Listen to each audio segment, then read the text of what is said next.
The story opens deep inside a dense forest. Heavy breathing and the sound of trees being cut down constantly echo through the woods. A young man holding a wooden staff dashes through trees and bushes at incredible speed, drenched in sweat and clearly exhausted. While running, he suddenly loses balance and falls backward into a tree. He cries out in agony. He recalls a conversation with his master. Woon Seong, tell me, what is the most important value of a martial artist? Without hesitation, Woon Seong replies, isn't it supreme skill and powerful weapons? His master continues, you're not wrong. But to me, a martial artist's greatest value is harmony, where every martial art and weapon is built upon perfect balance. Remembering his master's teachings, Woon Seong cannot help but sigh. His master devoted his entire life to harmony, yet still met such a tragic end. Woon Seong, covered in blood, struggles to stand. Not far away, a corpse lies on the ground, seemingly his master. The group pursuing the master and disciple finally catches up, and Woon Seong shakily rises to examine them. The three swords of King Cheng, the foremost disciples of the King Cheng sect, the Firestone Sage of the Mount Hua sect, the renowned Peng clan from the Northern River, along with the martial society leader, Jwa Dajiel. Seeing this lineup, Woon Seong abandons all hope, grips his weapon tightly, and speaks. Let me ask one final question. The group is not completely heartless and allows him to ask. Woon Seong quickly says, I know everyone involved here is no fool. At that point, he can no longer hold back his emotions and bursts into tears. The group remains silent, calmly waiting. After a while, Woon Seong regains his composure and continues.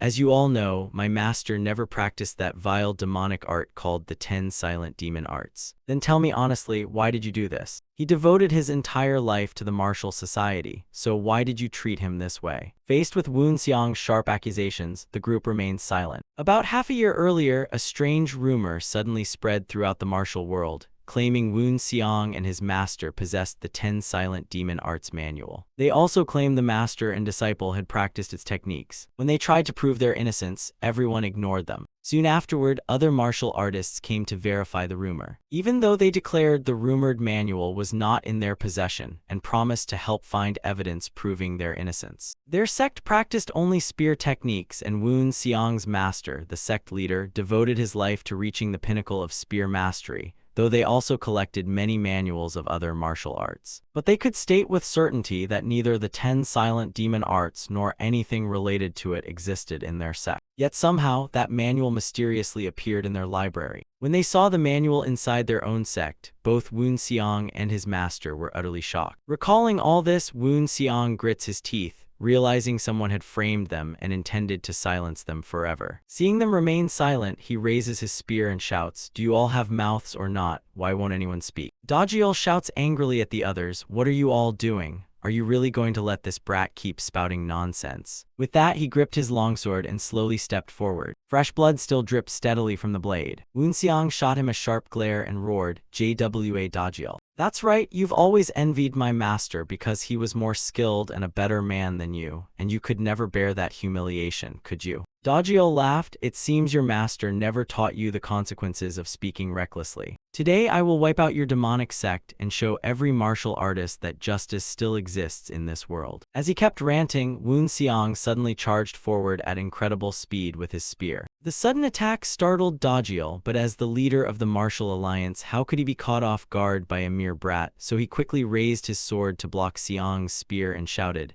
"How dare you, bastard!" Cold sweat soon began pouring down his face. Woon Seong willingly let the sword slash across his shoulder. In return, he used his spear to sever one of the opponent's fingers. Dajiel clutched his hand in agony, his face filled with tension. Woon Seong gritted his teeth in frustration. Damn it, just one breath away, one more time, at the very least that old man must die. He tightened his grip on the spear again and thrust it toward Dajiel's head. The spear tip reached Dajiel's face in an instant. It seemed he would die from that strike, but at that moment, a massive saber appeared and knocked the spear aside. Seeing his attack fail, Woon Seong could not hide his disappointment. The people behind quickly rushed over and shielded Dajiel. Woon Seong recognized the one who had deflected his spear as the first disciple of the Peng clan. Dajiel warned them, "He's just as strong as the rumors say, so be careful." The old man from the Green Fortress Sword sect raised his sword and smiled, please don't worry. He then charged straight at Woon Seong. Woon Seong refused to back down and kept swinging his spear to block. The two immediately fell into a fierce battle as spear and sword clashed non-stop. Suddenly, Woon Seong's face darkened because the Peng clan's successor behind him had raised his saber. He then unleashed a powerful slash. A sky-filling blade aura rushed toward Woon Seong. Woon Seong had no way to evade because the blade aura surrounded him from every direction. An explosion erupted with him at its center. The Peng clan successor sighed, "What a surprise," while the old man from the Green Fortress Sword sect asked in confusion, "He's still standing." Woon Seong soon appeared before them again, and his already battered body looked even worse while the spear in his hand had snapped into two pieces. Though covered in wounds, his eyes remained firm and unyielding as he stared at the people before him. Dajiel gritted his teeth and said, "You've practiced demonic arts, haven't you, little demon? You're exhausted now, aren't you?" He then leaped high into the air with his saber. Before Woon Seong could react, he was stomped from above and driven into the ground. "May my 2 fingers serve as a fitting burial gift for you in the underworld." After finishing off Woon Seong, the others walked over and asked, "Alliance leader, what just happened?" Dajiel smiled, "Relax, we've just wiped out the demonic sect and its followers." Just then Woon Seong's furious voice rang out, "You bastards." Dajiel looked down and said, "You're still alive. It seems that's because you've practiced demonic arts. Haha, I'll be merciful since you still have a long road ahead." He pulled the sword from Woon Seong's body and kicked him aside. "So shall we have a little talk?" Woon Seong ignored him and mocked himself inwardly. "Haha, looks like my life ends here, master. I'm truly sorry. So this is how I end. I told you to stop being so naive and kind, master. If I get another chance, I'll kill that bastard Dajiel, so please don't stay so kind and foolish anymore." Time passed, and after kicking him aside, Dajiel's group left, intending to let him slowly die in despair in these remote mountains. After an unknown time, the necklace around Woon Seong's neck suddenly began to glow. Elsewhere, a group of children trained under someone's watch. One child could no longer endure it and looked ready to faint. He quickly collapsed onto the ground. Seeing the others turn back in worry, the instructor walked over and coldly shouted, "Number 702, do you still have the luxury of worrying about others? Never forget this is the dwelling of the cave of latent demons, and failing 3 times means death.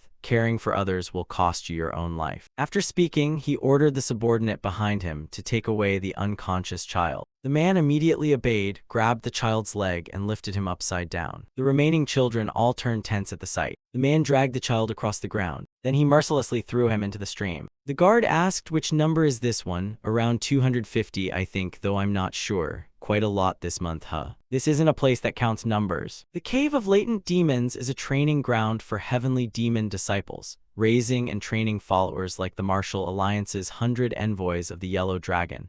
But as a sacred place, it differs greatly from ordinary training grounds where 10 enter and only 1 survives." In a room inside the cave, a man was deep in thought when someone entered and said, "This is the report for the past 6 months." This man was the master of the Cave of Latent Demons, Sang In-hyo. After reading the report, he frowned and spoke. "It seems the numbers keep dropping. How many are left?" The man hurriedly replied, "We have fewer than 600 left." In-hyo was startled, leaned back in his chair, and pondered, "The 3-failure rule cannot continue. Die if you're not strong enough, die if you can't endure. This place shapes the future of our disciples, so we cannot neglect our duty." After thinking for a moment, he asked, "Among the 600, who has the most potential?" The man answered seriously, "Just as I reported 6 months ago. Number 1, number 17, and number 109 have the greatest potential." In-hyo asked again, "So the 3 of them are still alive?" "Yes, sir." In-hyo set the report down and said, "It seems they're numbered according to talent after all. Number 17 is still alive." He tapped the chair thoughtfully as expected.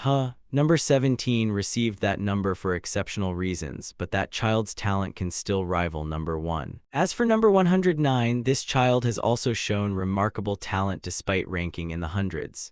He seems quite formidable." After a moment of thought, he asked again, "Besides those 3, is there anyone else?" The man thinks for a moment before replying, "Yes, there's one child numbered 900. In-hyo frowns, 900, hasn't it already been a year since this place began? The man nods, "Yes, everyone with those numbers has died." In-hyo's face grows tense as he thinks those in the 600 range are probably all dead by now. The man explains, "From what I remember, it started changing 6 months ago." The scene shifts to another place where a child has just finished training and returned to his room. His body is so exhausted that even walking feels difficult. Reaching his bed, he collapses onto it. He feels like he's about to die. Suddenly, he startles and raises his hand to look at it. He reminds himself, I can't fall asleep now. He forces himself up with both hands, then slowly climbs off the bed. He walks to the corner of the room and starts a fire. He lights a candle. Then he returns to the bed and sits cross-legged to meditate. He continues cultivating beneath the bright candlelight. It's already been about 6 months. I died back then, yet somehow I'm still alive. My memories are tangled with this child's, leaving me confused, and even now I don't know why I'm here. Even so, there's one thing. That gives me a clue. He reaches into his clothes and takes out his necklace. My resurrection seems connected to it. The Spear Saint Stone, I wonder what power it holds to bring me here. I awoke in confusion within the heavenly demon sect. This child's body is numbered 900 and has no talent at all. And from his memories, it seems nearly a year has passed since I died. There are still many mysteries, but at least one thing is clear. My enemy is still out there. This time, I swear I'll pierce your heart with my own hands, JWA Dajiel. If you keep your soul burning brightly, you can change even the heavens. If you temper your body, you can control nature. By doing so, you gain the soul of heaven and the body of nature, known as the heavenly soul and heavenly body. It is a supreme technique of the complete truth sect. Normally, it takes decades of training to use, but this child's body cannot endure long without it. It seems the side effects have begun to appear. I've accumulated 3 years' worth of energy in this body, enough to refine it through the heavenly soul and heavenly body. But I was reborn in the heavenly demon sect, a place the orthodox sects condemn as demonic arts. But don't think everyone who practices those arts is evil. They simply want a more interesting life. These were the words his master told him in his previous life. Woon Seong, that's why this world is so fascinating. Because of those experiences, heroes can exist among demons. Back then, Woon Seong didn't understand at all and only thought those who practiced demonic arts had grotesque bodies. Remembering his master's tragic death, his body trembled uncontrollably as he muttered, Master, I never wanted to become a hero. But because I am the disciple of the Spear Saint, the greatest martial artist and the most righteous man in the martial world. So even if I become a practitioner of demonic arts, I will still walk the path you chose. The scene shifted back to Enhyo's group, and after hearing his subordinate's report, he said, it seems he became a different person after swallowing the poison. There have been many such cases, but none survived longer than 6 months. So number 900 is undergoing a transformation. The man continued, it seems number 900 has changed, but he still can't compare to number 1, number 17, or number 109. Enhyo ordered, he's still developing, so keep a closer eye on him and observe him carefully. From now on, you'll be responsible for monitoring number 900. The man had no objections. Yes, sir. Enhyo stood up and continued, one more thing, 600 subjects should be enough. We will begin soon. The man asked in confusion, what do you mean, sir? Enhyo smiled, send word to the training instructors. The Cave of Hidden Demons will begin its plan. The man bowed and quickly left to carry out the order. Enhyo looked out the window and pondered. The training here has continued until now, although it has already caused major physical changes. To master this technique, they must adapt to the toxins. The real hell is only beginning now. In his room, Woon Seong was still cultivating as white smoke continuously rose from his body. He sat cross-legged on the bed, circulating his energy for who knew how long. After finishing his training, he suddenly opened his eyes. The opportunity has come again. He clenched his fist with firm resolve. Just then the summoning drum echoed again, wake up. All students gather immediately, I repeat, everyone gather at once. As soon as the drum stopped, the children rushed out from every corner of the cave. Once they had all lined up neatly, the man on the platform finally spoke. It seems everyone is here, and I hope you all had a good rest. From now on, we will intensify the training. Hearing that, every child was startled. Woon Seong was there as well, silently observing. Soon someone approached from the side carrying something. He stopped in front of the children. He dropped the huge sack from his shoulder. Each iron ring weighs 7.5 June. Each of you will wear 4 of these from today, 2 on your arms and 2 on your legs. The children nearly cried, but Woon Seong only grinned with excitement. A while later, at a heavenly demon branch in the Shiwen Mountains, Woon Seong was sprinting toward the mountain peak. After receiving the 4 iron rings, the instructor gave them 4 hours to climb the peak and bring back the flag planted there, and anyone who failed would miss breakfast. Woon Seong was drenched in sweat and gritted his teeth, thinking he still wasn't used to this. He glanced at the children hiding in the forest, so they're planning to ambush those returning. This is really terrible, it'll be difficult. After running for his life, Woon Seong finally reached the summit. Not far away, several flags were planted. Finally, I'm here, carrying an extra 30 June of iron feels like it's killing me. A child holding a flag was about to leave and asked, Chin Yang, are you alright? You look exhausted, and Woon Seong instantly recognized her as number 17. The girl did not linger and immediately headed down. I'll go first. Watching her leave, Woon Seong thought, so those are the top 10 talents, I need to work even harder. He quickly walked toward the flags. He pulled out a flag and sat on the ground gasping. Now I can finally catch my breath. But I should only rest briefly and leave before my body cools down. There are still 30 flags left, while over 100 children remain in the second group. Looks like the others have arrived too. There are still too many, including those trying to steal flags. Once all the flags are taken, the last arrivals will have to fight others for them. Just as he expected, the children began fighting over the flags. Woon Seong gripped his flag tightly. I knew it, I'd better leave now. With that thought, he dashed away. The children were shocked to see him using movement techniques. Woon Seong raced ahead, planted the flag into the ground, and leaped across the cliff. If I use this flag like a spear, getting down won't be difficult. But things didn't go as planned, and he soon had to stop. A child hiding behind a tree stepped out and threatened, leave the flag and get lost. Woon Seong looked at the large boy and thought, he spared the higher-ranked ones and waited for lower-ranked kids like me. And seeing Woon Seong stay silent, the boy threatened him again. Didn't you hear me? I said leave that flag. Woon Seong still stood motionless, thinking, number 185, that's partly why he survived until now. After a moment, the corner of his mouth curled up. What a fool. Hearing that, number 185 frowned. What did you just say? Woon Seong tightened his grip on the flag and sneered. Why don't you pick someone your own level? Number 185 ground his teeth. What did you say, brat? Are you deaf? I asked you a question. Before he could finish speaking, Woon Seong swung his staff and smashed it into his head. Lacking the strength to face the strong, you chose to bully the weak instead. That's the perfect example of a hypocrite. Woon Seong wielded the flag like a spear, repeatedly striking the pressure points on his arms and legs. Then he struck his side, leaving the fat boy unable to stand. He dropped to his knees in agony, clutching his stomach as tears streamed down. Woon Seong's eyes turned blood red as he coldly asked, you seem proud because you think you're strong, don't you? The fat boy begged in terror, I'm sorry, please forgive me. Woon Seong lowered his head in thought. After a moment, he raised the staff again. Fine, I'll spare you, but this is the last time. He then struck the fat boy's arm once more as a warning. Not far away in the forest, someone was secretly watching them. It was the man Manhwa had assigned to monitor Woon Seong. After teaching number 185 a lesson, Woon Seong returned the flag and collected his breakfast. Not far away, number 185, his arm bandaged, walked with the man monitoring Woon Seong while glaring at him. His expression showed clear resentment. He stared at Woon Seong bitterly, his free hand trembling as it clenched into a fist. Seeing this, Woon Seong thought, looks like he still won't give up. There won't be a second chance, bastard. The children gathered in the square again to hear the announcement. Starting today, they would train in martial arts. The children excitedly whispered, martial arts, does that mean we'll become martial artists? Seeing them suddenly become noisy, the man angrily stomped the ground with such force that it cracked. A terrifying aura burst from his body as he shouted, everyone be silent. Standing among the children, Woon Seong quietly observed him. He seems to be the first senior instructor, at least an intermediate disciple. Once the children quieted down, the man continued, good, now listen. Starting today, you'll begin martial arts training. However, no one will learn advanced martial arts right away. You can't build a tower without laying its foundation, and that's what your years of training were for. You must first learn this. It is the Black Blossom and Crimson Soul method, one of the sect's foundational disciplines. Those who can read stand on the right, those who can't stand on the left. As Woon Seong walked, he thought, Black Blossom, it seems to be a method for building a body with pure demonic energy. Under the instructor's orders, the children quickly split into two groups. So these are the ones who can read. Before noon, you must memorize all 30 lines of the Black Blossom method. If you can't, forget about eating lunch. Every child's face turned tense. The man then looked at the others.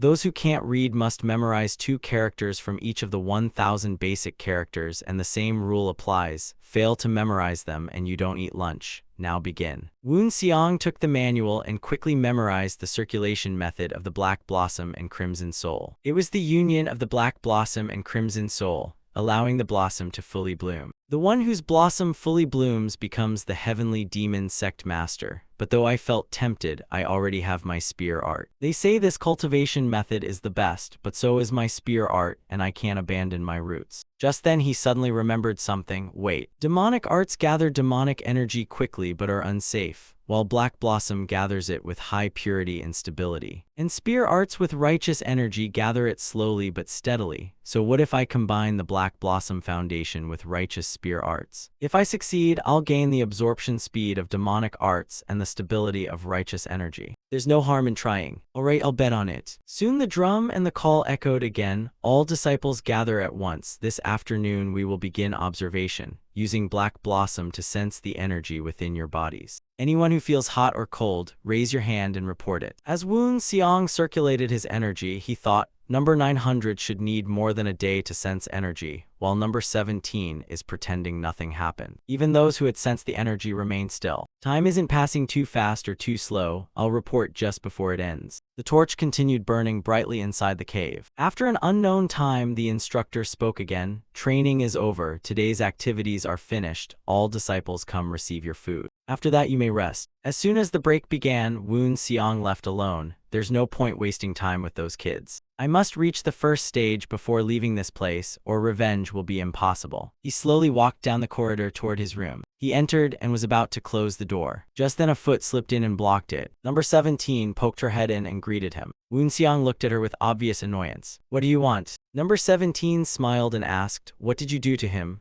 I'm talking about number 185. Woon Seong cursed inwardly. Damn it, did this weak body let a kid notice me? Number 17 asked again, why are you hiding your strength? Woon Seong snorted. Why should I tell you? You're no different. The girl covered her mouth in surprise. You knew. You're really interesting. Woon Seong replied seriously, I just have sharp eyes, while thinking, judging by number 17's talent and the instructor's reaction, she's probably the child of a high-ranking disciple. Number 17 rested her chin and said thoughtfully, I'll keep your secret. Though number 185 seems to hate you, he's been glaring at you with gritted teeth all day. Woon Seong thought helplessly, it seems a person's nature is hard to change. Number 17 smiled and continued, you look so relaxed, just as I thought. I can see you're confident you can defeat number 185 anytime. Woon Seong replied, like I said, don't act like you're the only special one. You know this isn't a place where you can let your guard down, right? Number 17 was startled by those words. Then her laughter echoed throughout the cave, startling the children outside. The girl then introduced herself. My name is Aiyong, just Aiyong. What about you? Woon Seong firmly shut the door. Just call me number 900. Aiyong wasn't angry. Instead, the corners of her mouth curled up. 3 days later, when the instructor saw Woon Seong raise his hand, he asked,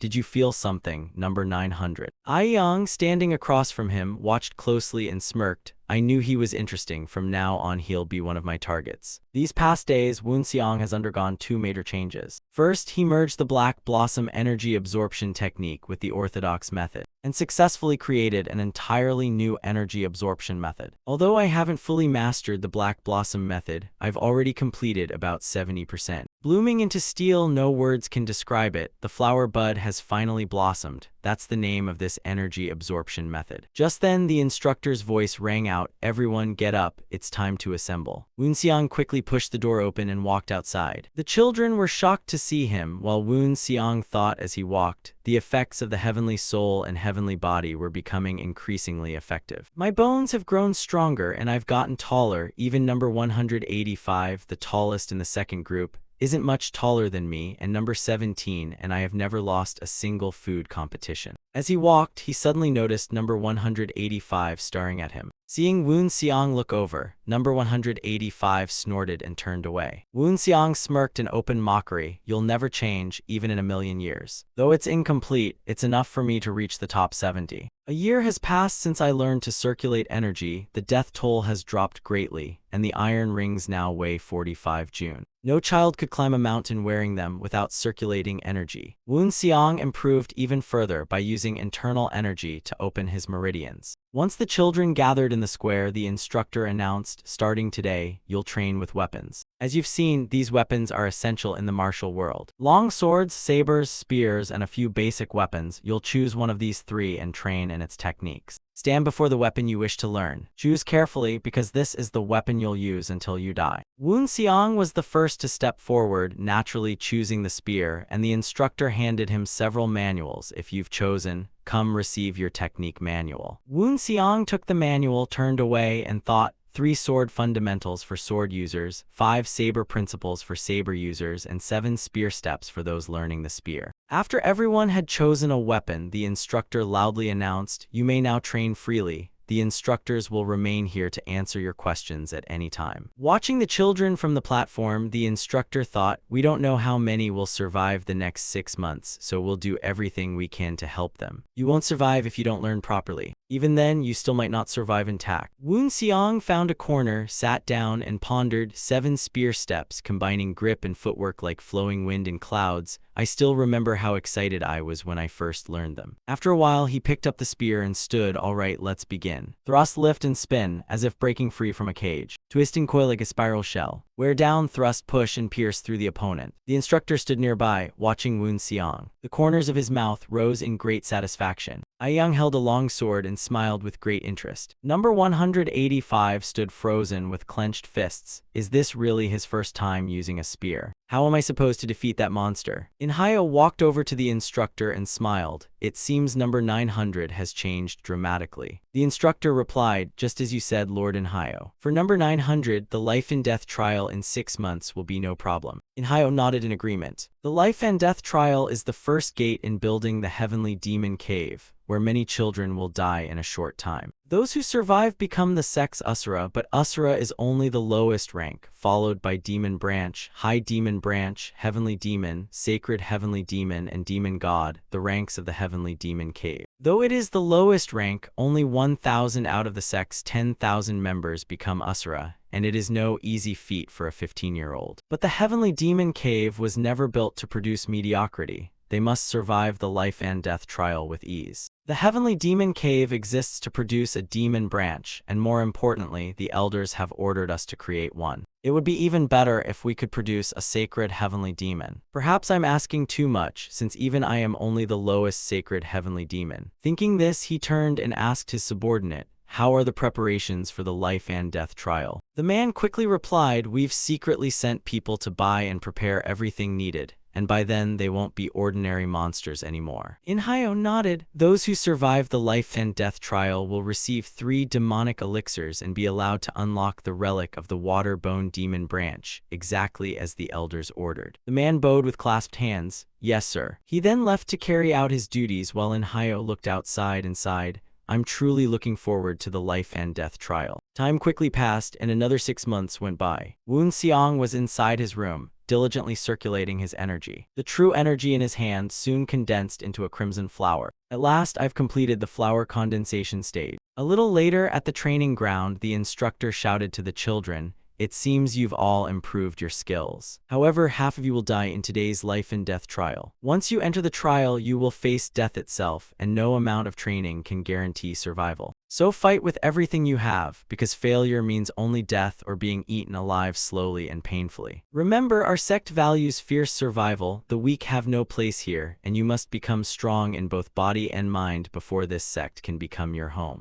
Woon Seong then entered the life and death trial. As he walked, he carefully observed his surroundings. Eaten alive, so there are monsters here, but a place like this isn't a problem. He soon sensed something deep within the cave ahead. His expression hardened as he became alert. There it is. The presence of a 4-legged beast with dim amber eyes. It seems to be a Tianshan gray wolf. I can't sense its strength, but at least I'm sure I won't be fighting a whole pack. No wonder they gave me this iron spear. Without it, I might not even be able to wound it. Is it reacting to my aura? These beasts were probably trained specifically to fight humans. I see, that's why only half the recruits survive. This won't be easy. Woon Seong tightened his grip on the long spear. A faint smile appeared as he unleashed his domain, purple aura rapidly enveloping him.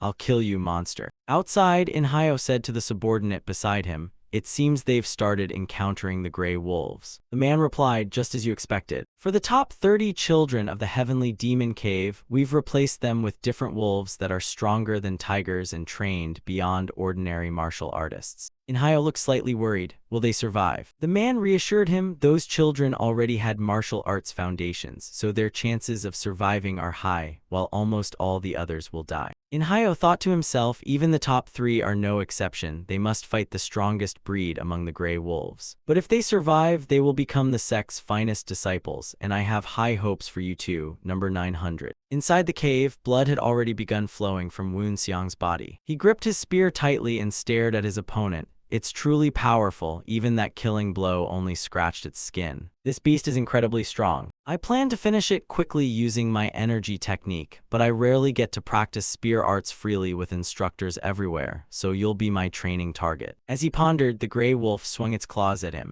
Woonseong reacted instantly and leaped aside. The wound on its left side is quite deep. I've sensed its weakness and rhythm, but it only works with ordinary moves, or perhaps I should fight it to the death. Risk my life. Of course I won't risk my life for this beast. He circulated his energy again and unleashed his domain, this time releasing pitch-black, gloomy true energy. 3 streams of black energy instantly pierced toward the gray wolf's head. The beast panicked and hurriedly turned to flee. Woonseong chased after it and swung his spear. You dare run. The stone doors of the trial caves remained tightly shut. Woonseong soon walked out from inside. Having stayed in the dark cave for so long, the sunlight outside stung his eyes. Looking at the people in the courtyard, he thought, 20 people came out before me. Some were injured while others were unharmed. Aiyang excitedly walked over and asked, looks like you had a hard time in there. Woonseong replied calmly, it wasn't easy. Aiyang smiled, I almost died too. Woonseong looked at the sword in her hand and thought, I'm sure she killed that wolf with a single strike. He then sat down and thought, seems so, I'll rest a bit. Killing a wolf with 1 strike at her age means her skill is remarkable. But something feels strange. I can understand number 17 doing it, but how did the others come out before me? It seems this trial wasn't equal for everyone. Just then another person came out. At a glance, Woonseong recognized him.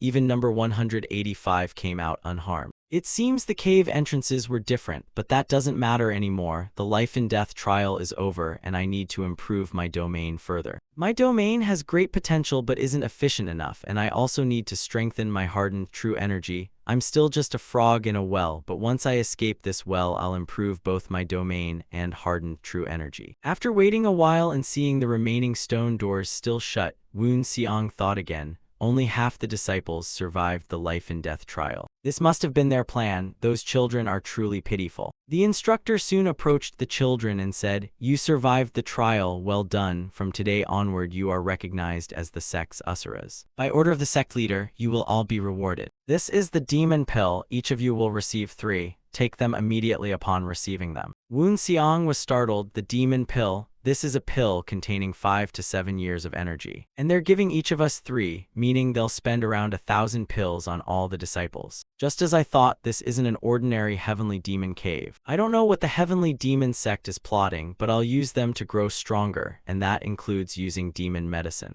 I will become stronger. And to do that, I must absorb all the overwhelming power of these pills. The moment the 3 heavenly pills entered his body, a violent surge of energy erupted. All the children silently circulated their energy to refine the medicine's power. After a while, Woonseong opened his eyes again and thought, 2 years worth of stored energy, not bad at all. Am I the first to finish? But the moment he looked toward Aiyang, he immediately dismissed that thought. Aiyang softly asked him, how is it? Woonseong had no intention of talking to her and turned away. The instructor silently waited nearby. It seems everyone has finished circulating their energy. He quickly stepped before the children and began explaining again. It seems you've all fully absorbed the pill's power. Congratulations on becoming stronger. However, that isn't the only reward you'll receive. Woonseong was startled. There's something besides the pills. It seemed number 17 knew something. The instructor didn't keep them waiting. Starting today, you'll learn the sect's finest cultivation techniques. And those martial arts are the greatest you'll ever find in this world. Alright, follow me. He then led the children away. Woonseong pondered as he walked. The greatest, where exactly is he taking us? They soon arrived before a massive stone gate. The words Demonic Sea Divine Vault were engraved above it. The children immediately whispered, is this the sect's legendary treasure vault? It really is the heavenly demon sect's Demonic Sea Divine Vault. The instructor turned and explained, some of you may have heard of this place. This is the Demonic Sea Divine Vault. Normally, no one enters here and leaves alive, so be grateful to the sect master for allowing us in so you can become stronger. Woonseong frowned. They're revealing the sect's secret vault to insignificant trainees like us. Demon energy is terrifying, but it's highly effective for training and a vital martial secret for becoming stronger. Could the heavenly demon sect be preparing for war? The instructor loudly reminded them, remember this well, you're only allowed to stay here for today, and each of you may take only 1 cultivation manual. So choose carefully. I hope each of you finds the technique best suited to you. And as he finished speaking, the stone gate slowly opened. Elsewhere, Inhyo sipped tea and asked, so the heavenly demon cave disciples have entered the Demonic Sea Divine Vault. The other man replied, yes, a total of 72 surviving children have entered. Manhwa instructed, watch those who choose the most suitable techniques. They have great potential, forget about luck, and begin testing their loyalty to the sect after they return. The man reminded him, we've been ordered not to use poison. Manhwa replied, of course, we don't want to turn them into puppets, and the elders don't seek loyalty through control. Remember, this is the special heavenly demon cave. Never forget that, instructor. As Woon Seong searched for a technique, he thought, unlike orthodox energy, demon energy challenges oneself by defying the natural order. But as long as they're martial arts, they all share the same foundation for body and soul cultivation. Just like my master, the Spear Saint. I must learn the principles of demonic energy, but if I stay here too long, everything I learn will be demonic arts. Suddenly, he noticed a red martial arts manual. This is. After choosing their manuals, the children filed outside while the instructor quietly waited. Woon Seong soon walked out with a smile. As he walked, he happily thought, another wonderful day. I've already grasped the basics of 30 secret manuals. I can't remember everything, but it's enough to help me understand their core principles, or perhaps even more than that. After all, the ultimate goal is harmony. Orthodox martial arts seek harmony between energy and balance between body and soul. Demonic arts pursue overwhelming power by destroying that harmony and creating instability, or so I once thought, but I was wrong. The answers within the secret texts of the divine vault of the demonic sea taught me that the true nature of demonic energy lies in a harmony beyond instability. Though slightly different, they ultimately share the same foundation, and I never expected to obtain this. He took a manual from inside his robe. This martial art is called the 6 Arts that Destroy Heaven. It was created by a spear-forging master and a member of the demon sect, a demonic art built upon the foundation of spear techniques. And I was fortunate enough to obtain it in the divine vault of the demonic sea. Based on what I know, the 6 arts that destroy heaven shouldn't even exist because the spear saint of the water sect was said to have passed his art to only one disciple. By tradition, it could only be inherited by a single person because passing down spear techniques was extremely difficult. Normally, it required careful personal guidance from the master, yet one man passed it on to both of his disciples. The 5th sect leader at that time had 2 disciples, but the first disciple failed to master the spear, so he joined the demon sect and founded a new school, giving birth to the 6 arts that destroy heaven.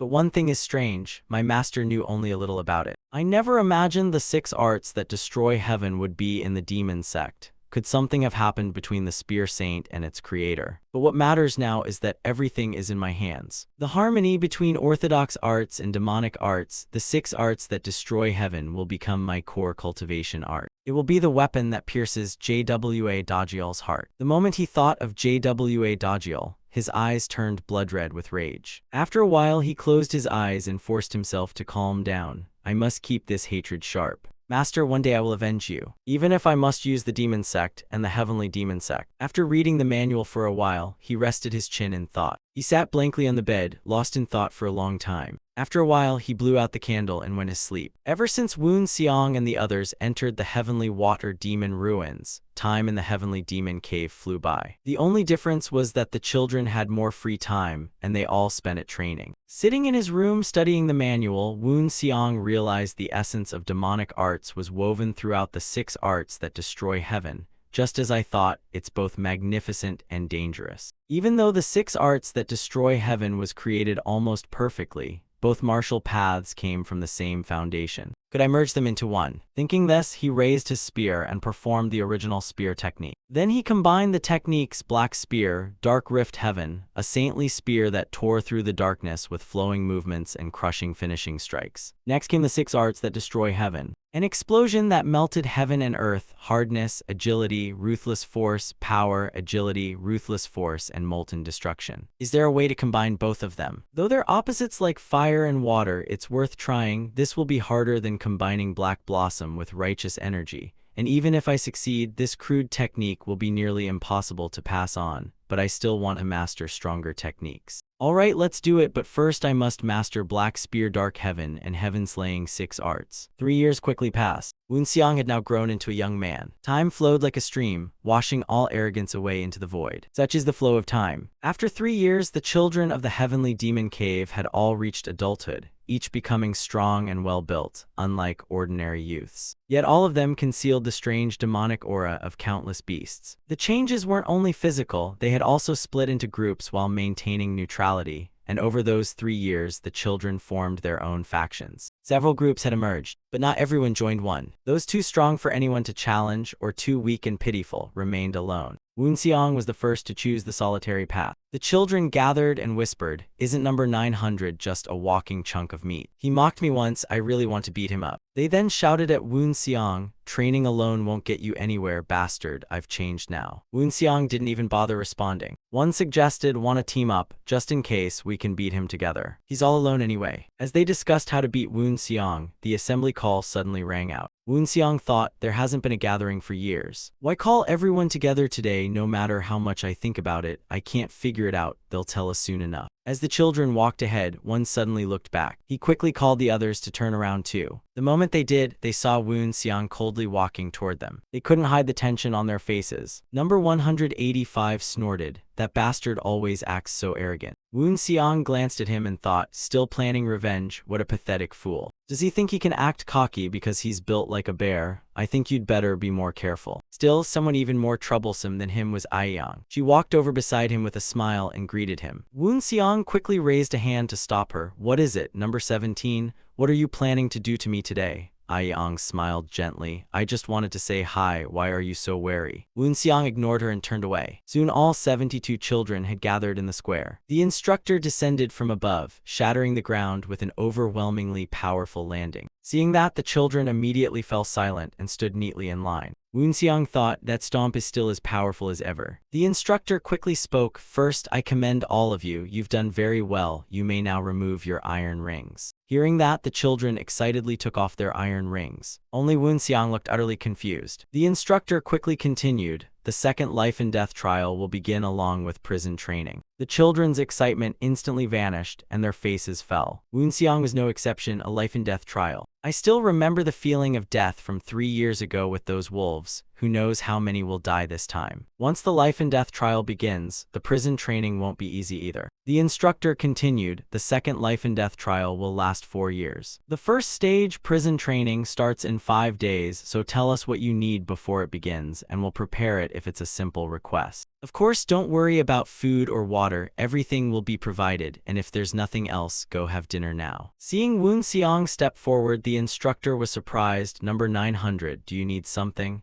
Wu Xiang replied, "I need a few things." The instructor asked again, "Are you sure you've thought this through?" Wu Xiang smiled, "Yes, I've thought it through carefully." The children below began whispering, "Damn, isn't number 900 just a punching bag? Yeah, that bastard broke my leg before, don't you hate him too, boss?" The boss they spoke of was number 185. One child sneered and suggested, "Boss, should we teach him a lesson?" Number 185 glanced at him in confusion. "We should." The young man clenched his fists and said, "I feel great after taking those rings off. There are 6 of us, so don't worry, we can handle him without your help." Number 185 reminded him, "You do realize he just took those rings off too, right?" The young man argued, "No, boss, look, he's still wearing them. We've already taken ours off and there are 5 of us besides you," while the others echoed, "That's right. We'll beat him down before he removes those rings." Number 185 folded his arms and smiled, "Fine, I won't interfere. Do whatever you want," while inwardly cursing them as complete idiots. The youths showed no fear, grabbed their weapons, and headed toward Wu Xiang. "All right, boss, you rest. We'll take care of him." Wu Xiang walked along eating steamed buns. Suddenly, he sensed something and narrowed his eyes behind him. Outside the door, the youths were all standing there watching him. Seeing them, Wu Xiang couldn't help sighing. "They really look like they're asking for a beating, so they think removing the rings means they can beat me." After thinking for a moment, he picked up his spear and slowly stood. "I guess I didn't finish cleaning up all the trash. Looks like I left a few piles behind. What did you think I meant when I warned you what would happen if you came back a second time?" Hearing that, the youths instantly tensed up and broke into cold sweat. But they quickly calmed down and charged together. Whatever, brothers, get him. Unexpectedly, Wu Xiang easily dodged their attacks, and his spear pierced straight through one of their chests. The other 4 were horrified. "He took one of us down with a single strike." Wu Xiang didn't rush to attack again and coldly said, "I already spared you once because you were still kids, but you want another fight? Then there won't be a second chance." The next moment, miserable cries for help echoed out. Outside, number 185 heard the screams and clenched his fists. "What's happening? Did they all lose? Is number 900 really that strong, 1 against 5? It looks like he already knows they're my underlings. This is really bad. But why does he keep staring at me? Fine, I've already taken off the iron rings, and I'm confident in my skills. Seeing Woon Xiang approach, number 185 stammered, "What the hell are you looking at?" Tan Duong sneered, "I'm pretty sure I told you there wouldn't be a second time." Hearing that, sweat poured down number 185's face. He hurriedly explained, "I didn't do anything." Woon Xiang snorted, "Do you think I'm that stupid?" Knowing he couldn't deny it anymore, number 185 charged forward, deciding to risk everything. Seeing him attack first, Woon Xiang said nothing and swung his spear. Number 185's long saber was instantly knocked off course by Woon Xiang's spear tip. The spear tip then shifted with eerie precision and thrust toward his throat. Number 185 had no time to react and was pierced straight through the chest. Even until the end, he couldn't understand how he had lost so easily. Woon Xiang stood there quietly watching the corpse. His expression remained extremely grim. After a moment, he turned around, shouldered his spear, and left. After an unknown time, Ai finally ran over from another direction. Seeing number 185 lying on the ground, she immediately became tense. What happened to him? 5 more days quickly passed, and today marked the second life and death trial as the instructor ordered everyone to collect what they had requested, check it carefully, and prepare to move out. He then walked over to Woon Xiang, "Take it and check whether it's what you asked for." Woon Xiang nodded, "Yes, it is." The instructor thought to himself, "This kid is interesting. He isn't the best, but I like him." After everyone finished checking their gear, he ordered, "If there's nothing else, move out." Carrying his pack, Woon Xiang thought, 4 iron rings weighing nearly 19 pounds each and a rather heavy iron spear. Once I get used to them, I'll become much stronger. First, I must perfect my body with the heavenly soul, then harmonize them before the prison training begins. The heavenly body and heavenly soul are almost complete. And on the appointed day, the heavenly body and heavenly soul will be fully complete. I'll be reborn as a different person. The heavenly body and heavenly soul don't just strengthen the body, they reshape it to suit the cultivation art. It's a complete reconstruction technique for the body. It seems Shaolin's flesh reforging technique has been lost, but it's still incredibly powerful. So the path the instructors always guarded deep inside the cave is actually the end of the training. This cave is even deeper than I imagined, and there are signs it was excavated. So they remodeled this cave into a training ground. As everyone walked, the instructor suddenly stopped. Starting today, this place will be the prison training ground. The moment he finished speaking, countless torches around the walls were lit. The children gasped in astonishment. Before them stood countless doors carved into a massive cliff, and the instructor explained,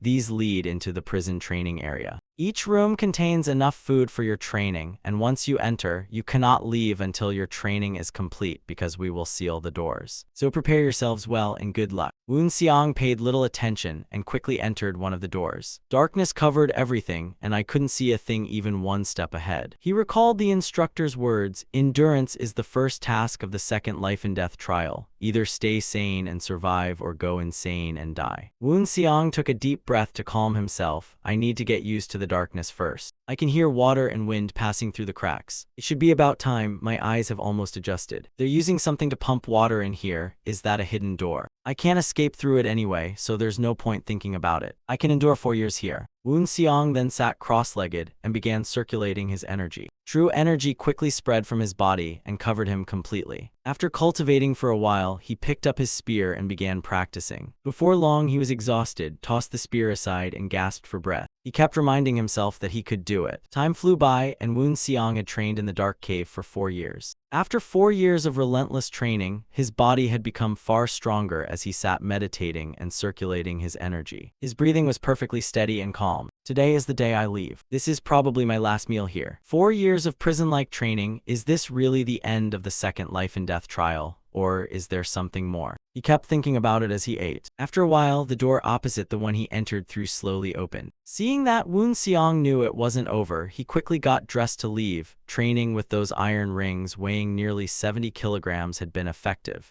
Though it's a shame I still haven't completed the combined technique. Whatever, I'll head outside first. He rested the spear on his shoulder and walked down the corridor. A light appeared not far ahead. The moment Woon Xiang jumped toward it, he was startled. Countless sharp spears suddenly shot up from the ground. Woon Xiang quickly leaped backward in alarm to avoid them. Of course, this prison-like training wasn't over yet. The smell and aura from those spear tips were definitely poisonous. After crossing the spear field, Woon Xiang reached another trap filled with sharp stakes buried in the ground. Then arrows shot out from every direction inside the cave. None of them were ordinary traps, yet Woon Xiang still passed them with ease. After a while, he was forced to stop. This is going to be difficult. A river about 30 meters wide and quite deep lay ahead. It wasn't impossibly wide, and it would be easy if I removed these rings, but what if I crossed while wearing them? No, I've grown stronger. If I don't give everything in this test, I'll never avenge my master. Thinking that, he took a deep breath. All right, let's do this. If I can't go further in the heavenly demon cave, then I might as well die. He gathered strength and leaped high into the air. He intended to cross the river while dragging nearly 70 kilograms of iron on his body. His eyes were tense and focused as he stared at the water below. At last, he made it across to the other side. I did it. One more second and I'd be done for. He didn't stop and kept running forward. After a while, he was startled as the door ahead triggered a reaction from the heavenly soul and heavenly body. Is there something behind it? It didn't seem like an ordinary door. A terrifying, killing intent seeped from within. So this is the second life and death trial. Now I understand. Woon Xiang quickly pushed the door open and entered a pitch-black space where nothing could be seen. Unaware that someone was secretly watching him, the observer thought, what's this idiot doing? He isn't even checking his surroundings, but just to be safe. The moment he opened that door, Woon Xiang suddenly said, only the strong have the right to survive. The man hiding in the darkness drew his saber and sneered, hee hee, what an idiot, while Woon Xiang thought, just like in battle, only one person gets out alive. The man immediately charged from behind with his blade, so I'll kill you in one strike, brat. Woon Xiang merely glanced sideways and raised his hand. Before the assassin's horrified eyes, Woon Xiang blocked the blade with the iron guard on his hand. You're not even worth waiting for. With that, he turned and grabbed the enemy's sword. The man hurriedly twisted the sword. As he gripped it again, Woon Xiang unleashed 6 breaths Heaven Destroyer. The man's sword shattered instantly. His body was riddled with countless holes.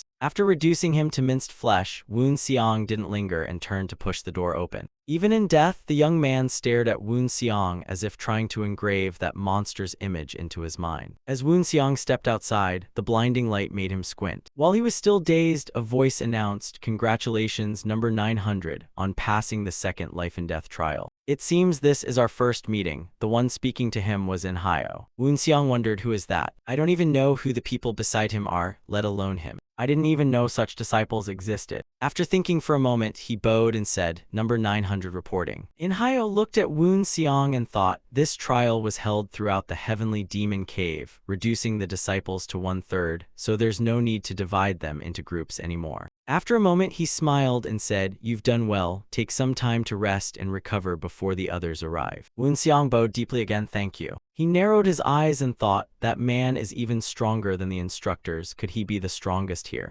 Inhyo smiled as he watched him. Look at this kid, it seems he's trying to measure my strength. Woon Xiang quickly walked to a corner of the cave to rest. Inhyo glanced at the nearby youth with a long saber at his waist and thought, unlike that one. Number 900 passed the second life and death trial without even a scratch on his clothes. The sect is truly fortunate to have him. After a while, Aiyang stepped out of another stone door. Finally, it's over. She immediately noticed Woon Xiang. Number 900, is that you? Seeing Woon Xiang ignore her and turn away, she smiled, so it really is you. Soon another person walked out. Inhyo looked at the first children to emerge and sighed. These ones are very strong. After waiting a while longer, another young man stumbled out, covered in wounds. The instructor immediately explained to Inhyo, that's number 98, sir. Inhyo chuckled, looks like they had a rough time. Anyway, well done. Having passed the second life and death trial, you've become demon branch members. At only 20 years old, you've become part of the sect's 2,000 demon branch members, and some of you are already close to reaching the high demon branch rank. Since you've just passed the second life and death trial, the elders have prepared a reward, so today you may eat and drink as much as you want. He thought to himself, producing several demon branch members is already excellent, but number 1, number 17, number 109, and number 900 have the most unpredictable potential. People quickly carried in tables and chairs. Countless delicious dishes followed. Inhyo shouted, now eat your fill and recover your strength, because tomorrow you'll face the heavenly demon cave's final gate, the third life and death trial. We won't disturb you anymore, so enjoy yourselves. Before them, a lavish feast of every delicacy was quickly laid out. As soon as Inhyo left, they eagerly rushed toward the food. Just then, a young man pushed forward from behind.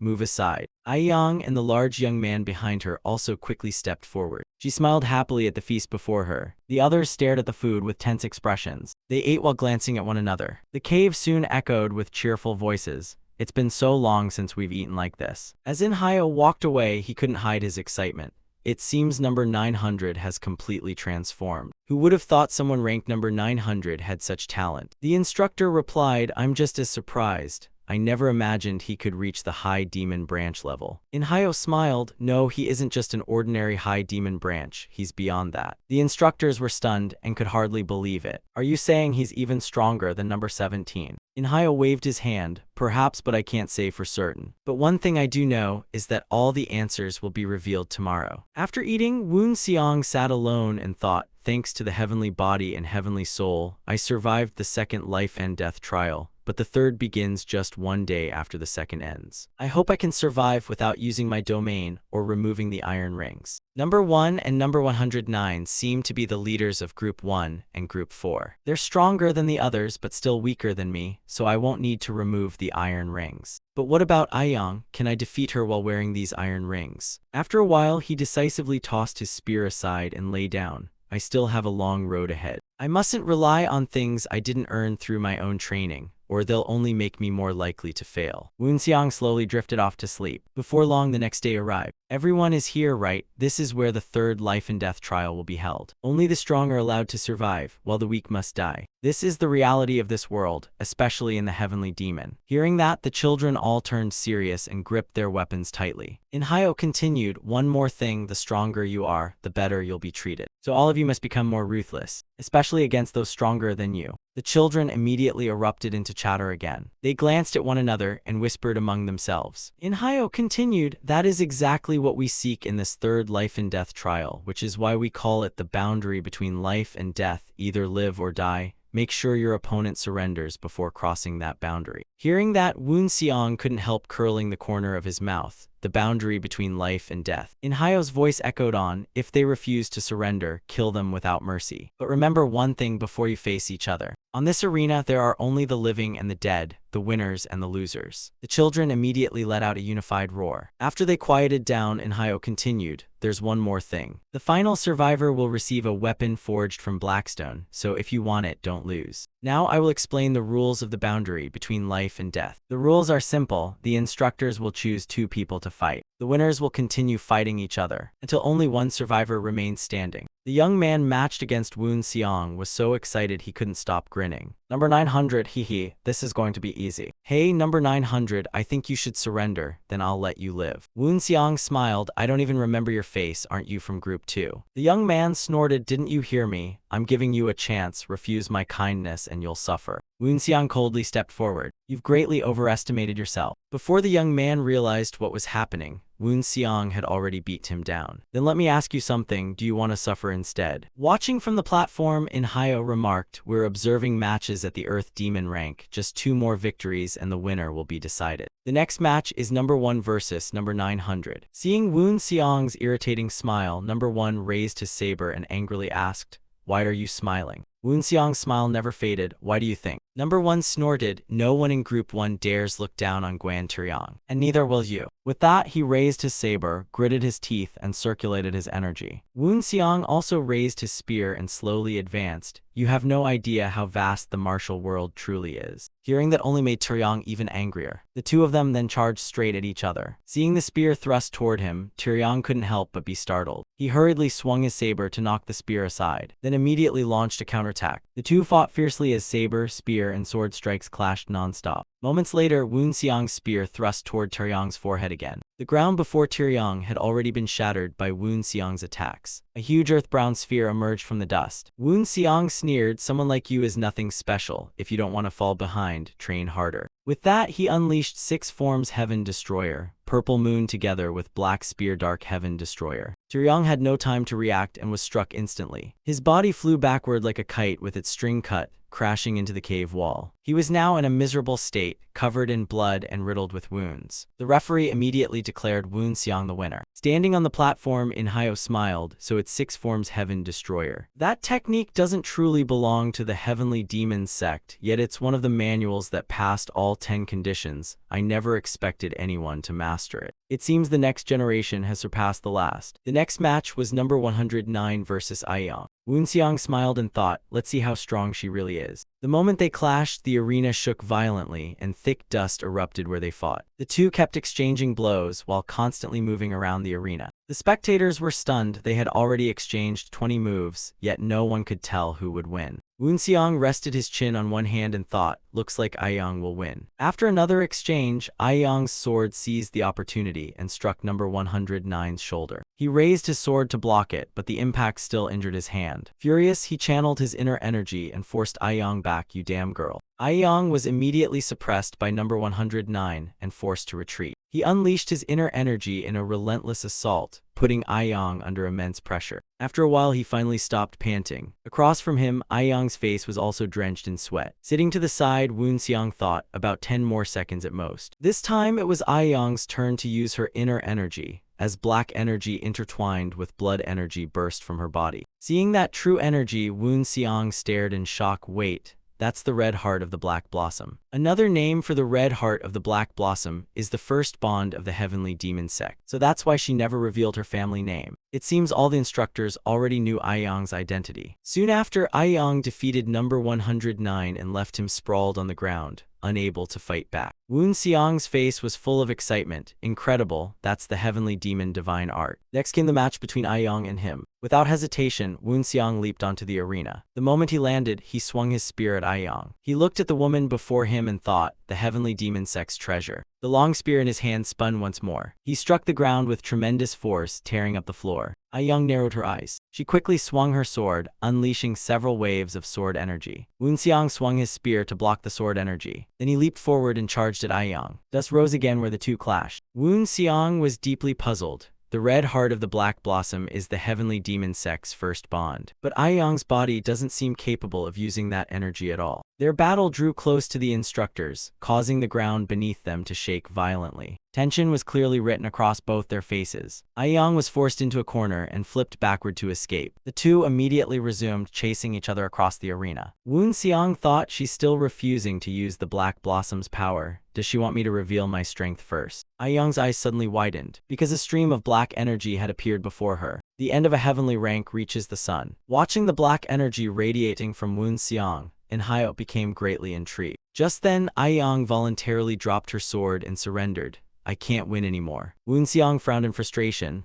Why? Aeong smiled. I've already suffered internal injuries. Only then did Woon Seong notice the blood at the corner of her mouth. So that's why she didn't use the Black Blossom. It seems she suffered backlash from using the Heavenly Demon sect's sacred art without relying on that energy. What a disappointment. Woon Seong then walked off the arena with Aeong, looking dejected. She glanced at him with a smile. You owe me one. Woon Seong looked annoyed. Fine, let's say I do. Woon Seong then raised his sleeve to his mouth. He was signaling Aeong to wipe the blood from her lips. Aeong folded her arms and smiled. I knew it, you're interesting, number 900. Woon Seong ignored her and quickly walked away. The referee then announced, the winner of the Heavenly Demon Cave's life and death trial is warrior number 900. Inhyo also stepped forward to congratulate Woon Seong. Woon Seong bowed deeply. I was only lucky. Inhyo smiled, lucky perhaps. Number 900, when it all began, you were the weakest, but now you're the strongest, so be a little proud of yourself. In the history of the Heavenly Demon Cave, no number 900 has ever won.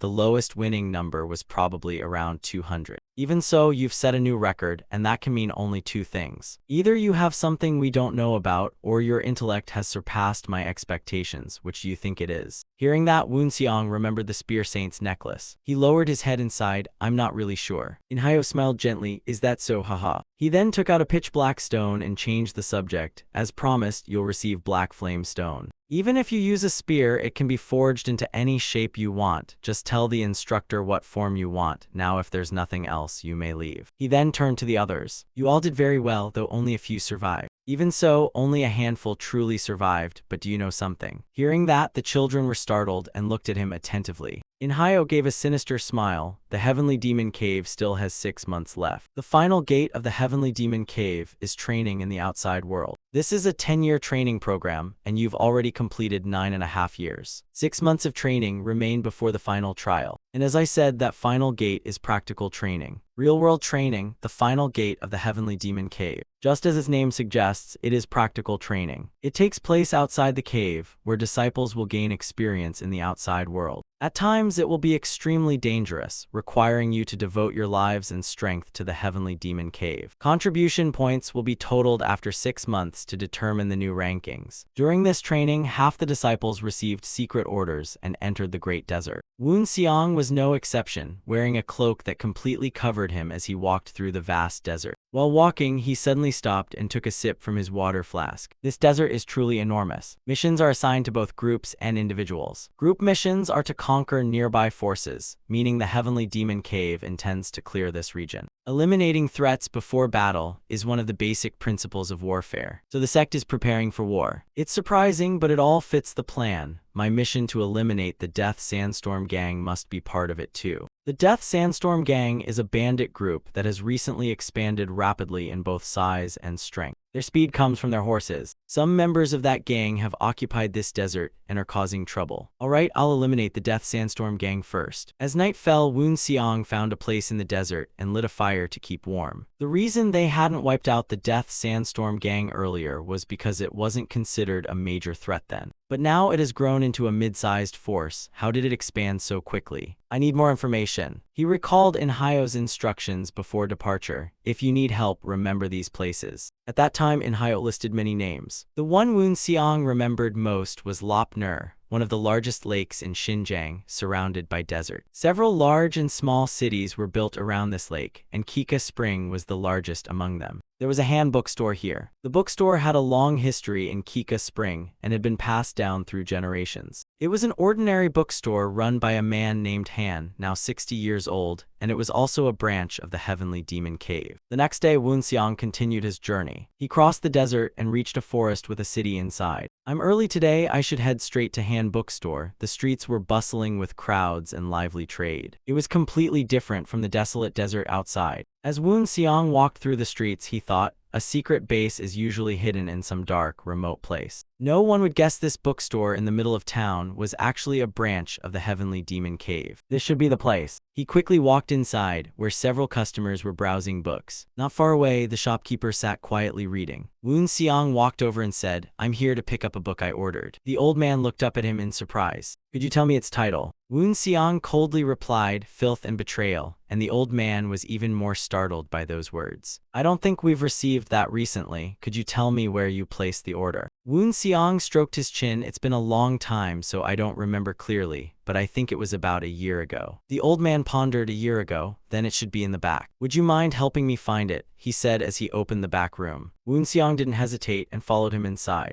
As soon as Woon Seong entered, the old man immediately locked the door. May I see your token? Woon Seong had no objection and promptly handed it over. The old man took the token and began examining it. After a while, his face turned tense and sweat poured down. A ghost envoy at this age. He returned the token to Woon Seong. It's confirmed, sir. What information do you need? Woon Seong calmly replied, information about the sandstorm of death. Night fell once again, and after gathering information from the bookstore, Woon Seong left. He sat atop a mountain, warming himself by a fire while gazing at the moon. Staring at the blazing flames, he recalled memories of his previous life. He remembered desperately fleeing from Dajiel and his group's pursuit. If I leave Xinjiang and head to the Central Plains, I can meet them. It seems I'm wasting my time here. No, even if I were as strong as I was before, I still couldn't defeat them alone. Maybe I should take it slowly instead of rushing. I'll build my own force within the sect. He took the paper he had gotten from the bookstore and held it over the flame. Words soon began appearing on it. Seeing the writing, Woon Seong's eyes widened. The leader of the Death Sandstorm, who joined 5 years ago, was rumored to be the human sword Mi Hong Sung, one of the 3 swords of the Green Citadel sect. Tan Duong gritted his teeth. Mi Hong Sung. Beside the Azure Cloud Crimson Glow Sword, the Shaolin Triple Pure Sword, the Martial Hall Dharma Sword, the Supreme Balance Sword, and the Royal Capital Sword. The Crimson Mount Sacred Sword is known as one of the hardest martial arts to master. Its current instructor is a highly respected elder, the first disciple of Hoen Kai. Since childhood, he had been chosen as one of the Green Citadel sect's 3 heavenly swords, and later became the mentor of the new generation of 3 swords. They are the current Heavenly Sword, Great Sword, and Human Sword. One of the people he trained was the Human Sword, Mi Hong Sung. He is the enemy of both me and my master. Why are they here? Why would one of the Green Citadel sect's 3 swords come to such a barren backwater? The Human Sword joined the Death Sandstorm gang 5 years ago. That's exactly when the gang began to rise, so it couldn't have been a coincidence. The more he thought, the more agitated he became as he unwrapped his long spear, whose tip now gleamed with vivid purple after being forged from black salt stone. Why they came here will become clear if I capture one of them and interrogate him. He quickly arrived beneath a rocky cliff, where a stronghold stood on top. Woonseong quietly approached the building. I can sense people inside, but none of them is the Human Sword. Or perhaps he simply isn't here right now. Inside, the men were drinking merrily. Haha, bring more wine, and what about women, do we have any? Woonseong used his movement technique, slipping inside like the wind. No one inside noticed him as he entered and hid above the ceiling. Watching them, Woonseong thought, just as I expected, the Human Sword isn't here. He stroked his chin and thought. Suddenly, something caught his attention inside. He immediately dropped from above into the middle of the fire pit. I'll kill them all and leave only one alive for questioning. Woonseong's sudden appearance terrified the men.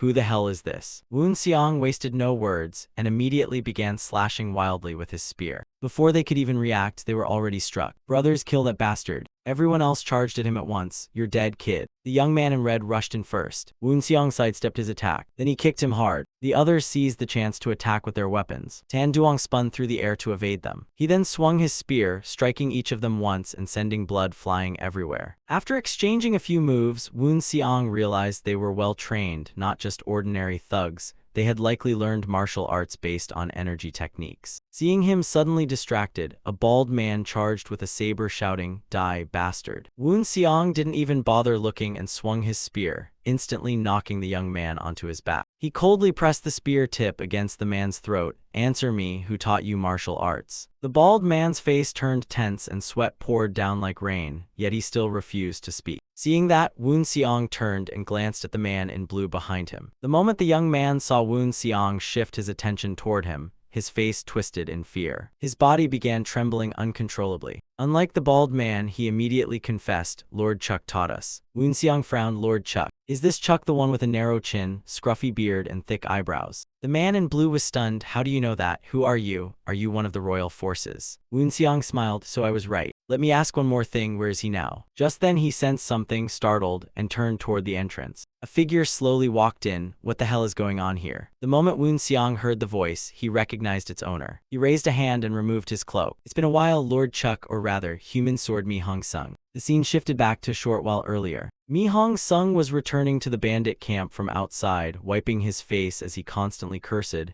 that damn bastard. He recalled his superior's instructions before coming here. Go to the desert and find the bandit group called the Death Sandstorm Gang, then train them into the finest guerrilla force. In return, I will teach you the rest of the Azure Cloud Crimson Glow Sword. Hearing about the Azure Cloud Crimson Glow Sword, the young man excitedly shouted, Leave it to me, master, I won't disappoint you. Remembering everything only made him feel even more depressed. He raised his wine flask again and took a long drink. How much longer must I keep training these bandits? He kept walking back toward the bandit camp while drinking wine. Though irritated, he had no choice. As he walked, he suddenly froze after smelling blood. He immediately threw away the wine jug in his hand. Then he hurried toward the mountain top. Upon arriving, he saw Woonseong interrogating his men like a ruthless killer. Realizing the other party actually knew his true identity shocked him even more. Who are you? A murderous aura surged from Woonseong. You'll find out soon enough. He immediately unleashed his domain. Terrifying black energy instantly spread in every direction. Mi Hong Sung was stunned by the black energy. He lowered his head to glance at the sword in his hand in disbelief. Mi Hong Sung thought, was I just intimidated by that brat's aura? He immediately circulated his energy, explosively releasing his full power. Woonseong was startled. He's pushing back my domain. Dao energy, you don't look like a disciple of an orthodox sect at all. And it seems you haven't improved much either. Mi Hong Sung's face grew tense, but he remained silent.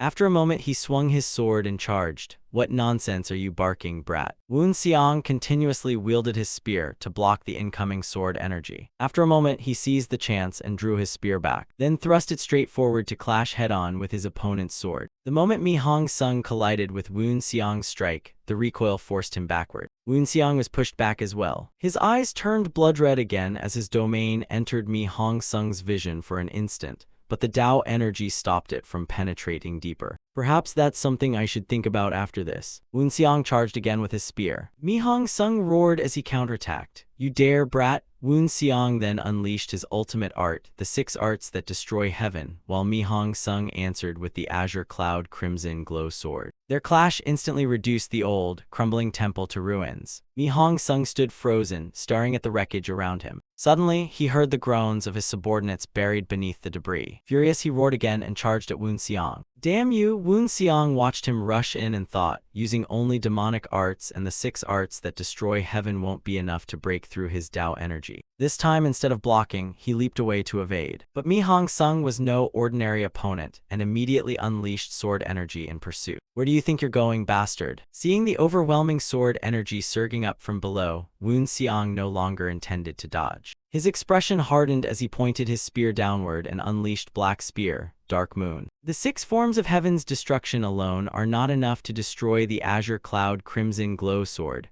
a sword art focused on speed and relentless alternation. "Your swordsmanship is completely different from mine, so let's see if you recognize this." Woon Xiang's true energy quickly turned golden. Seeing him dive down, Mi Hong Sung wildly swung his sword upward. "Damn you, where do you think you're going?" He showed no fear and charged forward to meet him. The deeper Woon Xiang descended, the brighter the golden true energy around him blazed. "This divine spear will end everything tonight." The spear and sword tip quickly collided. The blue light from Mi Hong Sung's Azure Cloud Crimson Glow Sword instantly vanished. Only the golden light from Woon Xiang's spear remained in the dark night. Fresh blood immediately sprayed out. Mi Hong Sung panicked. Where did that blood come from? He looked down and saw one of his legs had been severed and fallen to the ground. His face twisted in agony as he screamed, "My leg." His agonized scream echoed through the night, but no one heard it. He then collapsed to the ground helplessly. He looked up and glared at Woon Xiang with hatred. Woon Xiang walked toward him with his spear in hand. "Looks like you've just lost a leg." Hearing that, Mi Hong Sung exploded in rage again. "Bastard, how dare you do this?" Woon Xiang coldly replied, "Do what?" The aura around him was like a fierce tiger, and under that pressure, Mi Hong Sung did not dare utter a word. Just who was he? While Woon Xiang turned to pick up his cloak, Mi Hong Sung tried to crawl away. Woon Xiang put on his cloak and sighed, "Come on, young man." As Mi Hong Sung fled, the spear pierced him and pinned him to the ground. Woon Xiang coldly said, "We fought and I won. Losing an arm or a leg is nothing unusual in the martial world." He pulled out the spear and stepped on Mi Hong Sung. "We both wagered our lives in this fight. Did you think we'd laugh and forgive each other afterward? I am simply the winner." As he spoke, he firmly grabbed Mi Hong Sung's head. "And you are the loser. Now I will claim the winner's right." After saying that, he kicked Mi Hong Sung hard. Then he stomped on his chest again. "Our battle could never end peacefully." Mi Hong Sung panicked. What are you talking about?" He was utterly confused. What was this man talking about? He spoke as if he had known me before, and now that I think about it, I've seen that spear technique somewhere. "Think, please let me live." That spear technique effortlessly pierced through my sword style. I'm sure I've seen it before. After thinking for a while, he suddenly realized. "Are you the Spear Saint's disciple?" Woon Xiang grinned viciously. "That's right, I am the Spear Saint's disciple." Mi Hong Sung shouted in disbelief. "That's impossible. How could the Spear Saint have more than one disciple when the Spear School was only meant to have one?" Woon Xiang did not bother explaining and calmly said, "Think whatever you want, but as I said, I will now claim the victor's right. Answer me, why did you attack my master before?" Mi Hong Sung looked confused. "What are you talking about? They practiced demonic arts, even the kind that disgusted demon cultivators." The moment he finished, Woon Xiang's spear pierced his arm. The young man foamed at the mouth in agony again. Woon Xiang's eyes blazed red with killing intent. "Stop the nonsense, I already know all that. Now tell me everything you know, and if you keep talking nonsense, I'll tear you apart." Mi Hong Sung broke into a cold sweat while clutching his wounded arm. Tears began streaming from the corners of his eyes. Woon Xiang urged, "Tell me the truth, and I'll grant you a peaceful death." Mi Hong Sung desperately explained, "I truly don't know anything. I only followed my master's orders." That day's only order was to surround the entire mountain so the Spear School's leader and disciples who had practiced demonic arts could not escape. Woon Xiang frowned and thought, judging by his expression, he was probably not lying. Mi Hong Sung looked at him honestly and waited in silence. After a moment, Woon Seong asked, "Then let me ask something else. Why are you here?" Mi Hong Sung flinched. Seeing he still refused to confess, Woon Seong grabbed him by the throat. "Why are you hanging around these bandits, and why did you even teach them martial arts?" Mi Hong Sung stammered, "I don't know anything." Woon Seong gritted his teeth, "You don't know anything." Mi Hong Sung replied, "That's right, I only followed my master's orders. I was simply ordered to train them and use them as pawns." Hearing that, Woon Seong grew suspicious. "What are you planning, first disciple? I think I have to settle all of this." Mi Hong Sung begged, "Please, if you finished asking your questions, please let me die peacefully." Woon Seong asked in confusion, "Why should I?" Mi Hong Sung's bloodshot eyes widened. "What?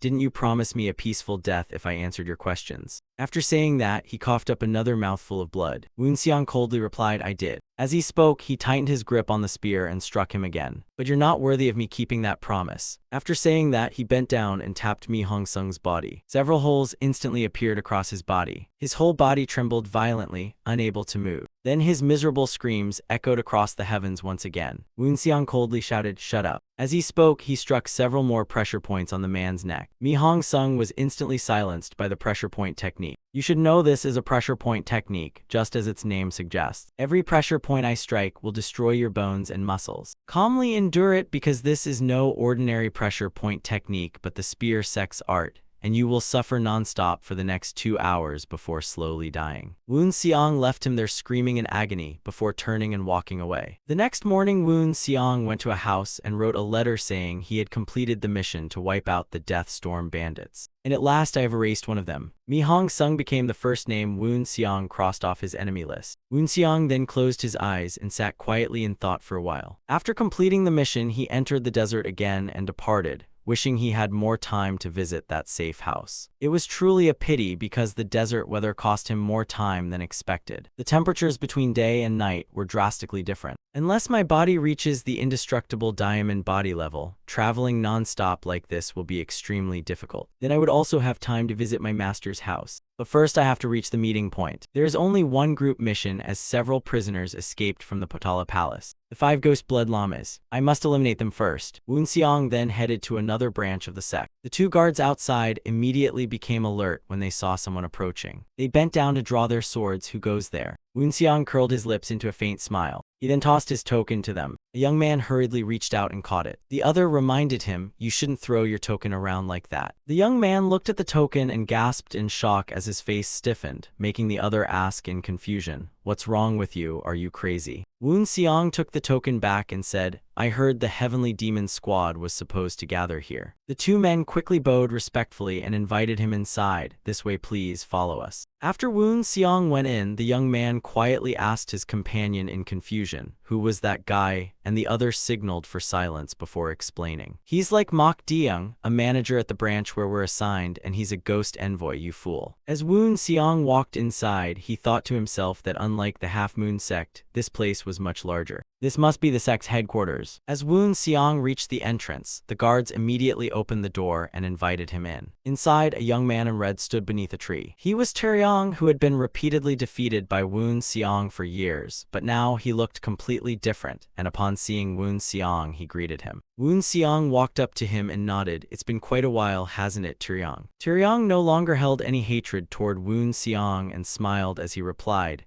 "It's good to see you're still safe, Captain." Woon Seong smiled without answering and thought to himself. It seems he had gone through a lot and became much calmer after the 3rd trial. Woon Seong then turned to look beside him. He slowly walked toward the others. "Looks like I'm the last to arrive." The group quickly stood up and stepped away from the table. They all moved behind Taeyong. They lined up neatly behind Taeyong. Then he led them in a bow. "First squad of the Heavenly Demon Cave greets the captain." This bow was completely sincere, not forced in the slightest. Woon Seong smiled, "I'm glad everyone is doing well. But why are you all here instead of waiting inside?" Taeyong explained, "I told everyone to do this because we're about to carry out an important mission, so we can't stay relaxed all the time." Woon Seong let out a breath. "That's not a bad thing." Taeyong laughed happily. "Right." Woon Seong continued, "However, resting to recover from fatigue is also important. Being at your weakest and losing to someone weaker happens often in the martial world. You must always keep yourselves in the best condition, because I know some people spend the rest of their lives blaming themselves." Resting may feel unfamiliar, but it's time for all of you to learn how to protect your bodies. Otherwise, you'll face many hardships in the future. As for today, do nothing and just get some proper rest. I'm sure you're all exhausted from your individual missions. As he spoke, he suddenly glanced aside. Could you provide rooms for my team to rest? As soon as he finished speaking, a dark figure appeared on the second floor. Taeyong and the others were about to draw their swords and charge, but Woon Seong stopped them. The man burst into laughter. Haha, they say the Heavenly Demon Cave has produced the finest members in its history, and it seems that's true. Seeing the scars on the man's neck and arms, Woon Seong immediately guessed his identity. It's an honor to meet you, Fire Ghost of Scars mocked Deyoung. I am Woon Seong, leader of the Heavenly Demon Cave Vanguard Squad. Deyoung replied, the branch manager sent word about you. I heard you're the strongest among the disciples. Woon Seong smiled modestly. I'm just being overpraised. Deyoung landed before him, overpraised. You and your comrades will lead the sect's next generation. I'm very pleased to work with you. Woon Seong reached out and shook his hand. So am I. Deyoung laughed loudly. Haha, even if the branch manager appeared out of thin air, he still couldn't do much. You don't have to be so modest, Thousand Ears, so even you know about that. Sect leader Lim told me what you did at the 10,000 Miles Alliance. I know Thousand Ears once served as the Heavenly Demon Cave's eyes and ears. Woon Seong cupped his fists. That's why I need your help for this mission. Deyoung continued, my help. The moment you mentioned Thousand Ears, I knew you wanted information from me. Very well, let's enjoy some tea and talk. I'll have my men prepare rooms for your team. Woon Seong followed him to leave, but before going he glanced back at Taeyong's group and reminded them, you all heard that. Get plenty of rest, then we'll begin the mission, and remember, resting doesn't mean being lazy. Maintain your condition while resting and be ready to fight at any moment. The group immediately cupped their fists. Yes, sir. Walking ahead, Deyoung couldn't help but smile slightly. Woon Seong followed him into a room, removed his cloak, and set his spear aside. Deyoung quickly boiled water and brewed tea. While making tea, he quietly observed Woon Seong. Now I can see why they call this kid a demon of the first rank. He's even hiding all that beneath those baggy clothes, and he's wearing iron weights on both his arms and legs. He's even stronger than Taeyong, who is already a demon of the first rank, yet he never stops disciplining himself. I'm sure he's no ordinary child. He then poured 2 cups of tea and invited Woon Seong to try it. As soon as Woon Seong picked up the cup, he recognized it as silver needle tea. He raised the tea and took a sip. My master also loved this tea. Deyoung then asked, let's get to the point. What information do you need? Woon Seong answered honestly, information about the 5 demons. They are 5 monks who abandoned the righteous path for evil, and each is a martial arts master. Deyoung nervously held his head. This won't be an easy task. He wondered if the sect was trying to push its disciples to their limits again. I know they want to train the strongest warriors, but this mission will be extremely difficult. Woon Seong looked at him seriously. That's why I need your information. Facing Woon Seong's confident and unwavering gaze, he could not help but be startled. Those eyes. When was the last time I saw someone with such burning passion? Something only born martial arts prodigies possess. It has been over 100 years since people like that walked their own path. People who never hesitated to consume themselves to achieve their goals. And after overcoming those hardships, after countless trials and challenges, those who survived became second to one and above all others, the Heavenly Demon Sect's strongest warriors, known as the 10 Demon Envoys. He's truly an unfathomable person. After thinking for a moment, he said, fine, I'll provide the information. Elsewhere, Taeyong and his group sat solemnly before a basket of steamed buns. Servants kept bringing food to the surrounding tables, but none of Taeyong's group touched a single dish and simply sat there silently. Taeyong reminded himself, all this kindness is an incredible reward. We've never been treated like this before. Just then, a voice came from outside. You all have quite interesting expressions. Taeyong hurriedly stood up, and the newcomer was none other than Woon Seong. Taeyong nervously approached him and whispered, Captain, this is a bit too much. Not far away, the servants were smiling as they watched them. These kids had trained in the Heavenly Demon Cave since childhood, so being served like this made them so uneasy that none of them could even pick up their chopsticks. Woon Seong quickly waved for the servants to leave, and when they tried to speak, he interrupted them. I'll explain it to the manager. I asked for help. Hearing that, the servants had no choice but to excuse themselves and leave together. Woon Seong sat down and said, I have gathered information about the 5 ghosts. Hearing that, everyone was startled and exclaimed, the 5 ghosts. Woon Seong reassured them, calm down and eat your fill before we discuss it. They quickly finished every dish on the table. The servants immediately came in to clean up. Once the servants finished cleaning, Woon Seong spoke again, I hope everyone enjoyed the meal.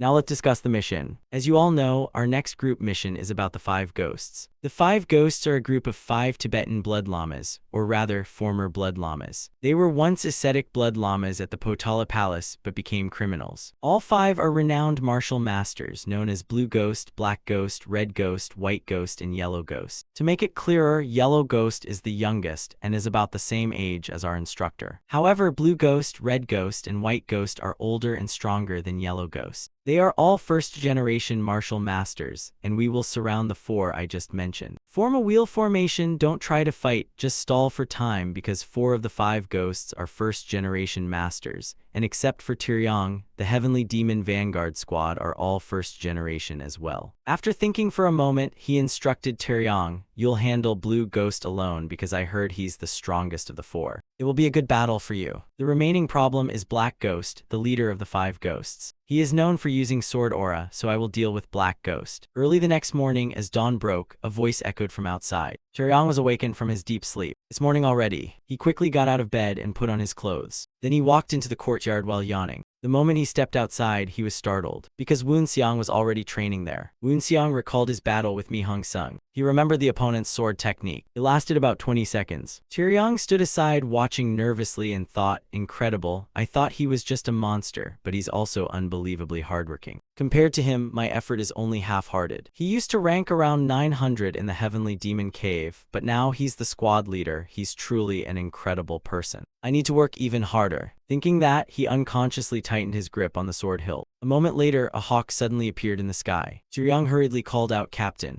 Woon Seong came to his senses. "I know." He quickly raised his hand and let the hawk land on it. Then he removed the letter from its leg and began reading. The hawk then spread its wings and flew away. The moment Woon Seong finished reading the letter, he was stunned as if struck by lightning. The others immediately rushed over. "Captain, we heard the Black Eagle's signal. What happened?" Woon Seong handed the letter to Tyryong. "Take this first. We have good news and bad news." "I guess everyone wants to hear the bad news first." Everyone nodded with no objections, good or bad. It didn't matter which came first. Woon Seong then explained, "The bad news is they've discovered our presence, so a surprise attack is no longer possible." Someone immediately raised a hand to ask a question. "How did the 5 ghosts find out we were here?" Tyryong, having finished reading the letter, answered, "It seems one of the scouts following them was captured. There were signs of torture on his body, so he probably revealed the information." Hearing that, the woman fell silent and had nothing more to ask. Tyryong then turned to Woon Seong, "But Captain, I don't see any good news in this letter. Other than that, it only says they appeared at an inn in Sesa." Woon Seong smiled. "That's exactly the good news. The fact they showed themselves means they're looking down on us. I heard they devastated one of our sect's territories, so I thought they were true martial masters, but this proves they're nothing more than common thugs. Sisai is only about a day's journey from here, yet they openly revealed themselves inside our sect's territory. Fools like them always overestimate themselves. They are no match for ghost-class warriors like us, and I'm sure our Heavenly Demon Cave training is enough to deal with those idiots." Hearing that, everyone grew serious, and their confidence returned. Woon Seong turned and led the group. "Let's go. We'll return to the sect with the 5 ghosts' heads." Elsewhere, Blue Ghost asked the man beside him, "Looks like the sect's dogs will arrive today. What do you think, Exalted Virtue?" Black Ghost nodded on a ham hock and smiled. "It's all the will of Buddhism. They'll come when the time is right." The 5 of them showed no fear, calmly eating and drinking in the tavern as if waiting for Woon Seong's group.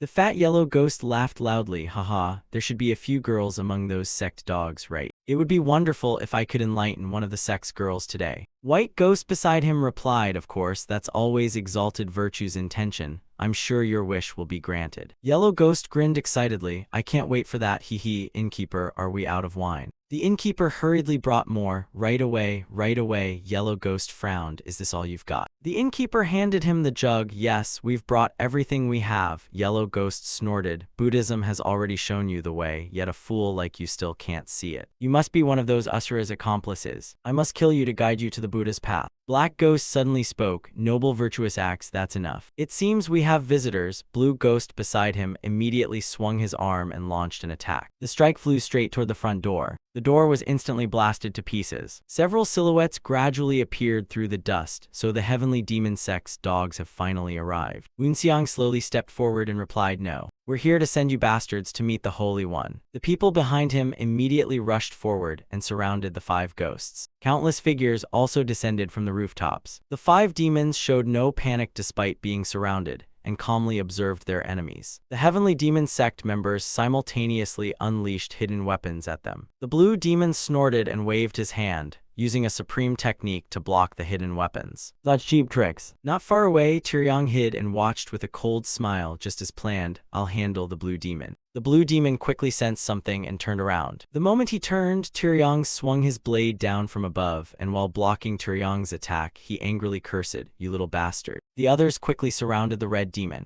The yellow demon and the white demon saw it. So this was their plan. Woonseong and the black demon then charged at each other. Sword and spear clashed instantly. The black demon sneered, "You said you'd send me to Buddha." Woonseong coldly replied, "Why not? You belong in hell with the Rakshasa." The black demon laughed, "Ha ha, then why don't you go first? I'll kindly send you off with this skull." He then struck with full force, sending Woonseong flying. Woonseong could not resist and was forced to retreat continuously. He grew tense inside. This guy really is as troublesome as the rumors say. On the other side, the black demon was also quite surprised. "He's truly one of those damned demons. I shouldn't waste time with him. If I don't kill him now, I'll regret it later." He quickly focused his energy into his sword fingers. Woonseong recognized it at once as sword aura. He no longer hesitated and immediately focused his energy into his spear. The black demon laughed mockingly, "Ha ha, what do you think you can do with that spear? You're strong for your age, but you're still no match for me, so don't worry, I don't enjoy torturing men, I'll finish this quickly." Woonseong's expression remained cold and emotionless. He then charged forward without hesitation, making the black demon remark, "You really have no patience." As he spoke, he narrowed his eyes. Then he waited for the right moment and slashed with his sword. Woonseong lowered himself and dodged the strike. Even so, the enemy's sword aura still cut his shoulder. The black demon immediately mocked proudly, "Why so quiet now? Are you ready to face death?" Not far away, Tyryong was also locked in a fierce battle, his face tense and drenched in sweat. Suddenly, he was startled and looked toward Woonseong. Seeing his captain kneeling on the ground, about to be cut down, filled him with panic. The black demon's blade swiftly came down. Just as victory seemed certain and Woonseong's head was about to be severed, he raised his spear in time and spun it before himself to block the attack. Woonseong then deliberately retreated to widen the distance. This isn't good, but his sword aura is already weakening. It seems he's burning through his own energy. What should I do? His energy will run out soon, but I'll be badly injured if I wait that long. It seems I have no choice but to use it. Thinking that, he bent down. Then he flung the 2 iron rings from his arms. The iron rings shot toward Black Ghost at incredible speed, forcing him to hurriedly raise his sword to block. What is this? Why are these ridiculous things so heavy? After looking closely, he realized they were iron rings. Only then did he realize and shout, "You damn brat, you've been hiding your strength from the start." Woonseong gripped his spear again. "What nonsense are you talking about? Are you worried because you've used too much sword aura? You should have saved your trump card until the end. Yet you kept running around wasting it. Don't you fake monks know how to control your power?" With that, he lunged forward and thrust his spear. Although Black Ghost raised his sword to block, he was still blasted backward. The smug grin vanished from his face, replaced by tension as cold sweat poured down. Black energy then spread from Woonseong's body. His domain was swiftly unleashed. The black energy crept across the ground and surrounded Black Ghost. "You may be a monk who abandoned the faith, but as long as you still use Buddhist energy, you will never control it." As the black energy enveloped Black Ghost, Woonseong unleashed the soul-seizing art. Black Ghost gritted his teeth and endured it. After a moment, he roared and forced the black energy back, "You damn bastard." Then he crazily leaped forward with his blade and slashed at Woonseong. Woonseong smirked and thought, "That's an even better reaction than I expected." Black Ghost roared, "I'll split you in half along with that worthless spear of yours." Woonseong lowered his stance and poured his energy into the spear. Then he fearlessly swung his spear to meet the incoming attack. The sword tip and spear tip collided instantly. Black Ghost cried out in shock, "Spear manifestation." Before he could recover, his sword snapped in half. Woonseong's spear then slashed across his body, sending blood spraying like rain. Even in death, he could not believe he had met such an end, while Woonseong coldly said, "Go meet the king of the underworld, you fake monk." He had no time to dwell on victory and quickly turned toward the other battlefields. His next target was Red Ghost. The group fighting Yellow Ghost was being pushed back, and one woman was struggling under his relentless attacks. She was soon beaten to her knees. Blood was already flowing from the hand holding her sword. Another person immediately rushed in from behind and told her to switch positions. The woman gritted her teeth and stared ahead, thinking, I heard Yellow Ghost was the weakest, but he's actually this strong. Yellow Ghost laughed excitedly from the opposite side as he charged toward her. Hey, why are you kids in such a hurry? He slipped past the young man and slashed his sword at the woman. She hurriedly raised her sword again to block. This bastard keeps aiming at my butt, thighs, and chest. What a disgusting, lustful monk. The young man seized the chance to attack from behind. You bastard, die. The moment he finished speaking, Yellow Ghost's massive hand smashed straight into his face. How dare you, bastard? I'm striving to achieve yin-yang harmony and become closer to the Buddha. After taking that punch, the young man's body flew backward like a kite with its string cut. He slammed into the wall behind him and collapsed to the ground, covered in blood, his fate unknown. Yellow Ghost then turned back to the woman. Hee, don't take your eyes off me, girl. After saying that, he charged at her again with his blade. Seeing this, the woman raised her sword once more. Yellow Ghost narrowed his eyes. That's in my way, little lady. He then swung his blade and knocked her sword away. The woman stared blankly at her blood-covered hand. What should I do? The Yellow Ghost before her looked no different from a demon. She closed her eyes and screamed, I'd rather die than surrender. Just then, a spear-wielding figure descended from the sky. A tremendously powerful spear strike came crashing down.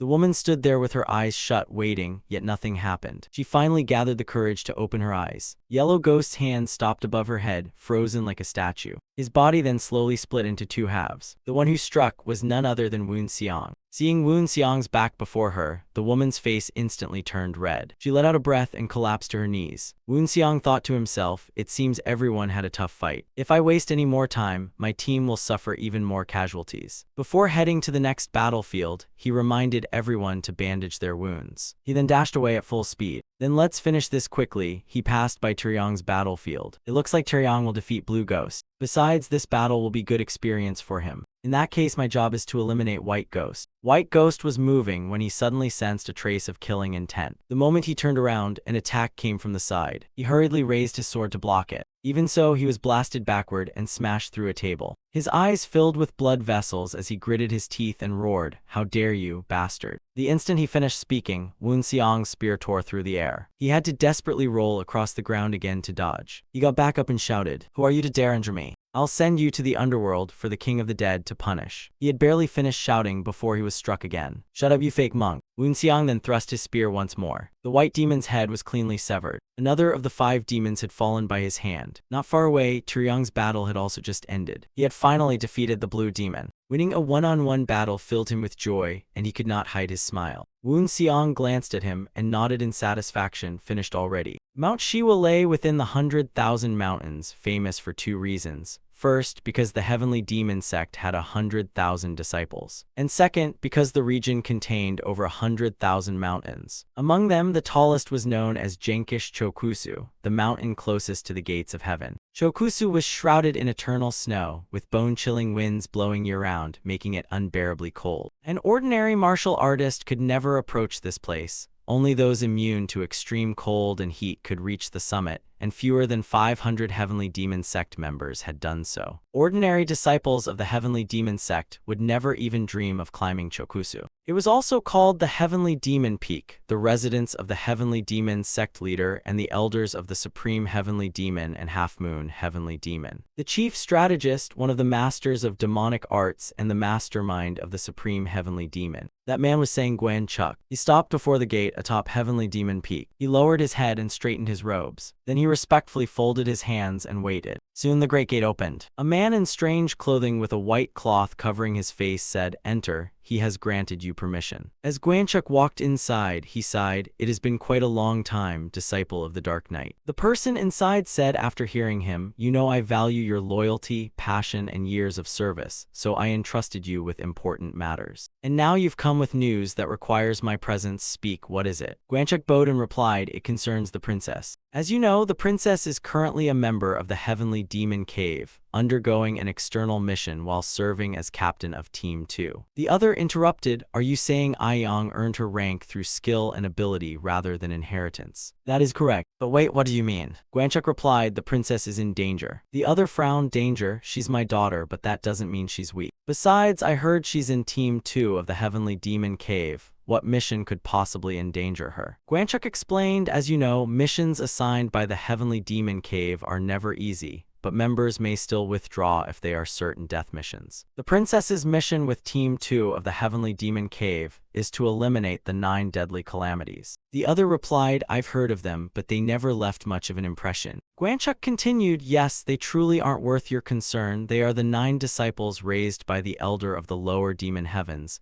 Their master was dangerous but died 8 years ago, and they are incapable of threatening the Heavenly Demon Cave's second squad. The man asked in confusion, then what is the problem? Limchin asked, have you ever heard of the Great Sword of Green Mountain? The man frowned, I think I have, or rather I know that man. Guanchuk continued, the Great Sword of Green Mountain is a terrifying martial master whose strength rivals a heavenly demon, and few in the sect can match him. The man asked in confusion, but isn't he at Green Mountain? Green Sea Mountain is over 100 miles from where the girl is on her mission. Are you saying he went all the way to Xinjiang to create the 9-fold death trap? Guanchuk nodded yes. The man asked again, then where is the girl now? And Guanchuk replied, I believe the princess is currently near Korla Palace. The Great Sword of Green Mountain is an extremely powerful martial master, and unless someone of equal strength faces him, death is certain. The man hesitated, but we can't send one of the 10 great masters just to kill someone with the strength of a heavenly demon. Guanchuk took out a sheet of paper. That's why I have an idea. The first squad is returning earlier than expected because they finished their mission ahead of schedule, and many strange events are happening now. Sending one of the 10 great masters to help the princess would only get that person killed. They should also be passing through Aksu, so if we send them there, I believe they will reach Korla in 4 days. The man frowned, do you think the girl can survive that long? Guanchuk explained, half of the 9-fold death trap members have already been killed, and the Great Sword is searching for the princess. But she is with the entire second squad, so I believe they can keep their distance from him, and 4 days will be enough. The man had no other choice but to agree, order the first squad to reinforce Korla. Guanchuk immediately left to carry out the order. Elsewhere, a man in black asked his companion, is the Great Sword of Green Mountain enough? The old man opposite replied, actually, that doesn't matter whether the Great Sword succeeds or not,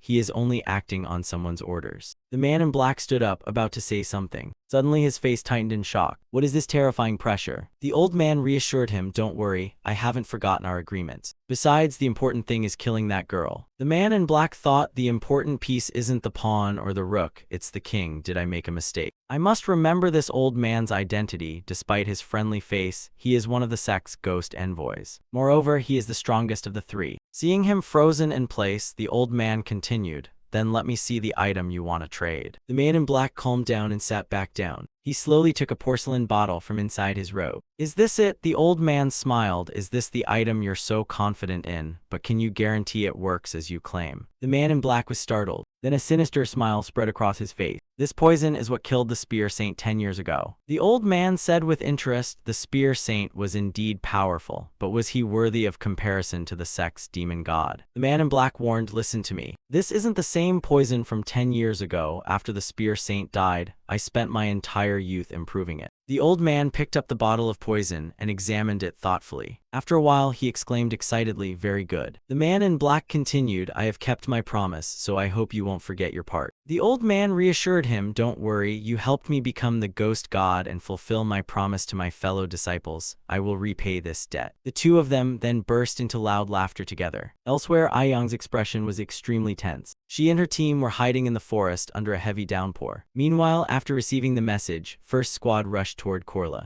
Tiryong asked in confusion, Captain, where are we going, and why are we in such a hurry right after you received that secret letter? Xinyang replied, we're heading to Korla. First squad traveled at full speed day and night, rain or shine. Meanwhile, my NHI was desperately struggling to survive while fleeing. The Great Sword of Green Mountain, I never expected to meet him here. I was about to wipe out the 9 deadly calamities, but who would have thought they were trained by the Great Sword of Green Mountain? We can't defeat him, we need a high ghost to assist us. As they fled, one member of the group suddenly collapsed to the ground. Aiyang hurriedly stopped, are you all right? The man groaned in pain, Captain, I'm exhausted. Aiyang gritted her teeth, if only I had mastered black flower and crimson threads. Then she reassured her companion, just hold on a little longer. Reinforcements are almost here. She helped the young man back up, can you still walk? They were about to keep running when a voice suddenly rang out. I was wondering where you were hiding, so you're here. How did you end up here? The speaker was a huge man standing atop the cliff before them. He was the great sword of Green Mountain. The rest of the 9 deadly calamities stood behind him. Dihin smiled, just look at the state you're in. It seems crossing countless shortcuts on horseback was worth it. Aiyang gritted her teeth. I thought he had lost our trail 3 days ago. Where are the reinforcements? Will they make it in time? If my letter was delivered, the reinforcements should already be nearby, but they don't know where we are. They must still be searching for us. I need to stall until they arrive. They should be here within an hour or 2. Everyone is exhausted. I'm not sure we can hold out for 2 hours even if we're all ready to fight to the death. Then I'll have to buy more time by myself. She waved her hand, signaling everyone to fall back. She then drew her sword and advanced alone. Dihin couldn't help but look surprised. Under everyone's puzzled gaze, she quickly walked up to them. Dihin made no move and simply stood there quietly, watching to see what she intended. Aiyang pointed her sword at him and challenged him. Let's settle this one-on-one. Dihin rested his blade on his shoulder. What? Aiyang gritted her teeth. Are you deaf? I said one-on-one, or are you scared? Dihin burst into loud laughter. Haha, has this little girl gone so crazy she's begging to die? Fine, I'll deal with her myself. Just then, someone stepped forward to stop him. Wait a moment, can you leave her to me? She's the daughter of the demon god, the one who killed my 5 brothers, so I want revenge for them.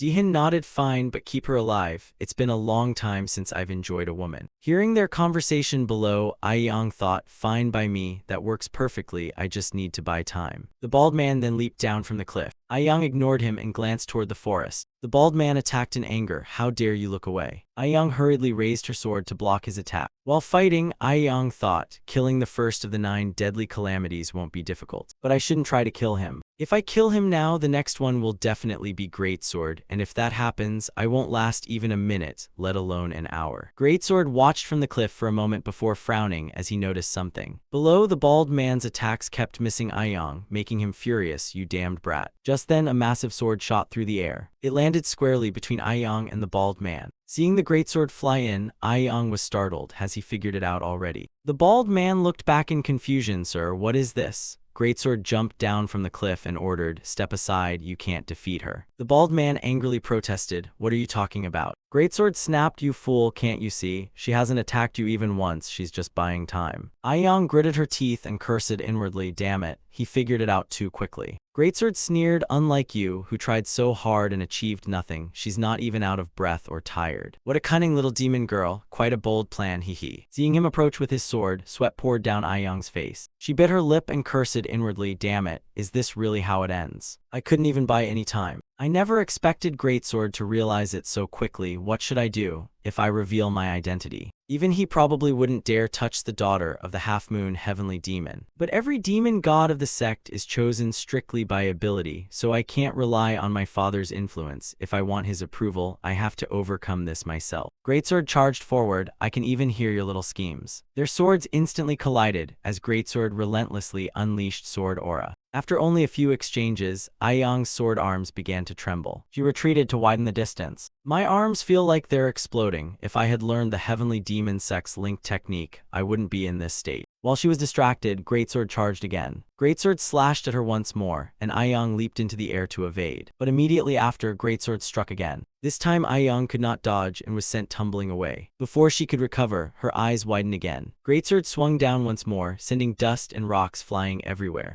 Aiyang coughed up blood and lay on the ground in horror. The great sword praised him, you're quite skilled for someone your age. Aiyang panicked inwardly, I don't even have time to worry about my body anymore. The great sword raised his sword once again. All your burdens in this world will end here. Aiyang's mind raced, even if I ignore my internal injuries since my inner energy is still incomplete. I have to use black flower and red soul or I'll die. Just then, a loud tremor echoed from the distant mountaintop. Immediately afterward, countless hidden weapons rained through the air. The great sword was startled and turned around. He was forced to retreat to dodge the hidden weapons. Then a dark figure leaped down from the mountaintop. Aiyang looked at the figure flying toward them and wondered, is that a bird? She soon recognized the newcomer as Woon Xiang. As he descended, he unleashed countless spear strikes that slammed into the ground, filling the area with dust. Aiyang and the great sword were separated by it. Standing in the dust, the great sword glanced around and muttered, is that even a human? As the dust settled, Woon Xiang's figure appeared before him. Are you the great sword of Green Mountain? Looking at the opponent's weapon, he thought, judging by that ring, could it be the 9-ring broadsword, though the rings look a little different. The great sword asked in confusion, boy, who are you? Woon Xiang ignored him and looked behind. Then he shouted, "First squad of the Heavenly Demon Cave, listen up. Everyone, move down and protect the second squad immediately." As soon as he finished speaking, everyone rushed down. Only then did Woon Xiang smile at the great sword with confidence. Aiyang struggled to her feet. "Is that you, number 900? Woon Xiang raised his spear to stop her. "Stay there, I was sent here as reinforcements." Aiyang shouted in shock, "What nonsense are you saying? That's the great sword of Green Mountain. He's as strong as one of the sect's heavenly demons. You can't fight him alone." The moment she stood up, Woon Xiang swung his spear and carved a line across the ground. "Don't make me repeat myself. Stay there, because fighting with those injuries will only get in my way." Aiyang stood there stunned, thinking. I could only see the trail of his spear. Could number 900 really move that fast? Earlier, when Woon Xiang leaped down from the mountaintop, he had left several iron rings there. Woon Xiang thought to himself, it was probably the right decision to remove those rings because the great sword of Green Mountain is no easy opponent. But I should probably keep the leg rings on unless it's absolutely necessary. The great sword asked him, "Are you another one of the heavenly demon sect's dogs?" Woon Xiang sneered, "Calling me the sect's dog will only make you underestimate me." The great sword frowned. "What do you mean by that?" Woon Xiang instantly vanished from where he stood. When they clashed again, his spear struck the great sword's massive blade. "So what should I call someone hunted by a dog like me? Are you saying you're even lower than a dog?" A terrifying aura erupted in all directions from the two of them. Great Sword was utterly puzzled. How strange. Is he even wearing clothes? Woon Xiang's cloak suddenly flew toward his neck on its own. Great Sword's face darkened, completely unable to understand. His head was then sliced off. A smug smile spread across Woon Xiang's lip. In reality, Great Sword was still alive. He had only thrown his head back. He was utterly confused. What just happened? I felt like my head had been cut off. He then swung his blade to counterattack. Woon Xiang's figure vanished, and when he reappeared, he was already far away, an effect of the domain he comprehended while fighting Black Ghost.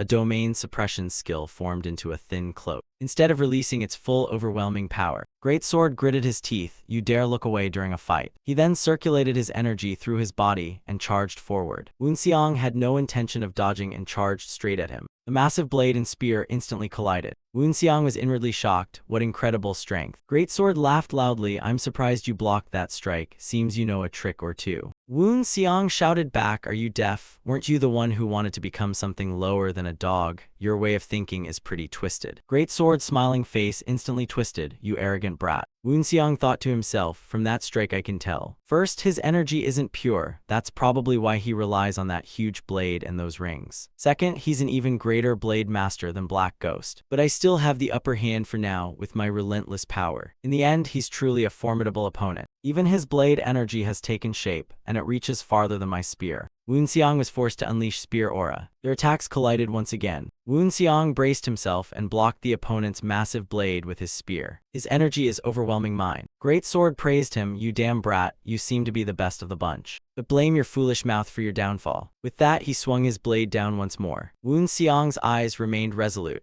with no intention of avoiding him. He once again gathered his strength to block the attack. Dust exploded violently outward from the center of their clash. Blood trickled from the corner of Woon Xiang's mouth. The upper half of his clothing had also been torn to shreds. My legs are growing heavier with these iron weights. No, I have to push myself a little further. Thinking that, he tightened his grip on the spear and charged again. Greatsword sneered, look at the state you're in. How much longer do you think you can hold out? As he spoke, he raised his sword again to build momentum. Woon Xiang dashed forward. He secretly smirked. He took the bait. His true energy quickly turned golden, and Greatsword's sword aura was drawn into the golden light. Greatsword was shocked. My sword aura is being twisted. Woon Xiang's spear shot through the sword aura. No, he's piercing through that opening. Woon Xiang gritted his teeth and thrust his spear through the sword aura. Greatsword could not help but admire him. His spear technique is truly exceptional. Facing Woon Xiang's thrust, he quickly swung up his sword. The supreme technique Jade Sword was unleashed at once. A protective barrier appeared around him and blocked the spearhead. Woon Xiang's strike could go no farther. Even so, his eyes remained unwavering. He then unleashed 6-star destruction. Terrifying black energy crashed down again, followed by another massive explosion. Watching their battle from the side, Aiyang could no longer believe what she was seeing. As the dust settled, Greatsword's barrier was still standing. From inside the barrier, he said, that was an impressive technique, but you still haven't mastered it. You damn dog of the heavenly demon sect. Woon Xiang ignored him and continued attacking. The manifested sword aura was merging with that technique. Is he attacking with his own energy? Seeing the enemy's sword aura coming, Woon Xiang raised his spear. The sword aura stopped the instant it reached his spearhead. His spearhead had begun to twist slightly. Black iron flames, should I counter it with Holy Spear, Talon Knight? Holy Spear, Talon Knight can pierce his sword dance, but it will be stopped by his Jade Sword. Meanwhile, 6-star Destruction can pierce Jade Sword, but it cannot break through sword dance. This is a difficult situation. Greatsword gathered momentum and charged again. Haha, I'll finish you quickly, boy. Woonseong gritted his teeth. I have to decide now. Talon Knight, 6-star Destruction, or should I remove my leg weights? Greatsword rushed right in front of him. Woonseong still hesitated, Talon Knight or 6-star Destruction. Just then, countless lines of text appeared in his mind. The Holy Spear's Final Night is a technique that uses flow to overcome power, while the 6 arts Destroy Heaven uses raw power to shatter the hardest things. Why don't I use both? The Black Flower Technique and the Perfected Technique of the Righteous Path. That's right, if I add Black Flower to complete this new technique, I can use it to fill the flaw I found in the Sacred Water Ghost Ruins. That's how I created True Flower Steel Knot. Then what about Final Night and 6 arts Destroy Heaven? Wasn't my goal to combine those two, I only set them aside because they weren't complete. Should I stop? Combining 2 incomplete techniques is a double-edged sword. That is the purest conclusion. But why is my body moving on its own? The Great Sword asked in confusion, what are you thinking, kid? Suddenly he realized something. What happened to this brat? The next moment, a terrifying golden light burst in every direction. Even Aiyang, standing far away, was startled by the golden light. What is that? Within the golden light, the phantom of a majestic golden dragon appeared. The golden light swept across the ground. What it left behind was the trench of a true dragon. Aiyang could not believe it. How could he become this strong just by removing 2 wrist rings? Or is there something beyond that? I couldn't even fight the Great Sword on equal footing. Number 900 must have something else, but he's risking his life in this battle. Just how much has he grown since leaving the Heavenly Demon Cave? From number 900 to becoming the top of his generation, I think he's truly incredible. Back at the Life and Death Pass, we were still evenly matched. But if I fought him now, I would definitely lose. Number 900, you're truly amazing. Amid the dust, Woonseong stood proudly. He looked at his blood-covered hands and murmured, did I really do it? Then he looked toward the distant pile of rubble. Did I really succeed? I think I've finally found my own path. He then collapsed to the ground from exhaustion. It's been a long time since I've been this badly injured, though this was nothing unusual before I was reborn. He took out some ointment and began applying it to his wounds. Back then, even that foolish Great Sword of Green Mountain couldn't have scratched my skin. As he applied the medicine, he suddenly stopped after sensing someone approaching from behind. Aiyang snatched the ointment from his hand and smiled, let me apply it to those spots, and Woonseong casually replied, fine by me. Aiyang then began treating his wounds. She couldn't hide the tension on her face. He still hasn't let go of his spear even after being this badly injured. Every wound was deep. That was truly savage power. It seems that's how he managed to defeat Great Sword. What would happen if he removed the rest of those iron rings? I'd better stop overthinking. It'll only confuse me even more. After a while, Aiyang finished bandaging Woonseong's body. She folded her arms and smiled. Now we're even. Woonseong glanced at her with slight displeasure. He then turned and took his cloak from Taeyang.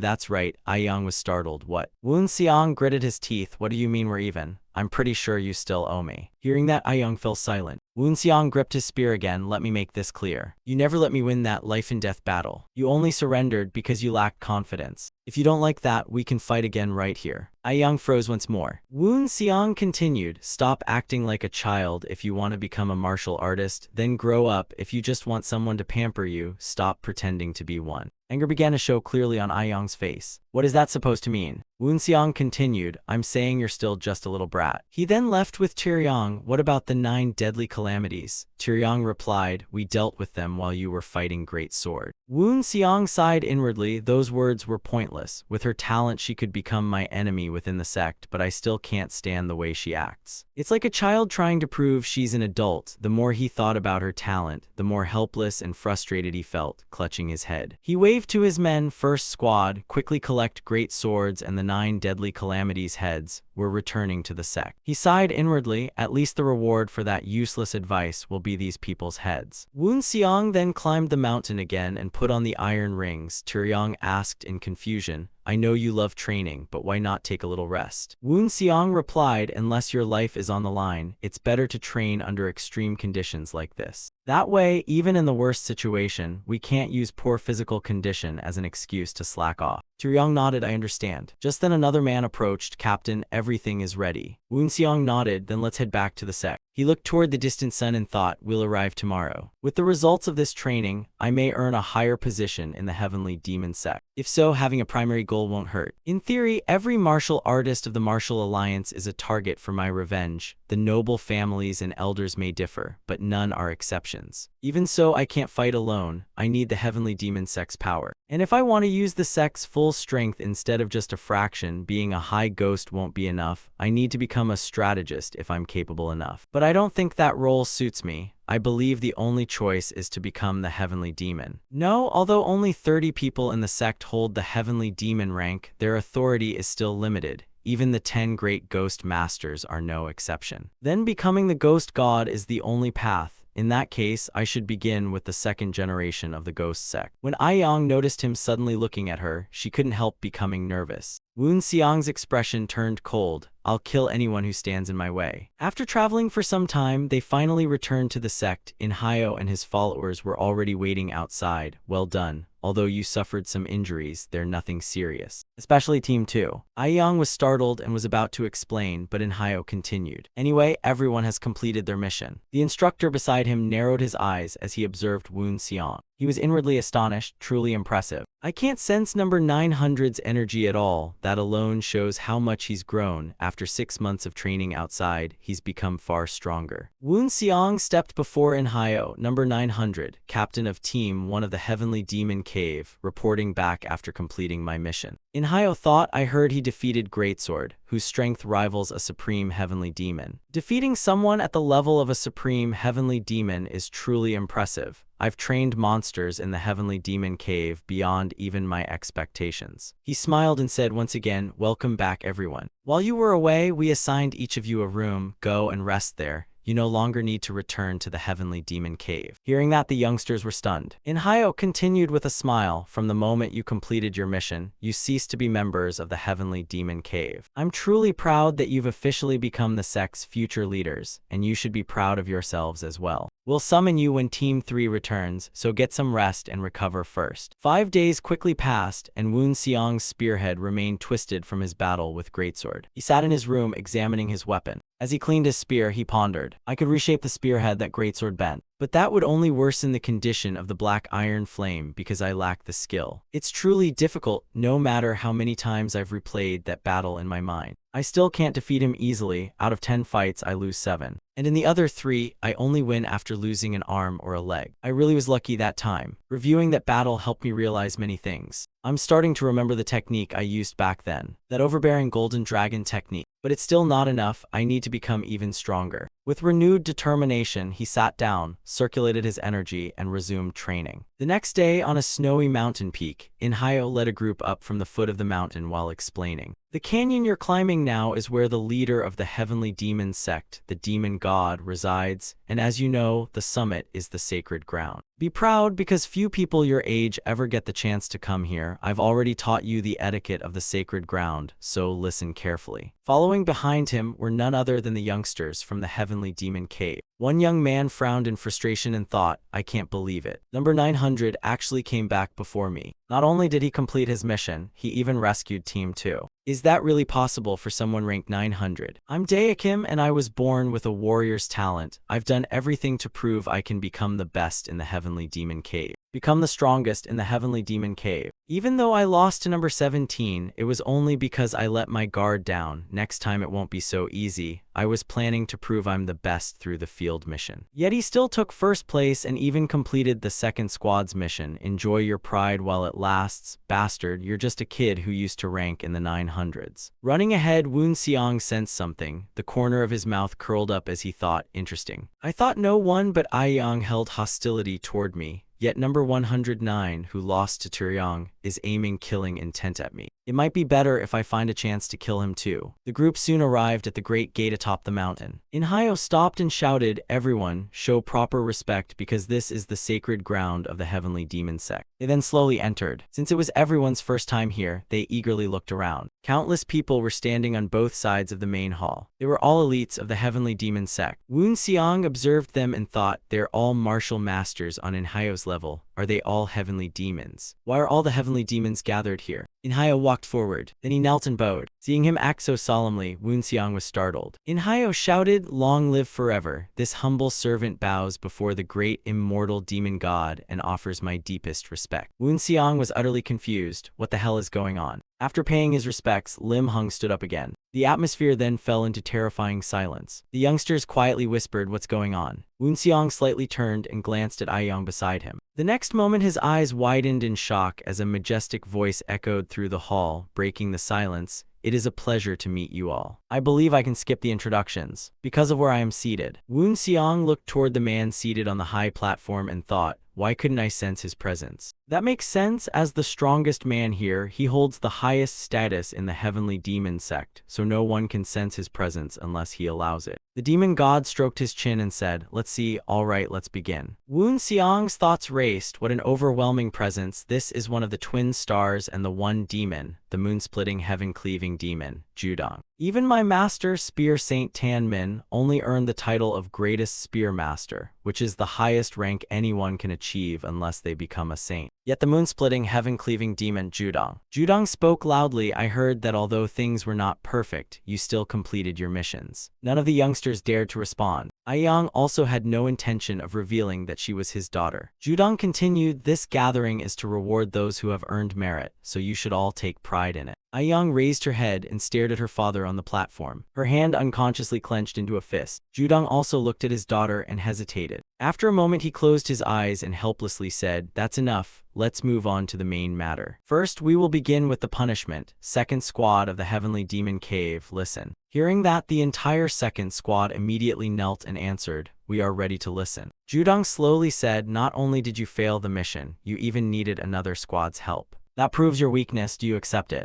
Aiyong gritted her teeth in frustration but could do nothing. She said nothing and simply knelt there in silence. Seeing them remain silent, the people on both sides of the hall shouted, "Do you accept it?" Aiyong bit her lips so hard that blood trickled from the corner of her mouth. "We accept." Judong nodded in satisfaction. "Good, then I will announce your punishment. I order every member of Heavenly Demon Cave's second squad to undergo closed-door training in the Valley of 10,000 Tormented Souls for 6 months. Aiyong accepted calmly without objection. Judong then dismissed them. "That is the punishment. Now it's time for the rewards." As he spoke, his eyes fell on the spearhead behind Woonseong's back. "First squad and third squad of the Heavenly Demon Cave, listen." Chin Yang and the men behind him quickly knelt. "We are listening." Judong declared, "You completed the mission brilliantly and proved your value as part of the Heavenly Demon Sect's assault force. Therefore, I assign first squad to the Dragon Talon Division and third squad to the White Monkey Division, both of which are among the 12 rearguard divisions protecting the sect. I hope you all integrate well while fulfilling your duties and helping the sect grow stronger. If anyone disagrees with my decision, speak now." Someone immediately stepped forward. "We acknowledge the talent of the 2 Heavenly Demon Cave squads, but I believe assigning them to one of the 12 divisions is inappropriate. The 12 rearguard divisions are the sect's elite, and every member is at least a path ghost. Such positions are unsuitable for those who just completed Heavenly Demon Cave training, and every captain of the 12 rearguard divisions is a high heavenly ghost. The captains of first and third squad do not even meet the minimum requirement. We fear abuse of authority and the inexperience of youth will damage the sect's defensive divisions." Hearing them speak at length, Woonseong sighed in boredom. Judong continued, "I understand your concerns, and you are right. High Heavenly Ghost is an extremely limited position and cannot be replaced unless its holder dies. Therefore, I now permit the captains of first and third squad to challenge any High Heavenly Ghost for the position." Everyone was stunned in disbelief. Judong ignored their reactions and continued, "The time and place are here and now. Each captain will choose one High Heavenly Ghost to challenge." Dalmuji rejoiced inwardly. "Excellent. I never expected such a perfect opportunity so soon.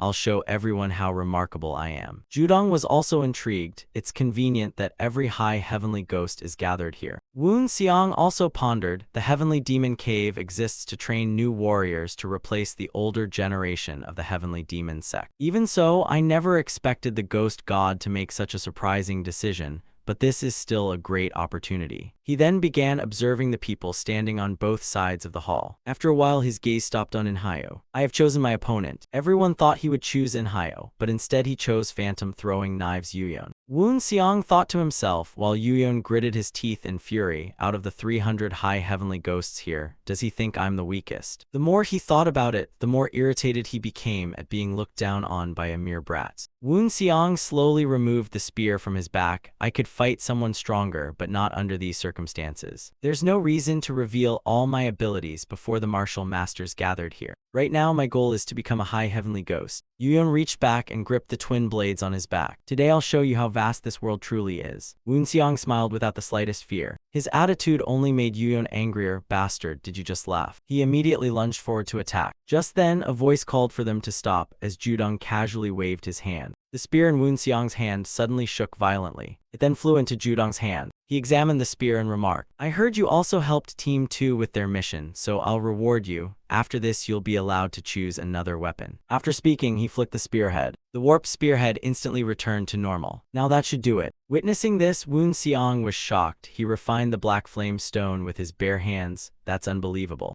Judong tossed the spear back to him. Now continue the fight. The spear shot through the air at incredible speed. In an instant, it embedded itself before Woon Xiang. He was stunned once more. Judong threw it with pure physical strength, yet it pierced halfway into the floor. The heavenly demon sect truly is incredible. He reached out and pulled up the spear. Now what should I do? Compared to greatsword, Yuyon is on a lower level, so one weight should be enough. With that, he removed one iron weight from his left arm. Then he swung his spear and charged at his opponent. Seeing that, Yuyon raised his twin blades. He had been waiting a long time for the chance to beat Woon Xiang. The two soon engaged in a fierce battle, and after a few exchanges, Woon Xiang began to notice something as he kept dodging the attacks. His attacks are fast and unpredictable, relying only on flying sword technique while trying to keep his distance. This won't be easy. Sword aura had grazed his face, leaving a bleeding wound. But it meant nothing to him. He reminded himself there was still no need to use his domain. The twin blades in Yuyon's hands kept spinning. Seeing Woon Xiang charge in, he attacked again, surrounding Woon Xiang from every side. Woon Xiang did not stop and charged straight through, using his spear to counter the attacks. Yuyon had no intention of fighting up close, attacking while constantly widening the distance. Those watching the battle were astonished that someone so young could already be so terrifying. Facing Woon Xiang head-on, Yuyon was beginning to struggle. He instantly saw through the weakness of my flying sword technique. Yet he still shows such sharpness with only his agile footwork. Even so, he's still this formidable. A moment later, Woon Xiang stepped on Yuyon's foot. He could no longer pull back or widen the distance. Woon Xiang immediately followed with a heavy punch to his body. The young man coughed up blood from the blow and cried out in agony. Watching from the side, Aiyong sighed inwardly. The gap between me and number 900 keeps growing. Only 10 days have passed since then, yet the gap between us has grown tremendously. After half a year in the Valley of 10,000 Punishments, I won't lose to him again. After being overwhelmed, Yuyon unleashed his ultimate technique, sending countless sword auras like rain toward Woon Xiang. You damn brat. His flying sword spun around him, forming countless circles. The sword auras then all shot toward Woon Xiang again. Centered on the two of them, a violent explosion erupted, filling the area with dust. From within the dust, Yuyon's flying swords were knocked away. Woon Xiang pointed his spear at him and smiled. What did you just say? Covered in wounds, Yuyon replied, I admit defeat. Hearing his surrender, Woon Xiang lowered his spear. Only then did Yuyon let out a sigh of relief. I have become a heavenly demon before everyone, a position neither too high nor too low, but to become the demon god, I need greater skill and more achievements. I will definitely contribute more in the future, but for now, I've already proven my abilities. Judong smiled from the platform. Becoming a heavenly demon at such a young age is truly impressive. Congratulations. Woon Xiang bowed in thanks. Judong turned to Dalmuji. You may also issue a challenge to become a heavenly demon, so who will you choose? Dalmuji asked, am I allowed to challenge any heavenly demon here? Judong replied, of course. No one here is an exception. Dalmuji turned and pointed at Woon Xiang, then I want to challenge him. Woon Xiang frowned as the corner of his mouth curled up. He walked over, picked up the iron rings, and put them back on his arms. Seeing this, Dalmuji asked in confusion, what are you doing? Do you think you can beat me while wearing those rings? Especially with your exhausted body after fighting a heavenly demon. Damn you, do you know this is a fight to the death? Woon Xiang casually raised his spear. Of course I do. And that's exactly why I'm fine. Dalmuji gripped his sword tightly. You bastard. Woon Xiang snorted. How long are you going to keep barking? Unless you're training your mouth, draw your sword or you'll die. With that, he dashed straight at his opponent. A single spear strike instantly sent Dalmuji flying like a kite with its string cut. He barely managed to steady himself. Why are you? Before he could finish, Woon Xiang appeared before him again. You should know your place. How dare you threaten me? With that, he swung his spear down once more. As Dalmuji blocked, he thought in shock, what kind of speed is this? Is he really wearing those iron rings? He hasn't even had time to recover after fighting a heavenly demon. Dodging desperately, Dalmuji shouted, threaten you, know my place. How dare you say that? Do you think I'll just sit down and admit defeat? Woon Xiang was slightly surprised as he charged in with a punch driven by body rotation. But his waist had over-rotated. The real attack came after that feint. That was far too easy to predict. After dodging the sword strike, Woon Xiang leaped into the air. A powerful blow slammed straight into Dalmuji's chest. The young man spat blood again as he was sent flying. His body crashed into the cliff, shattering the rock. He then fell to the ground and collapsed to his knees. Covered in blood, he stared at Woon Xiang in disbelief. How could this be? Was I the one defeated? Who did I just fight? Right, it was number 900. I just fought him. He struggled to stand with his sword. Damn it, what's wrong with my body? But what shocked him even more was Woon Xiang's condition. What? He was gasping after fighting Yuyun. Yet now he had fully recovered. Did he really heal during the fight? I can't beat him, I have to surrender. The man standing before me is a true monster. He's incredibly dangerous. Thinking that, he gritted his teeth and said, wait, I want to. But before he could finish, Woon Xiang grabbed his throat, leaving him unable to speak. Woon Xiang clearly intended to kill him. Without another word, Woon Xiang snapped his neck. The young man died before he could surrender. Woon Xiang put his cloak back on and slung the spear over his back. Good, this will serve as a lesson to anyone else who wants to challenge me. Just then, Judong spoke from the platform. Let's see. The Ghost Heaven Squad will now become part of the Dragon Spear Division. Hearing that, Tyryong and the others behind him burst into joyful laughter. Judong continued, finally the captain. Woon Xiang quickly bowed. I am Woon Xiang, thank you, sir. Judong continued, Woon Xiang, captain of Ghost Heaven Squad 1, will become one of the high heavenly demons. Does anyone have any objections? The entire crowd fell silent with no complaints. Everyone had witnessed Woon Xiang's strength firsthand. After waiting a moment, Judong continued, it seems no one has any objections. From this moment on, Ghost Heaven Squad 1 officially becomes part of the Dragon Spear Division,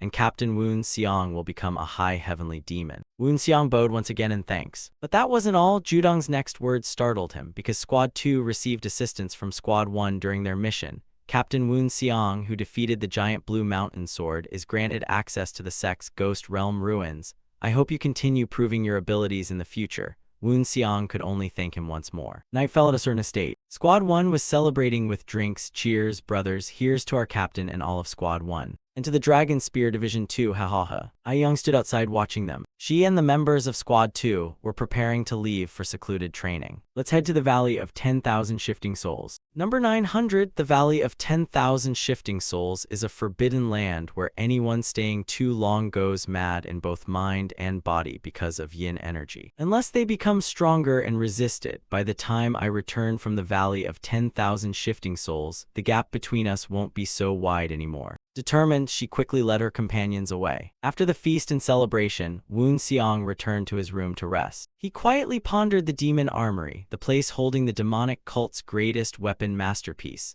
a 5-story building storing weapons gathered from across the martial world. And according to martial world rumors, it housed the legendary demon weapons and heavenly weapons. I never imagined I'd enter the Demon Armory, and as a martial artist, I shouldn't rely too much on weapons. Yet it's only natural for every martial artist to long for a peerless divine weapon. Even my Black Flame Spear is already an excellent weapon, but it still can't compare to a supreme weapon masterpiece, forged with the blacksmith's soul from peerless materials and matched to its rightful wielder. People say a weapon with a soul will answer its master's wishes. I could have learned much more if I'd had such a weapon before. Anyway, if I get a new weapon, what about this spear? Since it's forged from black flame stone, maybe I should remake it into something else. Maybe after I get a new spear from the Demon Armory, I'll find one that truly suits me. Before long, the night passed and the sun slowly rose. At dawn, someone knocked on Woon Xiang's door. He opened it and saw Inhayo. Will you be guiding me? Inhayo, who nodded. They assigned me because we've known each other for a while. Woon Xiang asked again, was it the demon god who ordered you, sir? And Inhayo shook his head. No, it was the strategist. Now let's go unless you have other business. Woon Xiang smiled, yes, sir. The two quickly headed toward the Demon Armory. Inhayo glanced at him. You've matured a lot, and Woon Xiang replied, I believe that's only natural for a demon demon master. Smiling inwardly, he thought, only natural,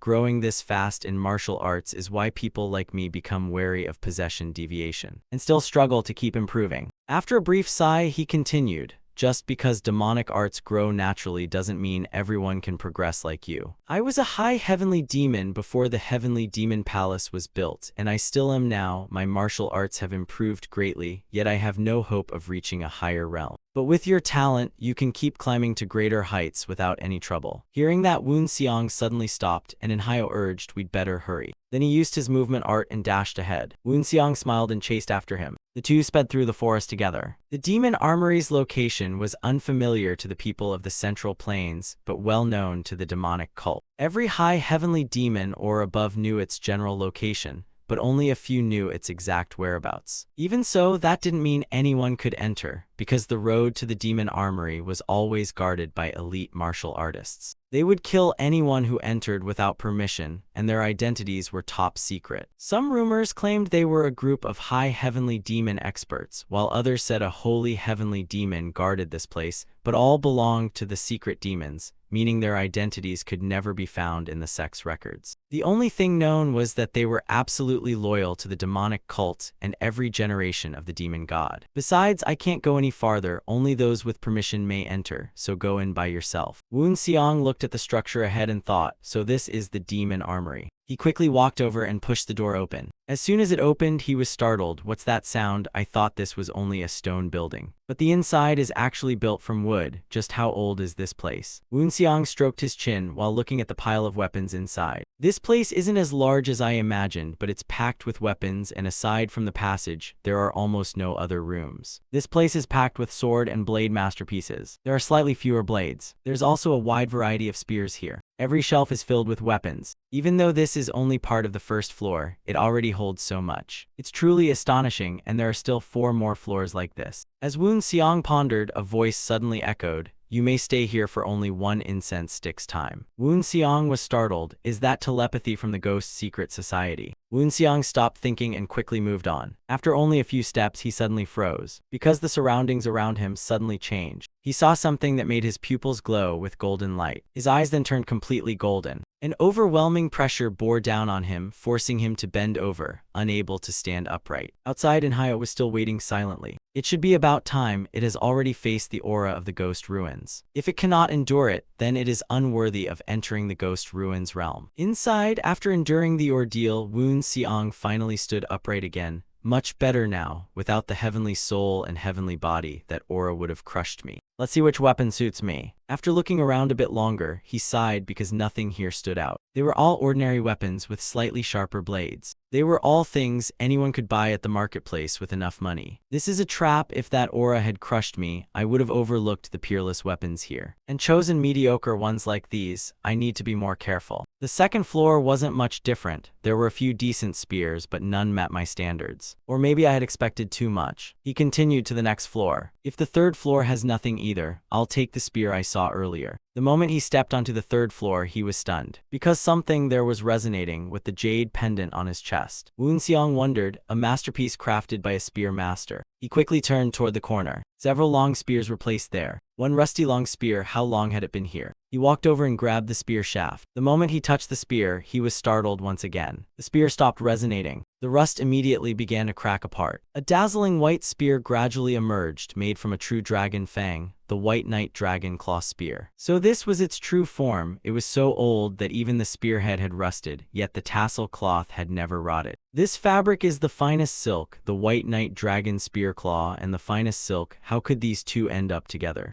There seems to be writing on the cloth. From Starfall Cloud to Secret Mission Office. A moment later, Woon Seong came out of the Ghost Realm ruins, and Inhyo, waiting outside, sighed in relief. There you are. A spear was strapped to Woon Seong's back. Inhyo asked curiously, is that spear your choice? Woon Seong smiled and nodded. Inhyo stared at him for a moment, then nodded. Then he nodded. If you're done, then follow me back. Becoming one of the 12 guardians is no simple task, so I wish you luck in your upcoming missions. The White Knight Dragon Spear Claw and the 6 forms of Heaven's End finally returned to each other. The two headed back together. When they reached the edge of the forest, Inhyo stopped and spoke. I think you've begun to feel the burden carried by the 12 guardians. Woon Seong replied, yes, I can feel the weight on my shoulders. Inhyo continued, it won't be easy, so I hope you'll do your very best. You'll receive a mission soon. Becoming one of the 12 guardians isn't a position of comfort, so once again, I wish you luck with your mission. Woon Seong calmly replied, I've prepared myself for everything. By the way, I have a question. Inhyo stopped walking, turned around and looked at him. This is the first time you've asked a question. Go ahead, what is it? Woon Seong smiled, I want to meet the person who forged the black flame stone spear. Woon Seong then returned to his residence. Without a word, he slung the 2 spears across his back. A woman from the squad approached and said worriedly, please be careful on your journey, and Woon Seong waved to tell her not to worry. He then leaped away. The Black Spear's creator now lives in a village inhabited by ghost folk. That village is called 15th Village. Go to the forge there and find a man named Gong Yaja. He raced forward so fast his figure became a blur. I'll reach 15th Village in the time it takes 4 sticks of incense to burn. At a house on a cliff in 15th Village, a burly man was frantically forging iron there. Suddenly, a voice came from outside. Is there a blacksmith named Gong Yaja here? Woon Seong then slowly walked inside. The man stopped working and asked, are you the one looking for me? Woon Seong replied, so you're the one. Ghost sword of the Feng family sent me here. Yaja scratched his head. I only know a few demon spear wielders, so I'm not sure which one you mean. Woon Seong replied, the demon spear from the blood division. Hearing that, Yaja suddenly remembered. Then who are you? Woon Seong replied, I'm Woon Seong, the one who recently became a heavenly demon. Yaja was even more shocked. The escort unit captain. Please forgive my disrespect. Woon Seong waved his hand. Stand up, I came to ask you a favor.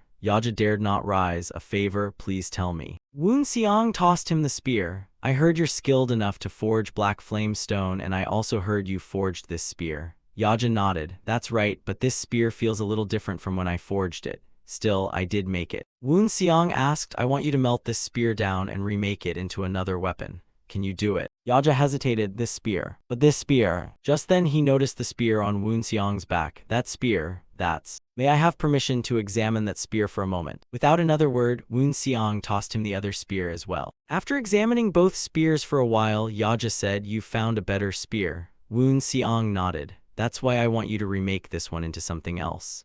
Yaja asked, then what kind of weapon do you want? Woon Seong answered without hesitation, throwing knives and a greatsword. After giving Yaja his instructions, Woon Seong headed to the mountainside. He swung his spear, White Knight Dragon Spear Sweep. Then he began practicing his spear, unleashing a series of overwhelmingly powerful techniques. Martial Star Destruction. Fourth Moon Black Knight Sacred Wind Slash. These are 3 of the 6 seals that I've mastered. And this is the move I used to defeat the Azure Mountain Greatsword. He swung his spear again, trying to recreate that technique, but reality was disappointing. The spear was instantly knocked out of his hand by the backlash. A crater was blasted into the ground before him. Woon Seong sighed. Just as I expected, this move is incredibly difficult because it compresses all martial energy into one. It drains all my breath and soul energy every time I use it. Should I focus on mastering this or the remaining 3 seals? My energy is still lacking, but if I master it, this will become my trump card. He grabbed the spear once more, slung it across his back, then reached out. He drew several throwing knives from his waist and hurled them. His target was the large tree ahead. He kept throwing knife after knife into the trunk. After a while, he smiled with satisfaction. Thunder Mound throwing knives. It seems I still remember how to use them. It's already late, I'll stop here for today. He recalled what had happened that morning. As soon as he returned to Jeokbang, the captain asked, you're back. Want something to eat? Woon Seong shook his head. No, I'm not hungry. Jeokbang stared at him. All right then. By the way, the squad is holding a small feast tonight. Will you join us? Remembering that, Woon Seong couldn't help but think, I guess I should go to that feast. Before long, the bright moon reached its highest point, while the first squad was already celebrating with a grand feast. The door suddenly opened. Everyone turned to look. While drinking, Woon Seong asked in confusion, who is it? The man entered, bowed politely, and said, greetings, captain of the Dragon Spear Unit. I am Hamo, chief aide to the saintly demon strategist, sent to deliver a message to the captain of the Dragon Spear Unit. Woon Seong asked, the chief aide to the saintly demon strategist, you mean strategist Guanchuk, a message from him? Hamo replied, yes, he invites the captain of the Dragon Spear Unit to his headquarters, the Saint Tower. The Saint Tower is where the master strategists reside and also the strategic headquarters of the saintly demon strategist where his forces are gathered. Why would he summon me there? Puzzled, Woon Seong asked the Saint Tower at this hour. Hamo explained. He said there's a new mission. I don't know what it is, but I was told it's urgent. Woon Seong thought it makes no sense for one of the 10 saint demons to set a trap to kill someone who's only a high heavenly demon, especially when that person is the strategist. An urgent mission. After thinking for a moment, he set down his wine jug and stood up. I'll go, lead the way. The two then used their movement techniques and departed into the night. As Hamo led the way, he thought, the saintly demon strategist ordered me to bring him. But is this kid really a high heavenly demon? Even I, one of the leaders of the Blade Demons, couldn't reach that rank. Maybe I should test him. Thinking that, he increased his speed. We'd better hurry. I'll go ahead first, Woon Seong sneered. What a nuisance. Before long, he saw a tower appear ahead. That must be the Saint Tower. It was built like a watchtower, just as the rumors said. As you know, the demon villages were built around the sacred demon hall. The Saint Demon Tower and the Saint Tower were built the same way. At first glance, the layout resembles the demon villages, except they stand closer to the frontier. That's because the 10 saint demons must remain on the front lines to protect the sex people. That is the Saint Demon Tower. Hamo struggled behind Woon Seong, trembling all over. How about we take a short break? Woon Seong glanced at him and sneered. Don't make me laugh. You're the one who sped up first to test me. Embarrassed, Hamo asked. You noticed? Woon Seong mocked. A mere blade demon like you dares test a high heavenly demon. Why, do you think the saintly demon strategist will value you more? Then do this, keep running to the Saint Tower as you intended. If you dare stop or rest, you'll answer for insulting a high heavenly demon. You'll pay with your life. Hamo nervously said, do you really have to? Before he could finish, Woon Seong coldly shouted again, silence, I'm not finished. He spread his arms, if you arrive later than I do. It may not be as bad as stopping midway, but you'll still be held responsible. Hamo's face grew tense again. A while later, Woon Seong arrived outside the tower entrance. As soon as he knocked, a voice came from inside, come in, which surprised him. Did he open the door with energy? Seeing Woon Seong still standing outside, the voice called again, what's wrong, come in. Woon Seong entered, looked around, and thought, this place is filled with bookshelves and documents, just like stepping into Master's archive realm. He set his long spear aside and slowly walked toward Gwanchuk. Gwanchuk sat with his back to him. I've been waiting for you. You arrived earlier than expected. He then walked to the tea table and invited him to sit. Woon Seong's attention was drawn to something at his waist. Those were the 3 black blood life and death brushes of the heavenly demon sex strategist. It was a famous story I'd heard many times. When the holy execution demon drew the black knight brush, one of the victim's arms or legs would be severed. If the blood-red brush was drawn, all 4 limbs would be cut off. And if the life and death brush was drawn, death was certain. That was the legend of the holy execution demon's iron brushes. Once Woon Seong sat down, Gwanchuk used his inner energy to lift 2 cups of tea. Let's start with the first cup. He didn't brew tea the usual way, but scooped tea leaves directly into a cup of cold water. Then he ignited the cup with his inner energy. After heating the tea, he placed it before Woon Seong. Have a drink. I hope it suits your taste. Woon Seong couldn't hide his shock. To use flame ignition meant his martial arts were at least on par with my master's, and there are 9 more people like him here. Seeing Woon Seong sitting there in a daze, Gwanchuk spoke. I remember sending someone to guide you here, and it seems he misjudged you. Woon Seong lifted the teacup and thought, he knows about that. It seems his aura had spread throughout the tower and beyond. Woon Seong then explained, he tried to test me, so I gave him a small lesson. Gwanchuk chuckled, well, he's quite capable, but sometimes he thinks too highly of himself. Good, at least this taught him a valuable lesson. Even so, I heard you needed me. Gwanchuk nodded, yes, I need to meet the captain of the Dragon Vanguard unit. Woon Seong suddenly realized, so he needed the Dragon Vanguard unit's captain, not the heavenly demon successor. Thinking that, Woon Seong asked, then this must be a mission for the Dragon Vanguard unit. Gwanchuk waved his hand and unfolded a map. That's right.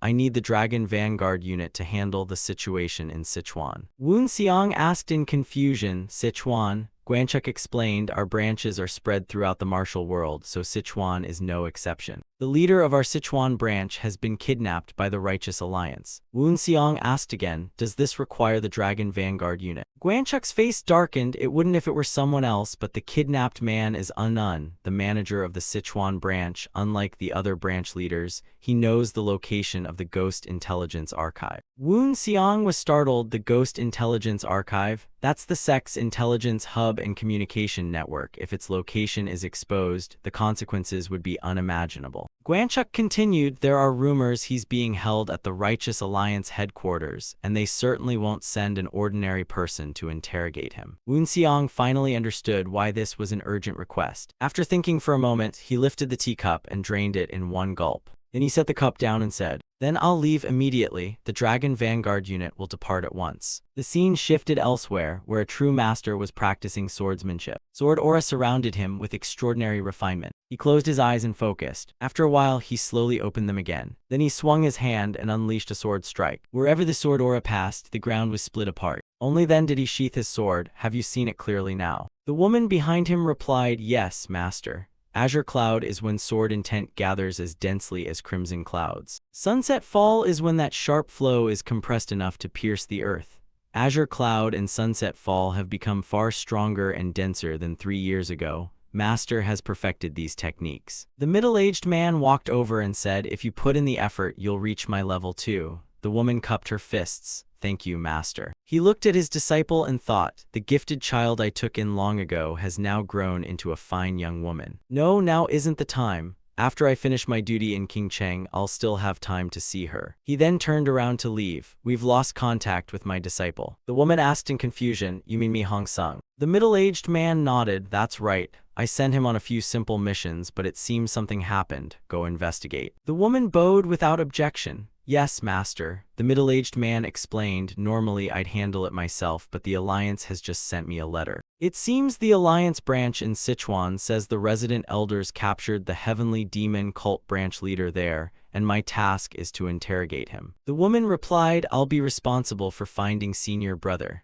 I'll make sure you have nothing to worry about, master." The middle-aged man suddenly stepped forward and grabbed both of her hands. The woman was startled, while the middle-aged man smiled with a lecherous grin. "Then I'll leave it to you. Honestly, I'm very curious about what he's been doing." Meanwhile, the Dragon Escort unit led by Woon Seong continued rushing toward their rescue mission. They had reached the outskirts of Xinjiang. Woon Seong looked at the distant peak and said, "That's Mount Kunlun." He immediately stopped his horse at the foot of the mountain. Mount Kunlun is home to the Kunlun sect, one of the 10 great sects, and marks both the beginning and the end of the Central Plains. Woon Seong ordered the squad, "We'll leave the horses here and continue on foot.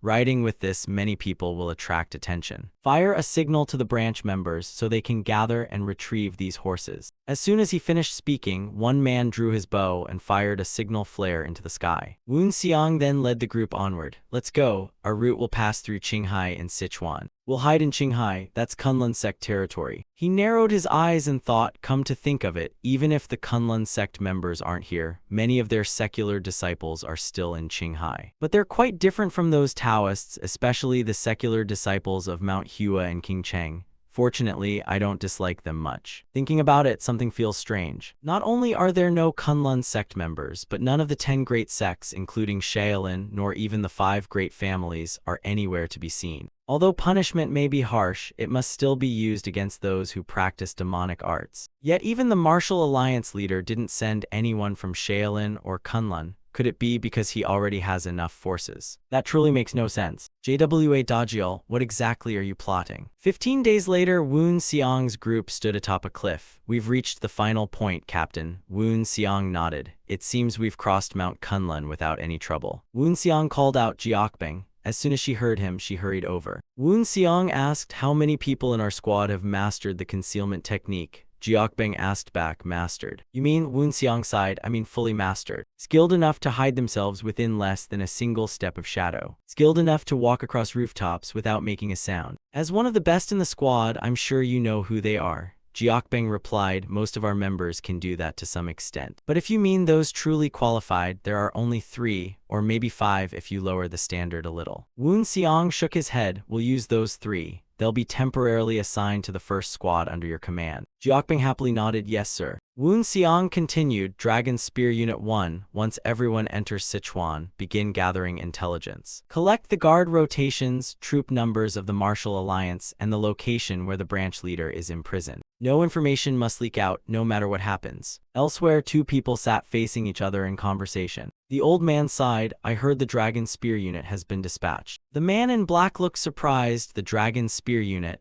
They're only one of the 12 rear units, just a bunch of green kids. What's there to worry about?" The old man replied sternly, you're underestimating the heavenly demon sect. They may be inexperienced, but they're still the Dragon Spear unit. I once accepted your proposal. He tapped the table with a finger, instantly leaving a deep dent. His gaze turned cold. Underestimate the heavenly demon sect, and everything you've built will disappear. Seeing the holes in the table, the man in black was shocked. He pierced solid wood as easily as slicing fruit with a knife. The deputy leader of the Soul Flame King, Ju Moonbeak. If I can become part of that organization, then once the demon god dies, all the heavenly demon sect's power will belong to him, so there's no need to make an enemy of the sect. Thinking that, he smiled politely. Please forgive me. The old man paid little attention and continued. Have you prepared anything to stop the Dragon Spear unit? I've heard their captain is exceptionally strong. The man in black explained, we've prepared for over a decade and summoned the most talented martial artists we could. The heavenly sword of Green Fortress has also arrived. The old man frowned. You mean the genius of the Azure Cloud Crimson Sword? He's still too inexperienced. Have you forgotten that the Dragon Spear unit's captain may be young but already fights like a master? If this plan fails, it'll be hard to convince the demon god he's incompetent. The man in black replied, that's why I sent more than one person. The old man looked puzzled again. More than one? Who? The man in black smiled sinisterly. The first apostle. The old man nodded. That old fellow of the Azure Cloud Crimson Sword. Good, he thought. The first apostle should have no trouble dealing with the Dragon Spear unit. The man in black added, but first, how is the heavenly demon's sacred art? None of our plans can succeed without it. The old man's lips curled into a smile. Something then emerged from his mouth. What do you think this is? The man in black was astonished. So this is the sacred flame. The old man smiled and asked, you've seen it now, haven't you? This is the heavenly demon's sacred art, created by the heavenly demon's secret service. The scene shifted to a martial alliance branch at an inn near Sichuan. Jiokbing was hiding outside the forest, quietly observing them. Inside one room, a man sat polishing his weapon. Turyang was also in his room meditating. Outside in the forest, Woon Xiang was diligently practicing his spear. Grass and towering trees were continuously cut down by him. After training for a while, Woon Xiang couldn't help feeling puzzled. Strange, why is this happening? Even my basic techniques have become stronger. Could it be because of the White Knight Dragon Spear Gauntlet? He gripped the spear tightly again and circulated his energy. He then raised his spear. He unleashed the 6 forms of heaven slaying. The opportunity lies here. A brilliant light instantly spread through the dark night. After a while, Woon Xiang stopped and thought, I think I understand it a little better. I can feel a slight resonance every time I use the 6 forms of heaven slaying. He stared at the White Knight Dragon Spear planted before him and asked, you're guiding me, aren't you? He noticed the incantation written on the cloth. From Moonstar Cloud, Ghost Intelligence Division, Moonstar Cloud. It must be the sex power called Moonstar Cloud Heavenly Demon, which means I must possess the gifted Moonstar Cloud Heavenly Demon within me. Ghost Intelligence Division. Could it be related to the Ghost Intelligence Division? No, based on what I sensed at the Ghost Intelligence Archive, the Ghost Intelligence Division is a group, not an individual. So it makes no sense for the spear itself to be one. This spear was made for training, not decoration, and the strangest thing is that it feels so familiar whenever I hold it, even though I subdued it with my own strength. The more he thought about it, the less anything made sense. He just sat there lost in endless thoughts. After a while, he suddenly looked back. Turyang, is that you? Turyang nodded. Yes, Captain. Team 1 has returned from its intelligence gathering mission. The rest of the team is also preparing to begin the main mission. Woon Xiang smiled. Thank you. You've worked hard handling so much. All right, gather the Dragon Vanguard unit. Jiokbing returned, took out a map, and began explaining. There are about 300 Martial Alliance members in Sichuan. Around 200 of them are combat capable. Of those 200, about 100 are third-rate martial artists, the rest are second or first-rate, and there are also 3 people we must watch. Woon Xiang replied, I believe one of them is the unit commander, he thought, so that's the Martial Alliance Regional Commander of Sichuan. Their martial arts are only first-rate, but the Dragon Vanguard unit can handle even stronger opponents. While he was thinking, Jiokbing pointed to another portrait and continued, all right, this man is known as the blood-seeking assassin Tang Pizhong. Woon Xiang asked, is he from the Tang clan?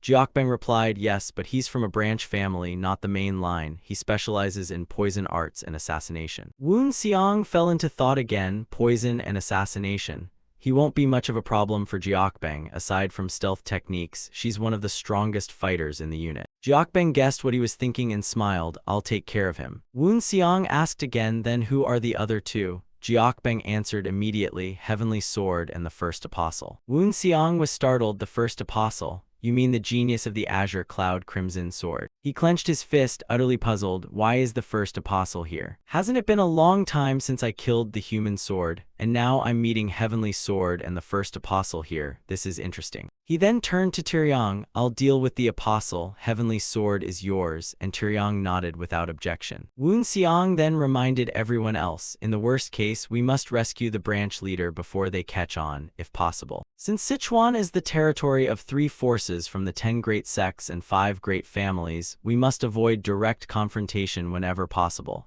But if we can't, we'll remain hidden and continue. After giving his orders, he frowned again and thought, stay calm, he's not my only enemy. I'll still have another chance to kill the first apostle in the future. Step by step, I won't rush. Sometimes I have to take the long way to get what I want. He turned back to Jiokbang and ordered, continue the report. She looked at the map again and explained, first is the branch leader, Anun. Since we don't know his exact location, we'll have to search the underground prison and identify him using the information provided by the sect. Woon Seong sighed, this will take time. I need to finish it within half an incense stick or less if possible. After thinking for a moment, he said, I'm sure there'll be many guards there. Jiokbang continued, besides guarding the prison where the branch leader is held, they also patrol the area in shifts. Woon Seong fell into thought again, perhaps they already know we're coming. Jiokbang continued, they change shifts every 2 hours. Guards are always on duty, so if we sneak in with this many people, we'll be discovered immediately. Woon Seong closed his eyes and calmly thought through a plan. After a while, he spoke again. This plan requires speed and silence, so I'll infiltrate with the first squad. Everyone nodded at once. Yes, sir. Woon Seong continued, the rest will wait outside around the perimeter, and if things change, we'll use the signal we agreed on before leaving.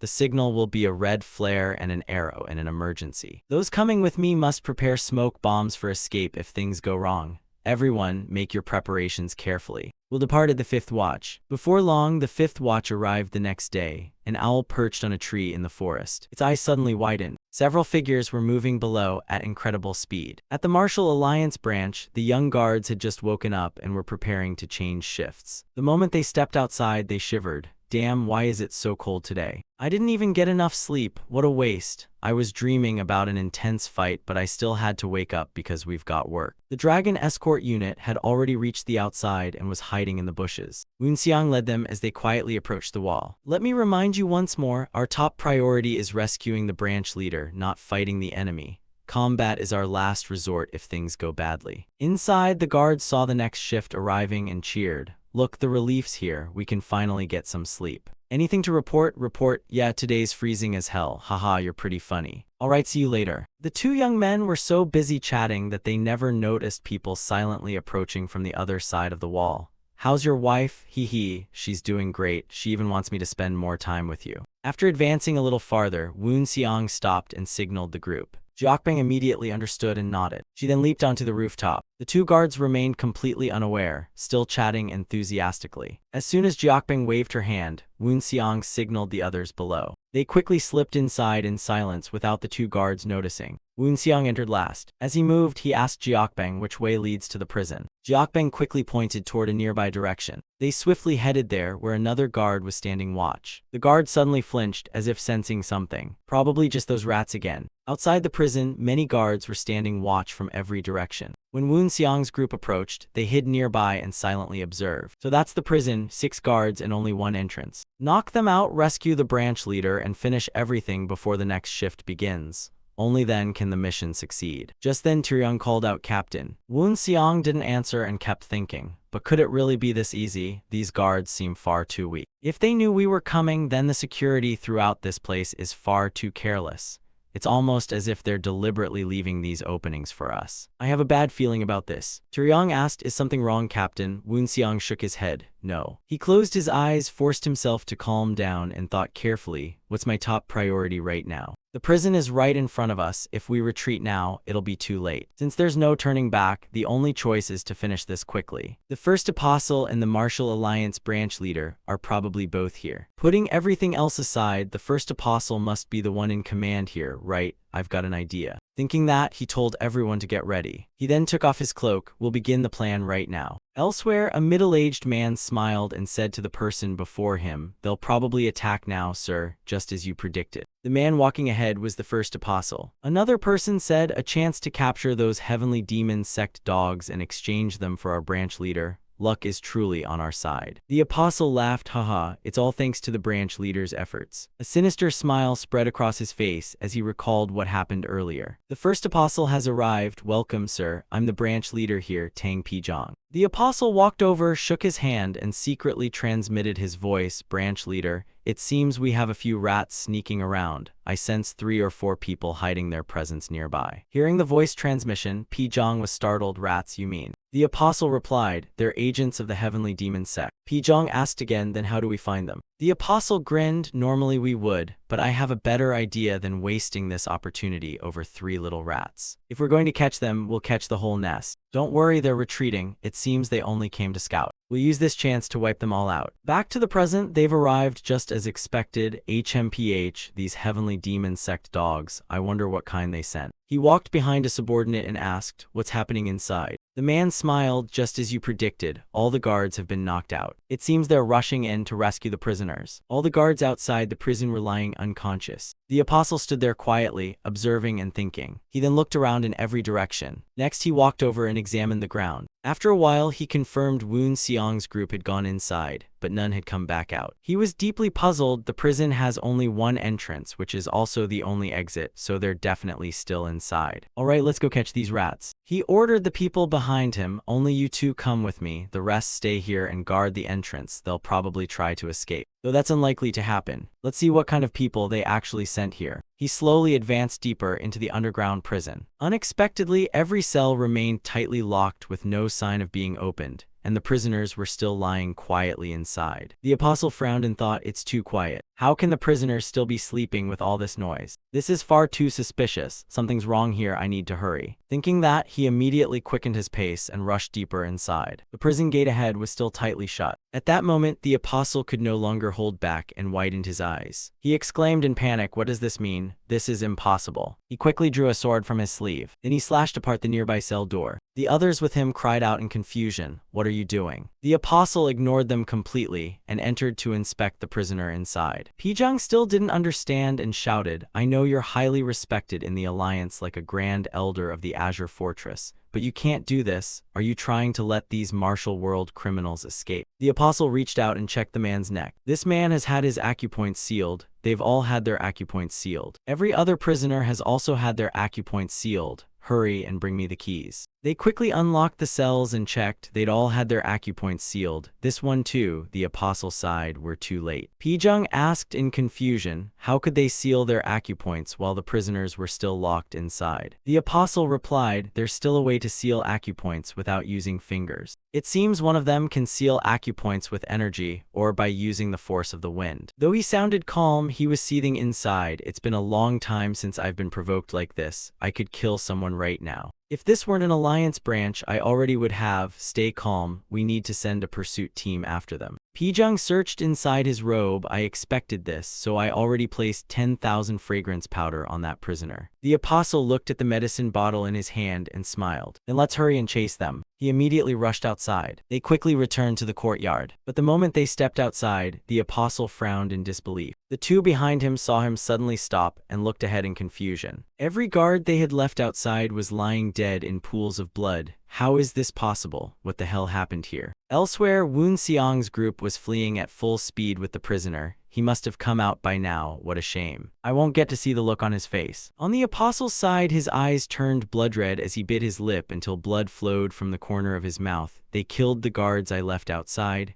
That damned sect sent a powerful one. Only then did Pijong realize something and exclaimed, "The guards at the entrance have disappeared." The apostle spun around and roared, "What did you say?" Pijong explained, "I mean the blue-haired guard at the entrance, the one who was knocked out but not killed. He's gone." The apostle trembled with rage. "Those damn dogs actually dared to set a trap for me. They disguised themselves as the unconscious guards. It was my mistake for assuming they were all locked inside the prison. Who would have thought they could stage something this elaborate, and their goal was to stop a large pursuit force?" Heavenly Sword secretly sighed, this won't be easy. Whoever planned this was clearly trained to devise such terrifying tactics. And he was confident you wouldn't inspect the unconscious guards outside. But who could he be? Only one man could have come up with such a brilliant plan. The apostle waved his hand and shouted, they can't have gone far, chase them down and capture them.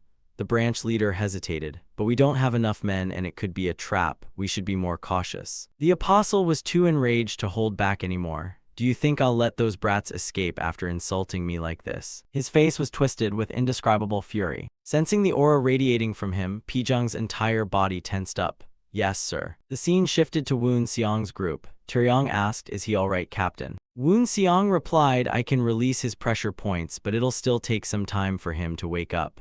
Let's get out of here first. As soon as he finished speaking, the man slowly regained consciousness. Woon Seong quickly asked, how are you feeling? The old man sighed, thank you, it seems I've caused you some trouble. May I ask which unit you belong to? Woon Seong answered honestly, we're from the Dragon Escort Unit. The old man was inwardly shocked. The Dragon Escort Unit, so one of the 12 units has been deployed. The 12 units are the elite force led by the guiding demon. Does that mean the young man carrying me is as strong as I am? That's right, the Dragon Escort Unit should be led by a heavenly demon. I should introduce myself. Thinking that, he asked, then who is the captain? Taeyong replied, the one you're talking to. The old man was even more stunned. This young man speaking to him was actually the captain of the Dragon Escort Unit. Seeing the old man trembling as if trying to move, Woon Seong reminded him, stay still. Your body is still paralyzed. The old man quickly changed his tone. I am Unknown. Allow me to introduce myself to the captain of the Dragon Escort Unit. He was still deeply shocked. I can't believe it. He looks barely in his 20s. I heard the Heavenly Demon Cave training just ended. So these people came from there. Woon Seong paid him no attention and instructed Taeyong, hand the branch leader over to another member. Taeyong passed the old man to someone else to carry and asked, is something wrong? Woon Seong explained, the Dragon Escort Unit will continue along this route. Jiokbang, you'll take command from here. If I don't reach the rendezvous point within 1 watch, return to the sect immediately. Jiokbang frowned, understanding the seriousness of the situation.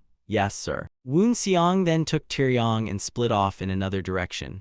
We have pursuers. I sensed them about a quarter of an hour ago. The problem is they already know our route. Taeyong asked in confusion, did they use some kind of trick? Woon Seong explained, it makes sense. If they sent pursuers while concentrating their forces inside to trap us, they wouldn't have needed so many troops. Yet they still tracked us this accurately. Before we even encountered them, they must have planted something on the branch leader. They have Pijung from the tracking hall, so the branch leader must have been marked with 10,000 fragrance powder. And it can't be washed off with water, so confronting them is unavoidable. Meanwhile, in the forest, the apostle led his men in hot pursuit of Woon Seong's group. Before long, they found Woon Seong and Taeyong blocking their path. The demonic aura reeks, just as expected from the heavenly demon cult's dogs. Woon Seong thought the first apostle and all the pursuers are finally here. It was the right decision to stop them here. Fighting them while protecting Unknown would exhaust the Dragon Escort Unit, so I have to stop the first apostle here and prevent him from advancing. No, I have to kill him. The apostle ordered the people behind him. Elder Tang, continue chasing the others, leave this place to me. Seeing they were going after Unknown's group, Taeyong grew worried. Captain, do you think they can handle it? Woon Seong sent a voice transmission, stop worrying. There are only 6 soldiers and that Tang fellow, even if Unknown can't move, Jikbang and the rest of the team can handle them. But no one can defeat these two. The first apostle and the heavenly sword must be stopped here. After hearing that, Taeyong nodded without objection. The two sides simply stood there staring at each other as Pijung's group left. Before long, only 4 people remained. The apostle narrowed his eyes at Woon Seong. Your claws seem sharper than a dog's. Woon Seong rested his spear on his shoulder and sneered, a dog?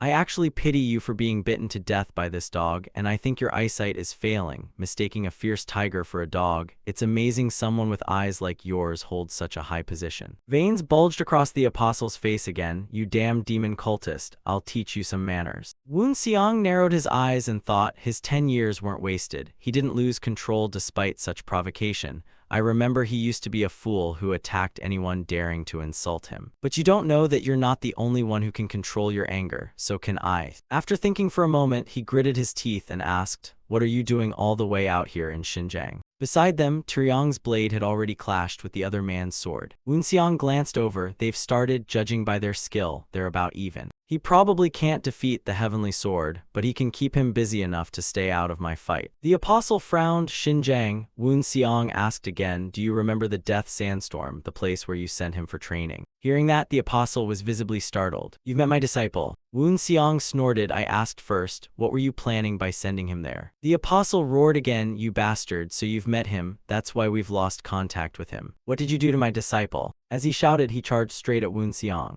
Woonseong's expression turned serious as he raised his spear. Watching the opponent's lightning-fast sword technique, he couldn't help but admire it. The Azure Cloud Crimson sword, so he hasn't wasted these past years either. Since you don't want to answer, then I'll just take your head because that's not the answer I wanted. As he spoke, he swung his spear and met him head-on. High-tier energy is the symbol of the transcendent realm. How many martial artists in the martial world can actually wield high-tier demonic energy? Even the Heavenly Demon Sect probably has fewer than 50, and the Martial Alliance surely has about the same. He's in the transcendent realm, but he can't fully wield high-tier energy. Even so, he's still very strong. His internal energy exceeds mine, and his green fortress cultivation art gives it exceptional purity. But I also reached the transcendent realm in my previous life, and my insight is no worse than his. In terms of experience, I've grown far beyond him. While attacking, the apostle shouted, you're overthinking it, brat. He immediately unleashed the Azure Cloud Crimson sword. Woonseong refused to be outdone and used the 6 forms of Heaven's End. Centered on the 2 of them, a terrifying force instantly spread in every direction. Woonseong thought the White Knight Dragon Spear Gauntlet is the best choice against the Azure Cloud Crimson sword,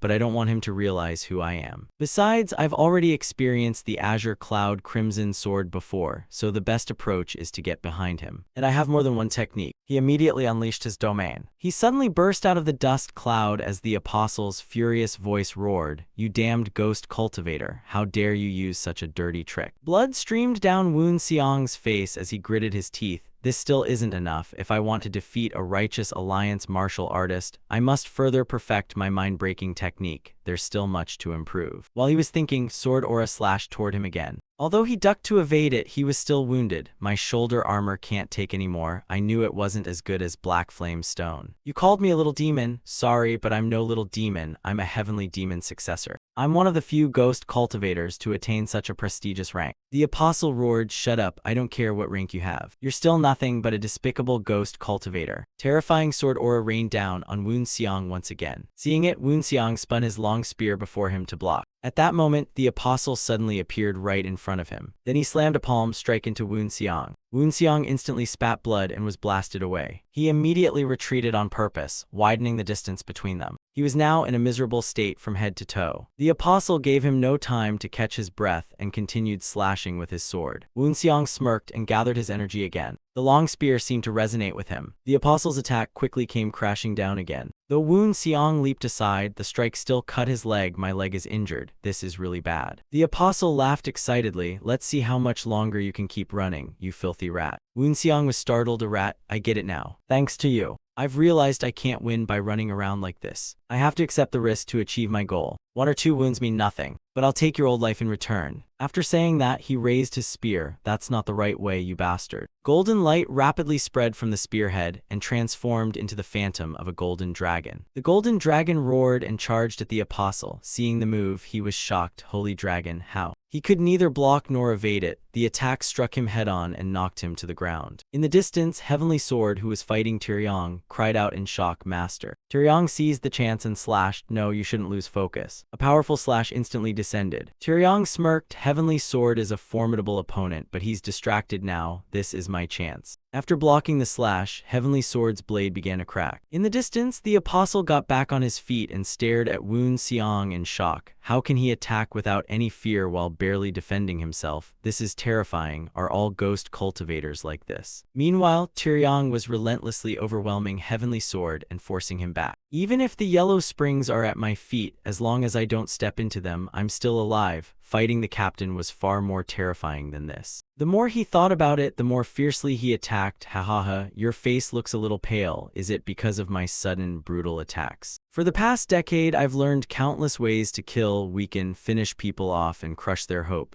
You can't kill me, ha. Suddenly, a voice echoed within Woonseong's mind. My successor, I won't ask why you joined the heavenly demon cult, but you must master everything I left behind. I once walked the path of the spear, and this is the legacy I leave for future disciples. Accept the gift of the spear art as one and stand at the peak of the world. Xiang was shocked. Who are you? The voice replied, I am the recorder. This is my manifestation, left behind by the old forgotten one for the sect's successor. A moment later, Xiang finally came back to his senses. He couldn't understand it and thought, what the hell was that? A strange feeling is growing inside me, and those unfamiliar words suddenly appeared in my mind. This didn't feel like a dream at all. While distracted, he heard the apostle coughing behind him. Right, I should focus on him. Cutting off one arm wasn't enough. I'll split him in two. Thinking that, he charged forward. Seeing this, the apostle hurriedly bent down and reached for his sword with his remaining hand. But before he could do anything, the sword snapped in half. His legs were severed the next instant. He could no longer move and slumped helplessly against the tree behind him. Heavenly Sword cried out in horror, Elder. Xiang ignored him because Taeyang was already overwhelming him. What a useless fool. If screaming or begging could change anything, my master wouldn't have died. No one will hear you from this distance. After thinking for a moment, he asked the apostle, now tell me, why did you send your disciple all the way to remote Xinjiang to deal with those filthy bandits? The apostle sneered stubbornly. Do you really think I'll tell you? Xiang smiled faintly, so I should cut out that filthy tongue. Let's see how long you can endure. The apostle was startled. What? Xiang pointed at him and continued. Even that human sword said the same thing, but he couldn't endure for long either. After Xiang struck his pressure points, the apostle's meridians bulged all over his body. Blood gushed violently from his severed limbs once again. Seeing him tortured like that, Heavenly Sword shouted again, Elder, but he couldn't spare a moment to help because Taeyang gave him no chance. Why don't you worry about yourself first? The apostle's agonized screams echoed without end. Before long, he looked as if he had aged another 10 years. Xiang stopped the torture and asked again, now tell me, why did your disciple go there? Despite the horrific torture, the apostle still refused to speak. He raised his head and spat in Xiang's face. Enraged, Xiang slapped him hard. Then I'll change the question. He leaned close and whispered something into the apostle's ear. The apostle was stunned. How do you know about that? Xiang didn't answer and coldly continued, so it really was a false accusation.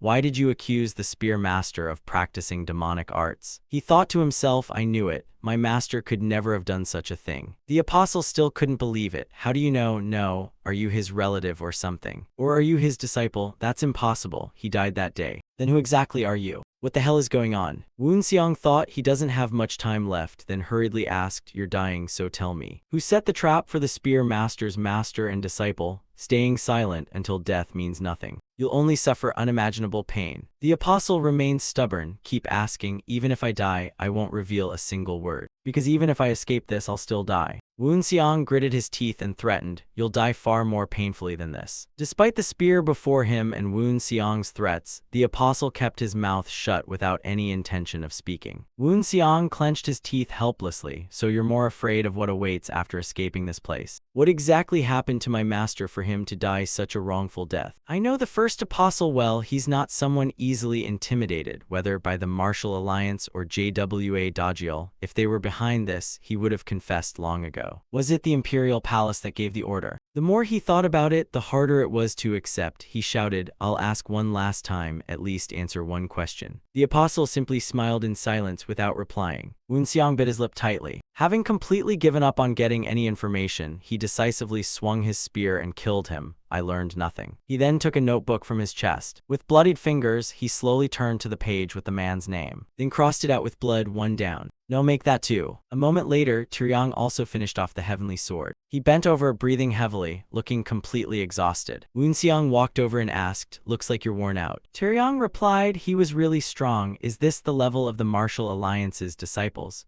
Xiang explained, the heavenly sword is rather old for a disciple because Green Fortress changes generations very slowly. So in theory, his rank is equivalent to one of the 10 demon masters of the heavenly demon sect. Taeyang smiled proudly, so I'm almost on par with the 10 demon masters, haha. That hard fight was worth it. Xiang thought more accurately, he's the youngest among those veterans, but I probably shouldn't ruin the mood. After resting for a while, Taeyang asked, Captain, what should we do with these bodies? Xiang explained, the corpses and battle traces will be important clues for the pursuers, and the Dragon Spear unit should already be in Sichuan. We're deep inside the righteous martial world, so the fewer clues we leave behind, the better.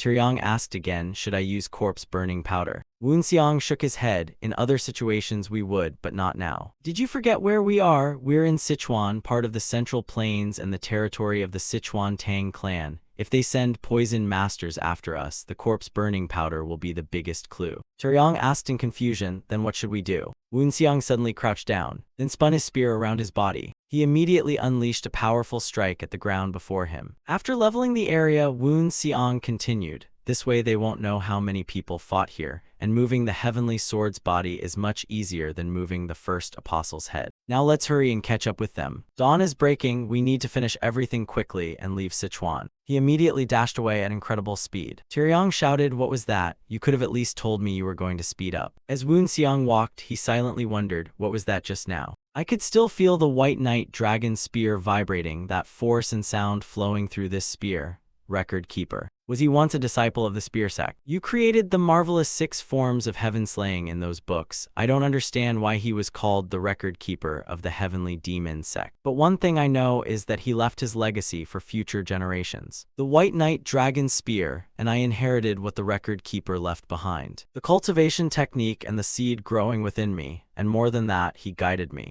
That wasn't the proper way to use it, and because of that my technique was perfected. I was able to combine the 6 forms with White Knight. Although the White Knight Dragon Spear is a sacred weapon, it's still only a weapon. Not only that, he even left a relic inside my energy center, making me respect him even more. That's something achievable only after overcoming the heavenly tribulation and ascending to the divine tribulation. Yet someone that powerful has no fame in the spear world. I don't know what happened back then, but I know he left all his hopes in one object. He had likely surpassed even mortals, reaching the divine realm, a level only a handful of martial artists have attained throughout martial history, and such a person existed within my own sect. This proves spear arts can reach the divine realm, and I've learned that technique. Hidden Dragon Flow. Just then Taeyong's voice rang out, I found our team. The two quickly stopped atop a cliff and looked below. Woon Seong sighed in relief. I knew they could handle it. They truly deserved the name Dragon Vanguard Unit. The White Knight's spear and my connection with the Record Keeper have completed that technique. The Dragon Vanguard Unit's perfected skills and my contribution to the sect. I've learned so much from this mission. I only need to leave Sichuan and return to Xinjiang, then everything will be over, though that only means the mission is complete. My revenge has only just begun. I must restrain myself even more, because there are many more names to cross off. A subordinate approached Woon Seong and asked, what should we do with these bodies? Should we dissolve them with corrosive acid? Taeyong quickly stopped him. No, this is Tang clan territory in Sichuan. Using poison will only make it easier for them to track us, and the young man was startled. I really didn't think of that. Woon Seong added, he's right. Gather a small squad, they'll carry these bodies, Jiokbang asked in confusion. Then what are you planning? Woon Seong explained, we'll scatter these bodies along the route. Everyone was left speechless in shock. Jiokbang stroked her chin thoughtfully. Corpses reveal the battlefield's trail if we scatter them across different places. Then it'll look like we fought in all those areas. Woon Seong nodded, exactly. Order the fastest members to head for the rendezvous point. The rest of the unit will keep moving.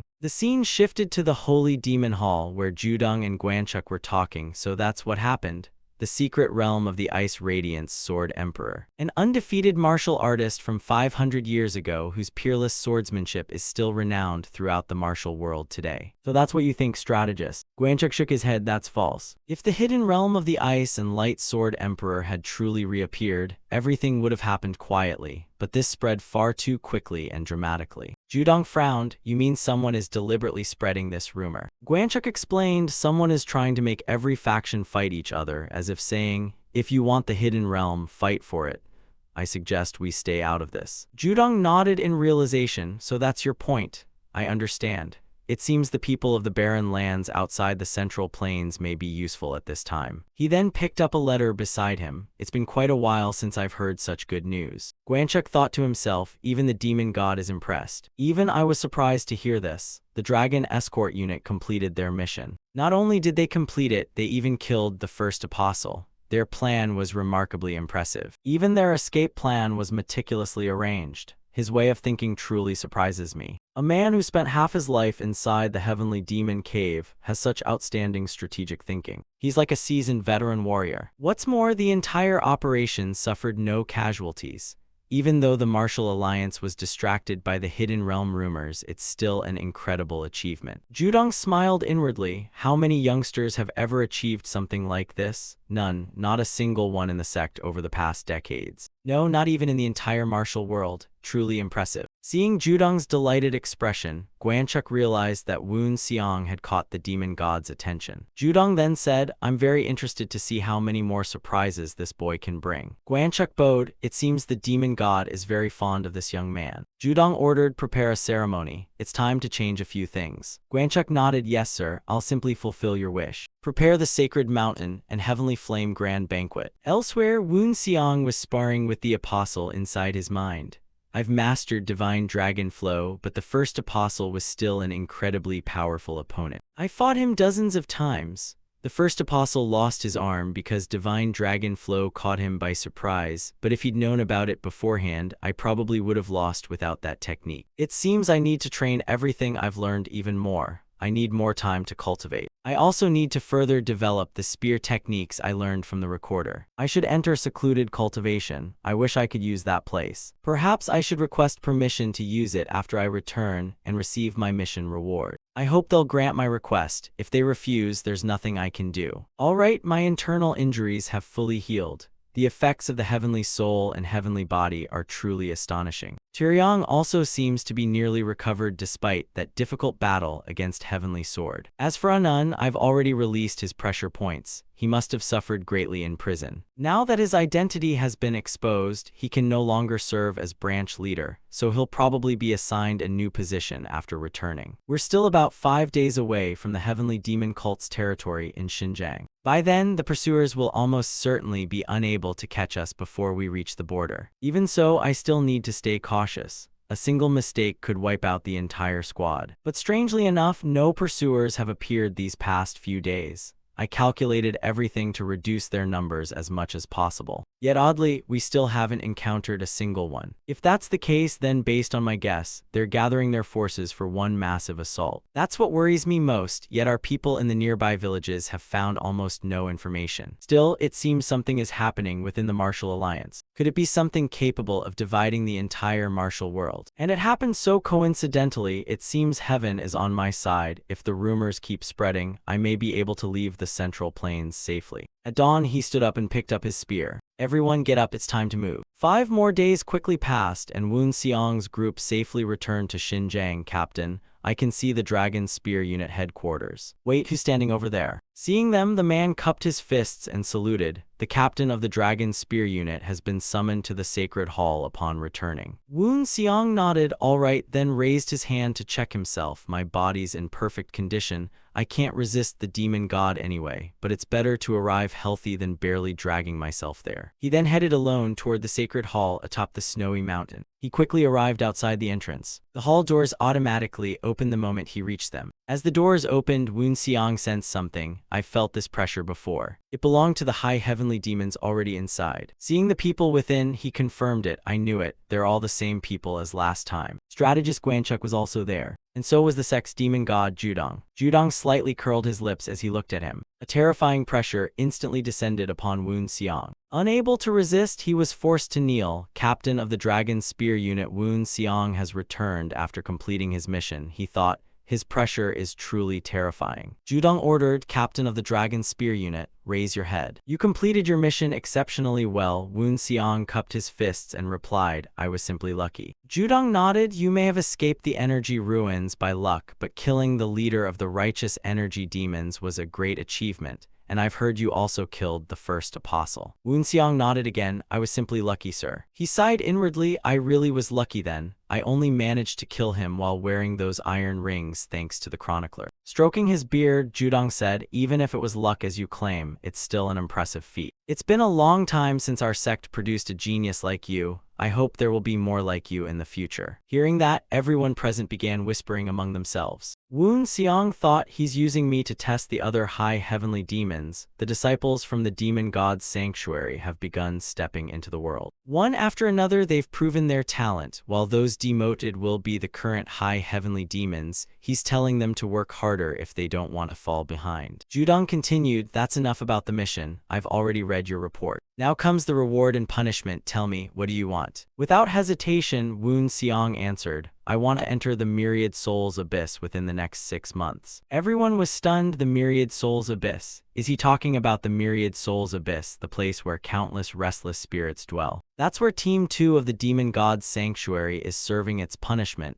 Why would he want to go there? Judong smiled with great interest. The Myriad Souls Abyss. Why do you want to go there? Woon Seong explained, although it's a place for those being punished, I've heard it's also one of the sect's training grounds. Judong nodded. Although it holds countless restless spirits, it truly is an excellent place to train. Woon Seong continued, if a martial artist wants to become stronger, they must overcome countless trials. If I can choose a place for secluded training, that's the best place to make full use of it. Judong nodded inwardly. That's exactly why I sent Aiyong and Team 2 there. Perhaps this child has realized that. If so, that's truly remarkable, and even if not, he still willingly throws himself into hell. After thinking it over, he said, this is a crucial decision for a martial artist, but I will not approve it. I'll only allow you to remain in seclusion for 3 months. Instead, I'll give you 2 blood demon pills and the Dragon Vanguard unit members who completed the mission with you. Woon Seong gritted his teeth. I understand. He's still using me as an example for the other heavenly demon successors. Judong continued, and 1 month after the Dragon Vanguard unit captain returns from seclusion, we will hold the Sacred Mountain and Heavenly Flame Tournament. The Sacred Mountain and Heavenly Flame Tournament. The Sacred Mountain is the peak where the demon god resides, the towering great sacred mountain. Then what is Heavenly Flame? Heavenly Flame is the divine flame, the will of the heavenly demon sect and the symbol of the heavenly demon. In other words, the Sacred Mountain and Heavenly Flame Tournament is held before the demon masters, and it has only one purpose: deciding the strong and the weak through battle. The strong will rise to higher ranks within the heavenly demon sect, while the weak will be left behind. That arena is the Sacred Mountain and Heavenly Flame Tournament. After returning, the group gathered to discuss it. The 100th ranked heavenly demon successor, Six-Blade Blood Monster Pijuk, roared angrily, the demon god can't treat us like this. The others quickly agreed. I agree. It seems the demon god has forgotten that we are the ones protecting the greatness of the Sacred Mountain. Alright everyone, calm down. None of our opinions will change his mind.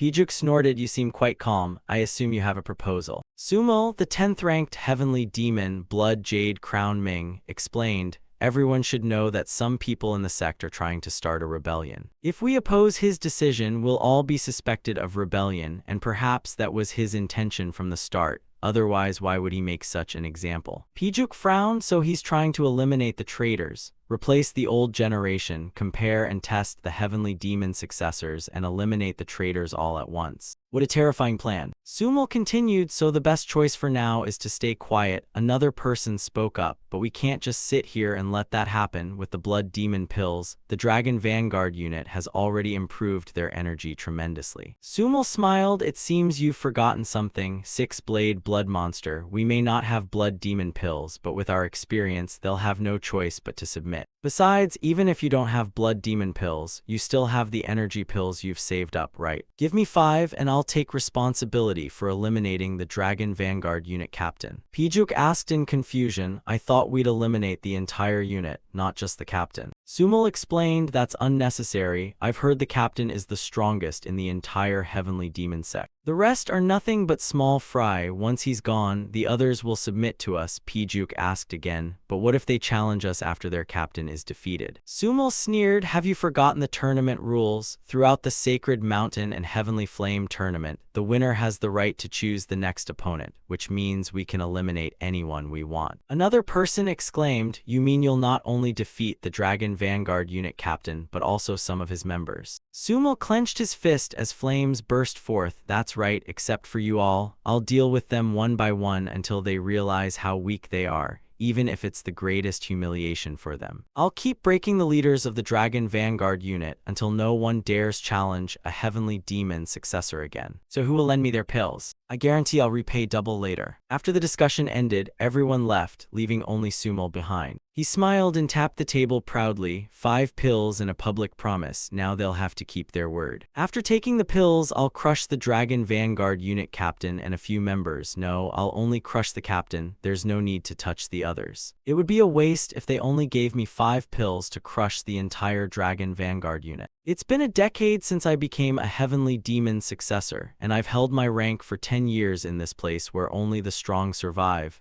but that also means I've stagnated without any breakthrough. He recalled what the heavenly demon successors said about him. Perhaps that's his limit. He may be strong, but if he remains like this for another 10 years, then that's all his potential amounts to. The more he thought about it, the more excited he became. I finally have a chance to change their opinion of me. I'll rise to a new rank. Using these 5 pills as my foundation, once I have enough energy, the Dragon Vanguard Unit Captain will be nothing to me. He wasn't bad last time, but even if he gets 2 blood demon pills, nothing will change. Everything begins after I absorb all 5 pills, then I'll defeat him as easily as snapping a child's neck. And I'll challenge for a higher rank as a heavenly demon successor. Once I become one, they won't dare say I broke my promise anymore. It won't be easy, but that's exactly why it's so exciting. I'll become a heavenly demon, and for that, I need you to be my stepping stone, captain of the Dragon Escort Unit. Elsewhere, the old man took a sip of tea and said to the man opposite him, "This is quite a valuable outcome for your promise. Don't you agree?" The black-clad man sitting opposite wore a tense expression, unsure how to respond. After a while, he stammered, "I truly didn't expect that rat, the Dragon Escort Unit Captain, to be that strong." The old man snorted, "Strong? According to the report, he's even stronger than his current rank, and your assessment of him was far too hasty." The black-clad man's expression grew even more strained. The old man continued, "Thanks to that, our attempt to condemn that demon god failed."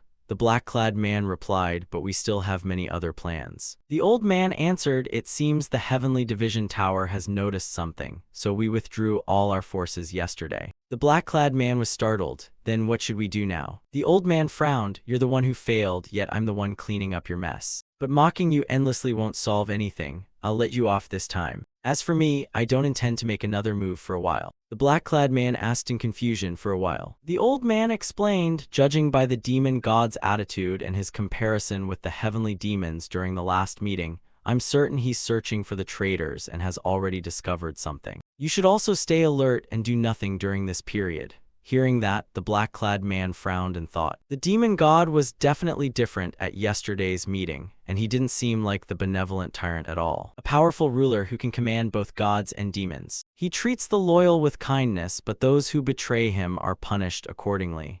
The fact that he compared them to the heavenly demons yesterday means he's already discovered the fish trying to jump the fence. The old man continued, "I'll begin the plan after observing the Heavenly Division Tower's next move. For now, we'll halt everything we've been planning." The black-clad man nodded, "I understand." The old man reminded him once more, "One more thing. I'll deal with the Dragon Escort Unit Captain myself. I'll clean up your mess. You owe me for this." The scene shifted back to the Dragon Escort Unit. Taeyong drooled as he stared at the 2 gleaming pills before him. Are these really blood demon pills? Jiokbeng wasn't as excited as he was and thought, blood demon pills increase energy by 19 years of cultivation.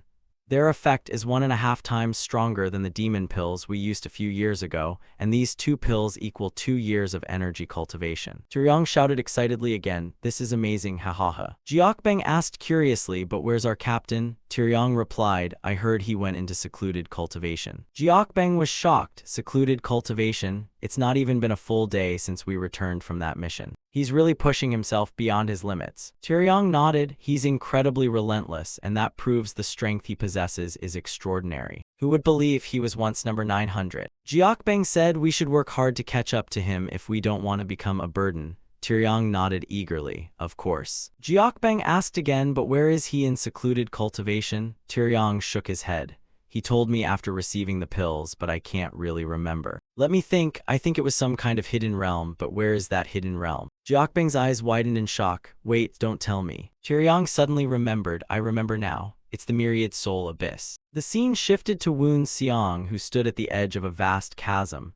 "Just standing here, I can already feel the overwhelming pressure. The Valley of Death where countless departed souls reside. After all these years, only a few bridges remain. It seems that's the only path leading down. What an evil aura. It's giving me goosebumps. An ordinary person couldn't even stand here, let alone descend. I can sense several people below. It seems their team too. They've grown much stronger than before. And the strongest among them is Aiyong. Her talent truly can't be denied. She's improved a lot, and I'm allowed to stay here for 4 months. 2 blood demon pills and the perfect training ground for a martial artist. I now have everything I need. All that's left is to make the most of it and become stronger, so I won't waste a single second. He then accelerated and plunged toward the bottom. At the bottom of the abyss, Aiyang was sitting in meditation, black flower and crimson heart. I can feel the power of the heavenly demon's sacred art flowing through my meridians. Every phrase of black flower and crimson heart awakens my senses, every bone, muscle, and drop of blood, making my body feel reborn. The martial world is truly vast, though it's only a demonic art. Cultivating it feels like planting a tree in barren land. The path I follow must become a tree that covers the heavens and the earth. The soul pressure here has broadened my understanding. This pressure must be the sacred flame, a manifestation of the heavenly demon's sacred art. Just then, she suddenly sensed something. She immediately sprang to her feet. What's that sound? Without hesitation, she gripped the weapon on her back. Then she rushed upward at incredible speed. What's happening? Her teammates above also looked up together. The sound came from above. Aiyang stepped beside them and looked up. Before long, a dark figure came into view. Is that some kind of bird? I've never seen one like that. No, that's not a bird, it's a person. A person carrying a spear. Aiyang was shocked. That's a lightness technique. He's using the spear to control his weight and slow his fall, making himself as light as a feather. After a long free fall, Woon Seong finally landed on the ground. Dust instantly spread in every direction. Looks like I've reached the bottom. Aiyang exclaimed in surprise. That voice?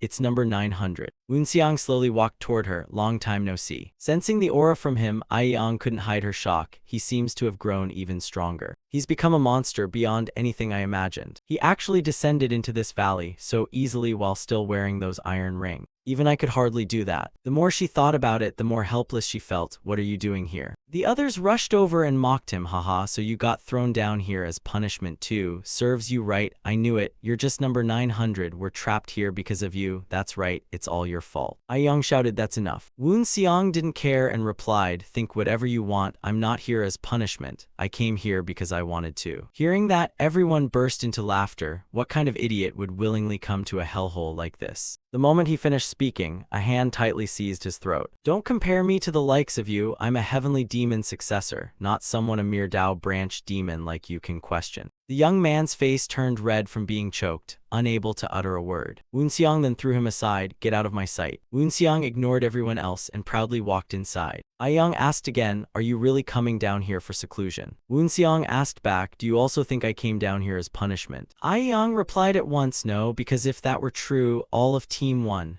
no, the Dragon Vanguard unit would have come down too, and that wouldn't have been an easy decision. Woon Seong sighed, if you're a martial artist, you should know there's no easy path, and even if there is, it's the quickest way to die. That's common sense for anyone who lives by the blade. Aiyang smiled. Those words sound convincing coming from someone who climbed from rank 900 to the top. Woon Seong glanced at her and sneered, there's no easy path. This place gathers the strongest souls, making it the perfect place for seclusion. After looking around for a while, Woon Seong finally found the place with the densest demonic aura. Time flew by, and 4 months passed in the blink of an eye. Drenched in sweat, Aiyang sighed, this is my last day in the Valley of 10,000 Souls. Time really flies. I think I've improved a lot too. Ever since Woon Seong came. Could it really be because of him? Maybe it is. She gazed thoughtfully toward the deepest part of the valley. I can still sense his presence from here. You've probably become even stronger too. Woon Seong, I won't let you leave me behind. The pill within my energy center has also grown stronger. If I can learn the middle chapter of the heavenly demon's sacred art, I'll be able to summon the sacred flame, and with it,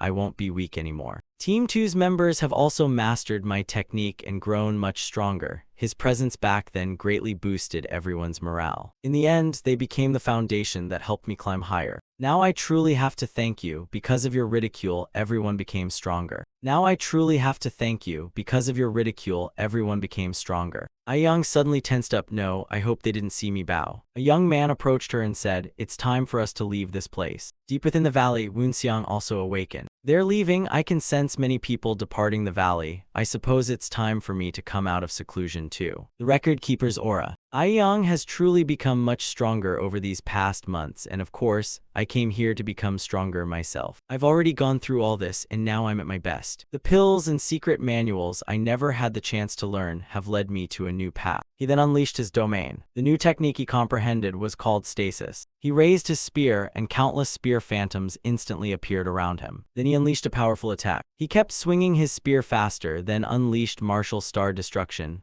fourth Black Night Moon. After practicing for a while, he sighed. It's still not enough. His eyes narrowed again as he unleashed Divine Dragon Pierce. Countless marks instantly appeared across the ground. Next came a massive trench carved by fourth White Night Moon, while the deepest cut was made by Divine Dragon Pierce. It's at least twice as powerful as before. Woon Seong couldn't hide his joy. The recorder had left behind a martial art perfectly suited for him. I've completed the goal I set when entering the valley. It's time for the next step. He then took out 2 blood demon pills. Without hesitation, he swallowed both. The medicinal energy quickly spread throughout his body with the help of his domain. What if I carefully gather it all together? I'm ready. I've concentrated all my energy into one point. Now let's open the acupoints. Open the second flow meridians and unlock every acupoint. It's the only path to becoming a true martial master. I have to stay focused or I'll pass out. One more time. Has the barrier become thicker? He gritted his teeth. No matter how thick it is, I'll break through it. Come on, break it again. I've done this before, so there's no reason I can't do it again. Push forward through sheer determination, he finally broke through the meridian. His body immediately became unsteady before collapsing to the ground. He lost consciousness on the spot, blood trickling from the corner of his mouth. Time quietly passed as Woon Seong seemed to drift into an endless void. His consciousness still hadn't returned, and he lay motionless. More and more impurities were forced out of his body. His skin gradually turned muddy like earth. Countless cracks slowly appeared across his skin as the impurities discharged from his body formed a pool of black sludge. The outer layer of his skin slowly peeled away. After an unknown amount of time, several drops of dew fell from the cave ceiling onto Woon Seong's face. More and more dew fell, as if washing his body clean. Woon Seong slowly began to regain consciousness. The White Knight Dragon's spear standing beside him also began to resonate. Woon Seong braced himself and slowly sat up. What happened? He blankly looked around. He then walked over and picked up his spear. I was trying to open my second flow meridians. He suddenly remembered something and quickly circulated his energy to examine his body. I only opened one meridian. I only completed half my plan. I intended to open both acupoints. It's still a little disappointing, but compared to my previous life, I'm progressing much faster now, and I'm building my standing within the sect. I need another chance. Damn you, Dajiel, time doesn't matter as long as I kill you. But how long was I unconscious here? Half a month, a month. The weather is colder than when I arrived, so it's probably only been a day or two. Wait, has the Sacred Mountain and Sacred Flame Gathering already ended? Thinking that, he quickly got to his feet. Then he rushed upward at full speed. With a single leap, he easily reached the cliff above. Even Woon Seong was stunned in disbelief. He stood there blankly, examining his condition. I can feel energy reaching my fingertips. My meridians have opened. My body is transforming. This is strange since I only opened half of them. My body is only transformed halfway as well. Anyway, this wasn't part of my plan. I think it's something else rather than only half opening my meridians. I feel like I've grown a little taller, and these iron rings don't feel as heavy anymore. My muscles have become much denser. Maybe it's time to switch to heavier rings. Woon Seong immediately accelerated and leaped upward again. He moved with incredible ease, as if his body had almost no weight. Heavenly body and heavenly soul, the senses of both have expanded further. The direction of the wind and the movement of an insect climbing the cliff. The swaying of the plants between the mountain crevices. I can sense everything as if I'm watching it directly. While sensing his surroundings, he suddenly opened his eyes in surprise. He could hear voices above. I hear him. He's climbing up. Remember, we must coordinate once he gets close. He may be young, but he's a high heavenly demon, so be careful. Red Knight, aren't you being too cautious? With the attacks of our 5 Night Blood Killers, even a high heavenly demon would fall. Now focus, he's almost here. Soon, a dark figure shot up from below the cliff. Woon Seong landed lightly as if nothing had happened. He glanced around. Seeing no movement, he spoke. All of you, show yourselves. Who sent you here? Hearing that, the hidden 5 Night Blood Killers all became tense. Seeing they had no intention of revealing themselves, Woon Seong lowered his body. Then he took out several throwing knives and hurled them. 3 of the 5 men were struck directly, covered in blood. The other 2 reacted faster and managed to flee. Seeing that, Woon Seong immediately chased after them. You actually dodged. They had completely lost the will to fight and only wanted to escape. But things didn't go as planned. After the young man had only taken a few steps, a figure suddenly appeared beside him. Before he could understand what was happening, a long spear pierced through his chest. Woon Seong then glanced at the other man fleeing. He's already run that far. Can I do it? He gripped his spear tightly and unleashed Thunderbolt Flying Spear. The spear instantly shot through the air at incredible speed. The fleeing young man's leg was pierced, forcibly cutting him down. He could no longer run and collapsed to the ground. Woon Seong's face darkened. Now it's time to find the one who sent them. He slowly walked toward the young man, but when he arrived, he frowned. Because the man had already killed himself, he bit a suicide pill in such a short time. Those bastards, he had the courage to kill himself without a second thought. What a disappointment. The sacred flame is known as the relic left behind by the first demon god. The sacred flame is the source of demonic arts, containing mysterious power and strengthening the souls of all ghost cultivators. Standing at a distance, Aiyang looked upward. So that's the sacred flame. It gives off both scorching heat and icy cold at once. And I'm only this far away. I wonder what it feels like up close. And the holy maiden is standing before the sacred flame. I wonder how she feels. The sacred flame is never taken outside except during special events like the Sacred Mountain and Sacred Flame Tournament. It always remains inside the holy maiden's palace, and only 2 people may see it whenever they wish. One is the leader of the heavenly demon sect, the demon god, who is always allowed to see the sacred flame, though that doesn't mean he can speak with it. Unlike the demon god, the holy maiden can communicate with the sacred flame. The holy maiden is chosen by the previous holy maiden and the sacred flame, and her destiny is to serve the sacred flame and the heavenly demon sect for life. She cannot refuse. Lifelong service means becoming the demon god's woman and the highest-ranking woman in the sect.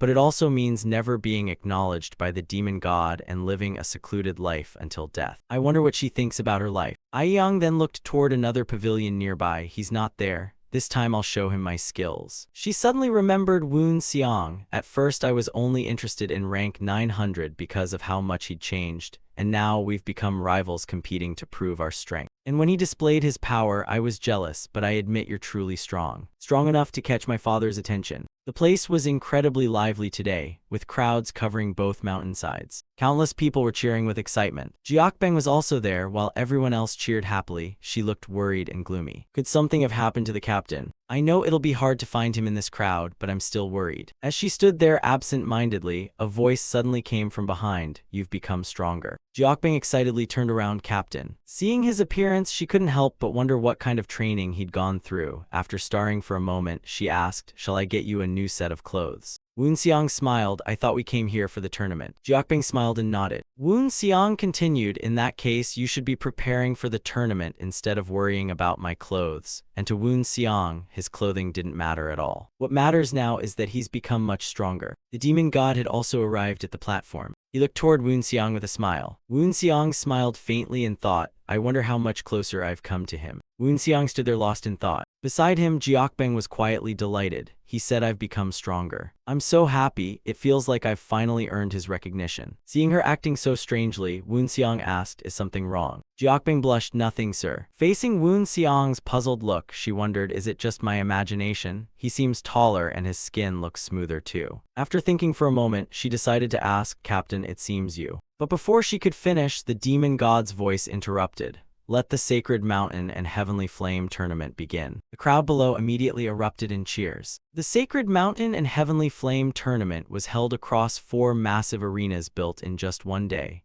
Within that single day, countless demon cultivators challenged others for new ranks, which were determined by their strength, and every match was fought to the death. Step onto the arena and risk your life for a higher rank. Or surrender, keep your current rank and stay alive. Today, hundreds of demon cultivators will die and others will claim their ranks.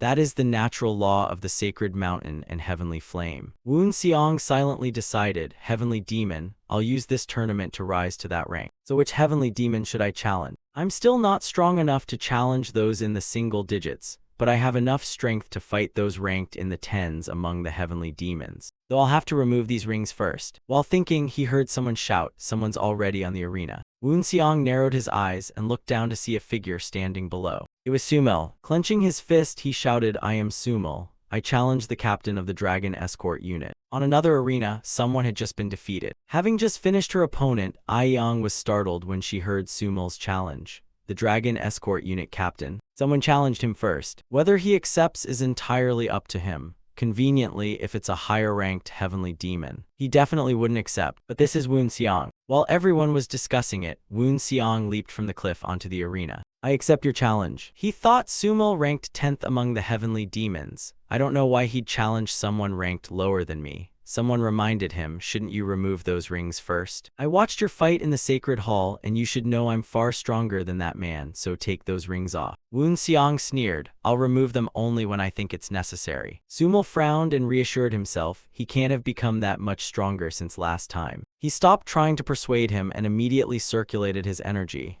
Fine then. I just wanted to make sure you knew that so you won't regret it before you die. If you're ready, then come, face my blood sphere. With that, he charged forward first. Wu Xiang stood there slightly surprised, wind. He then sidestepped the opponent's attack. Looking at the groove in the arena floor, he analyzed it. I see. He extends the blood orb like a whip and cuts through with it. What impressive power, so this is the 10th ranked one. The people above the arena also began discussing. That's the power of a top-ranked high heavenly demon. Sumo truly possesses terrifying strength. Someone beside them muttered, fool, there's obviously a reason he climbed so high in the high heavenly demon rankings.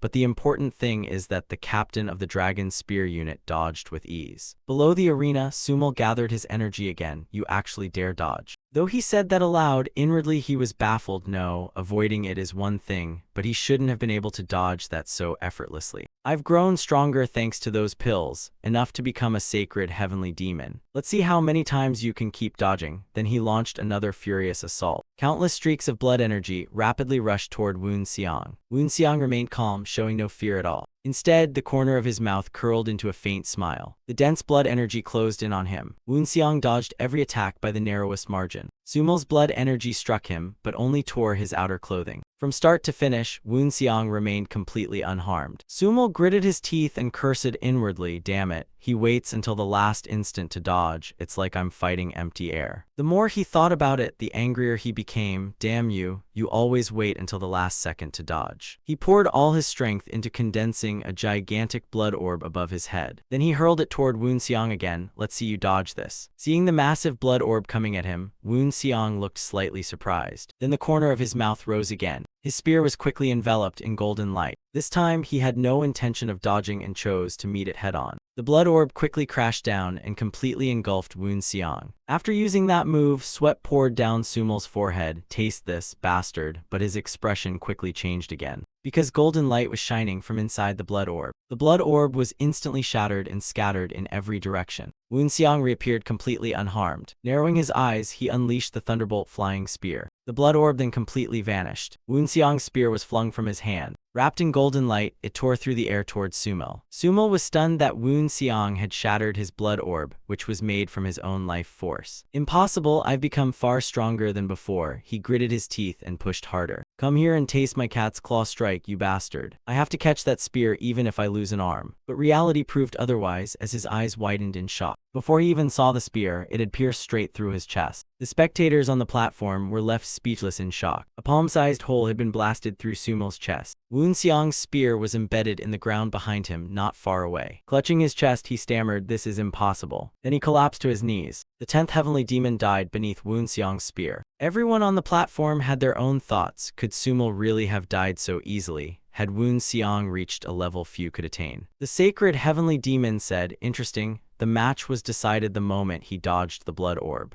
But could he really reach the sacred heavenly demon level at only 20? It's as if I've been waiting for his youth. Judong on the platform was also deeply surprised. He could not hide the smile of delight on his face. Aiyang covered her mouth in disbelief. Unbelievable. I can't show surprise in front of him. I have to stay calm. But he's truly amazing to possess such power at that age. Thinking about it, I'm no longer on the same level as him. Just how wide is the gap between us? Back at the Heavenly Demon Cave, I thought we were equals, but now Wu Xiang is far stronger than me. No, he's stronger than any heavenly demon was at that age. He may even surpass the older heavenly demons. At this rate, he'll become the deputy sect leader. The deputy sect leader will eventually become the next demon god, and the Ju clan bloodline must continue, so he and I will. At that thought, her face flushed to her ears.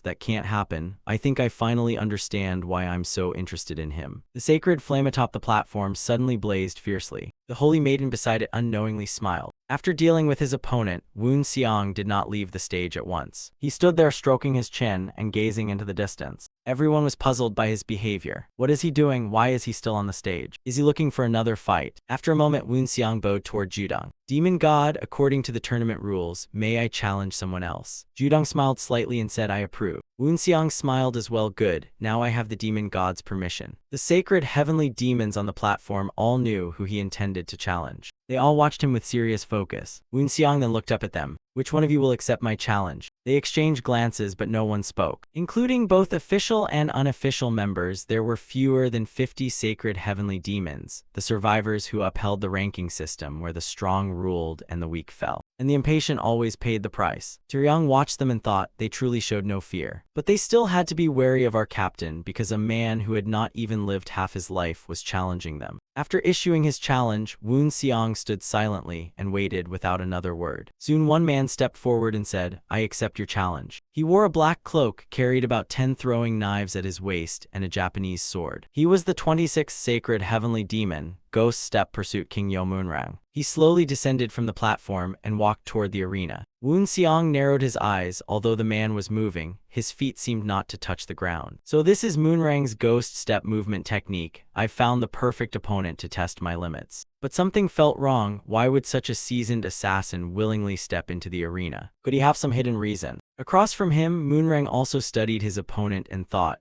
it seems the 5 Night Blood Killers have failed. I trained them myself. They were all my disciples, each as strong as a low-ranking heavenly demon, and they were meant to become the next Ghost Step Pursuit kings after me. Yet not one of them returned after trying to assassinate the young man before me. He recalled someone entering earlier and asking, is this the organization called Silent Death led by Moonrang? I have a mission for you. It was an ordinary mission, but the target was troublesome, so I sent the 5 Night Blood Killers. Yet none returned, while the target, the captain of the Dragon's Spear unit, came back without losing even a scrap of clothing. Worse still, he came here full of energy to join the tournament, and the 5 Night Blood Killers' deaths were a major problem. But I was even more worried that this failed mission would bring disaster upon me because every mission Silent Death accepted had to be completed. Woonseong lowered his stance and gripped his spear. How long can I last without removing a single iron ring? Moonrang's aura quickly began to circulate. Holding his sword, he slowly advanced toward Woonseong. Woonseong immediately thrust his spear. His thrust seemed to strike the opponent with ease, but he quickly realized he had only pierced the man's cloak. He vanished. Has he reached the level of concealing himself without relying on darkness? Woonseong instantly activated Heavenly Soul and Heavenly Body to sense his location. His expression tightened above my head. Without hesitation, he spun around and hurled a throwing knife at his opponent. Moonrang also threw a knife to intercept it. The two hidden weapons collided and fell to the ground together. Moonrang's sword then thrust down toward Woonseong. Woonseong raised his spear and frowned. Blocking an attack from that Japanese sword won't be easy, just as expected of a sacred heavenly demon. He continuously spun his spear before him and unleashed Silent Spear. Moonrang's sword strike was immediately blocked. Moonrang thought, so this explains why the 5 Night Blood Killers died. He could sense the hidden blade launched behind my Japanese sword. The spectators began talking loudly. What just happened down there? Everything happened too fast. I didn't see a thing. As the dust cleared, Woonseong's hands appeared, and one of the iron rings on his arm had been removed. You're lucky you didn't use poison since we're fighting in the arena. Moonrang stood there stunned, unable to understand what he meant. Something suddenly shot out from the dust. Moonrang was startled and blurted out so fast. He quickly raised both arms to block Woonseong's attack. 2 deep dents instantly appeared on his forearms. Before he could recover from the shock, Woonseong attacked again. This time he could no longer hold his ground and was forced backward. Both his arms had begun to tremble. My bones are cracking. Luckily they didn't break, and tension was now obvious on his face. He looked up at Woonseong again and was stunned. Where did the iron rings on his arms go? Did he throw them away just now? His killing intent erupted as he shouted, I'm such a fool. I never thought you'd fight me while wearing those iron rings and only remove them now. Woonseong smiled. It really feels great after taking them off. By the way, why do you care whether I'm wearing them? Moonrang's aura exploded once again. Across from him, Woonseong also gripped his spear and circulated his true energy. The two charged at each other once more. Both fought with complete seriousness and no longer tested each other.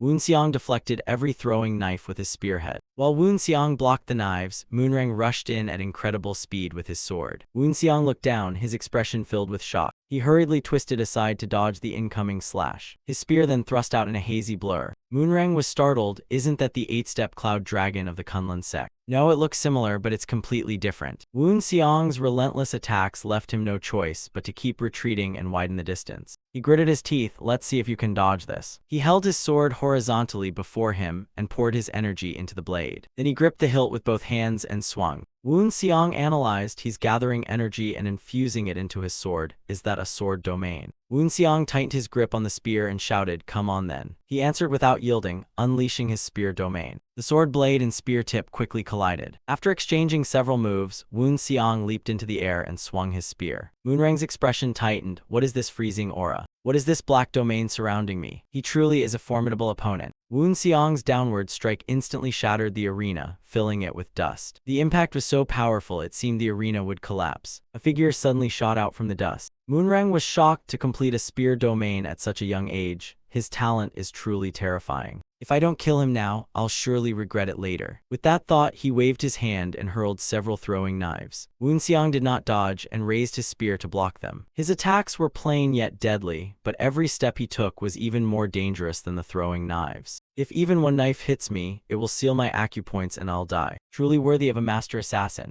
But something feels strange. He wants to kill me, while I only want to defeat him. The two charged at each other again in a fierce clash. As the fight continued, Woon Seong was gradually overwhelmed and pushed onto the defensive. His eyes were fixed on me like a predator watching prey, not an opponent. The way he moved reminded me of those 5 assassins in the valley. Could they be connected somehow? But that no longer matters. I just want to defeat Moonrang. He's not an opponent I can afford to underestimate. I'll think about that later. After deciding that, he charged at Moonrang once more. Moonrang slashed with his sword. Then he struck with his palm. A powerful palm strike crashed toward Woon Seong. After blocking it, Woon Seong was already beginning to look worn down. Golden light suddenly flashed in his eyes. He spun his spear before him once again. Moonrang thought he seems to be preparing something. Normally, I would counterattack or evade instead of facing such a dangerous move head-on. But judging by its power, neither is possible. I'd die if I tried to dodge. This technique holds not only flow and force, but also confusion within it. It's truly remarkable. He reached to his waist and drew another throwing knife. To counter such a terrifying technique, I must focus all my power into one strike and pierce through it. His famous ghost art pursuit step extermination was unleashed as he hurled the death needle. Woon Seong answered with his self-created ultimate technique, Sacred Dragon Pierce. Both attacks tore through the air. They collided in an instant. A massive explosion with a blinding white light instantly engulfed the entire arena. Rocks from the arena were blasted into the lake below. After the attack, the battlefield was completely shrouded in dust. The spectators stared intently. What happened? Who won? We can't see anything through all this dust. Someone suddenly waved a hand. A gust of wind instantly blew the dust away. The battlefield quickly came back into everyone's view. Look, there they are. The captain of the Dragon's Spear unit is still standing, but he seems badly injured. That sacred heavenly demon Moonrang. Moonrang was covered in blood, leaning against a rock with only his last breath remaining. He laughed bitterly. How humiliating. We both would have fallen from these wounds if my attack had gone a little deeper. Woon Seong replied, that would have happened if my sacred dragon had been weaker. He then reached up and touched the bleeding wound on his chest. Moonrang continued, I knew it wasn't luck that you defeated the 5 Night Blood Killers without a scratch. Woon Seong gritted his teeth. The 5 Night Blood Killers. Moonrang continued, yet you think it's all over. Woon Seong frowned. What do you mean? He soon sensed something was wrong with the wound on his chest. His cheeks instantly swelled. He then collapsed to his knees uncontrollably. Jiokbang rushed over to support him. Captain, your wounds must be treated immediately. She quickly helped him to his feet, intending to leave the arena. Woon Seong kept thinking about Moonrang's words. What did he mean? Who was the person he was talking about? Woon Seong's vision gradually blurred as he was about to lose consciousness. Jiokbang cried out in panic, Captain. Woon Seong kept staring at Moonrang. Someone in the sect wants to kill me. Who and why? The more he thought, the sharper the pain in his chest became. He coughed and lost consciousness, collapsing to the ground. Master, is the path I'm walking truly the right one? Someone please tell me. After Woon Seong was taken away for treatment, the tournament continued as usual, but nothing matched the excitement of their battle. Several branch demons successfully challenged their way up to become heavenly demons, but changes among the sacred heavenly demons were extremely rare. By the end of the Sacred Flame and Sacred Mountain tournament, the sect's rankings had changed significantly. 10 branch demons successfully became heavenly demons. Time passed quickly, and 5 days had gone by since the tournament ended.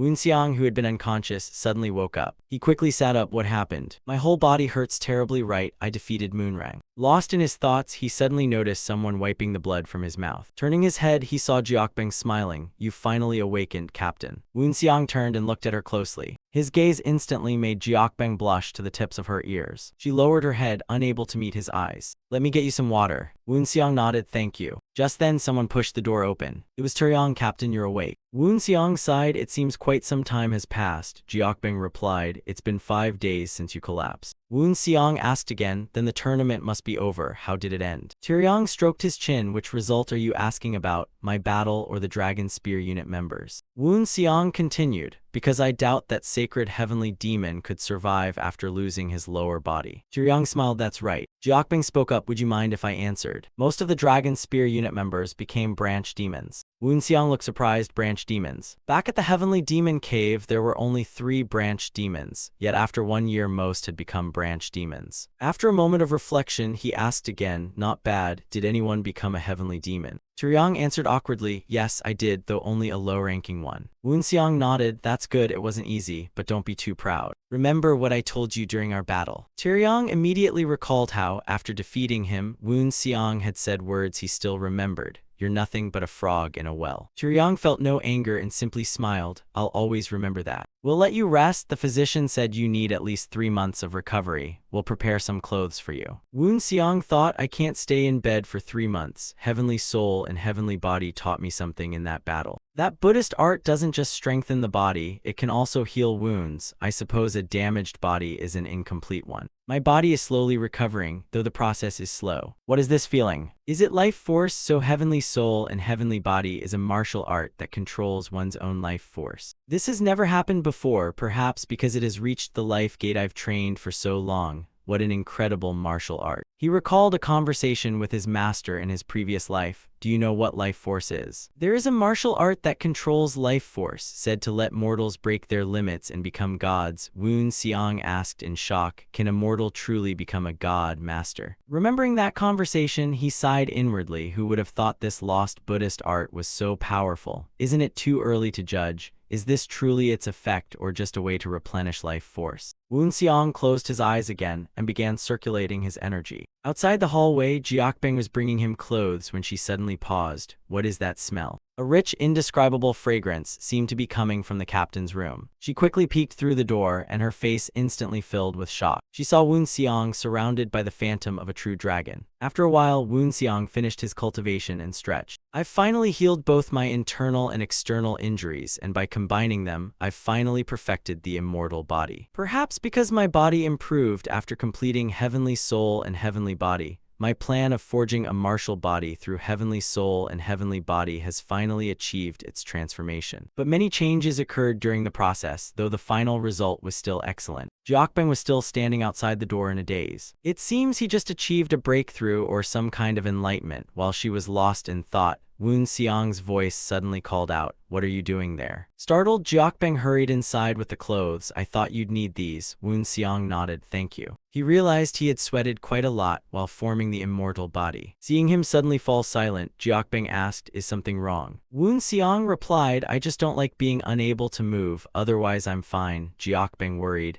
but the physician said you need 3 months of rest. Woon Xiang smiled coldly. That's only his opinion. He estimated that his body was steadily recovering and he could probably walk again within 2 weeks. The scene shifted to the sacred hall. The demon god sighed. It seems they don't like exposing themselves, which means they're careful enough not to reveal themselves after being provoked. Guanchuk replied, I also hoped we could catch a few of them, but this is truly unfortunate. Judong continued, but that doesn't mean everything was pointless. We failed to provoke the heavenly demons into exposing themselves, but around 10 young people became branch demons. Guanchuk added, not only that, we also gained 3 heavenly demons and 1 sacred heavenly demon thanks to the Dragon Spear Unit Captain and the Dragon Spear Princess. They are truly gifted. Judong smiled. They will draw great attention within the sect as the youngest ever to reach those ranks. The heavenly demons who have long defended their positions have likely become wary. No, not only the heavenly demons, even the sacred heavenly demons. I thought he only wanted a higher heavenly demon ranking, but he far exceeded my expectations. That boy has even made the sacred heavenly demons wary and stirred controversy throughout the tournament. After thinking for a moment, Judong suddenly said, "It seems that child is our only choice." Guanchuk nodded in agreement. The decision has been made. Judong stroked his beard and gave an order. Summon the Dragon Spear Unit Captain to the Sacred Hall's inner court as soon as his injuries have healed. Elsewhere, a black-cloaked figure arrived at the meeting place to find the old man. As usual, the old man was already there waiting. The black-cloaked man sat down and said, "I thought we were going to punish him." The old man remained silent. Veins bulged across his forehead as he stared at the black-cloaked man with killing intent. Faced with that gaze, the black-cloaked man widened his eyes in terror. He clutched his throat with both hands, unable to breathe. He hurriedly explained, "I know I've disappointed you, but please spare me." The old man sighed and withdrew his pressure. The black-cloaked man gasped for air. "Just disappointing him nearly got me killed, yet he's still unsure he can defeat that demon god, Blazing Flame King Moonbeak." While he was distracted, Moonbeak suddenly spoke. "It seems we've underestimated him." The black-cloaked man asked, "You mean that brat?" Moonbeak snorted, "A brat? I think you should choose another word. Only 2 years after leaving the Heavenly Demon Cave, he has already become a sacred Heavenly Demon, and you still call him a brat. I can't deny he's still very young. I thought he was only a wildcat, but he turned out to be a fierce tiger. I mistook him for a wildcat when he was really a fierce tiger. That was my mistake. But one small error doesn't mean my plan will fail." The black-cloaked man froze again. "You've already succeeded." Moonbeak smiled, "Of course. That demon god was poisoned yesterday. No matter how powerful his inner energy is, we only need to wait for the poison to spread. And I, Moonbeak, used my own life to ensure he was poisoned." The black-cloaked man smiled in delight. "So that's it. The Blazing Flame King, an elder of the sect, had no reason to lie." Moonbeak continued, "The process would be faster if we increased the poison's potency, but I don't think that's possible." The black-cloaked man asked, "How long do you think it will take?" Moonbeak smiled, "At most 6 months, though it could take a year before he's completely crippled." The black-cloaked man fell into thought again. If it weren't for that spear master 10 years ago, the plan would have been even greater, but it had been prepared for a decade, so waiting 1 more year was no problem. Seeing his expression, Moonbeak frowned. "Is something wrong?" The black-cloaked man was startled. "No, I was just recalling some unpleasant memories." He secretly glanced at Moonbeak. After all, that master and disciple were killed that day. As long as the Heavenly Demon Sect follows our expectations, our plan will succeed completely. Moonbeak raised his cup. "Why don't we forget those memories and think about a brighter future?" The black-cloaked man also raised his cup, "Just as you say." Elsewhere, the holy maiden sat before the sacred flame, lost in thought. "How much longer must I protect the sacred flame? I was chosen as the holy maiden at only 20, and now I'm already 70. Those were difficult times. My 5 younger brothers and I could barely survive. If I hadn't become the holy maiden, we all would have frozen to death that winter. And thanks to the sacred flame choosing me, everyone survived. All 5 of them have grown up and become warriors of the sect. I cannot deny that I owe my life to the sacred flame. Thank you, great sacred flame of the first apostle. And that's why I'm worried. My lifespan is almost exhausted, and I won't be able to serve you much longer." She bowed deeply. "Great sacred flame, my life is nearing its end, so I pray that you choose a worthy new holy maiden." The sacred flame suddenly flared up as if answering her. Elsewhere, 2 people walked while talking, Great Wind Spear or Black Dragon Spear. Some even call it the Great Black Wind Spear. Woon Seong looked puzzled. "I don't quite understand," Guanchuk asked. "Was that the first time you've been so badly injured?" Woon Seong nodded. "It took me quite a while to recover." Guanchuk continued, "I see, that's the name other demon cultivators gave you. It's your nickname. They call you that because every movement you made in battle resembled either a black dragon or the wind god. Black Wind is quite a fitting name." Woon Seong sighed in relief. "Black Wind. I understand the black because of my domain, and the wind because of my overwhelming speed." Guanchuk asked again, "It seems you're quite satisfied with it." Woon Seong replied, "It's not bad." He finally noticed the passage they were walking through. It was pitch black, yet these stones illuminated the entire marble corridor. Stones more valuable than gold, yet there were so many here. "Where are we going?" "Through an iron door behind the sacred hall. And now into a tunnel connected to it. How long have we been walking?" "I can hear water nearby." While he was thinking, Guanchuk asked, "Do you know there's a lake above this tunnel?" Woon Seong realized, "So that's it. I was wondering where the sound came from." He couldn't hide his confusion. "There's a lake this high up," Guanchuk explained. "Yes, this tunnel was built beneath that lake. Don't worry, it won't collapse." "Do you know where this leads?" Woon Seong replied. "Since we're inside the sacred hall, I assume it leads somewhere within it." Guanchuk smiled. Somewhere within, you're right, the sacred hall is divided into the inner court and the outer court. No heavenly demon knows about this place, they simply believe it's the demon god's residence. And now you'll enter the inner court. This tunnel leads to the demon god's residence. Only sacred heavenly demons are allowed to know of it.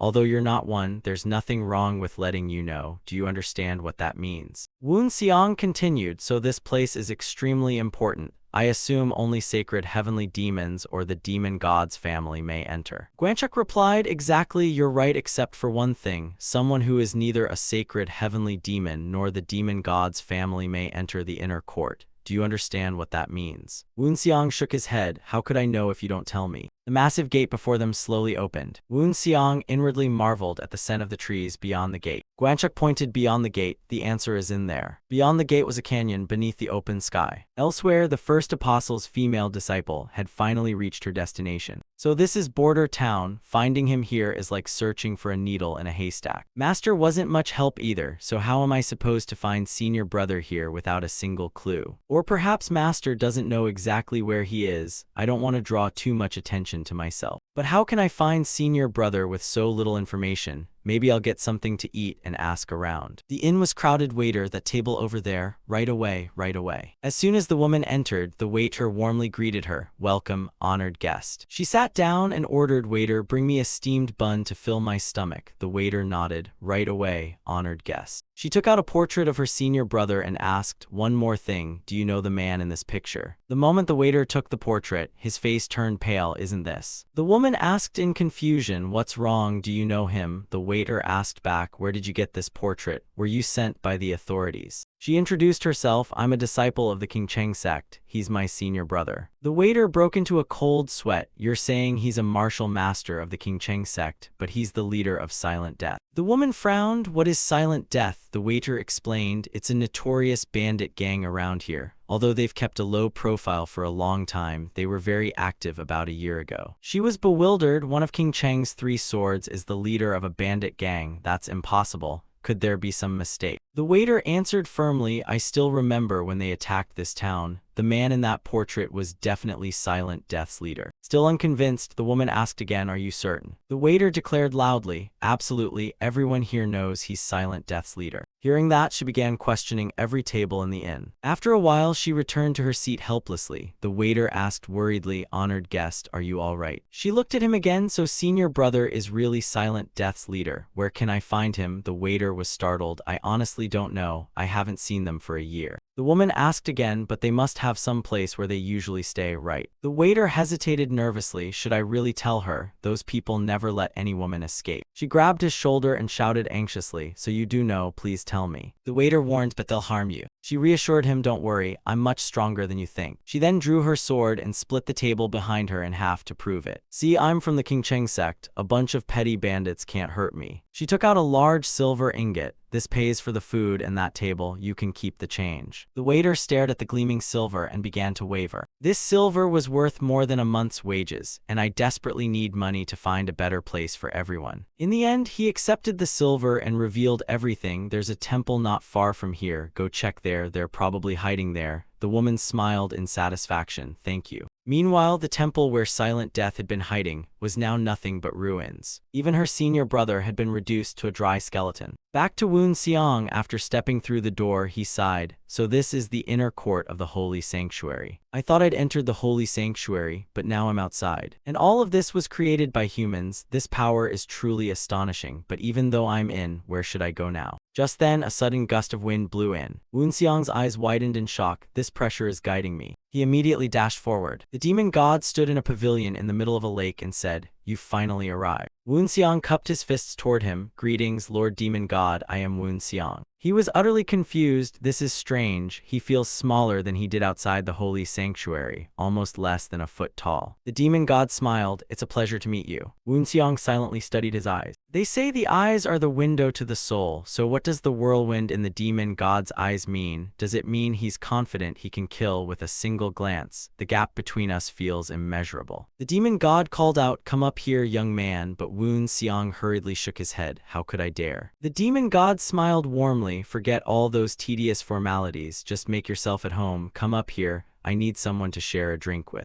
Woon Seong suddenly realized, so he looked into my eyes too. I wonder what he saw. He no longer refused and slowly walked over. Then he looked slightly surprised. He stared at the 2 cups on the table. It seemed he had prepared for my arrival. The demon god walked to the table's side and sat down. He then gestured for Woon Seong to sit as well. Back to the woman from Alluring Beauty. When she reached the place the waiter had pointed out, she froze. Cold sweat kept running down her face. She slowly stepped in and examined the dry skeletons on the ground. Wait, none of these skeletons belong to my senior brother. Where did he go? She continued searching deeper inside. Soon her eyes widened again, because she spotted another corpse not far away. A long sword was stabbed into the corpse. 3 words were engraved on the blade: Heaven, Earth, Human. She couldn't hold back her tears. Then she hurriedly ran toward the corpse. This corpse was her senior brother. Back to Woon Seong's group. As soon as the demon god spoke, he sat down without hesitation. He picked up the teapot and asked, care for a cup. Jiaking tastes best when served cold. Woon Seong looked at the tea in his cup in silent shock. A thin layer of ice covered the tea, and he had done it using only his own internal energy. The 2 of them began enjoying their tea. After taking a sip, the demon god let out another sigh. I heard you've become a sacred heavenly demon, Woon Seong replied. Thank you, my lord, I was just fortunate. Judong said seriously, a sacred heavenly demon is not a rank attained through luck alone. There are many martial artists known as outstanding disciples, not only in our sect but throughout the outside martial world where competition is constant. Outstanding disciples are no exception, and though the world is vast, few can reach your level at such a young age. Woon Seong sensed the aura radiating from him and was inwardly astonished. The demon god's presence was like a towering mountain, so this must be what it feels like to stand before a peak beyond sight. And he hasn't even released his pressure yet. This is only his natural presence. Not even my master could reach this level. That's why he's considered the strongest. But how long must one train to possess such overwhelming presence? No, it's not just his strength, he's simply incredibly powerful. He feels completely different from every heavenly demon I've known.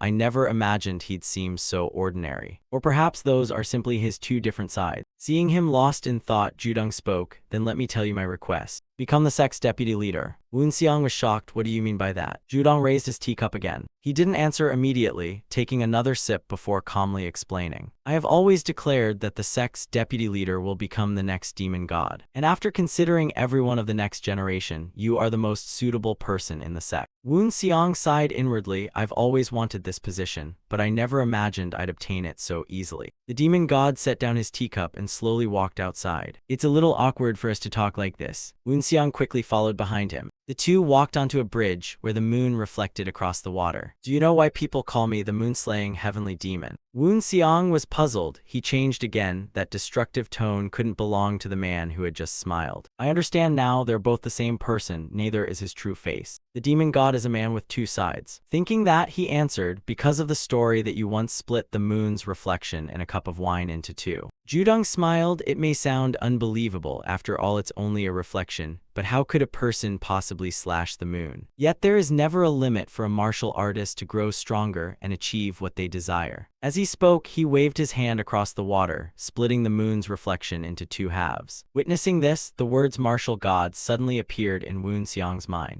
The demon god continued, the moon's reflection in the lake and in 2 cups of wine are the same. But what I truly seek is not merely the moon's reflection. Woon Seong looked up at the sky. Could it be that he truly wants to slash the moon itself? Judong looked him straight in the eye again. Becoming the sect's deputy leader means becoming my disciple, and then I can give you everything you desire. 100,000 disciples of the sect along with every martial artist. Woon Seong was startled as his mind was completely drawn in. I feel the demon god isn't just releasing his pressure, he's drawing people's subconscious into an absolute force that can even split the moon's reflection. Is this sword intent? The demon god continued, let me say it again, become my disciple, you'll gain everything, even this power, become the sect's deputy leader. A few days later, the entire demon gate was in an uproar. Have you heard the news? You mean the deputy leader? Of course I have. That position has been vacant for so long. Is he really worthy of becoming deputy leader? Of course, his skill and contributions to the sect are outstanding. Haha, I heard he destroyed a branch of the righteous path at only 20 and also became a sacred heavenly demon.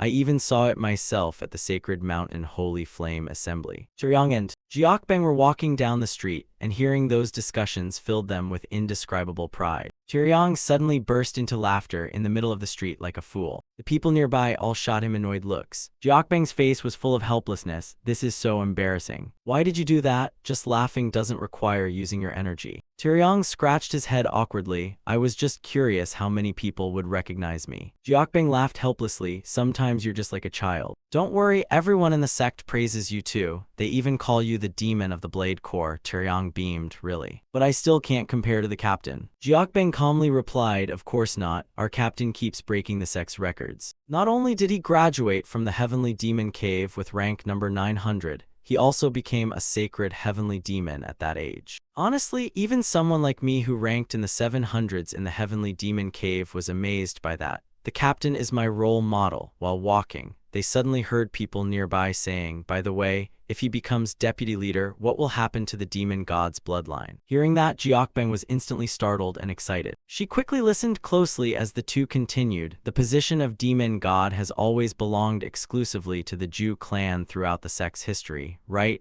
Of course, there's a way around that. I thought you already knew. Remember, the demon god has a daughter. If those two marry, the bloodline will continue and it'll become even stronger. That's right, his bloodline will be carried on through her. The more Jiokbang listened, the more shocked she became, as if struck by lightning. Very few people know about the princess of the Heavenly Demon Sect, the demon god's daughter. Everyone simply assumes she's around 20 and probably an exceptional demon master thanks to the martial god's bloodline, because she hasn't appeared since she was 10. All information about her has always been the sect's highest secret. Everyone talks about the sect's princess, but hardly anyone knows the truth. Elsewhere, a young woman sprinted through the streets as if something were chasing her. She rushed into a tavern. The young men drinking inside were surprised to see her and greeted her. Dang Bua, why are you in such a hurry? Want a drink with us? The young woman shouted back, not now, I'm busy. The two turned and exchanged puzzled looks. Bua quickly ran upstairs. I have to tell the captain this news immediately. She soon arrived outside a room. Without knocking, she pushed the door open and rushed in. Captain, have you heard the latest news? The person inside calmly replied, so you've come, Bua. Just as expected. Bua asked in confusion, but how could they choose a deputy leader while you're here? The man smiled. The strongest becomes the sect's deputy leader. That's good news, don't you think? I can't deny that after seeing Woon Seong fight Moonrang, I truly felt I couldn't match him.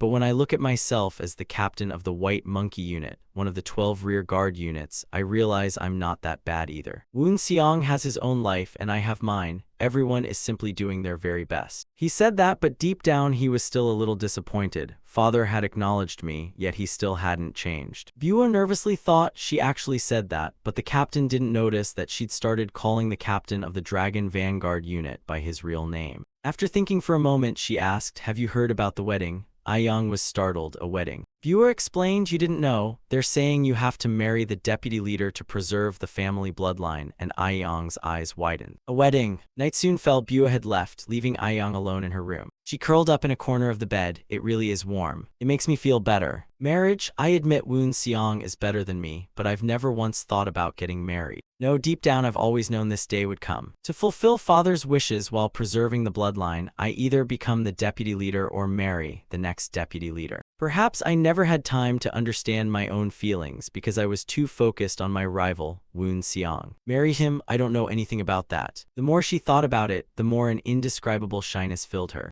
Elsewhere, Moonbeak sat alone, looking at the letter in his hand. After reading it, he was somewhat surprised. Things had turned out differently than expected. I thought all I had to do was push him a little. Fate truly is unpredictable. The more he thought about it, the more frustrated he became, letting out a sigh. I thought he was just a worm, yet before I knew it, he'd become a butterfly and risen to deputy leader. This is truly irritating. That brat is blocking my path. He's become the young lord, which means the demon god will die as I planned, and someone with a rightful claim will inherit the title. The demon god has definitely been poisoned and will die soon. No matter how powerful he is, he can't survive that poison. It's a toxin that only existed in ancient times. What's important is that after the demon god's death, the sect will split into the young lord's faction and the elders faction, and the poison still needs one more year to spread through his organs. That will leave the young lord with too little time to build his influence within the sect. Even so, he remains an obstacle to me. Whether a stone is large or small, it still gets in Moonbeak's way. But I absolutely won't let that happen. I'll burn him until not even a speck of dust remains. In his fury, the wooden chair he had been sitting on was burned to ashes. If I can't bring the young lord to my side, then I'll just kill him. I'll hire someone powerful enough, just as I hired assassins before, or worse, I'll deal with him myself. The next day at the holy sanctuary, the people summoned there were quietly discussing among themselves. I heard the sect's future will be decided at today's council meeting. And if you think about it, that's fair. You know the famous captain of the Dragon Vanguard unit, right? You mean that Dragon Vanguard captain everyone talks about? Too bad I didn't get to see him during the assembly. I missed the chance. I wonder what kind of person he is. This man was the Demon Wind Fist, Gu Zhongbyo. As soon as he finished speaking, a voice came from behind. He's one of the rare exceptions of his generation. He's one of the youths the demon god personally values. I believe he'll only grow stronger. Gu Zhongbyo smiled when he saw the speaker. It's you, strategist. He quickly cupped his fists in greeting. It's been a long time, if you don't mind. Could you tell me more about the young lord? Guanchuk readily agreed, no problem. What would you like to know about the young lord? Zhongbyo continued, thank you, strategist. It seems the demon god has truly chosen an outstanding young man. Guanchuk smiled, I'm glad you think so. Just then, his expression suddenly stiffened as he turned to look beside him. Moonbeak was chatting with a group of people not far away. Guanchuk asked him, do you think so as well, Vice Elder? Moonbeak stroked his beard. Are you talking about the young lord? I've heard some rumors, but I think I'm too old to judge such matters. I think the demon god's decision is quite reasonable. Guanchuk cursed inwardly. That old fox is as unpleasant as ever. It's always impossible to tell what he's thinking. He never reveals anything. I must be extra careful around people like him. He's the kind of man who smiles while stabbing others in the back. Revealing my weakness would only let him seize it. I'm quite certain he's connected to the rebellion within the sect. My instincts strongly tell me so, but I can't act without any clues. He's one of the 10 sacred demons like me and also a vice elder of the sect. Acting without evidence would only harm me. The crowd quickly turned serious and looked toward the platform. We humbly greet the great demon god. Judong stood there and accepted everyone's formal salute. Only after they finished did he take his seat. Is everyone here now? Moonbeak thought to himself, it seems he still hasn't noticed the poison. Or perhaps the poison hasn't fully spread through his organs yet. From this distance, his complexion still looks healthy. That means I had to come and observe him closely. It seems the poison simply hasn't had enough time. I don't need to rush anything. With his strength, we must wait at least 6 months for the poison to fully spread. I mustn't be impatient. Judong loudly declared from the platform, raise your heads. I believe you all already know why I summoned everyone here. The crowd exchanged quiet discussions with mixed expressions. Judong waved his hand enough. There's no need to discuss this anymore. He then lightly tapped the armrest of his chair. A moment later, someone below suddenly exclaimed, it's the Black Knight Flower. 2 masked women slowly opened the doors. Behind them stood Woon Xiang. He slowly walked into the main hall. Today he was dressed in an exceptionally elegant new outfit. He confidently walked toward the strategist. Then he looked up at the demon god above. After that, he knelt and paid his respects. Disciple Woon Xiang requests permission to greet the demon god. Back to 2 days earlier, after speaking with Judong, Woon Xiang returned to his room. This is troublesome, but it's what I've always hoped and worked for, to become the young lord. I need the heavenly demon sect's power. And to achieve that, I must become the demon god. Then the sect will belong to me. Everything is ready. But I'm still Spear Master's disciple. What will happen if I become the demon god's disciple? What if I truly cultivate the heavenly demon sacred art? No, that's not the issue. Just like the martial arts I've already learned, I only need to combine the heavenly demon sacred art with the Spear Master's martial arts. It won't be easy, but I believe I can do it. The real issue isn't martial arts, Master. Will you understand if I follow another teacher? He remained immersed in those thoughts. He remembered his master's expression back then. Woon Xiang, I'm sorry. Thinking of his master's tragic death only strengthened his resolve. Master, I will become the young lord of the sect. I don't care what you'll think. I'll do whatever it takes as long as I can avenge my master. My master never wanted me to walk the path of slaughter, because he was an honorable and righteous man. But what I'm doing is not becoming such a man. I'll never forgive those hypocrites of the righteous path. I don't care how much blood stains my hands, as long as I can avenge him. This is the path I must walk, so I will become the demon god's disciple. It was that burning desire for revenge that brought Woon Xiang here today. Judong stood up and stared at him. I have decided who will become the young lord. If anyone objects, speak now. No one below dared to say a word. Even Moonbeak could only sigh helplessly. After a moment, he continued, if no one objects, then I declare that from today onward Woon Xiang is the young lord of the sect. Now perform the first 3 bows to the first demon god who protected the sect from above." As soon as he finished speaking, a portrait appeared on the nearby pillar. Woonseong said nothing and immediately knelt before the portrait. The other pillars then revealed more portraits. Next, offer 3 bows to the previous generations of demon gods. Woonseong bowed before each portrait in turn.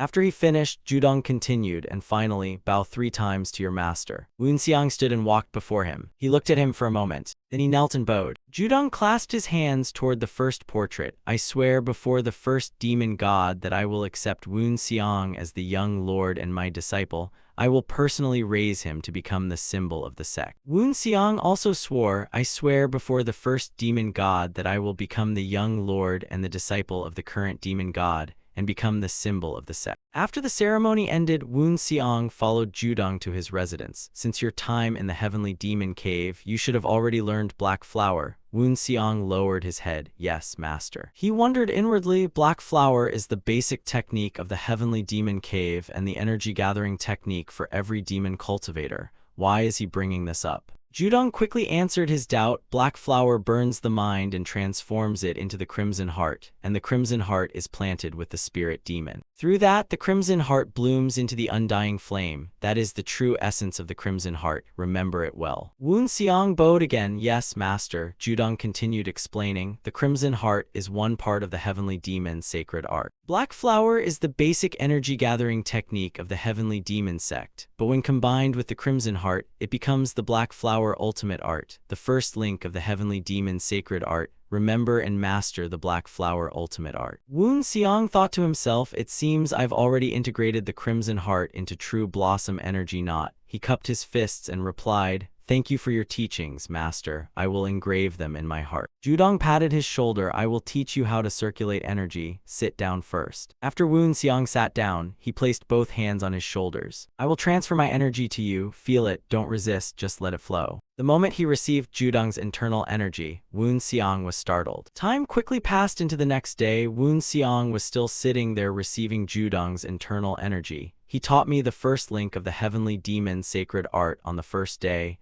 and now the middle link on the second. It seems he wants to teach me everything as quickly as possible. Even so, he's pushing everything far too fast. He's not even 40 yet, so why is he in such a hurry?" While lost in thought, Judong reminded him, "Focus and remember the path the energy takes." After speaking, he continued circulating more internal energy. Woonseong analyzed inwardly. The demon god's energy passed through 12 acupoints and disrupted the central energy before flowing out. Although only briefly, the amount of energy was enormous. But why does it feel so familiar? No, not exactly familiar. Yet the demon god's energy is flowing through me along the path of true blossom energy knot, which was created from the Spear Master's true energy reversal art and the sect's Black Flower technique. I improved it using the technique I learned from the chronicler, so it's understandable that they share the same roots as the demon arts. But this feels even more familiar. Most of it resembles the energy gathering technique I learned from the chronicler. How is this possible? Even if Black Flower is the basic demon art, how can the energy flow be so similar, with fast streams, slow streams, and even reverse flows? Woonseong wasn't the only one confused. Judong was also deeply puzzled. The Crimson Heart is a technique taught only within the heavenly demon family or to those who will join it. How can they be so alike? How does he know a technique similar to the breathing art? Even if the Crimson Heart is the first stage of the heavenly demon sacred art, it's completely different from other energy gathering techniques. They might share a few similarities, but how can they be this similar? I was probing every acupoint because I thought he'd already attained the Crimson Heart. But it isn't the Crimson Heart, it resembles it, yet it's a completely different energy gathering technique. That spear is different from when he was still a path demon. That's right, I placed it inside the demon energy vault, and only then did he suddenly realize. The corners of his mouth slowly curled upward. That spear was the one the chronicler used while he was alive. That explains why his energy flow resembles the Crimson Heart. Yet it isn't exactly the same. His acupoints have been opened in a way completely different from the heavenly demon sacred art, and it seems he also incorporated the chronicler's energy gathering technique. But he still doesn't fully understand the chronicler's technique. He hasn't reached the threshold of forming the sacred flame, yet he has inherited the chronicler's will. Is this child merely a coincidence, or was it fate all along? Even so, he still has much to learn before fully understanding the chronicler's technique. But if one day he reaches the sacred flame state, if he can create the sacred flame through true heart connection with the chronicler, then he will attain both the true heavenly demon sacred art and the chronicler's legacy. And if that happens, he will gain an entirely new power. Judong continued channeling energy into Woon Seong for a while before withdrawing it. That's enough, I'll stop now, try to feel it yourself. He couldn't help but marvel inwardly, he's already controlling it. What we call a rare destiny or enlightenment is incredibly difficult to attain, yet this child understands such things. Woon Seong thought to himself, enlightenment only comes after a martial artist continually tempers knowledge and experience. What I need to do is repeatedly use the Crimson Heart. I can't deny this method feels incredibly familiar to the chronicler's teachings, and it keeps making me wonder. But what I need to focus on now is the Crimson Heart and every meridian the demon god opened. After he withdrew his energy, everything flowing through my meridians belongs to me. The energy is flowing faster and more fiercely, so this is the Crimson Heart. Young lord of the heavenly demon sect, the symbol of black flower, the Crimson Heart, all of this is only the first step of my revenge. The demon god stood nearby watching and silently admired him, truly astonishing. It's only been about 30 minutes on his first attempt, yet he can already reproduce it. More importantly, he completely understood the essence of the Crimson Heart. Knowing and understanding are entirely different things, and his talent truly appears only once in 1,000 years. Several days later, Woon Seong continued training under Judong's guidance. My whole body is drenched in sweat. I never thought I'd sweat this much. Judong praised him. Your training method is quite interesting. The iron rings seal your internal energy, and increasing the weight helps improve control and build your foundation, correct? Woon Seong gritted his teeth. Above all, I'm forced to keep moving. The demon god lightly touched a rope before him. The trap mechanism was instantly activated. Though exhausted, Woon Seong still forced himself up and dodged. It hit my thigh, but luckily it left no wound. If it had been a real arrow, it would have sliced my thigh open. Before he could catch his breath, he stepped on another wire. Another trap activated at once. This time arrows flew from every direction. How would he dodge them? The demon god watched closely from above, eager to see how his disciple would evade them. Moments later, every arrow had been knocked away, and Woon Seong, dressed in bright red, sat in the center of the pit. He let out a sigh of relief. It's finally over. He pushed himself up slowly. His entire outfit had turned red. What an interesting training method. It was spotless white before, and now it's almost completely crimson. He looked up at the demon god above. So this was the training every past demon god had undergone. Judong spoke from above. Your body feels much heavier now. But you must endure it. This is only the first hidden gate. You must avoid every arrow fired from all directions. You must build muscle memory through every arrow and every hit. Remember, when your inner power reaches its limit, the only thing you can trust is your instinct. Never let go of your weapon and trust the training you've endured. Woon Seong looked at him seriously, then smiled and took off his clothes. He put on another spotless white outfit. After many sessions, countless blood-red outfits had been tossed aside. Once changed, he stepped into the training area again. I'm ready, master. Judong smiled with satisfaction. Before long, Woon Seong's new outfit was stained bright red once again. He slumped against the wall in frustration and thought, if those arrows had real tips, I'd be a porcupine by now. I thought I'd been training with everything I had every day, but this training proved me wrong. It was an experience that pushed me beyond my limits. I want to lie down and rest, but I must keep training even if I'm exhausted.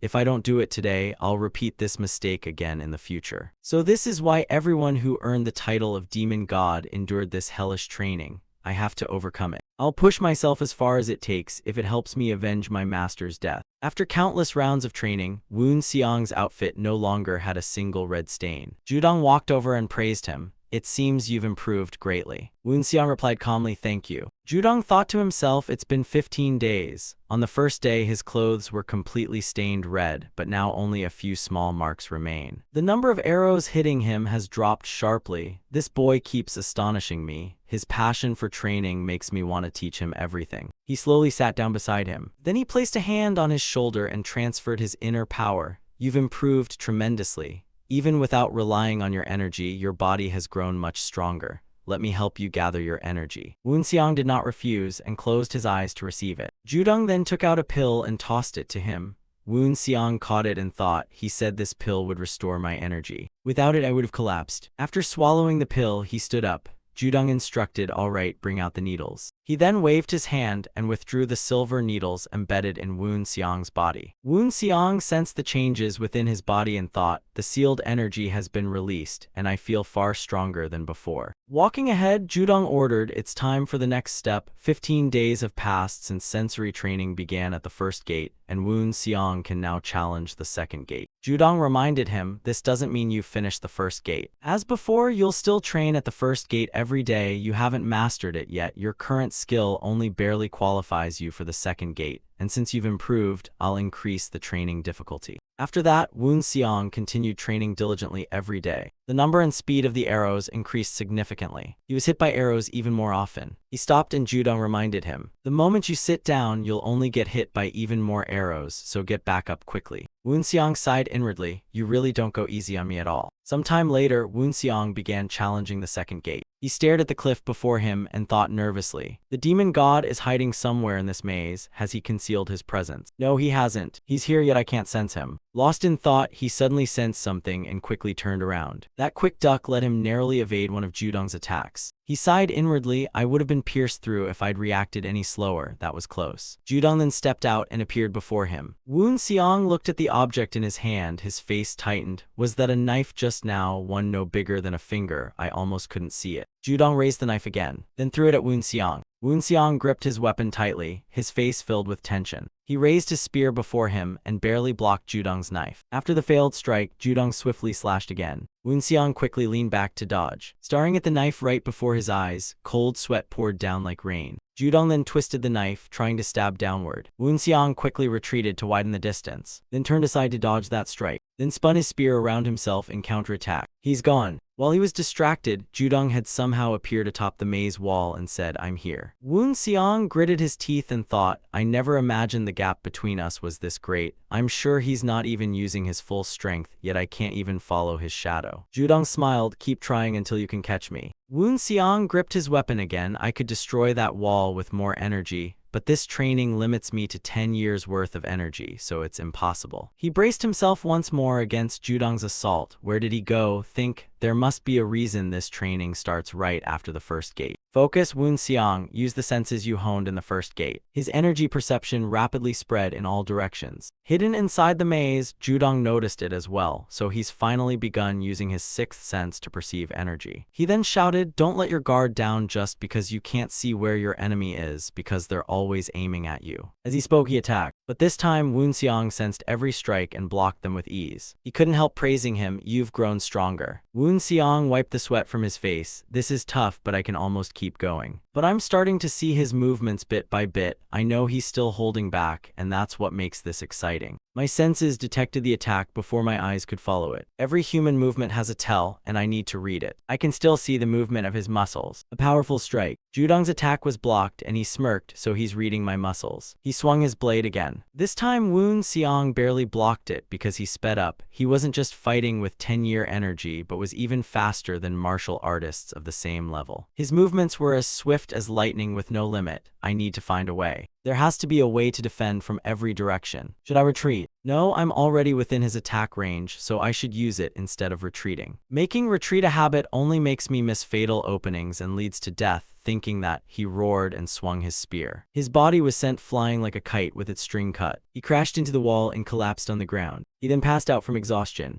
The first day of the second gate was complete. Time flew by, and on a calm, breezy night 2 months later, Wu Xiang walked through the forest carrying his long spear. This is draining. Even though only 2 months had passed, for some reason the demon god had taught me many things about the sect while putting me through intense training in such a short time. Could it be because he's happy to have such a talented young lesser master like me? Even so, the training was unbelievably intense, and whenever I pushed myself too far, they healed me with every kind of medicinal herb in the sect. Without the sect's medicinal herbs, I'd have died long ago. Thanks to that, my body has grown much stronger, yet even after 2 months I still don't know what the demon god truly wants. There has to be a reason. While lost in thought, he suddenly sensed killing intent. As he turned around, a throwing knife was already flying toward him from behind. It barely missed his eyes. Luckily, he reacted fast and tilted his head aside to dodge. It didn't stop there. Countless hidden weapons flew from the distance. Wu Xiang quickly used his true energy to leap into the air and evade them. I didn't even realize the knife was already at my neck. It would have killed me if I hadn't learned anything from the first trial. Before he could land, countless iron hooks shot up from the bushes below. Wu Xiang dodged while reaching out to grab an iron hook. He also pulled out several of his throwing knives and held them in his hand. All the incoming iron hooks then became tangled together. Wu Xiang sat atop the pile of iron hooks and exhaled. 5 chains, and someone was controlling them from the other end. He then used lightning grip and hurled throwing knives in 5 directions. But unexpectedly, the enemy caught his knives with their chains. Seeing that, Wu Xiang immediately charged forward. They blocked my knives with chains. They're pretty good, but too bad they ran into me. He then swung his spear and knocked away the enemy's hidden weapons. Wu Xiang landed and glanced behind him, thinking the other 2 are freeing the Iron Wolf. Assassin techniques, there are at least 7 of them, and each is stronger than those who attacked me at the 10,000 spirit peaks. Moonrang's words suddenly resurfaced in his mind. Could this be connected to the wild ghost tracking king? Who exactly is after me? Who wants me dead? Maybe I can get some answers from them. Thinking that, he thrust his spear and charged at one of the assassins. I'll start with this one. Just then a strange sound echoed out. As Wu Xiang's spear tip reached the assassin, he was startled, trying to silence him. The next instant, countless venomous snakes burst out from behind the assassin. Wu Xiang was shocked as the snakes bared their fangs and lunged at him.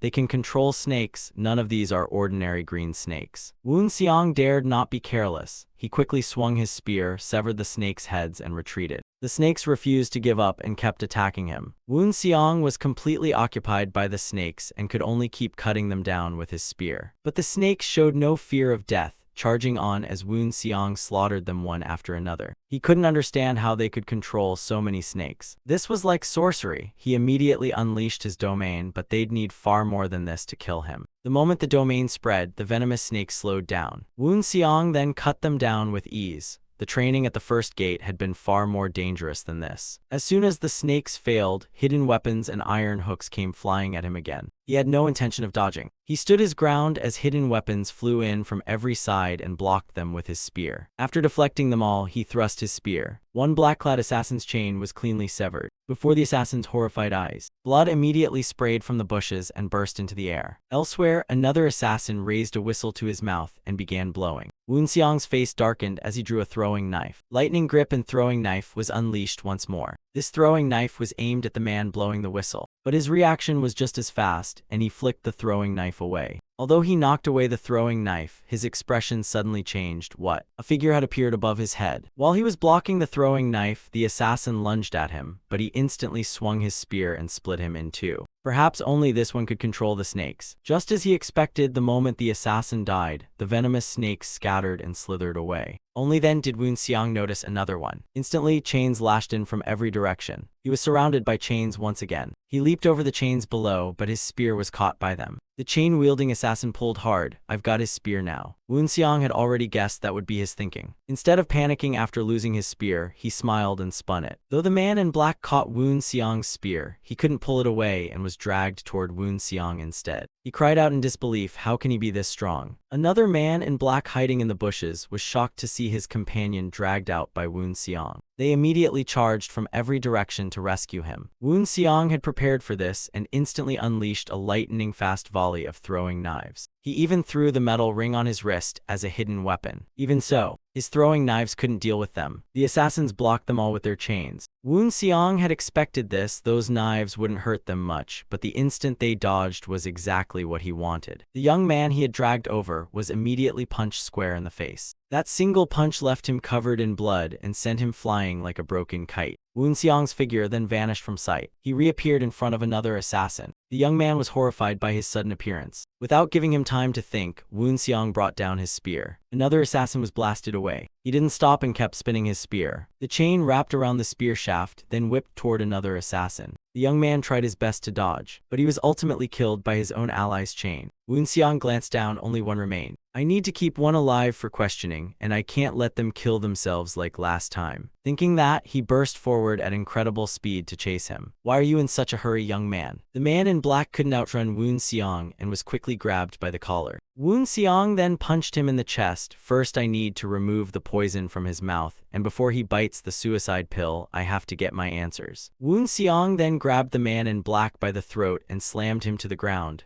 leaving him no chance to kill himself. Woon Xiang stepped on him and asked, "Who are you, and who ordered you to kill me?" But something unexpected happened. The man opened his mouth but couldn't make a sound, only muffled groans. Woon Xiang frowned. This guy. He has no tongue. What about his hands? He didn't have any fingers either. These assassins had been thoroughly prepared to reveal no information. They fought using chains wrapped around their arms. Furious, Woon Xiang swung his spear and finished him off. Damn it. I couldn't get a single piece of information from them. Shortly after, news of the assassin's failure reached the man in black, whose face tightened as cold sweat poured down. They all failed? Damn those useless fools. They couldn't even take the head of a kid who just became the heavenly demon's successor, and they were so confident even though this assassination plan was my idea. That old man Moonbeak doesn't even know about this. I used only my own assassins without relying on anyone, yet I still failed. This failure will weaken my influence in the council. I have to succeed somehow to preserve what little reputation I have left. But thanks to that damned strategist, I have no forces left that I can use without him noticing. Then I have no choice but to do it myself. He stood there deep in thought, unaware that someone above was watching him. That person's entire body radiated a terrifying black aura. He then reported everything to Moonbeak, who sighed after hearing it, so an inexperienced fool made his own plan. And I have to clean up his mess because of such cowardly actions. Black Shadow, go observe everything in the south. The young man called Black Shadow replied expressionlessly, yes sir. As he was about to leave, he suddenly remembered something and asked, and what should I do about the young lesser master? Moonbeak stroked his beard. What should you do about the young lesser master? If the young lesser master gets killed, let it happen. Otherwise, let him live for now. There's no need to expose ourselves by provoking the demon god. We'll simply postpone killing him until the demon god is crippled. Black Shadow bowed, understood. The scene shifted to Aiyang, who was drifting in a dark and gloomy void. Where am I? What am I doing here? Her body kept floating as she slowly fell downward. Then a white hand suddenly reached up behind her. Aiyang remained dazed and barely conscious. The hand caught her, making her flinch. Whose hand is this? Who is it? Who's pushing me? Where are they taking me? I truly don't understand anything. Her eyes slowly closed again. She was all alone in the endless darkness. After an unknown time, a flame suddenly ignited ahead. The flame made Aiyang open her eyes again. The blazing light and scorching heat were almost unbearable. She couldn't understand why a fire had suddenly appeared before her. The flames grew fiercer and fiercer. Aiyang panicked and raised her hand, trying to blast the flames away with her inner power. But unexpectedly, she couldn't draw any energy from her energy center. She had no choice, and the flames quickly engulfed her body. But another surprise followed. Standing in the center of the flames, she didn't feel any heat at all, even though she had just felt their burning heat. Now she only felt warmth, as if she were in her mother's embrace. Confused, Aiyang stood there blankly inside the flames. The flames quickly began shrinking before her. Moments later, they became a tiny flame resting on her palm. It didn't stop there. The flame then merged into her body. Aiyang stared blankly at the flame. As it fused with her body, she suddenly sensed something and her eyes widened. Her whole body felt as if it were burning from within, making her scream in agony. Aiyang suddenly jolted awake from her unconscious state. She sat there gasping, was that just a dream? The burning heat and flames inside me were only a dream. The scene shifted to Woon Xiang, who was lying in his room, thinking an assassination. The assassins I encountered at the 10,000 Spirit Peaks and the ones tonight. They seem to be connected somehow. Not many people in the heavenly demon cult would dare try to kill me. But who is it and why are they doing this? I still haven't found a single clue. But it's obvious they're targeting me. They know who I am, which is why they sent assassins of that caliber. I still can't figure out their purpose or who they are. I really don't like this. It keeps giving me an uneasy feeling, and no matter how angry I get, I can't force any information out of them. This is truly troublesome. The assassins in the valley swallowed poison and killed themselves without hesitation. And the assassins I faced tonight were crippled in every way and couldn't communicate. I don't know who's behind this, but they prepared everything carefully. I could have died if those training sessions hadn't sharpened my senses. The sickle could have broken my bones, or I could have been poisoned. My senses improved tremendously in such a short time. I have to admit his methods are incredible. That's why he's the demon god. Just then a voice came from outside. May I come in? Woon Xiang replied, come in. Taeyong pushed the door open and cupped his fists. Forgive me, Captain, it's been far too long since we last met. Woon Seong looked at him in slight surprise, more precisely at the 2 iron rings on his arms. Taeyong hurriedly explained, I'm trying to imitate your training method because I felt I was falling behind. At least this is something I can do to become as strong as you. Woon Seong smiled, not bad. I think your martial arts have improved a lot too. Taeyong nodded, yes, I think I've become much stronger. Woon Seong asked again, you think so? Then where do you think you stand now? Taeyong froze for a moment, not quite understanding. Woon Seong picked up the teapot and poured him a cup. You don't sound very confident. Taeyong explained, that's because whenever I improve a little, I end up feeling like I haven't improved at all. Woon Seong stood up and offered his opinion. Then under tonight's bright moon, I'll test your strength. He quickly put on the iron rings on his wrists and ankles, then picked up his spear. Taeyong was startled right now. Woon Seong smiled, are you busy? Taeyong's expression turned serious, no. Woon Seong said nothing more. He immediately leaped out through the window. Taeyong quickly grabbed his blade and jumped into the courtyard. Woon Seong raised his spear. Let me see how much stronger you've become since leaving the demon god's sanctuary. Taeyong immediately removed his iron rings. This gives me chills. It reminds me of the day I lost. Back then I had no chance to fight back. He utterly crushed me. He utterly crushed me. Woon Seong smiled, then prove it to me. Taeyong didn't hesitate and unleashed a powerful slash. But something unexpected happened. His slash did nothing to Woon Seong. Seeing him still standing there calmly, Taeyong couldn't understand it. I'm sure I hit him. He lightly stepped back the instant my attack landed. That alone proves how strong he is. Good, that's exactly what I expected from him. While dodging, Woon Seong thought, to understand Taeyong's problem, I must understand his movements. Thanks to the demon god's training, following his blade is no longer difficult. Taeyong quickly charged again with another fierce slash. The flow of his meridians and circulating energy soon became visible to Woon Seong.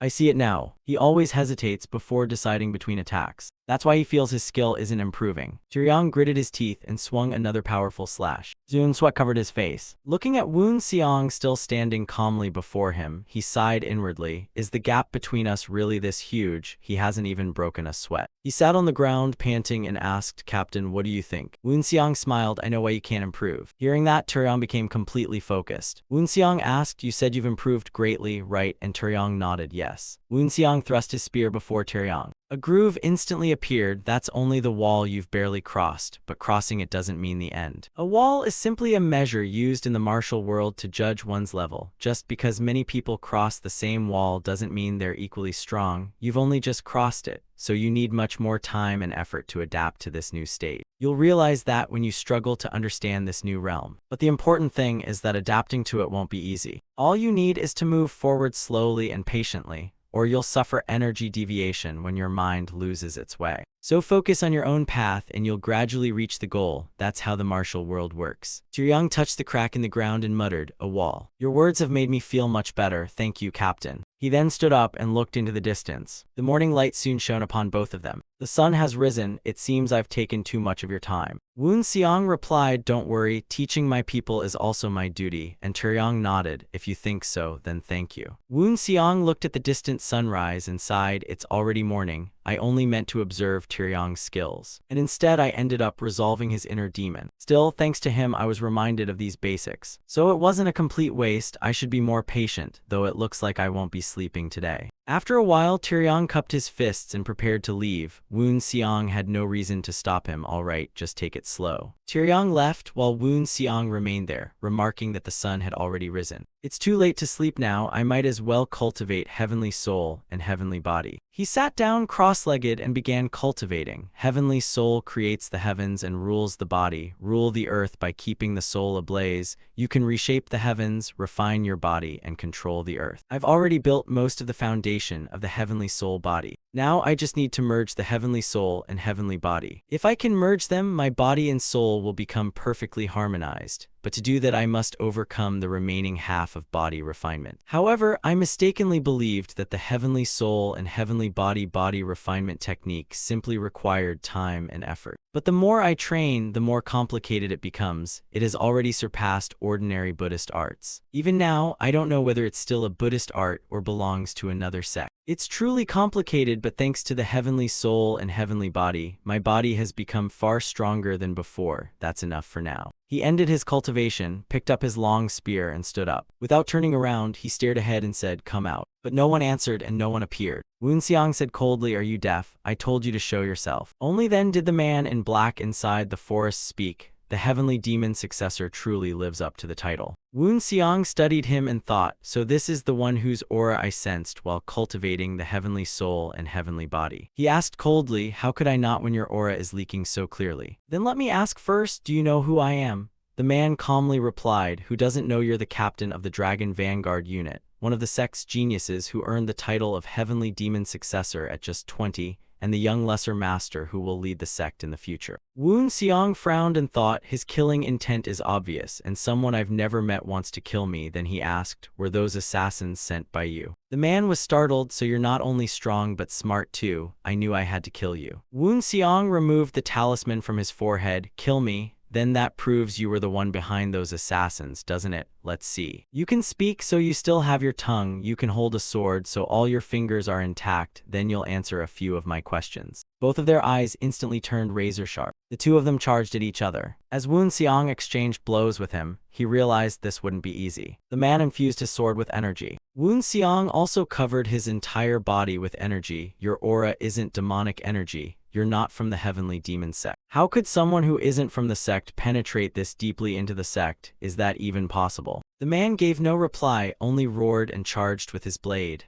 "Now I have one more reason to kill you." As he spoke, he swung his blade and unleashed wind vortex. A whirlwind formed from true energy and rushed toward Woon Xiang. Woon Xiang had no intention of blocking it and leapt backward to evade. After the attack passed, the trees behind him were completely shattered. Even the cliff was carved with a deep trench. As Woon Xiang dodged, he analyzed it. What terrifying power! Everything touched by that whirlwind is destroyed. This is no ordinary attack. The wind is so powerful it forms a tornado that tears its target apart.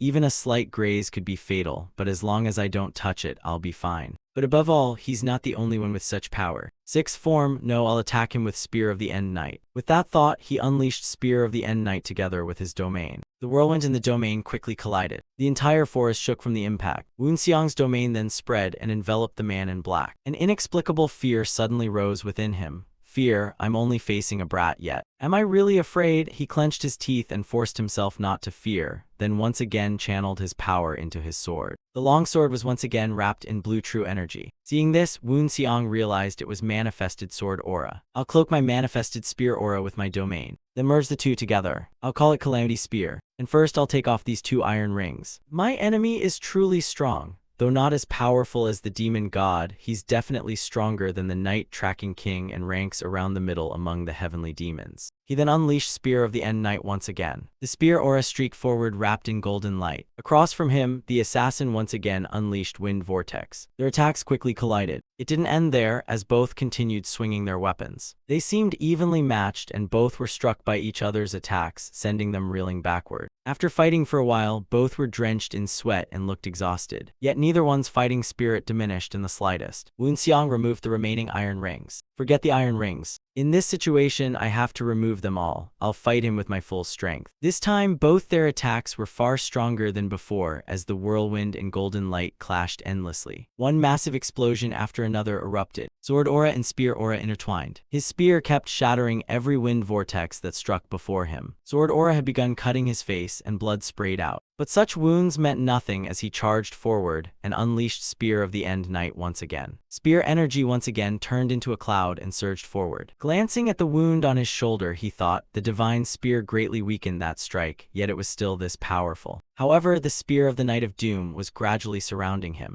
The Spear of the Knight of Doom is a form that traps the enemy with massive spear energy. It buries the enemy in a sea of spears, one of the spear art's suppressive techniques. Now what will you do? Facing Woon Xiang's technique, the assassin couldn't help cursing, damn bastard. He's using his spear to slow and bind my movements while weakening my whirlwind. One wrong step and I'll be sliced in half. Keeping up the whirlwind won't solve anything. I have no choice. I never thought I'd have to use this move against a brat. After deciding, he roared, taste my black gale explosion. A gigantic tornado quickly formed. Standing opposite him, Woon Xiang analyzed a desperate move. Fine, I'll face it head on. Divine Dragon Flow. The assassin shouted madly, too late for you, die bastard. The tornado and spear energy quickly collided, and a brilliant golden light erupted the instant they met. A massive cloud of dust shot into the sky. As the dust slowly settled, the silhouettes of Woon Seong and the assassin gradually appeared. Woon Seong's spear had pierced straight through the assassin. Tension still covered his face. That was too close. My experience fighting the demon god really helped, but I only won because my divine dragon flow was stronger than his attack. 1 second slower and I'd be dead. Anyway, I'm the one in control now, so I'll do what must be done. That's the victor's privilege. He then began preparing for the interrogation. I only cut the tendons in your limbs. You won't die from a little blood loss. I've also sealed your pressure points. Now tell me why you wanted to kill me. The assassin sneered. You think I'll tell you? Woon Seong's face instantly turned grim. Then I'll have to force you. After all, I'm a patient man. He then raised his hand and used bone and muscle crushing. The assassin screamed in agony the instant Woon Seong struck his pressure points. As he continued striking pressure points, Woon Seong explained, I've sealed your throat so you can't make noise. Just tell me when you change your mind. The tortured young man's hand had twisted into a grotesque shape. In the end, he couldn't endure it any longer and gave in. I'll talk, please. Woon Seong thought, he lasted longer than I expected. Now I can question him. The moment Woon Seong released his pressure points, the assassin confessed, I'm from the Heave. But before he could finish, a longsword suddenly flew from afar and pierced his chest. He was silenced right before Woon Seong's eyes. Woon Seong stood frozen, staring in complete disbelief. 1 strike, 1 kill, and I didn't even notice it. What's more shocking is I don't even know where he came from when he was standing right beside me. He quickly turned around and struck with his palm. His target was the bushes behind him. The person hiding in the tree canopy was slightly surprised. Though his face was covered, it was clearly Black Shadow. Before Woon Seong's attack could reach him, his body turned into black smoke and vanished. After leaving, Black Shadow quickly returned and reported everything to Moonbeak. So things have changed. It's better if he dies than lives, and reports to the young lesser master, because if he survives and learns the truth, everything will turn against us. Black Shadow asked, what should we do now? Moonbeak smiled, of course I'll have them send more people. They may be a little clumsy, but it's still better to ally with them, Black Shadow suggested. Then I'll send them a message right away.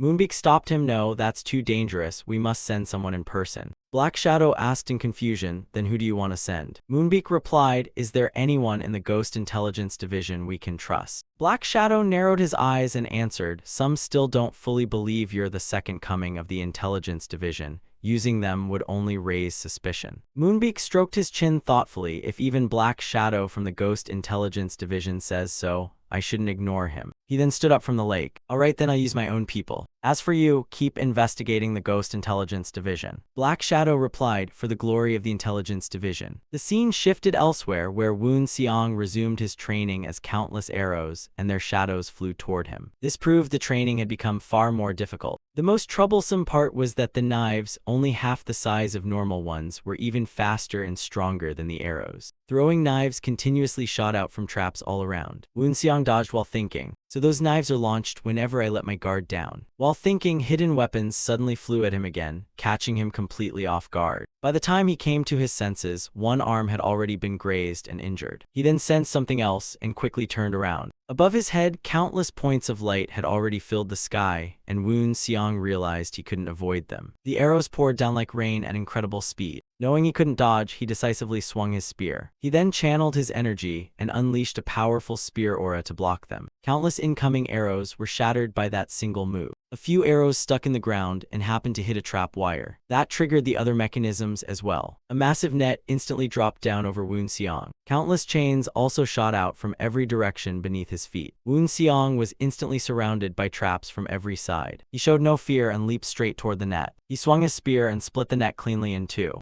Moments later, he had completely passed every trap here. The ghost god praised him from above. Well done, get changed and we'll begin the second trial. While the first trial trained your senses, the second tests not only sensing your enemy but also builds muscle memory to react and predict the enemy's movements. After saying that, he swung his blade and attacked. That's exactly how it is. If you fight a martial master of equal level, sharper senses and predicting your opponent's movements will always give you the advantage. So don't limit yourself to swinging your spear. You must lock onto your enemy's movements and deliver a fatal strike at the perfect spot. As you know, every weapon is rooted in martial arts to find an enemy's weakness and exploit it. If your skills surpass your enemies, you can still fight opponents above your level. Moments later, Woon Seong was utterly beaten and lay helpless on the ground while Judong kept explaining that breathing is also important, but you must read your enemy's breathing and throw them off balance. Wu Xiang thought to himself, this is truly strange, none of this is new. Yet those simple teachings are exactly what I need, and they help me understand better while my body learns more easily because every muscle memorizes the meaning behind each movement. Above all, he is teaching me things only martial masters of the highest level can comprehend, a level even beyond my master from my previous life. The Ghost God's guidance is precise and incredibly useful. I can become stronger under the Ghost God's guidance. I feel as if my potential for growth has almost no limits. After a while, Wu Xiang slowly sat up again. The corners of his mouth unconsciously curled into a smile. Then they resumed their training once more. But after only a little while, Wu Xiang was once again utterly exhausted and gasping for breath.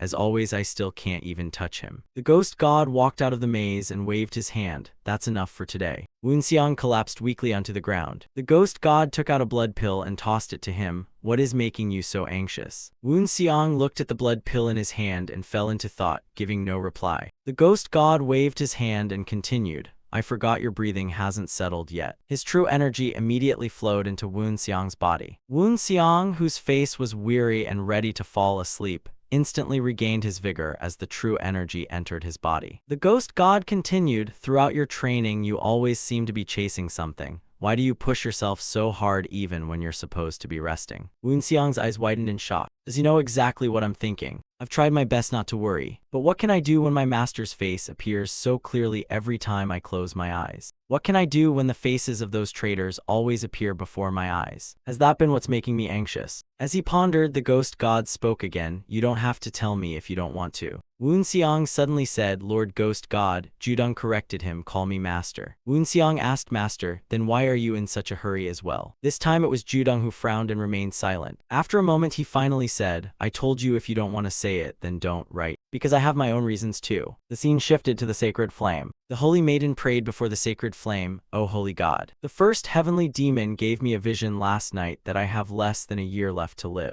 We need another holy maiden. I must teach the new one everything a holy maiden must know, but 1 year is truly too short. Please, I beg you, choose the next one as soon as possible. The sacred flame instantly blazed fiercely. The terrifying flames shot into the sky and lit up the entire horizon. Even the holy maiden kneeling below was startled. In all my years as the holy maiden, I've never seen the sacred flame burn this fiercely. But I know why. It's time to choose a new holy maiden. The sacred flame soared into the sky, illuminating the entire heavenly demon sect. Everyone on the streets was startled by the sacred flame. Look, isn't that the sacred flame? They immediately knelt and repeatedly bowed toward the sacred flame. The sacred flame transformed into a true dragon and flew away. It soared straight toward the highest heavens. A tiny flame split off from it and descended toward the ground. The holy maiden looked outside and said, wherever the sacred flame lands is where the next holy maiden has been chosen. You will inherit this duty and serve the heavenly flame and the heavenly demon. The scene shifted back to Wu Xiang. They had finished training and walked outside to the cliff to get some fresh air. The air is especially fresh today. You did very well today. Tomorrow will continue as usual. While talking, they suddenly sensed something. Both of them immediately looked down the mountain. The strategist quickly came before them. Ghost God, the next holy maiden has been chosen. The Ghost God nodded with a smile. Good. I was worried the current holy maiden's life was almost over. The strategist hesitated, but the chosen one is. At that point, he leaned close to Judong's ear and whispered so only the two of them could hear. After hearing it, Judong was stunned and broke into a cold sweat in disbelief. The scene shifted to Aiyong. She was sitting by the window, admiring the night sky when she suddenly froze. What's that huge fire over at the holy temple? It looks just like a fire dragon. It's so beautiful. She was admiring the beauty of the sacred flame. Suddenly she was overwhelmed with shock, because the sacred flame was actually coming toward her. Aiyong immediately dashed outside. She then leaped onto the rooftop. The sacred flame kept drawing closer to her. Aiyong panicked and hurried back inside the house. But things didn't go as hoped. The sacred flame kept chasing her. Did it just change its path to follow me? Terrified, she fled again. She then tripped and fell to the floor. A flame had already ignited on her body. Flames grew fiercer with every moment. Soon Aiyong was completely engulfed in flames. The room she was in was also surrounded by fire.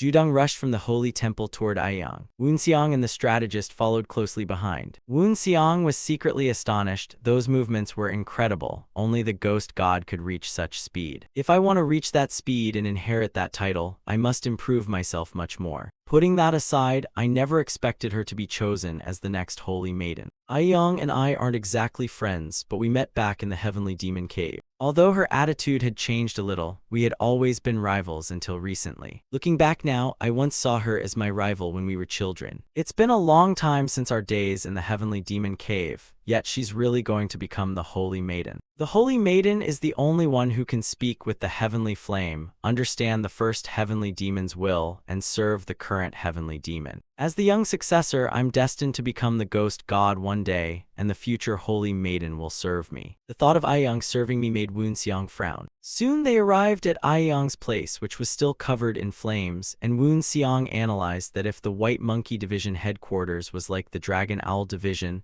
then Aiyang, the White Monkey Division captain, would be on the top floor. But something felt wrong. The whole building was burning, yet almost nothing around it was damaged. At first I thought my eyes were playing tricks on me. It seems this isn't an ordinary flame. The fire surrounded the wooden building and the white monkey banner, yet neither was damaged, as if the flames were burning only themselves. Judong stopped before the building and silently stared at it. He then slowly walked inside. Woon Xiang and the strategist followed close behind. They quickly saw Aiyang standing at the center of the flames. She was completely unharmed, and she was equally surprised to see the ghost god and the others arrive. Woon Xiang fell into thought again. Are the flames protecting or imprisoning her? Either way, they don't seem to be harming her, so this is the power of the heavenly flame. Aiyang looked at her father with sparkling eyes. From beginning to end, the ghost god only stared at her without saying a word. Aiyang was about to call him father, but suddenly stopped. She then changed her tone and addressed him as ghost god. Blood relatives stood before each other, yet an unbearably distant feeling filled the air. Woon Xiang sighed. Is it just me, or is the ghost god also heartbroken?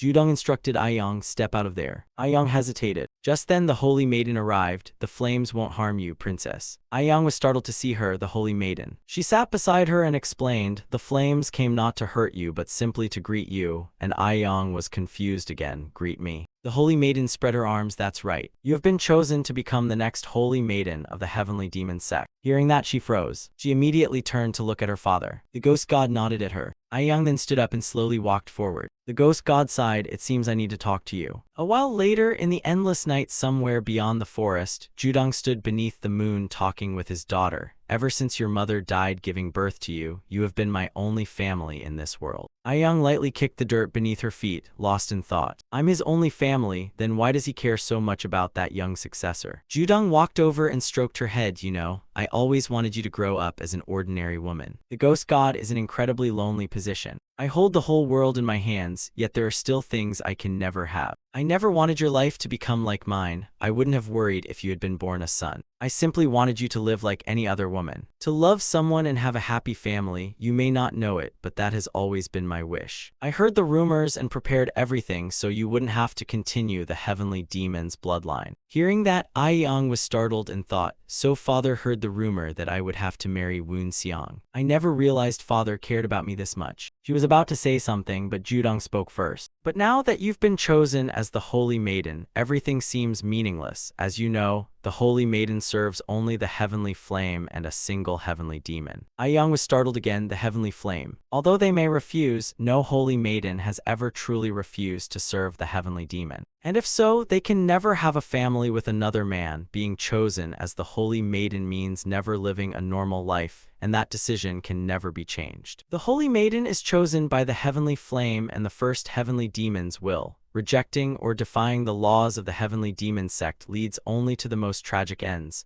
and one woman who refused to become the Holy Maiden went mad and died 2 weeks later. Judong continued, if I had stopped you from entering the Heavenly Demon Cave at any cost, then at least I could have spent more time with you. I deeply regret not stopping you that day. Aiyang reached out and replied, no, father. Judong turned to her in confusion. Aiyang explained, I have never regretted the choice I made that day. I chose to enter the Heavenly Demon Cave because I wanted to. Judong was still saddened. Is that so? Aiyang clenched her fist. I'll do my best to become the Holy Maiden. I also knew the young successor back in the Heavenly Demon Cave, so I think he'll treat me well. Judong asked again, do you accept him becoming your husband? Do you truly love him? He may be my disciple, but there are still times when I don't know what he's thinking, and that frightens me. Because when you look at him, I'm afraid he won't look back at my daughter. Do you really want to love someone like him? Faced with that question, Aiyang fell silent in thought. The scene shifted to Woon Xiang, who was still standing at the White Monkey Division headquarters deep in thought after the Holy Maiden appeared and the ghost god took her away.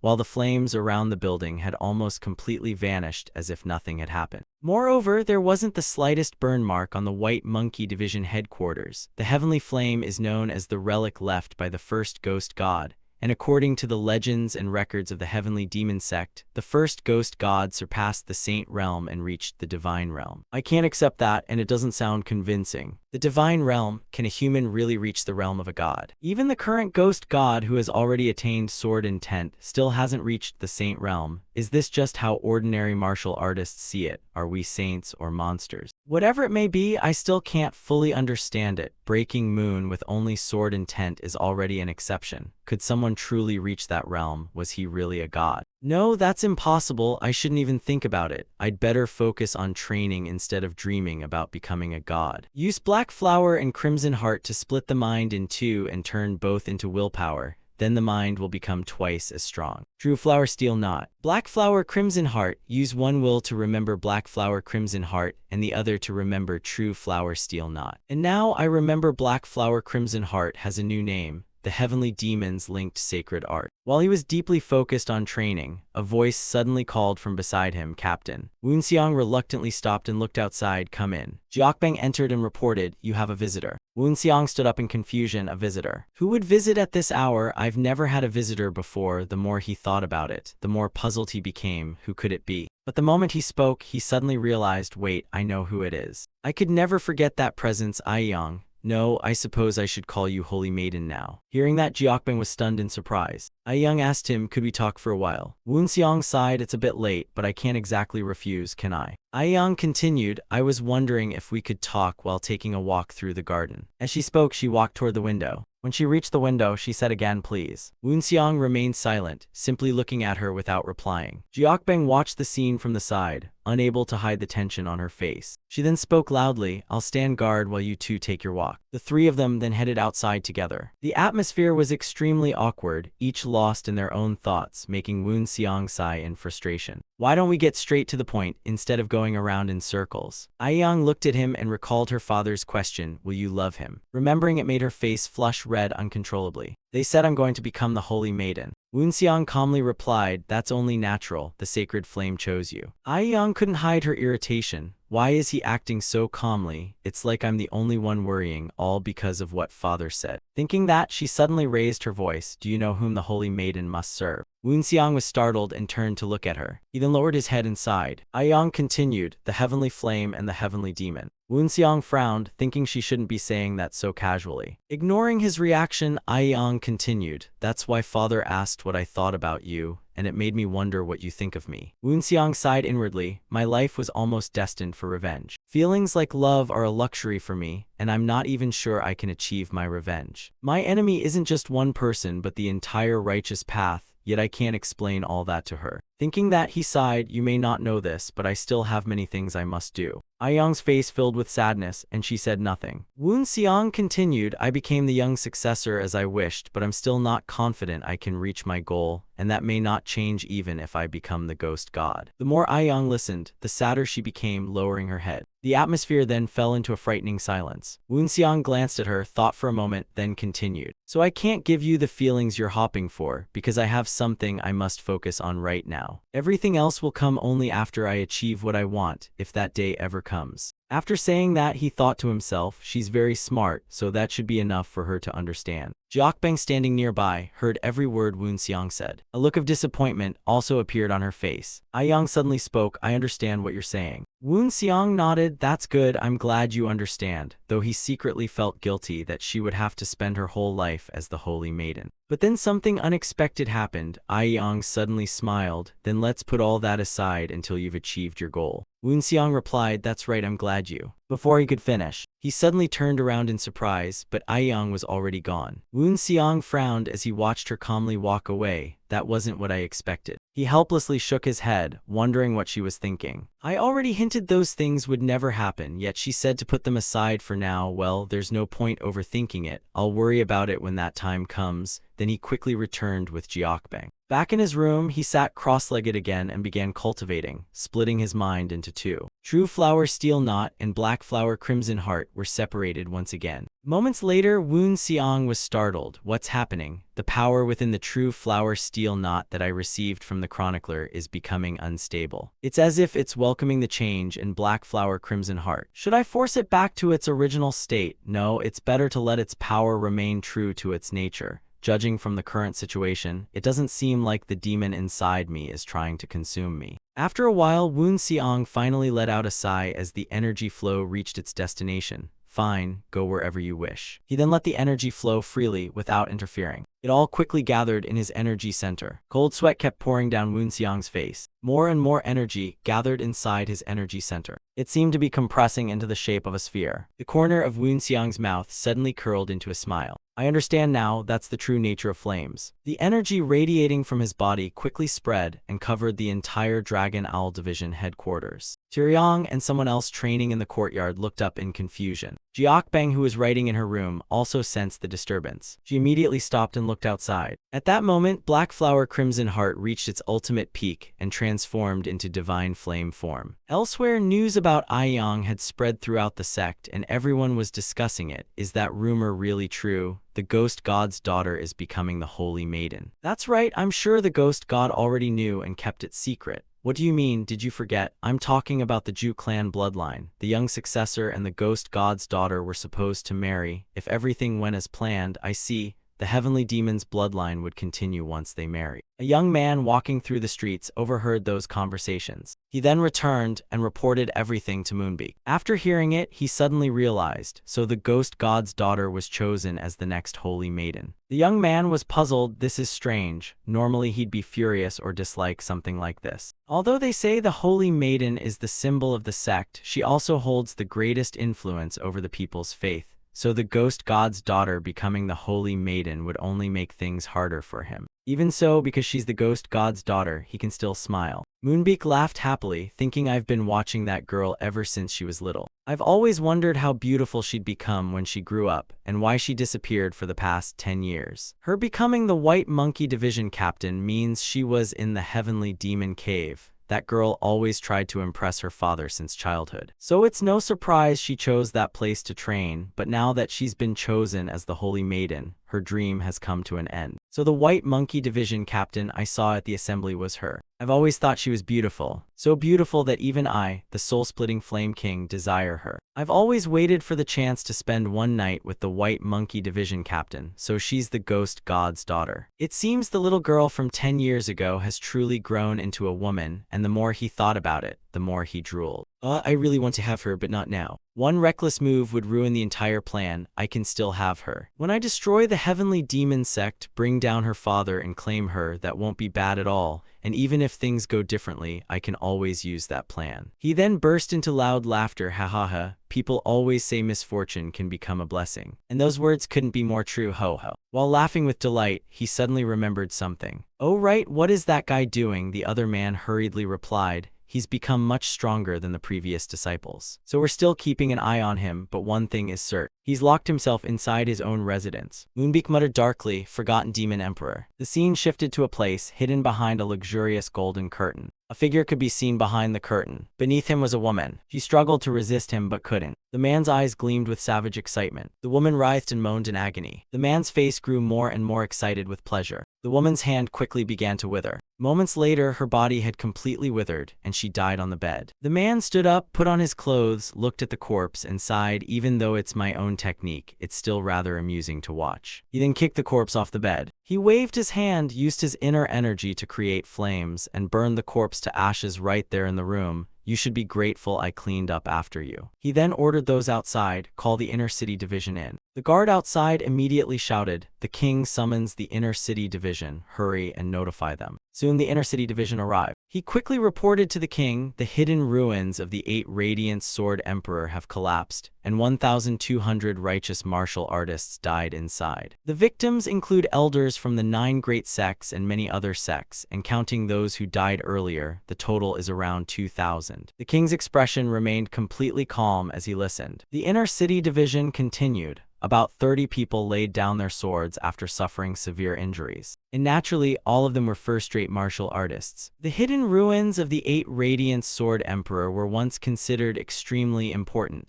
Ever since a righteous martial artist discovered them, the righteous path had called them a great blessing. But the outcome was nothing like a blessing. Not only did martial artists begin fighting over control of the hidden ruins. In the end, the hidden ruins collapsed, burying everyone inside. Worse still, every so-called relic recovered from the hidden ruins turned out to be fake. Instead of a blessing, it became a nightmare. The outcome even exceeded our plans, and I guarantee your majesty will be pleased. The king laughed excitedly, hee, excellent, not bad at all. Since the martial world stepped into this mess, naturally the royal court should benefit the most. The royal court and the martial world have always stayed out of each other's affairs, something even a child knows. But just as the martial world turned a blind eye to the royal court did the same in return. Because martial artists possess enough power to destroy the entire royal system. The imperial court and the royal court have still had to interfere in the martial world's affairs to some extent. Even so, this is the greatest step in the decades-long plan to destroy the martial world,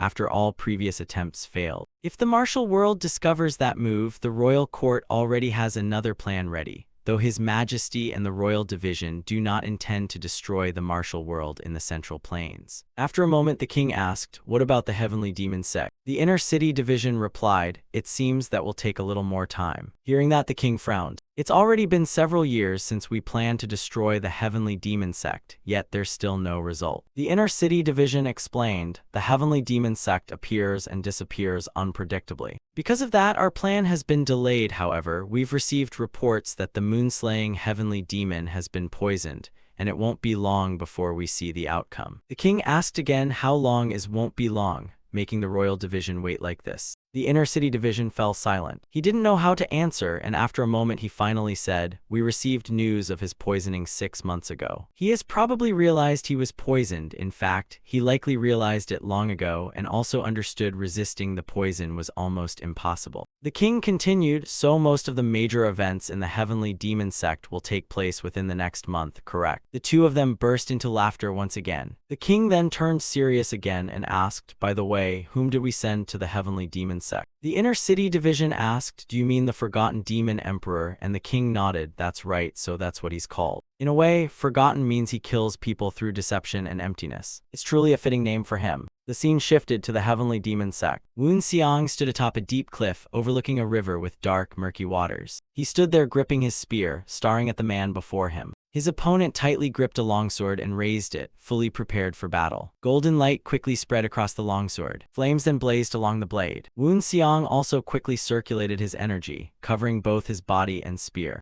He fixed a serious gaze on his opponent. The man swiftly swung his sword. A powerful tornado instantly formed and rushed toward Woon Xiang. The spear energy collided with the tornado. Woon Xiang then unleashed his ultimate technique, Sacred Dragon Guidance. Golden light burst from the spear tip, and a golden dragon immediately wrapped itself around the enemy's tornado. The golden dragon coiled tightly around the tornado, then roared and lunged to bite it. The tornado was quickly torn apart by the golden dragon. It didn't stop there. The golden dragon kept roaring as it charged toward the man. The young man had no way to block or dodge and could only take the full blow. As the dust settled, only Woon Xiang remained standing proudly. He was also somewhat exhausted, standing there and catching his breath. His opponent's figure quickly became transparent. Then it transformed into someone who looked just like Judong. Just then, the sound of a finger snap echoed out. A torch immediately burst into flame. Judong glanced at Woon Xiang from behind and asked, "That is the multiform combat illusion created by the sect's illusionists. What do you think?" Woon Xiang stood there panting before replying, "It's truly incredible." The multiform combat illusion is an illusionary realm designed by the sect's strategist Guanchuk and perfected by the sect's illusionists. This illusion technique is unique because it creates an incredibly realistic experience, yet it has two strange traits. First,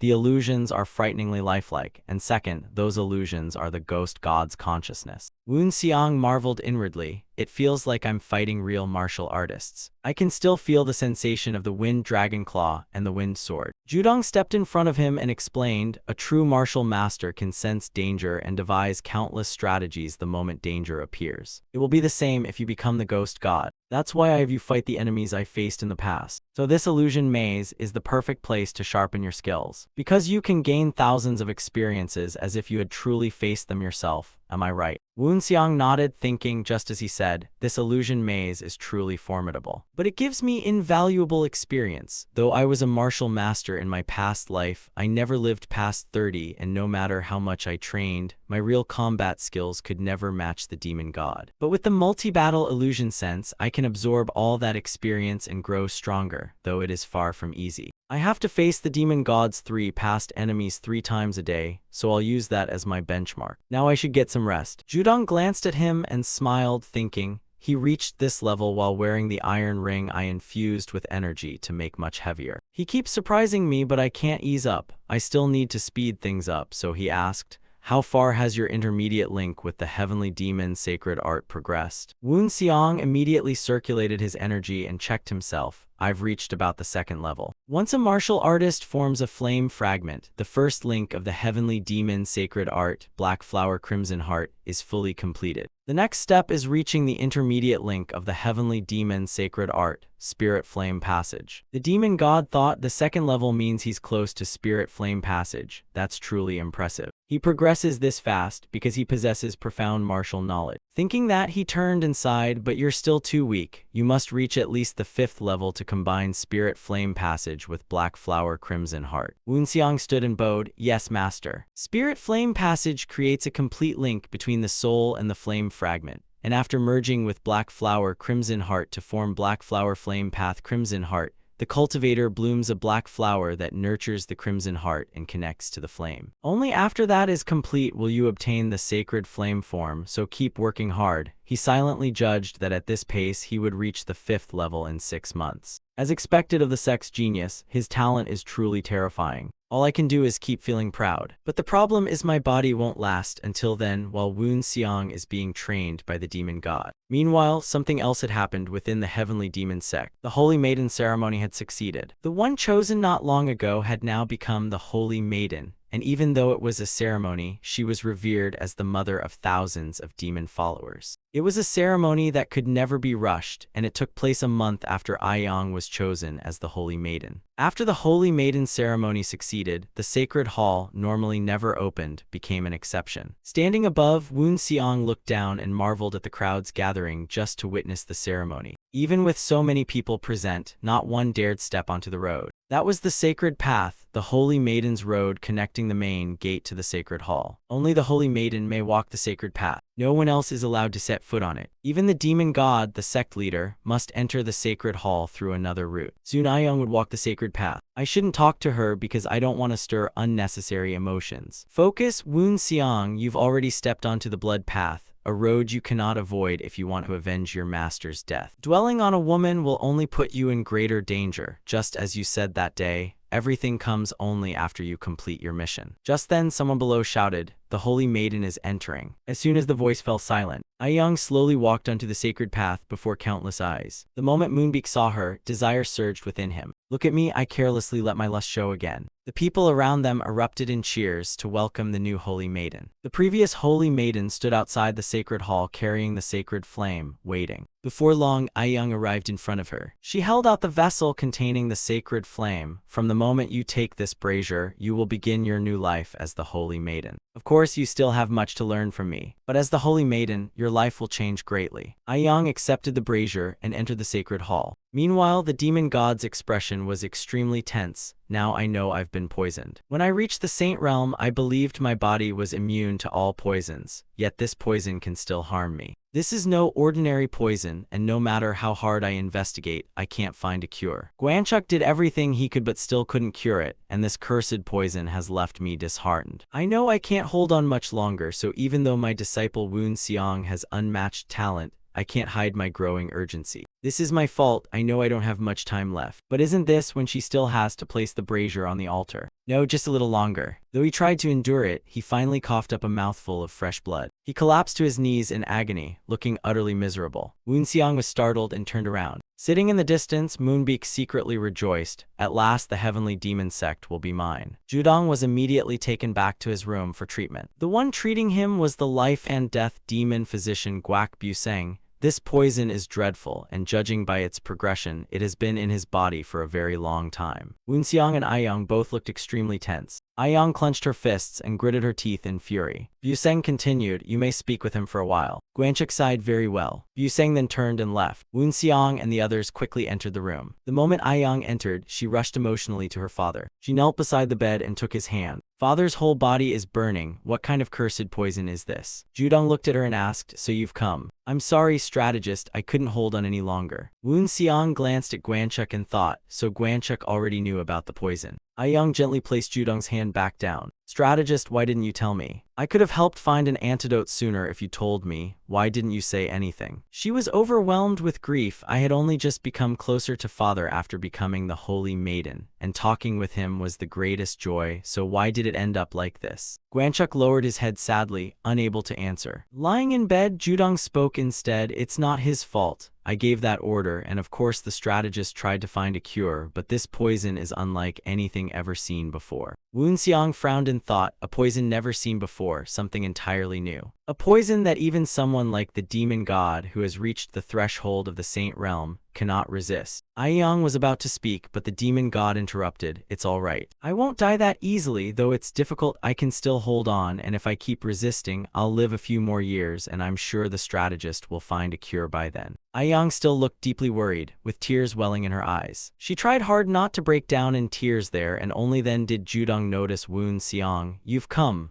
To which Woon Xiang cupped his fists. "Yes, master." Judong frowned slightly. "I told you to call me master." Woon Xiang corrected himself. "Yes, master." Judong nodded in satisfaction. "That's right, call me master, I'm sorry. A master like me shouldn't show such weakness before my disciple, nor should I be lying here like this." Woon Xiang frowned as he stared at him, thinking, I can see signs of poison all over his body. His darkened skin with red marks and bloodshot eyes filled with deep crimson veins are far from normal. Those marks look like tiny handprints with purple dots in the center. After seeing all the symptoms, Woon Xiang suddenly remembered something. Wait, this. I've seen these symptoms on my master's body before. This same poison slowly wore him down. Then the Righteous Alliance joined forces and killed him. But why is this poison here? Judong weakly called again, "My disciple." Woon Xiang stopped thinking, sat beside the bed and held his hand. "Yes, master, I'm here." Buseng had just used acupuncture to keep the demon god conscious, but he also said it wouldn't last long. Judong struggled to speak. "While I'm still here, take care of the sect end." Before finishing, he showed signs of losing consciousness and fainted. Woon Xiang was alarmed and quickly checked his pulse. His pulse is still there, thank goodness. He only lost consciousness. He recalled Judong's final words, "I'm sorry for leaving everything to you. Please take care of Aiyang." And Woon Xiang gritted his teeth.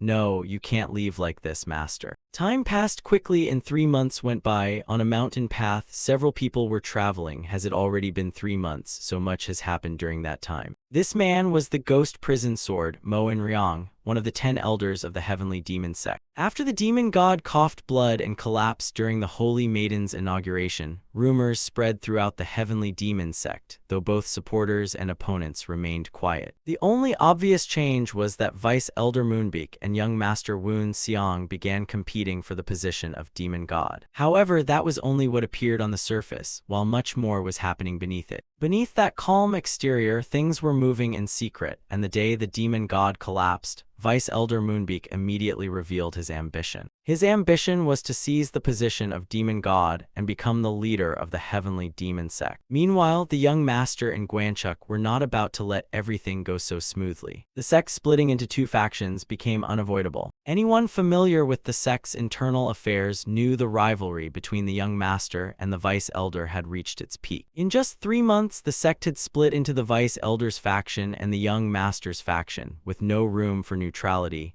and most of the 10 elders had already chosen a side. And I have to choose the vice elder because we've known each other for years and he's treated me well, which means all I need to do now is persuade the Wind Ghost Fist King Jongbyuk to side with him. I don't know much about the Wind Ghost Fist King except that he lives a very simple life, and I only hope he won't demand a duel. But with his personality, that's probably unavoidable. If so, I might as well test my skills. If I want to impress him without embarrassing myself, I don't know how it'll turn out, but at least we're at the same level, and I think he'd enjoy this more than nothing at all. Just then, a voice rang out. Is that Lord Wind Ghost Jongbyuk? Hearing the voice, he frowned and looked into the distance. Looks like I'm late. Inside the tower ahead, 2 figures soon walked out. The man with mock tang spoke. Look, isn't that the young master and his attendant? Just as he said, the 2 ahead were Woon Xiang and Enhyo. Woon Xiang walked out smiling. "You're a little late, Ghost Sword." In Ryong feigned confusion and asked, "What do you mean by saying I came late?" Woon Xiang sneered, "Do I really have to spell it out, or are you pretending not to understand?" Cold sweat ran down in Ryong's face as he thought, his aura and skills have changed so much that I can no longer say he's weaker than me. When he first became the young master, he had only reached the heavenly demon level, yet now his strength rivals one of the 10 elders. Just how did the demon god train him? Seeing him remain silent, Woon Xiang frowned and continued,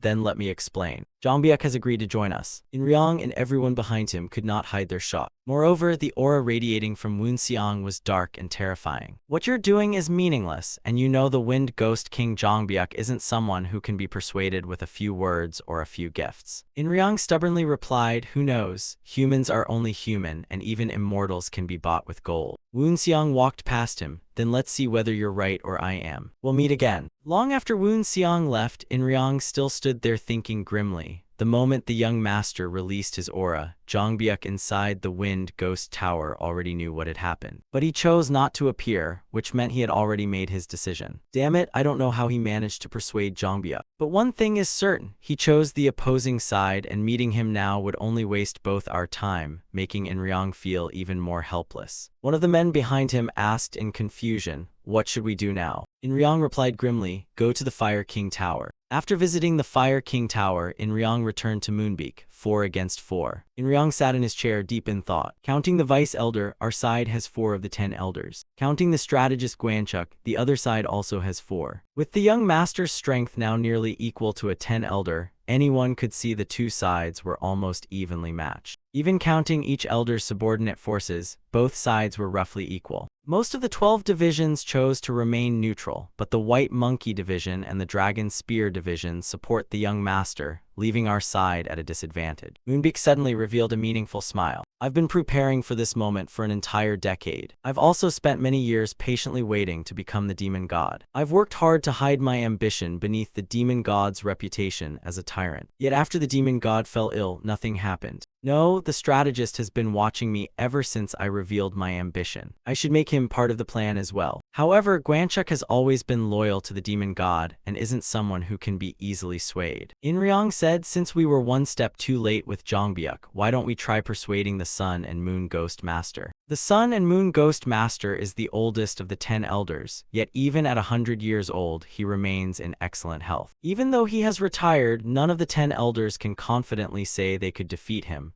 Even Moonbeak, known as the strongest among them, could only win 6 out of 10 matches. Since the Wind Ghost King had already chosen his side, he was the only one who could remain neutral within the Heavenly Demon sect, and people called him the Ghost Master, making him highly respected among the demon followers. If we can persuade the Sun and Moon Ghost Master, we'll gain the upper hand in this struggle. The more Moonbeak thought about it, the more he felt it was worth trying. Suddenly he sensed something and glanced toward the door. Standing outside was Black Shadow. He shook his head at Moonbeak, signaling something. Seeing that, Moonbeak said to In Ryong, "The Sun and Moon Ghost Master won't be swayed so easily." In Ryong asked in confusion, "Not easily, how can you be so sure?" Moonbeak calmly replied, "I have a source in contact with him, and we have no way to persuade him." In Ryong angrily slammed his fist against the chair. "Is there really no other way?" Elsewhere, Guanchuk said firmly, "No." Woon Xiang, sitting opposite him, replied, "I understand." He thought to himself, "That's right with Moonbeak, our situation is hanging by a thread. Our strength seems equal, but that also means a single move from either side is enough to break the current balance. The best way to gain the advantage is to bring the Sun and Moon Ghost Master, the only neutral one among the 10 elders, over to our side." In Hyo frowned. "He won't be easy to persuade, which is why you must speak to him personally." Woon Xiang added, "Just like with the Wind Ghost King. I was truly fortunate to persuade Wind Ghost Zhongbiak to join us." Guanchuk then cupped his fists and bowed, "I'll take my leave now, someone will come assist you shortly." Woon Xiang stroked his chin thoughtfully. The only reason things remain balanced is because of Guanchuk's help. He not only quickly persuaded 2 of the 10 elders to join us, but also foresaw the situation and delivered a pair of gauntlets to Wind Ghost Zhongbiak within just 3 months. The more Woon Xiang thought about it, the more remarkable Guanchuk seemed. He then turned to Enhyo and said, "I suppose the Sun and Moon Ghost Master will be even harder." Just then, someone pushed the door open and entered, but we still have to do it. This man was the fire ghost of 3 silver demonic flames, Mok Deung. He was only one of the branch leaders in the sect, but after the heavenly demon sect split, Guanchuk assigned him to serve Woon Seong because he was considered one of the sect's wisest and most knowledgeable men. Just as Guanchuk had said, he was an invaluable strategist for Woon Seong, and after entering, Young cupped his fists in greetings, young master. Woon Seong replied, "It seems the strategist has already told you about the Sun and Moon Ghost Master. Is there any way to persuade him?" Young answered, "Even the strategist admits it's extremely difficult to figure out what he's thinking." Woon Seong sighed, "Looks like I'll have to make the trip myself. If even Guanchuk can't offer the best solution, then I have to face this myself." Inhyo encouraged him, "I believe you're the only one who can persuade the Sun and Moon Ghost Master." As he spoke, his eyes remained fixed on the White Knight dragon spear strapped across Woon Seong's back. Some time later, Woon Seong arrived outside the Sun and Moon Tower. He came alone without bringing anyone with him. He thought to himself, "I still don't understand why that vice elder openly revealed his ambition like that.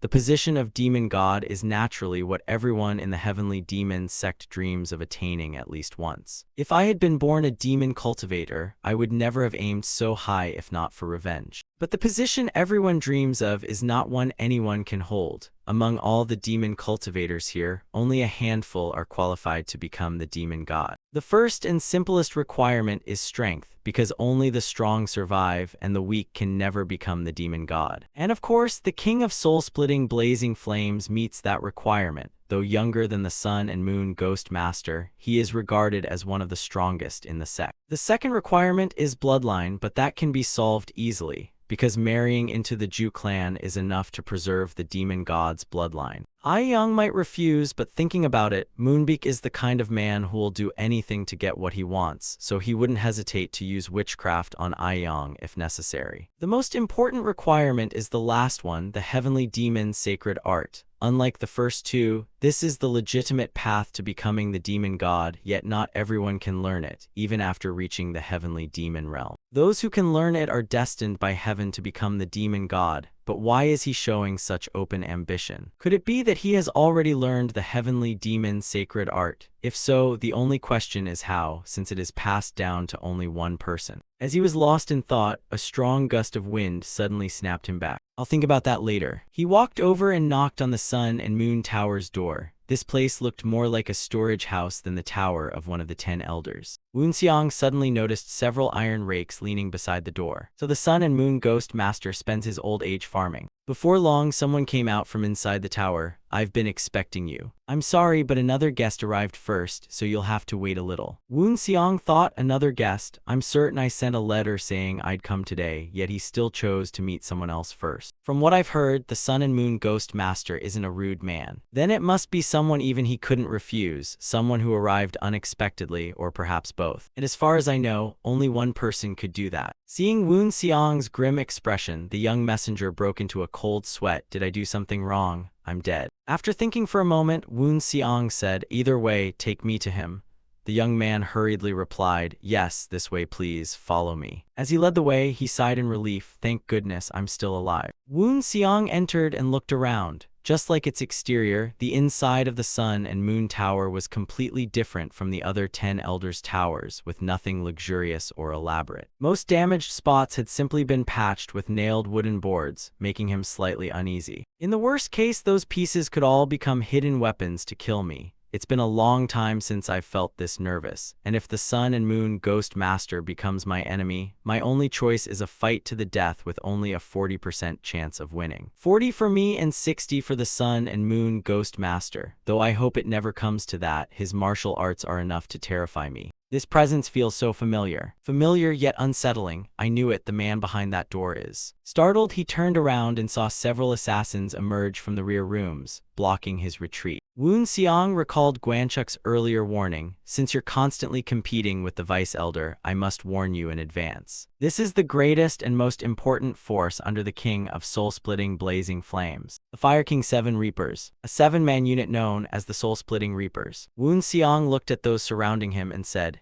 it seems you know who I am. Yet you still dare block my path. Do you servants even know your place? As he spoke, a terrifying aura erupted from his body. Get out of my way, or I'll make you wish you were dead. The young guide was so terrified, he was almost ready to wet himself. The two sides stood ready to strike, while he was trapped in the middle, utterly at a loss. One man in black said, "We were ordered not to let anyone enter." Woon Seong pushed the young guide behind him, "Not let anyone enter." He immediately unleashed his domain. A terrifying aura like that of a demon god burst forth again as he declared, "Then answer me, under the young master's authority. Is that order more important than the sex law?" The young men were crushed by his domain, and their expressions instantly turned grim. Cold sweat covered their bodies as they looked at him like an old tiger disguised as a man. Is that order really more important than the sex law? According to the sex rules, the vice elder and the young master hold equal status, and since our rank is below the young master, we should naturally step aside. But we are the soul-splitting divine sons. Woon Seong gritted his teeth, "So that's your choice. I came today only to speak with the sun and moon ghost master, not to spill blood, but it seems I'll have to apologize for staining his hall's floor." As soon as he finished speaking, he stomped the ground, leaving a deep footprint. Without another word, he thrust his spear straight at them. The young man watched the spearhead appear above him in an instant and froze in terror, unable to dodge. Just as he thought he was about to die, a loud voice suddenly rang out, making Woon Seong stop. Woon Seong turned and glanced over, letting out a quiet exclamation, "The king of soul-splitting blazing flames." Moonbeak walked out and greeted him. "It's been quite a while, young master." Woon Seong thought the sun and moon ghost master didn't come out with him, so he must have failed to persuade him. Woon Seong withdrew his spear and glanced at them.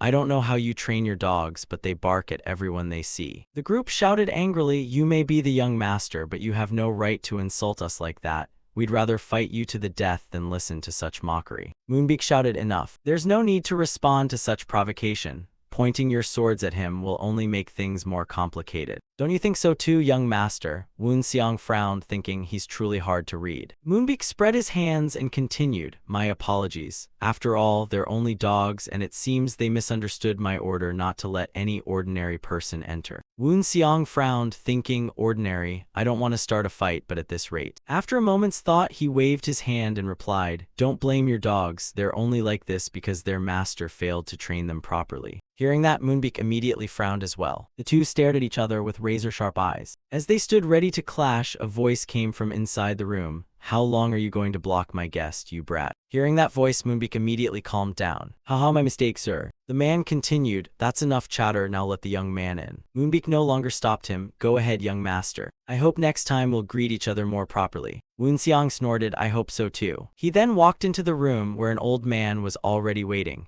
This was the sun and moon ghost master, Li Xinjung. "So what brings you here to see this old man?" Woon Seong respectfully cupped his fists. "It's an honor to meet you, ghost master, though to me, you seem more like a holy sage than a ghost master." Xinjung couldn't hide his delight. "Haha, it's rather unusual to hear such praise from someone so young. Forgive me, perhaps we should sit down first." "Please have a seat while I fetch some tea." Looking at the lively old man before him, Woon Seong thought, "So this is the sun and moon ghost master, Li Xinjung. He may look ordinary, but that's exactly why I should be more cautious. After all, he's one of the 10 elders, so I can't lower my guard just because he seems friendly." His eyes drifted to the old man's sleeve. The thing hidden beneath, it looks like a pair of black and white heavenly rings. A ring-shaped weapon made of blades that comes alive with infused energy. He'd heard that the sun and moon ghost master wielded a unique sacred artifact that perfectly balanced yin and yang. He accepted the teacup and thanked him.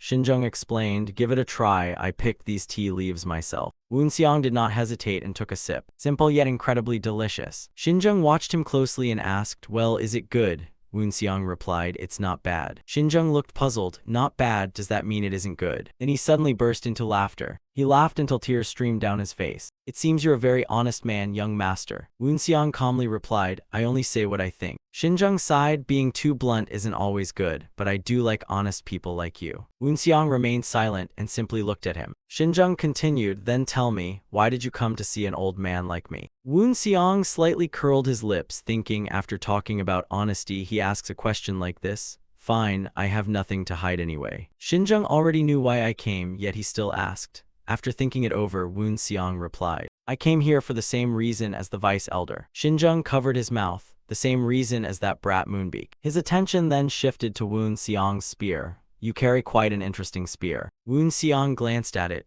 I found it in the weapon vault. Xinzheng chuckled. Ho ho, I'm sure you share some connection with it, otherwise you wouldn't have found it. So my question is, how deep has that connection become? Woon Xiang thought, does he know something about this spear? If so, is that why he changed the subject? Unable to figure it out, he asked directly, do you know this spear? Xinzheng replied, it's your spear, so naturally you know more about it than I do. Woon Xiang grew suspicious. He's hiding something. I'm certain the Sun and Moon Ghost Master knows something about the White Knight Dragon Spear. Then does he also know about the 6 marks and the power they left within the spear? He spoke again, you're right, this is my spear. Xinzheng only smiled without answering. Woon Xiang fell into thought again. I truly can't figure out what he's thinking. Then he said, I'll be frank, I want your support instead of the vice elders. Xinzheng feigned confusion. You want this old man to help you? Woon Xiang asked, I know you haven't left this tower for a long time, but I'm sure you know the sect's current situation, don't you? Xinzheng replied, I only know that the young master and that brat Moonbeak are fighting each other, and you want my support. As you said, helping isn't difficult. In fact, that brat Moonbeak came here asking the same thing. Woon Xiang thought that's only natural.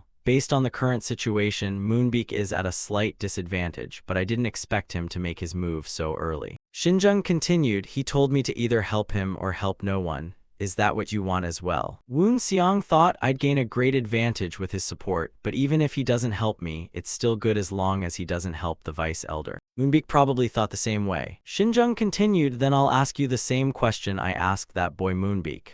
Woon Xiang grew curious. The same question, it seems Moonbeak failed to answer it. Or at least he didn't give the answer Xinzheng wanted, because the Ghost Master still hasn't made a move. Xinzheng asked, young master, are you simply seeking my help or my sincere support? Woon Xiang answered without the slightest hesitation, of course, your sincere support. Xinzheng narrowed his eyes. So you seek my sincere support? That's only natural, but as you know, to earn that sincerity, you must accomplish one task. If you cannot, not even the demon god could ever gain my true loyalty. Woon Xiang's expression turned serious. Then what is it? Xinzheng smiled. Young master, I think you already know the answer, or perhaps you simply don't want to know it yet. A while later, Woon Xiang left the Sun and Moon Ghost Master's tower. As he walked, he pondered, I already know the answer. Back inside the Sun and Moon Ghost Master's tower, the door was suddenly pushed open. The lamps were then lit. 2 people were standing behind him. One was Inhyo from Woon Xiang's side, while the other was Black Shadow from Moonbeak's side. Inhyo asked, how did your meetings with those 2 go? Black Shadow also stepped forward and asked, what do you think of them? Xinzheng did not answer immediately and simply sighed. After a while, he turned to them. First, that brat Moonbeak has something very familiar about him, yet I can't say it's the same thing, it's familiar but completely different. Hearing that, both of them remained silent. Xinzheng continued, however, the young master isn't much different. Compared to that brat Moonbeak, the young master is much closer to the true form, but he still knows nothing. The 2 asked in unison, then what do you plan to do? Xinzheng pondered, I should keep watching them a little longer. After all, we are the 6 Marks Ghost Division. Our true master, the origin of the 6 Marks, the heavenly demon, will descend one day, and we will choose when that time comes. Should the 6 Marks Ghost Division support the young master, the vice elder, or someone else entirely? Elsewhere, Moonbeak's expression was extremely tense. He quickly took a medicine bottle from inside his robe. He swallowed a pill, and only then did his condition begin to stabilize. He then waved his hand and summoned a mass of flame. The gray flame of the 6 Marks, but it was still incomplete. The gray heavenly flame alone wasn't enough to prove it was the 6 Marks heavenly demon art, because the 6 Marks heavenly demon flame required 2 conditions. One was its gray color distinct from the heavenly flame, and the other was its flaw. To control this heavenly flame, I must endure it disrupting my body's balance. Without these pills, I could never live with this thing inside me. So this is the price of forcibly seizing the demon god's power through violence. I could remove the heavenly flame from my body and return to normal. But I can't do that. The heavenly demon's sacred art is the truest symbol of becoming the demon god. Without this power, I'll never become the demon god, so all I can do is rely on these pills. Even so, I can only use it for 15 minutes, which is why it's still incomplete.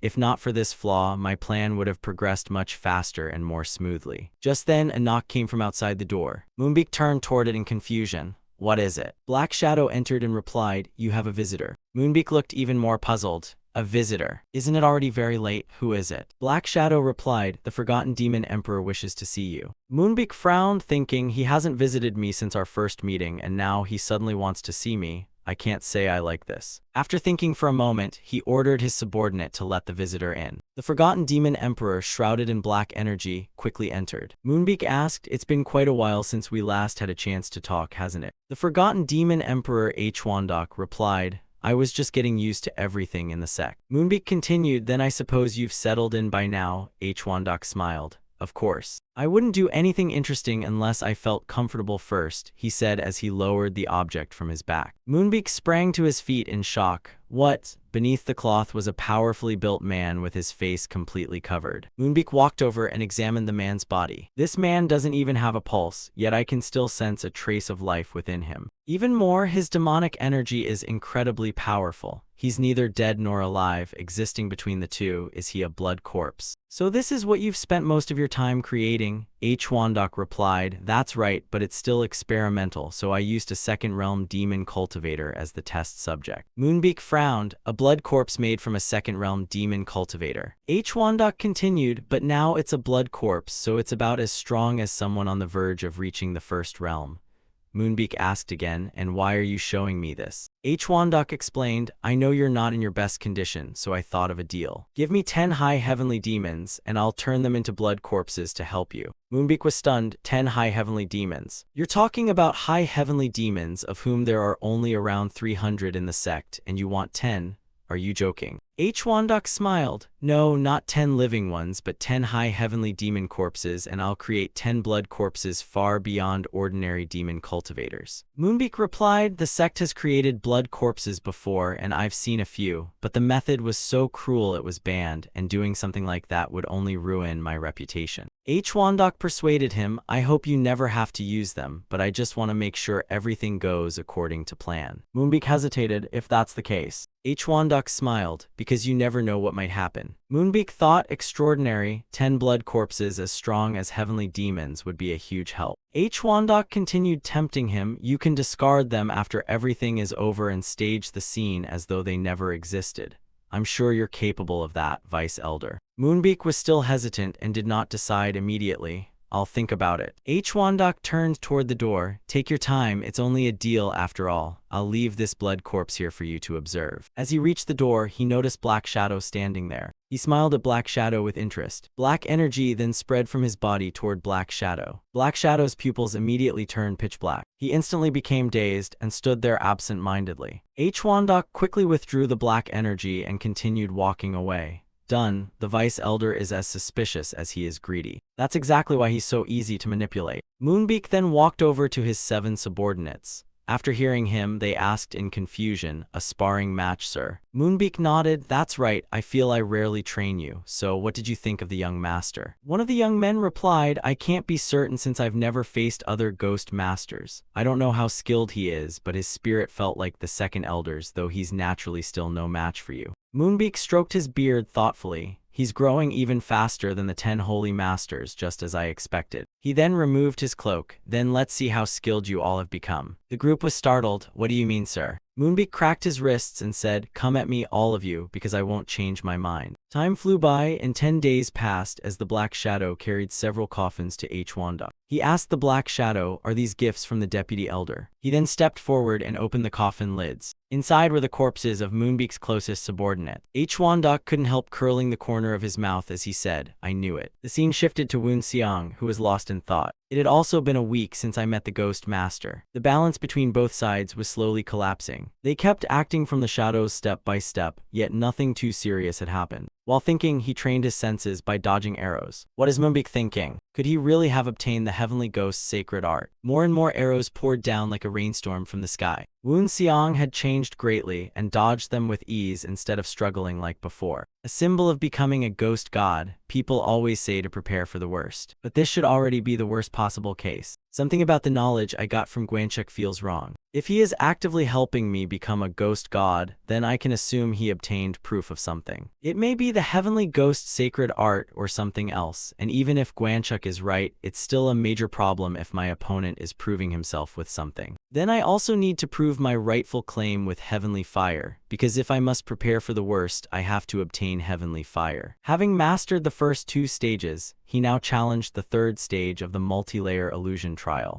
The moment he entered, the scenery changed, and he found himself on a beautiful green meadow. Soon someone approached from behind him. The moment he saw him, Woon Seong recognized him as the blossoming sword Saint Myung Am. Knowing the opponent was only an illusion, Woon Seong showed no fear and charged first. After a fierce fight, his clothes were torn apart, and he collapsed to one knee, covered in wounds and gasping. Myung Am lay motionless on the ground opposite him. My thigh was pierced 3 times, and the huge wound on my chest exposed the bone, so Myung Am was truly far stronger than Dajiel. It took me a full 500 seconds to defeat him. I even had to endure several attacks to win, so this fight was about equal to the weakest of the 10 elders, meaning I've nearly reached my master's level. No, not yet, because even after defeating the blossoming sword saint, I've only reached a quarter of his true strength. Compared to Dajiel, that imposter. Even more irritating was Myung M's sorrowful face without a trace of life. After thinking for a moment, he waved his hand and dismissed the multi-layer illusion trial. He put away his spear and sat cross-legged. Now I'll review everything based on the aura and knowledge left by the 6th vessel, because I've achieved the 1st and 2nd links of the Heavenly Ghost sacred art,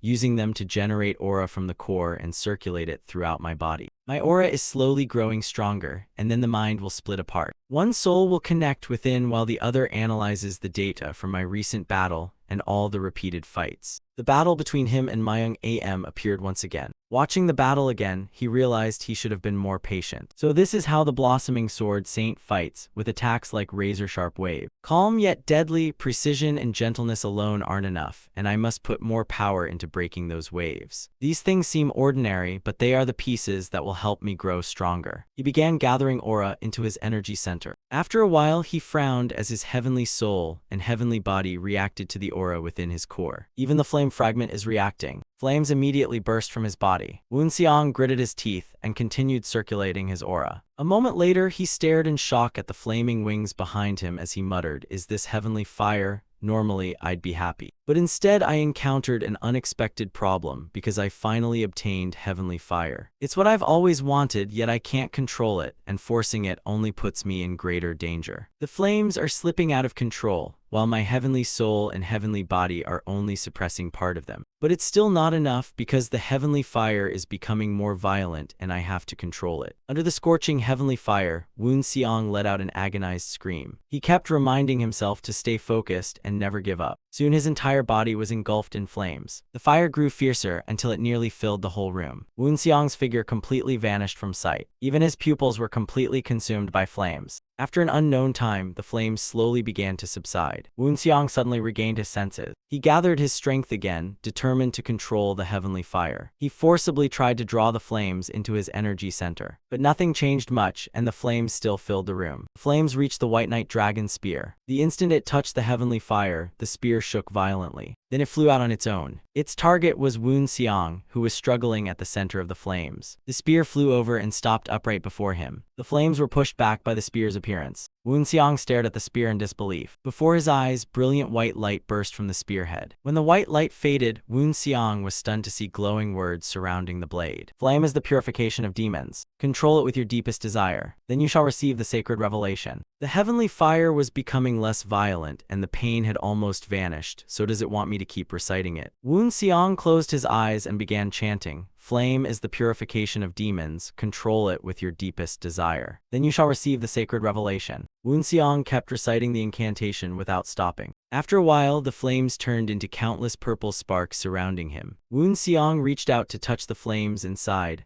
"I finally control the heavenly fire." Then, utterly exhausted, he drifted into unconsciousness. A voice echoed in his ears, saying, "Worthy one of the sect. If you seek support, find the secret ghost division, for they will become your servants once they witness your heavenly fire." After an unknown time, Woon Seong awoke and thought, "I passed out, didn't I? Right, I lost consciousness while trying to control the sacred fire with that incantation. But in the end, I finally controlled it." He stood up, stretched out his hand, and focused his strength. A streak of purple flame immediately appeared around his arm. Woon Seong thought in amazement that an immense ghost aura was radiating from the flame. "At last I have it, and I haven't felt this happy after obtaining something in a long time." He then withdrew the flames. He grabbed the spear and muttered, "Find the secret ghost division. Leaving his will inside an ownerless weapon like this means the sixth vessel had already reached the Divine Saint realm. So someone truly reached the Divine Saint realm through the spear, and it gives me goosebumps. And he wanted me to find the secret ghost division, which makes everything clearer since the 6 heavenly ghost vessels are connected to them. The secret ghost division never reveals its identity to anyone and leaves no records behind. Finding them won't be easy, but it may not be too difficult because they're probably there. The scene shifted to the King Cheng sect. Earth Sword Bua had left the sect to search for clues about her senior brother and, after many hardships, confirmed his death on the way back to the Central Plains. She rushed back to King Cheng without resting because she wanted to report the news to her master as soon as possible. But the moment she returned to King Cheng, she was stunned beyond belief. Her master had also died. She had been an orphan struggling alone before joining King Cheng, and only there did she truly find a place to call home. Because of her poor talent, she had never received much care.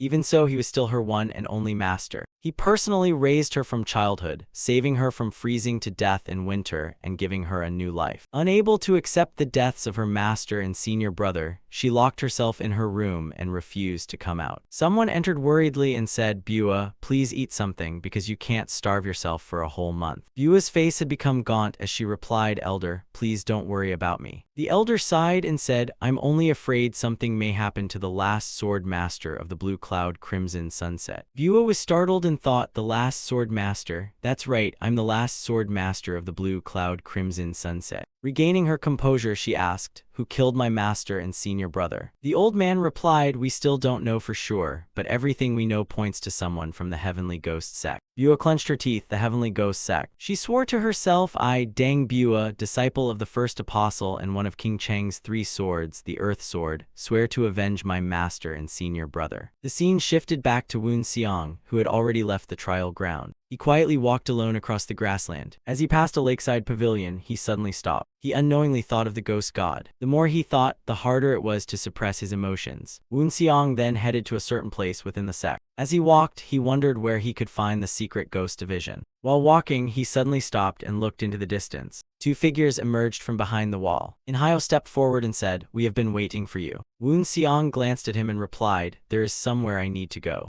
Inhyo asked in confusion, "Where is it?" Woon Xiang gave no detailed explanation and simply said, "A place where we can borrow strength." Di Young secretly wondered, could the young master be talking about? There must be a reason for him to believe that. They hurried after Woon Xiang and asked, "Young master, where are we going?" Woon Xiang calmly replied, "The Ghost Realm ruins." Inhyo became even more confused. The weapon ruins, right now, but no one may enter the weapon ruins without the ghost god's permission. Woon Xiang replied, "I know." Inhyo asked again, "And you still want to go in?" Woon Xiang remained calm, "Because there is someone I need to meet." Inhyo was still puzzled. Who could that be? Woon Xiang continued, "The day I entered the Ghost Realm ruins, countless people were guarding it, and one of them is the person I need to meet." He soon arrived outside the weapon ruins. Instead of entering, he stood there and spread out his aura. His true energy quickly covered every corner of the area, searching for something. After a while, the corner of his mouth lifted, just as I expected. "I know someone is here because I've heard the secret ghost division always keeps watch over the Ghost Realm ruins." As soon as he finished speaking, a vortex appeared before him.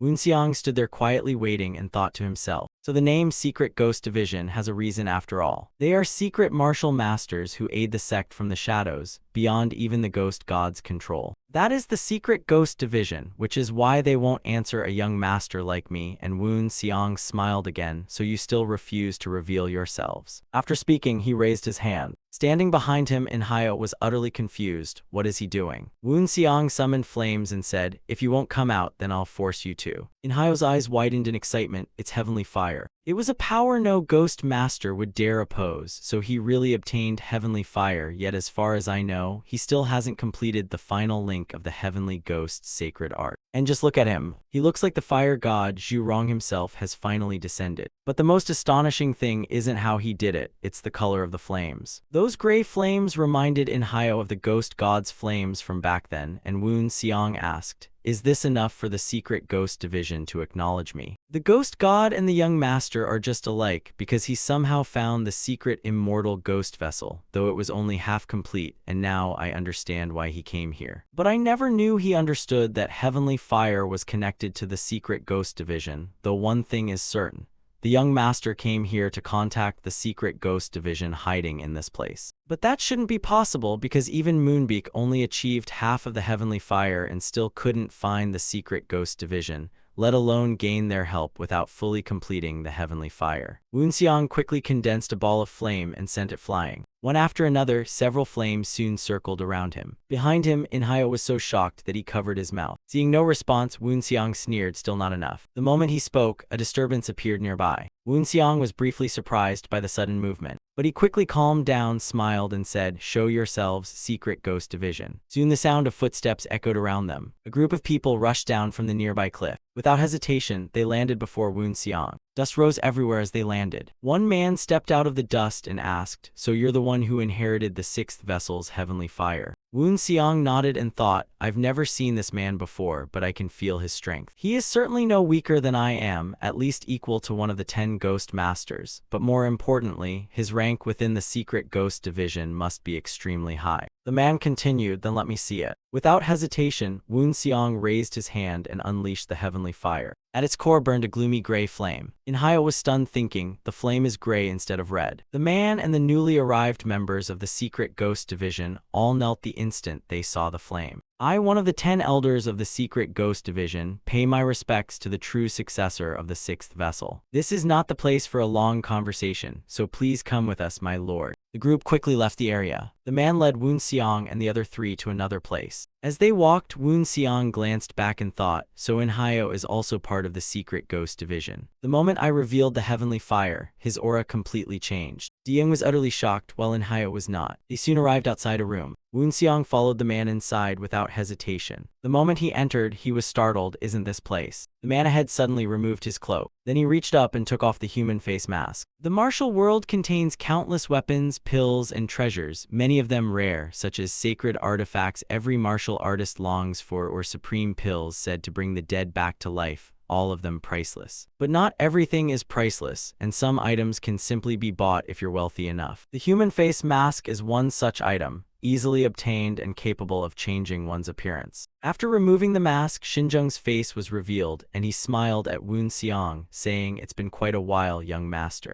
Woonseong smiled and said, "So you're the leader of the secret ghost division." Ghost Master Shinjung did not deny it and replied, "That's right." Woonseong continued, "You've changed quite a bit, because you weren't nearly this polite the last time I came." Shinjung laughed happily and said, "Of course." Then Woonseong asked, "Of course? What do you mean?" Shinjung cupped his fists and said, "Allow me to introduce myself once again. I am Shinjung, one of the 10 elders of the secret ghost division, and I pay my respects to the successor of the 6th heavenly ghost vessel's will." Woonseong was startled. "The 6th heavenly ghost vessel? Does that mean he founded the heavenly ghost sect?" Shinjung replied, "If you mean the position of ghost god, then the answer is no." Woonseong asked again, "Then what do you mean?" Shinjung explained he did cultivate the heavenly ghost art of the heavenly ghost sect and was regarded as a ghost god. Woonseong pondered. He was regarded as a ghost god, yet never took the title, so how could someone like that exist? Shinjung laughed loudly. "I know it's hard to accept because the 6th heavenly ghost vessel was an extraordinary figure throughout the sacred sect's history." Woonseong asked, "So just how extraordinary was he?" Shinjung looked at him seriously and said, "Before I answer that, may I ask you a few questions?"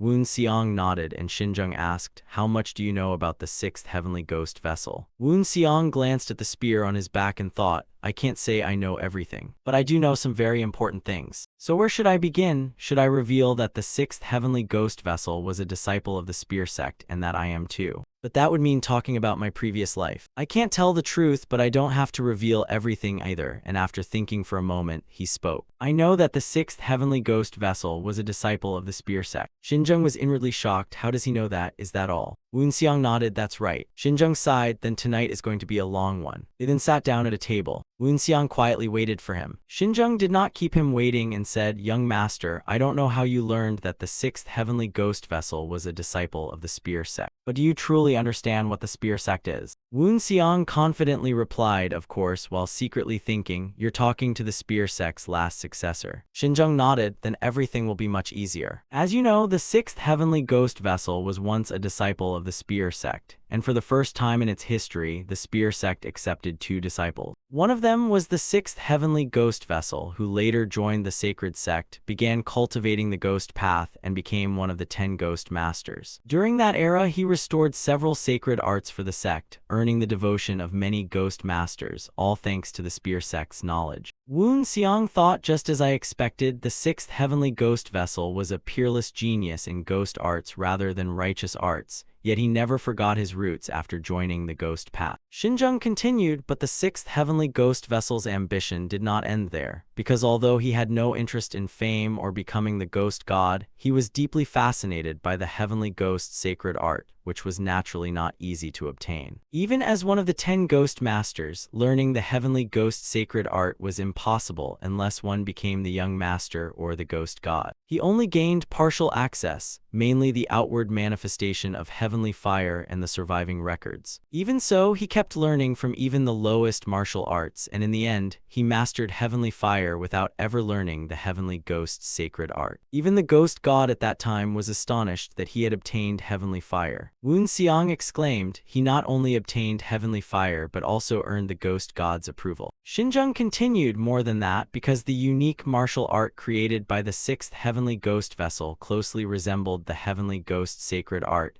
and although he never denied it, there were still subtle differences. However, both then and even now, it remains a matter of great importance, and while many were amazed, they opposed the 6th heavenly ghost vessel's new martial art. They believed one nation could not have 2 kings, and if his martial art were acknowledged as the heavenly ghost sacred art, it would create serious problems in the future. Therefore, the 6th heavenly ghost vessel's martial art was only regarded as similar to the sacred art because he was extremely close to the ghost god. Woon Seong analyzed inwardly, Xinzheng is right, because if an ordinary person had achieved all that, they would have been executed long ago. Xinzheng continued, the ghost god valued the 6th heavenly ghost vessel greatly, as they often sparred, drank together, and discussed martial arts like brothers, yet he still couldn't ignore the anger of the elders. According to what the ghost god said back then, your martial art deserves to be recognized as the heavenly ghost sacred art, but I will not allow you or that sacred art to be passed down within the sect,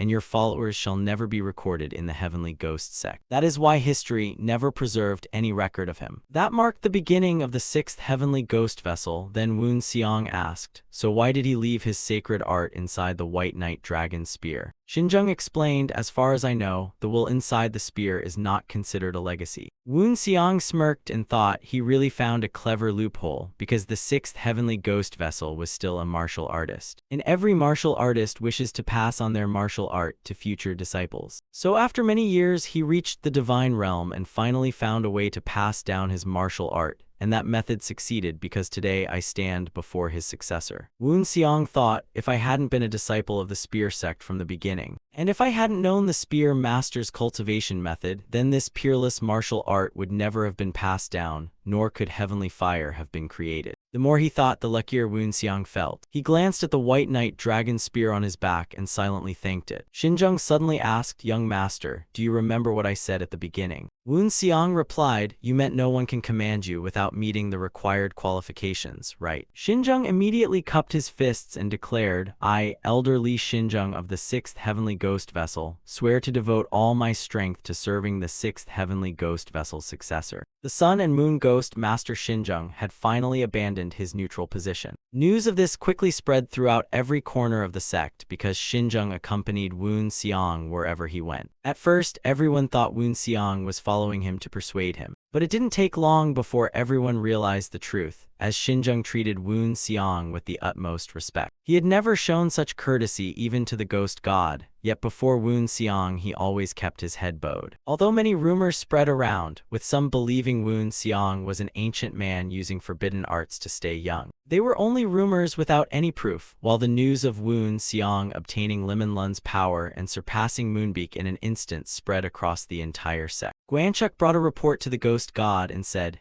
Young master seems to be doing very well, my lord. The deputy elder's position will soon collapse. No matter what he said, the ghost god remained motionless without replying. Guanchuk thought, it seems my lord can only stay conscious for about 20 minutes each day. The situation is gradually getting worse. The poison was so terrifying that even someone like him had fallen. How could this happen? Because any other martial artist would have died long ago. I can't afford to delay any longer. He immediately returned to studying ancient texts for a cure, thinking, since the ghost god fell unconscious, I've researched countless antidotes. Even so, I still can't identify the source of the poison, and without the original toxin, creating an antidote is almost impossible. I also have to manage hundreds of thousands of disciples, and there are still many urgent matters to handle. I can predict 10 possible moves that Moonbeak may make. He is an extremely cunning man. But until now, every move has matched my expectations, so I must be careful not to alert him. He will surely make his move within another month, or even tomorrow if he wants to seize control of the situation. I don't know how the young master managed to persuade the ghost masters, but Moonbeak's plan will no longer go as expected. He may choose the worst outcome I predicted, but if that happens, how many will reveal themselves, how many will stay hidden, and who will become the worst threat of all? The scene shifted to Moonbeak, who said, things have taken an unexpected turn, as 2 of the 10 ghost masters who followed me have now chosen neutrality, leaving you as the only one still by my side, Inryong. Inryong asked, so what is your plan this time? He thought to himself, I would have left him if I had the chance, but a battle between the young master and our faction is now unavoidable. If I stay out of it, no one has to die, but if the young master takes it personally, returning to neutrality won't be enough to save this old life. Whether I like it or not, Moonbeak and I are already on the same boat. Moonbeak leaned back in his chair and sighed to himself. It seems I've run out of options. I have no choice but to use that method. Seeing him sit up, Inryong asked, have you come up with a plan? Moonbeak stood up and replied, yes. First, I want to introduce you to someone, Ghost Sword. The 2 of them then walked outside together. Walking ahead, Moonbeak warned, stay close behind me, because illusions here can make you lose your way, and Inryong silently followed him. After a while, they arrived outside a large estate, and Inryong was stunned, thinking there's such a huge mansion here. Judging by its condition, it looked very new, probably built within the last 3 years. Why did the deputy elder bring me here? What is he planning? Well, I'm already here, so I might as well see what he wants to show me.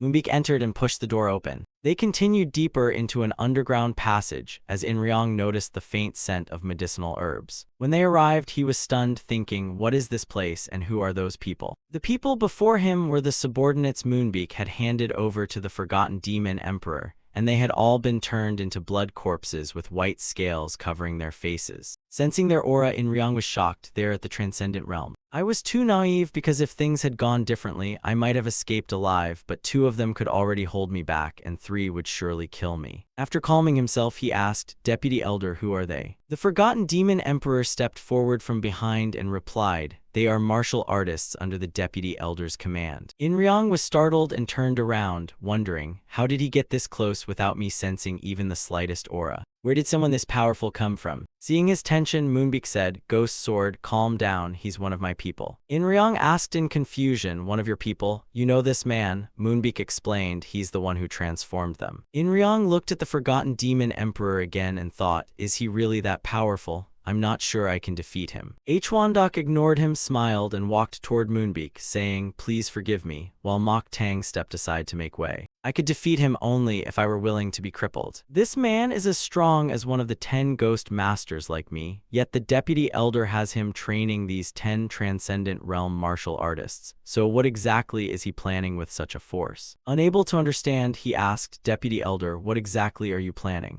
Moonbeak stared at him and asked, Ghost Sword, what does a person need to become the ghost god? Inryong replied, I'm not sure, but I think it's a symbol of power that proves one's rightful claim. Moonbeak tapped his chest and said, exactly, because one proof is obtaining heavenly fire through the heavenly ghost sacred art, while the other is inheriting the bloodline. And although I've never revealed much, I already possess one of those 2 qualifications. Inryong was startled and was about to ask when Moonbeak immediately urged, bring out the heavenly fire. Inryong was completely stunned. Heavenly fire? How did you obtain heavenly fire? His mind was in turmoil, unable to understand, because when Moonbeak said he would compete for the ghost god's position, I thought he had something prepared, but I never imagined he had learned the heavenly ghost's sacred art. While he was distracted, Moonbeak's subordinates all drew their swords and surrounded him. Moonbeak smiled and said, "Since I've already shown you the heavenly fire, I'm now planning to obtain the remaining part. So now I want to ask you something, Ghost Sword. You'll still follow me, won't you?" Faced with this situation, Inryang could only feel helpless. "I've fallen into a trap, and in the end, I chose the worst possible decision." The scene shifted elsewhere, where someone was kneeling before Woon Seong and Shinjung. He smiled and said to Woon Seong, "Most of those who once supported the deputy elder have now come over to your side, and they're like dogs with their tails tucked." Pills made by the Poison Master, the Crystal Blade, a demonic weapon for silent killing, forged from crystal metal that becomes harder than any alloy. And lastly, the Flying Explosive Stone, an assassin's hidden weapon that flies straight at its target and explodes only when infused with aura. Every item is extremely valuable, and they also agreed to remain in seclusion for 6 months and grant me one request. Shinjung ordered everyone, move everything into the realm ruins. Woon Seong glanced at him and thought, having Shinjung also means having his influence. "And it's all thanks to the 6th heavenly ghost vessel, because I owe you a great deal, White Knight Dragon Spear." A black shadow suddenly appeared behind Shinjung and whispered something into his ear. Seeing him appear, Woon Seong couldn't help thinking that since Shinjung began serving him, he had taught him many things. And one of those things was about the black shadows. Just as Inhyo had been assigned to observe me on behalf of the 6th heavenly ghost vessel, the black shadow was assigned to watch Moonbeak. The reason was that Moonbeak was also recreating the 6th heavenly ghost vessel's heavenly fire, though it was still incomplete. Just as Gwanchuk predicted, Moonbeak was learning the heavenly ghost sacred art, specifically the version created by the 6th heavenly ghost vessel. If it had taken me any longer to master it, I would have been the one to lose. After listening to the Black Shadow's report, Shinjung's expression immediately turned tense. He quickly turned and called out to Woon Seong. "Young Master, Moonbeak has begun to act," and Woon Seong's face instantly darkened. "That means Moonbeak has finally decided to carry out his plan, and it's sooner than I expected." The three of them hurried outside as Woon Seong asked, "Where is he?" The Black Shadow answered, "At the Saintess's residence, my lord." Woon Seong frowned. He chose the worst possible move.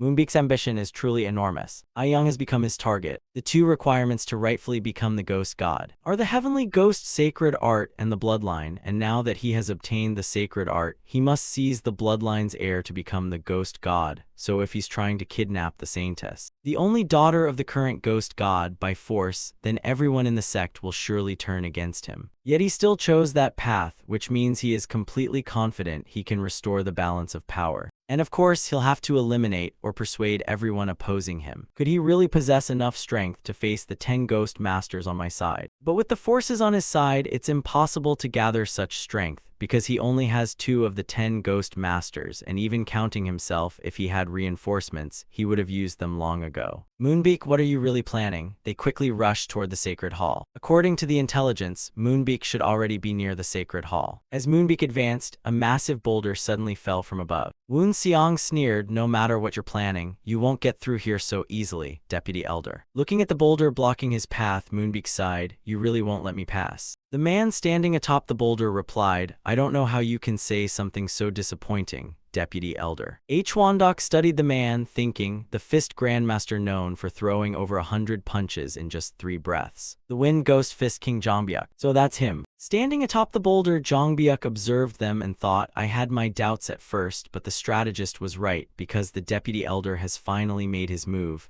and though it's bitter, a real man must keep his word." After a moment's thought, he said, "Forgive me, but I cannot let you pass." Moonbeak sighed, "Don't worry, that's not what I meant, because I have no other choice, though I'd rather not kill one of the 10 ghost masters." Jongbyuk laughed, "Is that so? Then let's see which of us dies first, so come at me with everything you've got." Behind him, Inryang was already preparing to draw his sword. Moonbeak raised a hand to stop him. "Did I ever say I'd kill you myself?" Jongbyuk was startled, his face filled with confusion. The next moment, movement erupted below as Moonbeak's Blood Corpse subordinates attacked. The boulder was instantly shattered. Jongbyuk and the Blood Corpses landed on the ground together. After exchanging a single move with them, Jongbyuk couldn't hide his surprise. "Death Guards, ha ha ha, you think Death Guards can defeat me?" The group ignored him, quickly drew their swords again and charged. Jongbyuk thought, when did they draw their swords? That's not something Death Guards can do so easily. Moonbeak spoke again, "It seems you've misunderstood something, Jongbyuk." Jongbyuk frowned, "What do you mean?" Moonbeak continued, "Did I ever say they were Death Guards? They're Blood Corpses." Jongbyuk was stunned, "What? Blood Corpses? Before he had time to think, 3 blood corpses had already attacked him. Giving him no time to think, the 3 blood corpses charged Jongbyuk, but he showed no fear as their blades closed in. He quickly met them head-on with a punch. The 3 instantly fell into a fierce battle. Jongbyuk soon began to lose the upper hand. Furious, he clenched his fist, lowered his stance, and tensed his body until the ground cracked beneath him. Terrifying energy burst from his body and covered him completely. He then charged forward with a punch. His chain punch instantly rained down on the blood corpses' faces. Struck by his chain punch, all 3 were blasted backward into a cloud of dust. Moments later, the 3 blood corpses emerged from the dust completely unharmed. They had been turned into blood corpses, so they felt no pain and their bodies had become far tougher. He was shocked. Even my powerful chain punch can't hurt them, and adding more energy won't help because even if I injure them, they'll just recover as if nothing happened. I have to strike their vital point, but while he was thinking, the 3 blood corpses charged again. Watching from the side, In-ryong thought, he's still not fighting seriously, yet he's facing 3 blood corpses alone without a scratch. He can even block the entrance to the sacred hall without taking a single step away. He ignored the blood corpses just to stop us from entering the sacred hall, even throwing away his own life. But soon, no matter how tough he is, he'll fall, those iron-like muscles will shatter, and that towering pride will collapse. I would surely lose against 3 blood corpses, but he had already lost from the start. He can only endure for a few more hours before letting his guard down and collapsing. Once he falls, no one will be left to stop us.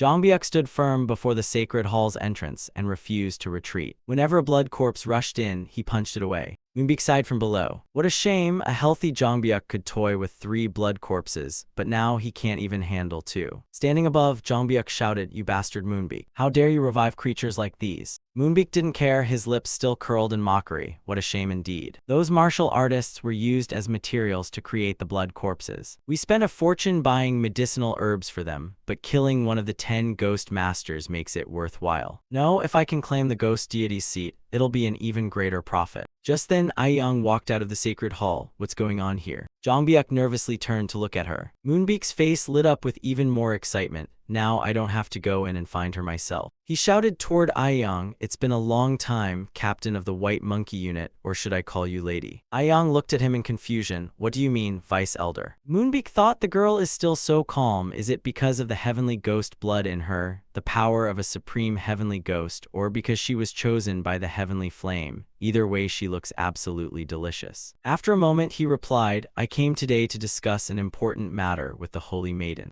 Aiyang frowned. What do you want to discuss? Moonbeak said seriously, I need you, Holy Maiden. Aiyang still didn't understand. What exactly do you mean? Moonbeak smiled. That's exactly what I mean. I need your body, or rather, I need your heavenly ghost bloodline. You may live in the sacred hall, but you're not trapped inside a cave forever, so how could you ask something like that? Hearing that, Aiyang was startled. So that's why you started this rebellion. Of course I know everything happening in the sect, including that you poisoned my father. Do you even understand what you're doing? Moonbeak answered calmly, of course. While fighting the blood corpses, Jongbyuk shouted, please return to the sacred hall. They are blood corpses and extremely dangerous. Aiyang was stunned. Blood corpses? I thought they were prodigies who had mastered every technique. I thought he was losing because he was fighting 3 people alone, but they were blood corpses. She nervously asked Moonbeak, did you create them, Vice Elder? Moonbeak did not hide it. Yes, once that brat's faction grew stronger, I had no other choice, so please forgive this servant's actions, Holy Maiden. Jongbyuk shouted, shut your mouth, you're not even worthy of being called a man. Moonbeak showed no anger and simply smiled. Aiyang suddenly realized, so that's why you created those monsters. Moonbeak wondered, she's still not reacting. Maybe she already guessed the situation, but how can she stay so calm? Something feels suspicious, but it doesn't matter. With the blood corpses in my hands, there's nothing to worry about. Aiyang then took out a small bell and kept shaking it. Moonbeak was startled. The heavenly ghost bell, one of the Holy Maiden's sacred symbols. It's used to communicate with the heavenly flame. What's she planning with it? Aiyang said, then you must know what this is. In the past, the only one who could suppress the sect's blood corpses was the Holy Maiden. Golden light quickly spread from inside the bell. Martial artists use energy, so what does the Holy Maiden of the heavenly ghost sect use? If an ordinary person with no martial arts is chosen as Holy Maiden,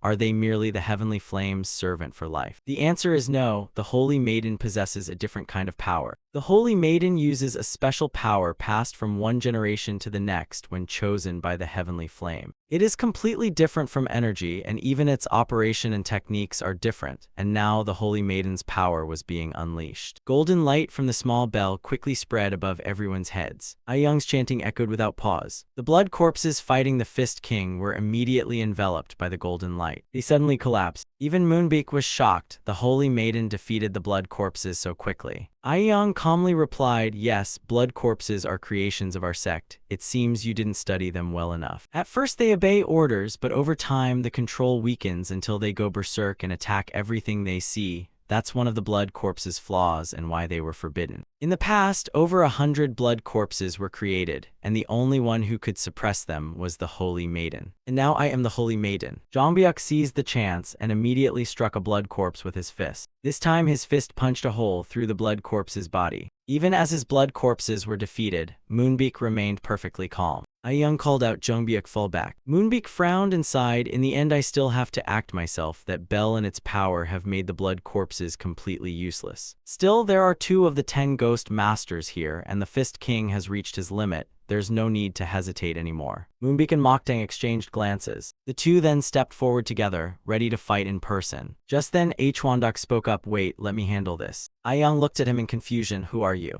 Hwandok continued, "You must be the Holy Maiden. I'm impressed by how easily you suppress the blood corpses. Although your account of the ancient history is correct." As he spoke, he took out a small white bell. Like Young before him, he kept ringing it. As the bell rang, the blood corpses that had just been defeated immediately stirred. They quickly got back up and charged at Jongbyuk. Seeing this, Young was stunned. "Impossible. Can he nullify my holy power? What exactly is that bell? And there's only 1 blood corpse left. Should I end this quickly and escape now? That might be my only chance to survive." Moonbeak guessed her thoughts and immediately said, "Don't think you'll leave this place so easily." He then snapped his fingers. Instantly, the remaining blood corpses crawled out of the ground. At Moonbeak's command, they immediately charged forward. Moktang thought the Supreme Heavenly Ghost and the Great Ghost Master are facing 8 blood corpses at once. I wonder how long they can hold out. Besides, the Great Ghost Master is already exhausted. 15 minutes at most. Young was quickly surrounded by the blood corpses. Jongbyuk was also under attack by the blood corpses. He had completely run out of strength and could no longer resist, and was soon slammed into a rock wall, coughing up blood.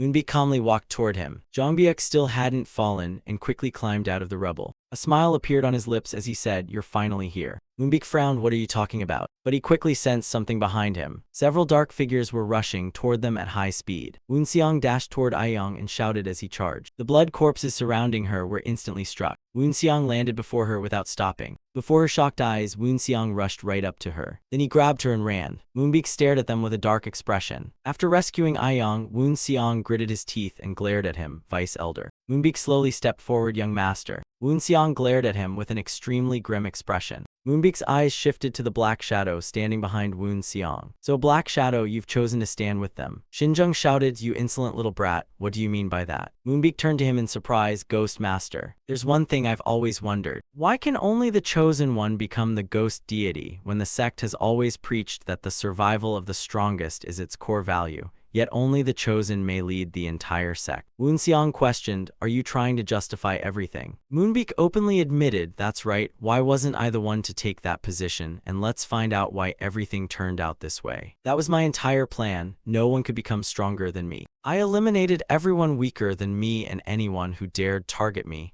Yet in the end, I could only become the Vice Elder. But becoming the sect leader isn't easy. Strength alone is never enough, so I had no choice but to destroy everything standing in my way, just as I always have. I only needed to divide them with my soul-splitting power. I even destroyed their souls so they would never see daylight again." As he spoke, flames burst from his body, and Woonseong thought, "An incomplete sacred heavenly flame I've never seen before." Moonbeak continued, "But years ago a traitor appeared and completely ruined my plan." Woonseong analyzed the situation. "This overwhelming pressure feels like it's crushing my heart. 3 great ghost masters and 8 transcendent ghost cultivators. If we fight here, our losses will be enormous. We need to break out and regroup with the other elders, but retreating now is incredibly difficult." Moonbeak stomped the ground and roared, "How dare you stand in my way, you bastard." Woonseong raised his spear. "I've never stood in your way, Vice Elder." Moonbeak frowned. "What did you say?" Woonseong explained, "Both of us are here for our own interests, so stop thinking everyone else is blocking your path. In the end, the greatest survivor is the strongest one left alive and the one who achieves what he wants, don't you agree?"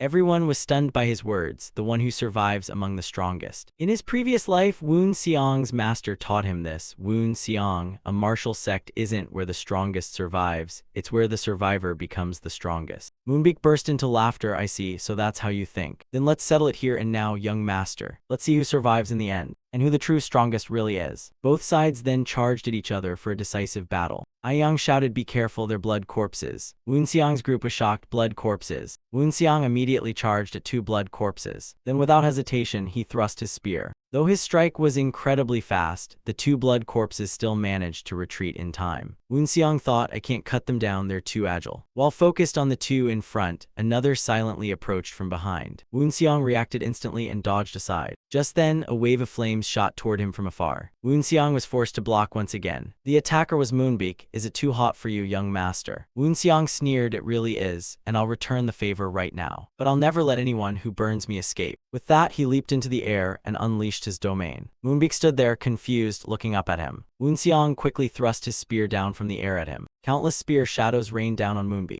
Moonbeak did not stand still and quickly unleashed flames to block the attack. After the clash, a huge crater appeared between them as dust filled the air. Immediately, 2 blood corpses charged at Woon Seong through the dust. Looking at the blood corpses, he thought, defeating Moonbeak was already difficult enough, but I never expected him to command blood corpses as well. I need to stay calm and find their weakness. Elsewhere, Xinzheng was locked in a fierce battle against 4 blood corpses. When he let his guard down, one seized the chance and slashed at his neck. Fortunately, Inhyo arrived in time and blocked the strike for him. Xinzheng sighed in relief. Thank you, Inhyo. Let me help you, Ghost Master. Xinzheng replied, then handle one of them, and the 2 fought side by side. Elsewhere, Aiyang was also struggling, with Hwandok as her opponent. Fortunately, Jongbyuk stepped in just in time to help her. He drove Hwandok back. Aiyang seized the chance and immediately launched her own attack. Under their combined assault, Hwandok could not suppress them for the moment. While fighting, Woon Seong observed the battlefield. The great Ghost Master's side was in serious trouble despite Inhyo's support,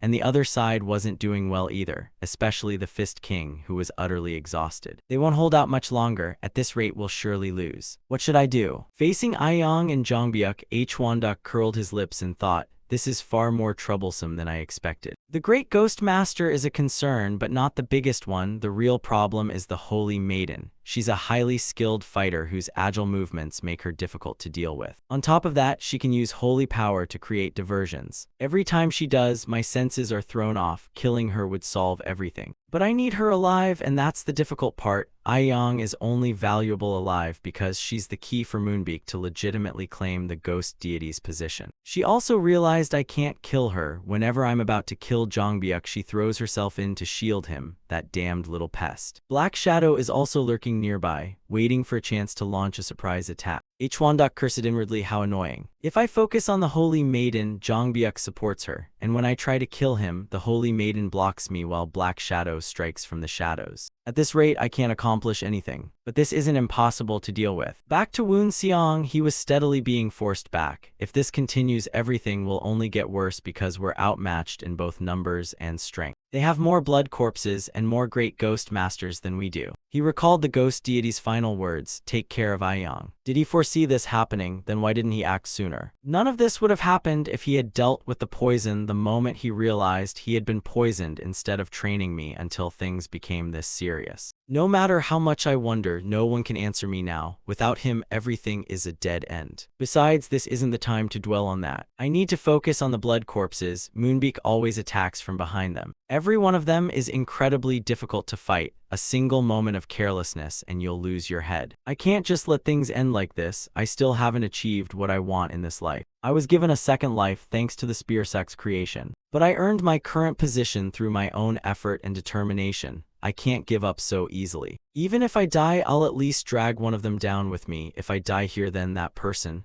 What am I even thinking? Of course it's the Spear Master, but my master. The faces of the 2 masters from his 2 lives flashed through his mind. It seems I accepted him as my master without even realizing it. Or maybe I'm just seeing illusions born from his teachings. He got up and threw a punch straight into a charging blood corpse's face. It seems I've always wanted someone to guide me instead of walking this lonely path of revenge alone. In the end, what I truly wanted was affection. Then that's one more reason I can't die here. I'll show him everything I have to survive. He swung his spear and sent a blood corpse flying. Gritting his teeth, he told himself, even so, for my master, I cannot die here. Moonbeak revealed his ambition the moment my master Yungdo fell into a coma. Was that really just a coincidence? It couldn't have been a coincidence. He must have planned this long ago. Perhaps Moonbeak truly was the one who poisoned my master. I have no proof, but it's the obvious conclusion if I can learn more about that poison. Even when I believed the poison came from the Sichuan Tang clan, I couldn't think of anyone else because only true poison masters could create something like that. But everything is different now. That poison has appeared within the Heavenly Ghost sect. No matter how skilled the Sichuan Tang clan is with poison, they could never poison the ghost deity. A poison capable of bringing down one of the few people in martial history to achieve a sacred body. Even if they could make it, poisoning the ghost deity would only bring their sect's destruction, and even the sect's enemies, no one in the righteous path would want that. If the Vice Elder truly is the source, then I must defeat him to find the answer. A terrifying aura instantly erupted from Woon Xiang. Even Moonbeak was startled by that power. Moktang, standing in the distance, began trembling uncontrollably. I was struggling but still calm, yet this aura fills me with fear. Only one thing can make ghost cultivators like me tremble, the heavenly flame. Moonbeak also recognized Woon Xiang's heavenly flame. Is this why the ghost master chose him? He immediately unleashed his own heavenly flame to push back his opponents. It seems I can't kill the ghost sword right now. He suddenly turned toward the nearby battlefield. Another one has died. It seems the young master's heavenly flame doesn't affect those on his side.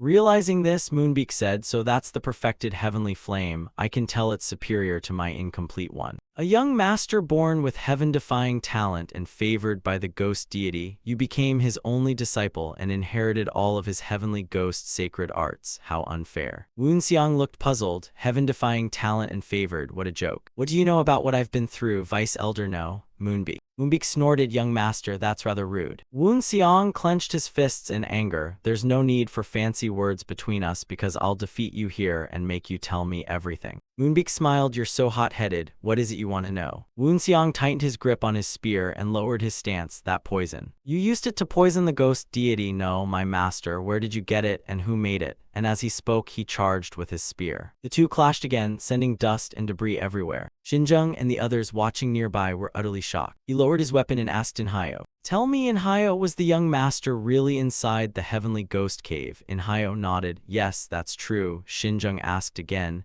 and if I remember correctly, you were once the keeper of the heavenly ghost cave. Inhayo nodded once more, that's correct. Xinzheng asked no more and simply smiled with satisfaction. He suddenly turned to look to the side. His gaze landed on Moktang, who stood frozen and trembling. Xinzheng gathered his energy again. You've done your job well. The young master is giving it everything he has, so I think I should try even harder too. Inhayo also channeled his energy into his sword. I will too. Xinzheng's aura surged. That's right, we must do even better. With that, he hurled his weapon at Moktang. Though distracted, Moktang still sensed the danger and turned around. He hurriedly raised his sword to block Xinzheng's attack. But Xinzheng's strike was far from easy to stop. Blood quickly splattered. After dealing with the ghost sword, Xinzheng had to continue battling the blood corpses. Not far away, H1 still wore a relaxed smile. A terrifying aura continuously poured from him toward Aiyang's group. She and Black Shadow charged forward and dispersed the black energy. Meanwhile, Woon Xiang quickly turned and fled. But things didn't go as planned. In the blink of an eye, Moonbeak appeared before him. You're not getting past me. Woon Xiang had no time to react and took the palm strike head-on. He was blasted backward and rolled across the ground. Gasping, he stared at his opponent. This is bad. I plan to use the heavenly flame to freeze them and escape. Moonbeak sneered, do you take me for a fool, young master? Did you really think you could escape in that instant? How naive. Woon Xiang was quickly surrounded once again. He narrowed his eyes at Moonbeak. He knew there was no longer any chance of escape. He decisively swung his spear down at him. The two sides clashed fiercely once again. Flames and spear strikes collided without end. As Woon Xiang's spear was about to slash Moonbeak's shoulder, Moonbeak instantly dodged aside. At that moment, a hand suddenly reached out from behind his flames. Tenyang shouted, jade-shattering strike. A massive explosion instantly erupted before Moonbeak. But unexpectedly, he was completely unharmed. Because at the critical moment, a blood corpse took Woon Xiang's attack in his place. Even after taking Woon Xiang's full blow, the blood corpse slowly got back up. Seeing that, Woon Xiang gritted his teeth and cursed, damn it, that blood corpse blocked the attack for him again.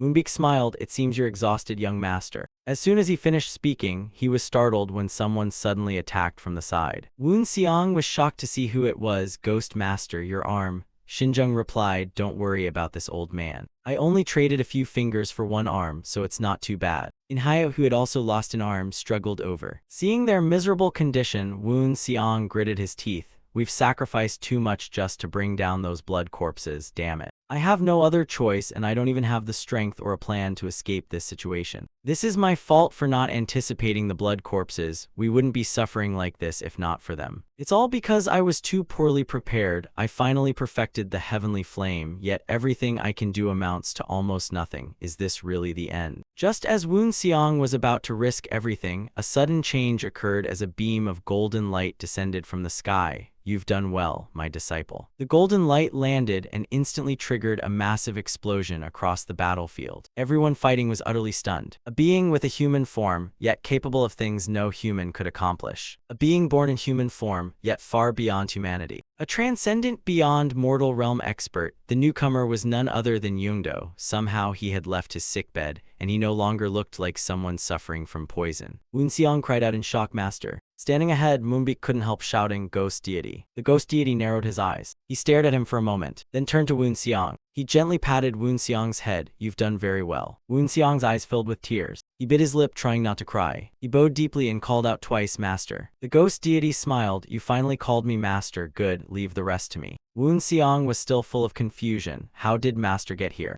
Yungdo then looked toward his daughter. He waved his hand. Aiyang's body was lifted by an invisible force and floated toward him. Seeing this, Huandok thought to wield secret arts so effortlessly truly befits the Ghost Deity. But that doesn't mean I'll just stand by. Things won't go your way just because you're the Ghost Deity of this sect. As he spoke, he unleashed several sword strikes at Yungdo and Aiyang. But at that moment, another person appeared in the sky. Before Huandok could reach the father and daughter, the newcomer intercepted him. Caught off guard, Huandok was blasted backward. A wave of energy spread through the air. It was Guanchuk who ignored him, clasped his hands, and bowed to the Ghost Deity. Forgive me for arriving late. Yungdo hugged his daughter and smiled, it's all right. He looked at her affectionately, you've done very well. Aiyang sobbed as she hugged him tightly, Father. Watching from afar, Moonbeak was utterly confused. Shouldn't he still be lying motionless in bed? Damn it. Yungdo gently pushed Aiyang back and instructed, stand behind me. He then turned to look at Moonbeak's group. Then he turned and thanked Xinzheng. Thank you for your help, Ghost Master. Xinzheng smiled, no need to be polite. I'm simply serving my new master. Yungdo was surprised, your new master. He quickly understood. He turned toward Wu Xiang and smiled. I'm truly curious about those fingers. I'll never forget this kindness. He then turned to Zhongbyuk, Fist King, you may rest now. Zhongbyuk stood up laughing, haha, I can still fight now that you've stepped in. They're nothing more than a flick of your hand. Yungdo stroked his chin thoughtfully. After this is over, summon every physician to treat the Fist King. Spare no expense as long as he recovers. Guanchuk nodded without objection. Only then did Yungdo coldly look into the distance, and you, Ghost Sword. Moktang, who had lost an arm, stood trembling not far away, and hearing the Ghost Deity call his name terrified him even more. The overwhelming aura radiating from the Ghost Deity made it difficult for him to even remain standing. Yungdo coldly shouted, Ghost Sword, if this is the path you chose, then don't make excuses for your death, because I have no intention of letting you live. The Ghost Deity merely raised one finger, yet to Moktang it looked as enormous as a mountain. He was horrified. What's happening? It feels like my whole body is being pierced by countless needles. Am I hallucinating under the Ghost Deity's pressure? How can he do this from such a distance? Is this sword hard? He coughed up blood and collapsed to the ground. He can sever my mind, but he can't kill me from that distance. Moonbeak noticed Moktang beside him. Suddenly coughing up blood and collapsing, he was shocked. Swordheart, Moktang's condition has become far too severe. He had just lost an arm to the Ghost Master, and now the Ghost Deity's arrival had made things even worse. Swordheart and Sacred Sword can split a person's mind, meaning one must possess an iron will to withstand that technique. Unlike Moktang, I won't be shaken so easily. But can I really withstand that attack? No, nothing can guarantee it. There's no need to risk my life on something so uncertain. Yungdo did not rush to attack and calmly spoke. Vice Elder, I'm certain you chose that side because of your ambition. Moonbeak laughed, haha, things didn't go according to my plan, but you're right, Ghost Deity. Yungdo asked again, I see, then you must know what would happen. I placed you in that position despite knowing your ambition. Moonbeak was startled, what do you mean? Yungdo continued, that's what's needed to become the Ghost Deity. You must always have someone by your side to keep you from losing your way. Otherwise my head would have fallen long ago, and that was your purpose, to make sure I stayed on the right path. Moonbeak was stunned, his face growing tense. He then laughed bitterly. I understand now, so you made me vice elder even though you knew everything. So all this time I've been dancing in the palm of your hand. Yoongdo smiled. Not exactly. I admit this poison was truly unprecedented. I really thought I was about to die. Moonbeak frowned. And do any of those things still matter now, when it no longer has any effect on you? Ayoung thought so. Father really succeeded in neutralizing the poison. Jongbyuk excitedly exclaimed. Of course, the ghost deity would never fall to such a little poison. Only Woonseong frowned, sensing something was wrong. His fingers are trembling. Master is forcing himself, and just then Yoongdo's voice echoed in his mind. It's all right, I can hold on until this is over. Don't worry about me, Woonseong gritted his teeth. If he were truly fine, then why didn't he appear immediately instead of waiting until the vice elder revealed his ambition? If he was pretending to uncover the poisoner's identity, he should have appeared the moment the vice elder came to abduct the holy maiden. There must be a reason he waited until now. Was he waiting for all the enemies to gather in one place? No, that plan would be too dangerous. If Master had arrived even a little later, no one would still be standing. Then there has to be another reason. What could it be? Could it be that possibility? There are times when a person has two sides, meaning if something is happening outside, then something must also be happening inside. And that's exactly what's happening with the ghost deity. He appears fine and seems to have neutralized the poison, but inside his body it's still consuming his life. I'm fairly certain he planned this from the very beginning. Even coughing blood during the ceremony may have been part of the plan, until he realized the poison was far stronger than expected. A poison so deadly that even someone in the sacred realm couldn't resist it. Even Gwanchuk, the sect's greatest genius, couldn't find an antidote when this unexpected situation occurred. Meanwhile, the enemy remained hidden, waiting to carry out their plan, and this confrontation is the result. Perhaps he foresaw this when making his plan, and even if he hadn't, Gwanchuk would have guided events in the right direction. Once the enemies gathered in one place, the plan was still proceeding as intended, but the poison proved far stronger than expected, delaying everything. That's why he appeared so late. This is only my guess, I hope I'm not wrong. Yoongdo frowned and said, blood corpses, I'm certain every method of creating them was destroyed. How did you recreate them? No one should be capable of teaching you. Was it that man the strategist drove away? And he's already escaped, hasn't he? Hearing that, Moonbeak was shocked and turned around. What? He was just here a moment ago. Where did he go? Did he escape the moment Moktang was defeated?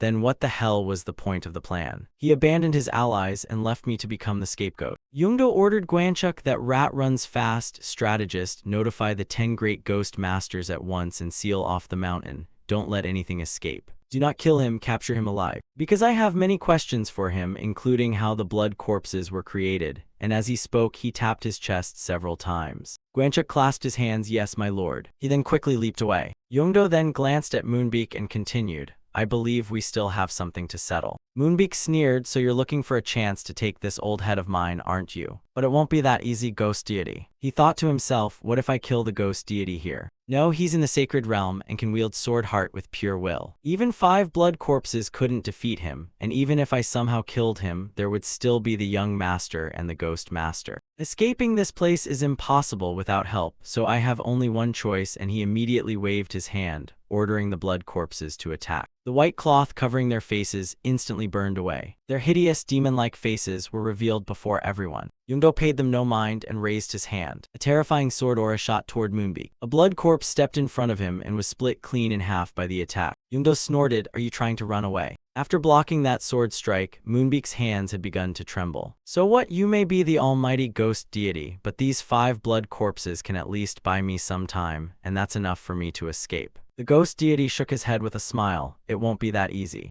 Moonbeak replied, I know that. Even if I escape here, leaving the mountain won't be easy, but it's still better than waiting here to die. The ghost deity repeated, it won't be that easy. Moonbeak gritted his teeth, I already told you I will. Before he could finish, he froze, feeling as if countless swords were pointed at his throat. It won't be easy. Was he talking about sword heart? Yoongdo raised his hand. Do you really think those 4 blood corpses can stop my sword heart? Moonbeak reminded himself not to fall. Sword heart is only an illusion. If I withstand Yoongdo's aura, I can can resist his sword heart. And of course I'll have to endure internal injuries, but I have the blood corpses. Sword heart can't reach me without passing through them, and if that last attack was all its power, they'll serve as my shields. At that moment, Yoongdo's voice rang out again, shocking him. Vice Elder, did you really think that attack was sword heart? Sword heart is the sword born from my will. Space and time mean nothing to it. It cuts whatever I choose, so let me ask again, do you truly think you can withstand sword heart? And with that, he swung another strike. Moonbeak stared intently. Here it comes. I'll use the blood corpses as shields to weaken it while the others buy me time. The instant the sword aura was unleashed, Moonbeak was cut in half.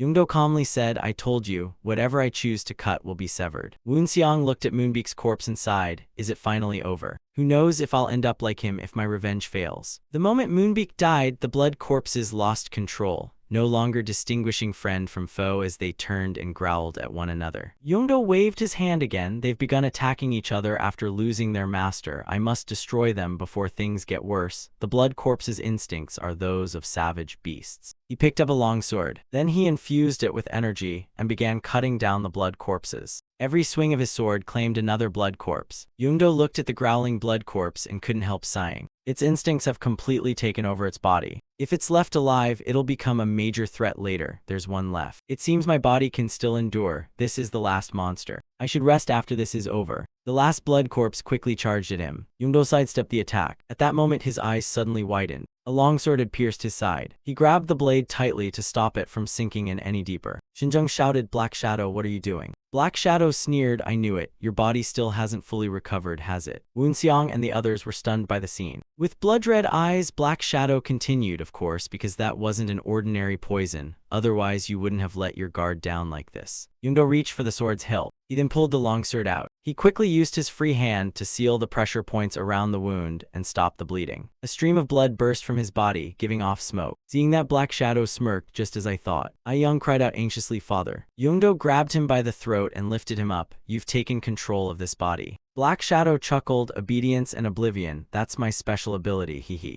Yoongdo asked again, how can I drive you out? You mean Hwandok controlling Black Shadow? That's impossible unless you kill him. Otherwise, he'll remain my vessel forever. Yoongdo suddenly understood. I see, what a pity, you're forcing me to make a choice. He tightened his grip. Black Shadow was crushed to death and tossed aside. Yoongdo then turned and asked the others, did this man have any family? Shinjung replied, Black Shadow was an orphan. He had no family or close friends except those raised with him in the secret ghost unit. Yoongdo ordered, bury him in the sect's most honored place and allow those who knew him to pay their respects. Shinjung bowed, as you command. Only then did Yoongdo turn his attention to his own wound. I've stopped the bleeding, but the wound is too deep. Is this injury making things worse? No, how much longer can I endure this? Perhaps more than 5 days, but 2 weeks will be difficult. I need to settle everything first. He calmly said to Shinjung, Ghost Master, please listen carefully to what I'm about to say. Shinjung bowed, I am listening. Yoongdo quickly explained, tell the strategist the plan will continue exactly as we agreed, that's all. Shinjung answered firmly, as you command. The scene shifted to a place filled with countless towering mountains. Inside a cave somewhere in the heavenly mountains, Hwandok wiped the blood from his nose and smiled. He killed that puppet, hee. I never expected planting a heart demon inside a ghost cultivator would be this effective. He has definitely grown weaker, and that wound can no longer heal. The wound is in the stomach where the poison is strongest. Even the almighty ghost deity can't survive more than 2 weeks. I failed to help the vice elder seize the ghost deity's position,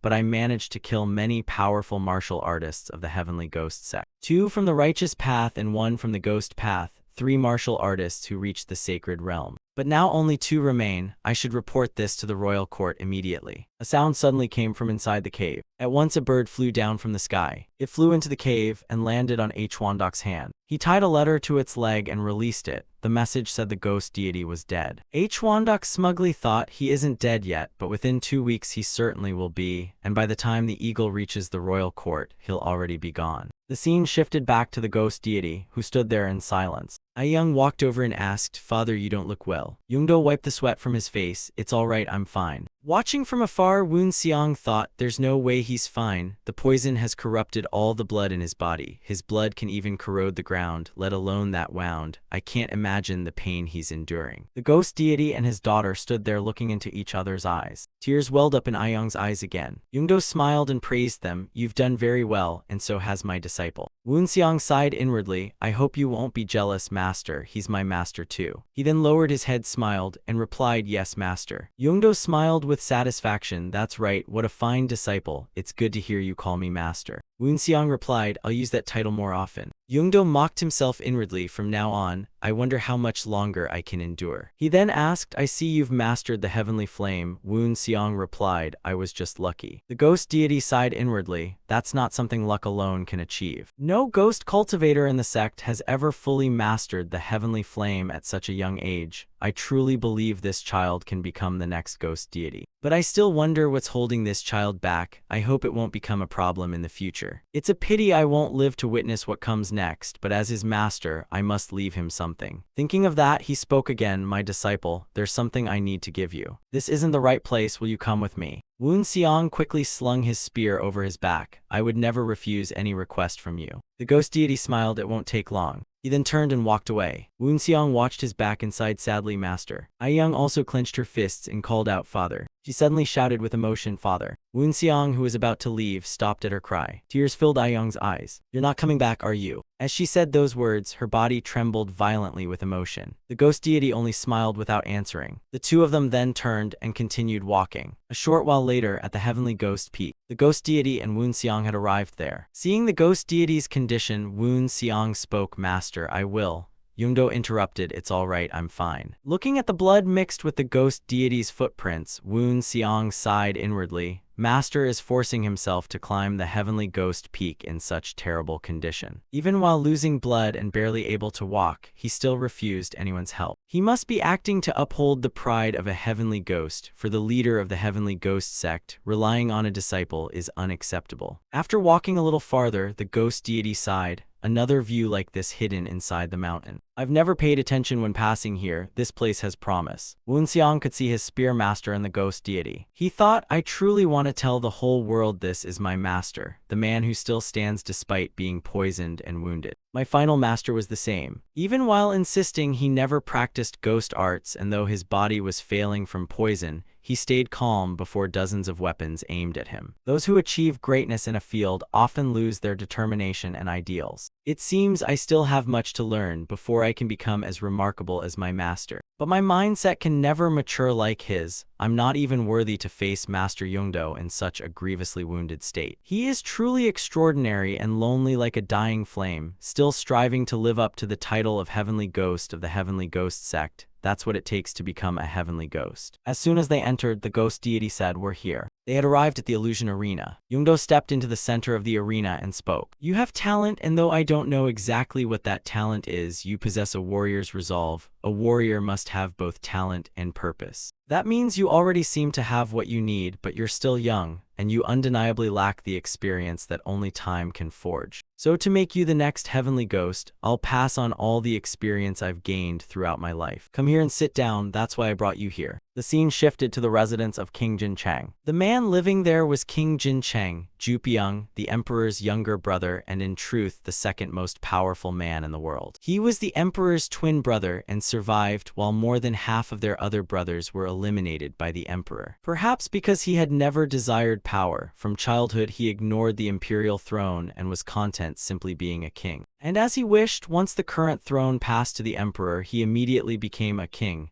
But as the emperor's brother and one of the surviving princes, he held immense authority. Of course, Jupiang cared little for it and never used that power. What he wanted wasn't authority, but a peaceful life. And with such a nature, it was only natural he held noble ideals while his elder brother ruthlessly purged all their siblings. Fortunately, the emperor was also willing to restore order fairly, which is why some called him a kind ruler while others called him a hero, and Jupiang never blamed him for taking no action, while his elder brother was purging the others. But his elder brother had better reasons than the rest, for they were obsessed with women, driven mad, and even slaughtered people. At least he could proudly say the emperor wasn't like that, but it seemed the time had come for him to act. He had heard many rumors that the emperor had changed. The rumors were old, yet he had confirmed them himself. In the past, the emperor had merely been pretending, acting as bait to lure out his enemies. However, no one can perform perfectly for 20 years. His imperial brother was gradually losing his sanity. The benevolent king within his imperial brother had slowly died, replaced by the same corruption as the brothers he had personally killed. Madness, bloodlust, and lust were all surfacing, as if half the brothers he had slain had returned as vengeful spirits to haunt him. I truly know what I have to do. Just as my imperial brother did, I must kill him with my own hands and become emperor. But is that truly the right thing to do? Should I remain loyal to him? Or should I remove this mad ruler and save the capital from his tyranny? The more I think about it, the more absurd it all feels. Even though I felt terribly guilty as my imperial brothers were killed one by one, I did nothing, and now I feel even worse because I may have to repeat the same act with my own hands. So this is what selfishness is. Or perhaps it's the guilt of killing my own blood, yet in the end I still have to choose one of the two. What should I do? At that moment someone entered from outside. Jupyeong held his head and looked at him. You've arrived, wise one. This man was the heavenly and earthly sage, Du Jinmyeom. He had once belonged to the martial world but chose to serve King Jin Cheng, and he could perceive the will of heaven and earth. So although he served the royal court, his reputation was still renowned throughout the martial world. He clasped his hands and smiled. I have returned, your highness. Jupyeong had no mood for pleasantries. Get straight to your report. Jin Myung asked. Your highness must have noticed another star beginning to shine above the imperial star. Jupyeong frowned. Another strange star. Jin Myung explained. It's a dark crimson evil star representing his majesty's power being suppressed, preventing it from shining normally. Jupyeong asked. Does that mean someone is controlling and using His Majesty's power? Jin Myung nodded and knelt. His Majesty is currently the strongest person in the entire royal court, so such a thing should be impossible. Jupyeong stroked his chin. Then why has that star appeared? Jin Myung replied, what I'm about to say is only my own conclusion after years of studying ancient texts and observing the stars. I truly wish to speak, but my words will be difficult to hear. Jupyeong waved his hand. It's all right, speak freely. Jin Myung quickly explained, astrology is one of my specialties, yet even I couldn't identify that star. After extensive research through ancient records and hundreds of historical books about the martial world, I read more than 400 ancient texts. Jupyeong interrupted, then what did you discover about that star? Jin Myung replied, according to ancient records from the primordial age, that star symbolizes calamity and shines whenever the sky-overturning sect gains dominance over the world. Jupyeong said, I've heard of that history too, but the sky-overturning sect is an unfamiliar name. It sounds like an ill omen. Jin Myung nodded. Yes, that name itself symbolizes disaster. It belonged to the one who plunged the entire martial world into misery and even seized the royal court. Jupyeong's expression darkened. His hand tightly gripped the armrest. Then why has that ominous star appeared above the royal palace? Are you saying the sky-overturning sect is planning to overthrow the current emperor? Jin Myung explained, as I said, His Majesty is currently the strongest in the royal court. But unfortunately, several sorcerers from the sky-overturning sect exist. Jupyeong frowned. Sorcerers, Jin Myung explained. They possess an ancient technique that allows them to seize another person's body. Jupyeong was shocked upon hearing that. The scene shifted to the heavenly mountains, where two figures were racing through the forest. Where did he run off to? We can't lose his trail. I have to find some sign. The two moving through the forest were Taeyong and Inhyo, and after running a while they found a corpse beneath a tree. There's a corpse here. He must have passed this way. Inhyo warned, Captain, don't let your guard down. He won't expose an opening so easily. Taeyong nodded and drew his blade. Understood. Elsewhere, Aiyong was instructing her subordinates, if we find him, I'll bind him first with my holy power. Then Ghost Sword, you'll finish him. Inhyo nodded, as you command. Aiyong continued, the captains of the Dragon Talon unit and White Monkey unit will work together to prevent his escape. Taeyong and the other captain answered in unison, as you command. Aiyong kept warning that the blood corpse healed by drinking blood, so we had to stop it before more bodies appeared or it would keep killing to survive. While moving, Inhyo suddenly shouted, I found it. The White Monkey unit captain immediately leaped in to attack. Aiyong quickly unleashed holy power to restrain the blood corpse. This was the last blood corpse the demon lord had failed to eliminate that day. As Aiyong chanted, the blood corpse was swiftly bound by holy power. It let out agonized screams in unbearable pain. Waiting above, Inhyo instantly drew his sword and dove down. His long sword, infused with true energy, thrust straight at the blood corpse. Chai rang her bell to stop the blood corpse from dodging. Inhyo's sword easily slashed across its body. The blood corpse was finally destroyed and collapsed to the ground. Aiyang sighed in relief. They had finally taken it down after 10 long days of hunting the blood corpse. It was also the 10th day since Woon Xiang entered the Demon Lord's sacred hall, where he sat cross-legged as true energy continuously radiated from him. He kept reminding himself not to rush. His master's experience surpassed his entire lifetime, and the time reflected the immense energy his master had accumulated. If I try to absorb all that energy, I'll explode and die. Even if I could absorb it, it would only bring unbearable pain as my energy center filled with overwhelming energy, so I must take it slowly like weaving thread. Spread the pressure through every part of my body, remove the dangerous energy, and guide the rest into my energy center. But it won't end there. Once that dangerous vortex gathers to a certain point, I'll have to disperse it again, and some energy will be absorbed into my body. But I can't do anything about it, and it seems I've already lost around 20%. I'm not sure, but it's probably around that much, at least 15% and at most 25%, averaging about 20%. But my master's energy is unbelievably powerful and completely overwhelms mine. So even after that loss, it is still enough to make up for everything. But what about Master? What will happen to him? While transferring his energy, Yoongdo silently thought, he's grown much stronger. I can feel all the effort he put into training. Every muscle, the purity of his energy, and even the structure of his blood vessels proved he had become a far greater martial artist. Yet sadly, our time as master and disciple was almost over. Even so, I can feel my disciple slowly opening his heart, but I can no longer stay by his side. Woon Xiang, you are the disciple I always wished for, perhaps because you were the first one I accepted and taught with all my heart. Still, none of that matters anymore, because once I've transferred all my energy, I'll leave this world, and the more I transfer, the more violently the poison ravages my body and wounds. I'm sorry, this is all your master can do for you. The poison inside him grew more violent and began slipping out of control. Yoongdo gritted his teeth and thought, I have to endure. If I lose consciousness during the transfer, it will become a serious problem. The poison could travel with my energy into my disciple. I must stop that at all costs. This cursed poison will only claim this old life. My child, spread your wings across the world. You possess heaven-given talent, and though I don't know everything, you already have your own purpose. If this dying body can nourish those dreams and help you grow into a mighty tree, great enough to shelter not just the sect but the entire world, then it won't matter what you choose to do from that summit as long as you fulfill your dream. My disciple, please take good care of Aiyang. The Demon Lord finally held on until the energy transfer was complete. Woon Xiang immediately burst into tears at his master's passing. Master, even in death you tried to save this foolish disciple, and because of that, I will never abandon my goal. The poison claimed both of my beloved masters. Very few possess such poison, so the one who poisoned them must be the same person, and they surely belong to a sect with some hidden purpose, meaning both my masters were murdered by the same sect. Dajiel, you must have ties to them, otherwise there would be no reason for the righteous path to wipe out the spear sect. If that's true, then I have even more reason to seek revenge because I lost both my masters to the same poison. And once again, I danced in the palm of their hands like a fool. Woon Xiang did not wake immediately but remained seated,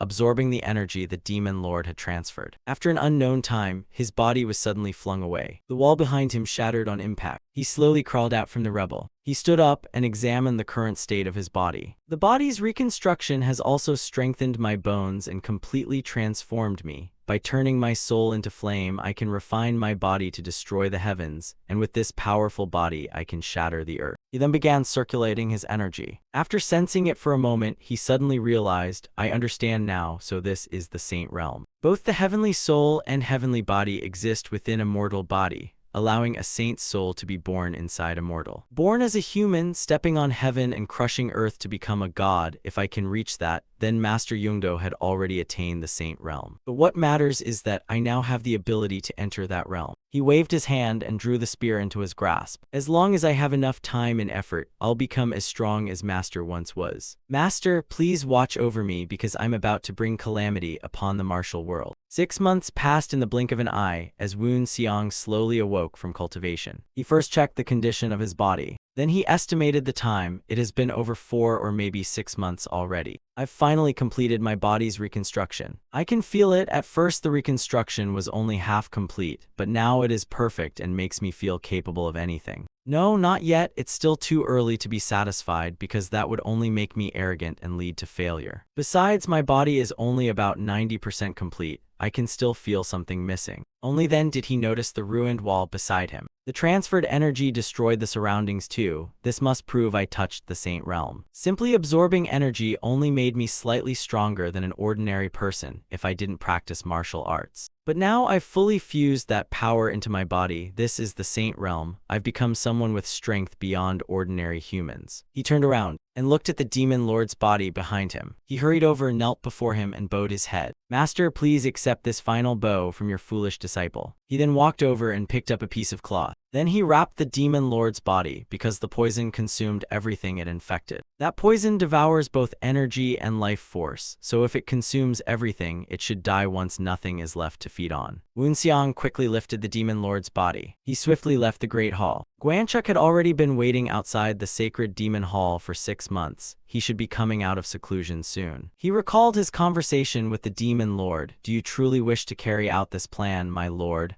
I beg you to reconsider. The demon lord smiled. Strategist, thank you for your concern, but I've made my decision. I'll leave everything else in your hands. Guanchuk lowered his head in deep guilt. I'm sorry, if only I could have found one. Woonseong soon stepped out from behind the door. Guanchuk hurriedly cupped his hands in salute. But when he saw the demon lord in Woonseong's arms, he was stunned. Woonseong said sadly, I'm sorry, he has passed away. Guanchuk sighed, I see, I had prepared myself for this, but still. Before he could finish, Woonseong walked past him. We must bury the dead, let go of the past, and keep living. But first we must prepare something, arrange the funeral. Guanchuk cupped his hands. I will prepare the grandest funeral. Woonseong ordered. The coronation will be held 1 month after the funeral ends. Guanchuk had no objection, as you command, and there is one more thing the demon lord wished to give you. He ordered that this be given to you after you emerged from seclusion. Woonseong accepted the secret manual from his hands. This is the supreme art. The black flame is clearly the crimson heart, and the hidden realm is attained through heavenly flame. This is the true final volume of the sacred demon art. So the remaining 10% is here. I can finally become the true demon lord of the sacred demon sect. Yungdo's funeral was held as a divine funeral. It was the highest funeral rite of the sacred demon sect, symbolizing a god returning to the heavens. During the ceremony, Aiyang could no longer hold back her emotions and burst into tears, as if all her suppressed feelings had finally been released. Of course, Aiyang was not the only one who cried. Everyone in the sacred demon sect was consumed by endless grief. The funeral ended, and only 2 weeks remained until Woonseong's coronation. He sat alone in the corridor, reading the secret manual left by the demon lord. Woonseong, there are things you must know before I leave the hidden realm to you. According to the tradition of the sacred demon art, it must never be passed down through books. It has always been passed down orally from one demon lord to the next, and unless there is no other choice, it must never be recorded in writing. Yet a book also carries great meaning. Just as you are reading this letter now, people say writing is a window for scholars to cultivate, and the same is true for martial artists. In every stroke of the brush, I can still feel Master's soul. I still have a long road ahead, and though I've reached the Saint Realm, I don't believe I can yet become like Master. Perhaps something different will happen if I cultivate the Hidden Realm. The Hidden Realm chapter is the most important part of the sacred demon art, while the final volume only teaches how to control the heavenly flame. In the sacred demon sect, the heavenly flame is the symbol of a god, and Woonseong was fortunate to obtain it through the secret demon record,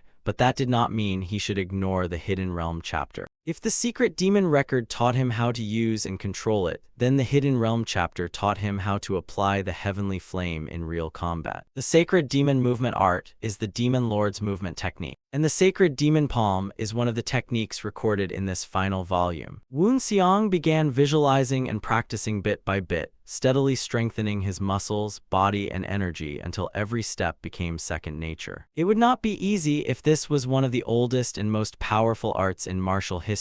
Then mastering it from written records would be even harder. But ever since I reached the Saint Realm, my martial understanding has expanded greatly, and every theory and skill I know has merged into a vast ocean of knowledge. And this is my ocean of martial arts. Even the highest cliff of martial arts will slowly tremble whenever my waves crash against it. After finishing his study, Woonseong closed the book. Then he decisively set it on fire with a single flame. I truly wanted to keep it because it was one of Master's last legacies, but I cannot do that. The sacred demon art must never be passed down through written records. It is an unwritten law upheld by generations of demon lords. As the current demon lord, I cannot break that rule no matter how much I want to, and what was bound to come has finally come. I've always wished to become the demon lord, yet my heart feels unbearably cold. I never expected this, even though I once longed for it. I never wished to become the demon lord while carrying these feelings. As he pondered, he sensed someone outside, quickly composed himself, and ordered the person to enter.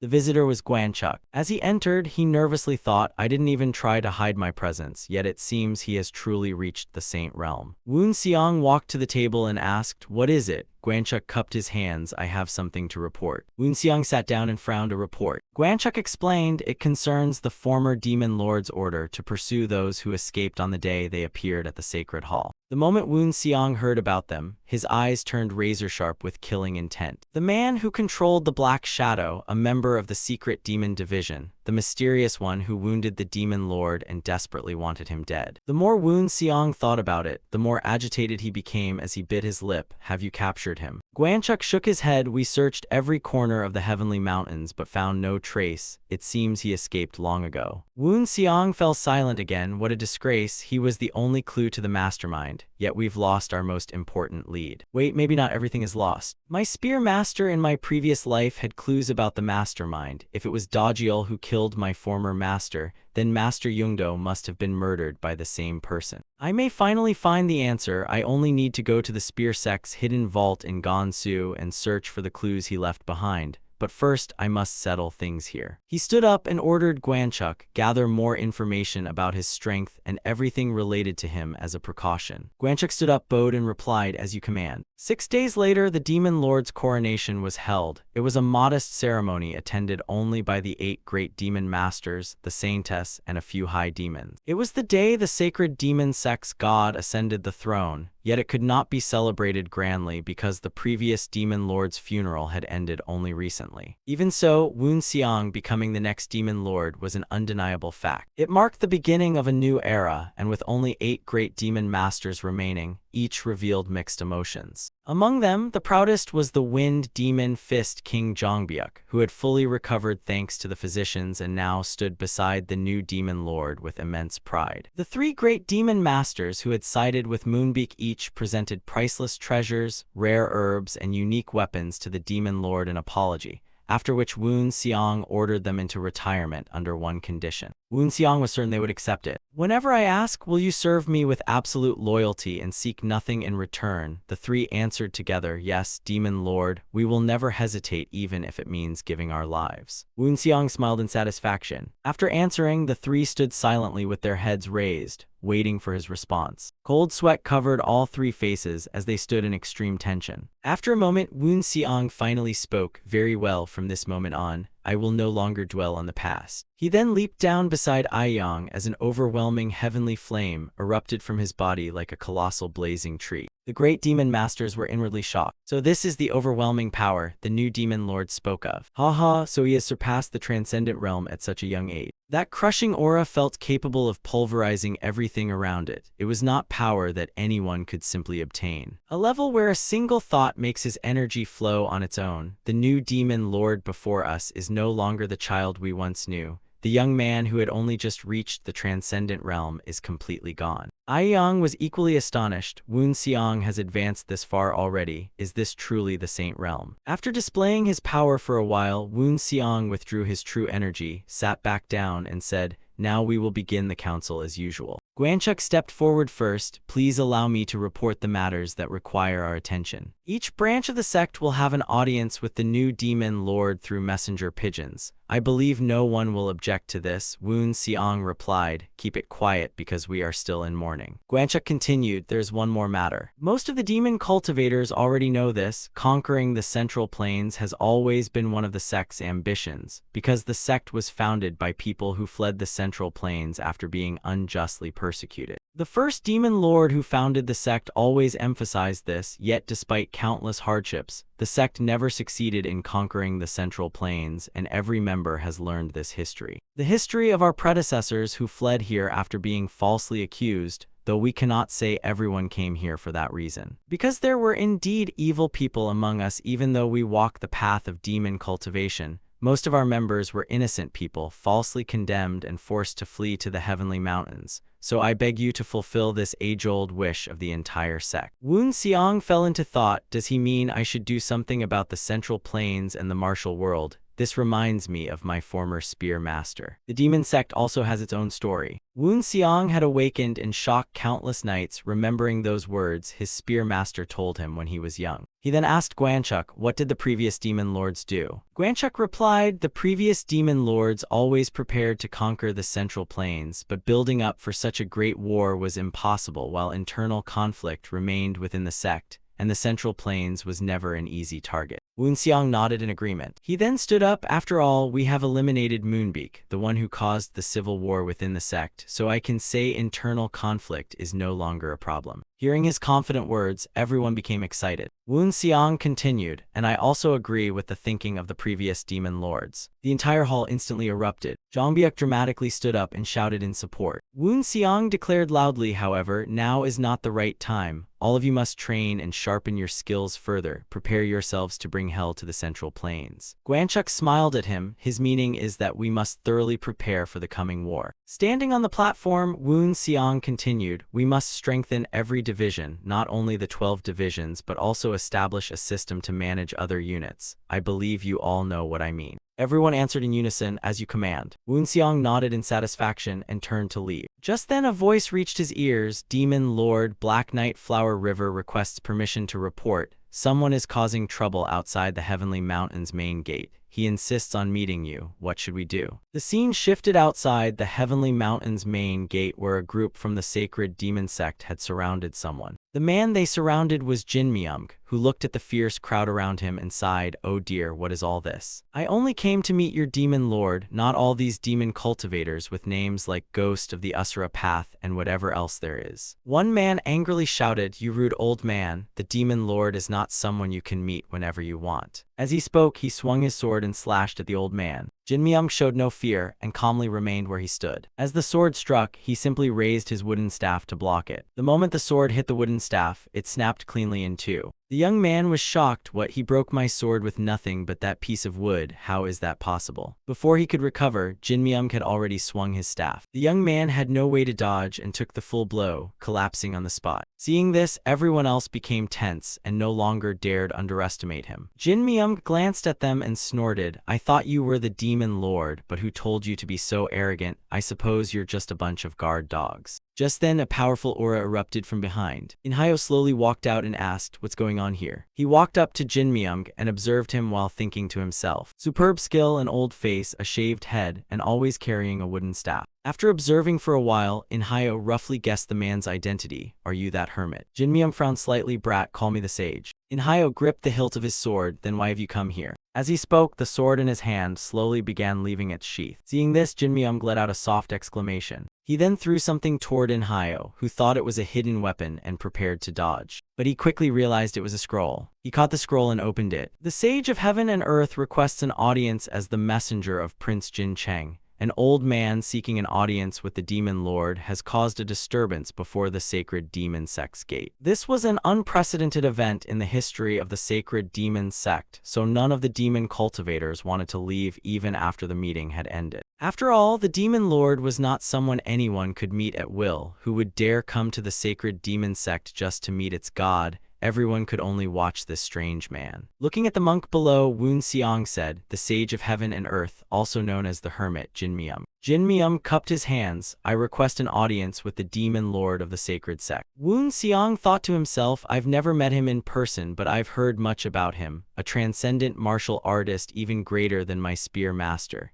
Easily among the 20 strongest in the Central Plains. He is also famous for his character, a strange man who wanders freely, so the rumors were true. Only someone like him would dare cause trouble before the sacred demon sect's gate. Jin Myung laughed, haha, please allow me to introduce myself. Woon Seong interrupted. Why does Prince Jin Cheng's messenger wish to meet me? Jin Myung frowned. Before we discuss the main matter, I hope to speak with you in private. Woon Seong readily agreed. everyone except the sage and the strategist may leave. Very quickly, all the demon cultivators departed. Jin Myung glanced at the black figures hiding on the rooftops and thought, those must be the Black Knight Flower River, the demon lord's personal guards. Seeing him constantly looking at the Black Knight Flower River, Woon Seong explained, they are all deaf and mute, so no information can leak, you need not worry. Jin Myung then carefully looked at Woon Seong and thought, this young man is the demon lord. I can sense a wall around him that I cannot cross. I never considered the sacred demon sect a threat, yet this man barely in his 20s possesses such an immense wall. When was the last time I felt this? It feels like standing before the twin stars. I can sense the presence of the twin stars, though I cannot tell who is stronger. Yet for someone only around 20, no matter how brilliant the twin stars are, possessing such power is nearly impossible. Only Bodhidharma, the founder of Shaolin, or Zhang Sanfeng, the legendary founder of the Wudang sect, could have reached such power. After reflecting for a moment, he said, I heard the sacred sect had crowned a new demon lord, but I never expected him to be so young. Woon Seong replied seriously, I trust you didn't come here just to flatter me. Jin Myung answered, I came to seek an alliance with the sacred sect. Guanchuk, standing behind, asked, an alliance, is this Prince Jin Cheng's request? Jin Myung nodded, indeed it is. He glanced at Guanchuk and thought, so this is Guanchuk, the sacred demon sect's strategist. Considering the gravity of this matter, he has every right to be here. Jin Myung took out a scroll and handed it to Guanchuk. This memorial was written personally by Prince Jin Cheng. Guanchuk accepted the scroll and looked toward Woon Seong.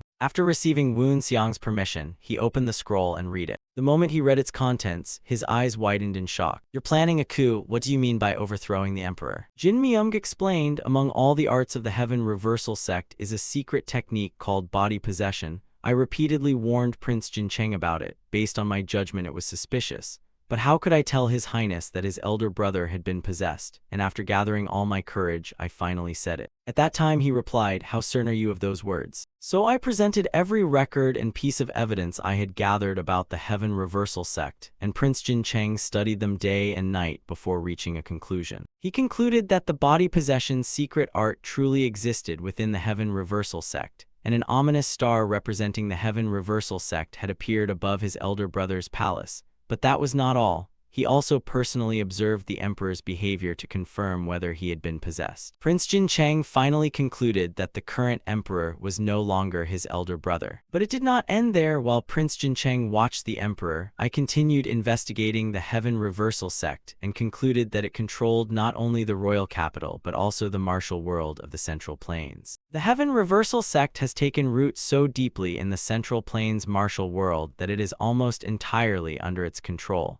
Would you believe me if I said most of its key figures are disciples of the Heaven Reversal sect? Woon Seong folded his arms and remained silent in thought. Jin Myung continued, what could His Highness and I do? We both feared this situation, so we made a decision. The problem in the royal capital must be resolved personally by Prince Jin Cheng as a member of the royal family. And the problem in the martial world requires the help of a powerful sect. The sacred demon sect is one of the few sacred lands capable of conquering the Central Plains, so an alliance with the sacred demon sect is essential. Only then can we carry out our plan against the Heaven Reversal sect's vile schemes in the Central Plains and destroy those body possessors to avenge the emperor. That is the true reason for my visit to the Heavenly Mountains. Woon Seong calmly asked, then why should we do that, even if everything you said is true and you truly wish to remove the cancer within the royal capital? Since they have rooted themselves so deeply and hidden so well that they control the entire martial world of the Central Plains, and you wish to borrow the sacred land's power to restore peace and balance, you still have no proof to justify your action. But if all of this is deception, then what happens if Prince Jin Cheng is only trying to use our strength to stage a coup? No matter how powerful martial artists are, they cannot stand against the imperial army. This would only drag the sacred land into greater trouble. What do you hope to gain by making us bear such risks? As he spoke, a dark and oppressive aura continuously spread from Woon Seong. Jin Myung quickly explained, first, Prince Jin Cheng promised that if the sacred land supported his plan, he would officially recognize it as an independent religion and appoint the demon lord as the national preceptor. Guanchuk was inwardly shocked. Officially recognize the sacred land as a religion, then ordinary people would be allowed to join the demonic path. It would only be a matter of time before the sacred demon sect gained influence equal to Confucianism, Buddhism, and Taoism, and appointing the demon lord as national preceptor meant he would be permitted to teach the sacred demon sect's demonic path. That also meant he would become the spiritual leader of the faith. The sacred demon sect would become an independent religion with imperial support, an unprecedented opportunity the sect had always dreamed of, and with such terms the entire sect would not hesitate to wage war on the Central Plain. Woon Seong was equally stunned. Are you saying you will fulfill the wish of the first demon lords? He then turned to Guanchuk to see his opinion. Stroking his chin, he thought, if this were the old me, I would have fought the entire Central Plains without hesitation. If not for the sect, then for my revenge, but everything has changed now, though I have not forgotten that hatred. But the sacred demon sect Master Yungdo left behind is far too important. After thinking for a moment, he asked Jin Myung, how can we trust you? Jin Myung took something from his sleeve. This is a sealed letter, personally stamped by Prince Jin Cheng. Woon Seong accepted the letter and opened it. After a moment, he folded it again. Should I truly lead everyone down this path if I point my spear toward the Central Plains? Seeing his hesitation, Jin Myung took out a small vial. Do you know what this is? The substance inside this vial is that poison. Woon Seong and Guanchuk's expressions instantly darkened. Jin Myung explained, this is the poison that was used to poison the previous demon lord of the sacred land. The moment he finished speaking, a terrifying force suddenly crashed toward him. Woon Seong shot to his feet as overwhelming killing intent erupted. Jin Myung was blasted back by the pressure and instantly coughed up a mouthful of blood. He sighed inwardly. I knew he would strike, but I never expected it to be this fast. I was nearly killed. If I hadn't focused on protecting my back, my spine would already have been completely shattered. Woon Seong advanced with his spear, the killing intent around him showing no sign of fading. One hand gripped the spear while the other seized Jin Myung by the throat and slammed him to the ground. Then he lifted him into the air with brute force. Jin Myung wanted to explain and persuade him but could do nothing. Woon Seong coldly demanded, where did you get that poison? In his eyes, Woon Seong looked no different from a demon. He stammered, I stole it from inside the Heaven Reversal Sect. Hearing that, Woon Seong calmed down slightly. The Heaven Reversal Sect. Jin Myung nodded, that's right. Woon Seong released the spear and snatched the vial of poison from his hand. You're saying this poison came from the Heaven Reversal Sect? He was utterly confused as to why the poison that killed his master came from the Heaven Reversal Sect. The more he thought about it, the less he could understand. Calming himself again, he asked, are you certain this came from the Heaven Reversal Sect? The Sichuan Tang clan and those allied with the righteous path of the Central Plains martial world, could any of them produce this poison? Jin Myung frowned, I'm not completely certain. But remember, the Heaven Reversal Sect has taken deep root not only in the royal capital but throughout the Central Plains martial world, so they certainly possess this poison. Hearing that, Woon Seong released him. Dajiel, the leader of the martial alliance, is he also a member of the Heaven Reversal Sect? Jin Myung replied, I believe there is a very high chance he is. Woon Seong frowned again, how high? Jin Myung answered, I estimate about 80%. Woon Seong tightened his grip on the poison vial, 80%, then it's almost certain. He tossed the poison vial to Guanchuk. Guanchuk caught it and replied, understood. Woon Seong ordered, I trust you know what to do with it. Guanchuk bowed, as you command. 2 weeks quickly passed. Guanchuk reported to Woon Seong after testing it on condemned prisoners. I can confirm this is the same poison that struck the previous demon lord. The symptoms and progression are identical. Woon Seong pondered, what exactly did Master discover back then? What did he encounter? Thinking back now, my spear master also had many secrets, not because he had done anything evil, but every season he disappeared for about 2 weeks without leaving a word for me, his only disciple. Master never revealed the purpose of those trips, and no one around him knew where he went during those 2 weeks, which means he never left the martial world. Master never explained why the martial alliance falsely accused and hunted him. I never solved that mystery, but from his expression I knew he was hiding something. Why didn't you tell me? If there was a problem, we could have faced it together. I may not be very dependable, but 2 people are still better than 1. Perhaps he didn't want me to worry, yet Master wasn't that kind of person. He would never hesitate to speak of his troubles when necessary, so if he kept this secret, there had to be a deeper reason. The Imperial Court and the Heaven Reversal Sect, if what Jin Myung said is true and the secret Master uncovered involved both the Imperial Court and the Heaven Reversal Sect, then what if even the Martial Alliance was part of them? Was it to protect me? Keeping me ignorant of the truth would give me a better chance of surviving. That was exactly Master's way. "Master, did you care more about me than your own life? You were just like Master Yongdo." His mind began recalling the time when the two of them fled together while being hunted by the Martial Alliance. "Woonseong, my disciple, if you can survive and escape this place, if you manage to escape this situation, then go to the sect's hidden vault in Gansu." Remembering this, Woonseong stood up. "It seems it's time for me to make a trip to the Central Plains." Woonseong then went to Guanchuk, who quickly prepared tea to receive him. "What brings you here so late at night? What has brought you here at this hour?" Woonseong asked. "Will the sect be fine if I'm away for a while?" Guanchuk asked in confusion. "Where are you going? That will certainly cause many problems. I can handle matters during the council, but you are still the final decision maker." However, history records that previous demon lords also secretly left the throne for a time, so naturally we must prepare for such situations. The question is how long? How long do you intend to be away? Woonseong answered seriously, "At least 6 months, perhaps as long as a year." Guanchuk stroked his chin. 6 months to a year. Are you planning to go to the Central Plains? Woonseong nodded. "We have received information from the sage and Prince Jincheng, but I still don't fully trust them." Guanchuk asked, "Do you intend to meet Prince Jincheng yourself?" Woonseong continued, "I also want to see the current state of the martial world with my own eyes, while secretly thinking about visiting my spear master's hidden vault as well." Guanchuk asked again, "Then someone must take your place. Do you truly intend to leave the throne?" Woonseong took a sip of tea. "Prince Jincheng may not belong to the martial world, but he survived the purge among his countless brothers. And if the sage spoke the truth, then he has been protecting himself from those controlling the emperor. He is no ordinary man, and the only way to verify it is to see for myself." Guanchuk smiled in satisfaction and thought to himself, "He truly is just like the previous demon lord. I understand." Woonseong nodded. "Thank you for understanding me." Just as he was about to stand and leave, Guanchuk stopped him. "However, I ask that you allow me at least 2 weeks to prepare." In the following days, Woonseong remained in his room in secluded cultivation. "One wrong step and my energy will collapse. Forcing it too fast will do the same. Even with my deep understanding, I always reach a limit.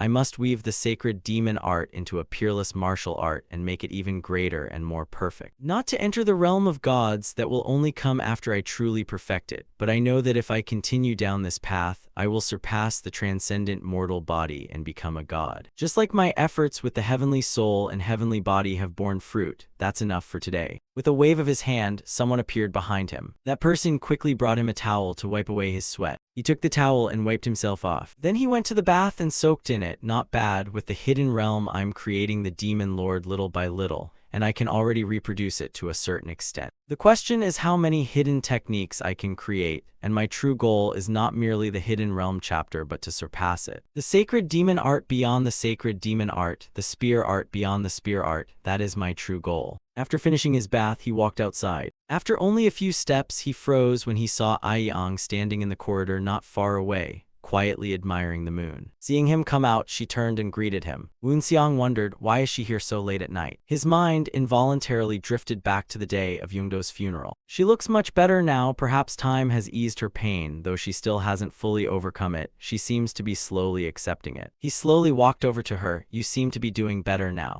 Aiyang continued, "I heard Prince Jincheng's messenger came here." Woonseong nodded. "Yes, it's about a few matters." Aiyang asked again, "Is it about the Central Plains or about my father?" Woonseong frowned, unsure how to answer. Seeing his expression, Aiyang lowered her head sadly. "I see." She clenched her fists. "I already thought about it before I was chosen to become the Saintess. If I couldn't become the Demon Lord, I could still become the Saintess and continue fighting." Woonseong looked at her seriously, thinking, she wants to join the vanguard because only then can she avenge her father. Aiyang continued, "It was only a thought before, but now I have a reason to make it real. And there's something else I want to ask you." Woonseong nodded. "I understand, but we still have no plan. However, if Master's killer is in the Central Plains and war breaks out, I'll allow you." But Aiyang's next words caught him by surprise. "Teach me martial arts, please teach me martial arts." Woonseong then led her to the room where several iron rings were kept. She looked at them for a moment before putting one iron ring on her arm. The moment she wore one, she collapsed to her knees, feeling as if her arm were being torn off. She then circulated her energy and struggled to stand. "It's so heavy that I need energy just to bear it. Has he really worn these iron rings every day?" Woonseong knew what she was thinking and immediately said, The ones I wear are twice as heavy. Aiyang was shocked. He's been wearing those heavy iron rings all this time. No wonder his strength is so astonishing. Just one is too heavy to stand with, so what about all four? This reminds me of my time in the sacred demon cave. I could barely lift my feet without using energy. He said the weight of these 4 iron rings equals 2 grown men. Training like this is like carrying 2 people, relying entirely on physical strength without using energy. I think it will strengthen my body even more. Standing before her, Woon Seong explained, martial arts begin by expanding the body's capacity. The body is like a vessel that contains martial arts within it. The larger and sturdier the vessel, the greater and stronger the martial arts it can contain. Aiyang pondered Woon Seong's words, someone who once bore the number 900 in the sacred demon cave and had now become the demon lord.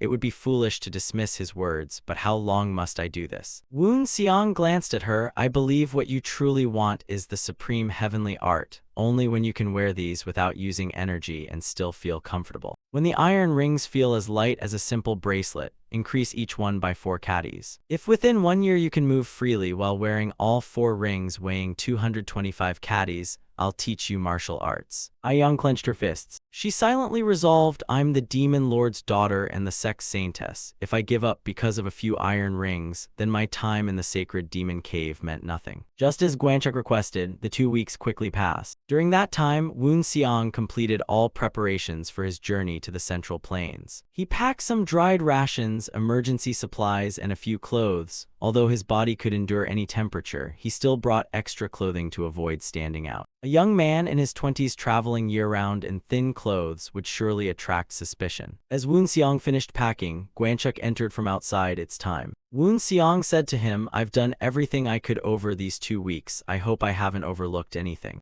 Gwanchuk looked at him and asked, you're still wearing those iron rings? Woon Seong rolled up his sleeves. Of course, there's no reason to take them off, even during this journey. Gwanchuk thought to himself, ever since he reached the threshold of the Saint Realm, those iron rings have become even heavier. Each now weighs as much as 4 grown men, yet he still moves so effortlessly, proving his energy has spread throughout his body and become a second natural strength.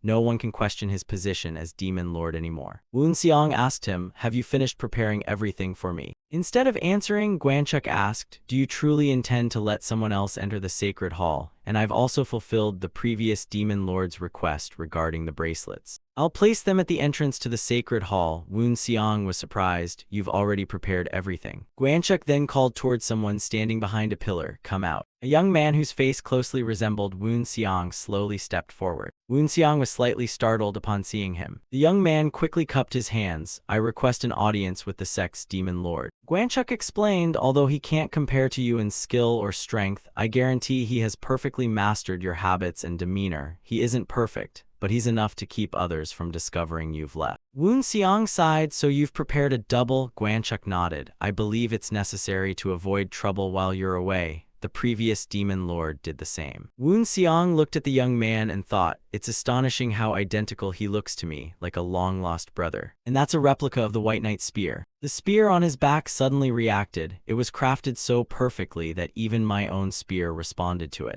I have to admit, he looks exactly like me. The young man simply smiled without replying. Woon Seong patted him on the shoulder. All right. I'll leave everything to the 2 of you. Both of them bowed together as you command. Gwanchuk sent him a voice transmission, Demon Lord. Before you leave, I gathered some information from the Central Plains, though I still can't be certain Jin Myung is telling the truth. But just as he said, the current emperor has been behaving very strangely. Woon Seong thought so the sage of heaven and earth wasn't lying, but that still proves very little. I'll do whatever must be done, that will never change. A few days later, on a bright moonlit night, Woon Seong sat atop a cliff, resting beside a fire while gazing at the moon. Before he left, Gwanchuk had given him a wooden token. It served as his identity in the outside world. Hayuk Woonseon, disciple of the Righteous Honor Sect in Guangdong. If I remember correctly, the Righteous Honor Sect is one of the sect's undercover righteous factions. They've probably already been informed, and the name Hayuk Woonseon is common enough that no one would suspect its owner is the new demon lord of the sacred demon sect or the supposedly dead disciple of the Spear Master.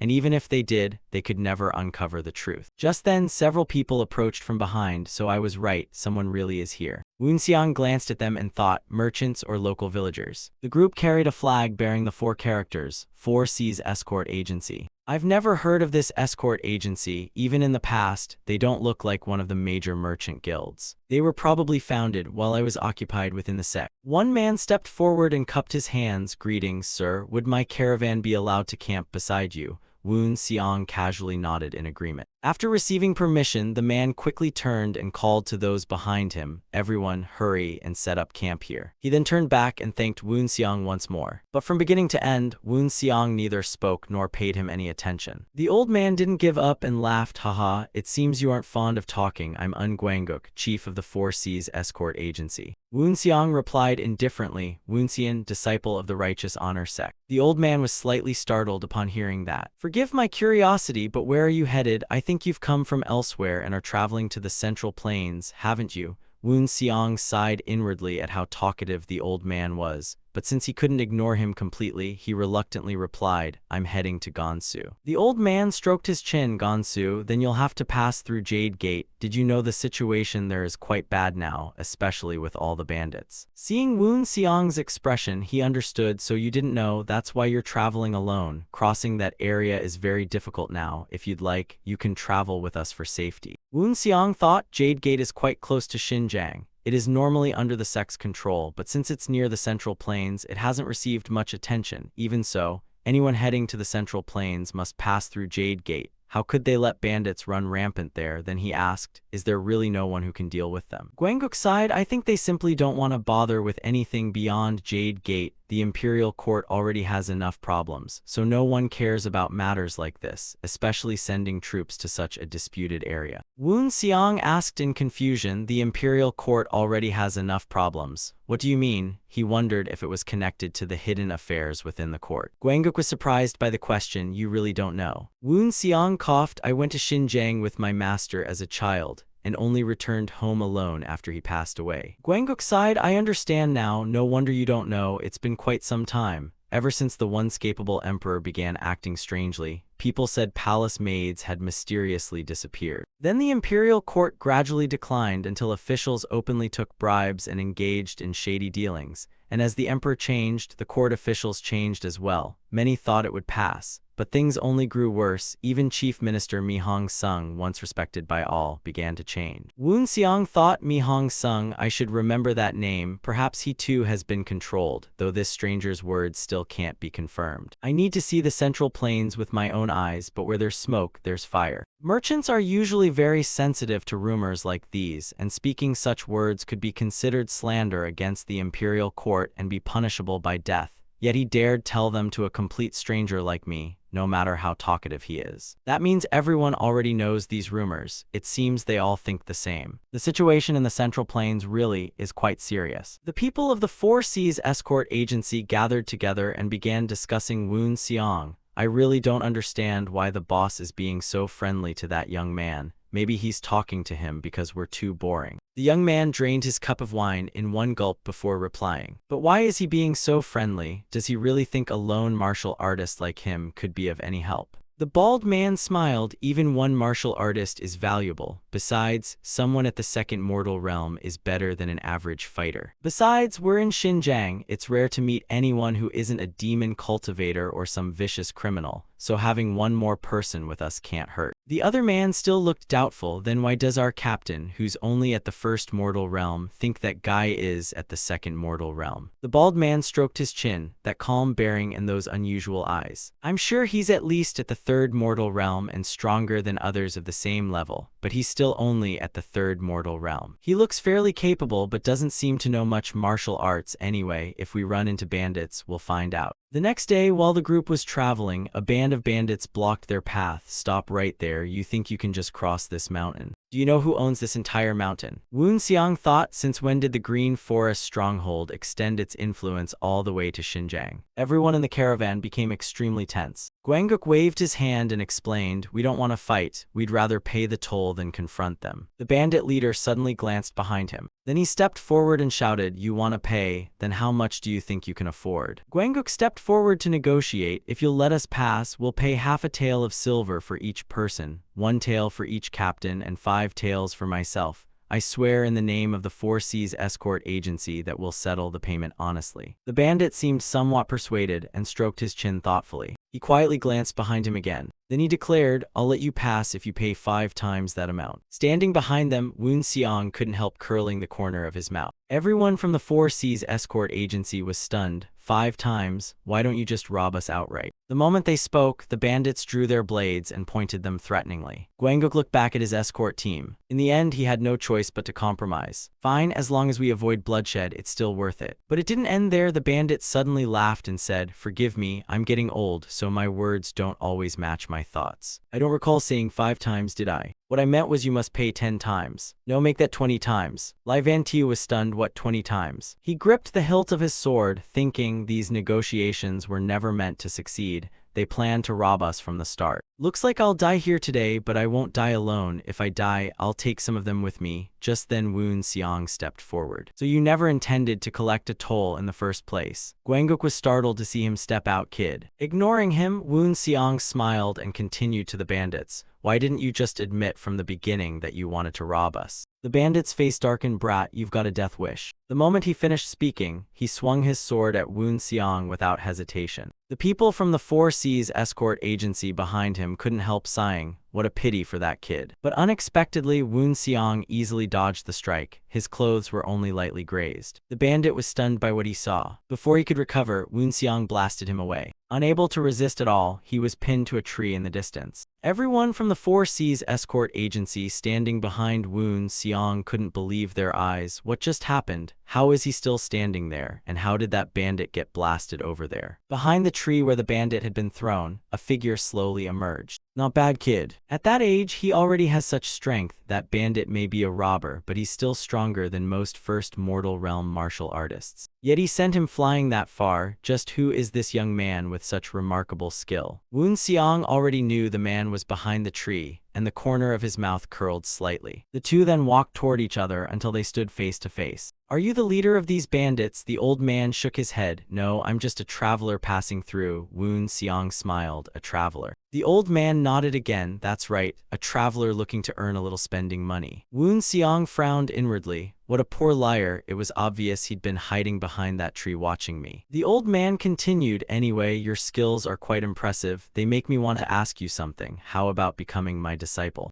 Woon Seong looked up at the sky and sighed. "You saw what happened to that guy, didn't you?" The old man praised him, saying that attack was impressive, but still not enough to impress me. Woon Seong continued, "Let me ask you something. Did you even see that attack? Or do you want me to do it again?" The old man was startled. Where does that confidence come from? Could he be? Before he could recover, Woon Seong's fist slammed into his face. Like the bandit before him, the old man was sent flying by a single punch from Woon Seong. Even after crashing to the ground with a bloody nose, he still couldn't believe it. "Huh, what just happened?" A black blur flashed by, and now I'm lying here after being blasted away. Furious, he sat up and shouted, "You damn brat, were you hiding your strength?" He immediately jumped back to his feet. Then he pulled out his weapon, a long spear. Watching from afar, Gwanguk thought, a 16-section spear and that purple glow on the spearhead. Could he be Nam Chung, the poisoned spear elder? Nam Chung pointed his spear at Woon Seong and laughed. "Heh heh, looks like someone here knows who I am. You brat, you'll pay for daring to insult me." Woon Seong sneered, "So you do know a thing or two." He thought to himself, he didn't even realize my last strike contained no killing intent. "So you're the poisoned serpent spear? I've never heard that title, but your reputation seems impressive, and beating you too quickly would raise suspicion. An unknown like me defeating the poisoned serpent spear would draw too much attention, and crushing these bandits would make me even more famous, which would affect my trip to the Zhongyuan. But a little fame could still help on this journey." So he turned to Gwanguk and asked, "Is he really that strong?" Gwanguk replied nervously, "Young hero, you've never heard of Nam Chung, the poisoned serpent spear." Woon Seong shook his head. "I told you, I came back from the western frontier after my master passed away to visit my homeland, so everything here feels unfamiliar." Across from him, Nam Chung charged with his spear and shouted, "Why so much talking? One question shouldn't take forever. Let's see how much longer you can keep talking." Woon Seong swiftly dodged the attack. He drew the White Knight spear, though Nam Chung was only around the lower greater heavenly demon level, so I could beat him without a spear. But fighting barehanded would attract too much attention, and I don't need that much fame, just a little is enough. Rumors that I fought the poisoned serpent spear will be enough. The two then engaged in a fierce battle. Woon Seong didn't want to stand out, so he pretended to be evenly matched. The escort agency members watching from afar were stunned by his strength. "We almost died. Thank goodness the young hero dodged in time. Who would have thought he could fight the poison serpent spear head-on? After a long fight, Namchoon's expression grew extremely tense. Unwilling to accept it, he gritted his teeth and roared. But another attack struck him from the front. He had no way to dodge and took Woon Seong's strike head-on. Blood quickly flowed onto the White Knight's spear. Woon Seong then pulled out the spear, letting Namchoon collapse to the ground. He deliberately acted exhausted and panted heavily. It's time to start pretending. Everyone from both sides froze as they saw Namchoon defeated by him. Woon Seong stood there pretending to catch his breath, then coldly glanced at the bandits. None of them dared fight and all turned to flee. Gwanguk thought, I never expected much from a sect with such an unfamiliar name, but he's unbelievably strong and even killed the poison serpent spear. He walked over and said, young hero, your martial arts are truly admirable. Woon Seong calmly replied it wasn't easy, and seeing his exhausted look, Gwanguk sighed. Indeed, that battle was a close one. Are you injured anywhere? Woon Seong smiled. Luckily no, but these clothes are beyond saving. Gwanguk laughed. We can stop at a nearby town before passing Jade Gate Pass and buy you a new outfit. Woon Seong shook his head. I brought spare clothes, thank you for your kindness. Gwanguk quickly replied, you just saved our lives, this is the least we can do. The next day the group arrived at a small town. Gwanguk led him into a clothing shop, and Woon Seong soon changed into a rather luxurious new outfit. Gwanguk laughed, that outfit makes you look like a true martial arts hero. Woon Seong thought this outfit and sash looked nice, just like the one spear master gave me when I first joined, and though the color and quality can't compare, they bring back many memories. He smiled and cupped his fists toward Gwanguk. Thank you. Startled, Gwanguk hurriedly returned the salute. No need to thank me, this is nothing compared to what you've done for us. Woon Seong nodded and thought, he may be smooth-talking, but he's a good man. A few days later, they reached Jade Gate Pass, the gateway to the Silk Road, where inspections were extremely strict. The soldiers there always wore weary expressions. After a long journey, Woon Seong's group finally arrived, and Gwanguk explained, that's Jade Gate Pass. Luckily, it isn't too crowded today. After checking their documents, a soldier asked, you're from the 4 Seas Escort Agency, right? And you're not smuggling anything. Let me check the number of people. Looks like there's one extra. Your head count doesn't match the report. Woon Seong calmly replied, I'm not with the 4 Seas Escort Agency, and the soldier smiled, you're not. Then why are you traveling with them? Gwanguk explained, this young hero is a martial artist we met while crossing the mountains, and since we were both heading to the Zhongyuan, we traveled together because he said he once lived there before leaving with his master to train and is now returning home. As he spoke, he slipped a pouch of silver into the soldier's hand. The moment he got the money, the young soldier's expression changed as he smiled and nodded, I see. Woon Seong frowned and thought, he made up that excuse just to extort money. He glanced to the side and saw others being shaken down as well. The more he watched, the more disgusted he became. If even the border soldiers are corrupt, I can't imagine how rotten the dynasty really is. After entering Jade Gate Pass, Woon Seong bid farewell to Gwanguk. It seems our journey ends here. Gwanguk scratched his head apologetically. I'm sorry we couldn't help you more, but Woon Seong shook his head. You've already helped me a great deal. As he walked away, he thought, thanks to him I learned about the political situation in the Zhongyuan, and his silver tongue helped too. I'm sure he'll spread the rumor that I defeated the poison serpent spear, and a little fame will help me here because I must hide 2 identities, the ghost god of the heavenly ghost sect and a disciple of the spear sect. I don't have to worry much about the second identity since I'm already dead anyway. But if my current identity is exposed, it'll bring endless trouble, and who knows what they'll do after hearing the ghost god is wandering the Zhongyuan. So I hope he spreads those rumors well. And after parting with the 4 Seas Escort Agency, Woon Seong headed for Gansu. That was where Spear Master's hidden sanctuary had been built, and even on horseback it would take at least 2 weeks to reach the Spear Sect in Gansu from Jade Gate Pass. But with Woon Seong's movement skills, the journey wasn't difficult, and he could reach Gansu in just 10 days. And of course, those 10 days would not be dull, because a small incident occurred on a mountain called Kilian. Kilian is famous for its countless cliffs forming a magnificent landscape, with peaks that seem to hold up the sky. Woon Seong was currently resting in a small town near Kilian. The town was unusually lively today, and everywhere Woon Seong looked, people were gathering to eat and drink. A little farther on, he even saw several young men fighting. Woon Seong sighed inwardly. This place is far too noisy, I need somewhere quiet. After walking a bit more, he stopped at an inn called Golden River. This place is quiet enough. As soon as he entered, a young attendant came out to greet him. Welcome, honored guest. A young woman also peeked out from the kitchen. Welcome to the Golden River Inn, and the attendant warmly led the way. Please follow me. Woon Seong sat down and asked, I just want a light meal. Do you have anything suitable? And the attendant replied, a light meal.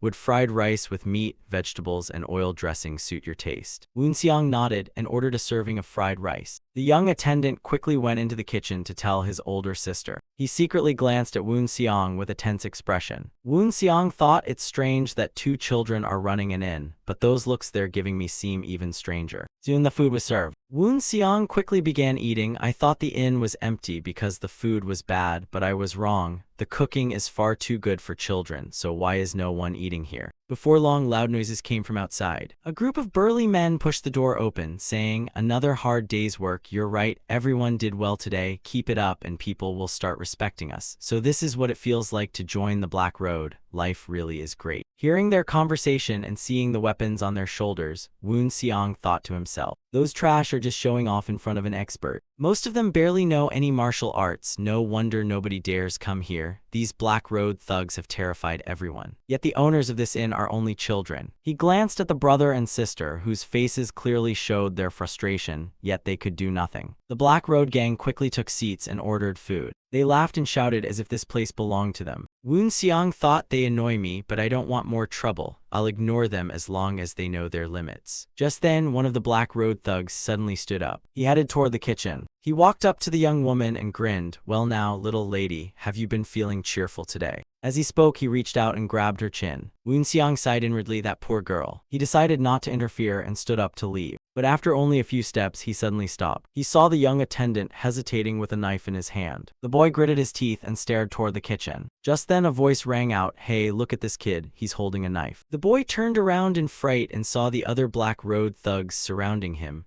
Well now, what are you planning to do with that knife? Stab us from behind? How pitiful. The one-eyed thug also walked out of the kitchen. So what were you planning to do with that knife? So because I was fooling around with your sister, you wanted to stab me. As he spoke, he grabbed the boy's arm. Then he mercilessly kicked him. The boy clutched his stomach in agony and collapsed to the ground. The young woman hurried out and shouted, what are you doing to my little brother? The moment she came out, another burly man grabbed her arm and pulled her back. Held tightly by him, she could only watch her brother being beat. Do you know I've been trying my best to win your sister's heart, and now you want to kill your future brother-in-law, you little bastard. As he spoke, he kept kicking the boy along with the others. The boy could only grit his teeth and endure it. Seeing this, Woon Seong frowned. He closed his eyes and sighed. I was once just like him before Master took me in. Go ahead and hit me one more time. He recalled killing the man who had beat him back then. Maybe I was better suited to the demonic path than the righteous one. I really don't want to remember those days. Do I really have to beat these Black Road scum just because they brought back those memories? Though that would also mean helping these siblings. Taking my anger out on them is fine, but I don't want to be a hero. At least give me a reason to help.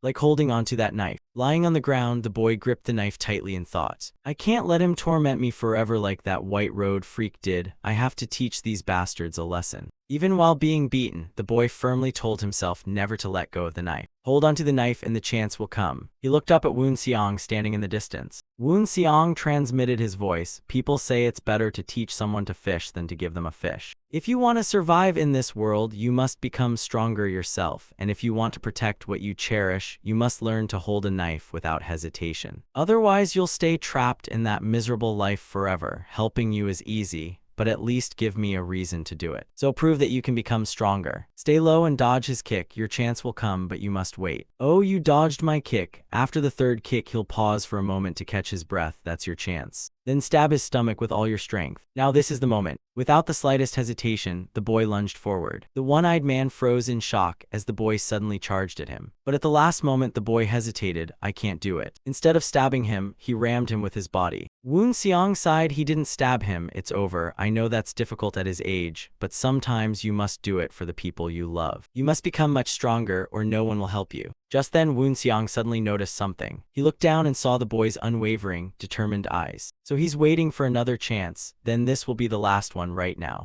As soon as Woon Seong finished speaking, the boy decisively drove the knife into the one-eyed man's stomach. The others immediately rushed over. You little bastard. The boy stared at his blood-covered hand in horror and burst into tears. Woon Seong transmitted his voice again. How did it feel to stab him with that knife? I know it didn't feel good, did it? You must be shocked because I was too. But the important thing is that it made you stronger. The remaining Black Road thugs all stood before the boy with murderous expressions. He looked up at them with unwavering eyes. Woon Seong no longer stood by watching and leaped down. Give up that idea. The thugs turned and barked, who the hell are you? Are you blind? Can't you see what's happening? We left you alone because you kept your mouth shut, otherwise we'd have stabbed you already, so get lost while you still can. But unexpectedly, Woon Seong somehow slipped past them and instantly appeared before the boy. He glanced at him and said approvingly, you did very well. People say only the strongest survive in this world, but sometimes hardship is what makes people stronger. The Black Road thugs angrily drew their blades. Looks like you're asking for a beating. Woon Seong smiled and stepped forward. You were weak before, but now you've taken your first step beyond that weakness, so let me show you what someone can do after becoming stronger. One thug couldn't hold back any longer and charged with his blade. Who the hell do you think you are, bastard? The boy tightly shut his eyes, afraid to watch. But Woon Seong told him to watch carefully, and the boy obeyed, opening his eyes wide. The charging thug was instantly blasted away. The remaining thugs broke out in cold sweat. Woon Seong stood there with both arms spread, circulating his internal energy.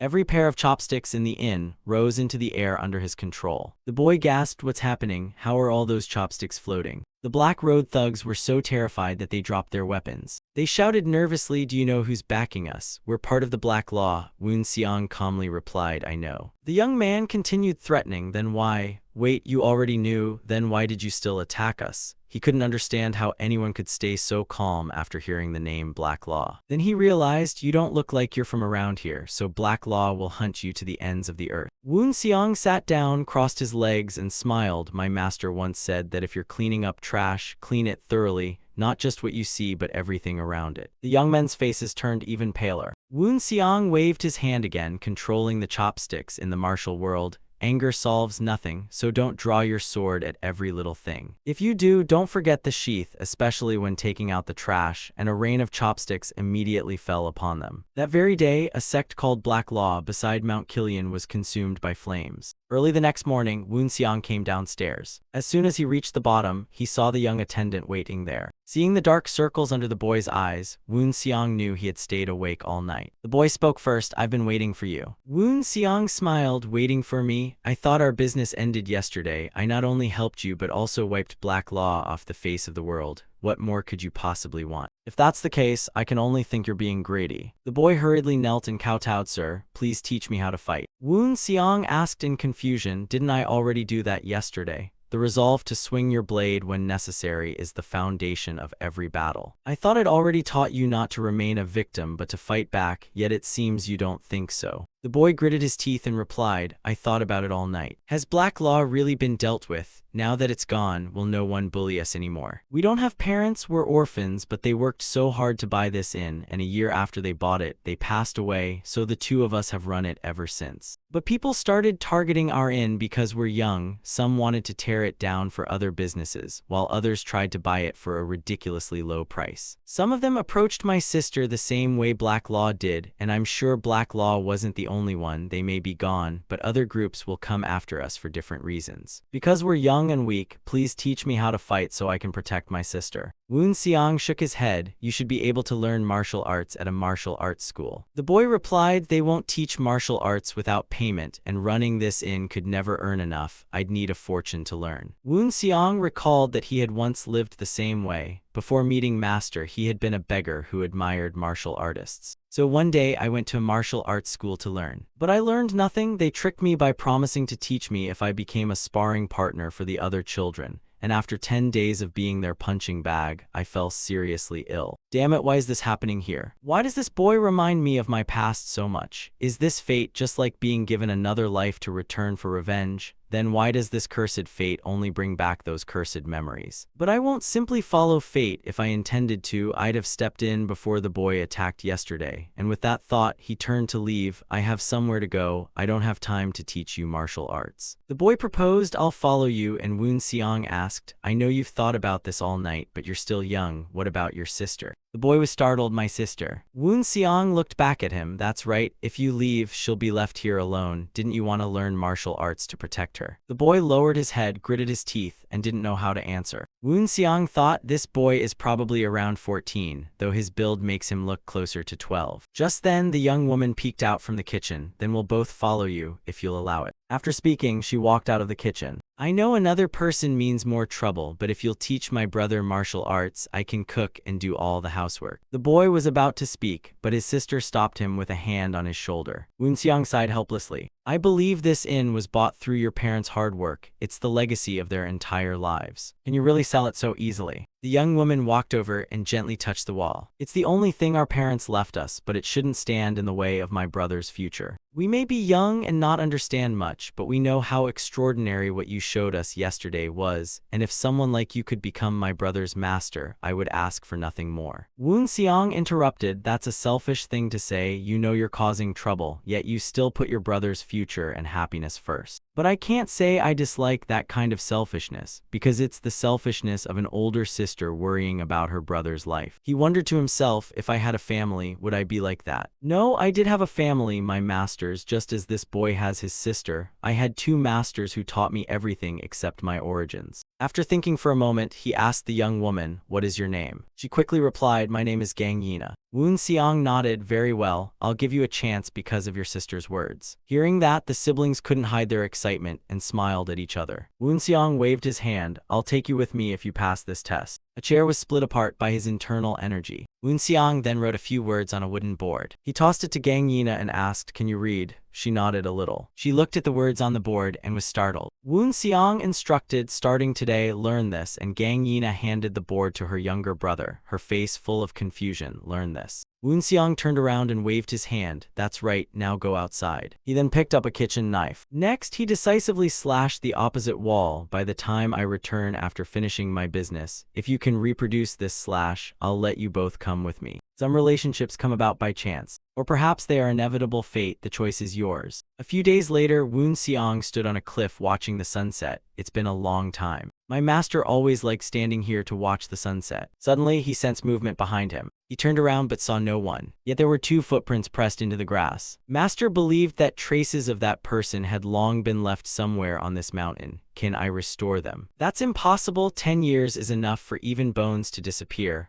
All I can do is build a memorial and honor him through my memories. I know this is the cruel reality, but I shouldn't waste any more time. There are 3 shrines dedicated to Lord Guan and Hexia. The one Woonseong visited was the oldest shrine. He walked over and placed his hand on Lord Guan's statue. He quickly found the hidden mechanism inside it. The ground beneath the statue immediately began to move. A passage leading underground slowly opened. Woonseong unleashed his internal energy. His energy rapidly spread beyond the shrine. It also scanned the surrounding cliff. After a while he exhaled, there's no one here. Only after confirming it was safe did he descend into the passage. As soon as he went down, the statue returned to its original position, hiding the entrance as if nothing had happened. After descending, Woonseong sighed in admiration, a maze that creates hallucinations with scents and forest scenery to mislead intruders, followed by over 900 bamboo stalks. Then came a steel door secured by 3 layers of mechanisms. The unlocking method is turning the handle left 3 times and right 5 times. Is that correct? Woonseong soon entered the hidden vault of the Spear sect leader, which stored countless martial arts manuals and records. The reason it required such complex security. In the past, many people coveted the records kept by the sect leader, and even one leaked manual could throw the martial world into chaos, ending in terrible casualties. To protect those records, the sect leader built this secret place. Though it can't compare to the record archive of the Shaolin sect or the hidden vault of the Heavenly Saints sect beyond the Ghost Sea,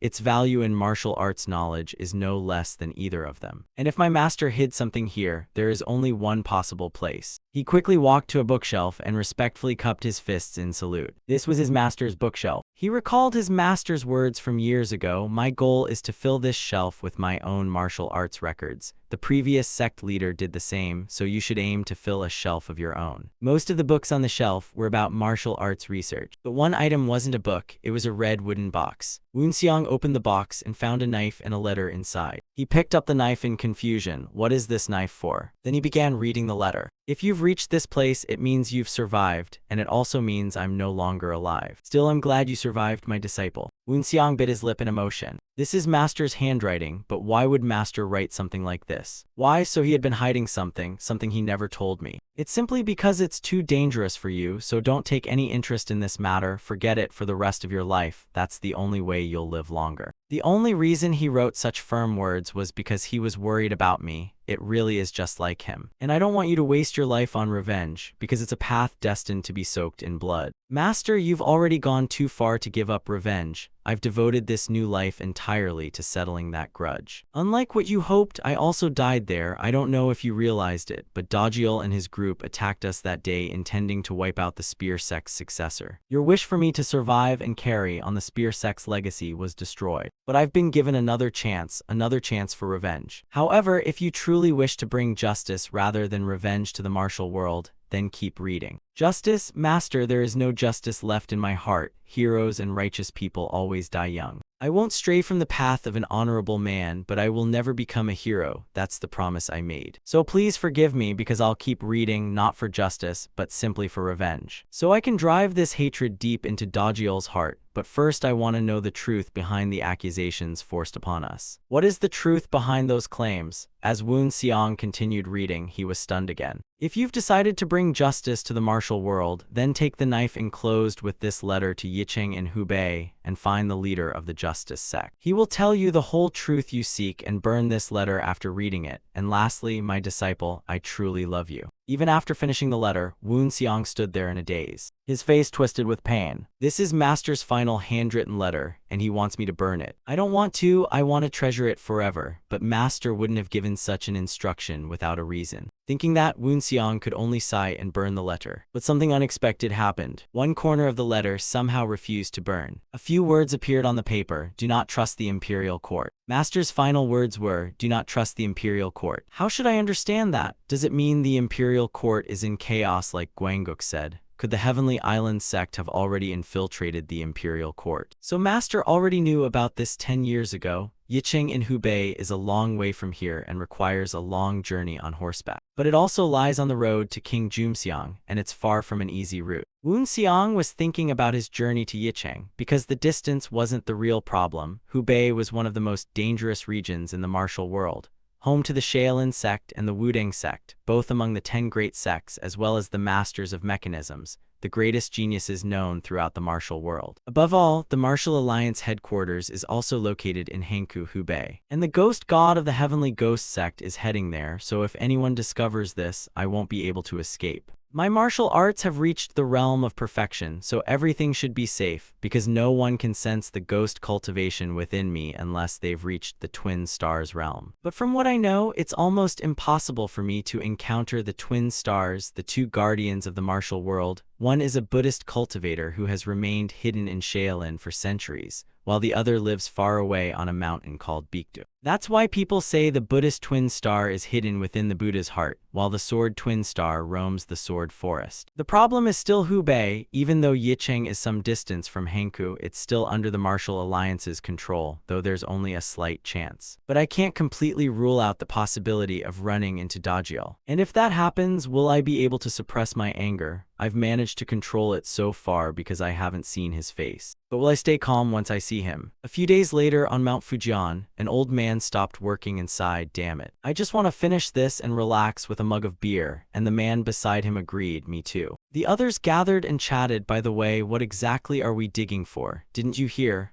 They said there's an iron vein somewhere below." "Iron? I heard it was silver." "Huh, I heard it was gold." "So no one actually knows what we're digging for on this mountain. That's for the people above us to worry about. We just need to do our jobs and collect our wages." "Yeah, I guess you're right. Still, why have I had a bad feeling since we started this job? It's probably just my imagination. I hate being buried in debt. I ended up bankrupt because of my gambling addiction, and once I finish this job and repay my debts, I'll gamble again to win back everything I lost." An old man shouted into the distance, "Hey, take a break already. Forcing yourself to work non-stop isn't the smartest way to do this, you know that." The young man smiled and wiped the sweat from his face. "It's fine. I just want to finish this section first, then I'll rest." The others praised him. "What a hardworking young man. If I had a daughter, I'd marry her to him." "Your daughter with that face, I doubt she'd marry anyone." The old man shouted angrily, "Shut up, you idiots." Just then another man walked over. "What are you all doing here? If the people above find out you're slacking off again, we'll all be in trouble." This man was the supervisor, Jang Biki. The group laughed and replied, "Look who's here, our nosy supervisor. All right, we're getting back to work." They laughed together, clearly getting along well. Just then, the young man who had been digging suddenly froze. The others looked at him curiously. What is it? Did you find a gold vein or something? Instead of answering, the young man knelt and touched the ground. He slowly pushed the dirt aside. It's not a gold vein, I think it's a coffin. Before long, a complete coffin appeared before everyone. The old man walked over in confusion. A coffin? Could this be a tomb? It doesn't look like the grave of an ordinary person. Just look at the carvings on the coffin. The young man nodded. Judging by its style, I'd say it's very old, and the old man guessed. That's right, I think it's at least 500 years old. The young man exclaimed, this is the last thing I expected to find here. It must be worth a fortune. The old man replied, it's probably priceless, and those carvings might even contain peerless martial arts manuals. If that's true, its value would increase many times over. Everyone gathered around to examine the coffin. Jang Biki exclaimed excitedly, this is it. This is exactly what we've been searching for. The old man was stunned. You're saying we weren't looking for a gold or silver mine, but for this coffin? The moment he finished speaking, Jang Biki cut off his head with a single slash. He was nothing like his kind and friendly self from before, instead looking terrifying and bloodthirsty. Now that I've found what I need, there's no reason to keep any of you alive because everything is for defying the heavens. That day, not a single worker on Mount Fujian survived, and the reported cause was a forest fire that burned the truth to ashes. But no one knew the disaster happened not only on Mount Fujian, but in many places across the world. Meanwhile, in Yicheng, after a long and difficult journey, Wu Xiang finally arrived. So this is Yicheng, and if the Justice Sect is well known, I can ask someone how to get there. But unexpectedly, whenever he mentioned the Justice Sect, no one had ever heard of it, a sect like that in Yicheng. I've never heard of it. I've lived here for a long time, but I've never heard of a sect called the Blood Art Sect. After asking countless people, Wu Xiang got the same answer every time, and even the Lower Rain Sect had no clues because no sect called the Blood Art Sect had existed in Yicheng for the past 10 years. Has it been gone for an entire decade? No, that's not it, because if that were true, the Lower Rain Sect would have said so, and though they aren't pleasant people, they don't hide information once they're paid enough. Then they must be operating under another name or hiding in the shadows. Yicheng is a huge place with countless travelers, and even if I narrow it down to martial artists, there are still hundreds. If I want to find the Justice Sect among them, it's better to make them come looking for me. He then drew the knife on a sheet of paper. Then he posted it throughout every corner of Yicheng. Before long, passers-by noticed the drawing of the knife posted on the walls. The Justice Sect will understand what this drawing means, and since I've rented a room on the second floor, I'll watch everyone entering this inn. It wasn't long before someone took the drawing down. Inside a rundown house deep in the forest, a woman stretched and said, I guess it's time we met him. The person opposite replied, the fact that he posted drawings of the 5-stone knife everywhere must mean he's looking for us. Another person added, more precisely, it means he couldn't find us, so he's telling us to find him, and since he appeared with the 5-stone knife, he seems to be its next owner. We may have been forgotten, but that doesn't mean we should meet him without a plan. The woman nodded, that's right, before testing him, we need to confirm whether he's truly the owner of the 5-stone knife. The other replied, I'm certain it's him, and the woman smiled really. He explained, when he put up the drawing, I secretly watched him from the crowd, and a curved jade inlaid knife hung from his waist. Its last gem was black, and while that alone doesn't prove he's the owner of the 5-stone knife, considering he carries it and is trying to contact the Justice Sect,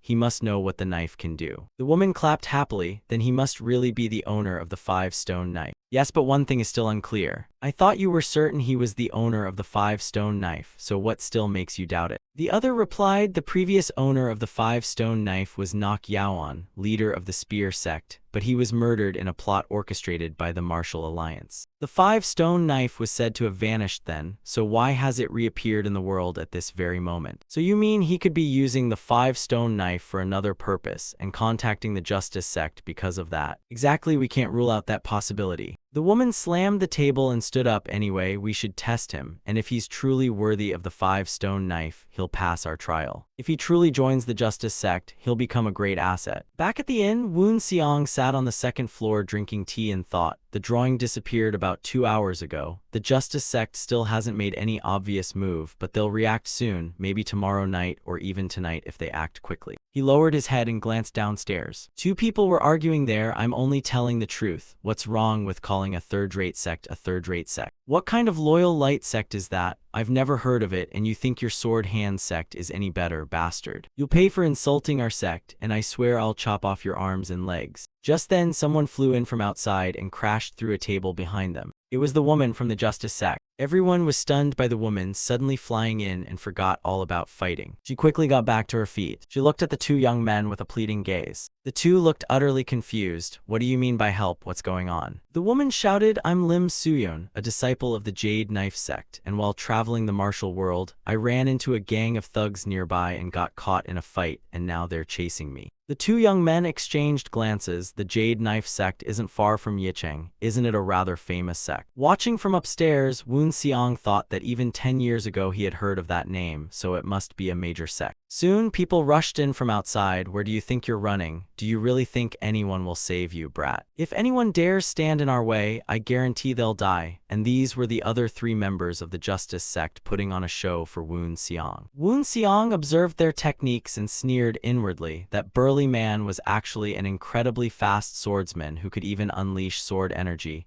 proving he was a first-rate warrior. The newcomers immediately pointed their swords at the 2 young men. Who dares block our way? Was it you, brat? The young man panicked and waved his hands. No, she got here before I did. Then it was you. No, not me either. Lim Suyeon looked visibly anxious. Isn't anyone going to help me? Upstairs, Woon Seong looked completely fed up. That's enough. They shouted at him. What did you just say? Looks like you're asking to die. Woon Seong sighed inwardly. Looks like I don't have a choice. He then leaped down from the upper floor. Then he flicked his hand and threw his wine cup. One of them couldn't react in time and was struck in the head by the cup. He collapsed to the ground on the spot. The others were horrified. Bastard, you'll pay for this. Saying that, they all charged at him together. Woon Seong sighed helplessly and took a long drink from the wine jug. Then he sprayed the wine toward them. The wine became hidden projectiles and struck 2 of them in the face. Soon all 3 were sprawled on the ground. Only then did Woon Seong turn to look at Lim Suyeon. Faced with his expression, she became extremely tense. Woon Seong gritted his teeth. What a troublesome mess. He then tossed a few silver coins onto the table. Then he turned and walked away without another glance. Lim Suyeon hurried after him. Sir, I'm deeply grateful to you. If you don't mind, I'd like to treat you to something. Woon Seong then followed her. After pouring him some tea, the woman raised her own cup. You don't mind filling my cup too, do you? Woon Seong casually picked up the teacup. Then he drained it in one gulp. He slammed the cup onto the table and snapped. How long are you planning to keep up this stupid act? Lim Suyeon nervously asked. When did you figure it out? Woon Seong sneered. You're asking when I saw through that clumsy performance. Lim Suyeon frowned. So you knew from the very beginning. Woon Seong calmly replied, yes, I not only knew you were pretending, I also knew those thugs were with you. Lim Suyeon nodded in admiration. You've got sharp eyes. Woon Seong continued, pointing behind him, and of course I also know the 3 people behind me are the same ones from before. The 3 were stunned that he had recognized them and couldn't believe it. Kim Ok-ni glared at them with killing intent. You idiots. She sighed and said, he knows everything already. Come over here. The group quickly gathered around Woon Seong. Haha, so you saw through our disguises. Was our acting really that bad? You figured it out so easily. You've got sharp eyes, young man. The 3 introduced themselves in turn. I'm Kwaksu Dong, I'm Woo Jo Ryong, I'm Yup Pyung. I guess you've already seen me before. The woman introduced herself again. I'm Lim Suyeon. Woon Seong also gave his alias Hyuk Woon Seong. The 4 of them then stared at him with serious expressions. After a moment, Lim Suyeon asked, by the way, how did you know we were from the Justice sect? Woon Seong calmly replied, at first I thought it was just a troublesome fight, but the 3 of you exchanged glances, so I guessed you were sending each other signal. Kim Ok-ni was shocked. They only exchanged signals for an instant, and he noticed. Woon Seong didn't dwell on it and asked, you could have just come to me directly. Why bother with that pointless act? Lim Suyeon answered, it was a test. If you had ignored the situation and refused to help me, we would have never contacted you. As she spoke, she picked up the wine jug from the table. Then she raised it and gulped it down like someone dying of thirst. Seeing her drinking capacity, Woon Seong couldn't help breaking into a cold sweat. Wiping the wine from her mouth, Kim Ok-ni continued.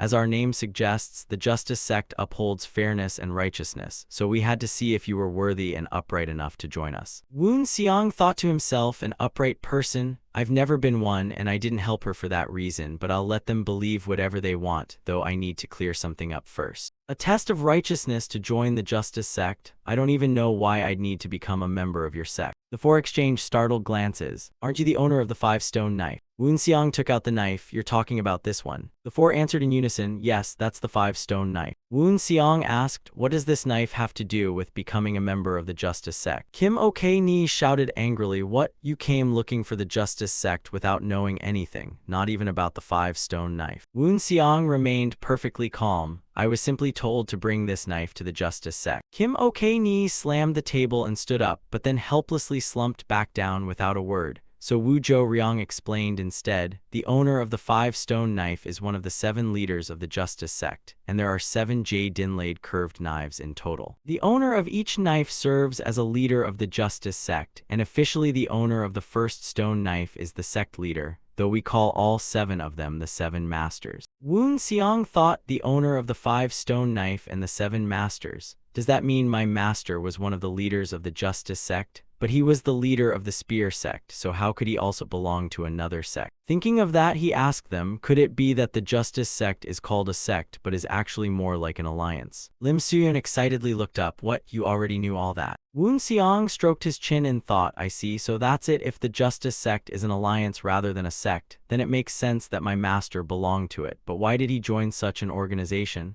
Was it simply a secret organization? And he even kept it secret from his own disciple. What's the Justice sect's purpose? Thinking that, he asked again, anyway, I don't care about that. Since I've passed the test, I'll be allowed to meet the Justice sect leader, right? Kim Ok-ni shook her head repeatedly. You can't. The moment she finished speaking, she froze, because Woon Seong unleashed an overwhelming aura that crushed them. All 4 were horrified by the pressure. Woon Seong coldly asked, why can't I meet the Justice sect leader after passing the test? Song Chun-dong explained, the test you passed was only to join our sect. You still haven't been recognized as the new owner of the five-stone knife, which means you're not qualified to meet the sect leader, who is also the owner of the first stone knife. Woon Seong sighed inwardly. This is really troublesome if these people weren't connected to my master's dying wish. I have to stay calm. The people I need revenge on aren't just Dajiel and the Martial Alliance, but also the rats hiding in the shadows. Thinking that, he compromised. Fine, then tell me how I can meet the Justice sect leader. Lim Soo-yeon still looked extremely tense, with sweat pouring down her face. I'll contact him, and if he permits it, you'll be able to meet him. Hearing that, Woon Seong finally relaxed a little. He then withdrew his aura. Good, contact him immediately. The 4 finally breathed sighs of relief. Back in his room, Woon Seong lay on the bed thinking, the Justice sect is a group my master belonged to, but what is that organization's true purpose? And is the Sky Island sect really behind Dajiel? And after the world has fallen this far, what are the righteous martial artists doing? If the Sky Island sect is behind Dajiel and the poison that killed my master came from the royal court through the Sky Island sect, then this world will be consumed by chaos. All I know is that whoever created that deadly poison controls the royal court and hides within the righteous martial world. So everything comes down to discovering exactly which sect it is. If I contact a nearby divine sect branch, I can have Gwanchuk investigate these matters, no matter who's behind Dajiel. I only need to drive my spear through their hearts just like I did to Dajiel. But if they're truly tied to the royal family, then I'll have no choice but to work with King Kimseong. Once I'm done with the Justice sect, I should meet King Kimseong. It looks like I'll only get busier. Meanwhile, outside in the forest, a falcon sped through the night sky. Its destination was Dragon Center Mountain. A man was already waiting on the mountain top. He caught the falcon and stroked its head. Well done. Then he opened the letter tied to its leg and read it. The owner of the five-stone knife, who disappeared long ago, has appeared again. 5 days later, Lim Soo-yeon came to see Woon Seong again, finally returning with a letter from the owner of the first stone knife. The owner of the first stone knife has sent a reply.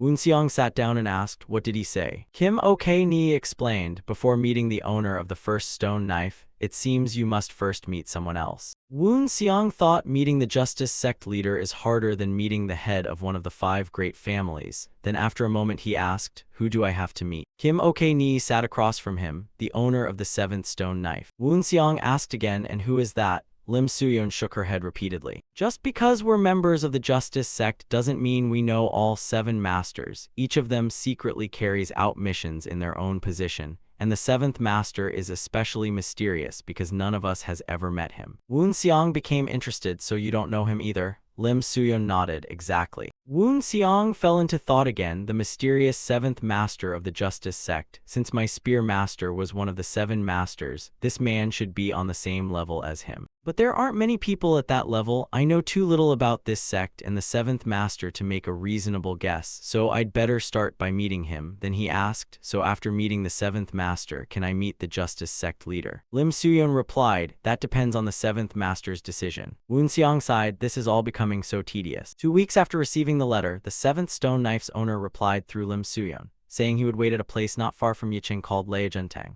And as Woon Seong followed Lim Suyeon, he asked if she knew where it was, so Okay Ni pointed toward the east gate and replied, we just need to leave through the east gate and head northwest. No one uses that place anymore, so it's been abandoned. Woon Seong nodded, good, since you know the way, lead me there. Before long, the two entered the forest. Lim Suyeon led the way while thinking, how did I end up guiding someone like this? Who exactly is this young man? He even looks younger than me. Yet he acts like he's used to commanding subordinates, and above all, his martial arts don't match his age. Maybe he's one of those martial artists who can rejuvenate themselves that I've only heard about in legends. But I've heard that even rejuvenation can't hide old fingernails and toenails, yet his nails look like those of someone barely in his 20s, so what does that mean? Is he one of those legendary martial geniuses? Then again, I don't know, did he start practicing martial arts in his mother's womb or something? Maybe he cultivated some dream technique. While Lim Suyeon was lost in thought, they soon arrived near Leijentang, a temple built to worship the Supreme Lord Leijun, the highest deity of Taoism. By the time she led Woon Seong there, Lim Suyeon was completely out of breath. Woon Seong remained as calm as ever, looking at the temple and thinking, but why Leijentang? Most martial artists avoid famous places and meet somewhere like graveyards instead. Is there some special meaning behind Leijentang? Maybe this person simply follows Taoism and serves the Supreme Lord Leijun. Yes, he's most likely a Taoist. After thinking for a while, he ignored Lim Suyeon and walked inside. Someone was already waiting inside the temple. It was the same man who had received Lim Suyeon's letter on the mountaintop earlier. The moment Woon Seong saw him, he couldn't hold back and shouted, "An Seok." This man was one of his sworn enemies, exactly the kind of person at the top of Woon Seong's kill list. Sage An Seok, leader of the Manhwa sect, was one of them. So the seventh master is An Seok, then why did he kill my master when he was also a member of the justice sect? As those thoughts raced through his mind, he attacked An Seok without restraint, leaving him utterly confused as he hurriedly dodged. His face was filled with disbelief. I was half a beat too slow, I have to fall back immediately. But it wasn't that easy. The moment he retreated, Woon Seong appeared beside him and struck him with a palm. That single strike made An Seok spit out blood. His body was sent flying backward like a kite with its string cut. He steadied himself, flipped back to his feet, and drew his sword. Woon Seong walked up to him. It seems you didn't become the Mount Hua sect leader by winning a bet. Lim Suyeon rushed in from outside and cried out in shock, "What are you doing?" An Seok threw his sword sheath to her and ordered, "Miss, take this sheath and stay away from me." He then straightened up and pointed his sword at Woon Seong. Woon Seong likewise raised his spear. This time, An Seok took the initiative and charged first. What is the meaning of this? An Seok was inwardly horrified. How can every one of his spear strikes be this powerful? After only a few exchanges, An Seok was beaten so badly by Woon Seong that even blocking with his sword became difficult. While attacking, Woon Seong gritted his teeth and roared, "An Seok the sage, you filthy hypocrite." An Seok shouted, "What are you talking about? I only came because I heard the owner of the 5-stone knife was here." Woon Seong's aura flared even more fiercely. "You're the one who killed the 5th master of the 5-stone knife." He then fired the hidden weapon attached to his finger at An Seok. An Seok hurriedly raised his sword to block it. The hidden weapon exploded violently the moment it struck the sword. Smoke and dust instantly covered the entire courtyard. A moment later, An Seok's battered figure finally reappeared before everyone. Across from him, Woon Seong once again activated the crystal knife. Then he attacked again. An Seok hurriedly blocked while constantly dodging. Woon Seong pressured him so relentlessly that he didn't even have a chance to stop and catch his breath. Watching from outside, Lim Suyeon was horrified. This wasn't a battle she could even think of interfering in. That young man was forcing the leader of the Mount Hua sect into a corner. After taking a brutal beating, An Seok was now in a miserable state. His whole body trembled as he knelt on the ground, supporting himself with his sword and gasping for breath. Woon Seong, surrounded by a dark killing intent, walked toward him. "I'll start by crushing your bones and tearing your muscles apart." An Seok gripped his sword hilt tightly again and looked up at him with a serious expression. Woon Seong sneered, "You're still planning to resist. I've been holding back, but if you keep this up." But something unexpected happened. Instead of resisting, An Seok raised his sword to his own throat. Woon Seong was startled by his action. "What are you doing?" An Seok didn't answer and instead asked, "Before this ends, let me ask you one last question, young man." Woon Seong frowned. "I'm the one who should be asking questions first." Sweating heavily, An Seok asked, "What is your relationship with the Spear Sect leader? I can't understand why you're attacking me. But your fierce aura feels familiar, and above all, your spearsmanship is the same as the Spear Sect leaders." Woon Seong's face darkened. "It's that expression. This man is making the same face he wore when he killed my master and me. He called himself an ascetic and a follower of righteousness, yet he could make such a disgusting expression." Seeing that Woon Seong didn't answer, An Seok continued, "I'll ask again. What is your relationship with the Spear Sect leader?" Woon Seong didn't answer but asked back, "And why does my relationship with the Spear Sect leader matter here? Are you planning to gather everyone from that day and attack me?" An Seok lowered his head and sighed, "I don't know how you found out. But it seems you know everything that happened that day," and Woon Seong nodded honestly, "Yes," while Lim Suyeon stood nearby completely confused by their conversation. After a moment, An Seok continued, "Then please tell me your relationship with the Spear Sect leader. And how did you obtain the 5-stone knife that belonged to my friend Nak Yawan?" Woon Seong gritted his teeth. Why is he saying this? Above all, he calls my master his friend, yet that day he never helped us. Thinking that, he said, "I don't know why you think the Spear Sect leader had only one disciple." An Seok was stunned. "What do you mean?" Woon Seong calmly replied, "Even the Mount Hua sect has many branches and lineages, so why do you think the Spear Sect had only a single disciple?" An Seok let out a sigh of relief. "Hearing that puts my mind at ease." Woon Seong asked, "And why is that?" An Seok explained, "I promised to save his disciple. I promised the Spear Sect's legacy would continue. I failed to keep that promise, but if you're saying there are still other branches." Woon Seong frowned. "What are you talking about?" An Seok let go of his sword. Then he sincerely knelt and bowed before Woon Seong. Lim Suyeon was so shocked she couldn't close her mouth. Why would the Mount Hua sect leader kneel before this young man? Even Woon Seong couldn't understand why this man was kneeling before him. And what was this promise to protect the Spear Sect's disciple and preserve its legacy supposed to mean? Unable to figure it out, he coldly said, "Tell me the truth." An Seok began explaining. 6 months before he died, he came to see me. That day was dark and pouring with rain near the end of summer, and an unexpected downpour had lasted for several days. I still vividly remember the scent of that rain as if it were only yesterday. And I remember the guest who came to see me. That night I was in my room trimming a bonsai. Suddenly, I sensed an unusual presence outside. The visitor wasn't an ordinary martial artist, but someone who could reach the deepest part of Mount Hua unnoticed. But the moment I heard his voice, I knew it was someone I knew. Outside the door stood a middle-aged man carrying a long spear. It was Nak Yawan, known throughout the martial world as the Spear Saint. He entered, looked around for a moment, then said, "This place is as warm as ever." An Seok quickly prepared tea and welcomed him. Where there is generosity, there is virtue. Where there is virtue, there is kindness. So it's only natural for warmth to exist within the Mount Hua sect. Nak Yawan smiled gently without replying. An Seok handed him tea. "Then what brings you here so late tonight? If you'd sent word, I could have prepared you a warm meal." Nak Yawan simply smiled again without answering. An Seok asked, "Did something happen?" Nak Yawan took out the 5-stone knife. "I came here today because of this." An Seok stroked his chin thoughtfully. "The 5-stone knife? Then this is about the Justice Sect, is it because of him?" Nak Yawan nodded. "Yes, it seems they've realized who I am." An Seok was startled. "Then what are you going to do?" "If you need to hide, I'll inform the other masters and prepare a safe place for you and your disciple." Nak Yawan smiled. "I'm grateful to hear that. But no, I know their strength and influence too well. I could hide anywhere in the world, but they'd still find me." An Seok asked again, "Then what do you think we should do?" Nak Yawan smiled. "I'll become the bait. They'll do everything they can to kill me, so use that chance to find out who's really behind them." An Seok asked again, "You're telling me to find out who is allied with them? Then what about you?" Nak Yawan turned serious. "I've already made my decision. I'll sacrifice myself for justice in the martial world, and without that sacrifice, we'll never get close to them." An Seok shouted emotionally, "Then what about the disciple you're so proud of?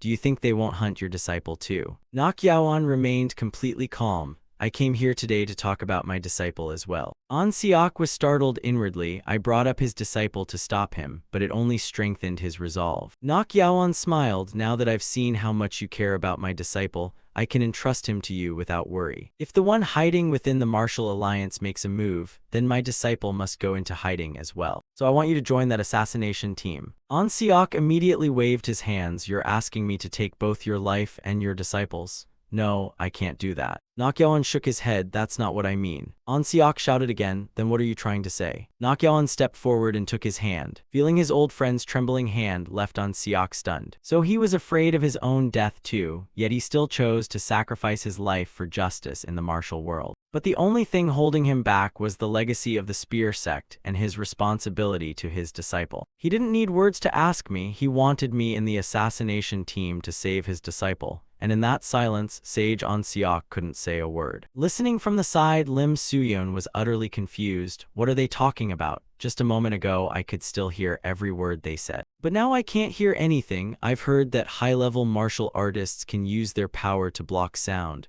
but I've never seen it happen right before my eyes. After a while, An Seok spoke aloud again. That's everything I had to say. Woon Seong was overwhelmed with grief. I knew Master always worried about me, but I never knew he went this far. So even his death was part of his plan. Master, did you really have to walk that path? You're saying I should believe that? Fine, nothing changes. I'll kill Dajiel and everyone behind him. They didn't just kill my master, they also killed another one of my masters, Master Judong. Thinking that, he asked again, why should I believe you? An Seok didn't care and replied, whether you believe me or not doesn't matter. It's your choice. At first I planned to seal my power and die because I felt guilty for failing the task my friend entrusted to me. But I couldn't do that. Woon Seong continued, and why not? An Seok explained, because I still haven't avenged my friend. Woon Seong curled his lips into a sneer. You failed to stop him from dying, yet now you claim you'll avenge him. Don't make me laugh. An Seok lowered his head and sighed. I know those words sound pathetic, but after all my failures, avenging him is the only thing I can still do. Woon Seong narrowed his eyes. To me, you're nothing but a hypocrite, and still an enemy of the Spear sect. Your words change nothing. The fact that you took part in the Spear Saint's death will never change, nor will the fact that you drove him to his death. An Seok nodded. That's right, I failed to keep my promise to my friend, and that's why I felt relieved when I saw you. I failed him, but the Spear sect still lives on. Woon Seong shouted, what nonsense. Whether a branch of the Spear sect still exists has nothing to do with you. Don't try to forgive yourself because I exist. Don't use me as an excuse to silence your guilty conscience. You're still on my list of enemies. An Seok nodded. I know, but please allow me one shameless request. Woon Seong sneered. Are you begging me to spare your life? An Seok shook his head. Of course not. I know how disgraceful I am, but I ask you to delay it just a little. After saying that, he picked up his sword again and placed it against his left arm. Then, without the slightest hesitation, he chopped off his own arm. Lim Suyeon turned pale with shock. She was about to rush over when Woon Seong stopped her with his aura. This barrier is too strong, I can't get through. Clutching his severed arm, An Seok said, with this arm, please forgive me for now. After I avenge my friend, I'll end my own life, but if you can't allow that, then take my life here and now. I won't resent or blame you. Woon Seong frowned at him and fell into deep thought. Anyone who loses too much blood will eventually bleed to death. If I leave him like this, he'll die soon, far too easily for what he's done.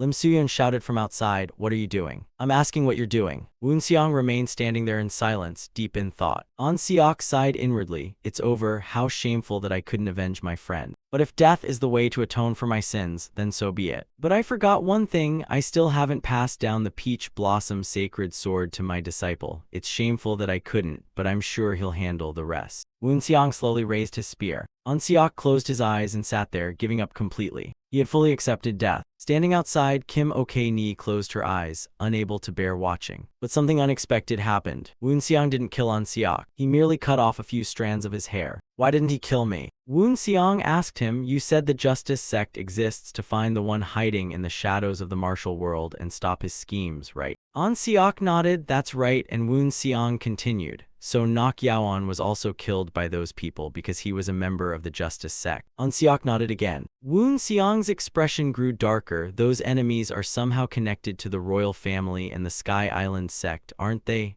An Seok was shocked. How do you know all this? He thought to himself, I know the mastermind is hiding within the Martial Alliance, but even we only recently discovered their ties to the royal family. He may be the heir to the 5-stone knife, but how does he know so much? Above all, his martial arts are far beyond his age. Could he have lived far longer than he appears? but why do I see the eyes of a 40-year-old martial artist in someone barely in his 20s? I've seen those eyes somewhere before. Unknowingly, he recalled Woon Xiang's eyes from his previous life. I see his eyes are just like the eyes of Nok Yaoan's disciple who died that day. Eyes that suppressed blazing fury yet still shone brilliantly, and now the spear sect's successor before me looks just like that fallen disciple returned. Maybe it's only my imagination, but his eyes look exactly like his. Woon Xiang looked up and sighed, thinking the royal family and the Sky Island sect, if they really are connected to my master's death, then my path will only become even more difficult. We're talking about the royal family. Even the strongest faction in the martial world, no, even if the entire martial world united, they still wouldn't dare oppose the royal family's authority. I need power to fight power, which means King Kim Seong again. An Seok remained kneeling on the ground. The situation is becoming more and more critical. Woon Xiang lowered his spear and said, "Let's stop the bleeding first." He then waved his hand and removed the barrier. As soon as Lim Suyeon saw the barrier disappear, she rushed inside. Without hesitation, she took out some cloth and bandaged An Seok's wound. She didn't forget to question Woon Xiang either. "What do you mean by doing this?" Ignoring her, Woon Xiang reminded An Seok, "This doesn't mean I've forgiven you. Your life belongs to me now. Do you agree?" An Seok nodded, "I agree." Woon Xiang continued, "Good. Then explain everything that has happened until now. Tell me everything you know about the royal family and the Sky Island sect, and don't leave out a single detail." An Seok replied, "I will." "Of course I will. But are you really alright with this? I've already lost an arm, and I'm the one who drove the sect leader to his death. Are you sure you want to spare me?" Woon Xiang replied, "You've misunderstood." He raised his spear to An Seok's neck again. Lim Suyeon angrily pointed at him and shouted, "That's enough. I don't know what happened between you two, but this man is still." She stopped mid-sentence after seeing Woon Xiang's terrifying gaze. She uncontrollably trembled and collapsed to the ground. Woon Xiang coldly stared at her for a moment. Once he was sure she would keep quiet and stop interrupting, he turned back to An Seok. "I'm not sparing your life, I'm only letting you live a little longer. I'll come back for you after I've finished my revenge." An Seok nodded, "I understand." Woon Xiang then turned and walked away. Watching his back, An Seok thought, what an overwhelming aura, filled with bloodlust and murderous intent. If things go off course, the martial world could end in a massacre. He followed behind Woon Xiang and asked, "You want me to tell you everything that's happened so far, right?" Woon Xiang nodded, "That's right." An Seok took out his curved knife, "Then let me see your 5-stone knife first." Without hesitation, Woon Xiang reached into his robe, took out the knife, and tossed it to him. After examining it for a while, An Seok confirmed, "This really is the 5-stone knife. How did you obtain it?" Woon Xiang calmly replied, "Why does that matter? I found it in the Spear Sect's archive, and I also learned about the Justice Sect there." An Seok thought, "So that's where the 5-stone knife went. You hid it there, Nok Yaoan." He must have planned for his disciple to find that place if he survived that incident. Even if his disciple wasn't the one who found it, it still ended up in the hands of someone from the Spear Sect, my friend. After sighing to himself, he said to Woon Xiang, "Now that it's clear you're the owner of the 5-stone knife, I no longer need to hide anything from you. However, I won't be the one to tell you everything." After taking back the 5-stone knife, Woon Xiang asked in confusion, "What do you mean?" An Seok explained, "I was only entrusted with bringing you there. The one who will tell you everything is the owner of the first stone knife." Woon Xiang gritted his teeth, unable to suppress his anger. "I went through all these tedious steps just to meet the Justice Sect, and now there's another person. No, this is only the beginning of my revenge. I even endured 10 years inside the Heavenly Demon Cave. Compared to that, this is nothing." Thinking that, he asked, "Then where is the owner of the first stone knife?" "Mount Fulong. It's named for its scenery, because it resembles a dragon hiding within a dense forest. However, people usually call it by another name, Mount Longzhang." Longzhang and Young Phoenix are famous because Zhuge Liang once lived in seclusion there, which is also why it became the home of the Zhuge clan. So the owner of the first stone knife is at Mount Fulong. If the owner of the first stone knife is on Mount Fulong, then what exactly is the Justice Sect? One of its 7 masters was the Spear Sect leader. Another is the leader of the Mount Hua sect, so it wouldn't be surprising if the Justice Sect leader were the head of the Zhuge clan or one of its former heads. The Zhuge clan is also known as the greatest master of mechanisms. Is he really from that clan?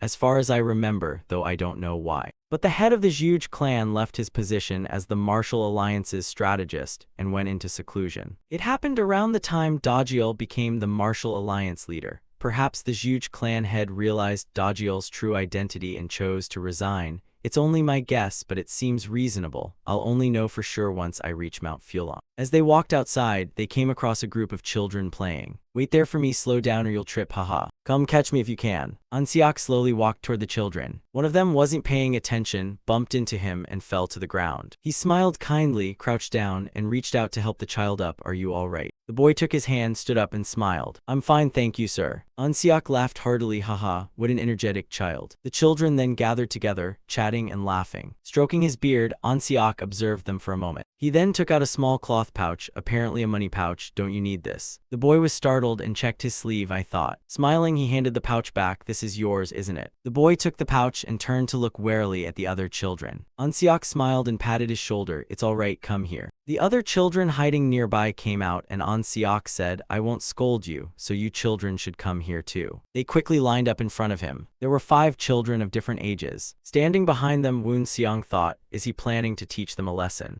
Ansiak then turned to Woon Seong and asked, would you mind waiting a moment? It won't take long. He walked back to the children again. Haha, you little rascals, you children are so thin and filthy. The oldest boy explained, we had no choice, we have nowhere to work or sleep, how could we possibly bathe? You don't understand us. Ansiak gently rubbed the boy's head. I understand. You're right, your circumstances gave you no choice. After saying that, he waved his hand again. A strong gust of wind instantly swept toward the children. Their faces immediately became clean and bright, much better. Before you looked like a flock of crows. The children replied, you may have cleaned us up, but it won't change anything. We don't even have parents. Being clean for one day changes nothing. He's right. No one will give us money for food. Exactly, looking this clean only makes begging harder. Ansiak narrowed his eyes and looked at them thoughtfully. These children are truly pitiful. This harsh world stole their innocence far too early and forced them to live in filth just to survive by begging. Honestly, if I had the chance, I'd want to bring all these children to the Mount Hua sect. But I can't. There are countless children like them in this world. I can't bring every child I meet back to the Mount Hua sect, but that doesn't mean there's no other way. Just then Woon Seong asked from behind, what are you planning to do? Ansiak was startled and turned around. Just watch, it'll only take about 30 minutes. He asked the children again, where's the best place around here for steamed buns? At least you know that much, right? One child replied, Uncle Wang's meat buns are the best. Ansiak nodded. Good, so that's the place with the best meat buns. I like meat buns too, and when they're hot you'll taste the juicy meat filling. Your clothes are all clean now. I just need to wash your faces, and if you come back clean, I'll buy each of you a meat bun from Uncle Wang's shop. The children shouted, how can we trust you? But if you do, buy the biggest ones. Ansiak patted their heads. Of course, I'll buy the biggest ones. How could the small ones fill your stomachs? Woon Seong chuckled, meat buns, a hermit like you seems pretty familiar with them. Ansiak replied, haha, we're not monks, so there's no reason to avoid meat. We eat when needed, and Supreme Leijun never forbade meat or wine. Woon Seong didn't dwell on it and asked, so what now? Buying them meat buns is enough. Ansiak reminded him, watch carefully. Soon after, he led the children to the bun shop for a hearty meal. How much is each bun? 2 coins. That's 14 coins total. By the way, are you a cultivator from Mount Hua? Ansiak nodded, that's right. The shopkeeper beamed. Then I'll charge half price if you'll write me a protective talisman. Ansiak asked, is your shop troubled by evil spirits? The shopkeeper quickly waved his hands. Evil spirits? No, nothing like that. Business has just been slow lately, so I only want a talisman to lift my spirits. Ansiak immediately pulled the boy beside him over. Wouldn't it be better to find someone to help your business than rely on a talisman? Everything went smoothly after that. Ansiak gave Uncle Wang some silver and suggested using it to hire the children.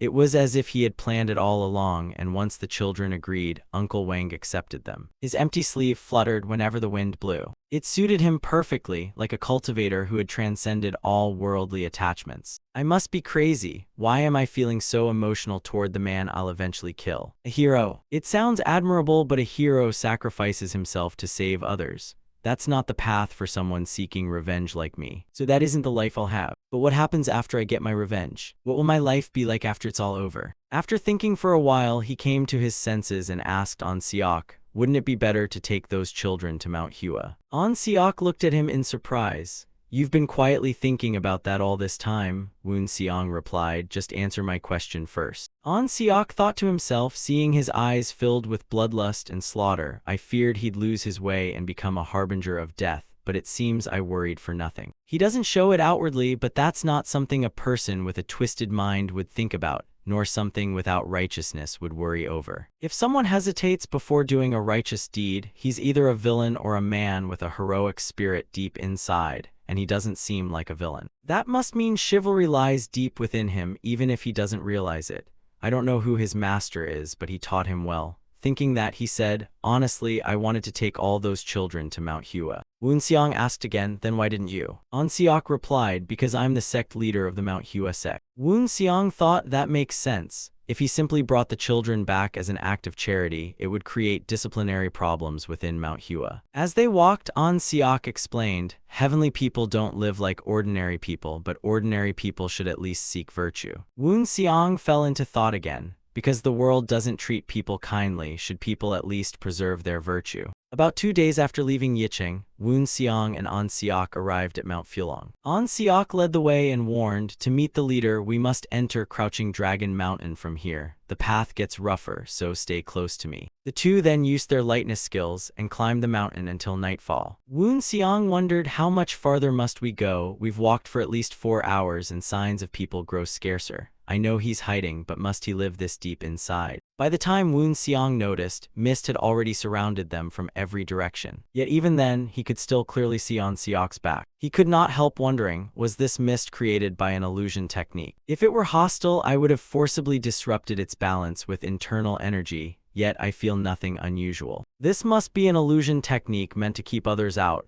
Even I cannot sense anything strange except the spreading mist. It is such a natural illusion that only an extraordinary talent could create it, and since it takes the form of mist, I may not know who the righteous faction leader is, but he is certainly connected to the Zhuge clan. Carrying countless thoughts, Woon Seong continued following An Seok. After a while, they finally emerged from the mist, and a simple old house appeared before them. Woon Seong glanced around and analyzed. The plants in this garden are arranged in an 8 trigrams formation. Is this the foundation of the illusion? If its source is here, then its creator must also be somewhere nearby. An Seok pointed toward the house and introduced it. That is where the owner of the one stone blade, who is also the righteous faction leader, lives. Looking at the old house before him, Woon Seong murmured, does the righteous faction leader really live here? Soon, someone inside lifted the curtain and came out, saying, welcome to Crouching Dragon Mountain and thank you for traveling so far. Woon Seong silently assessed him. An elegant aura surrounded the man as naturally as his own robes. He possessed the dignity of someone who had reached the pinnacle of something, and Woon Seong sensed an immense, inexplicable power from him. After staring blankly for a moment, he asked, are you the righteous faction leader? The middle-aged man smiled, yes, I am the righteous faction leader and owner of the one stone blade.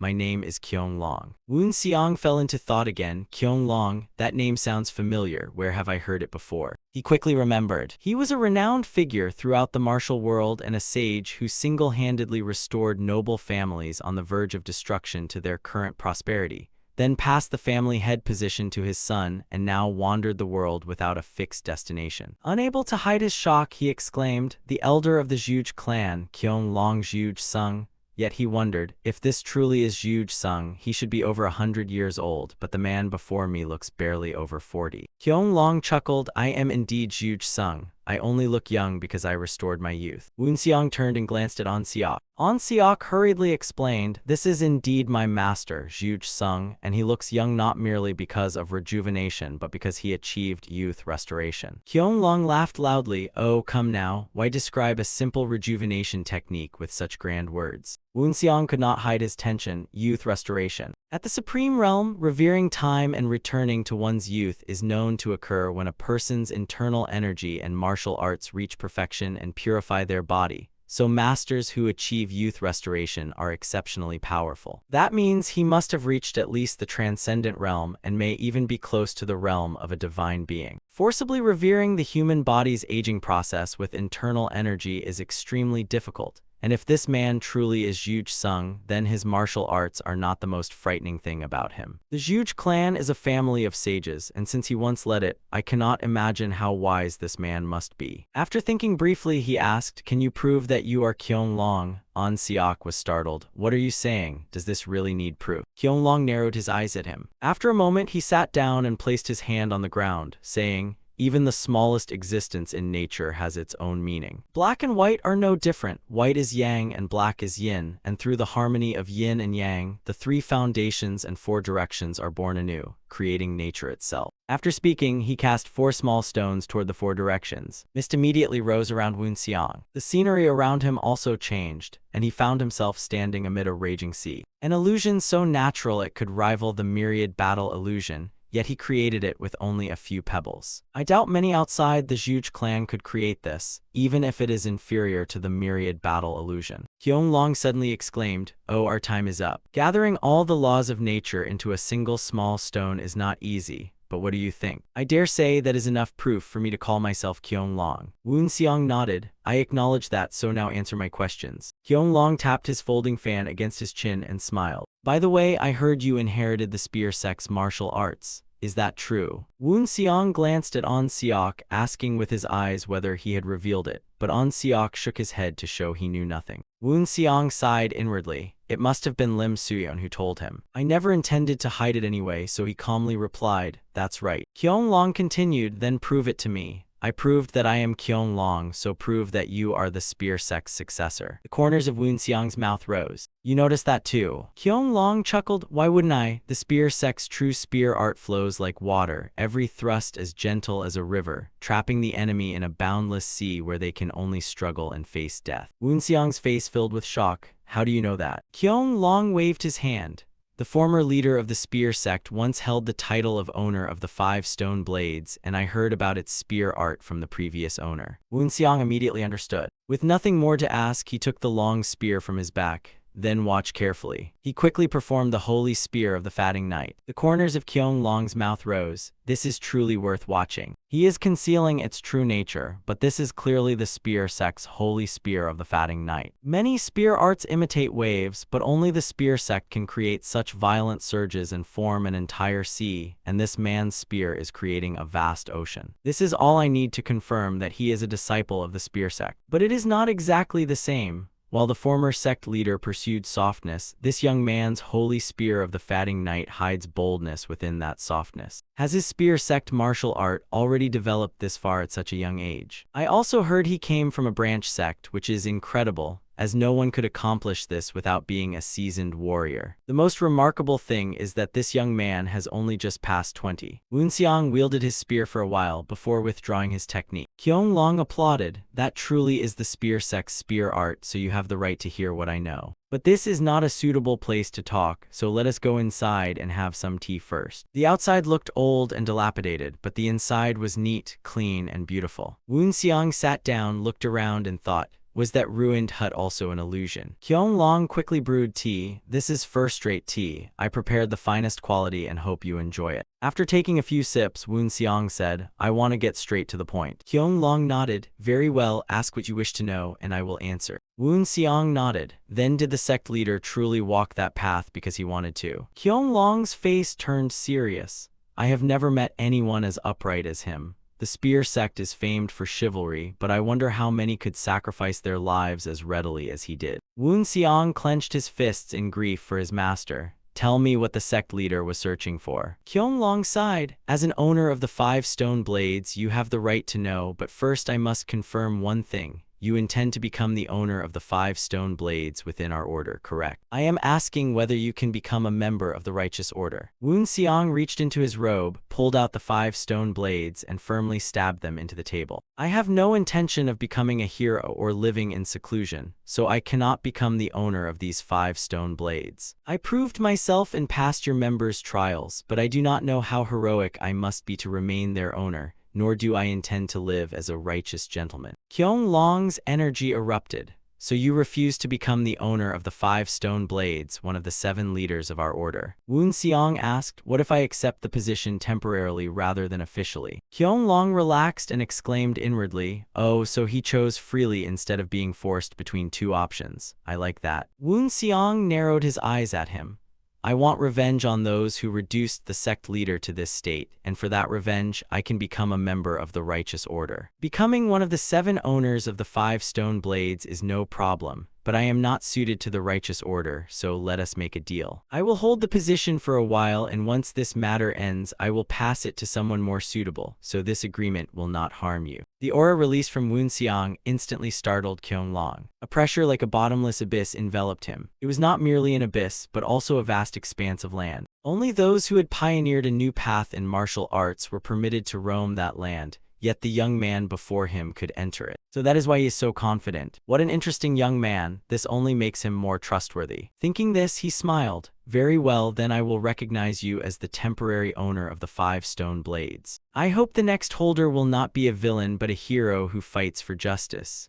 Woon Xiang replied, "That is always possible." Qianlong became serious. "Then I will tell you, but first can you tell me how much you already know?" Woon Xiang explained that the sect leader had been investigating an organization and sacrificed himself to uncover it, and that it might be the Heaven-Revering Association, which had perhaps even seized control of the imperial court. Qianlong was startled. "If you know that much, then you already know almost everything. What more do you want to know? Do you merely want to confirm the truth?" Woon Xiang was shocked. "So it really is the Heaven-Revering Association? The organization the sect leader investigated has taken control of the imperial family." Qianlong said gravely, "They have not merely taken control of it, they have become the imperial family and now hold all the power needed to rule it." Woon Xiang stroked his chin, recalling Jin Myung's words. "So the current emperor is another person wearing his appearance." Qianlong became so agitated that he crushed the teacup in his hand. "How do you know that?" Woon Xiang stared at him seriously without answering. Qianlong thought deeply. A martial artist far too powerful for his age and someone who knows too many hidden secrets of this world. Can one person truly possess both traits? His killing intent erupted again and targeted Woon Xiang. "Who exactly are you?" Woon Xiang remained calm and thought, "So he has been ready to attack me at any moment. What should I do now?" After a moment, he said, "The imperial family and even the emperor himself are your enemies, yet the righteous order already struggles to manage the orthodox martial world. So do you truly have enough strength to confront the imperial court?" Qianlong said sternly, "You have not answered me." Woon Xiang refused to yield and snapped, "I am telling you to answer my question." His terrifying aura then erupted violently and crashed toward Qianlong. Qianlong's face filled with shock again. "This is demonic energy, so pure that I would believe he obtained it through the orthodox path. I recently received reports that the new leader of the heavenly demon cult is very young, so you are." Woon Xiang no longer concealed it. "I stand at the summit of 100,000 demonic cultivators. I am the leader of the heavenly demon cult, the heavenly demon himself." Qianlong was utterly horrified. "He is the heavenly demon." He quickly flipped the table toward Woon Xiang, then leaped into the air. Woon Xiang unleashed heavenly fire around himself, stood up, and the wooden table was instantly burned to ashes. Qianlong stood on the rooftop and formed hand seals. At once, mist spread from all directions and surrounded Woon Xiang again. Meanwhile, Qianlong quickly fled outside.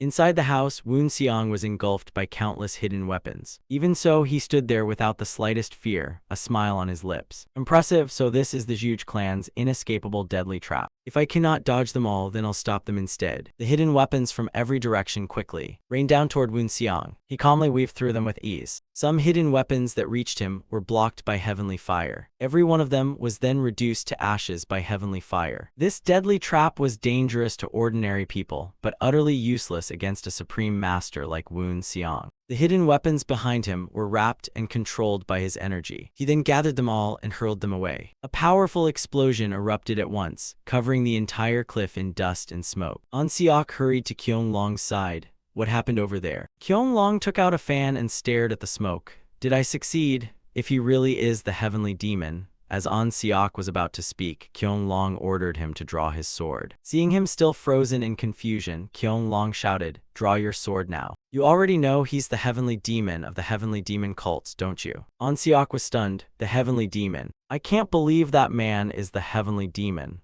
Are you saying he isn't the spear sect's successor?" Qianlong replied tensely, "I'm not sure. I'm certain he uses the spear sect's martial arts, but I don't know how he controls those flames." An Seok stared ahead in shock again. Flames, unbelievable, the heavenly demon using the spear sect's martial arts. Qianlong narrowed his eyes. He's coming. The moment he finished speaking, a towering pillar of flames shot into the sky. Qianlong immediately threw pebbles to form a formation. I shall turn heaven and earth into yin and yang, let the 5 elements transcend creation, overturn the cosmos, and shatter the 9 heavens. This is the incantation that destroys darkness and evil spirits. Even if he is the heavenly demon, he cannot escape unharmed. At the very least, it will affect his soul. But the formation he had just created to stop Woon Xiang quickly began to collapse. Even this incantation can't hold him back. The heavenly fire blazed even more fiercely. It surged skyward again, shattering the rocks that had buried Woon Xiang. It was quickly shattered. Before Qianlong's horrified eyes, Woon Xiang slowly walked out.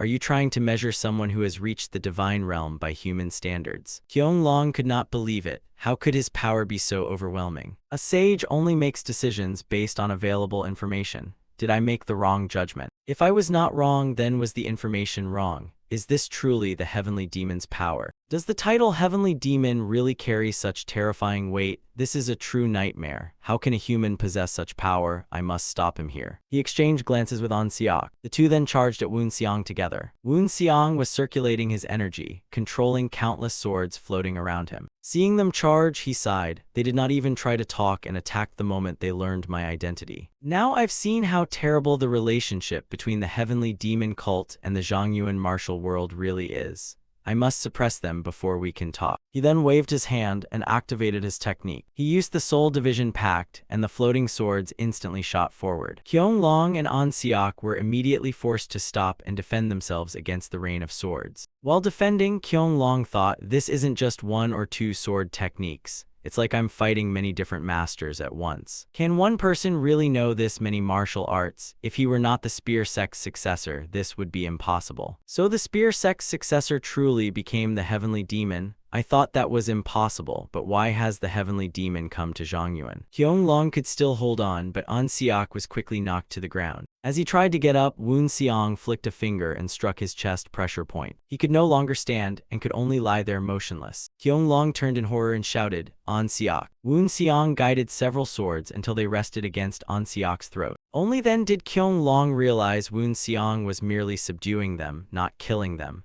While he was distracted, Woon Xiang suddenly appeared behind him. Qianlong was then subdued as well. Now we're finally ready to talk, aren't we? Zhongyang stared blankly at the other man. The man slowly sat up and said, did you do all this just to talk? Woon Xiang frowned. Are you saying this is my fault? You attacked me the moment I said I was from the heavenly demon sect. I only wanted to talk from the start. Zhongyang lowered his head and laughed bitterly. Ha, you're right. He clenched his teeth and cursed at himself. Everyone praised him as the wisest man alive, making him arrogant. How foolish he had been. He braced himself and slowly stood up. It's my fault, I apologize. You came to the Justice Sect with the 5-stone blade to talk, so what do you want to discuss? Woon Xiang continued, I already said it. I want revenge for the Spear Saint. Zhongyang was startled, so his true goal really was to avenge the Spear Sect. If so, this was good. He quickly replied, forgive me, but may I ask what your relationship with the Spear Sect is? Woon Xiang nodded. Of course, why wouldn't I? The Spear Sect is known to have only one direct disciple, but that's not actually true. Did you know that? Zhongyang nodded silently. Woon Xiang continued explaining.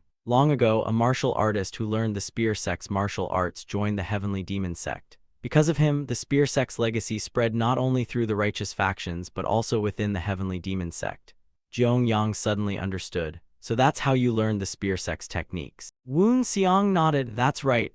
Inwardly he thought, of course, I changed the middle of the story. It is true that a disciple of the Spear Sect joined the Heavenly Demon Sect. But it did not end there. The legacy was passed on to Woon Xiang, who somehow came back to life. Maybe it was luck. Even if he told that story, the man would never believe it, and talking about his resurrection was hardly a pleasant subject. Zhongyang realized, so that's why you know the Spear Sect's techniques. He then respectfully cupped his hands and bowed. I lost, I admit my defeat. Seeing how reasonable he was, Woon Xiang withdrew his energy. All the swords floating in the air instantly dropped and stabbed into the ground. Zhong Yang looked at the young man before him and thought that if he told anyone what this youth could do, they would think he was insane because Woon Xiang was still so young. The Heavenly Demon Sect was fortunate to have such an outstanding master, but if he stood in Woon Xiang's way, the righteous martial world would face a nightmare unlike anything it had ever experienced. Woon Xiang took a breath, then looked at Zhong Yang seriously again. I want to ask you the same question again. Zhong Yang frowned. The same question. Woon Xiang continued, the target is the royal family. In truth, it's the Sky Island sect.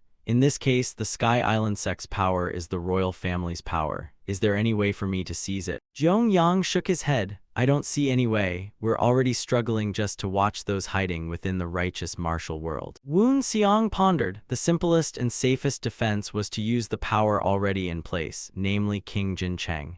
Thinking of this, he asked, is there any way to redirect the royal family's support? Hearing those words, Zhong Yang was startled as if he had realized something. The next day, on a mountain near Fulong, Jin Myung sat on horseback. Zhong Yang, Zhuge Sung, when was the last time I heard that name? He had been the head of the Zhuge clan since before I was born and was a hero of that era. He was the one who raised the great clans to their peak. It's incredible that he's still alive and now he wants to meet me. A few days earlier, a letter had arrived at King Jin Cheng's palace. It was an invitation from Zhong Yang Zhuge Sung. I spent quite some time thinking because it was an invitation from someone I had not heard about for a very long time. Should I answer it? Is it safe to meet him? But there was another letter beneath Zhong Yang's. It was from someone claiming to be the leader of the Heavenly Demon Sect.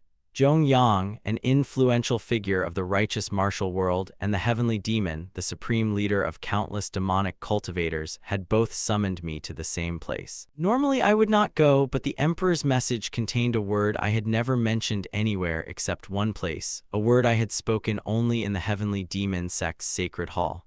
It was written in the letter as well. I could no longer doubt it. He got off his horse and looked at the mountain before him. This was not where the Zhuge clan lived, but somewhere completely different. He slowly followed the trail into the forest. After walking for a while, he saw someone standing ahead waiting for him. That person was Ang Seok. Seeing him left Jin Myung utterly confused. Ang Seok, wasn't he an informant of the Martial Alliance? Was this a trap? Thinking that, he raised his hand and gathered his internal energy. Seeing him ready to fight, An Seok waved his hand and explained, I don't want to fight you. Jin Myung frowned, you don't want to fight. Only now did I notice where is your left arm. An Seok didn't answer and said I was only asked to wait here and bring you to them. Jin Myung thought to himself, could this be a trap? If so, it's my chance to leave because I can't use my full strength here. Just then mist began surrounding him again. He cursed inwardly, damn that wretched spell, I have no choice but to go. Left with no choice, he sighed and agreed, take me to them. He then followed behind An Seok. Back with the two of them, Woon Xiang and Zhong Yang looked at the newly rebuilt house and said this is comfortable enough. He suddenly glanced at Woon Xiang. If you don't mind, may I ask your name? Woon Xiang turned to look at him but stayed silent. Zhong Yang stroked his chin and explained, it's awkward calling you cult leader all the time. If I knew your family name, I could address you properly. Woon Xiang asked, don't you know the family name used by the Heavenly Demon of the Heavenly Demon cult? Zhong Yang replied, I do, but your surname isn't Zhu, is it? Woon Xiang smiled faintly and replied, my name is Woon Xiang. Zhong Yang was startled. Woon Xiang, isn't that Nok Yaoan's disciple's name? Is that really your name? He recalled inwardly, no, I'm certain Nok Yaoan and his disciple died that day. I buried them myself. He must have learned that name after hearing what happened to the Spear Sect. He uses that name as an alias because he wants others to know he's avenging the Spear Sect.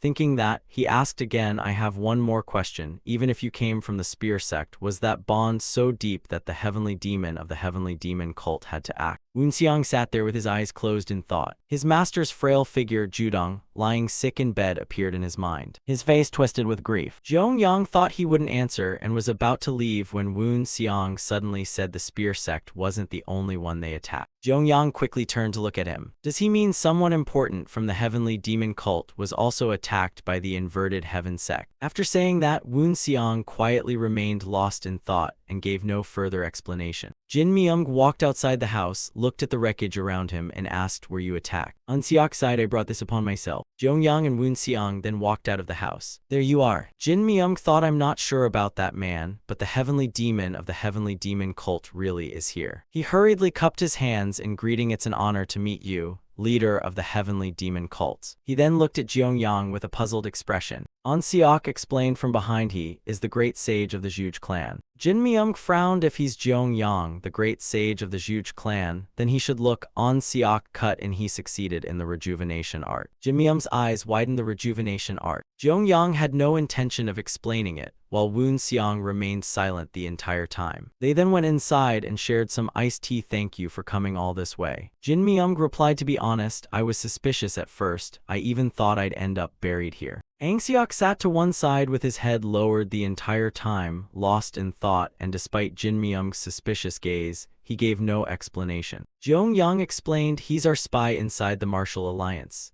Jin Myung frowned. What do you mean by our? Jeongyang explained that long ago, to investigate the Dark Shadow faction within the Martial Alliance, 7 heroic masters gathered and founded a sect. That was about 400 years ago. The sect was founded under Chun Jija's leadership and has survived to this day. Jin Myung asked, so An Seok is also a member? Jeongyang smiled. It's called the Justice Sect and I'm its current leader. Jin Myung pondered. The Justice Sect? They had sacrificed so much. I thought the righteous martial world had collapsed after the Heavenly Sky Isle attacked, but my guess was right. We can change this corrupt martial world without relying on the Heavenly Demon Sect. Jeongyang continued, because this sect operates in secret, we lack support. In other words, we lack power. Jin Myung fell silent again. We still need the Heavenly Demon Sect's power.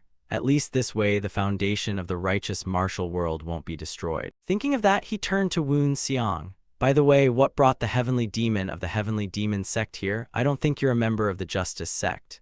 Woon Seong calmly replied, we reached an agreement because we share the same goal. Jin Myung grew even more puzzled. The same goal. Woon Seong gritted his teeth. Revenge against the Heavenly Sky Isle. Isn't that what you and Prince Jin Cheng's faction want? Jin Myung nodded. That's right, we think the same. An Seok suddenly spoke up. I have something to say about that. It's true the Martial Alliance has weakened, but that's only a problem for the righteous martial world. I also believe the Heavenly Demon Sect will only aid Prince Jin Cheng's faction, but what price will they pay in return? Woon Seong smiled at him. They will recognize the Heavenly Demon Sect as an official religion, and since I'm its leader, I'll become the Emperor's master. An Seok quickly shook his head. That can't happen, it would surely cause chaos. What if you bring the Heavenly Demon Sect deep into the Central Plains? Woon Seong narrowed his eyes as killing intent erupted from his body. Ridiculous! Do you think the Justice Sect's tiny strength can defeat the Heavenly Sky Isle, whose roots already run deep within the righteous faction? Feeling the aura pouring from him, everyone's faces tightened with tension. An Seok remained firm. Even though the Heavenly Sky Isle holds great power among the righteous faction, not every martial artist follows them. I'm sure enough sects will support us if we seek them out, and if we unite their strength, we can defeat the Heavenly Sky Isle. Woon Seong sneered. That's only theory. Are you determined to oppose the Emperor? Can you guarantee everyone else is willing? If that were possible, Prince Jin Cheng's Heaven and Earth Master wouldn't have sought my opinion. Let me ask you this. Before Prince Jin Cheng's Heaven and Earth Master came to me, what had you accomplished? Before I, the Heavenly Demon Sect leader, contacted the Justice Sect myself, what had you achieved? The more he spoke, the more violently his aura exploded. It slammed into An Seok, sending him flying backward. He was utterly shocked. Just his aura alone could push me back this far. Jeongyang spoke. Bringing the Heavenly Demon Sect deep into the Central Plains isn't something that can be judged simply as righteous versus demonic, black versus white. I know not every demon is evil, but do you remember how I reacted the moment I learned who you were? Woon Seong nodded without saying a word. Jeongyang continued, that's because the misunderstanding between the righteous martial world and the Heavenly Demon Sect runs too deep to resolve quickly. If we can't solve it, bringing the Heavenly Demon Sect inland will create a major problem. Woon Seong replied, then this is what we'll do. I know we can't erase the hostility between the righteous martial world and the Heavenly Demon Sect overnight, but to lure the Heavenly Sky Isle into revealing itself across the land. It's true you need the Heavenly Demon Sect's strength, so once everything is over, my Heavenly Demon Sect will return to Heavenly Mountain. Woon Seong made that promise. He also asked them to promise that the sect would return to Heavenly Mountain after everything was finished. He demanded that all demon masters be allowed to travel freely in only 3 places: Sichuan, Qinghai City, and Gansu City.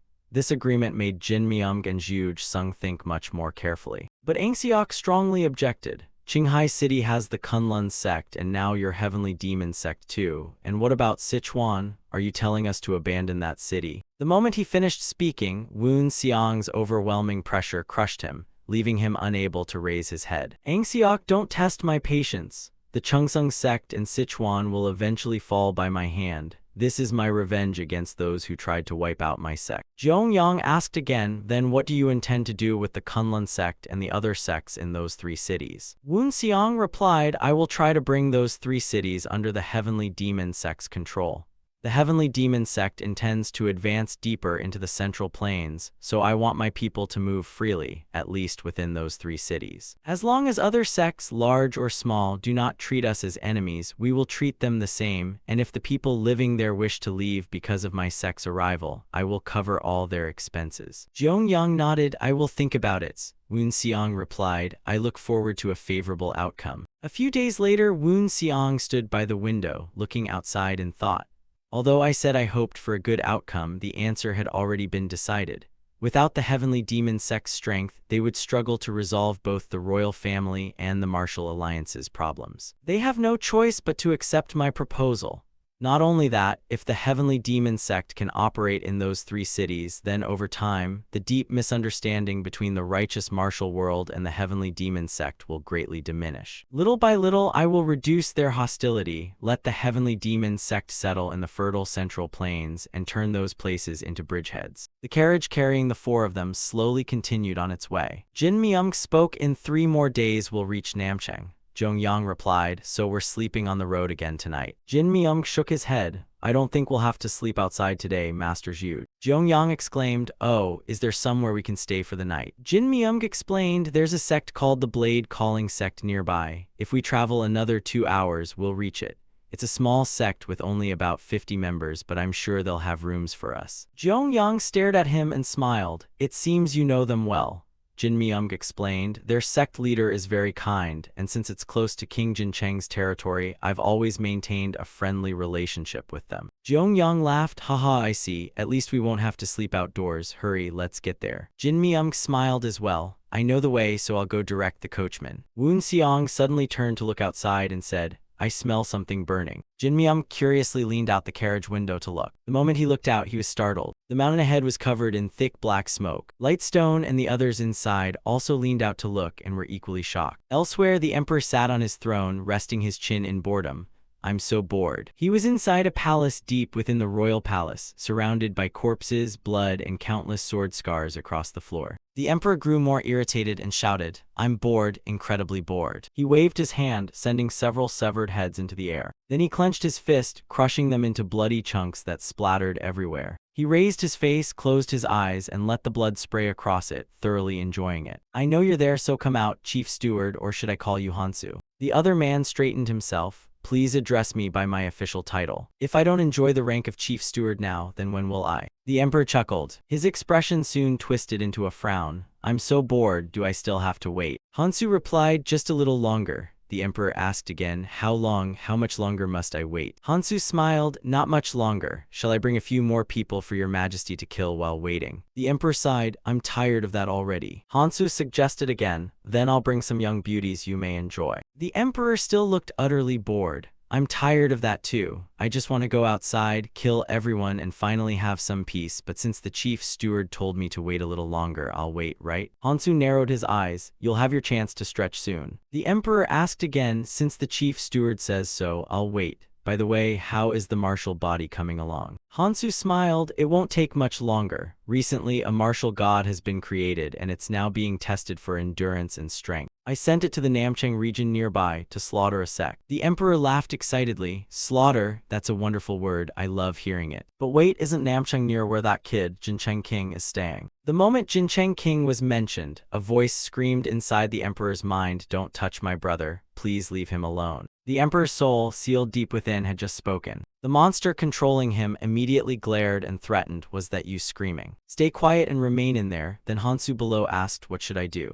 After dealing with the real emperor inside, the fake emperor replied, I let him live because he's quite interesting. but what should I do now? Hansu asked again, do you want me to spare him? The emperor smiled, forget it. Whether he lives or dies depends on his own luck. Hansu cupped his hands and bowed, understood. Then the emperor asked, so, now that your martial body plan is complete, do you intend to create a divine poison? Hansu smiled wickedly, yes, if I can create a powerful martial body, becoming its new master may be possible. The emperor reminded him, take good care of my new body. Hansu obeyed and then left. The scene shifted elsewhere, where everything was engulfed in flames. Woon Xiang and the others had also arrived and were watching from outside. Jiang Yang nervously said this is bad, and An Siok added I have to save whoever is still alive. Jiang Yang turned to Woon Xiang and said please help them. Woon Xiang raised his hand. The raging flames ahead were instantly forced apart, opening a path. They slowly entered and found corpses everywhere, but no survivors yet. Woon Xiang thought it seems this place was attacked. Judging by the sword wounds on the bodies, whoever did this was highly skilled. I should deal with the fire first. Then he unleashed the heavenly demon's sacred technique. The heavenly demon divine palm struck at once. The flames consuming the place rapidly dispersed. A while later, Jinmyeom came out carrying a child. She's the only survivor here. She is the daughter of the Blade sect leader. I think she's the only one left alive. Jiang Yang looked around and sighed. It seems this place was attacked, and An Siok added they were probably attacked by the Orthodox faction or the Black faction. Woon Xiang interrupted sternly, no. He walked over to the long slash on the wall. A single cut. The swordsman was extremely skilled. The cut was so smooth that even after being sliced, the wall still hadn't collapsed. From the marks on the wall, I can judge how strong he was. His level had probably reached. The more Woon Xiang thought about it, the tighter he clenched his teeth. Just then An Siok walked over and interrupted his thoughts. What do you mean by that? Woon Xiang explained the cuts on the bodies are identical, meaning they were struck by the same blade and created with the same martial art. These traces were all left by one person. An Siok was shocked. Are you saying the Blade sect was destroyed by a single person? Jin Myung also stepped forward and asked, are you certain? Even if this sect wasn't large, the Blade sect leader's martial arts were already close to master level. I can't believe one person could destroy this place. Was it someone at the master level? Woon Xiang shook his head, no, not master level. An Siok became even more puzzled.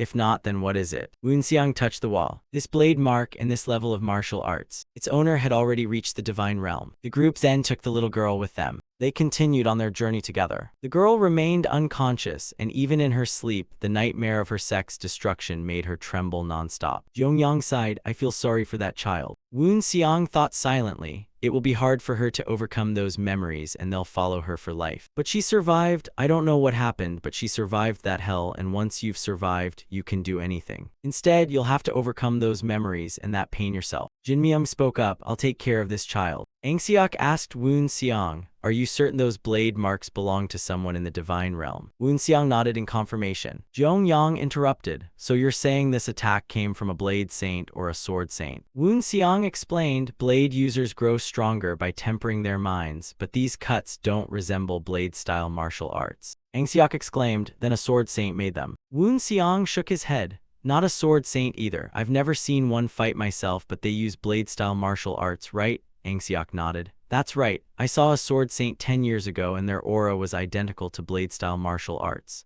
Woon Xiang concluded, then it definitely wasn't a sword saint. Jiang Yang sighed in relief. Good, so it wasn't either of them. Then who destroyed the blade summoning sect? Has another divine realm master appeared? Woon Xiang stroked his chin. No, I don't think it's someone new. These cuts resemble someone from the past. Hearing that, everyone turned and stared at him in shock. Woon Xiang sighed. I don't know who did this. But you all saw the slaughtered corpses there, didn't you? All three nodded repeatedly. Woon Xiang continued, those bodies were cut with incredible precision, but the martial techniques that killed them weren't nearly as clean. Jiang Yang asked in confusion, what are you trying to say? Woon Xiang replied, there's a clear difference between a clean cut and a decisive strike, yet those wounds couldn't have been made with an ordinary blade using low-level techniques. Someone practicing low-level martial arts can never reach the divine realm. Most people say that understanding swordsmanship means understanding life, but do you truly agree? Low-level martial arts are still low-level in the end. At best they can reach the master level, and even if heaven, earth, and life swordsmanship is the greatest among them, that's still its limit.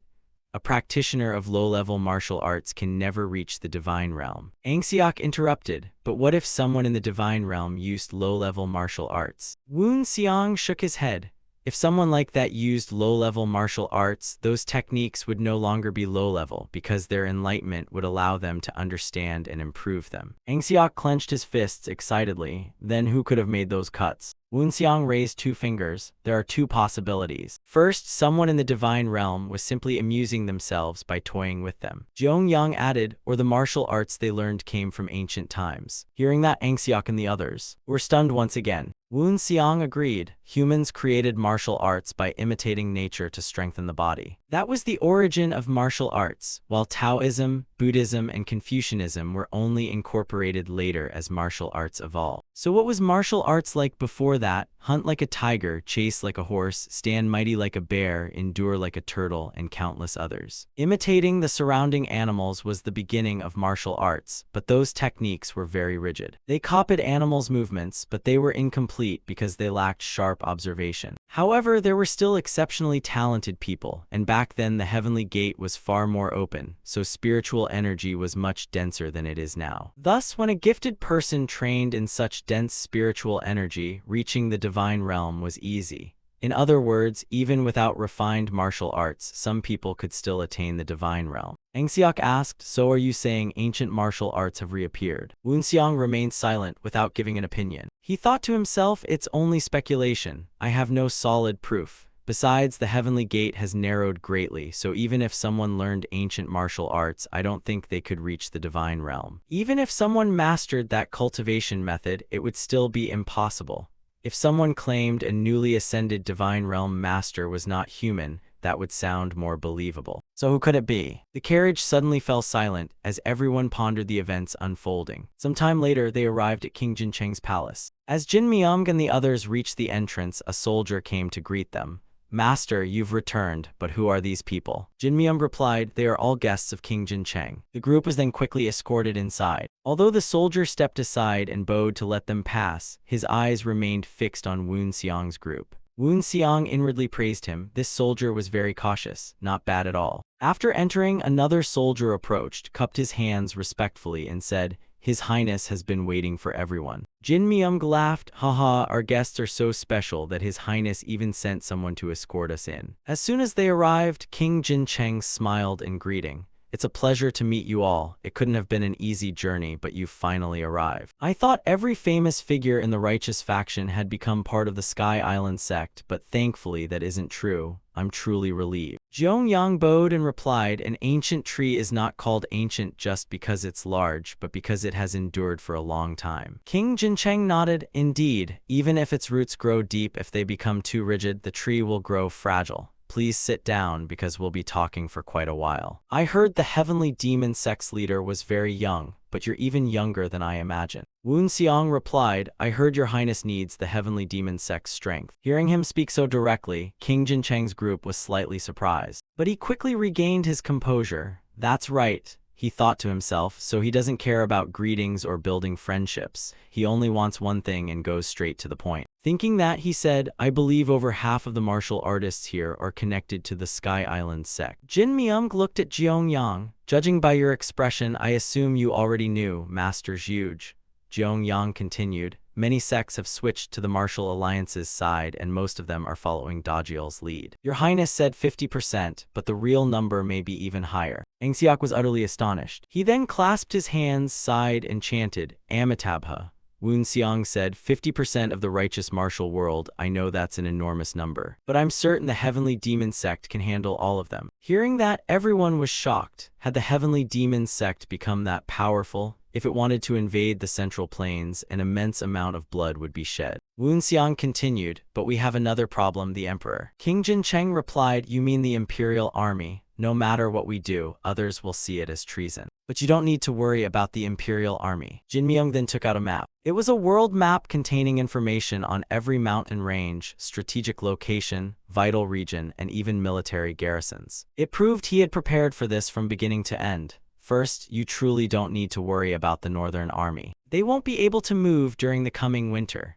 When winter arrives, food becomes scarce, the northern nomads split into small groups to survive, and the Northern Army will have to deal with them. So only the Kayentang River Army and the Imperial Guards remain. The the Kayentang River Army is larger and trained to fight enemies. They have fought many major battles against notorious pirate crews like the Straw Hat Pirates and the Beast Pirates, yet the Kayentang River Army still won't march. Jeongyang interrupted. I heard the commander of the Kayentang River Army is greedy and obsessed with power. Have you already planned how to deal with him? Jin Chengqing smiled and nodded. A man greedy for wealth and power also treasures his own life. That's why he won't march. Jeongyang continued. So he won't move because he values his own life. The commander of the Kayentang River Army commands 20,000 soldiers, but he can't manage them all alone. Under him are generals each leading about 1,000 troops. Around 20 of those generals are closely connected to me. Before I became a prince, I earned merit there and met them back then. To exaggerate a little, they're like brothers to me and will surely support me. I've already sent them letters. They also believe the world will fall into chaos if this continues, so they've decided to join me. So if the commander tries to mobilize the Kayentang River Army, they will stop him, and if he refuses, they promise to eliminate him. So now only the Imperial Guards remain. The Imperial Palace will deal with them. Jeongyang asked in confusion, can the Imperial Palace really handle them? Jin Chengqing nodded. There are many places under my control. I also have supporters inside the Imperial Palace. If I gather them together with the elite troops of my royal residence, they should be able to defeat the Imperial Guards. The Heavenly Demon Cult must deal with the orthodox martial artists who have joined the Inverted Heaven sect. As for the Justice sect, please watch the sects that haven't chosen the Inverted Heaven sect's side. Woon Xiang added, and when the Heavenly Demon Cult enters the Central Plains, move immediately if possible so we won't run into trouble. Jeongyang nodded. I already have another plan for that. Jin Myung asked curiously, what plan? Jeongyang explained, some people don't believe the Martial Alliance's current path is right, even though the Orthodox faction is being manipulated by the Martial Alliance. I'm thinking of persuading them to leave their sects. Woon Xiang thought the Martial Alliance has long fallen into the Inverted Heaven sect's hands, yet he's trying to convince people to abandon their sects. Does that mean you're planning to establish a new sect? Jeongyang smiled. I'm planning to found the Justice Alliance based on the Justice sect. They continued discussing for a long time. Zhuge Sung's plan to establish an alliance was unexpected,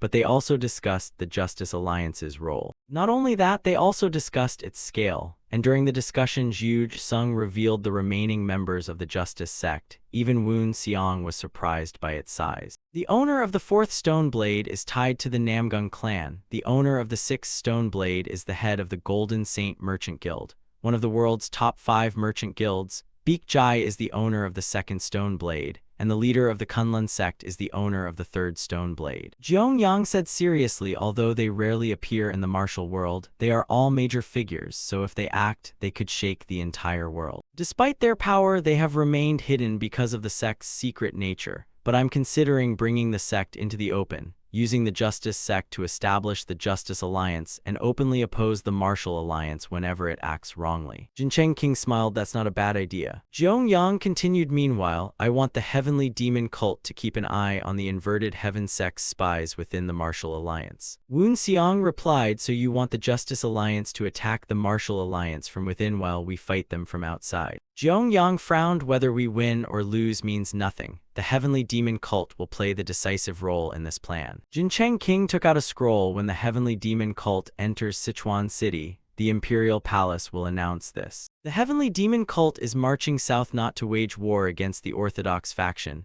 but to cleanse the martial world occupied by the Inverted Heaven sect and correct our mistake. As long as no one opposes the Heavenly Demon Cult, it will not point its sword at them. Signed, Jin Chengqing. An announcement like that should be enough. The discussion continued until midnight. Jin Chengqing looked outside, so it's already night. Jin Myung beside him added, time really flies. Jin Chengqing sighed, isn't tonight the perfect time to plot a rebellion? Everyone fell silent, thinking about his words. Only Woon Xiang paid little attention. His eyes suddenly narrowed. I think I hear something outside. As soon as he finished speaking, a soldier rushed in shouting, we're under attack. Prince Jin Cheng was startled. Under attack, what do you mean? The soldier hurriedly replied, just as I said, someone destroyed the prince's fortress and broke in. We're trying to stop him now. As he finished speaking, chaotic shouts echoed from outside. Hold your positions, stop him at all costs. Don't let him inside, the prince is in there. A young man cried in panic, he's already here. Prince Jin Cheng shouted, what do you mean he's already here? When did he get in?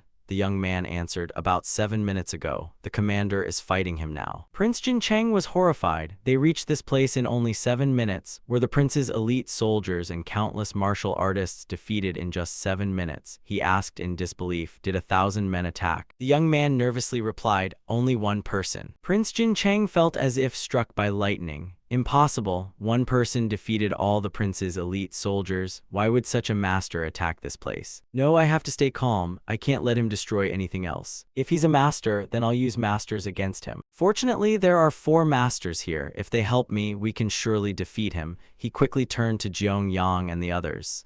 Will you help me? Zhong Yang and Angxiak agreed immediately. Just then Wen Xiang's voice rang out. If you two go, you'll die. As he spoke, he slowly stood up. Jin Myung asked in confusion, what do you mean, leader? Wen Xiang replied seriously, like I said, if the 2 of you join the fight, you'll die. Even I couldn't sense him until he revealed himself. Hearing that, everyone was horrified, their faces filled with tension. Wen Xiang thought silently, I almost sensed his spiritual energy, but I couldn't keep track of it. Every time I detect his aura, it vanishes like mist. Then it instantly reappears somewhere else at full strength.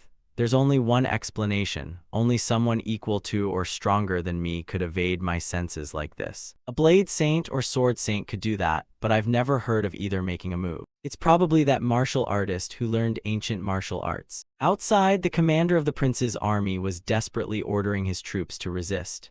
Iron Turtle formation, move out. Soldiers carrying massive shields lined up and formed a defensive formation to stop the enemy. The man in front swung his blade, and blade energy became a warhorse that charged straight into the soldiers' formation. The commander's face turned pale. He destroyed the Iron Turtle formation that easily. Is he the war god Xiang Yu reborn? If we can't defeat him, then hold him here as long as possible. Net of Annihilation formation, advance. As soon as he gave the order, soldiers rushed toward the assassin from every direction. They used sheer numbers to pin him down. The commander shouted, the moment he's restrained, stab him with your spears. But things didn't go as planned as terrifying true energy erupted from the center. Everyone surrounding the assassin was blasted into dust. That attack looked like a natural disaster unleashed by human hands. The commander fell into despair. How could any human withstand such a disaster? Just then, another figure appeared behind him. Another natural disaster descended from the sky. Wen Xiang looked at the man gripping a spear ahead and thought, my instincts were right. I'm certain the one fighting the soldiers has reached the divine realm, even though his techniques are crude and beast-like. But I'm sure he's in the divine realm. These people mean nothing to a master like him.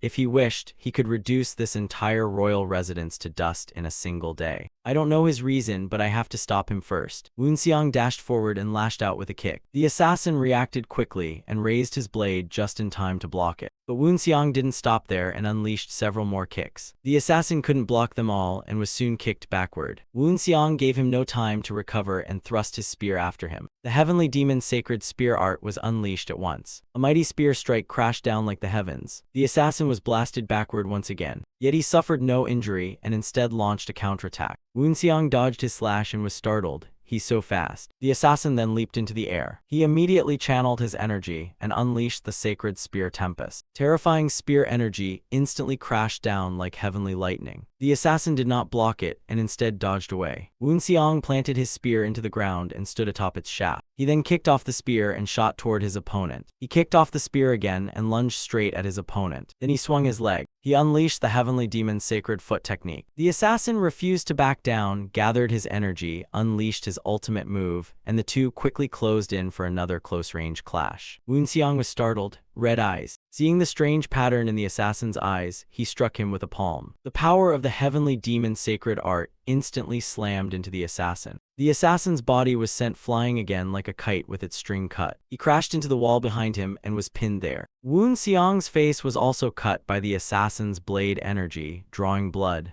In such a brief instant, he still managed to strike. Wen Xiang then waved his hand and drove his spear forward, unleashing the spear tempest technique. The assassin had just regained his senses when the spear tip was already before him. Thick dust spread in every direction once again. Wen Xiang did not stop and continued driving the heavenly demon's sacred art. The wall behind them was instantly shattered to pieces. The assassin was sent flying helplessly once more. He tumbled through the air countless times before barely managing to stop himself. Wu Xiang's spear in hand instantly appeared before him again. Wu Xiang landed before him and unleashed dying moon of the final night. The spear energy transformed into a pitch-black moon and struck the assassin. It seemed he would be buried by that attack, but when the dust cleared, he was still standing proudly atop a boulder. His eyes had become even more blood-red. Wu Xiang was astonished, but before he could think further, the enemy charged with his blade. Although Wu Xiang blocked the strike with his spear, the ground beneath them was crushed into a crater. Wu Xiang narrowed his eyes. Unbelievable. In terms of internal energy alone, he may even surpass me. The sword and spear clashed once again. Wu Xiang forced the enemy back with a powerful swing. Where did someone this strong come from? While he was distracted wondering about the enemy's identity, a storm of blade energy struck again. The assassin gave Wu Xiang no chance to catch his breath, unleashing countless sword waves before charging again. Wu Xiang narrowed his eyes. That stance. A horse. A horse running across the wild plains of the past. The wild horse charged forward without hesitation, crushing everything it disliked with its front legs. I'll take this hit. He let the enemy's sword slash his arm. The sword struck the iron rings on his arm, leaving him completely unharmed. Wu Xiang seized the chance and grabbed the enemy's arm. He pulled with all his strength, flinging the enemy into the air. It seemed the assassin would be slammed to the ground, but something unexpected happened. He stepped on a small stone, while falling freely through the air. Using that tiny foothold, he flipped back and counterattacked Wu Xiang. Even Wu Xiang was shocked by it. He instantly went from offense to defense. The enemy blasted him into a distant wall. Dust and debris billowed up once more. Inside the estate, Jin Cheng King shouted, set up a formation around them and stay at least 100 meters away. Remember, do not get caught in their battle. He thought. I wondered if the impact came from underground, but it actually fell from the sky and split the earth apart. A raging whirlwind destroyed the entire palace. Is this really a battle between two mortals? As the dust settled, the battered assassin appeared again, lying among the ruins. He had just raised his head to stand when a ring-shaped object flew toward him. An explosion erupted right where he was. The blast hurled him into the air before he fell headfirst to the ground. He lay there completely motionless. They thought he had fallen, but he quickly rose again and wildly slashed in every direction, shattering all the surrounding rocks. Wu Xiang no longer held back. He quickly removed the iron rings from his body. His true energy erupted once again. He waved his hand and unleashed Mirror Finger Strike. Then came the Thunder Spear. True energy gathered in his palm. The Heavenly Demon's ultimate technique. An irresistible binding within the Heavenly Demon's vortex. A powerful whirlwind immediately slammed into the assassin. He was forced back again. His Highness has already contained the disturbance, so I'll stop using the Heavenly Demon's ultimate technique because too many people are watching this battle. It would be troublesome if the Heavenly Demon sect heard rumors that the Heavenly Demon appeared at Prince Jincheng's palace. Despite taking blow after blow, the assassin's eyes stayed blood-red as he gripped his longsword without the slightest fear. The two charged at each other again with their weapons raised. Dust once again filled the entire courtyard. While fighting, Wu Xiang shouted, "Answer me. Are you from the Heavenly Sky Isle?" Those words only made the assassin lose control further as his face twisted, and he roared madly. Seeing that, Wu Xiang thought, he has completely lost his sanity. Is he a blood corpse? After fighting Song Yi, I gathered information about blood corpses. A peak master can become a supreme master after turning into one. But even then, a supreme master can't reach the divine realm. If he's a blood corpse, then what exactly is he? The assassin was knocked to the ground by Wu Xiang once again. But just like before, he quickly got back up as if nothing had happened. Wu Xiang finally realized the problem. It seems he feels no pain and acts only on instinct like a puppet, so I need to use that against him. But then something unexpected happened, making Wu Xiang's eyes widen. The assassin's eyes suddenly regained clarity as he begged Wu Xiang, "Please, kill me." After saying those words, his eyes turned blood-red again. Wu Xiang thought, was that just now? No, this isn't the time for that. I need to drive him back first. With that thought, he quickly raised his spear again. Endless spear energy surged toward his opponent. The assassin didn't dodge and simply stood there, letting Wu Xiang's attack hit him. Yet Wu Xiang's strike caused no injury at all as terrifying inner energy erupted from the assassin's body. Even Wu Xiang was shocked by that overwhelming inner energy. He charged again with his spear. If this man still has self-awareness, I can't hit him too hard. Otherwise, this battle could last 3 days and 3 nights. I suppose I should be grateful he can no longer think. After exchanging blows, Wu Xiang seized an opening and threw a punch. The punch landed squarely in the assassin's abdomen. It was so powerful that his stomach caved in. The bones inside his body were shattered by the impact. Only then did Woon Seong let out a sigh of relief. The assassin slowly collapsed to the ground. One of the deadly mirror blade techniques had been partially destroyed. Even so, escaping a battle against a divine realm master without severe injuries was already incredibly fortunate. The assassin suddenly coughed up a mouthful of blood. Woon Seong lowered his head and stared at him. Then he raised his spear. "It's over. Once I swing the White Knight spear, this will end." But he hesitated. He remembered the man's plea to kill him. "I was planning to do that anyway." Elsewhere, in the endless night, a falcon soared through the sky. Its destination was the estate below. Someone was already waiting by the window. The falcon quickly landed on his arm. He slowly removed the letter tied to its leg. "I'm looking forward to seeing what's written in this letter." He opened it, read it, and fell into deep thought. This man was Jwa Dachul, the leader of the Martial Alliance. After reading the letter, he burned it with a flame. Then he waved his hand and released the falcon. "Dachul, the martial world has enjoyed peace for far too long. It has become a boring world. Without fighting, it cannot be called the martial world." The next day, an order from the Martial Alliance leader spread throughout the martial world. However, the order was delivered in secret. Only a few sects knew of it, and those that received it quietly began to act as a storm started brewing in the martial world. After fighting the assassin, Woon Seong was in his room having his wounds bandaged. As soon as his bandaging was finished, someone entered from outside. King Jin Cheng walked up to him and praised him.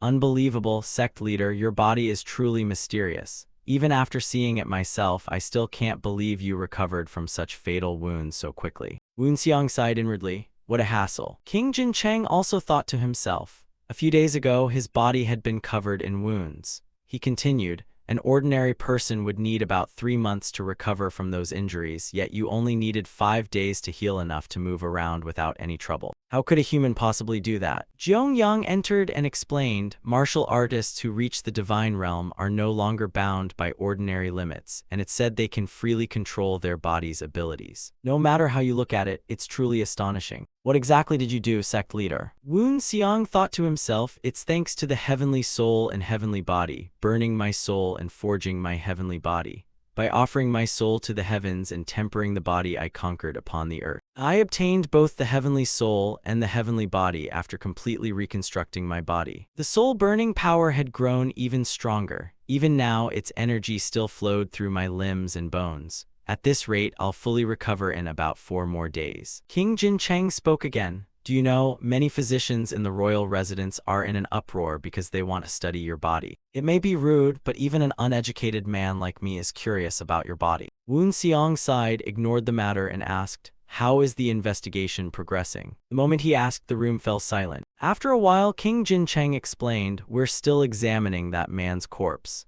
Even Master Zhuge has been constantly studying it. If you want the details, it would be faster to hear them from him." Jeong Yang immediately explained, "I'll tell you everything. Just looking at the body, you can already sense something, but after dissecting it, we discovered something even more astonishing." Woon Seong was startled. "Something even more astonishing?" Jeong Yang nodded. "What we found on his body wasn't just an ancient martial art." Jin Cheng King asked in confusion. "Master Zhuge, what do you mean?" Jeong Yang replied seriously, "As I said, Your Highness, not only was his martial art from ancient times, but his body itself clearly didn't belong to this era. It too came from ancient times." Woon Seong frowned. "Are you saying he was an ancient martial artist?" Jeong Yang both nodded and shook his head. "It seems so. But isn't it absurd for an ancient martial artist to still be alive and walking around? According to records from the previous age preserved in their original form, these writings hold a slightly different meaning in the martial world. Before the martial world took shape, when it didn't yet exist or was even recognized, the heavenly gate stood wide open. People then were far closer to heaven than they are now. Are you saying a martial artist from that era has survived until today? That's impossible. No human could do that. Even a martial artist who reached the divine realm couldn't live that long. Even if they completely transcended the physical limits of humanity and became immortal, they still couldn't extend their lifespan that far, which is why someone from that ancient era cannot still be alive today." Jeong Yang continued, "Then what exactly is he? Whatever he is, we must study him further to find the answer." "Sect leader, I want to ask you something. When you fought him, did you feel he didn't want to fight?" Woon Seong turned serious. "How do you know that? He thought to himself, I used all my energy restoring my divine body, so I haven't told anyone about that battle yet. Jeong-yang reached into his robe. Sect leader, I want to show you something. He quickly took out a wooden box. Inside were several silver needles. Everyone gathered around the box in silence. An Seok was the first to speak. Aren't these silver needles? Jeong-yang continued, we found these in the head of the man you defeated.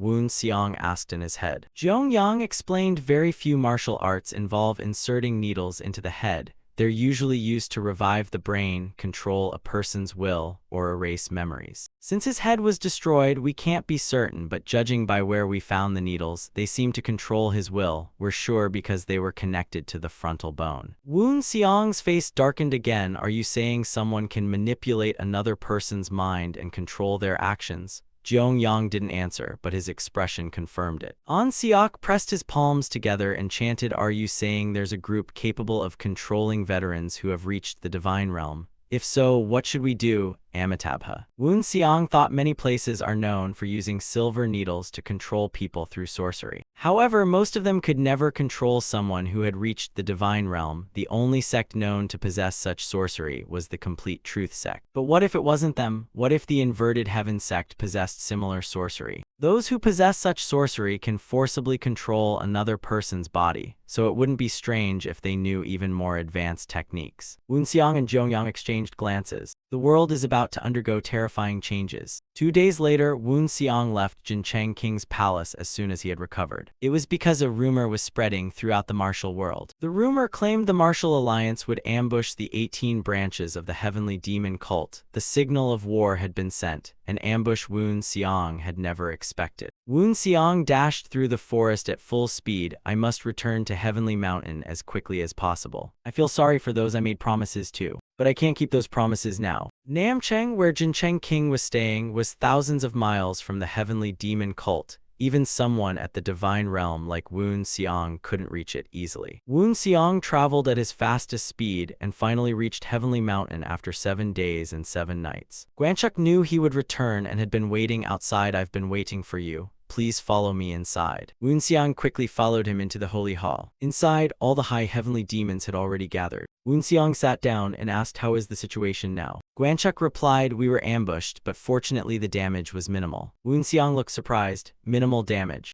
Guanchuk nodded. We ordered everyone to retreat instead of counterattacking, so we moved all supplies and documents first. Even after the enemy attacked, they gained nothing.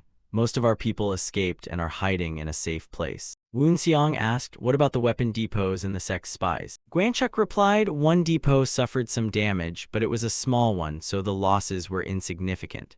The supplies we prepared in the holy sect are more than enough to cover them. Woon Seong continued, what about the spies? Guanchuk answered, although we've lost contact with some spies in Hubei and Sichuan, we've already prepared replacements for them. Woon Seong thought, fortunately those places weren't ambushed and suffered only minor losses. Zhongbyuk stepped forward. Demon God, may this subordinate report something. This attack proves the martial alliance is looking down on the heavenly demon sect. Please declare war on them. I think it's time to display the holy sect's true strength. Hearing that, everyone became excited. I agree. I also agree with Demon Wind Zhongbyuk. Woon Seong didn't answer immediately and looked at Guanchuk, who instantly understood and nodded. Seeing that, Woon Seong stood up. You may not know this, but I haven't been at my post for the past few months. Everyone looked at each other in panic. Demon God, do you mean you weren't in the holy sect? Then who exactly did we meet back then? Woon Seong shouted, during my absence, I left the holy sect and went to the Central Plains martial world. You all know why I went to the Central Plains, don't you? Hearing that, everyone was even more shocked. Woon Seong continued, it was because of the rumors surrounding my master's death, the previous demon god. Those rumors were caused by outside forces interfering with our sect.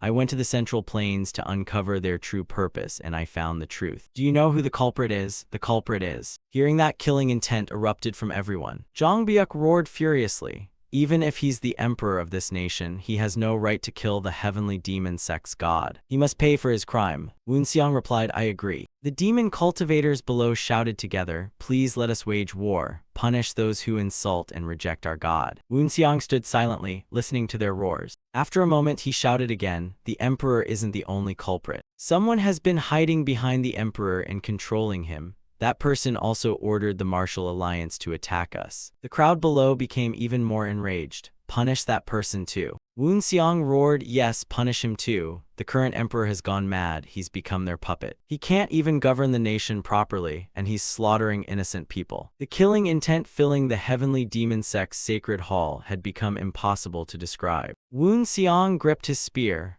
Most importantly, he insulted our sect. That is an unforgivable crime, even if he is the emperor. Prince Jincheng has promised to help us. And not just him, recently several righteous sects have become dissatisfied with the emperor's rule and the mastermind hiding behind him. They will help us as well. With their support, we will overthrow the emperor and march straight into the fertile Central Plains. Everyone, prepare for war. The moment Woon Seong ordered the heavenly demon sect to prepare for war, every necessary preparation was swiftly completed, and everyone moved as though they had long awaited this day. At Heavenly Mountain, the sacred flame order was also issued. Only the heavenly demon had the authority to issue it, and it would draw every follower of the holy sect into the war. As soon as the sacred flame order was issued, demonic cultivators gathered under the banner of the sacred flame, with 50,000 assembling at various locations. Those 50,000 included veteran demonic cultivators from the 10,000 Demons Order as well as sects outside the sacred sect that had been drawn into the war. Woon Seong stood atop a mountain, gazing into the distance.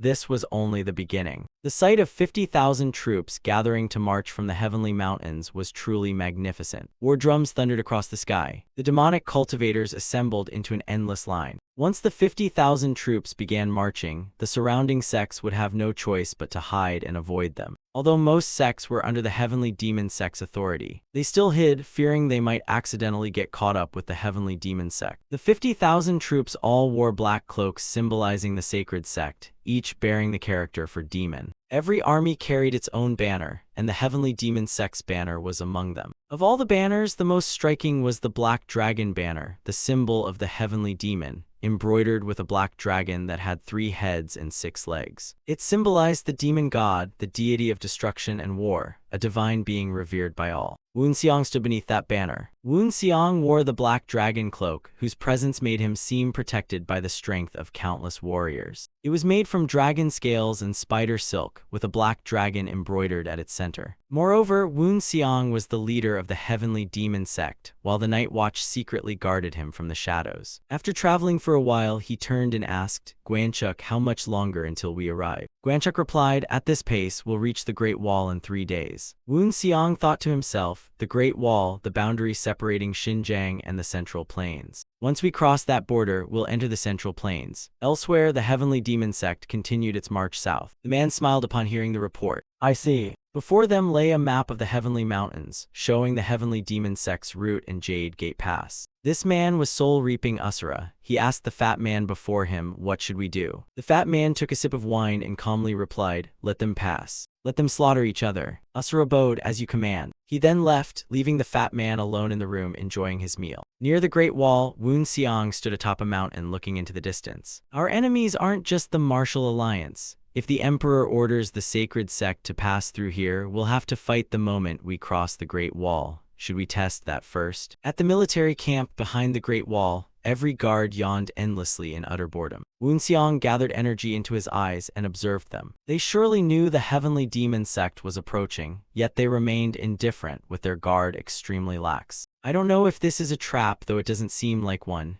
Even so, we can't let our guard down. It can only mean they made no preparations at all, as if they had nothing to do with the coming battle between us and the Martial Alliance. The more Woon Seong thought about it, the less it made sense. Gwanchuk, noticing his deep contemplation, asked, "Shall we proceed?" Woon Seong replied, "Send part of our reconnaissance unit ahead and report back everything they find." Gwanchuk immediately obeyed without objection. The Holy Cult's forces were split into 4 armies. Woon Seong led the Eastern Army while Xinjiang commanded the Western Army. Meanwhile, the Northern and Southern armies served as reinforcements. Before long, they received a report from the Eastern Army's scouts. Gwanchuk hurried over to report the scouts passed through the gate without encountering any obstacles. Woon Seong asked in confusion, "They really made no preparations?" Gwanchuk nodded, "I believe that's true." Woon Seong looked up at the sky. Then he lowered his gaze. The demonic cultivators below were lighting fires to prepare food. Seeing that, he ordered, "We'll camp here today. Tomorrow morning we'll investigate again." Soon morning arrived. Woon Seong ordered everyone, "Tomorrow, we will enter the Central Plains." At last they crossed the Great Wall and entered the Central Plains. They were still in the border region but could already see Qinghai town, proving they had truly entered the Central Plains. It was also where one of the 10 great sects, the Kunlun sect, was based. If anything had happened, it should have happened by now. But surprisingly, nothing happened. In fact, most sects here had already shut their gates. The sects that remained open had all retreated to their headquarters. The heavenly demon cult reached the area without any trouble. Woon Seong let out a sigh of relief and smiled. The sects that closed their gates mean they don't want us as enemies, so we won't attack them. Guanchuk asked curiously, "Is there a reason for that?" Woon Seong answered by telling him about the Justice sect and Zhuge Sung. While the holy cult prepared for war, Zhuge Sung and Jincheng King were also making preparations, one of which was asking the sects within the martial alliance not to attack the heavenly demon cult. Guanchuk suddenly understood. "I see, now I understand. What should we do with the sects that fled?" Woon Seong calmly replied, "That depends on which side they choose. We will burn down the sects that fled, and we will raise the holy cult's banner inside their sects." Guanchuk bowed, understood. Throughout Qinghai town, people began seeing the heavenly demon cult's banners everywhere, a completely different situation from the previous campaign. To raise the holy cult's banners, they had killed many people in Qinghai town, greatly affecting what had once been a peaceful town without bloodshed. Guanchuk approached Woon Seong and asked, "What should we do about the Kunlun sect?" The Kunlun sect is one of the 10 great sects and also one of the 5 supreme sword sects. Since ancient times, the Kunlun sect has borne the duty of resisting the holy cult whenever we marched south. Yet for some reason they have remained completely silent this time. Woon Seong thought the Kunlun sect leader is one of the 7 masters of the Justice sect. I'm sure he also knows I'm the owner of the 5th stone blade. Even so, as the Kunlun sect leader, I should meet him and see what he intends. Thinking that, he ordered Guanchuk send a letter to the Kunlun sect saying, "I wish to meet their sect leader." Guanchuk didn't ask further and nodded, "Understood. I'll send it immediately." Woon Seong stroked his chin and changed the subject. "What should we do with those who abandon their own sects?" Guanchuk took out a map of Qinghai town and placed it on the table. After a brief investigation, the sects that withdrew truly were all connected to the martial alliance, just as you said. This location is one of the fortresses in the Qinghai Basin. Woon Seong frowned. The Qinghai Basin. It's west of Qinghai town, between the Kilian Mountains and the Kunlun Mountains, with terrain sloping gently from west to southeast. If we want to seize it, we'll have to change our strategy quickly. That must be it. There's no way the martial alliance would abandon their sects and flee. Thinking that, he said, "I think they're stationed there." Guanchuk added, "There's also a lake nearby, so finding drinking water won't be a problem." Woon Seong continued, thinking, "If we break through their defenses in this basin, it'll still take quite some time. For the Western army to advance, they must occupy at least half of Qinghai town," but Woon Seong no longer had much time. To secure their supply route, the Western army must capture the entire Wuwei region, and the key is turning the Qinghai Basin into our territory. Then we'll march to the Qinghai Basin instead. The Black Dragon army will lead and I'll be the vanguard. Guanchuk was startled. "You'll do it yourself." Woon Seong replied seriously, "We have no time to waste. I'll personally destroy that fortress. If we capture the fortress and enter the Qinghai Basin, it'll be like fighting on an open plain, which naturally favors our sect. Qinghai town sits on the border of the Central Plains, so it has fewer martial artists than other towns, and both their numbers and quality are inferior to the Heavenly Demon sect. If we force them to fight in open terrain, victory will be ours. I have no intention of holding back." He thought to himself, "We must strike the martial alliance from every direction as quickly as possible, kill Dajiel, then march straight to the capital." Guanchuk said, "Then let's send a letter to the Kunlun sect first." Time passed quickly and several days went by. Somewhere in Qinghai town, the place was deserted and freezing, without a single person in sight. Outside the forest, an old man and a young man were walking together. Reaching the estate, they sighed, "So this is the place." The young man nodded, "Yes, master." The two quickly entered. As soon as he stepped inside, the old man stroked his beard and said, "Meeting an old monk in a brothel. The heavenly demon sect leader certainly has quite the personality." This man was the Kunlun sect leader, the peak sword sage, Sage Hyun-hak. The young man with him was Kunlun's holy dragon. As soon as Sage Hyun-hak finished speaking, the entire room shook violently and Woon Seong's voice echoed, "You've arrived." Sage Hyun-hak and his disciple were both startled, but Sage Hyun-hak quickly calmed down and slowly walked upstairs. "The force behind your voice rivals the power of 6 voices combined." He then turned and reminded the holy dragon, We've heard the holy sect leader has already reached the divine realm. He must be incredibly strong, so let's go meet him. As he walked up, he saw Woon Seong already sitting there waiting. He sat beneath the moon before a table of food and wine, looking completely at ease. Looking at the young man before him, Sage Hyun-hak thought that air of arrogance belongs only to someone acknowledged as the supreme martial master. It was also the bearing of someone who personally ruled a powerful organization, along with an evil nature that couldn't be hidden. If someone else possessed such overwhelming demonic power instead of him, the martial world would have drowned in blood long ago. Woon Seong set down his wine cup and narrowed his eyes.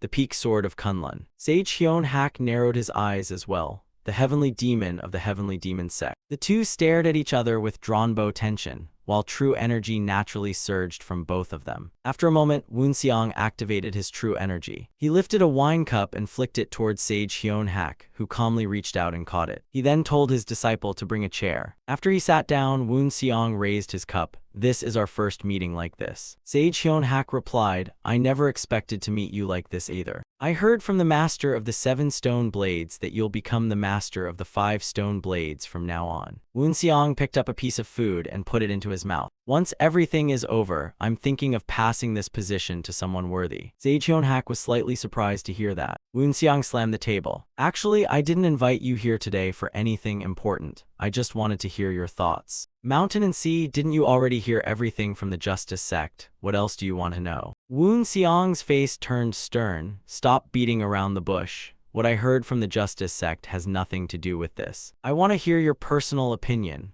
Will you stay silent and remain in the Kunlun sect? Or do you intend to stand in my way? As soon as he finished speaking, a terrifying aura burst from his body. An overwhelming killing intent instantly made the room's atmosphere extremely oppressive. Sacred Dragon was crushed by the terrifying pressure. His face turned pale and sweat poured like rain. But he soon felt another warm flow of true energy. Sage Hyun-hak circulated his true energy and pushed back Woon Seong's killing intent. I know the holy sect will return to Wuwei Town, Qinghai, and Sichuan after the war. If that happens, this old man wants only one thing. When the holy sect gains the upper hand and the war ends, I hope you'll look after the common people. After saying that, he bowed with utmost sincerity. Woon Seong pondered, look after the common people. Did he mean that even after winning, they shouldn't harm the civilians? Without hesitation, Woon Seong agreed. In fact, according to the records, whenever the righteous sects and the demonic sects fought, the heavenly demon holy sect had never harmed ordinary people. That was because although the holy sect despised the righteous sect's ways, they were still a faith, and to spread their teachings widely, they naturally had to win people's hearts. It was very rare for the holy sect to harm civilians. Mountain and Sea Master smiled after hearing his promise and raised his cup.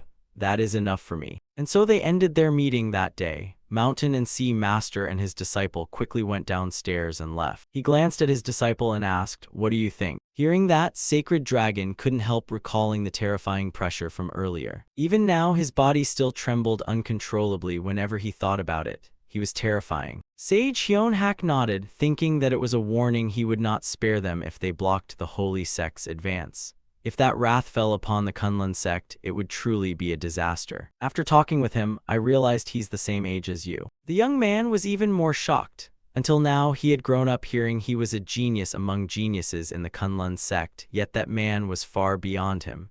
Someone that powerful was only his age. There is always a higher mountain. Sage Hyun-hak looked into the distance and sighed. The Central Plains is vast, so never become arrogant. He thought to himself that facing this incident without arrogance alone showed today's meeting had been truly meaningful. Sacred Dragon answered firmly, I will always remember your words. A few days after his conversation with Sage Hyun-hak ended, Woon Seong stood atop a hill where he could clearly see the Qinghai Basin. Standing before the vast landscape, he sank into deep thought. The more he observed, the deeper his frown became, clearly showing his displeasure. I don't like it. The mountain terrain is far more difficult than it looks. The fortifications built along every route look rushed, but they make excellent use of the terrain, making them extremely hard to breach at a glance. If we fight there, we'll lose a great deal of manpower. Jiryong stepped behind him and said, it's been a long time since we fought on the same battlefield, demon god. Woon Seong glanced at him and smiled, that's right. He recalled that moment was that the last time we fought together. it really has been a long time. Taeyong continued, it's an honor to fight beside you again, demon god. The demon cultivators behind him also bowed one after another. Woon Xiang observed them and thought they had all become far stronger than before. Especially Jiokbang, she used to be weaker than Taeyong, but now she's much stronger, and since her martial arts focus on stealth, she may even surpass Taeyong in the dark. Jiokbang slightly raised her head to look at him. She then smiled with great joy. Woon Xiang sighed, they had all become mighty black dragons now. Everything is ready now, should we begin the attack? Elsewhere, Dragon Form 7th Hall leader Cho Yong-seung said to those before him,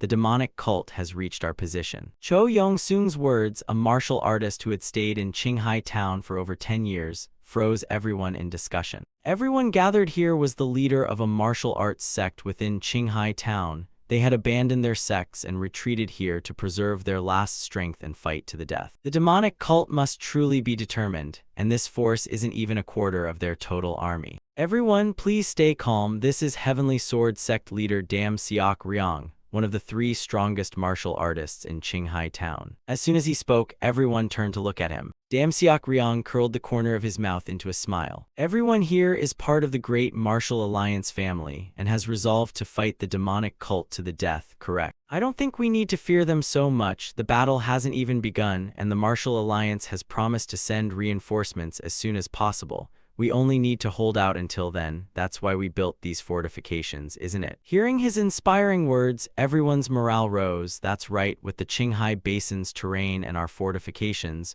we should hold out not just 10 days, but at least a month. One person worriedly said, but I heard the holy cult's demon god has reached the divine realm. If he joins the battle, can our fortress withstand him? Dam Seok frowned and glared fiercely at him. Seeing his expression, the man folded his arms, bowed his head, and dared not speak again. Dam Seok Ryong sighed, actually, that's exactly what I wanted to address. Hearing that, everyone focused on him once more. Dam Seok Ryong quickly explained, every demon god of the heavenly demon sect throughout history was said to have reached the divine realm, but since the last great war between the righteous factions and the demonic cult, have we ever seen a heavenly demon appear in the Central Plains? So the claim that the heavenly demon reached the divine realm is merely a rumor spread by the heavenly demon sect, yet they wouldn't call him one of the 2 stars and 1 demon for no reason. I don't believe the heavenly demon is as strong as the fire star or the sword star when people only speak of the 2 stars and 1 demon. Because in today's discussion, the fire star and sword star are the pride of the Central Plains martial world. Naturally, righteous martial artists would never compare the 2 stars with the heavenly demon. Dam Seok Ryong continued, and I also heard the new heavenly demon is just a kid barely over 20.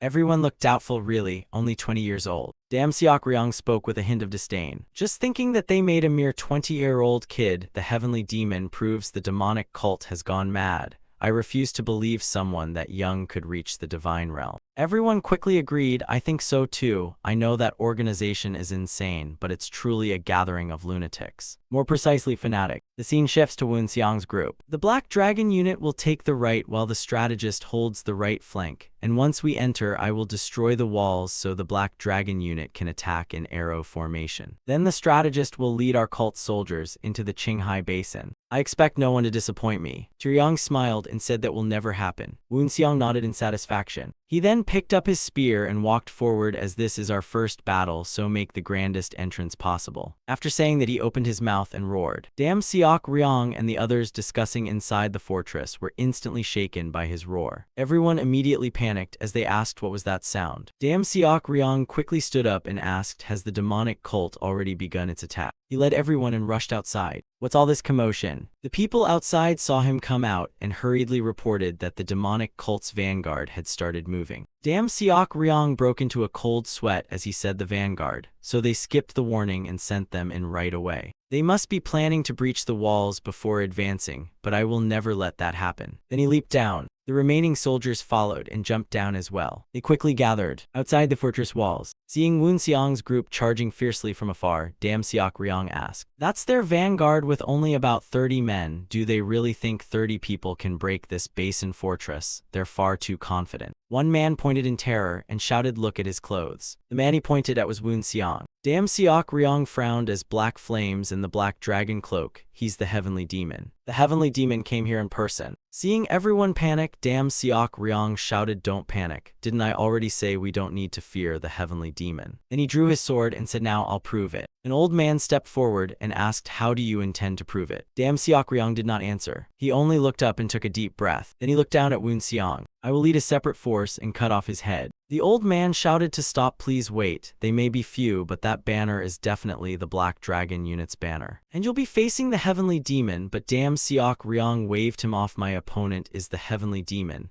Yet he's only a brat with no real combat or inner energy experience. I'll go out there, cut off his head, and bring it back." Then he turned and shouted, "My sect's martial masters will serve as support. 10 sword masters, reveal yourself." As soon as he shouted, the 10 sword masters appeared from nowhere. The 10 sword masters of the Heavenly Sword Sect were famous across the martial world. Each possessed unique abilities, and it was widely rumored that just 3 of them together could trouble an elder of the 10 great sects, though no one knew if it was true. As soon as the 10 sword masters appeared, Dam Siok Ryong waved his hand and shouted, "10 sword masters, hear my command. We march to behead the Heavenly Demon." The moment he finished speaking, they leaped up and shot away like dark shadows. They showed no fear and charged straight at Woon Seong's group. Both sides rushed at each other with overwhelming momentum. As he got closer and saw Woon Seong's youthful face, Dam Siok Ryong secretly rejoiced. He really is just a kid. Woon Seong swung his arm and hurled his spear. The surrounding space suddenly blurred from his terrifying speed. When everything returned to normal, Dam Siok Ryong was already lying on the ground. Why was I the one lying here? Even after his head was severed, he still couldn't understand how it had come to this. The Black Dragon squad behind Woon Seong also leaped forward together. Their targets were the 10 swordsmen following behind Dam Siok Ryong. The outcome of the battle between the Black Dragon squad and the 10 swordsmen was obvious. The moment they clashed, the 10 swordsmen were instantly wiped out. It was no exaggeration, they were truly wiped out in an instant. Every one of them was beheaded before they even had a chance to fight back. Their body parts were scattered across the ground, ending just like Dam Siok Ryong, with heads and bodies separated. After beheading Dam Siok Ryong from afar with sword energy, Woon Seong simply said, "That's it." Woon Seong made no further move and let the Black Dragon squad finish the rest. He slowly walked forward and looked into the distance. The people on the fortress wall saw Dam Siok Ryong's group slaughtered and cursed.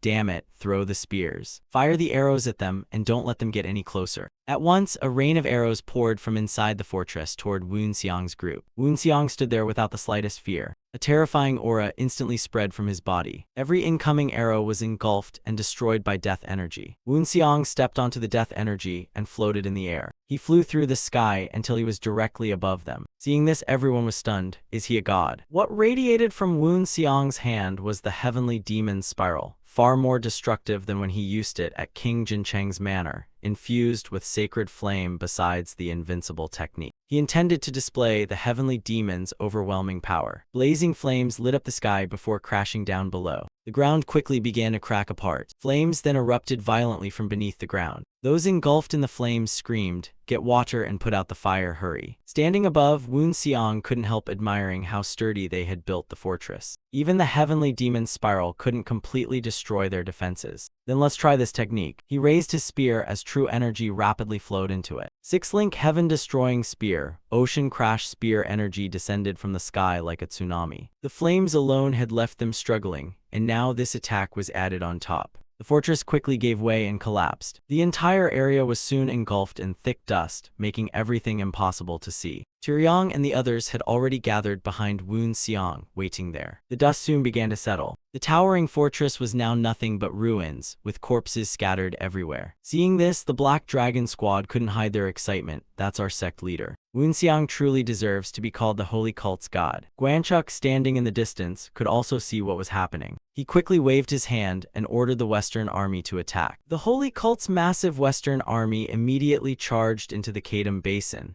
and the Battle of Qinghai marked the beginning of the war between the righteous factions and the demonic factions. The righteous side still refused to give up and shouted, "This is our perfect chance," because their sect leader is fighting personally. They immediately rushed at Woon Seong with their blades, intending to kill him. All kinds of weapons thrust straight toward Woon Seong. Woon Seong didn't move. Instead, Taeyong and the others behind him charged forward. Before those young men could touch a single hair on Woon Seong, Taeyong's group had already stopped them. Just like Dam Siok Ryong's group before them, they were crushed without even a chance to fight back. Jiokbang also joined the fight, using her curved blade to slit the throats of many enemies. Her movement technique was so bizarre that no one could keep up with her. Watching from the side, Woonseong praised them. "You've all grown quite strong." Turyong cut down the last enemy before him, then smiled at Woonseong. "We never stopped training because we wanted to fight beside the demon god on the battlefield again." The others all nodded in agreement. Woonseong smiled in satisfaction. Just then, 2 more enemies rushed in from behind. Their goal was also to kill Woonseong.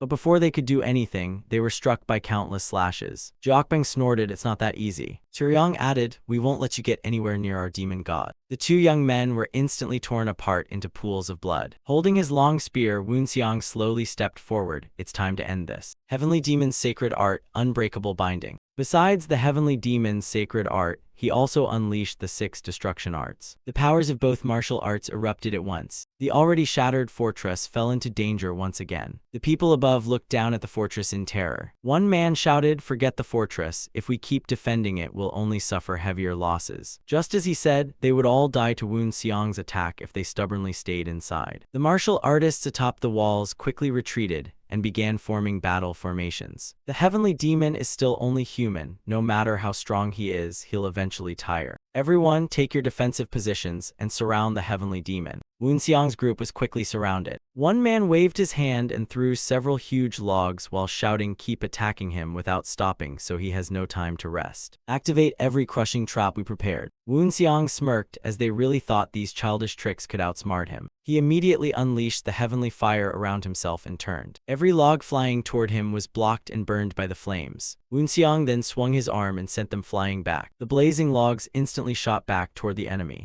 Agonized screams erupted at once as "It's too hot, damn it, we can't put out the fire." The sacred flame was an object of worship and a fire that destroyed everything in its path, and it could greatly enhance one's inner energy, or keep burning everything ahead unless its user stopped, and with Woonseong's ruthless martial arts no one could stop it. The Black Dragon unit charged fiercely like wolves among sheep. Overwhelming fear spread across the battlefield. The righteous martial artists completely lost their will to fight and fled in panic. The demonic cultivators behind them had also reached the area. Without hesitation, they rushed down from the mountaintop to support the Black Dragon unit. "Come fight alongside the demons. This is a glorious battle. Charge forward without hesitation and let every unbeliever suffer the Heavenly Demon's cult's punishment." The demonic followers stormed in like a flood, and what Woonseong had done unleashed a massive tidal wave. Cries of agony echoed everywhere as "My leg, my arm. Please save me." The battlefield had truly become total chaos. Several righteous martial artists forced themselves to stay calm and shouted, "Retreat. Fall back into the basin and preserve our strength. Move. If we stay here, we'll be surrounded." And as he ran, he glanced back, praying, "Just a little farther and we'll survive." Gwanchuk stood in the distance, stroking his beard and thought. He suddenly leaped into the battlefield. Landing beside Woonseong, he cupped his fists and said, "Heavenly Demon, I think something is happening inside." Woonseong nodded, thinking they couldn't have come to the Qinghai Basin just to defend the fortress. Or perhaps they already knew they couldn't hold out for long. If so, what had they prepared? But whatever it was, it wouldn't change anything. Thinking that, he ordered Gwanchuk to have every demonic cultivator leader prepare for any situation,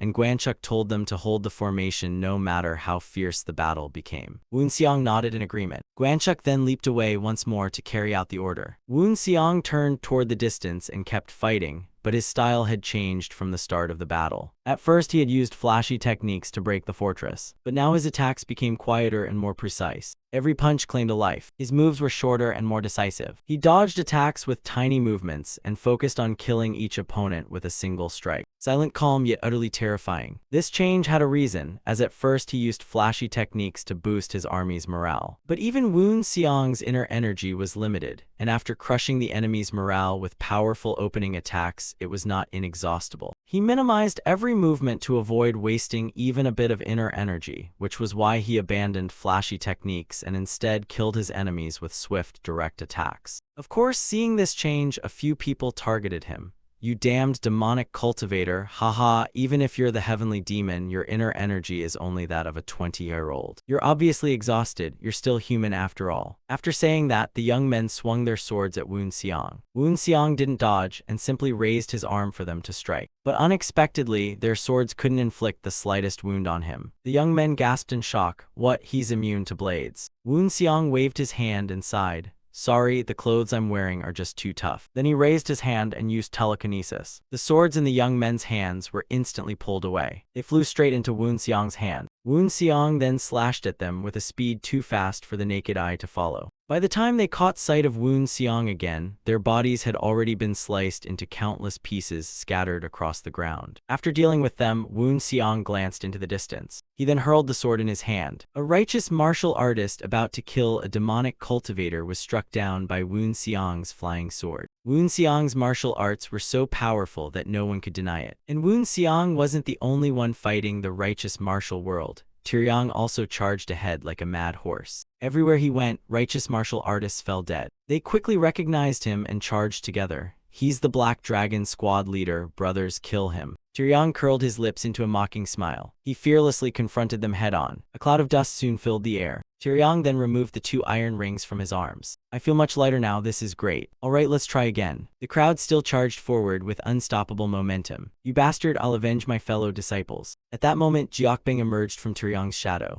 Those trying to ambush Tianyang from behind were stopped by her. Before they could even see her movements, they had already been struck. Jiokbing killed her enemies silently, making her terrifying. After removing the iron rings, Tianyang's speed increased greatly, and he charged across every corner of the battlefield without hesitation. The two of them possessed power that even Wu Xiang found unbelievable. While the two displayed perfect teamwork, the 10 great demon masters were also sweeping through the battlefield. After realizing how powerful the enemy was, Guanchuk used the life and death brush. The moment the brush appeared, black dots appeared on the foreheads of the righteous martial artists, leaving them stunned. The people behind shouted in panic, "Careful, it's an acupoint sealing technique. Those using metal brushes watch his moves. Those who can undo acupoint seals move to the front." Guanchuk raised his brush. A swirling vortex drawn by the brush instantly appeared behind him. "I am one of the 10 great demon masters. How dare a weakling like you judge my strength? How foolish." He suddenly heard a noise and turned to look beside him. Another demon master was also fighting there like a madman. That man was none other than Wind Demon Zhongbyuk. Guanchuk thought to himself, that guy has reached disaster level. Every punch he throws creates a cyclone. It was as if he were the wind god fiercely commanding the storms, which is why he is called Wind Demon Zhongbyuk. He fought using all of his inner energy, forcing everyone else to reveal their full strength just to face him. What's even more ridiculous is that when an enemy attacks him head-on, instead of dodging, he charges straight into the attack. Of course, his skin is as hard as steel and can even break his opponent's sword. Guanchuk simply couldn't understand why he fought that way. The more he thought about it, the more helplessly he shook his head. Once again, someone from the righteous side shouted,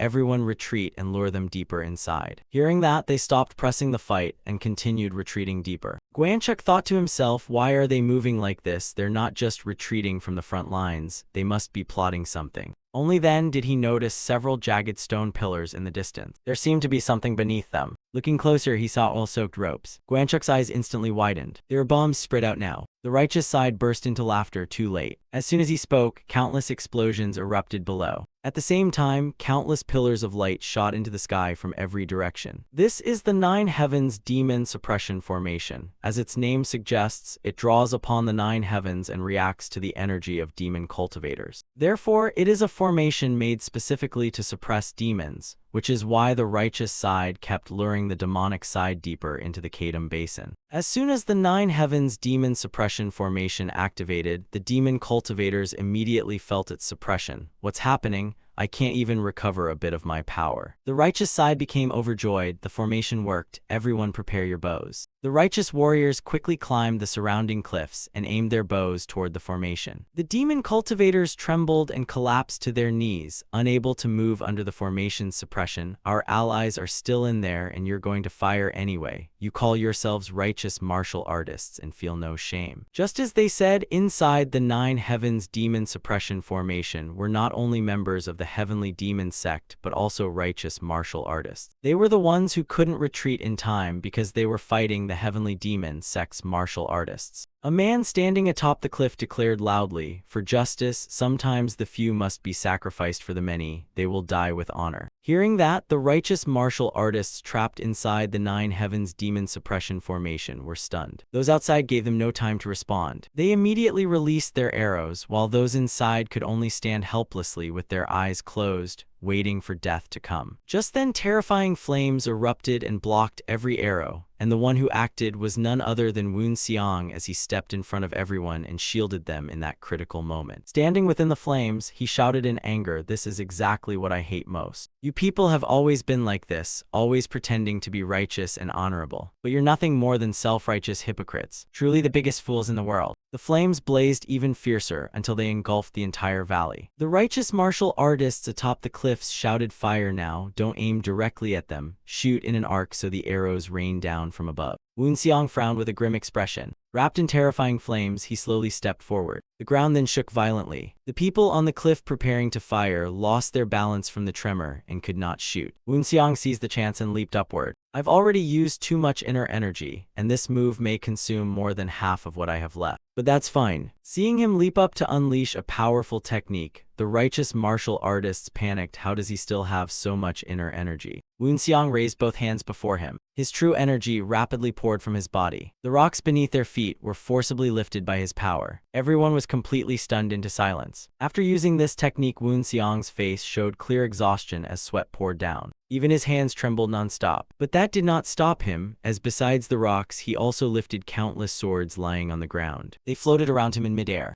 Everyone below stood speechless with sweat pouring like rain. Woon Seong then drove the heavenly fire to scorch the rocks. One man clutched his head and cried, "Is he really human?" Woon Seong clenched his fist, thinking, "This consumes my inner energy faster than I expected. Where are the ones maintaining the 9 heavens demons subduing formation? Find them, heavenly soul, earth body." His heavenly soul quickly spread across the entire area. He immediately discovered 9 locations where energy was concentrated. The moment he found them, Woon Seong instantly sent the rocks and swords flying. The heavenly demon's sacred technique split apart and struck the 9 energy nodes directly. Unified dark power, heavenly demon annihilation. The blazing rocks crashed down like meteors. The ground below was quickly devastated. Right after that, the 9 heavens demon slaying formation was broken. The righteous martial artists inside the formation escaped death, and even they couldn't believe it. "I'm still alive." The phrase "blue waves splitting the sea" means one person using their own power to split mountains and seas. That saying couldn't be more fitting in a situation like this. The demonic martial artists burst into excited laughter. "I can no longer feel the 9 heavens demon-slaying formation. I saw the demon god break through the crowd."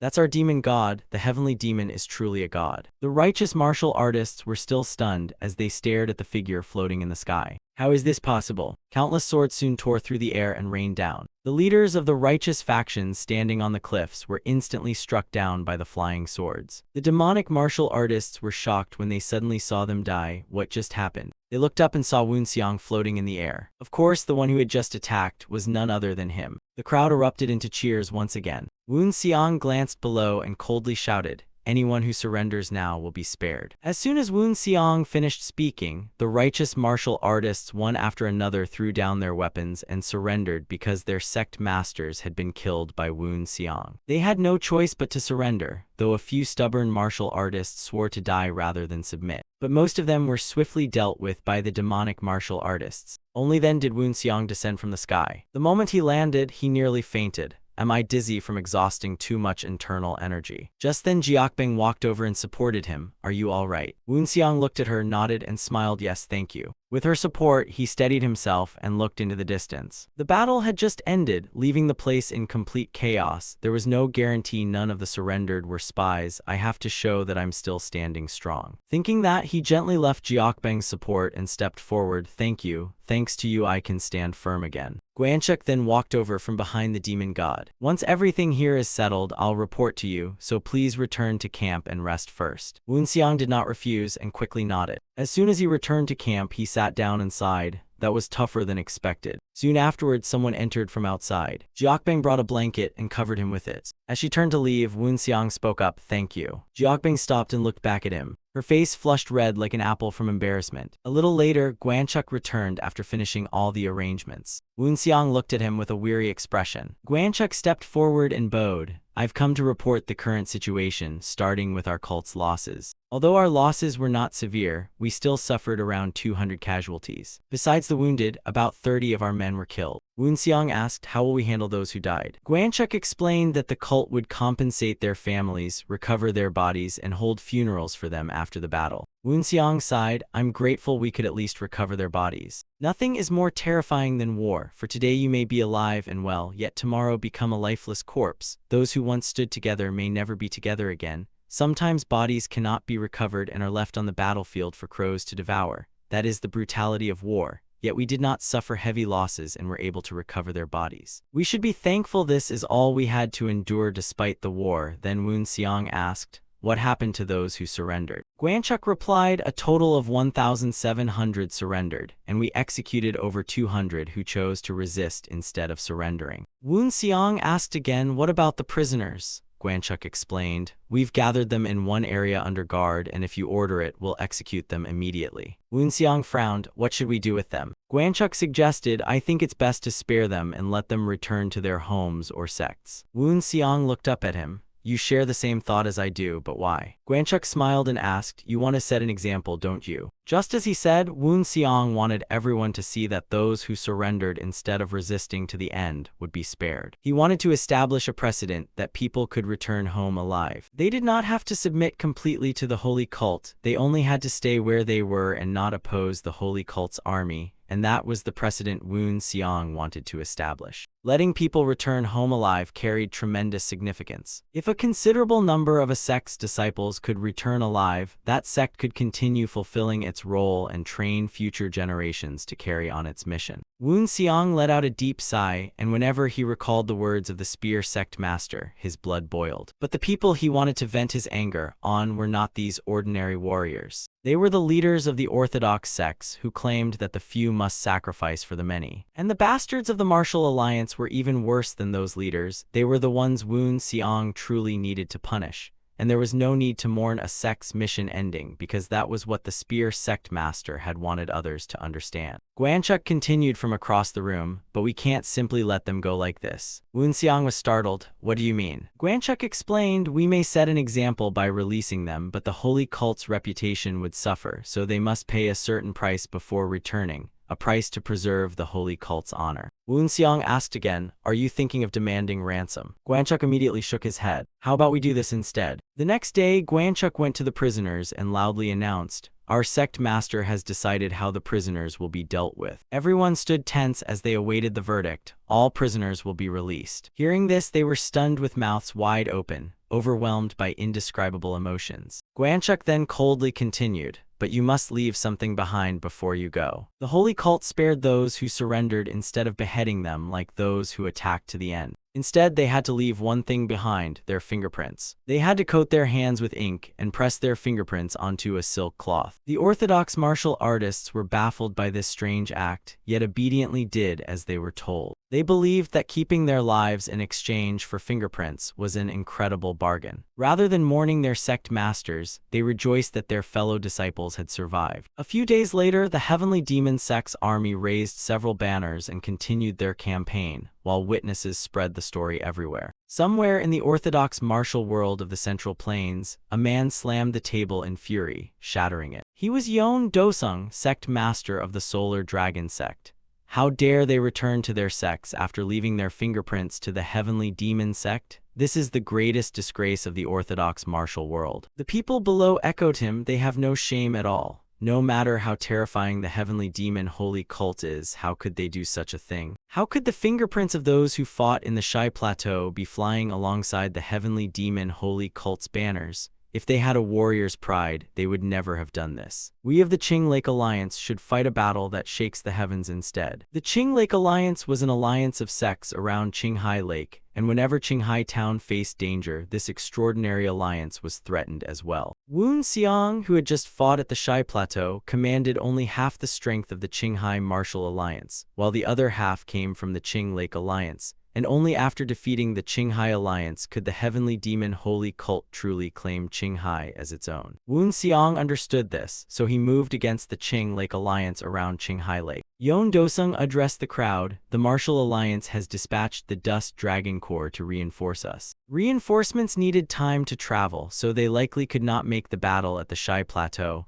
but if they can hold out for a few more days, the Qing Lake Alliance will join forces with them. Someone gasped, the Dust Dragon Corps. The Dust Dragon Corps, dragons rising from the dust, was a force of martial artists whose warriors rivaled those trained by the demon sect. I'm grateful they're sending help, but what is the Kunlun sect doing? They may not belong to the Martial Alliance, but isn't this going too far? The demon sect is advancing ever closer to the Central Plains, yet they still keep their gates shut and hide inside, and Dosung snorted, they must all be cowards. If someone from the Kunlun sect had been there, they would have had nothing to say, yet the group continued criticizing the Kunlun sect before finally discussing the heavenly demon sect. Their conclusion was simple. If we gather every boat on Qinghai Lake and move across the lake, the demon sect will not be able to pursue our soldiers. Besides, we'll have the advantage fighting as a naval force, right? By then everyone was completely drunk and sprawled across the floor. Yes, let's do that. Thus the discussion ended, absurdly spending over an hour insulting the Kunlun sect but not even half an hour deciding the battle plan. Elsewhere at the Martial Alliance, Elder Peng Xiao, the mountain-cleaving blade, entered Dajiel's room and said,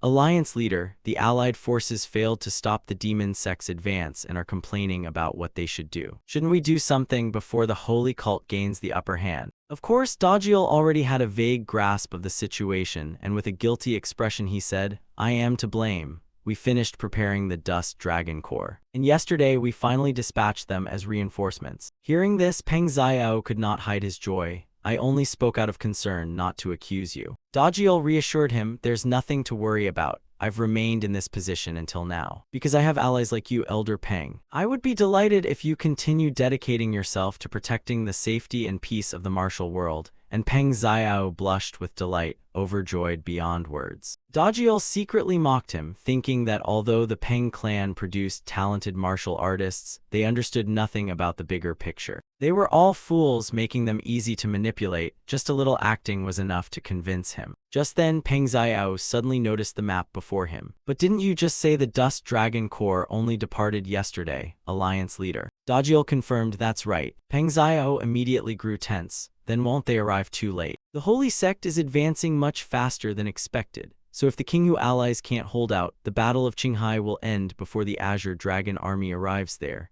As the Holy Sect is advancing much faster than expected, so if the Qinghu allies can't hold out, the Battle of Qinghai will end before the Azure Dragon army arrives. Dajiel laughed, aren't they all skilled martial artists? I'm sure they can hold on until the Dust Dragon Corps gets there. Peng Xiao nodded, that would be a great relief. Secretly, he thought that Qinghai would have to be abandoned anyway. Since that was the case, they could ignore the strict rules of the martial world and let the orthodox martial world confront the demon sect directly, while the Qing Lake Alliance would simply be sacrificed. The scene shifted to Qinghai. As the people watched Wu Xiang's group pass by, they murmured, the Holy Sect's army is already very close, so we've already lost half of Qinghai, haven't we? Haha, it's all over now, everything's finished. I think so too, but they've actually been very friendly to ordinary people like us. I heard they're even better than the orthodox martial world because holy cult martial artists were sent to every village. No bandits or unorthodox sects dare cause trouble anymore, and they even said they'd help us whenever we needed them. That's because the holy cult sect master gave that order, right? I heard that young man is the world-destroying demon god. If our lives become better because of this, then maybe the holy cult unifying the martial world isn't such a bad thing. After the holy cult had conquered half of Qinghai town by winning the support of the common people, a group suddenly stepped forward to block their path. Please let us meet your sect master. The demon cult disciples at the front immediately recognized them. Why does the Green Forest sect want to meet our demon god? The leader of the Green Forest sect replied, I'll explain after meeting your sect master. The The young demon cult disciples hesitated, unsure whether to report it, and stood there scratching their heads. After a moment, one of them shouted, "Do you think you can meet the demon god whenever you want?" The Green Forest sect members were startled by his sudden outburst. Their leader's face darkened with a grim expression. "If you let me meet your sect master, I'll tell you why the holy cult's advance was blocked, and if I must be punished for it, I'll accept it." The demon cult disciple angrily shouted again, "You're becoming more ridiculous by the second," when a puzzled voice came from inside. "What's going on?" The one who spoke was Tyryong. The disciple hurried over and reported everything. "These Green Forest sect fools came out of nowhere and insist on meeting the demon god." Tyryong looked toward the Green Forest sect. He simply stood there silently observing them. They also stood quietly, watching him and waiting. After observing them for a while, Tyryong was secretly surprised. Their leader was extremely powerful, and the Green Forest sect actually had someone who had surpassed the peak realm. He asked, "Why do you want to meet our demon god?" The man gave the same answer. "I'll explain after meeting your sect master." Tyryong fell into thought once again. Then he suddenly drew his blade. "Our holy cult respects strength above all, so if you want to meet our sect master, you'll have to prove your strength." Hearing that, the man drew his blade without the slightest hesitation and stepped forward. Tyryong smiled. "If you can withstand 10 of my moves, I swear on my title as the Black Dragon squad leader that I'll let you meet our demon god." The man gripped his sword hilt tightly. "I hope you won't forget those words." The two instantly burst forward at full speed toward each other. A demon cult disciple entered and reported everything to Woon Seong. After hearing it, he was somewhat surprised. Tyryong actually drew his weapon first. Does the Green Forest sect really have someone that powerful? Woon Seong suddenly recalled the Green Mountain Sword Demon, who had once fought in the first Heavenly Demon Squad before joining the Black Dragon Squad and becoming a Heavenly Demon. He had spent many years on the battlefield, and back then he received news that the second Heavenly Demon Squad was in danger along with orders to reinforce them.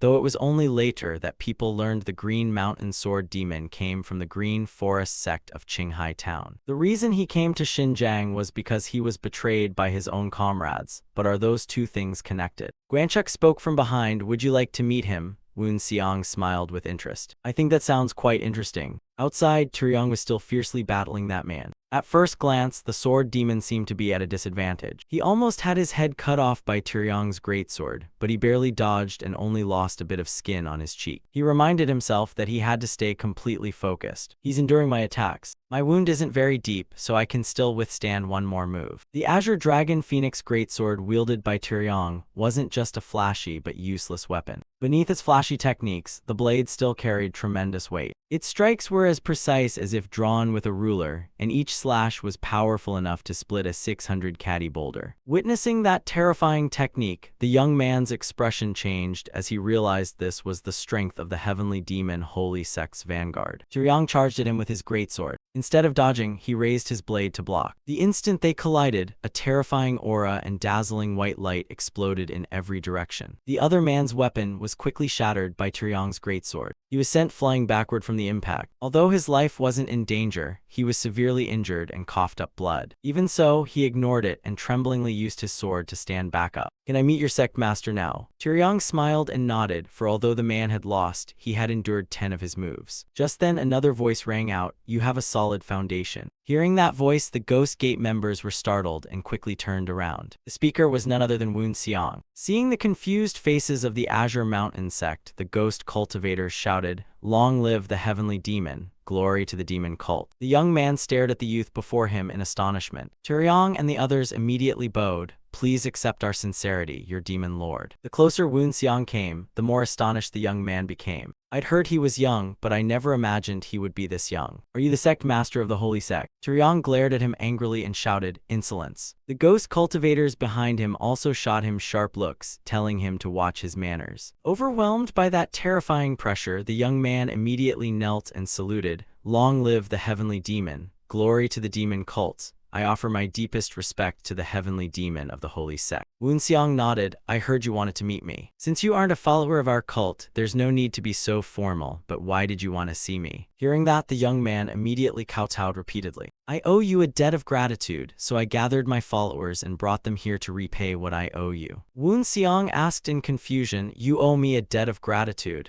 The young man replied, "Do you remember the Azure Mountain Sword Demon?" Woon Seong pondered silently. When I heard he came from the Azure Forest sect, I wondered why that name felt familiar. There must be some connection here. The young man explained, although he was exceptionally strong, he was never a good city lord. My men and I belong to the Azure Forest sect, which once served the Azure Mountain Sword Demon. Yet he abused his unmatched martial arts and superior status to treat us like errand boys, and although he was our city lord, we were determined to kill him. We secretly poisoned the wine he drank and successfully poisoned him. We ambushed him in the middle of the night, but luck wasn't on our side, and he escaped from us. Woon Xiang suddenly realized, so I killed the Azure Mountain Sword Demon after he fled to Xinjiang. The young man nodded. That's right, I heard you killed him before becoming the Heavenly Demon, so we all owe you a debt of gratitude. Though we're only a small band of mountain bandits, we still want to help the holy sect, so please allow us to serve you. Woon Xiang thought to himself that the man's foundation was quite solid. Seeing Woon Xiang remain silent, the young man couldn't help but grow nervous. After a while, Woon Xiang smiled and said, "That doesn't sound bad. What's your name?" The young man hurriedly kowtowed and shouted, "I am the Lord of Azure Forest on Mount Beheng, Xiao Samun." Woon Xiang turned around and waved his hand. "I permit you to join the holy sect." Xiao Samun and his followers excitedly shouted in unison, "We'll risk our lives to repay your kindness." The events of the martial world truly seemed strangely connected, as Woon Xiang gained nearly 500 Azure Forest bandits thanks to that evil Azure Mountain Sword Demon. The next day, on the shore of Qinghai Lake, Guanchuk said to Woon Xiang, "It seems they intend to fight us on the water." Woon Xiang stepped forward and looked down. Before him lay a vast deep blue lake. Zhang Biuk, standing nearby, said, "Every boat in the area has been withdrawn, and even small fishing boats were reportedly burned. Can we really fight them on the water?" Woon Xiang replied, "The situation certainly doesn't favor us. But we can't avoid this battle because if we underestimate them and keep advancing, we'll eventually be attacked from behind." As he spoke, he slightly turned and glanced at Guanchuk. Guanchuk then turned and looked at Zhangbiuk. A meaningful smile slowly spread across his face. The simple-minded Zhangbiuk looked completely confused and asked, "If you have another solution, please tell us already. I'm starting to get irritated." Guanchuk smiled and took out a writing brush. He then began drawing on the map before him. "This place is known as the Gourd Paradise." Woon Xiang asked curiously, "What is the Gourd Paradise?" Guanchuk explained, "It's also called Paradise within the Gourd, meaning a world hidden inside a gourd. It can also refer to another world or an immortal realm. But the local fishermen interpret it a little differently and simply call it the Gourd Paradise or Paradise within the Gourd. A small isolated lake beside the river whose slightly distorted shape makes it hard to notice. A place no one would discover unless they lived nearby or viewed it from above." After listening, Zhangbiuk became even more confused. "What exactly are you trying to say?" Guanchuk smiled. "We have a hidden force stationed inside the Gourd Paradise that no one knows about." Zhangbiuk asked again, "Do they have boats there?" Guanchuk nodded. "To secretly acquire boats, we split the funds and bought quite a few from many merchants. Although the entire Western army can't all board them, according to my reports, there are enough to carry about 6,000 soldiers." Hearing that, Zhangbiuk and the others couldn't hide their excitement. "That's our strategist." Woon Xiang nodded in approval. "Well done," Guanchuk smiled. "I merely did what a cult strategist is supposed to do." Woon Xiang then asked, "But is the Gourd Paradise really large enough to hide such a huge fleet?" Guanchuk explained again, "The surrounding area is filled with dense trees and forests, and because wolf packs roam there, very few people come to gather herbs. Moreover, although leaving the Gourd Paradise is easy, the route into it is filled with strong reverse currents, so few fishermen ever enter because unless they have a vessel the size of a ship, they can't overcome the current." Woon Xiang nodded. "Heaven is helping our holy sect, and helping my revenge as well." Meanwhile, elsewhere on the lake, a naval fleet was anchored. Inside the flagship, Yon Dosung was reviewing the records. Several allied leaders approached him. "Sect Master Yon, we need to speak with you." Yon Dosung sighed, "For you all to come see me like this. It seems everyone has something serious to discuss." One of them continued, "Even if it's to stop the demon sect, this has gone too far. You seized and burned the fishermen's small boats, so how are they supposed to earn a living and they weren't even compensated?" Yon Dosung gritted his teeth inwardly. HMPH, since when did he start acting so righteous? Yon Dosung sided with the orthodox martial world only because it currently held power, not because he shared its ideals. Most sects today, the ones calling themselves orthodox, think just like Yon Dosung, and those who claim to be righteous only do so to rise to the top of stronger martial sects. If someone truly lived righteously and spent their life only giving, they'd end up a beggar.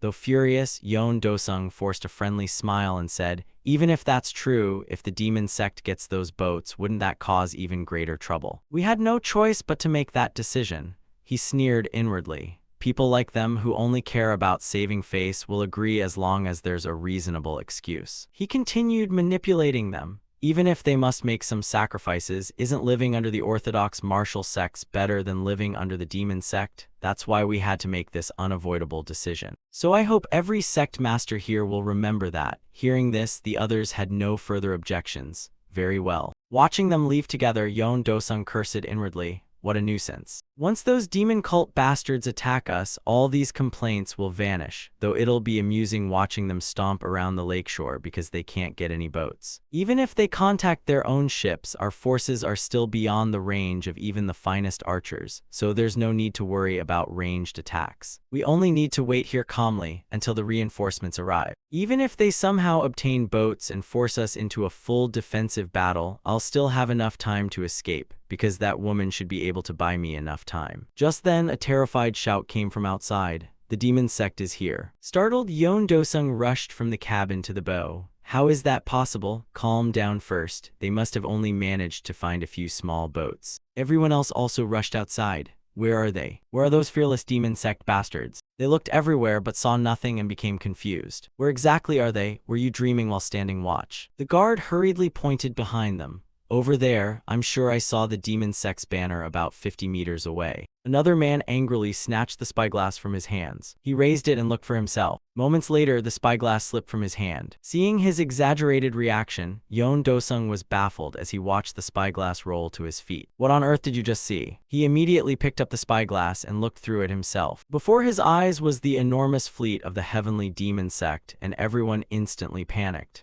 How did they get so many ships? Sect Master Yeon, what exactly happened? Didn't you say every boat had been destroyed? Yeon Do-sung stood frozen, unable to answer. He himself was equally confused. How did they get boats and so many of them? The heavenly demon sect's fleet quickly closed in on the orthodox forces. The allied leaders panicked. Sect Master Yeon, answer us. Yeon Do-sung replied, what's important now isn't how they got the ships. They're already here, so we must prepare ourselves for battle. The crowd angrily declared, we'll hold you responsible for this after the battle, so you'd better prepare yourself. Yeon Do-sung frowned and cursed inwardly. Damn these vermin. First, we need to figure out how to deal with them, but what should we do? Just then, someone approached from behind him. Those demon sect bastards have appeared, haven't they? Hearing that voice, Yeon Do-sung was startled. The newcomer ignored the others and quickly walked toward the bow. Everyone was puzzled, so the martial master invited by Sect Master Yeon is a woman. After reaching the bow, she raised a hand to remove her cloak. Fearlessly, she stood alone, facing the enormous fleet of the heavenly demon sect. There flew the banners of the heavenly demon holy sect, along with the flags of the prisoners who had surrendered to them. That was undoubtedly the army of the heavenly demon sect. She was Bua, the last surviving member of the Three Swords of King Cheng.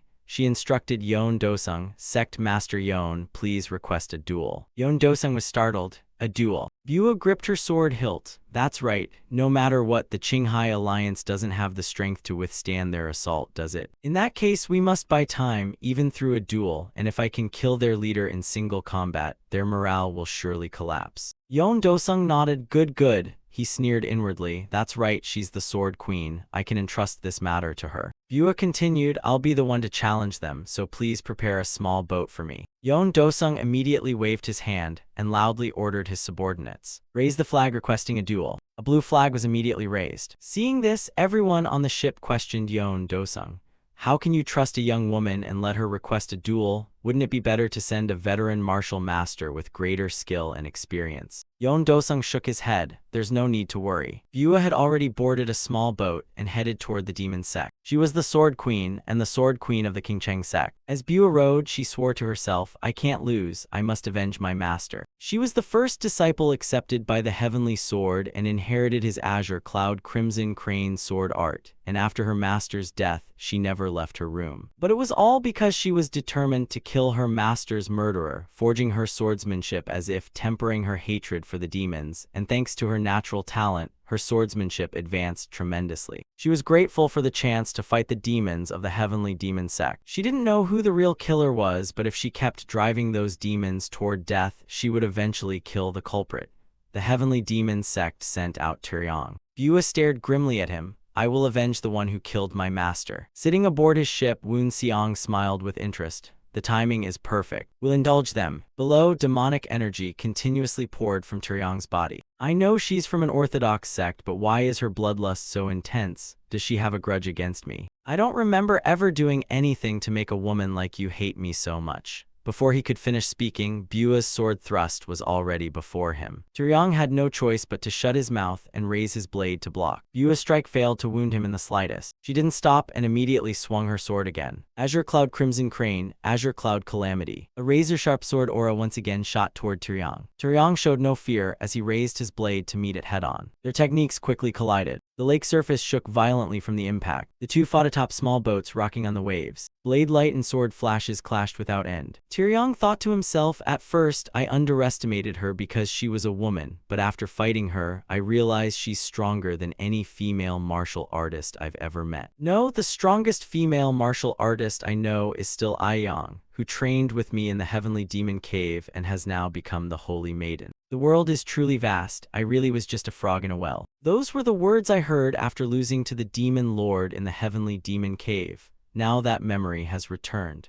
After leaving the cave, I trained without rest and became stronger, but perhaps I also became a little arrogant, so I'll use this chance to cast aside that pride once again. Bua raised her hand again and unleashed the rainbow falling sword art. Taeyong snapped out of his thoughts and quickly raised his long blade to block. That single strike left the small boat beneath his feet showing signs of cracking. Taeyong was greatly shocked, since when did she become this strong? He gritted his teeth as his expression turned serious. What's your name? Bua didn't answer and raised her sword again. She was about to attack again but suddenly stopped. Taeyong smiled. You're strong enough that I should at least know your name before I kill you. Bua's expression immediately darkened. A demon dares claim it will kill me. I have no reason to tell my name to someone who's about to die. Taeyong raised his blade coldly. Is that so? Fine then, come. He then removed the iron rings from his body. I'll have to use that technique again. As soon as he spoke, a tremendous surge of true energy erupted from his body. Standing before him, Bua was stunned by that overwhelming aura. Is that sword unity? She nervously clenched her teeth as cold sweat poured down her face. Impossible! A demon can't have reached that level, and a terrifying aura also erupted wildly from her body. The small boat beneath her feet instantly split in two. She leaped into the air and thrust straight at Taeyong. At that moment, Woon Seong's voice echoed in Taeyong's mind. No matter what, you must not lose, Taeyong. Woon Seong thought to himself, that Azure Cloud Crimson Crane sword. Is she Haidao? She looks a little different from what I remember, so I didn't recognize her. But Taeyong, no matter what, you must not lose. Taking Woon Seong's order as encouragement, Taeyong thought, the Demon Lord is encouraging me. He shouted, as you command, Demon Lord. Bua snorted coldly, you're awfully noisy. Their attacks collided once again. Bua was knocked backward by the impact. She flipped through the air once more, and landed back on her small boat. I can't keep my footing. Across from her, Taeyong swung his palm. It won't be that easy. Before Bua could land on the boat, Taeyong's palm force shattered it. The small boat beneath her feet, already damaged, was completely destroyed. Yet she had abandoned the only place she could stand just because she panicked. How foolish. Unless she could stand on water, this battle was over. Bua narrowed her eyes at the water below. She then twisted and flipped through the air. The next moment, both feet landed on the water's surface. Seeing this, everyone cried out in shock, water walking. It was said that upon reaching a certain level of martial arts, one could tread through the air without bending the grass beneath their feet. Beyond that realm, one could even walk on water. Water walking lets one stand on water as if on solid ground, a feat only possible after mastering all the previous stages. Taeyong frowned in disbelief. No, that's not water walking, it's leaf-stepping footwork. This footwork requires something to step on, yet still lets the user remain above the water, and she was standing on a small wooden plank. Bua stared at Taeyong with deep hatred and said, do you think this will end so easily? The moment Taeyong heard those words, he knew this battle would end only when one of them died. From that moment on, the outcome of the battle was decided. The small boat carrying Taeyong also began breaking apart. After that, he chose to use water-skimming steps instead of leaf-stepping footwork. Seeing his movement technique, even Bua was astonished. Water-skimming steps. Taeyong continuously dashed across the water. The waves kept surging, causing Bua to lose her balance on the wooden plank. Damn it, he's making the water rise. After struggling, she finally regained her footing. But Taeyong kept circling around her, making the water churn, and Bua cursed inwardly. How annoying. The waves kept growing, and the wooden planks beneath my feet are gone. Taeyong knew his chance to win had come. He instantly vanished from where he stood. In the blink of an eye, he appeared directly above Bua. Bua's face filled with shock, his inner energy, how is it? She had no time to think and quickly raised her sword to block. The instant they clashed, she was driven backward. Taeyong didn't stop and swung his blade down again. He wildly unleashed countless slashes in exhilaration. Bua's longsword was soon cut cleanly in half. Before she could recover, Taeyong's long blade struck again. Blood instantly sprayed into the air. That slash cut straight through her ribs. It nearly split her heart in two. Bua coughed up a mouthful of blood in agony. She still didn't collapse and remained standing. Though blood kept pouring from her chest, she gritted her teeth and cursed. "You filthy demons." Taeyong said nothing and waved his hand. Bua was instantly blasted into the water. Standing atop the water, he raised his blade and roared, declaring himself the victor. As the Ghost Gate claimed its first glorious victory over the Qinghai Alliance, Woon Xiang applauded. It was as if he were celebrating Taeyong's victory and the death of one of his enemies. After winning the first duel, Taeyong continued fighting one duel after another. In every battle, he fought the enemy leaders head-on and defeated them all. By the fifth duel, Taeyong's roar as he beheaded his opponent had become something every orthodox martial artist feared. Just like now, like a demon, Taeyong stood on the river roaring at the orthodox forces. The remaining orthodox leaders were pale and drenched in sweat.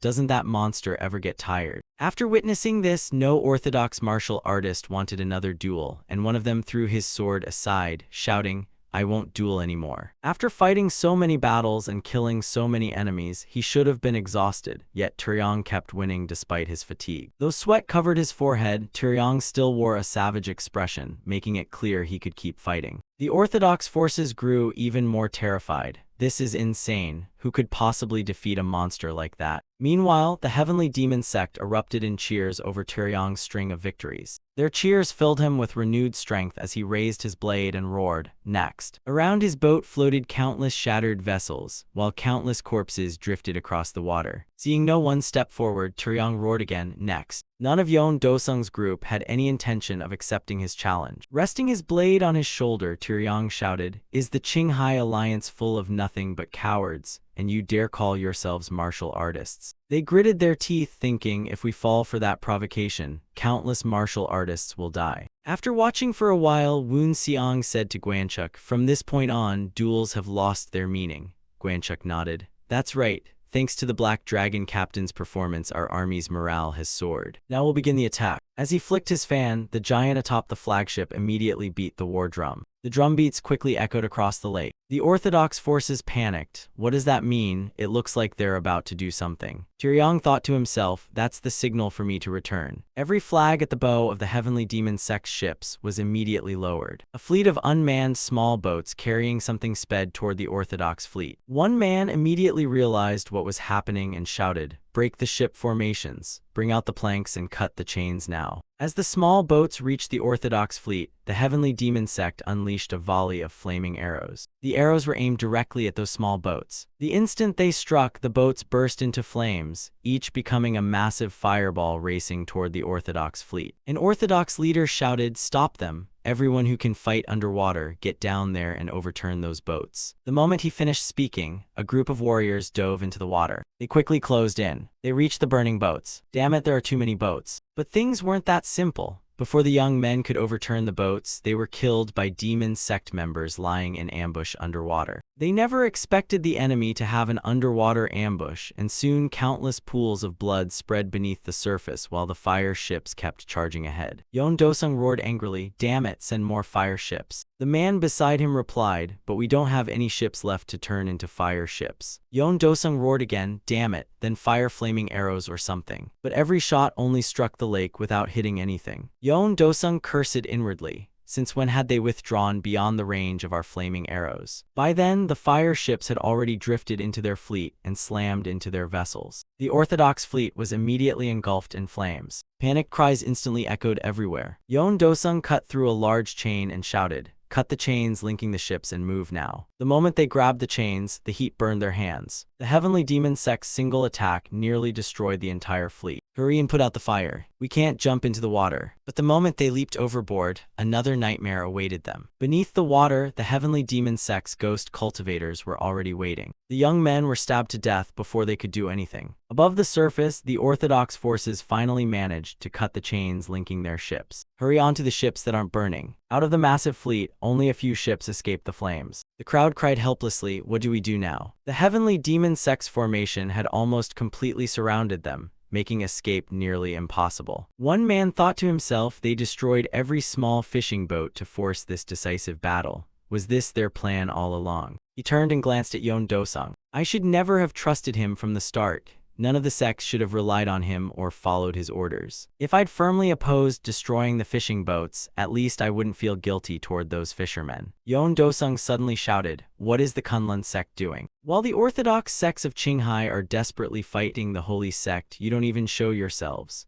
Haven't you gone too far? You're not even part of the martial alliance, and if the Kunlun sect had helped us, things would have been different. The crowd angrily began blaming the Kunlun sect. Just then another voice rang out, because the Kunlun sect isn't a fake Orthodox sect like you. Everyone was startled and hurriedly turned around. They saw a young man about 20 years old speaking. They noticed the flagship and the black dragon cloak draped over his shoulders. He was the demon lord of the heavenly demon sect. They couldn't believe the heavenly demon sect's demon lord was so young. One man asked in confusion, what do you mean by calling us a fake Orthodox sect? Woon Seong snorted, I heard you feared the demonic cult would seize the boats and use them. So you seized every fisherman's boat, then burned and destroyed them, and you call that the act of a righteous Orthodox sect. Hearing that, they all fell silent, unable to find a reply. Woon Seong continued, the path of justice is honored because few can walk it, and only those who endure its hardships deserve to be called true brave warriors. The path of justice is narrow, yet some still follow it despite knowing how difficult it is. Those are the true brave warriors, and Alliance leader Nok Yaoan is one of them. Compared to him, everyone in the Qinghai Alliance before me is nothing but trash. People like you will never be worthy of being called brave warriors. Yeon Do-sung gripped his sword and thought, if he weren't the heavenly demon, I'd have cut off his head already. Just because he's a little stronger, he dares spout such nonsense. He gritted his teeth and shouted, what does any of this have to do with the Kunlun sect? Woon Seong narrowed his eyes and stared at him coldly. The young man flinched the moment he met that gaze. A golden light then flashed within Woon Seong's eyes. Sweat poured from Yeon Do-sung as he wondered how anyone could possess such eyes. Woon Seong saw Dajul's shadow within him. A worthless man pretending to be tough, stealing from the weak for personal gain, and disgracing the title of brave warrior. He was no different from Dajul. Woon Seong raised a finger and pointed at Yeon Do-sung. I'll ask you one question, and a terrifying shockwave instantly spread out. Even fishermen far away were startled. What was that sound? An earthquake. The overwhelming pressure radiating from Woon Seong forced Yeon Do-sung to his knees aboard the ship. Why should I answer your question? Yeon Do-sung gritted his teeth and replied, you're the leader of the heavenly demon cult. You owe me no explanations because you are my enemy. But I'm certain the heavenly demon cult in Kunlun made some deal. So how can the Kunlun sect still call itself an Orthodox sect after that? Woon Seong said nothing more and flicked a finger. Yeon Do-sung couldn't react before he was struck by his hidden attack. His body was immediately engulfed in flames. He died on the spot without doing a single thing. Woon Seong coldly said again, shameless vermin like you dare call yourselves members of an Orthodox sect. The rest lowered their heads in silence, unable to argue back. Woon Seong continued, from what I've heard, several sect leaders in the Qinghai Alliance opposed stealing the fishermen's boats. I'm only doing what you couldn't, don't you feel ashamed? The old man clenched his teeth and asked, what do you mean? Woon Seong curled the corner of his mouth into a smile. I'm returning every boat you stole from the fishermen and nearby merchants because it's a waste for everyone if they remain gathered uselessly on Qinghai Lake. The old man was stunned. Are you telling the truth? Woon Seong nodded, of course. The old man widened his eyes thinking, is this the chivalry of the demonic cult? I thought those demonic cultivators were just saying pretty words to make themselves look good. But perhaps they weren't empty words after all. He then let go of his sword. If what you say is true, then I surrender now. The rest also began throwing down their weapons. We surrender too. Those on Yeon Do-sung's side froze, unsure whether they should surrender. The demonic cult finally took control, and most surviving martial artists of the Qinghai Alliance followed the crowd, dropped their weapons, and surrendered as a white flag of surrender was raised above the Qinghai Alliance ships. At that moment, Qinghai town fell completely under the heavenly demon cult's control. Just one day after their campaign began, a speed never before seen in the war between the demonic cult and the orthodox sects. Wunxiang kept his promise. Right after the Battle of Qinghai Lake ended, the heavenly demon cult returned every boat they had taken to the nearby fishermen and merchants. The people rushed over to express their gratitude to the heavenly demon cult.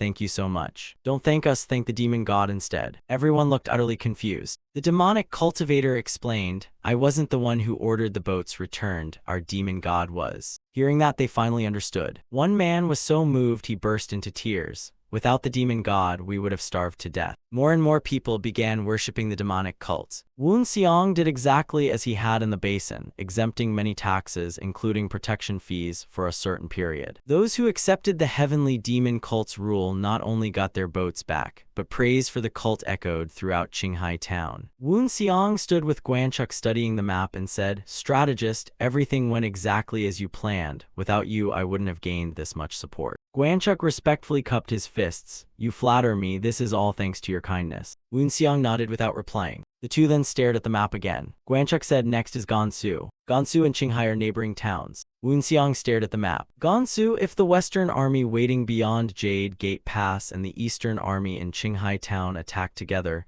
we can strike Gansu from both sides. I don't know why, but if the Martial Alliance keeps reacting as slowly as before, taking Gansu won't take long. After the basin, even the Qinghai Alliance fell to the heavenly demon cult, and word spread everywhere that Qinghai town was completely under their control. After receiving one defeat after another, it was only natural for the entire martial world to fall into despair. But unlike other towns, Qinghai town under the heavenly demon cult's rule remained remarkably peaceful. If the heavenly demon cult hadn't been infamous for its cruelty, the orthodox sects in the surrounding region might not have tried to interfere or stop them. Compared to when it was ruled by the Martial Alliance, the town seemed far more peaceful under the heavenly demon cult. As absurd as it sounded, those rumors never spread beyond Qinghai town, as if someone was desperately preventing them from getting out. The Divine Dragon Army had just received news of Qinghai town's defeat, and after reading the report, the commanding general thought nervously. They only began their campaign a few days ago, yet Qinghai town has already fallen. I can't believe the demonic cult advanced this fast. The demonic cult has clearly changed from the past, and I'm sure their current strategy was built from what they learned in the previous war between good and evil. If we fail to realize how serious this is, we'll face a huge disaster. Someone asked doubtfully, aren't they just a bunch of weak demonic followers? Other than numbers, I doubt they have any real experts.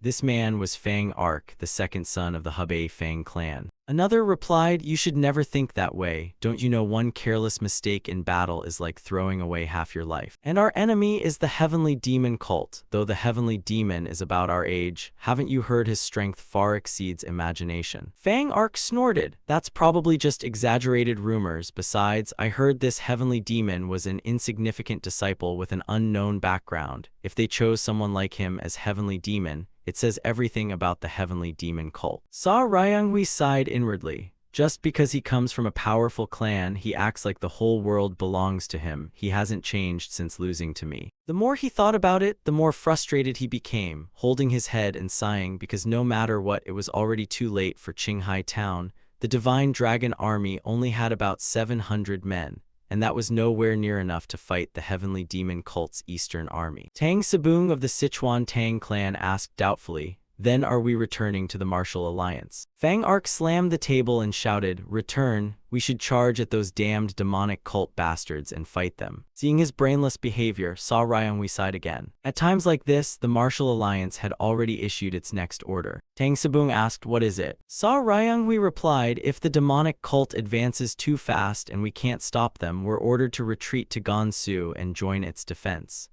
Yue Jiajio of the Shandong Yue clan asked in confusion, retreat to Gansu. Sa Ryanghui explained again, the heavenly demon cult controlling Qinghai will surely attack from both east and west, so we'll likely have to fight enemies on two fronts, and it won't be an easy battle. Fang Ark snorted, I'll kill anyone who stands in my way. Unlike him, the others had no such confidence, and the room soon fell into silence. The next morning, the Divine Dragon Army broke camp at dawn. their destination was Gansu. That night at the Heavenly Demon Cult's camp, Aiyang was alone in the forest, tirelessly practicing her swordsmanship. After an unknown time, she finally stopped and stood there panting. Her body was drenched in sweat, looking utterly exhausted. But she didn't stop, instead she leaped high into the air. I can barely feel the weight of those iron rings anymore. I need something even heavier. A white glow suddenly flashed in her hand. She swung her hand toward the side. The white light instantly struck the ground. Aiyang kept swinging her hand and attacking in every direction. The ground and then the trees were hit. She smiled happily, thinking that if a martial artist saw this, they'd admire her and say she'd reached the fluttering butterfly realm.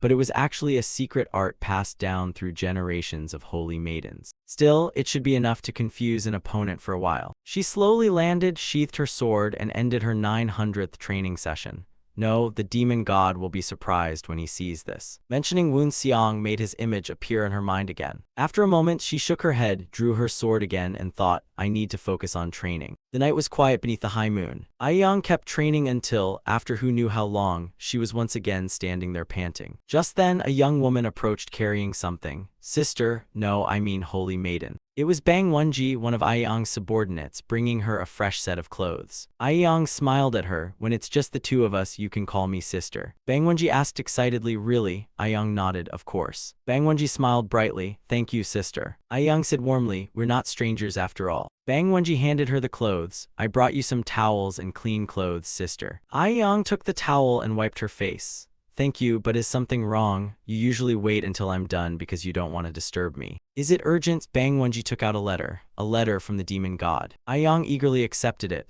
a letter from the Eastern Army. But after reading the letter, her expression immediately darkened. So they finally marched toward Gansu. Demon god Wu Xiang prepared to mobilize the entire army. The next day in Gansu, news of the heavenly demon cult's Western army advancing struck the orthodox sects like a thunderbolt, while the heavenly demon was already attacking from the south through Qinghai town. In truth, Gansu didn't even have 5 major sects, so its martial world had no choice but to be quickly defeated. The only place in Gansu with any chance to resist was Dunhuang and the Iron Sword Storm Fortress located within it. Among the martial world's great families, Dunhuang was often ranked among the 10 great families, and they took great pride in that. Dunhuang's patriarch Beek Muryong shouted, if the heavenly demon cult captures Supreme Peak, Dunhuang alone can't stop them, but at least we can weaken their attacks. That was why, the moment Beek Muryong received the heavenly demon cult's surrender letter, he burned it, then cut off the messenger's nose and ears before gouging out his eyes. Seeing the messenger return in such a horrific state,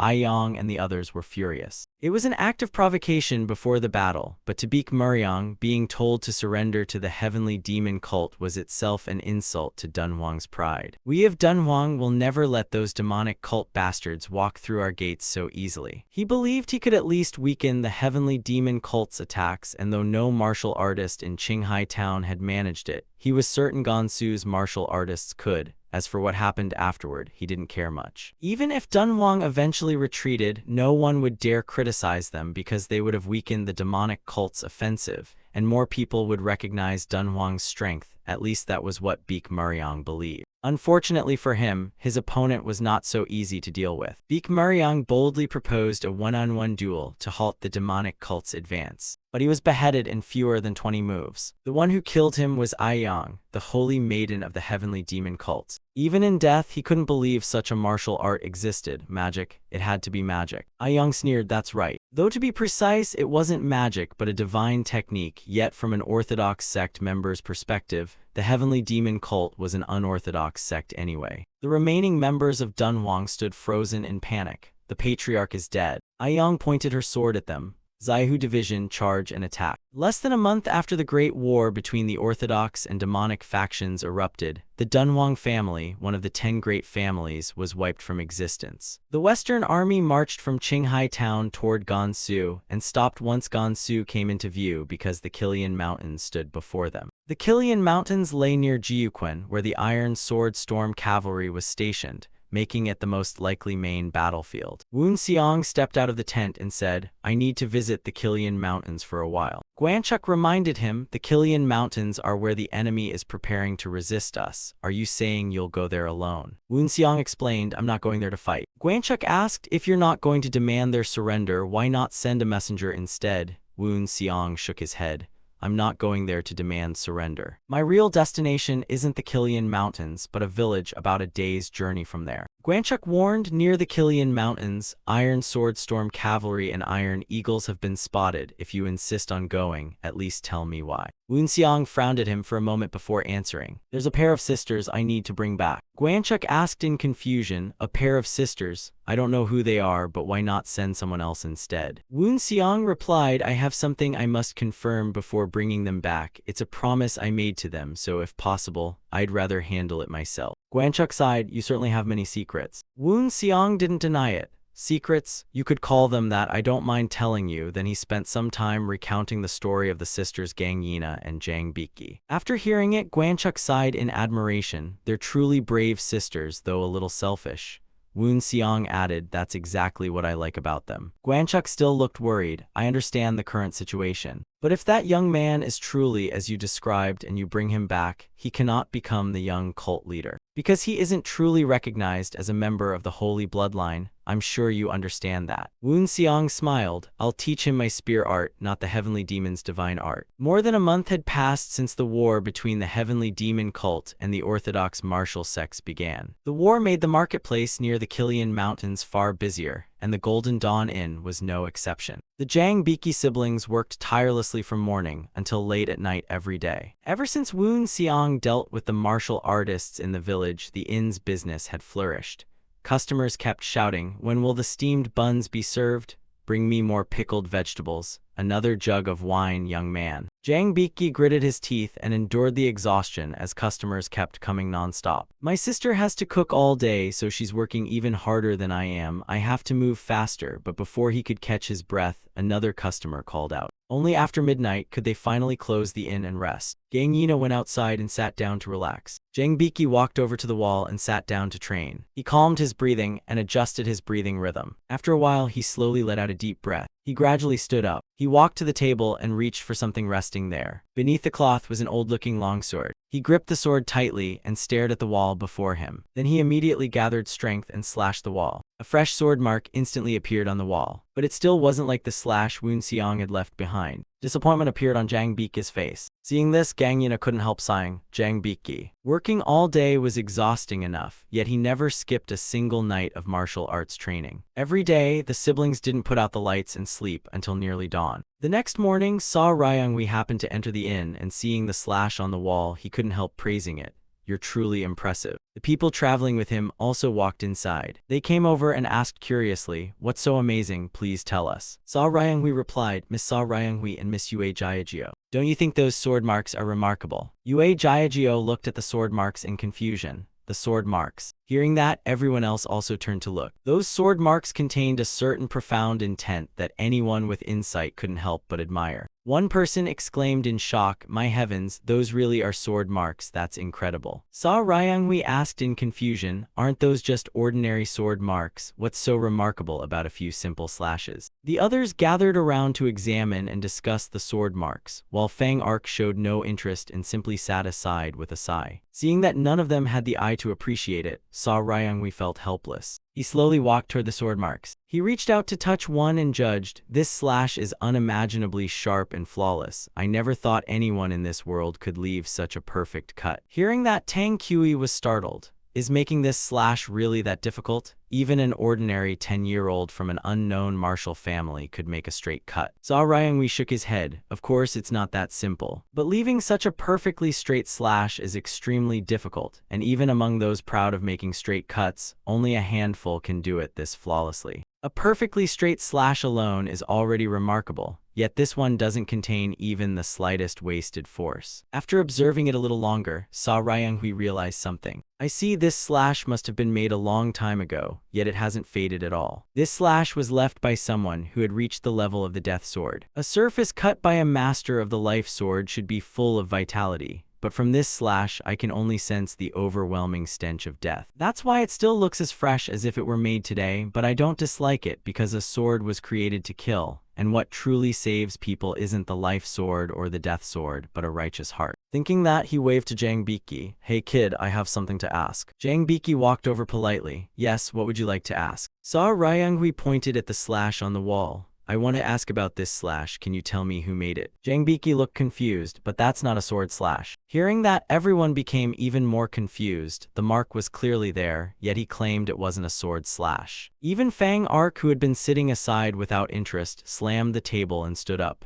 That's obviously a sword mark, and you're saying it isn't. Are you making fools of us? Seeing him rush over angrily, Jang Biki panicked and hurriedly explained, it really isn't a sword slash. Fang Ark grew even angrier and wanted to beat him up. Just then, Gang Yina came out and said, it really isn't a sword slash. Jang Biki was surprised to see his sister. Gang Yina quickly explained it was made with a chopstick, not a sword, and that person told Jang Biki that if he could make a similar cut, he would accept him as his disciple. Everyone's faces immediately turned tense. A chopstick. Saw Ryungwi reached into the box and picked up a chopstick. Let me confirm this. Are you saying that cut was made with one of these chopsticks? Gang Yina nodded. That's right, he simply grabbed one at random and made that cut. Saw Ryungwi was utterly shocked inside. The martial world truly is vast and filled with unbelievable experts, but I never expected to find someone like that here. He turned to Jang Biki again. So that person said he would accept you as his disciple if you could make a similar cut. Jang Biki nodded. Saw Ryungwi asked again, if you don't mind, could you show me what you've learned so far? Jang Biki was startled. He then drew his sword, preparing to demonstrate the results of his training. Standing before so many people made him feel nervous. Saw Ryungwi said, go ahead and swing your sword. Jang Biki glanced at the crowd once more, then looked at the wall. He gripped the sword hilt tightly with both hands. These people admired the cut my benefactor left behind. I can't disappoint them. With that thought, he decisively swung his sword. Saw Ryungwi stroked his chin deep in thought. Fang Ark, however, curled his lips into a mocking smile. Seeing their expressions, Jang Biki lowered his head sadly. Suddenly Saw Ryungwi crouched down beside him. He stroked his chin while carefully examining the old sword in Jang Bika's hands. After a moment, he sighed once again. That person told you he'd accept you as his disciple if you could make a similar cut, right?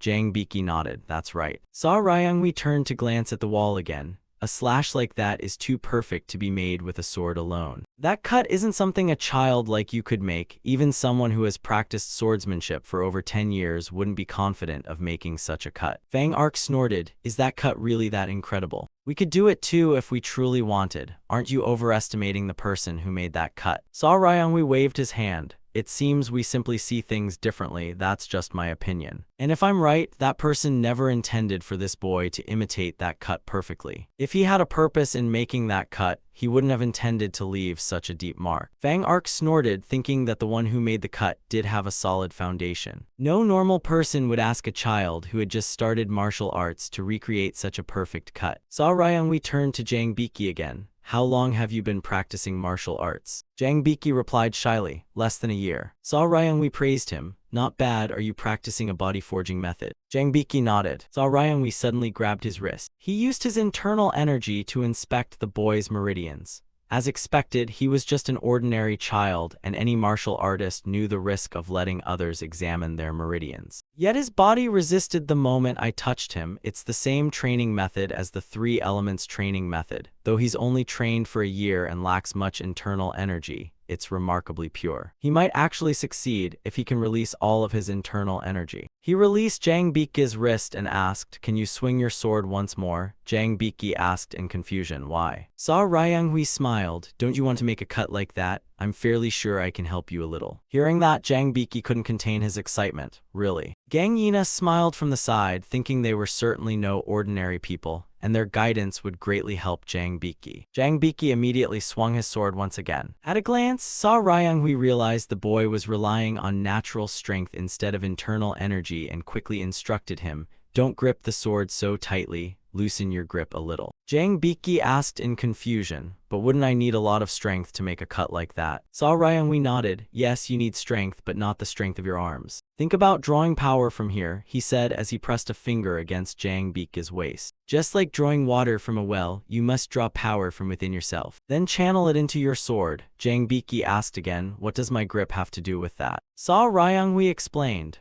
Gripping too tightly makes you use unnecessary force and disrupts the breathing and training that comes from your heart. Holding too tightly also means your heart is tense, so the power that should flow outward gets trapped in your hand. Loosen your grip and naturally draw power from the ground up through your shoulders. After closing his eyes and calming himself for a moment, Jang Biki slowly opened them again. His eyes were completely different from before. He looked at Saw Ryungwi and said, I'll try one more time. Saw Ryanghui smiled and nodded. Jang Biki reminded himself not to grip the sword too tightly. He held it carefully as if cradling an egg without breaking it, just like drawing water from a well. His heart released energy, and his energy also came from his heart. As he guided that flow, his energy in turn guided his heart. Jang Biki opened his eyes once more. He had finally felt it. He swung his sword once again and brought it down. This slash left Jang Biki standing there in shock. Saw Ryanghui smiled. It seems you still lack experience, but from now on you can proudly call yourself a martial artist. He thought to himself that what the boy had just shown was somewhere between a third-rate and second-rate martial artist,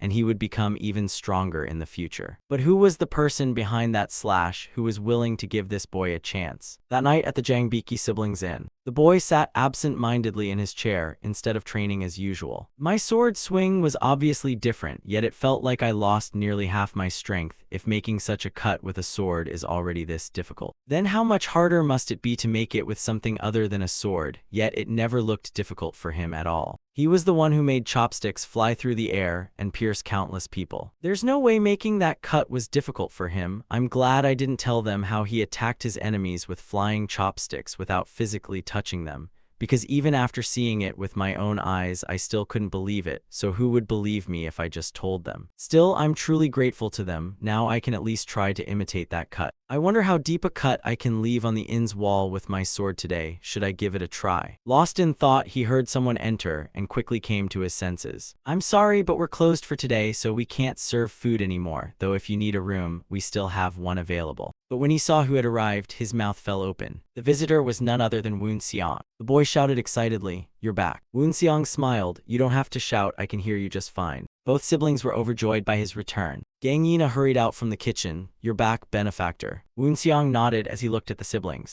"I want to see whether you've completed the task I gave you." Jang Biki was startled. "What?" Woon Xiang asked again. "Are you still not confident?" Jang Biki's eyes instantly became resolute. "No." The boy picked up his sword and walked to the wall. This was the moment that would decide his fate, and he tightly gripped the sword hilt while focusing his mind. From his ankles to his waist, from his waist to his shoulders, and then from his shoulders to his wrist. He quickly unleashed a slash with everything he had. A fresh cut soon appeared on the wall. Though it couldn't compare to Woon Xiang's cut, it still showed the boy's hard work. Woon Xiang thought to himself, so he's making up for his lack of internal energy by using every joint and muscle in his body. This skill is far from ordinary. It seems he's thought this through countless times. With that thought, Woon Xiang praised him. Not bad. Hearing his praise, the siblings were overjoyed. Woon Xiang continued, though it's still lacking, you've managed to imitate part of its form, so Jang Biki, you've completed your training. Now it's time for me to fulfill my promise. But I still have one important question. What will you do with this inn? Gang Yina replied, at first we planned to sell it, but we changed our minds because this place is a symbol of the love our parents left us. It was also the home we could always return to, so after deciding to go back to the place filled with memories of their parents, the Gang Yina siblings followed Woon Xiang. The three of them set out that very night toward the Heavenly Demon cult's camp. At dawn, they encountered a group blocking the road. They rode war horses and wore masks that hid their faces. Their appearance was utterly terrifying. Seeing them, the Jang Biki siblings instinctively stepped back and screamed, "Ghosts." Woon Xiang glanced at them, the corner of his mouth slightly rising. They quickly dismounted, knelt before Woon Xiang, and saluted.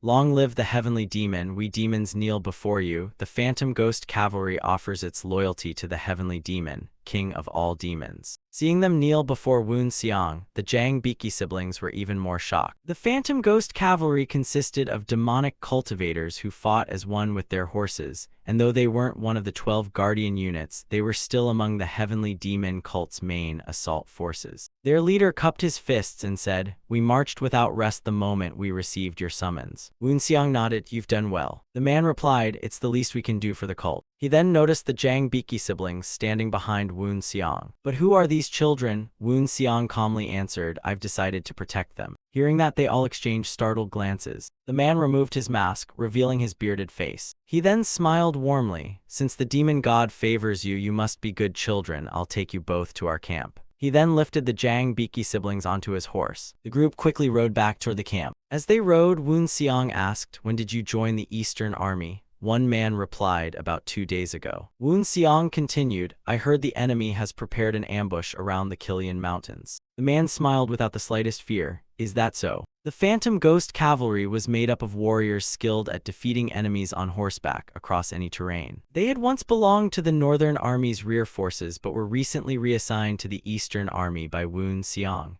Woon Seong thought to himself, the Iron Sword Storm is famous for its cavalry, yet they're planning a mountain encirclement. They're openly provoking us by showing they can fight on horseback even in the mountains. Interesting. Then I'll accept their challenge. He then asked the man beside him, you must be exhausted after traveling such a long distance. The man hurriedly replied, I was already restless staying with the Western Army. I've regretted not being able to show my loyalty since joining the Eastern Army. Woon Seong smiled, you're still full of energy, so I suppose I don't need to worry about the Iron Sword Storm anymore. The man confidently replied, they're just frogs at the bottom of a well. We'll defeat them and prove that the greatest cavalry in the world is the Holy Cult's Phantom Ghost Cavalry. Woon Seong fell into thought again.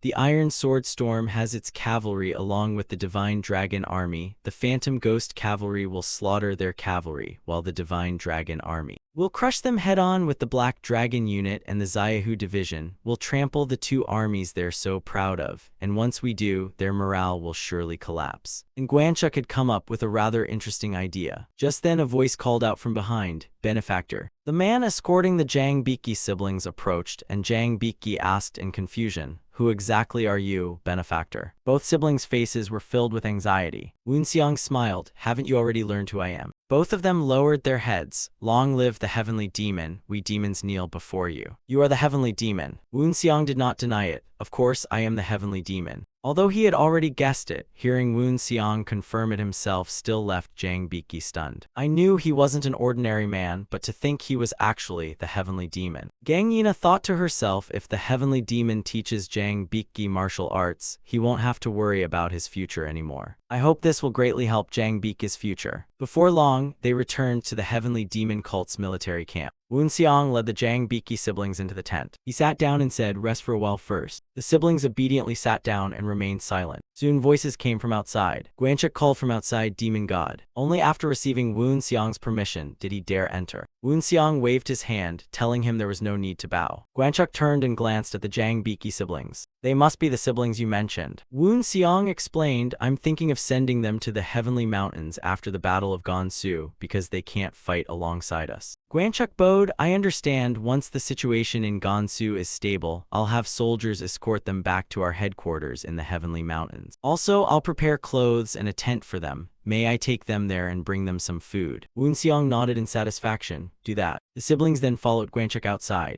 After a while, Guanchuk returned to Woon Seong, who told him to report the situation immediately. Guanchuk got straight to the point. The Western Army is expected to arrive within a few days. The Western Army under Aiyang's command is different from the Eastern Army. Instead, they have already camped west of the Kilian Mountains, and on the appointed day they will advance into the mountains together with the Eastern Army, using a pincer attack to trap the Iron Sword Storm Fortress atop the mountain, a strategy made possible by the Heavenly Demon cult's overwhelming numerical advantage. Guanchuk said once they arrive, they'll launch the assault, and the 10 Great Demon Masters will lead the attack on the fortress first. Woon Seong continued, the Wind Demon Fist King on my side and the Sun and Moon Demon Master with the Western Army will also join this assault, right? Guanchuk replied, the Wind Demon Fist King's martial arts are devastating over a wide area, while the Sun and Moon Demon Master possesses the greatest internal energy among the 10 Great Demon Masters. They're the ideal choices for this mission. Once the fortress falls and the enemy rushes out, the Phantom Ghost Cavalry, the Black Dragon Unit, and the Xiaohu Division will join the battle, each taking on the Iron Sword Storm Cavalry and the Divine Dragon Army respectively. I've already explained their assignments, and the Black Dragon Unit's commander is eagerly awaiting the battle. It seems he has no intention of losing to the Divine Dragon Army's commander. I'm considering arranging a direct duel between the two during their first clash. Woon Seong asked again, do I need to arrive within an hour after the battle begins? Guanchuk reached into his sleeve and took something out. This is a sample of the Steel King boulder prepared for that moment. The real one is much larger than this. Woon Seong narrowed his eyes as he examined it, thinking that this would become the key to victory or defeat in the Battle of the Kilian Mountains. Avalanche strategy, that's truly a fitting name for this plan. This battle will be worth looking forward to. He walked over and picked up his spear. I finally have some free time now. After such a long time, I can finally do that again. A martial artist who reaches a certain level can combine external and internal power to strengthen themselves at will. Woon Seong sat cross-legged, laid the spear across his lap, closed his eyes, and meditated. He immersed himself in thought, because training in martial arts was an endless, brutal battle. He imagined himself standing surrounded by countless enemies. He then began practicing real combat and slaughter in his mind. Because I've neglected my spear techniques lately. So today I won't use the heavenly demon divine art. Instead, I'll use the 6 forms of heaven slaying. Woon Seong was only training in the illusionary world, yet sweat still poured down his face like rain. A few days later, a letter from the Western Army reached the Eastern Army, informing them they had arrived. The Eastern Army then broke camp and marched toward the Killian Mountains. Yoon Yeryong, the lord of the Iron Sword Storm Fortress, stood atop the mountain watching the demonic cult army below. Sa Ryunghui walked over and said, "The demonic cult looks quite powerful." Yoon Yeryong did not deny it. "Of course, from what I've heard, the demon god of the heavenly demon cult is powerful enough to destroy the entire world. I don't know whether this encirclement strategy will even work against someone like him." After Woon Seong used heavenly demon annihilation in the Shadat Basin, people throughout the world began calling him the world-destroying heavenly demon, and rumors of his power alone made enemies tremble. Sa Ryunghui continued, "That's exactly why we chose the Killian Mountains as the battlefield. As long as we fight here, he won't be able to use a similar technique. Because if he used such a powerful technique here, the entire mountain would collapse." Yoon Yeryong was startled. The whole mountain would collapse. He thought to himself, even if he's the demon god of the heavenly demon cult, I still doubt he can destroy an entire mountain. But if the divine dragon army commander is right, there will certainly be a landslide. Thinking of that, he asked, "I see, so there will be a landslide here. Now I understand why the heavenly demon won't use that technique in the Killian Mountains." Just as he said, the landslide would kill everyone, including the heavenly demon cult, and that remains true now. The demon god of the heavenly demon cult would never do such a thing unless he had gone mad. Sa Ryunghui nodded. He can't use that technique unless he knows how to control an avalanche. Just then, someone shouted loudly, "The demonic cult has started advancing." Jongbyuk and Shinjung were leading the charge. After hearing the report, Sa Ryunghui immediately vanished from where he stood. As they advanced, Jongbyuk and Shinjung continuously drove their true energy outward. The soldiers on the fortress wall felt their overwhelming aura and were horrified.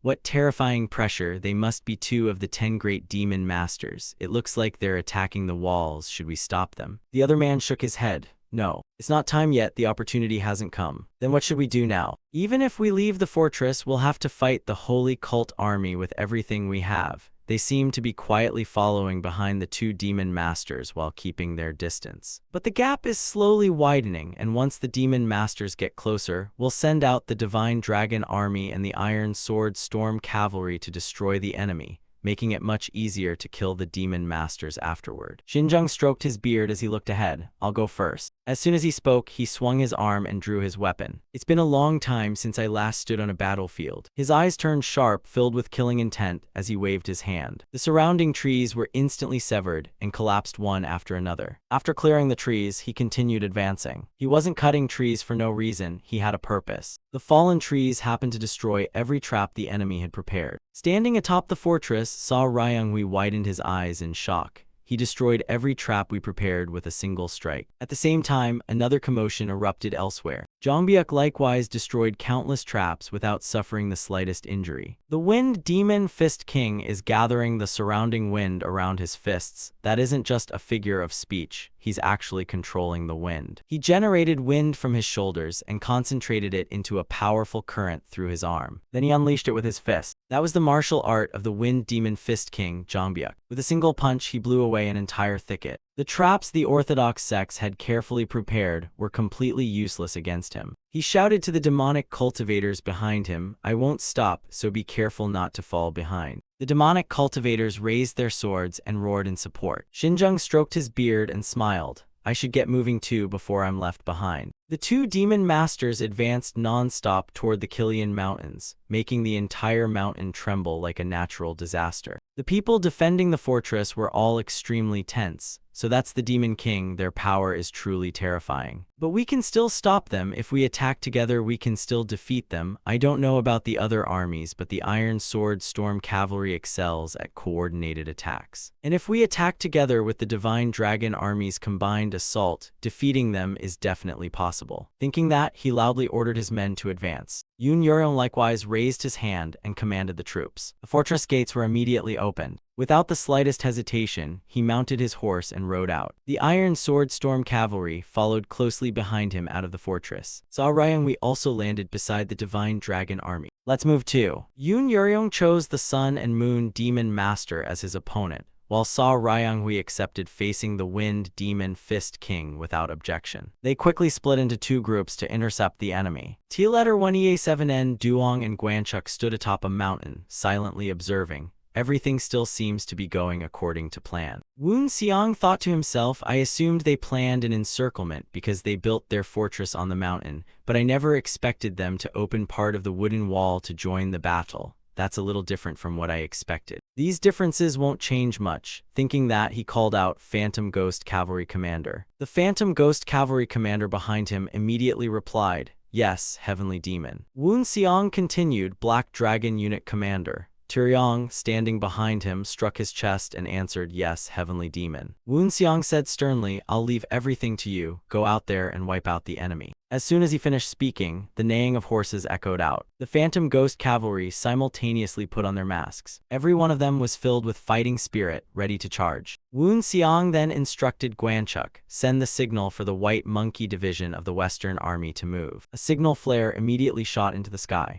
Aiyang on the western side had been waiting for this very signal. The moment she saw it, she raised her sword and shouted, White Monkey Division, attack. Fang Ark and the others on the mountaintop were startled when they suddenly saw an army charging from that direction. Standing outside, Sa Ryangwi watched the approaching troops and quietly waited a little longer. Once they reached the proper distance, he shouted toward the fortress, Now, fire the arrows and launch the catapults too. We'll stop the enemy from advancing this way. Arrows and massive boulders immediately rained down toward the Heavenly Demon cult forces. They had no choice but to halt and defend themselves. Tyryong rushed to the front and shattered the huge boulders with a slash. His aura was extremely dark and oppressive. Sa Ryangwi was also startled as he sensed something. He quickly turned to look at Tyryong. He clenched his fists, reminding himself to stay calm. His top priority now was the Wind Demon Fist King. If they could defeat him before the others arrived, they could drive back the Holy Cult Army. We'll proceed exactly according to the plan. Fang Ark rushed around Jeongbyuk. How dare an evil heretic like you set foot here? How dare a loser from the border invade the Central Plains? It's still too early for that, you know. As he spoke, he unleashed the 5 Tigers Crimson Sword technique against Jeongbyuk. Jeongbyuk laughed with great interest. So it's the Peng clan's 5 Tigers Crimson Sword. I've always wanted to fight you, brat. He immediately answered with a barrage of punches. His fist struck Fang Ark's sword without pause. Fang Ark had attacked first, yet he was forced into a disadvantage and driven back. Yue Jiajio seized the chance to rush in from behind and ambush Jeongbyuk.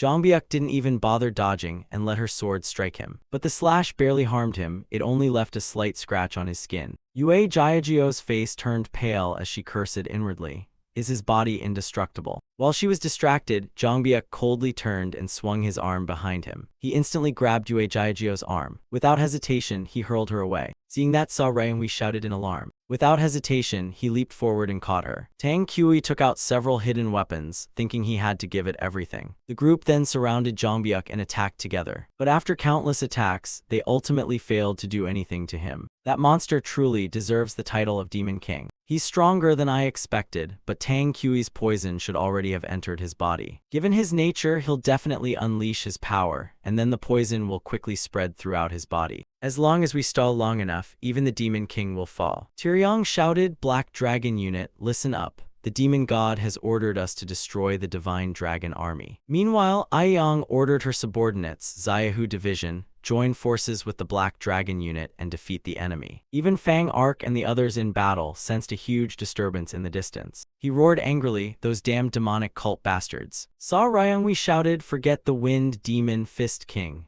Everyone change direction and stop those enemies first. I'll hold him back and buy time. Yue Jiajio cried out in alarm, Commander, that's too dangerous. Sa Ryanghui thought to himself, I'm the only one who can hold him back now. If Zhangbiak isn't stopped, our wooden wall defense will fail. If that happens, we'll have no choice but to face the holy cult's overwhelming army head-on. This place will become a sea of blood, and the wooden fortress must remain intact to monitor the holy cult's forces and movements. Thinking that, he turned to Yue Jiajio and ordered, drive back the enemy as quickly as possible. Then come support me. Until you return, I'll do everything I can to stall him. After saying that, he didn't wait for a reply and immediately charged forward. Yue Jiajio was deeply worried. Even after witnessing the Wind Demon Fist King's strength with her own eyes, he still wanted to keep stalling. Meanwhile, the Iron Sword Storm Cavalry led by Yun Yuryong was in the same situation as Sa Ryanghui's Divine Dragon Army. The troops sent to fight the Sun and Moon Demon Master Xinzheng were discovered by the Phantom Ghost Cavalry while approaching their target and were forced into battle. Zhu Hao sneered proudly. I never thought they'd dare challenge the Iron Sword Storm Cavalry in a mountain battle. The Phantom Ghost Cavalry quickly caught up. The Iron Sword Storm Cavalry stood their ground without fear. Yun Yuryong charged forward first and snorted.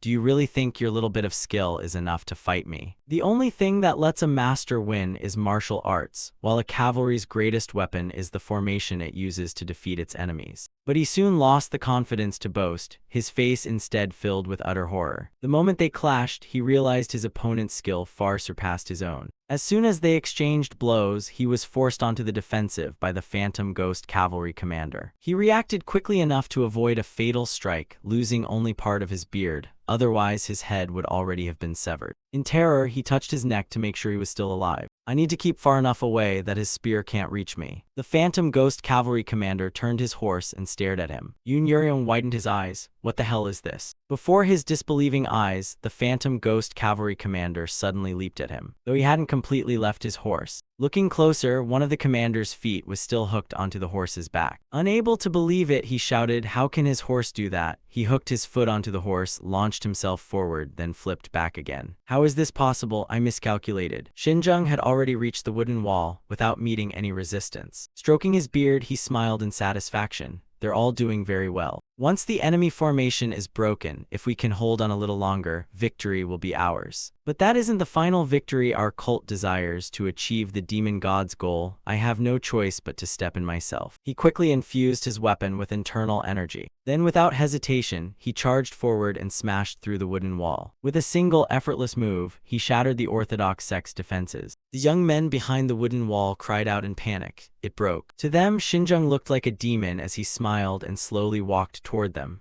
You little brat. Standing atop the mountain, Wu Xiang sighed in admiration. They did it. Lim continued, the first phase of the plan has succeeded. It's time to move to the second phase. This was the opening of the strategy. Once the wooden barrier fell, all of their defenses became useless, something that was inevitable once the separation between both sides disappeared. Moreover, the heavenly demon cult forces sent to the mountain had already arrived, and once the wooden barrier fell, the other Orthodox sects could no longer stand by. So another battle erupted here. Sa Ryanghui began fighting the Wind Demon Fist King, or more accurately, he was being held back. But once the battle began, Sa Ryanghui's opponents changed. Although he managed to block one strike from the Wind Demon Fist King, he was still blasted backward. The moment he was knocked away, a group of demonic cultivators appeared before him. One side of his face had swollen bright red from Zhangbiak's punch. The newly arrived demonic cultivators roared together, for the honor of the heavenly demon. For the honor of the heavenly demon. Sa Ryanghui gritted his teeth. You damned heretics. He immediately swung his sword and attacked them. The demonic cultivators were forced back for a moment and couldn't get close to him. Only then did Sa Ryanghui realize the Wind Demon Fist King was gone. Where did that Wind Demon Fist King go? Sa Ryanghui knew he had to face him alone. If no one held back the Wind Demon Fist King, he would single-handedly slaughter countless Orthodox martial artists. But this is strange. Why are there only so few of those fanatics? From what I gathered, the Eastern and Western armies each have around 20,000 men, yet there aren't even 3,000 troops here in the Kilian Mountains. If they didn't send their full force here, they must have another plan behind this. Even in the middle of the battle, they're only gathering in certain areas. Why is that? What exactly are they plotting? Just then, a scream rang out behind him. The scream soon echoed from every direction. Sa Ryanghui roared in anger, Wind Demon Fist King. At that moment, another figure flew over his head from the forest. It was none other than Tyryong. The instant he appeared, he slashed his blade, leaving a crack before Sa Ryanghui,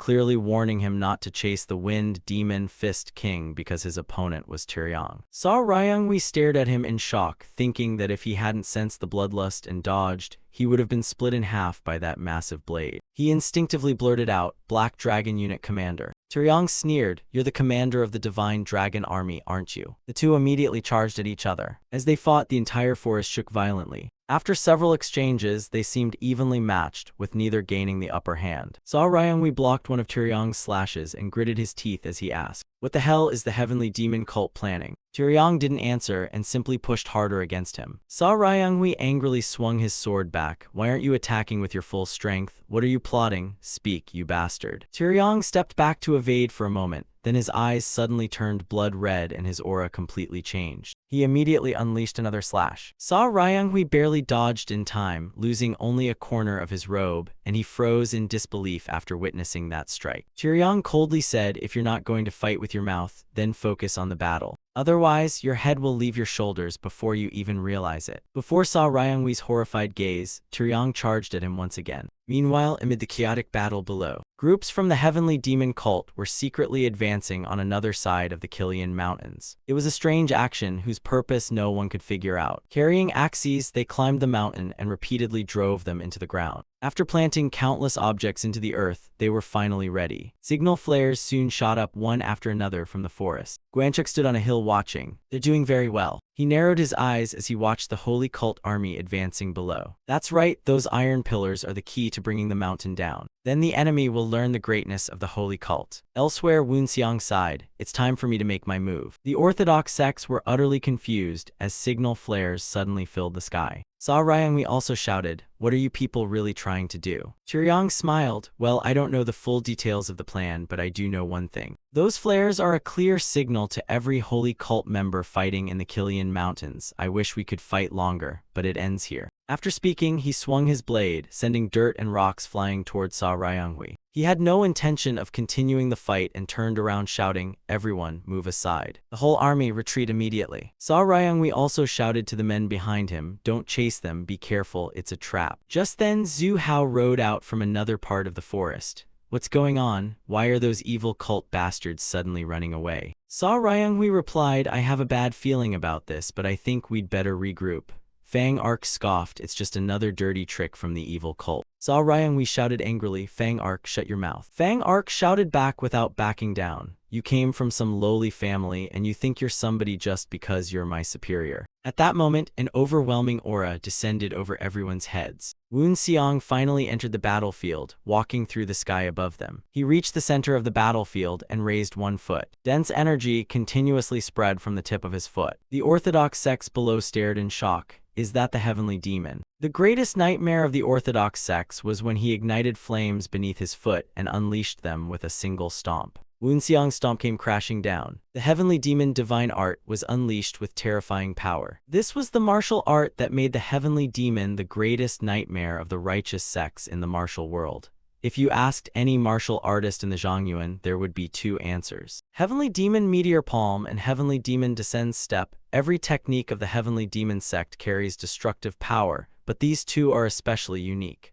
Heavenly Demon Meteor Palm became famous through Woonseong, gaining renown after the Tide Bay battle because it looked like meteors crashing from the sky. It can be said that Heavenly Demon Meteor Palm became the Heavenly Demon's symbol only recently, but what about Heavenly Demon Descends Step? That technique is the true nightmare of righteous martial artists. Every righteous martial artist in the martial world trembles in fear whenever they hear its name, such is the terror it inspires. And that very technique was now being unleashed at Killian Mountain. Flames filled with deadly energy split into countless tiny sparks, raining down from the sky. Seeing this, the righteous warriors below could not help crying out, "Is this the end of the world?" Woon Seong stood atop the hill like a demon god, holding his spear as he looked down. The flames poured down ever more fiercely. Sa Ryanghui's mind raced. If this fire keeps falling like rain, both friend and foe will suffer devastating losses. Has the heavenly demon gone mad? But things were not as simple as he imagined. The flames were rushing downward. Yet they suddenly changed direction. They turned back and gathered into one mass. Woon Seong controlled them back to his side. After watching them for a moment, he sent them down once more. Only then did Sa Ryanghui remember the signal flare from earlier. Heavenly Demon Descend Step with its meteor-like destructive force struck the iron pillars. Billowing flames crashed downward and spread across the ground as the iron pillars burned, covered in countless cracks. As a result, the mountain collapsed. The collapse triggered a massive earthquake. Landslides erupted one after another, quickly reaching Sa Ryanghui's group. He stared at the ground beneath his feet in horror. Is that monster even human? Yoon Yuryong also screamed in panic. Has the heavenly demon gone insane? Is he trying to kill both enemies and allies? Only a madman would do something this absurd. He is truly a devil that should not exist. The leader of the Shadow Cavalry refuted him. The demon god is not insane. Yoon Yuryong shouted again, "You are all lunatics. Everyone move aside, don't get caught in it. Follow the mountain path downhill. There must be places untouched by the collapse." Gwanchuk watched from the mountaintop. Just as expected, everything is happening exactly as planned. If the landslide is left unchecked, its destructive power will be immense. Now it is my turn. He then waved his fan. The sound of wind chimes rang clearly. Gwanchuk's true energy merged with the wind and reached the iron spikes embedded in the mountain. He kept waving his fan, driving his true energy as he cast the technique. It was far from easy, and before long, sweat was already pouring down his face. Just then, a hand rested on his shoulder from behind. Woon Seong stepped forward, poured true energy into him, and said, "Focus." The mountain had already descended into chaos as righteous warriors were buried alive beneath the collapsing earth. Sa Ryanghui thought to himself, the reason the demonic disciples remained calm in the middle of battle was because they were unaffected and could even attack the righteous warriors during the landslide. I was wrong. I should not have told everyone to flee to the sides like a normal landslide. Even if it meant risking our lives, we should have charged straight into the enemy. At least then everyone would have died fighting the demonic disciples instead of being buried alive so meaninglessly. Fang Ark lay buried in the rubble, cursing nonstop. His companions were no better off, all struggling desperately against the landslide. Sa Ryanghui rushed over shouting, "Miss Tang, Miss Yue." He reached out trying to pull them back. But it was too late. By the time he arrived, both had already been swept away by the rocks. Yoon Yuryong was fleeing on horseback, but could not escape either. He too was buried beneath the earth. Next was Sa Ryanghui. He let his guard down for only a moment, and now he too was buried underground. It became a disaster. After the catastrophe passed, the scene on Killian Mountain was utterly tragic, with very few martial artists left alive. Those who survived were covered in injuries. Some who escaped death were buried by rocks anyway, and even supreme masters were gravely wounded after failing to avoid the landslide,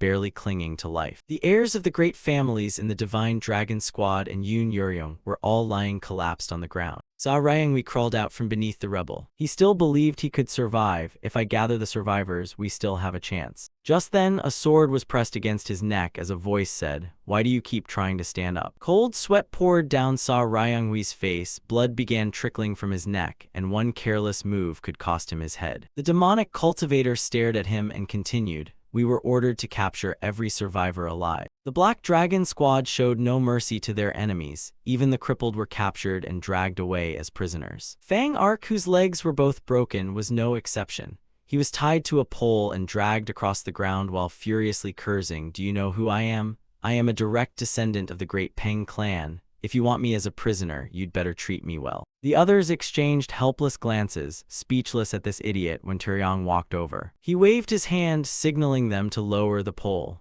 Fang Ark gritted his teeth and asked, "Are you the Black Dragon Squad captain?" Before he finished speaking, Taeyong mercilessly drove a punch into his stomach. The young man's eyes rolled back instantly from the blow. He then collapsed helplessly onto the ground in terrible agony. Taeyong still was not finished, grabbing him by the head and lifting him up. "I don't care whether you're a clan leader or a direct heir. Even if you were the emperor, once you're a prisoner, you're all the same." Fang Ark gritted his teeth, "How dare you?" As soon as he spoke, Taeyong kicked his leg again. The young man screamed in utter despair once more. With a fierce expression, Tyryong warned, "You are prisoners, not guests. Remember that well, or you will suffer pain worse than death." Fang Ark no longer dared to say another word and could only grit his teeth and endure. Watching from afar, Sa Ryangwi thought, "I can't believe someone like him commands the enemy." Tyryong then picked up the rope binding him. We move out. Fang Ark was dragged across the ground again, except this time he no longer dared to shout threats. Sa Ryangwi thought to himself, if this is how they treat all prisoners, then the heavenly demon sacred sect will only be known as demons throughout the world. Sa Ryangwi was the leader of the Divine Dragon Squad and a loyal member of the Martial Alliance, so everything he knew about the Heavenly Demon Sacred Sect had been controlled and restricted by the Martial Alliance,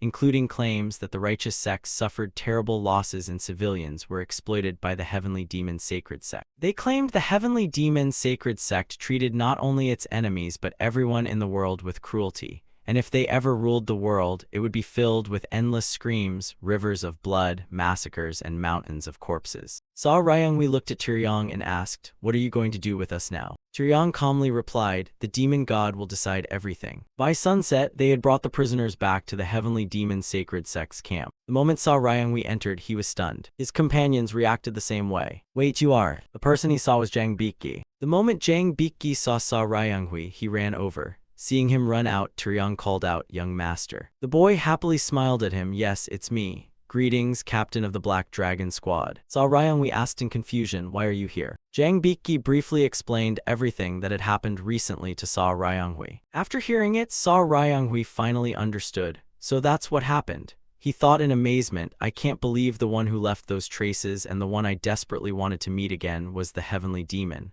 Only the Heavenly Demon could have done something like that." Thinking of that, he asked again, "They haven't mistreated you in the demonic faction, have they?" Hearing that, Tyryong gritted his teeth, thinking, "What a filthy mouth." Jang Bikki smiled happily, "No, they have all treated me very well." Sa Ryangwi's face was filled with disbelief. "They treated you well." Just then, a loud voice rang out from afar. "The demon god orders these prisoners to be brought before him immediately." Hearing that, Tyryong turned to Jang Bikki, "Young master, I have to take them now. It is the demon god's order." Sa Ryangwi was grateful to Jang Bikki for helping him understand Woon Seong better, but it made no difference to Woon Seong. After hearing Tyryong, Jang Bikki reluctantly nodded, "All right then." Tyryong quickly led Sa Ryangwi away. As he walked, Sa Ryangwi kept thinking, "They treated that boy well. That can't be true." He recalled Dajiel's words, "Demons are all insane, and those who follow the demonic path are the maddest of all. Demons are people who abandon their humanity by choosing an unorthodox martial path. They crave righteous blood and would not hesitate to drink human blood if it made them stronger, even the blood of children. Among those cruel demons were monsters so vicious they would skin and eat children." Those were the things Sa Ryangwi had always heard, but Jang Bikki's words had shaken those beliefs. "Was I deceived by Jang Bikki? Impossible. He had no reason to lie to someone like me." Jang Bikki's innocent and sincere smile seemed completely genuine. "Have I misunderstood them all this time? Are these demons actually just ordinary people like me and everyone else in the Zhongyuan? If that's true, then everything I've done until now has been meaningless." In the center of the camp, the demonic cultivators' cheers echoed non-stop. "Long live the Heavenly Demon. We pledge our loyalty. We swear to serve and devote ourselves to the Heavenly Demon." Woon Seong sat upon the high platform, quietly enjoying the reverence of the demonic cultivators. Tyryong soon led Sa Ryangwi inside. Seeing such a scene for the first time, the young man could not hide his astonishment as he looked around. Woon Seong raised one hand, signaling everyone to be silent. His other hand gripped the armrest tightly. His eyes gleamed as he looked down at the Tang clan and the Peng clan. They trembled like tiny mice. After all, they merely inherited the blood of his enemies. Have they always been this insignificant? It's laughably pathetic. Is this all they are? Yet they still killed my master and nearly killed me as well. If I still held the same hatred as before, I would have killed them in an instant. But I will not do that. I will kill them, of course, but I will not let them die so easily. A terrifying aura then erupted from his body. Facing that overwhelming aura, Sa Ryangwi could not help breaking into a cold sweat. Woon Seong's attention fell on him. So he is the commander of the Divine Dragon Squad. In my previous life, I heard there was a gifted boy there who stood out despite coming from a small family. His name was Sa Ryangwi, if I remember correctly. The commander of the Divine Dragon Squad before me has the exact same name as that boy. Back then, I thought he was just a promising rookie, but now he leads the enemy. After calming down, Sa Ryangwi asked Woon Seong, Why do you intend to start such a bloody war? The demonic cultivators in the hall all glared sharply at him. How dare he ask the demon god such a question? Wunxiang frowned. A bloody war. Sa Ryanghui continued, I heard that if the heavenly demon sacred sect rules the world, it will be filled with demons, evil will spread everywhere. Blood and corpses will pile up like mountains, and grief and hatred will become as vast as the sea. Wunxiang replied indifferently, so what? Sa Ryanghui exclaimed, that is not a world anyone wishes to live in, it is hell. Even if the time has come for the sacred sect to rule the world. Who would bow before a demon god like you? Rule without mercy will never last 100 years. If you truly believe yourself to be a god, then think of the people and return to your heavenly mountain. Wunxiang narrowed his eyes and coldly stared at him. Are you joking? Meeting that gaze, Sa Ryanghui was shocked. His eyes have changed. Is this really the inner energy of a human? Wunxiang asked again. The sacred sect has no mercy. Who said that? Sa Ryanghui swallowed nervously. Even so, he answered firmly. The martial alliance, the alliance of the righteous sects of the Zhongyuan, destroys demons, crushes evil schemes, punishes wickedness, eradicates evil, and builds a world founded on noble justice. Wunxiang waved his hand to stop him. Enough. He did not even need to ask who had taught him that. Because every respected martial artist you met would say the same thing. I know that well. So what is the difference between the martial alliance and the sacred sect? Fang Ark stood behind Sa Ryanghui. He could no longer endure the crushing pressure and collapsed. Wunxiang sneered, I suppose all of you were taught by hypocrites. You are all the same. Tell me, what is noble justice? Sa Ryanghui did not know how to answer. Wunxiang continued, is noble justice sacrificing the few for the many? Then would the victims call it noble justice? A fisherman's boat is his livelihood, yet the righteous sect seized it without paying a single coin. Is that noble justice? Then was returning that boat not noble justice simply because I belong to the demonic faction? Sa Ryanghui recalled an old memory. An old man sat before his burning village, crying out, who will compensate us for the fields burned down while you hunted demons? And how are we supposed to survive now? Even then, he had firmly believed it had to be done for justice. Wunxiang continued questioning, or do you curse us as demons while waving banners to exterminate evil? Yet turn your swords against unorthodox sects and innocent civilians to make them fear you and witness the mercy and noble justice of the righteous sect. If not, then is condemning anyone who opposes you and killing them for learning demonic arts what you call noble justice. I will ask you once again, what is noble justice? Sa Ryanghui felt as though his entire world had collapsed. He lowered his head, unable to answer. After a long silence, he finally uttered 3 words, I don't know. Wunxiang let out a cold snort, I see. Zhiyang watched from the side, deep in thought. It's like being trapped in one world, believing that's all there is, just as I once did in the heavenly demon cave. A frog at the bottom of a well knows only the sky above it. Wunxiang continued, then let me ask differently. Who branded the sacred sect as demons and attacked its very nature? Sa Ryanghui remained silent, unable to answer. Wunxiang continued, still can't answer. Then let me tell you how the sacred sect looks in my eyes. The demonic cultivators are compassionate, caring, and honorable. They are no different from anyone else. After hearing him, Sa Ryanghui muttered helplessly, my righteous sects. Wunxiang looked at him and sighed. Take him away, lock him up for a few days, then make him a laborer. Zhiyang immediately stepped forward and cupped his fists, yes, demon god. After taking a few steps, Wunxiang suddenly stopped with a soft exclamation. Remember to give special care to those Tang clan and Peng clan bastards, don't let them die. The prisoners were then taken and locked in the dungeon. Sa Ryanghui sat alone in his cell, slumped like a lost soul. He was still thinking about Wunxiang's words. Noble justice, noble justice. Suddenly, a voice came from outside. May I ask why you came here? The prison isn't a pleasant place. It was the jailer speaking to Zhang Biki, who had just arrived and overheard Sa Ryanghui talking to himself. The 2 guards explained, we don't know what you want to tell him, but I don't think he's thinking clearly anymore. Whatever you say probably won't reach him. Zhang Biki smiled and hurried inside. Even so, please let me speak with him for a while. He was once my benefactor. One guard replied, we'll wait right here. If anything happens, just call for us. Zhang Biki politely thanked them. The boy then walked to Sa Ryanghui's cell, where he was still repeating the words noble justice. Zhang Biki stepped up to the cell door and called out, it's me, sir. Sa Ryanghui was startled awake by the boy's voice. Oh, it's you. Only then did he realize he was shackled and imprisoned in the dungeon. I see, so that's how it is. Why did you come here? This isn't a place you should be. Zhang Biki replied, I came because I was worried. Sa Ryanghui asked in confusion, worried? You should be worrying about yourself. You're living among demons. Zhang Biki objected, they're not as evil evil as you think. Sa Ryunghui asked again, not evil, what do you mean? Jang Biki explained, before coming here, I heard many stories about demons. I heard them from my friends and other martial artists. The Heavenly Demon Sacred Sect doesn't eat people or bully others, and if someone does such things, even the sacred sect despises them. Sa Ryunghui became even more confused, they're despised. Jang Biki continued, inhuman, it's a difficult word so I don't fully understand it, but they are ordered to strike only those who abandon the path of humanity. Even if they're called demons, they're still human. Sa Ryunghui thought to himself, is the boy really talking about those inhuman monsters? Jang Biki kept explaining, the people living in lands ruled by the Heavenly Demon Sacred Sect all say life is better than when the righteous sects ruled.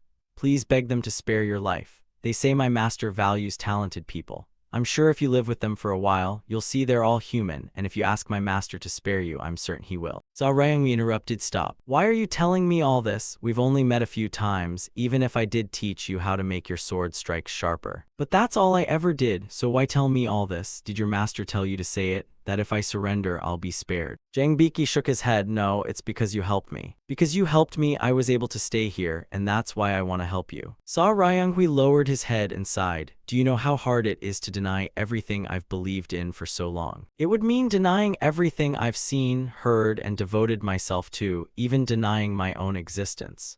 That's why I can't abandon my beliefs so easily. Jang Biki told Woon Seong everything, and after hearing it, Woon Seong smiled. That's true, but beliefs are also easily shattered. Jang Biki asked in confusion, what do you mean? Guanchuk explained beside him, no matter how strong a person's beliefs are, if given enough reason, they will surely reject them, perhaps even completely. Jang Biki suddenly understood, does that mean he could stand on the same side as master? Woon Seong shook his head, I don't know. Guanchuk continued, if he can, that would not be bad. Though trapped in his own worldview, he still seems to be a capable martial artist. Woon Seong nodded, perhaps that's true. The scene shifted to a tavern. Have you heard? Yes. Qinghai Town and Gansu have finally fallen to those filthy demonic cult bastards. At this rate will they rule the martial world. The leaders of the nearby sects from Twin Rivers, Blackwater, and 9 Villages Valley were discussing what to do, knowing they would be the Heavenly Demon Sacred Sect's next target.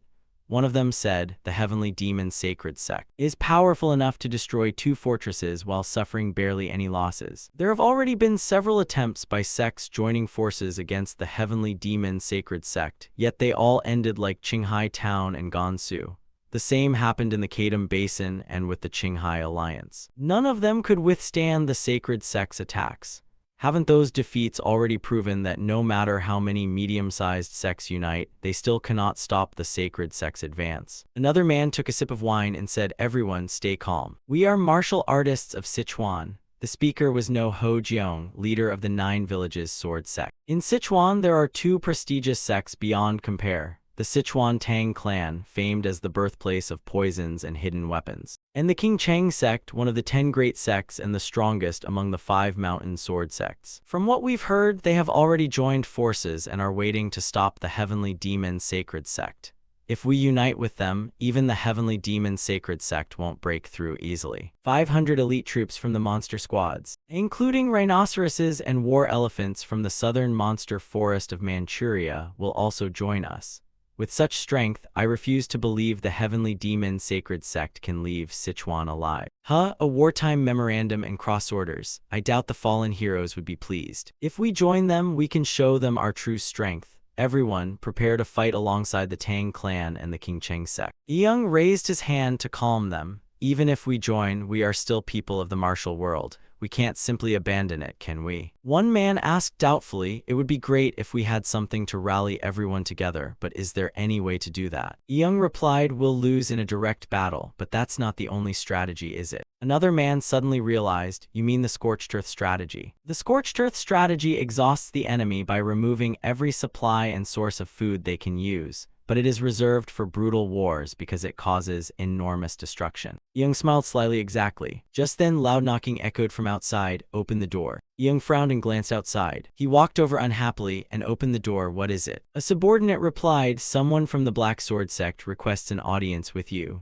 Young frowned. The Black Sword Sect. The front door was suddenly forced open as a group of fierce men stormed inside. Leader of the 9 villages, we heard you're abandoning Blackwater. "Young, you can't do this." Young was baffled. "I only made that decision internally, so how did they find out?" He immediately swept a sharp gaze across everyone inside. Faced with his intimidating stare, everyone grew tense. Young cursed inwardly, "What a bunch of fools. There's no point lying anymore." Thinking that, he coldly asked, "What does that have to do with you?" The man shouted angrily, "Are you really saying you'll abandon us like this?" Young roared back without backing down, "Bastard, get out now. Everyone knows our side wiped out your black swordsman." The man replied, "I was ordered to double the protection fees, so I doubled them.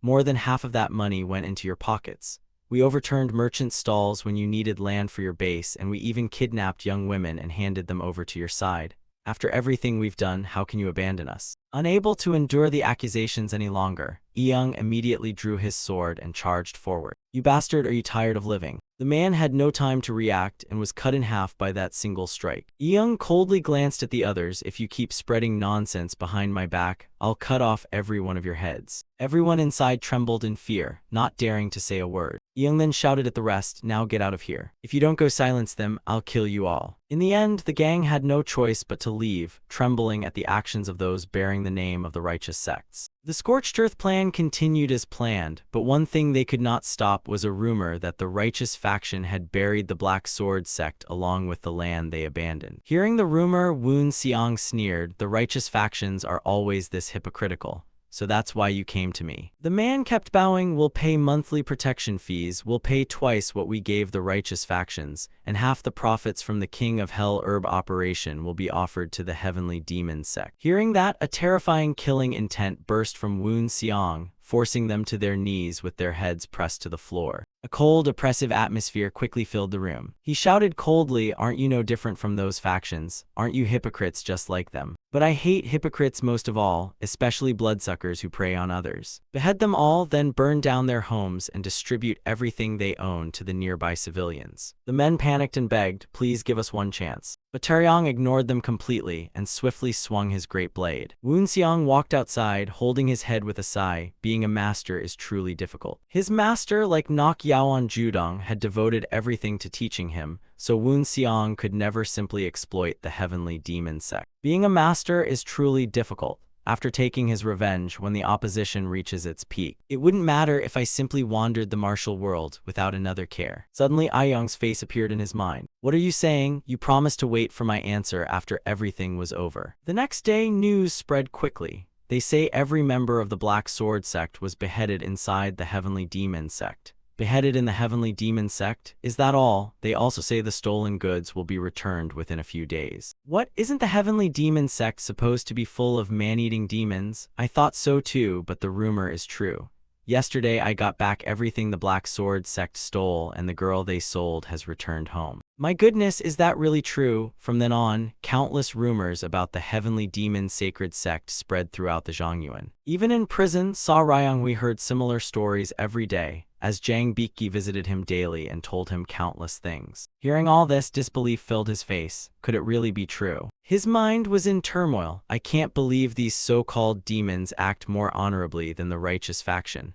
What have I believed in and protected all this time? What have I been wielding my sword for? What have I actually done? After a long silence, Sa Ryonghui still gave Jang Biki no reply, closing his eyes, covering his ears, and keeping his mouth shut. That did not mean he was doing nothing. He was constantly questioning his own beliefs. Much later, when Jang Biki returned again, Sa Ryonghui finally spoke. "I want to meet your master, the leader of the Heavenly Demon sect. Beliefs do not change as easily as shooting an arrow, but sometimes even a butterfly's wings can stir up a storm." Woon Seong sat in his chair looking at him. "You wanted to see me?" Sitting opposite him, Sa Ryonghui nodded yes. Woon Seong smiled. "That was quicker than I expected." Sa Ryonghui replied seriously, "That doesn't mean I've completely abandoned everything I believed in." Woon Seong nodded in approval. Such unwavering faith.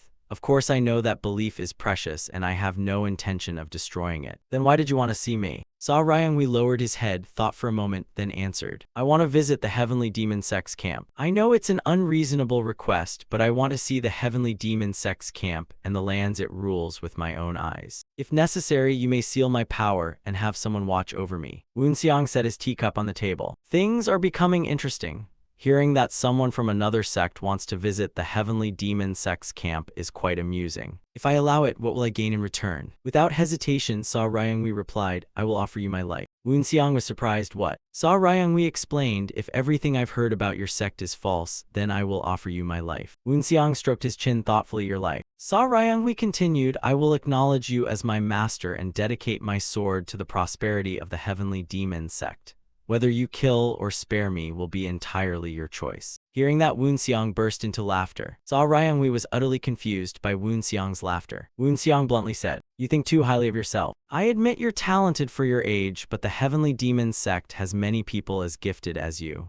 Why should I go through all that trouble just to recruit someone like you? Sa Ryanghui thought to himself, I was prepared to abandon everything I believed in and ask the demon god directly, yet I gained nothing. Am I going to die? But just then Wu Xiang suddenly changed his tone. I accept. Even Guanchuk standing nearby was startled. Demon god, what do you mean? Wu Xiang smiled and glanced at Zhang Biki. My disciple helped you find the answer, didn't he? Sa Ryanghui also turned to look at the boy. Wu Xiang waved his hand. Let's consider ourselves even strategists. Guanchuk immediately cupped his fists. Yes, I have heard the demon god's command. Wu Xiang continued, prepare for the battle against the Tang clan in Sichuan. In 10 days we will attack them, and while you visit the heavenly demon sect's camp, your power will remain sealed. After saying that, he reached out and grabbed Sa Ryanghui's wrist. Sa Ryanghui's expression immediately turned grim. Wu Xiang used a special technique to seal his power and warned, if you try to exceed the limit I set, the killing intent I planted in your body will explode, and you will die instantly. Sa Ryanghui held no resentment, bowed and said, thank you very much. Wu Xiang allowed Sa Ryanghui 10 days to visit. That was the heavenly demon sect's planned rest period before advancing to the next battlefield, and their next enemy would be the Sichuan Tang clan. The Sichuan Tang clan was renowned as the greatest master of poisons. One had to be extremely cautious against poison, though many poisons did have antidotes. That period was also used to search for antidotes to other poisons. Most of those antidotes were kept by the enemy's frontier forces. It had been 10 days since they decided to seize all those antidotes. In other words, this was the heavenly demon sect's preparation period for the next battle. The Western army, far less exhausted than the Eastern army, marched toward the next target. The heavenly demon sect set its sights on a region in Ningxia, the bridge between Gansu and Sichuan. If Ningxia and the clans in Sichuan fell, 4 major cities would belong to the heavenly demon sect, and 1/3 of the Zhongyuan would be under its rule. Wu Xiang thought to himself, this is far too easy. Wasn't the Martial Alliance the one that started this war? The Martial Alliance's actions have been far too quiet, considering they attacked the heavenly demon sect's camp and left those signs on the battlefield. Dajiel is truly as timid as a rabbit. He's probably preparing some new trick. Next came the imperial family. No matter what the Martial Alliance was planning, he still had to perform well at the righteous blood gate. After all, the war had already become far more complicated. After returning from his visit, Sa Ryanghui immediately knelt and bowed before Wu Xiang. From this day on, I will become a member of the heavenly demon sect. I will become my master's sword and right hand. I will devote everything to the prosperity of the heavenly demon sect. I swear to heaven that every word I speak is true. Long live the heavenly demon sect. May its prosperity last forever, and I will serve you faithfully. During those 10 days under Taeyang's supervision, Sa Ryanghui witnessed many things and realized that the heavenly demon sect's rule was not cruel at all. Its members were all good people. Everything he had believed before was nothing more than baseless rumors and prejudice. Seeing the truth shattered all the false beliefs he had once held. A new conviction took root in Sa Ryanghui's heart, one built upon undeniable truth. If his sect had been wrong and the rumors about the heavenly demon sect were false, then regardless of its name, it could still be true justice. Wu Xiang told him to raise his head. You have joined the heavenly demon sect, but what about your comrades? I am the master of those who killed them. Even so, will you still follow me? Hearing that, Sa Ryanghui hesitated for a moment and swallowed hard. During these past 10 days, I witnessed how the sacred sect governs and reflected on what you once told me. However, we were all simply doing what each of us believed we had to do. Wu Xiang showed some interest, what each of us had to do. Sa Ryanghui explained, we were enemies then, so we merely did what enemies must do. Though it was unfortunate, I do not resent you for it.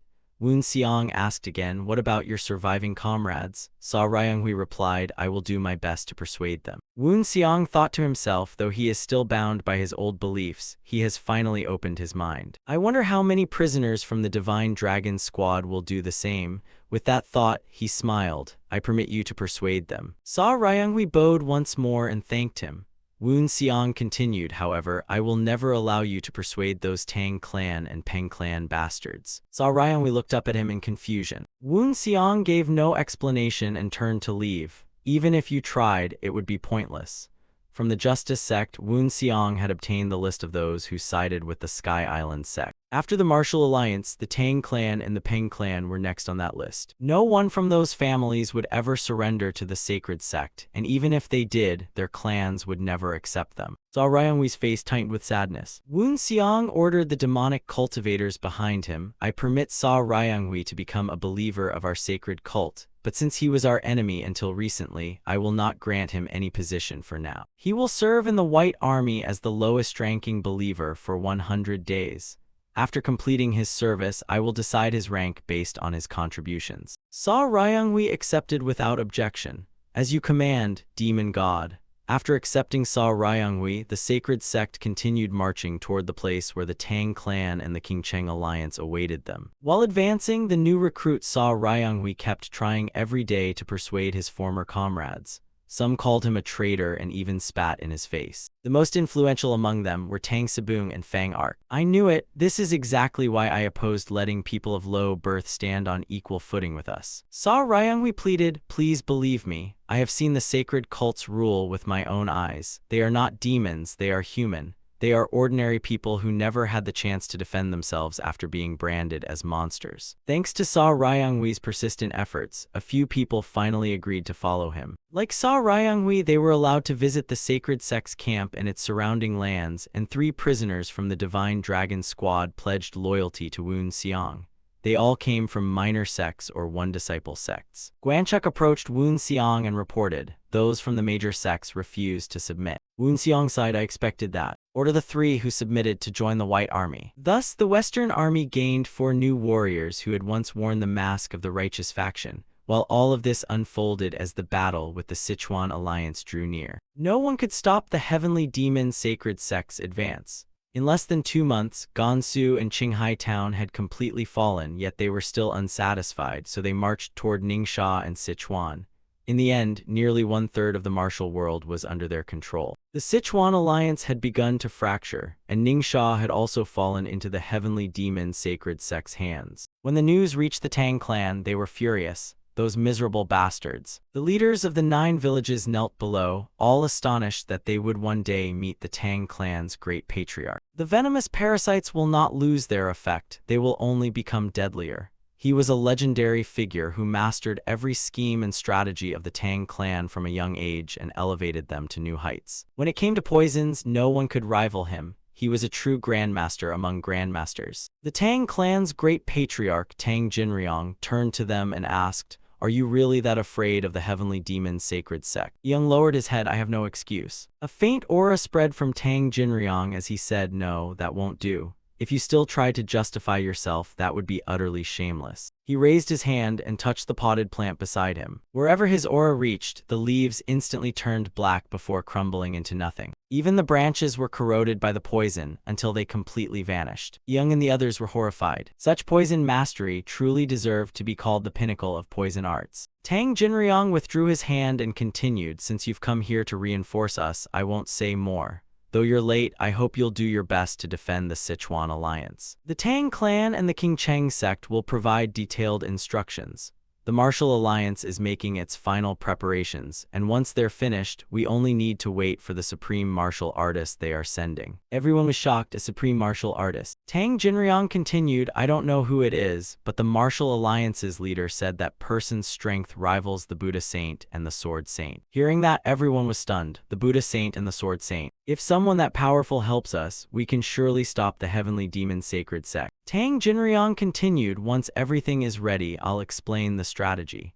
As long as you follow our orders exactly, we'll teach those sacred sect bastards a lesson they'll never forget, so obey every instruction precisely. As he spoke, he once again channeled his inner energy into the potted plant. The poison quickly corroded the entire plant. In an instant, nothing remained on the table but a pile of wood dust. Tang Jinryong suddenly glanced to the side. He then waved his hand, sweeping the wood dust away. The tabletop immediately became spotless again. After waiting without anyone appearing, he called toward the corner of the room, "Come out." As soon as he finished speaking, the wall began to distort. The person who emerged was Hwandok, the one indirectly responsible for Judong's death. The moment he stepped out, he greeted him with a smile. "Poison Master, it's been a long time." Tang Jinryong snorted coldly. "Stop acting like we're close. Our relationship is merely one of mutual benefit, not friendship." Hwandok kept smiling. "How disappointing. I thought we shared at least some friendship, yet that's all you think of us." Tang Jinryong snorted. "Did you come just to spout this nonsense?" Hwandok smiled. "He'll be here very soon." Tang Jinryong was startled. Hwandok continued. "Didn't you just say an unmatched martial artist was coming?" Tang Jinryong replied tensely. "I heard his strength is comparable to the Sword Saint. I'm only repeating what I was told, but I don't truly believe it myself." Hwandok continued. "Haha, they call him the sect's hidden power. At this point, aren't you glad your clan chose to cooperate with us?" Tang Jinryong frowned. "My clan joined hands with you only for our honor and future. We have no interest in your schemes, so make sure you keep your word." Hwandok replied, "Of course, that's what we agreed upon. Besides, I'm not even sure how capable those King Cheng fellows really are." The scene shifted elsewhere. The King Cheng men he referred to were about 300 elite swordsmen, gathered around campfires in the outer courtyard of the Tang clan. The King Cheng sect leader, who was also the sworn brother of the late sect leader, ordered the disciples before him, "We will know no peace until we avenge our friend. Our brothers and elders died at the hands of the demonic faction, and because of them we lost the eastern capital and the blue cloud rainbow sword. How can we sleep peacefully while carrying such hatred? Once the war begins, our sect will take the front line. We must not lose and will fight until we've pierced every one of their hearts." The disciples bowed together and answered in unison, "As you command, sect leader." He nodded in satisfaction. He reached into his robe and took out several pills. "These pills can multiply a martial artist's strength many times over. If everything he said is true, I should use them against the demonic faction, but I can't believe all his words. Besides, I shouldn't need them. Even if it's the demonic faction, they can't defeat King Cheng's 300 elite swordsmen." The Sichuan alliance was now stationed at Seven Nights Plain, named because it took 7 days and 7 nights to cross due to its vast size in every direction. Woon Xiang and Guanchuk stood atop a mountain, observing the terrain ahead. Woon Xiang said, "So they intend to fight immediately?" Guanchuk replied, "They probably want to draw the monsters out of the forest. Our sect has never fought a proper battle. So I understand why others think our combat strength is insignificant. The closest thing we've had to a real war was the battle at the Kadam Basin." Woon Xiang asked again, "How are their troops arranged?" Guanchuk replied, "The King Cheng sect is on the front line, followed by the Monster Forest, while the various Sichuan sects are stationed behind them." "Where is the Tang clan?" Guanchuk answered, "They are several hours behind the outer line, likely so they can keep supplying poisons." Woon Xiang laughed. "The Tang clan of Sichuan has always been ruthless."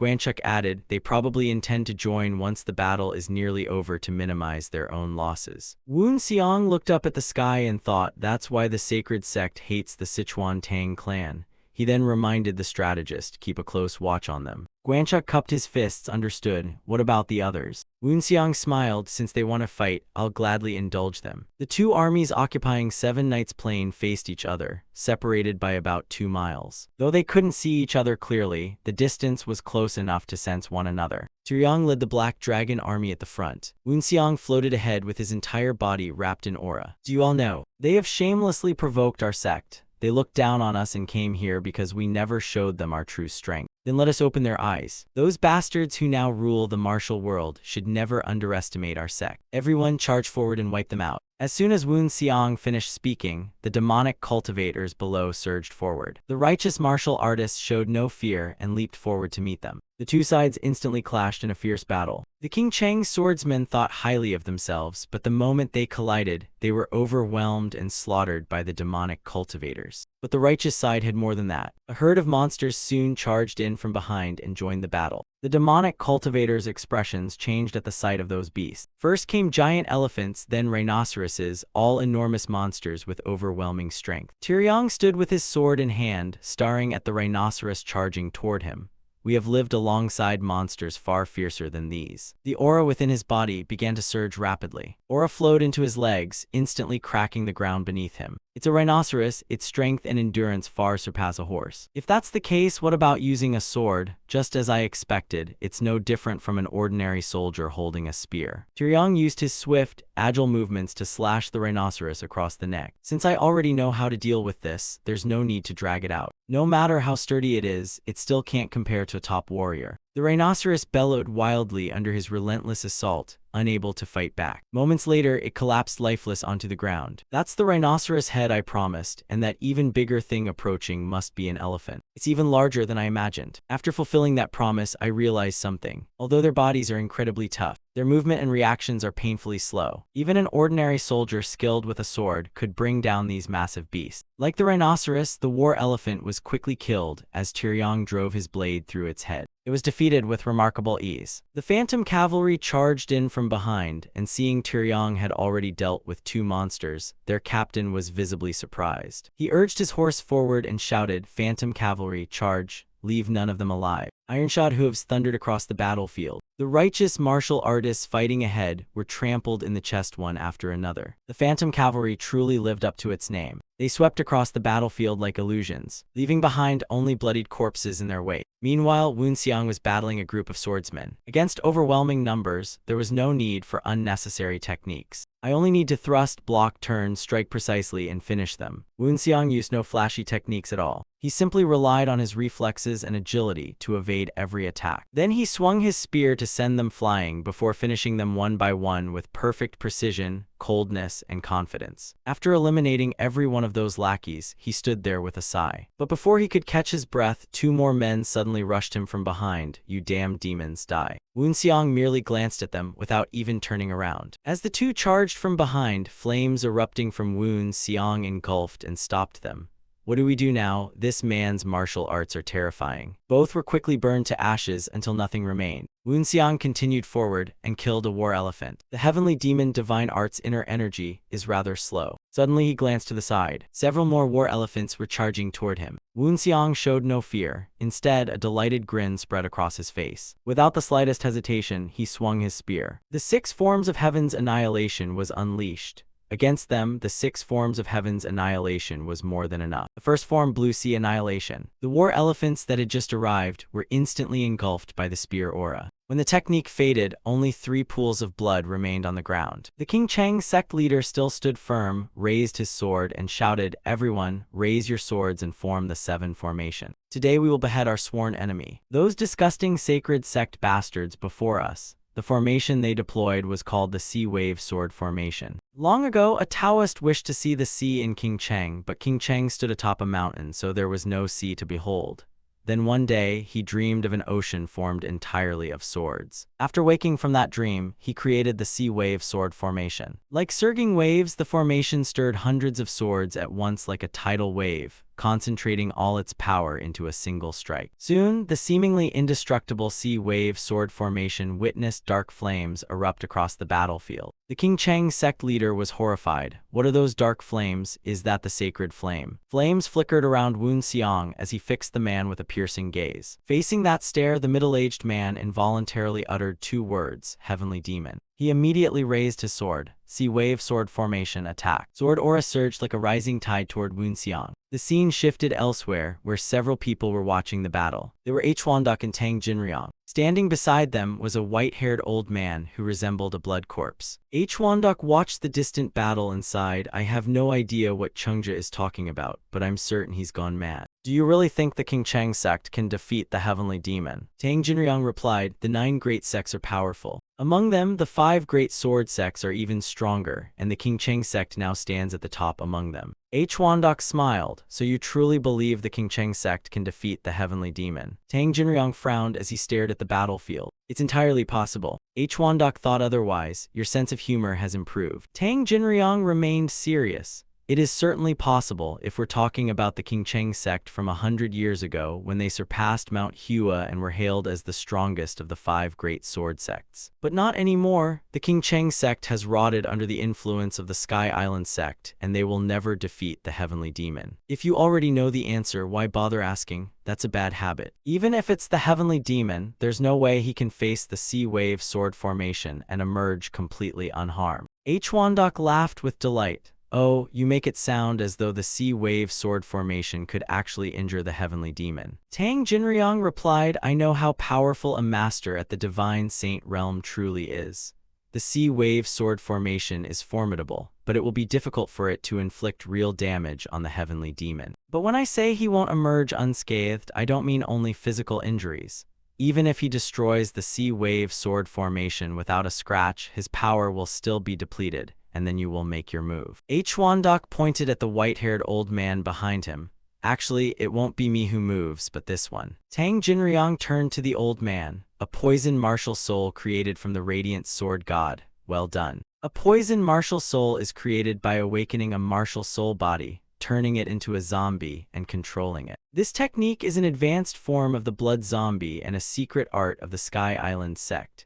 In the past, although masters of the divine saint realm might have looked down on the world, the technique for creating poison martial souls was capable of pushing the entire world to the brink of disaster. Hwandok smiled awkwardly. You're giving me too much credit, it's not that perfect. Tang Jinryong narrowed his eyes at him, waiting for an explanation. Hwandok did not dwell on it and continued, but I'm confident the Radiant Sword Saint's power is about 80% complete inside it. At this rate, he'll be exhausted by the sea wave sword formation, and defeating a weakened heavenly demon will be nothing for it. Of course, it won't be able to kill him, haha. Tang Jinryong thought to himself, even if it possesses the Radiant Sword Saint's power, a poison martial soul is still just a zombie in many ways.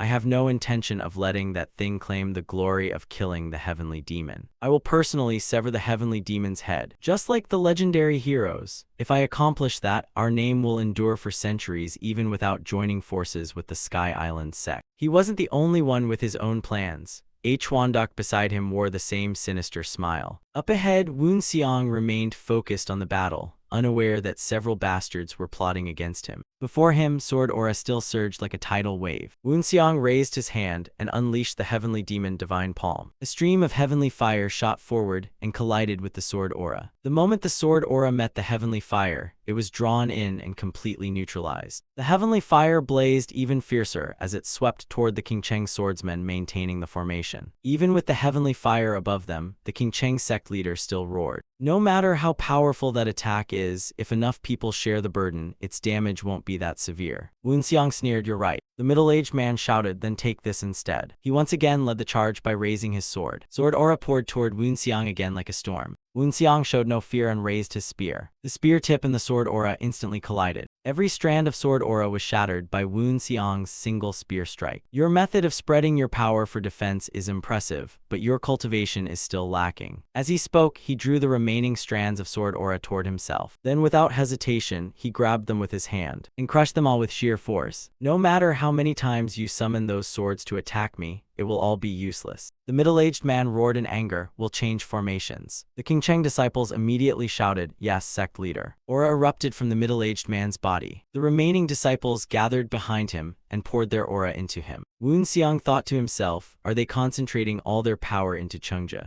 Chungja stood there, absorbing the aura of countless people. The veins across his body bulged grotesquely. After a moment, he opened his eyes again and coldly stared at Woonseong. His aura continued rising at an astonishing rate. Woonseong tightened his grip on the spear and sighed, this is becoming troublesome. Chungja quickly raised his sword once more. This is the power of the Qingcheng sect. Woonseong thought to himself, I can't face this head-on. An incredibly powerful sword strike descended upon him. Woonseong did not block it and instead dodged to the side. Standing within the dust cloud ahead, he quietly observed and pondered. This is undoubtedly the power of a martial artist who has reached the divine realm, but it only resembles it. He swiftly swung his spear, unleashing world-destroying star rain, black night fallen moon, spirit wind crossing the sun, and wave breaker, gathering the essence of every movement into one flow before destroying everything. Ultimate destruction. He tightly gripped his spear and fused all the essence together. Then he swung and thrust out with one strike. The terrifying power instantly surged toward Changja. He had charged confidently, sure of victory, but this attack filled him with fear and panic. Wu Xiang's attack reached them in an instant. The entire formation cast by countless people was quickly engulfed in heavenly flames. Their agonized screams echoed without end. He's not human, he's a monster. The sword aura of the Qingcheng warriors vanished completely, replaced by Wu Xiang's heavenly flames. When the attack ended, the area was buried in smoke and dust. A faint figure could still be seen within the smoke. It was none other than Changja, who survived the attack but was utterly exhausted and barely standing. He then collapsed helplessly to his knees. Wu Xiang sighed inwardly, so this is how it all ends. He mocked his opponent, keep charging, entertain me some more. Only then will slaughtering all of you truly satisfy me. After speaking, he raised his hand again and unleashed the heavenly demon divine art. Only then can I laugh as I kill every Qingcheng martial artist and burn Qingcheng Mountain to the ground. Across from him, Changja struggled to stand once more. The flames around Wu Xiang grew even fiercer as he shouted, I'm ordering you to keep attacking. Facing such overwhelming pressure, Changja had no idea how to resist. The flames struck behind him once again. Agonized screams rang out everywhere again. Watching them vanish beneath his heavenly flames, Wu Xiang was thrilled. Today, right here and now, Qingcheng will be erased from martial arts history. The more he spoke, the madder he became, driving the flames even more violently. Changja stood there, gritting his teeth in deep humiliation. He gripped his sword tightly once again and raised it. One mighty slash split apart the heavenly flames before him. Wu Xiang let out a surprised gasp. After using that strike, Changja breathed even more heavily. How could someone like him be this powerful? Even if he had reached the divine realm, I never imagined he could be this strong. Does reaching the realm of the gods truly grant such overwhelming power? Senior brother, does this mean that against the heavenly demon, even the 300 strongest swordsmen of Qingcheng are nothing more than flickering candles in the wind? This can't be. How could this happen? He raised his trembling hand. He quickly took out the pills Huandak had given him earlier. If I take these, I might still have a chance. Thinking that, he decisively threw the pills into his mouth. The moment the pills entered his body, he froze in place. Huandak, watching from afar, became extremely excited. He finally used the dream pill. Tang Jinryong asked in confusion, what did you just say? Huandak shook his head, no, nothing. He secretly rejoiced, Changja, you may not know this, but the dream pill is actually a flawed creation. It greatly boosts one's power, but whoever takes it will go insane. The madness caused by the pill is nothing unusual. It merely makes them completely honest with their own emotions, but far too honest. Changja's eyes turned blood red as he gritted his teeth, glared at Wu Xiang and roared, heavenly demon. Terrifying true energy instantly erupted from his body. Madness had completely taken over his mind. He now had only one thought, to kill the heavenly demon at any cost. He raised his sword and gathered true energy into the blade. Wu Xiang watched in surprise. That's condensed edge. He shattered my spear and created a dense energy field. Better than I expected. Since he's showing everything he's got, I should indulge him. Wu Xiang bent forward and raised his spear again. Don't die too soon, kid. He then charged straight at his opponent. As soon as he closed in, he brought his spear down with a powerful strike. Changja also swung his sword and unleashed Azure Cloud Crimson Fall Sword. Their attacks collided instantly. Thick clouds of dust rose into the air. They seemed evenly matched, with neither gaining the upper hand after that exchange. Changja kept swinging his sword, driving sword energy toward Wu Xiang. Wu Xiang's spear tip kept dancing without pause. Even though Changja was insane, and his power had increased severalfold, he was still no match for Wu Xiang and was blasted away. Wu Xiang did not pursue him and mocked, I thought things were finally getting interesting, yet you can't even keep resisting. Let me grant you one favor and tell you the greatest difference between us as my farewell gift. So listen carefully and regret everything you've done. It's the difference in how we use true energy, no matter how much your true energy grows. Do you really think someone like you can reach the power of a divine realm martial artist? Even with endless true energy, it would still be completely wasted. Changja roared, shut your mouth, bastard. He raised his sword again and unleashed Azure Cloud Crimson Fall. But before the sword energy could gather, it suddenly scattered away. Wu Xiang calmly stood there without the slightest fear. Changja panicked inwardly. The techniques of the Qingcheng sect are falling apart. I think I finally understand. Is this what you're doing? There's a martial art called Predictive Sword that first predicts the enemy's technique, allowing you to intercept their attacks. Damn it, what I see from this man is not the predictive sword but the predictive spear. Ha ha, heavenly demon, if this keeps up, we won't be able to hold on much longer. Brothers, pour all your true energy into me. The disciples behind him were utterly exhausted, and some even collapsed. But they were not allowed to rest.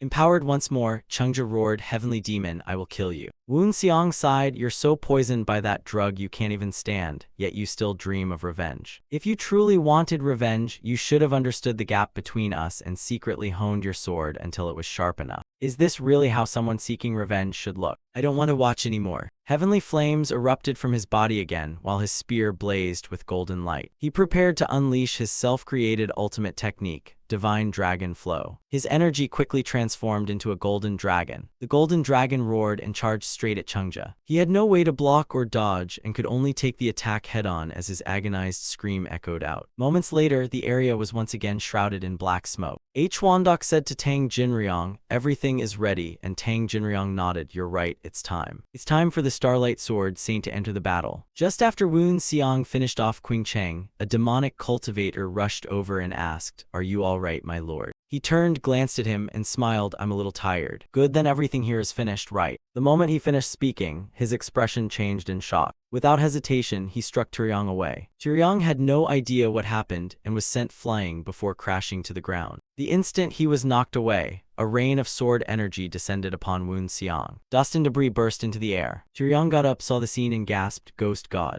Inside the dust cloud, Woon Xiang kept swinging his spear to block the torrential sword energy. "If I'd noticed any later, I'd already be dead. Where did such a powerful attack come from? Is it from above?" He looked up and saw the Starlight Sword Saint standing there. The one who attacked him earlier was none other than him. Woon Xiang analyzed inwardly, "I can feel terrifying power radiating from him. His strength is no weaker than mine." The Starlight Sword Saint stood there briefly before diving down on his own. Woon Xiang quickly raised his spear to block the incoming blade. "Who are you?" The Starlight Sword Saint was only a corpse puppet, so he naturally gave no reply. He ignored him completely and kept swinging his sword toward Woon Xiang's neck. Woon Xiang quickly leaned back to evade. "You're not going to answer." The Starlight Sword Saint raised his sword again. The sword energy took the form of monstrous beasts charging toward Woon Xiang. Woon Xiang also swung his spear and unleashed heavenly flames to block them, though I don't mind if you won't answer. Dust kept rising from the deep crater. White sword flashes flickered nonstop. Spear energy and heavenly flames were unleashed without pause. The terrifying speed of the dragon tiger light sword let it pierce space itself. That was its true power, and legends said it was even faster than light. After exchanging a few moves, Woon Xiang was overwhelmed and forced back, thinking this is bad. Before he could catch his breath, the Starlight Sword Saint swung again, forcing him to keep defending. Dust and dazzling white light erupted once more. Woon Xiang stared at his opponent with glowing eyes. "His terrifying speed is his advantage, then I'll use the heavenly demon divine art as my foundation.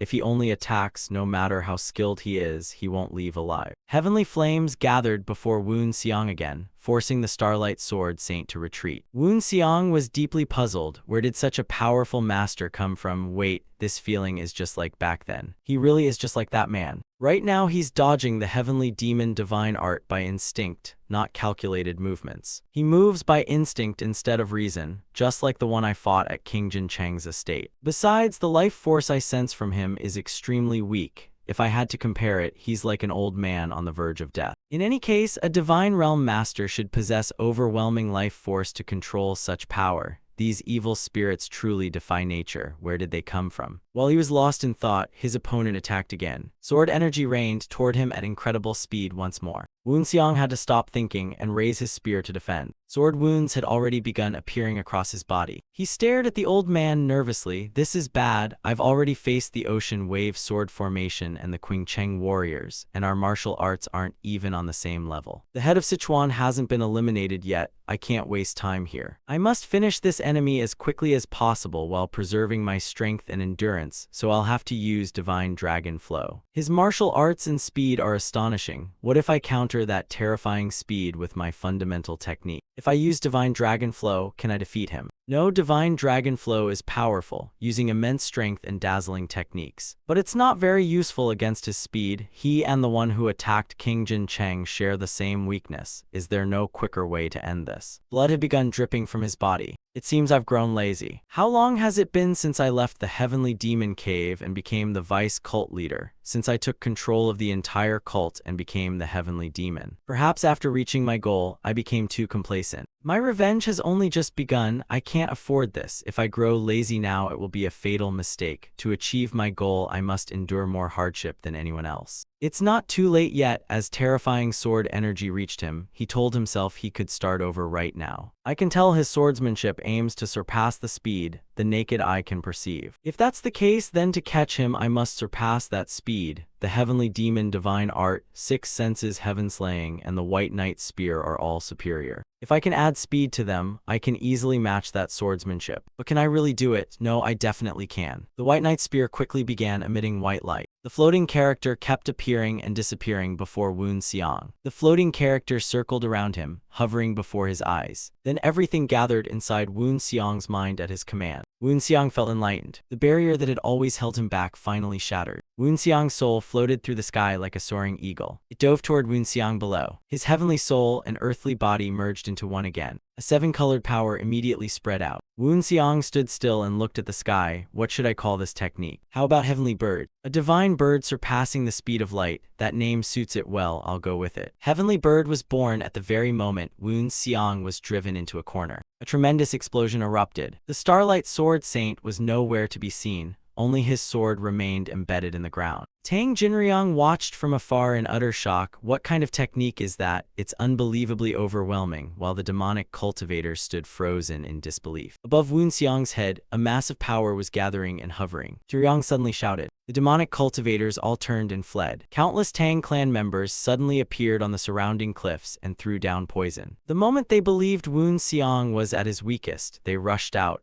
The green-bannered Tang clan forces joined the battlefield and unleashed every poison they had. The righteous martial artists below had no way to avoid being poisoned. They coughed up blood and collapsed one after another. One man cursed angrily, what kind of madness is this? Let's see how the Sichuan Tang clan dares claim righteousness after this. The moment he finished speaking, a hand suddenly reached out from the poisonous mist. Before he could react, that hand had already grabbed his head. He didn't even have time to scream before his body was dissolved by the poison. This person's appearance also caught Woon Xiang's attention. Old poison Tang Jinriang. Tang Jinriang appeared only after Woon Xiang had dealt with the Starlight Sword Saint, believing Woon Xiang was weaker than ever and wanting to kill him to claim the glory. So even the ghost god of the holy cult knows my name. What an honor. Woon Xiang sneered. You've been lurking around waiting for this chance all along, haven't you? First the Qing Cheng sect, then you sent that powerful creature into battle. All of it was to wear me down, wasn't it? Tang Jinriang did not deny it. That's right. You figured it out, but you shouldn't call him a creature. He is the Starlight Sword Saint. The surrounding demonic cultivators were all stunned. The Starlight Sword Saint. Woon Xiang scoffed. I don't care what you call a corpse. You don't even have the courage to fight me yourself. You're more deserving of the title of Evil Path than anyone. Tang Jinriang sneered. Then what about the demonic path? If my clan joins the demonic path, would you accept us? Hearing that, the demonic cultivators couldn't help cursing. What the hell is that bastard talking about? Woon Xiang's expression also turned extremely grim. The righteous martial artists behind him shouted, what are you saying? Even if you're the former head of the Tang clan, there are limits. Not only did you slaughter your righteous allies, now you're even saying you'll surrender to the demonic path. Tang Jinriang paid little attention to the angry shouts behind him and sighed. Those barking dogs are so noisy. Woon Xiang shook his head and sighed. What utter nonsense. You don't even have the desire to surrender to my heavenly demon cult. Tang Jinriang's true energy surged. Was it really that obvious? Woon Xiang snorted. Your acting is still far too amateur. Even if you surrendered, I still wouldn't accept you. Tang Jinriang's expression immediately darkened. Woon Xiang slammed his spear into the ground. My cult isn't a dumping ground for trash like you. Raise her up. As soon as he finished speaking, Tang Sabung, who was tied to a wooden post, was immediately lifted up. The wooden post looked ordinary but was unbelievably tall. Tang Jinriang looked up in confusion, a beacon tower.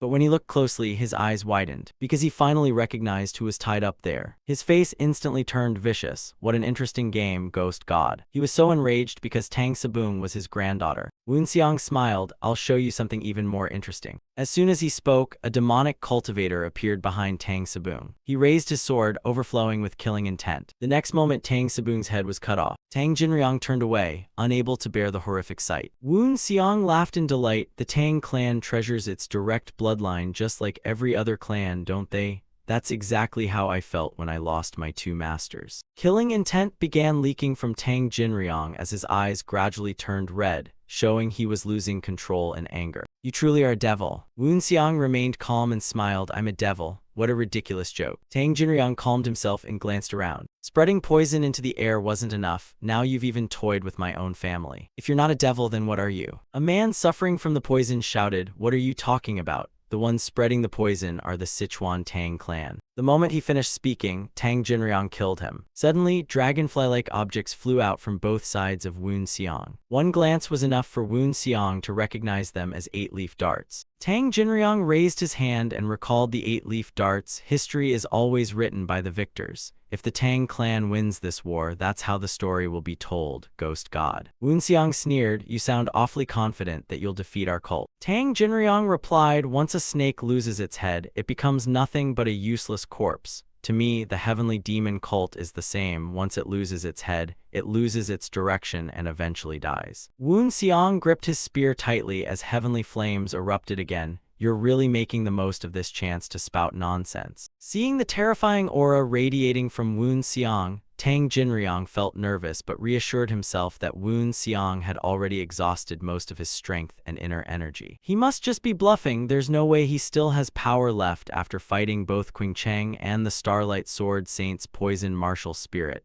Thinking this, he declared, There's one scene I truly want to witness. Woon Seong looked at him in confusion. Tang Jinryong spread his arms arrogantly and said, The moment I sever the heavenly demon's head will become a new chapter in martial arts history. Wouldn't that be inspiring? Even at my age, I still dream of scenes like that. Perhaps I still have a childish side. Woon Seong mocked him, You're acting as if you don't care that your granddaughter is dying. Tang Jinryong calmly replied, The honor of the living matters more than the honor of the dead. Woon Seong flicked his hand and fired several hidden weapons. Then there's no reason for us to keep talking anymore. Tang Jinryong also threw hidden weapons to intercept them. As soon as they were blocked, Woon Seong immediately launched explosive flying rings. The rings on his fingers quickly flew toward Tang Jinryong's two 8-leaf darts. A powerful explosion erupted, but unexpectedly the explosion failed to destroy them, and the 8-leaf darts soon emerged from the smoke and flew at Woon Seong again. Woon Seong thought the 8-leaf dart is a deadly hidden weapon, but its true danger lies in the lethal poison coating its razor-sharp wings. Once exposed to it, people become addicted to that deadly toxin. Woon Seong dared not let the hidden weapons hit him and quickly dodged aside. The 8-leaf darts flew with astonishing agility. The moment Woon Seong dodged, they instantly changed direction and attacked again. The place where he had been standing was quickly engulfed in dust. Everyone thought Woon Seong would be trapped by the hidden weapons, but instead he suddenly appeared beside Tang Jinryong. Even Tang Jinryong himself was caught completely off guard. The moment he turned around, Woon Seong's attack had already arrived. He had no choice but to retreat. Woon Seong did not stop and continued swinging his spear. Heavenly flames erupted and spread all around him. Woon Seong's figure immediately became blurry. By the time Tang Jinryong regained his senses, Woon Seong had already vanished. How could he still move like that after exhausting all his strength and inner energy? While he was still confused, Woon Seong appeared above his head once again. This time he had no way to dodge and could only take Woon Seong's punch head-on. Seeing this, the Tang clan members cried out in panic, Former clan head, are you alright? Tang Jinryong was sent flying and fell to his knees. The mocking confidence on his face was gone, replaced by tension as sweat poured down. The moment he stood up, heavenly flames engulfed him once again. Surrounded by the swirling heavenly flames, he still stubbornly shouted, That's nowhere near enough. Woon Seong threw another punch from above. His fist instantly reached Tang Jinryong. No matter what tricks you're still hiding, they won't save you anymore. Tang Jinryong had no way to dodge and took the punch squarely in the mouth. Woon Seong snorted, Your tongue deserves the same fate. Woon Seong stepped on his leg to pin him down. Then he smashed another punch into his mouth. From his mouth to his chest, countless punches rained down on Tang Jinryong. Woon Seong only stopped when his arm grew tired, while Tang Jinryong had completely lost the ability to fight and knelt there helplessly. Woon Seong grabbed him by the throat and lifted him up. The trick you used to weaken me was quite interesting. It suits hypocrites like your Tang clan perfectly, using every possible method under the excuse of serving a greater cause, yet each one leads to a different outcome. Unfortunately, you made 3 fatal mistakes. First, your scheme did reduce my inner energy and stamina to some extent, but it wasn't enough to completely exhaust me. Second, did you think I was talking to you just for fun? Tang Jinryong suddenly realized he had talked so much just to stall for time and recover. Yet I failed to notice and played right into it. Woon Xiang continued, and finally, you should never pick a fight with a spear master of the spear sect. Now die. If you make it to heaven, my master will be waiting for you there. But at that moment, something unexpected happened as a sword beam tore through the air. Woon Xiang was startled and turned around. Tyryong stood there in shock with his mouth wide open. Jiokbang and Guanchuk were equally stunned as if struck by lightning. A sword pierced through Woon Xiang as a mocking voice rang out. Long time no see, ghost god. Clutching his chest, Woon Xiang gritted his teeth and asked, who are you? The one who struck him was H. Wondok. This is the first time I've properly introduced myself. Ghost god, I am H. Wondok. Haven't we met before, you fraud? He was a master deceiver, and once again he had tricked someone. More precisely, he had deceived Tang Jinryong. There was no way the Qingcheng sect and the poison martial spirit, both only half complete, could obey the orders of someone below the divine realm, and the one forced to bear that imbalance was Tang Jinryong. He and the Sichuan Tang clan had been toyed with by H. Wondok all along. Woon Xiang pulled the sword from his body and asked, was all of this your plan? He sighed inwardly. If I'd shifted even a little slower, that sword would have pierced my heart instead of my shoulder. Luckily, I survived, but now I can barely move my shoulder. H. Wondok laughed proudly. That's right, everything went according to my plan. Woon Xiang asked again, sending out the Qingcheng sect first and then the Starlight Sword Saint was all to wear me down. H. Wondok nodded in approval. You're quite sharp. Woon Xiang continued. Tang Jinryong thought that was enough, but that too was part of your plan, wasn't it? H. Wondok explained, I believed the Qingcheng sect, the Starlight Sword Saint, and the rest would be enough to exhaust you. Woon Xiang finally understood, so that's how it was. That really pisses me off. Just then, someone rushed over from afar shouting, Ghost God, I'm here to help you. The one who arrived was Tyryong. H. Wondok quickly drew a sword. Tyryong attacked, and H. Wondok calmly raised his sword to block it. Tyryong was shocked that his attack had been blocked so easily. Before he could launch another move, H. Wondok struck him with a punch. His body was sent flying like a kite with its string cut. After dealing with Tyryong, H. Wondok turned back toward Woon Xiang. Woon Xiang sighed inwardly. Luckily I won't die. He must be exhausted yet still came to help me. Then he said, I was wondering why Tang Jinryong dared come out so confidently. Your plan was truly flawless. H. Wondok calmly replied, I believed all of this was necessary to face the ghost god. If things continued like this, Woon Xiang would be unable to fight H. Wondok. He looked fine on the outside, but it was only an appearance. He was already exhausted from the previous battles and had used up much of his inner energy. He wondered how much longer he could keep fighting with what little inner energy remained. H. Wondok narrowed his eyes. What does that smile of yours mean? Woon Xiang replied, I suppose your plan only goes this far. H. Wondok became even more confused. What are you talking about? Woon Xiang instantly vanished from where he stood. H. Wondok was startled. He hurriedly retreated to dodge Woon Xiang's spear tip. H. Wondok never expected Woon Xiang to attack so aggressively, so he was forced back repeatedly. While defending, H. Wondok thought, the force bending my sword is no joke. But if this is all he's got, I can still handle it. After all, he's completely exhausted. He can't keep this up much longer. If I endure this attack, I'll be the one who wins in the end. Struggle until you die, ghost god. Woon Xiang's true energy slithered like a purple serpent along the spear and wrapped around H. Wondok's sword. Countless cracks quickly spread across the blade and even crawled toward his hand. He refused to let that continue and quickly spun his sword. Then he raised it again to block Woon Xiang's spear. Woon Xiang released the spear and gathered true energy into his palm. Seeing that motion, H. Wondok blurted out, the heavenly demon divine palm. Woon Xiang struck the spear with a powerful palm. Terrifying true energy instantly poured into the spear. The pressure crushing H. Wondok increased even further. His sword could no longer endure it and shattered. The spear pierced straight through his body. The young schemer who seemed certain of victory ultimately ended up impaled through the body by a spear and pinned to the ground. He struggled to stand up again, but no matter how hard he tried, he could not pull the spear out. Covered in blood, H. Wondok asked, when you made your plan, did you expect it would end like this? H. Wondok's eyes suddenly turned blood red as he roared viciously. Woon Xiang calmly walked over and gripped the spear. His face darkened as he snapped, I'll ask you again, did you really foresee things turning out like this? H. Wondok suddenly curled his lips into a smile, that's right. Woon Xiang was stunned in shock. You did. Facing Woon Xiang's expression, H. Wondok kept smiling smugly. After laughing madly for a while, Hwanduk continued, "That's right, I already knew I wouldn't be able to kill you. So I prepared something else for this possibility. I've successfully killed the heavenly demon of the heavenly demon cult twice now, using the same move twice, haha." Woonseong's face tightened. Poison. Hwanduk did not deny it. "That's right, poison. The very poison that once killed the previous heavenly demon." Woonseong clenched his fists in fury. Hwanduk laughed with delight. "Hee. The heavenly demon has died twice by my hand." Woonseong crouched down and grabbed him by the throat. "I don't care what happens to me. Before I die, I'll kill every last one of you. After that, I won't care what happens, and no matter how powerful the poison is, it can't kill me in such a short time. Just like my master, I'll live another 6 months to a year, and before I die, I'll send all of you to hell." Hwanduk replied, "You won't achieve your goal, ghost god. Everything happens according to heaven's will." Woonseong decisively pulled out the spear, causing blood to gush from Hwanduk's body. Hwanduk finally died. Elsewhere, the emperor was soaking in a hot bath, looking utterly relaxed. "Not bad at all. Father, don't you think it'll be interesting?" "No, it'll be extremely interesting." "Forget it, it's so boring. I'm feeling terribly irritated." Just then, someone entered from outside. "It seems your majesty's pain has worsened again." This man was Di Yongban, someone closely connected to the cult leader of the Sky Island sect. The emperor replied, "My body is growing weaker and weaker. That's truly not a good sign." Di Yongban explained, "The poison martial spirits are almost ready. Although there were failures like the Starlight Sword Saint, many succeeded because we produced so many. You'll see them soon, cult leader." The emperor's face turned vicious. "Finish the preparations as quickly as possible." Di Yongban bowed. "As you command." The emperor asked again, "But has the phantom poison succeeded?"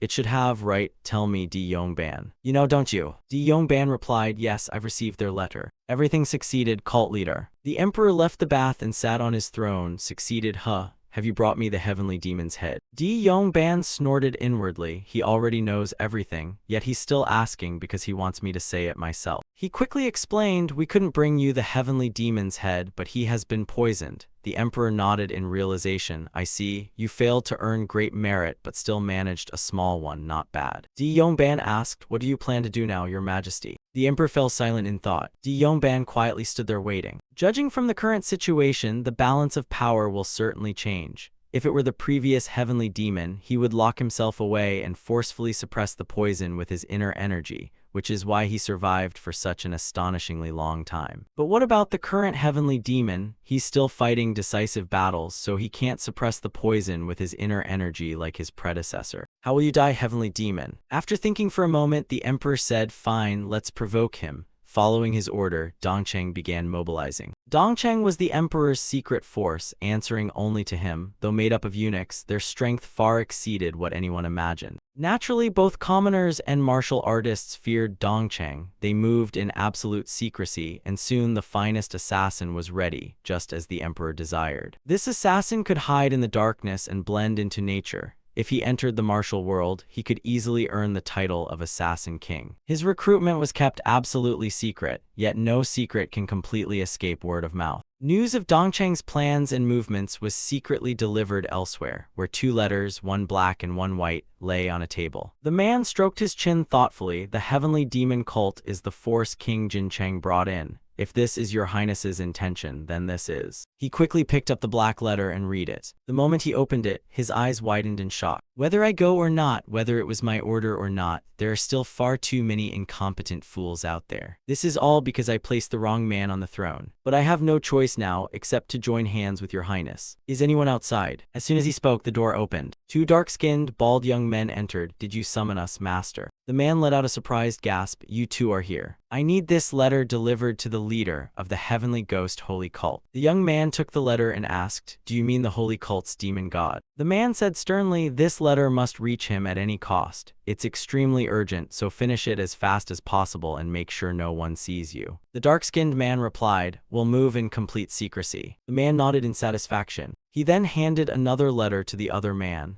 "Take this letter and find King Jincheng." The young man asked, "What should I say when I meet him?" The man ordered, "Secretly infiltrate the palace and find Jin Myung. Tell him Zhou Wuseng sent you, and he will deliver your letter to King Jincheng." The 2 dark-skinned men immediately obeyed and left. Chu Tianhai was the former leader of the Dongcheng, whom everyone believed had died long ago. Meanwhile, the war against the Sichuan Martial Alliance ended in victory for the holy cult. though victory simply meant they avoided serious losses. It had been a difficult battle in every way, and neither side could escape casualties. The holy cult halted its campaign for several days so its forces could recover. During those days, someone arrived at the outpost. Standing outside, Aiyang bowed and announced, "Captain of the Lower Xiaohu Division and Holy Maiden Aiyang greets the demon god." From inside, Woon Xiang replied, "It's been a long time." Aiyang slightly raised her head and glanced at him. The moment she looked up, her eyes widened in shock. Woon Xiang looked unusually frail, no longer as imposing as before. Aiyang asked worriedly, "Are you all right?" Woon Xiang shook his head. "My injuries aren't that serious." As he said, they truly weren't. He knew internal energy arts, and as a martial master in the divine saint realm, ordinary wounds posed little threat. Injuries that would take others months to heal only required a few days for him. The real problem was the poison slowly spreading through his body. There's still no antidote. No medicine can neutralize this poison. Woon Xiang gripped the armrest tightly. "I don't have much time left. I'll use what remains to eliminate every enemy." Hearing that, Aiyang grew even more worried by his condition. After a moment of thought, Woon Xiang asked, "Have you completed the mission?" Aiyang replied, "Sichuan was no challenge. There weren't many sects in its martial world, so we faced little resistance." Woon Xiang nodded in satisfaction. Even so, merit is still merit. As soon as he finished speaking, a subordinate behind him carried something forward. A wooden box was placed before Aiyang, and Woon Xiang ordered her to open it. Without hesitation, Aiyang quickly opened the wooden box. The moment she saw what was inside, she was stunned with excitement. Inside the box was a human head preserved in salt, but what shocked Aiyang wasn't the gruesome sight, but whose head it was. That's right, it was none other than Huandok's head. Woon Xiang continued, "We've avenged one of them." Tears welled up in Aiyang's eyes. She then collapsed to her knees and burst into tears. Woon Xiang removed his cloak and draped it over her head. He silently stood beside her, waiting for her to finish crying. After she calmed down, he said, "I was planning to send this head back to Heavenly Mountain as an offering to Master." Aiyang replied, "Father will surely be pleased." Woon Xiang continued, "But our revenge isn't over. We must find those who ordered him to poison Master, kill them all, then bring back each of their heads. Only then will our revenge be complete." Aiyang silently vowed, "Father, please wait a little longer." On the cliff beside the Heavenly Ghost Cult outpost, a figure slowly emerged from the forest. Suddenly something shot from his position, and an arrow struck the cliff. This man was the dark-skinned messenger. Standing on the cliff, he suddenly turned around and saw several figures silently watching him. Soon after, Turyong tied him up and brought him before Woon Xiang. "I caught a suspicious man shooting arrows at the camp." The dark-skinned man thought, "I thought he wouldn't be here now. But the letter must have been delivered successfully. How fortunate, I've completed my mission." As he raised his head, he met Woon Xiang's piercing gaze. Cold sweat instantly poured down the young man's face. How could anyone possess such an overwhelming gaze? Woon Xiang observed him for a moment before saying, "Dark skin." He then flicked a letter before the dark-skinned man. "Were you the one who delivered this letter to me?" The dark-skinned man did not deny it and nodded.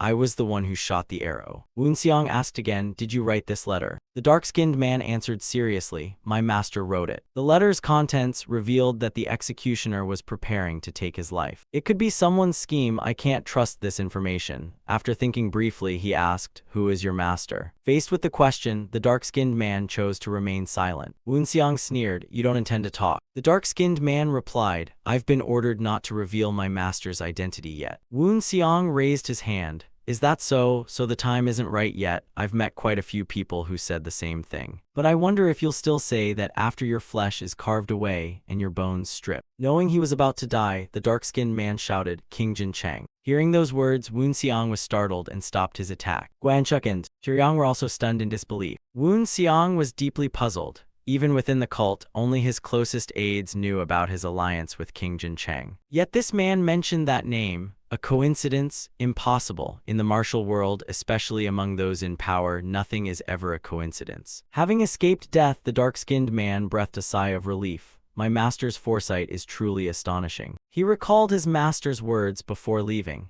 "If the demon god captures you and questions you about me, mention Prince Jin Chang. Then do this." Recalling everything, he said to Woon Xiang, "Please give me some time." The Dongcheng assassin Hugh Xian was famous even within the Dongcheng, the organization that secretly handled matters involving the imperial palace, for his exceptional skills and eccentric personality. "Why are you trying to kill me?" I'm only carrying out my orders to help you. Help me, you're helping me. You still don't understand the situation, do you? My prey was already marked for death, yet you barged in and stole it. After saying that, he swung his scythe and killed the man. Yuxian stood atop a tree, watching the heavenly ghost cult camp, and he was the one assigned to assassinate the demon god. After observing for a while, he charged straight toward the camp at incredible speed. He slipped into the center of the camp without anyone noticing. Soon he entered Woon Xiang's tent. It would be amusing if they found the demon god's head split in half. The moment he entered, Woon Xiang's white knight's spear thrust out from inside, piercing him before he could react. He died on the spot. Woon Xiang snorted in contempt. What a fool. The scene shifted to the emperor, who was holding a spider. He kept snapping off its legs one by one, making it suffer terribly. After a while, he asked the man below, how did it go? Di Yongban stroked his beard and said thoughtfully, we failed. The emperor showed no surprise. I expected as much. Though he gently stroked the spider, its body trembled violently in pain. He then crushed the spider with a firm squeeze. How interesting, truly interesting. Di Yongban chuckled. Ho ho, we still have plenty of time, so please don't lose your patience. The emperor's eyes glowed crimson, his killing intent completely undisguised. I've lost my patience. Di Yongban hurriedly explained, old age must have dulled my mind. Please forgive my rudeness. The emperor calmed down, shook his head and sighed.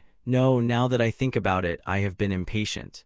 The previous demon god also took some time before the poison killed him. This demon god shouldn't be any different. He should endure for a while too. Di Yongban replied, he'll certainly hold on for some time, but the situation is very different now, so he won't last as long as the previous demon god. The emperor asked, are you certain? Di Yongban answered confidently, of course, we're living in an age of chaos. The scene shifted back to the heavenly ghost cult. Tyrion kept bowing in apology before Woon Xiang. I deserve death. I'll strengthen the defenses and station more martial artists around the camp. Woon Xiang shouted for him to stop.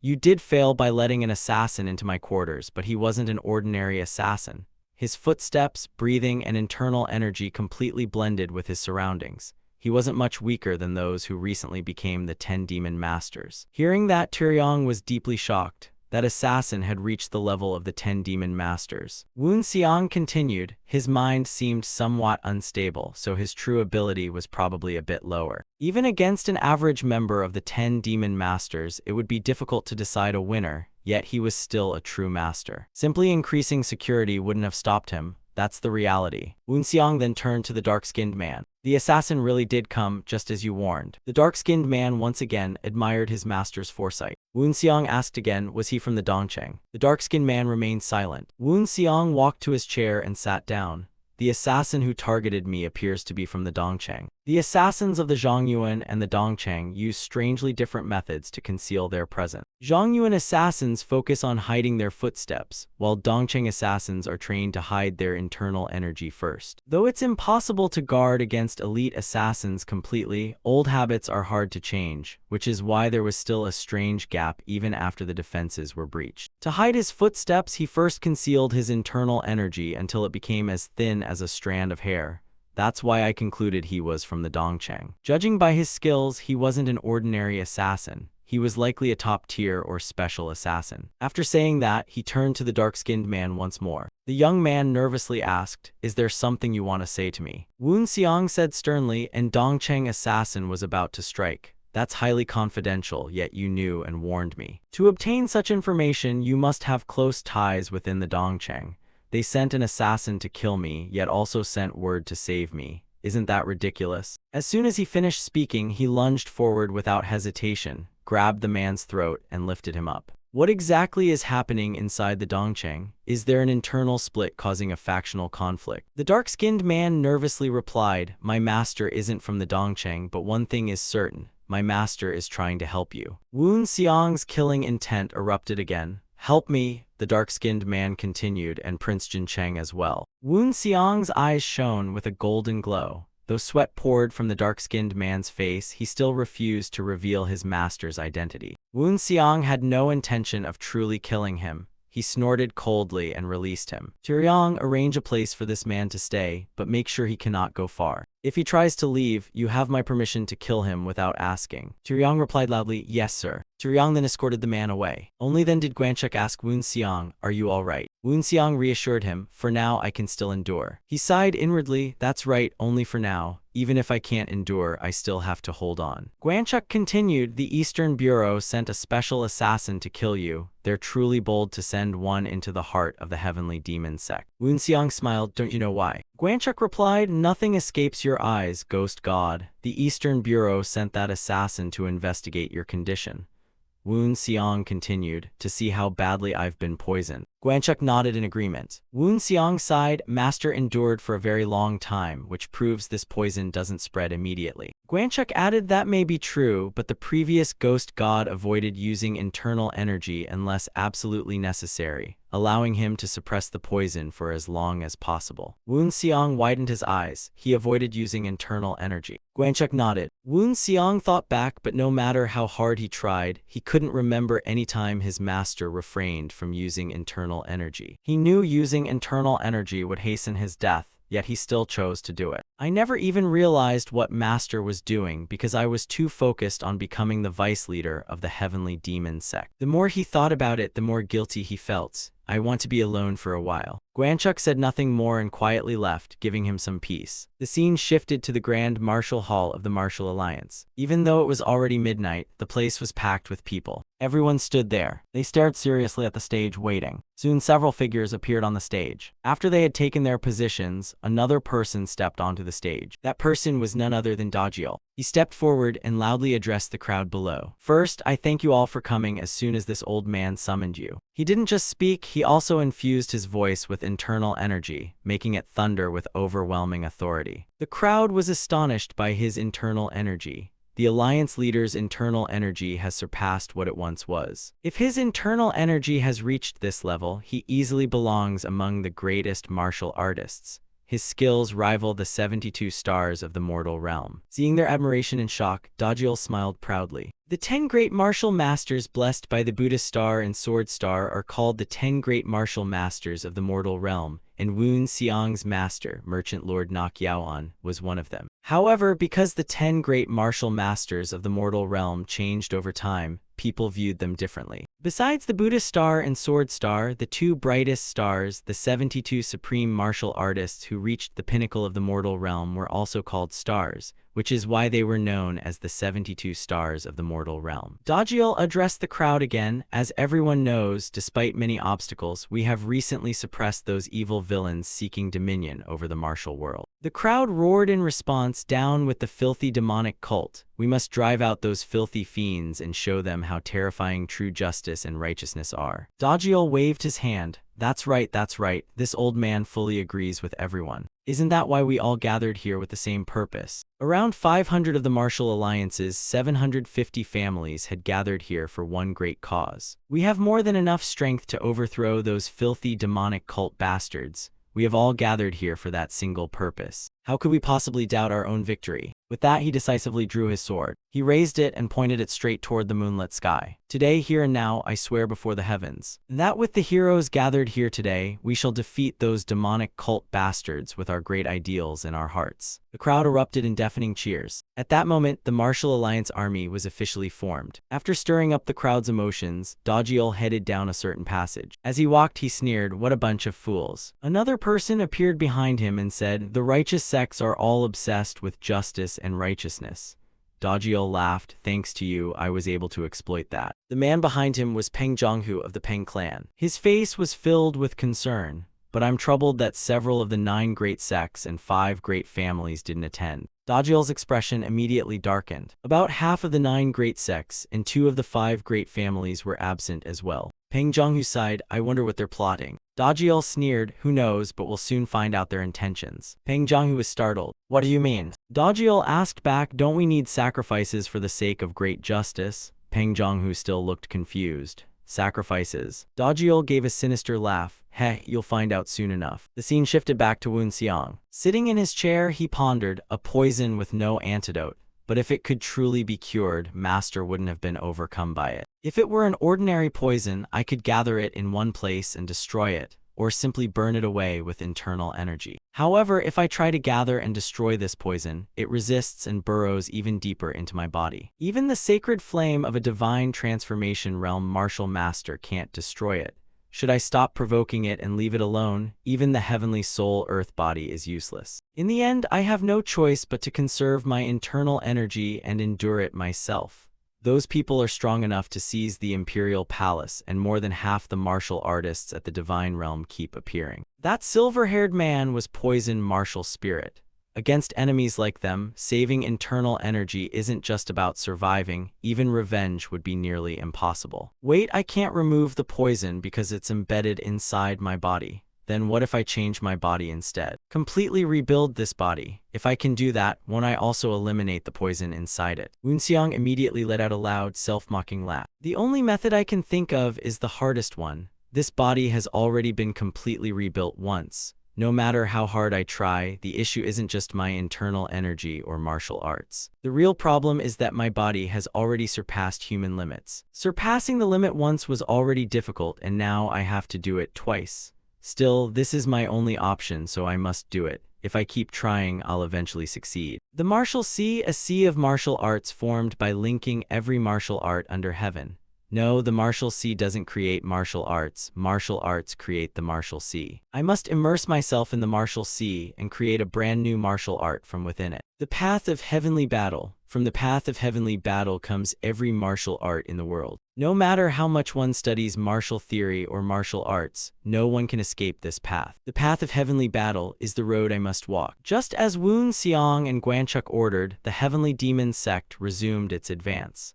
The gaps in the Eastern and Western legions were filled by nearby private camps, and both armies advanced along separate routes. On the fourth day, Vanguard Commander Gwanchuk visited Woonseong's camp, followed by several ghost cultivators carrying something. Entering the tent, he reported, "I've brought the item you requested." A large chest was placed neatly before Woonseong. Gwanchuk thought to himself, it's so heavy that it took 4 martial experts just to carry it.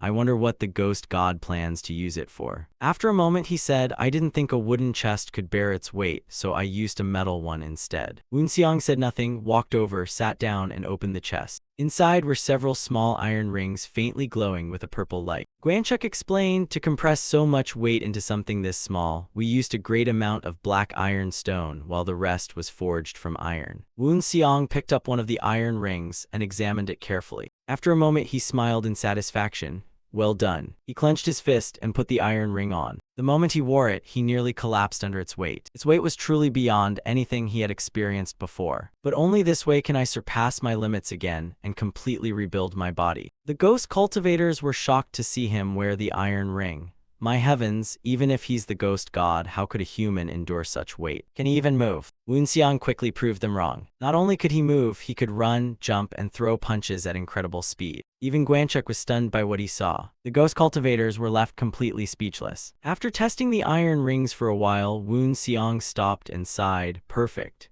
It'll take some time to get used to them, but this is the first step toward surpassing my own limits." The more he looked at the iron rings, the more satisfied he became. They're truly excellent. He clenched his fist and raised his arm high. The ghost cultivators were filled with admiration. My heavens, he's enduring with nothing but muscle the weight that all 4 of us together could barely carry. It's unbelievable, he's lifting such weight almost entirely with physical strength and barely using any internal energy. The ghost god's training must be unimaginably brutal. After a while, Woonseong finally let out a deep breath. "Of course it's difficult, I'm just not showing it. If I give up whenever it's hard, I'll never cross the muddy road full of thorns ahead." He then ordered everyone except the strategist leave. He thought to himself, no matter how hard it is, I must make it seem like I'm fine. After everyone had left, Woonseong sat down and gasped for breath. Gwanchuk asked worriedly, "Are you really all right?" Woonseong nodded, "I'm fine." Gwanchuk's face still showed deep concern. Woonseong changed the subject. "Let's discuss something more important. How is the operation going?" During the Heavenly Demon Holy Sex campaign, several special squads were formed to seize enemy strongholds. What Woonseong was asking about was the outcome of those squads.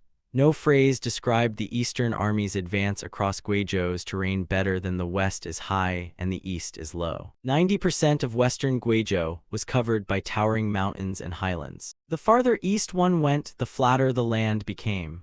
The martial alliance had turned Anshan and Guizhou into the battlefield and stationed their forces there. Anshan was about 3 days' travel from Guiyang, the center of Guizhou, according to those of the martial world. The martial alliance chose this place because the people of Guizhou wanted to prove they would defend their honor. Hundreds of large and small strongholds were scattered across the region, making it a perfect guerrilla battlefield with a central basin ideal for attacking the enemy. Turyong was leading the Black Dragon unit in battle there. Hold your positions and keep attacking. The enemy is at its limit. If we push a little harder, victory will be ours. Everyone, bring glory to the heavenly demon. The troops charged forward roaring, bring glory to the heavenly demon. The leader of the Phantom Cavalry also raised his blade and shouted, everyone turn back. They spurred their horses into the forest, charging like a tidal wave straight toward the enemy's center. The righteous sect warriors were shocked. Blood instantly sprayed everywhere. With a single spear thrust, the squad leader skewered 3 or 4 enemy soldiers at once. He then lifted them with brute force and flung them away. His eyes burned with the determination to claim victory and crush the enemy. Bring glory to the heavenly demon. The scene shifted to another place before a large map. Mountain-cleaving sword Peng Zhonghu stood before the map, deep in thought. Their plan had been to strike first and seize every stronghold, yet the heavenly demon sect had already taken 1/3 of them. The more he thought about it, the angrier he became. Damn it, those bastards. Just then he suddenly turned around. Another person entered and said, I heard the ghost sect's advance has been rather unusual. This man was Xiao Zhongtak of the Three Valley Bamboo, one of the 72 stars of the mortal realm. Peng Zhonghu replied, everything is still within our expectations. Besides, since they've temporarily halted their advance, the ghost sect must also think expanding their strongholds is difficult. Xiao Zhongtak sighed in relief. That's good, then our forces should be able to push back the ghost sect. That was my greatest concern. Peng Zhonghu burst into laughter. Haha, I really don't understand why you're so worried. They're just a bunch of demonic cult brats. Xiao Zhongtak awkwardly scratched his head. You're right, I guess I was worrying too much. But Elder Peng, you must have plenty of worries yourself, right? Peng Zhonghu frowned. Worries. Xiao Zhongtak continued, I heard your grandson is in the Divine Dragon unit. They're far from here now, aren't they? Peng Zhonghu sighed. So that's who you meant. He sneered inwardly. What does his life or death have to do with me? If he dies, even better. Without a direct heir, I'll become the clan head. Thinking he was genuinely upset, Xiao Zhongtak comforted him. I'm sure he's safe. Please don't worry too much. Peng Zhonghu smiled, of course.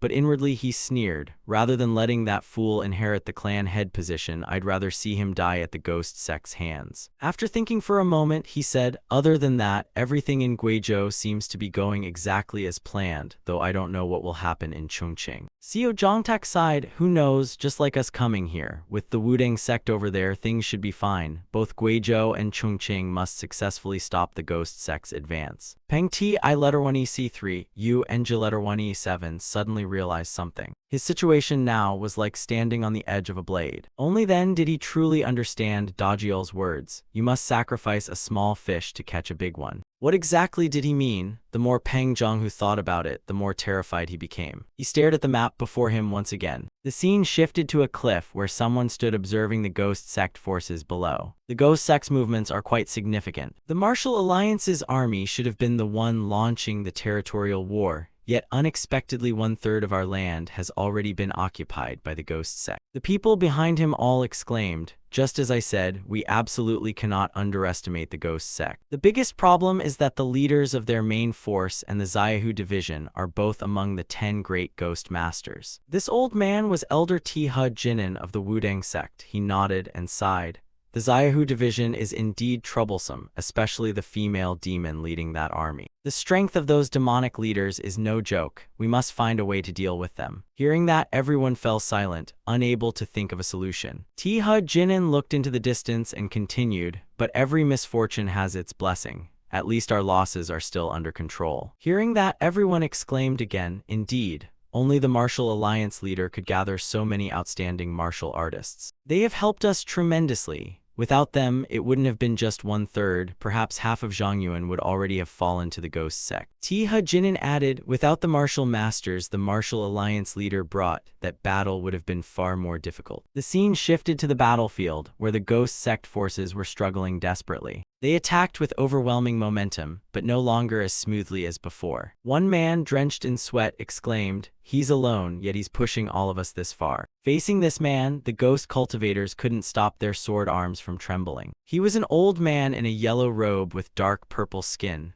At a glance, anyone could tell he was a zombie. After regaining their composure, the ghost cultivators charged together again. "Surround him, even a martial master must be exhausted by now. We'll avenge our fallen brothers." They had no idea this monster never grew tired and charged forward with unwavering resolve. The zombie raised his sword, and a blue butterfly landed on its blade. He stood still, concentrating his power. When the attackers came close enough, he began to swing his sword, and the butterfly danced wherever the blade moved. As the sword came to a stop, the butterfly landed on the blade once again, but its body was now covered in cracks, as if it were about to shatter. The charging ghost cultivators were no different. A terrifying blue light instantly engulfed them. Terrifying sword energy burst out in every direction. They had no time to react and were sliced into countless pieces. One survivor trembled all over and cried out, "Is he a monster?" The emotionless zombie raised his sword once more. With a single slash, he killed the remaining ghost cultivator. The news quickly reached Woon Seong. "In Chongqing, we encountered an unexpected problem, but we still secured the planned territory. I believe this gives us enough time to prepare for the coming battle." Woon Seong frowned. "An unexpected problem. In the martial world, there are no coincidences." Guanchuk continued, "Everyone stationed there was killed, and the martial alliance reclaimed the territory." Woon Seong frowned. "So we were counterattacked?" Guanchuk nodded, "but something very strange happened. Before our forces were attacked, not a single martial alliance force moved toward that area." Woon Seong was startled. "They sent only one person. If someone with such overwhelming power truly exists, they must be one of the 12 stars under heaven." "Was anyone among the 12 stars under heaven dispatched from the martial alliance?" Guanchuk replied.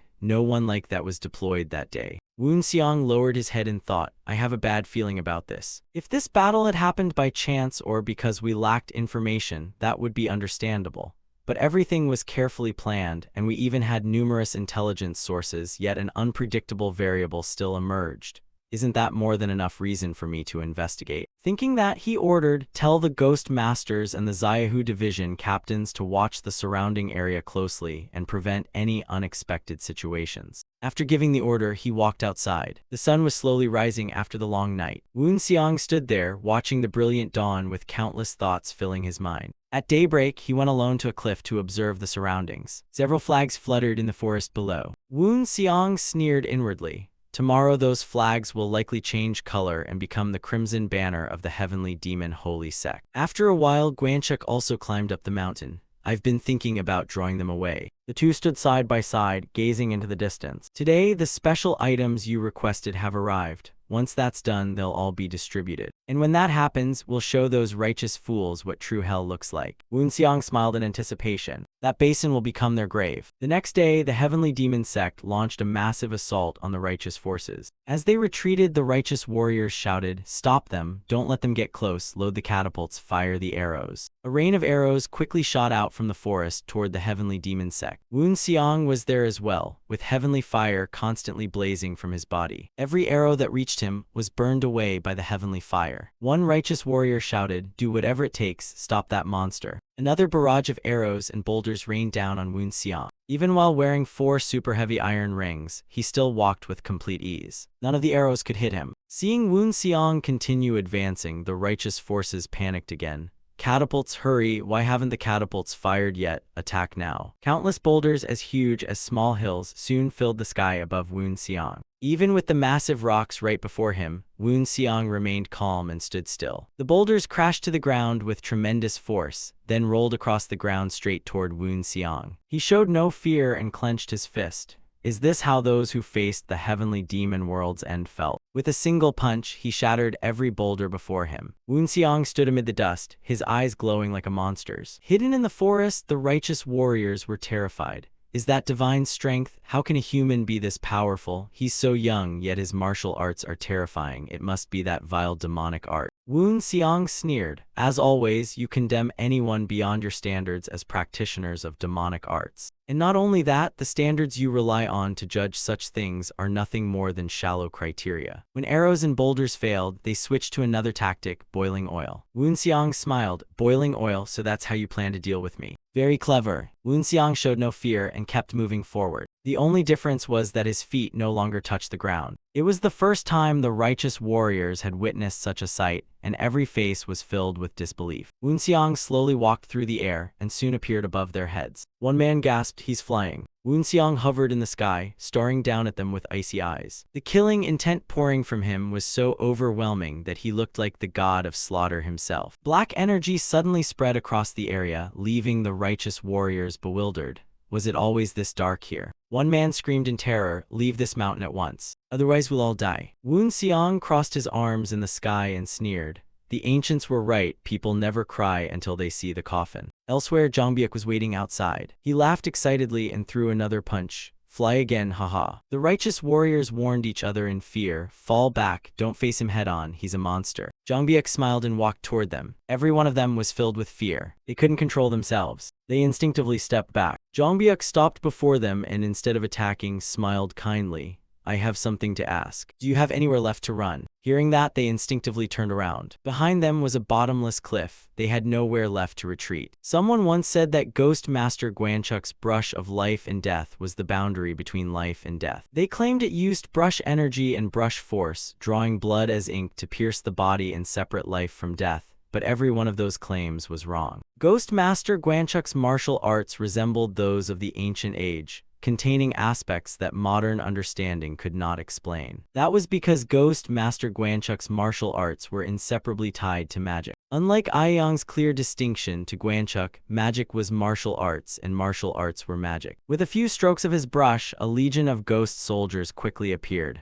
This technique was called blood ink hell painting. Gwanchuk ordered them to advance. The evil spirits born from the hell painting charged at the righteous warriors with their blades. The righteous warriors froze at the sight of such a bizarre technique. The evil spirits rushed in and slashed wildly. Watching their comrades hacked into pieces, those behind them screamed in terror, "Run, hurry, get out of here. This is dark magic." Gwanchuk smiled, "That's right, struggle until you die." The scene shifted elsewhere as Peng Jonghu slammed his hand onto the table in fury. Everyone else wore grim expressions. He shouted, "Why can't we defeat them?" Everyone remained silent. Peng Jonghu roared, "Answer me." One man replied, "Our side has too few martial masters." Peng Jonghu frowned, "Too few martial masters." The man nodded, "I'm one of the 72 stars under heaven, so I'm doing my best not to disgrace that title. But we're still no match for the 10 great ghost masters. We're not only facing the heavenly demon, but also 2 of the 10 great ghost masters. There's no way to stop those 3. So it's impossible to predict how many strongholds we'll lose, and that's still not the worst of it. World's End heavenly demon is still rampaging everywhere. As long as they're human, they'll be worn down by battle, and the longer it lasts, the more exhausted they'll become. However, in Guizhou, more precisely in Anshan, the Martial Alliance forces have completely scattered, splitting up to gain positional advantages. Do you think the heavenly demon has already anticipated this? It's not too late. Shouldn't we regroup at one location? Peng Jonghu frowned again. "Regroup in one place." The man explained, "The Anshan Basin lies at the center. If we fight there, we'll have the perfect reason to force close combat.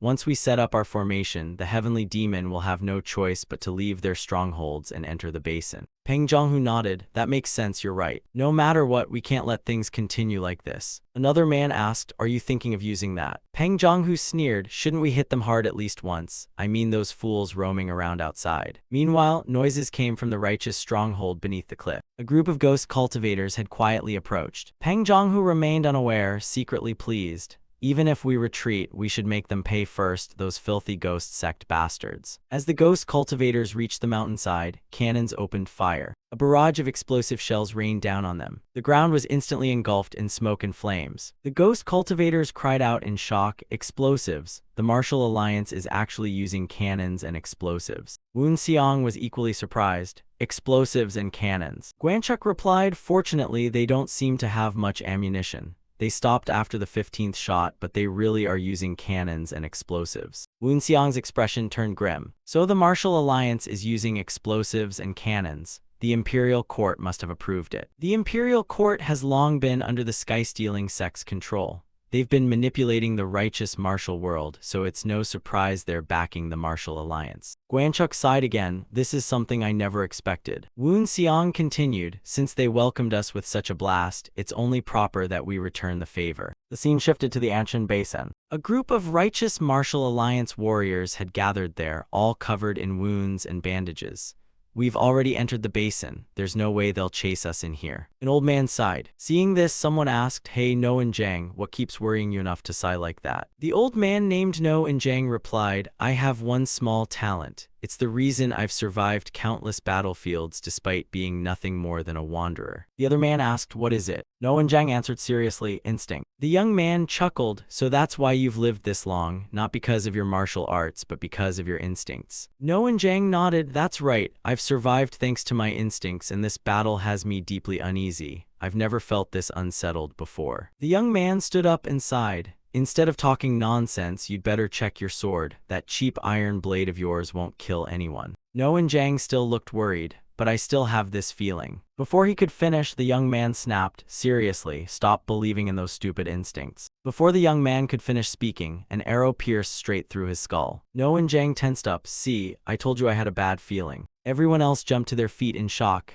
Arrows. Crossbow bolts filled the sky like dark clouds over the martial alliance. The arrows completely covered the sky. Countless people were unable to escape and died beneath the rain of arrows. While deflecting arrows with his sword, one man cursed, Those damned ghost sect bastards, since when did they prepare so many crossbow bolts? Another man shouted, Now isn't the time to be surprised. The man roared angrily, Damn it, demon-slaying army. The people behind him answered in unison, Yes, Captain. He shouted, Spread out immediately and block those arrows to minimize casualties. They immediately obeyed and scattered in every direction. They spread out, each taking a position and swinging their swords to block the arrows. The young righteous warriors finally caught their breath. We survived, we have to retreat now. Peng Zhonghu cursed inwardly. Damn it, who would have thought the heavenly demon holy sect had prepared so many crossbow bolts? What the hell is happening? The alliance leader clearly guaranteed we'd win, but how can we possibly win like this? We're nothing but sheep led to the slaughter. While he was distracted, another wave of arrows came flying. A man defending behind him noticed him standing there in a daze and was startled. He rushed over and knocked the arrows away for him. What are you doing? Move now. Peng Zhonghu gripped his sword hilt tightly. So it was me. Alliance leader Dajiel was talking about me. He recalled Dajiel's words. We need a sacrificial lamb to gather the remaining righteous forces. Peng Zhonghu mocked himself inwardly. I thought the alliance leader's plan was brilliant, so I followed it without question. But the sacrificial lamb turned out to be me. No, the alliance leader had no other choice. Why have I ended up like this? It's all because of you, you damned demons. Even now, he blamed the heavenly demon holy sect instead of Dajiel. As he roared, a group suddenly appeared ahead. Woon Xiang led them inside. You're awfully noisy. His cold eyes locked onto Peng Zhonghu. Faced with that gaze, Peng Zhonghu froze. How could a human's eyes be so cold? Woon Xiang smiled to himself. Peng Zhonghu is still just as despicable. He slowly raised the severed head in his hand. The moment Peng Zhonghu saw it, cold sweat poured down his face. Woon Xiang's pupils turned golden. These people were the ones who envied and murdered my master. He's no different from Dajiel. Terrifying black energy rapidly poured out from Woon Xiang. Peng Zhonghu was instantly engulfed by the black energy. Woon Xiang flicked his hand and threw the severed head away. The head rolled across the ground. It stopped right in front of Peng Zhonghu's feet. He lowered his head, staring at it in horror with his mouth wide open. The nearby Peng clan members cried out, It's young Master Fang Arc. That's right, the severed head belonged to Fang Arc. After torturing him, Woon Xiang cut off his head and brought it here. Seeing the Peng clan's expressions, Woon Xiang couldn't hide his delight.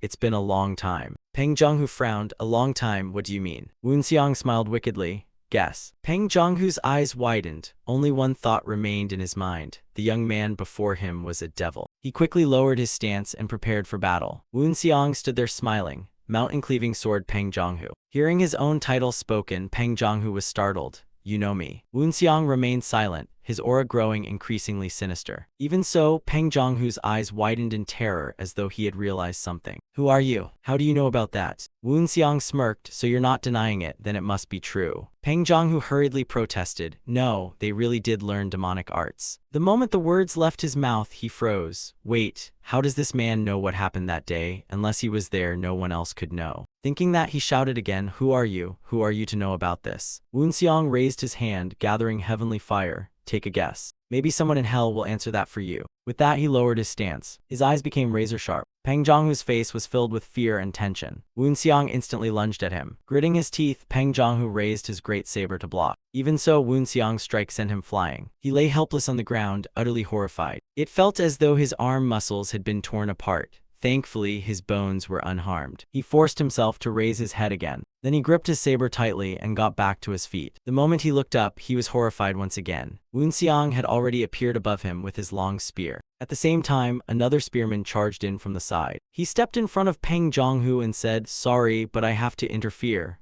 This man was Sa Youngman, one of the 72 stars under heaven. Without hesitation, he thrust his spear forward to block Wu Xiang's attack. "Damn heavenly demon!" His spear instantly clashed with Wu Xiang's White Knight Dragon Spear. But Wu Xiang's White Knight Spear twisted like a deadly serpent and coiled around Sa Youngman's weapon. Sa Youngman was immediately thrown into a desperate situation and panic. Looking at his bloodless face, Wu Xiang sneered, "Is that all you've got? A disgraceful spearman like you dare stand in my way?" As soon as he finished speaking, the White Knight's spear twisted. Sa Youngman's spear was instantly crushed. From beginning to end, Sa Youngman could only stand there with his eyes wide open. Even in death, he couldn't believe his opponent was this terrifyingly powerful. His body slowly split into two halves and collapsed. Wu Xiang ignored him and shouted, "Peng Zhonghu." Standing behind him, Peng Zhonghu flinched in terror. To him, Wu Xiang now looked like the god of slaughter from hell. He gritted his teeth and forced himself to stay calm. Wu Xiang slowly advanced with an overwhelming presence. The righteous warriors rushed forward to stop him.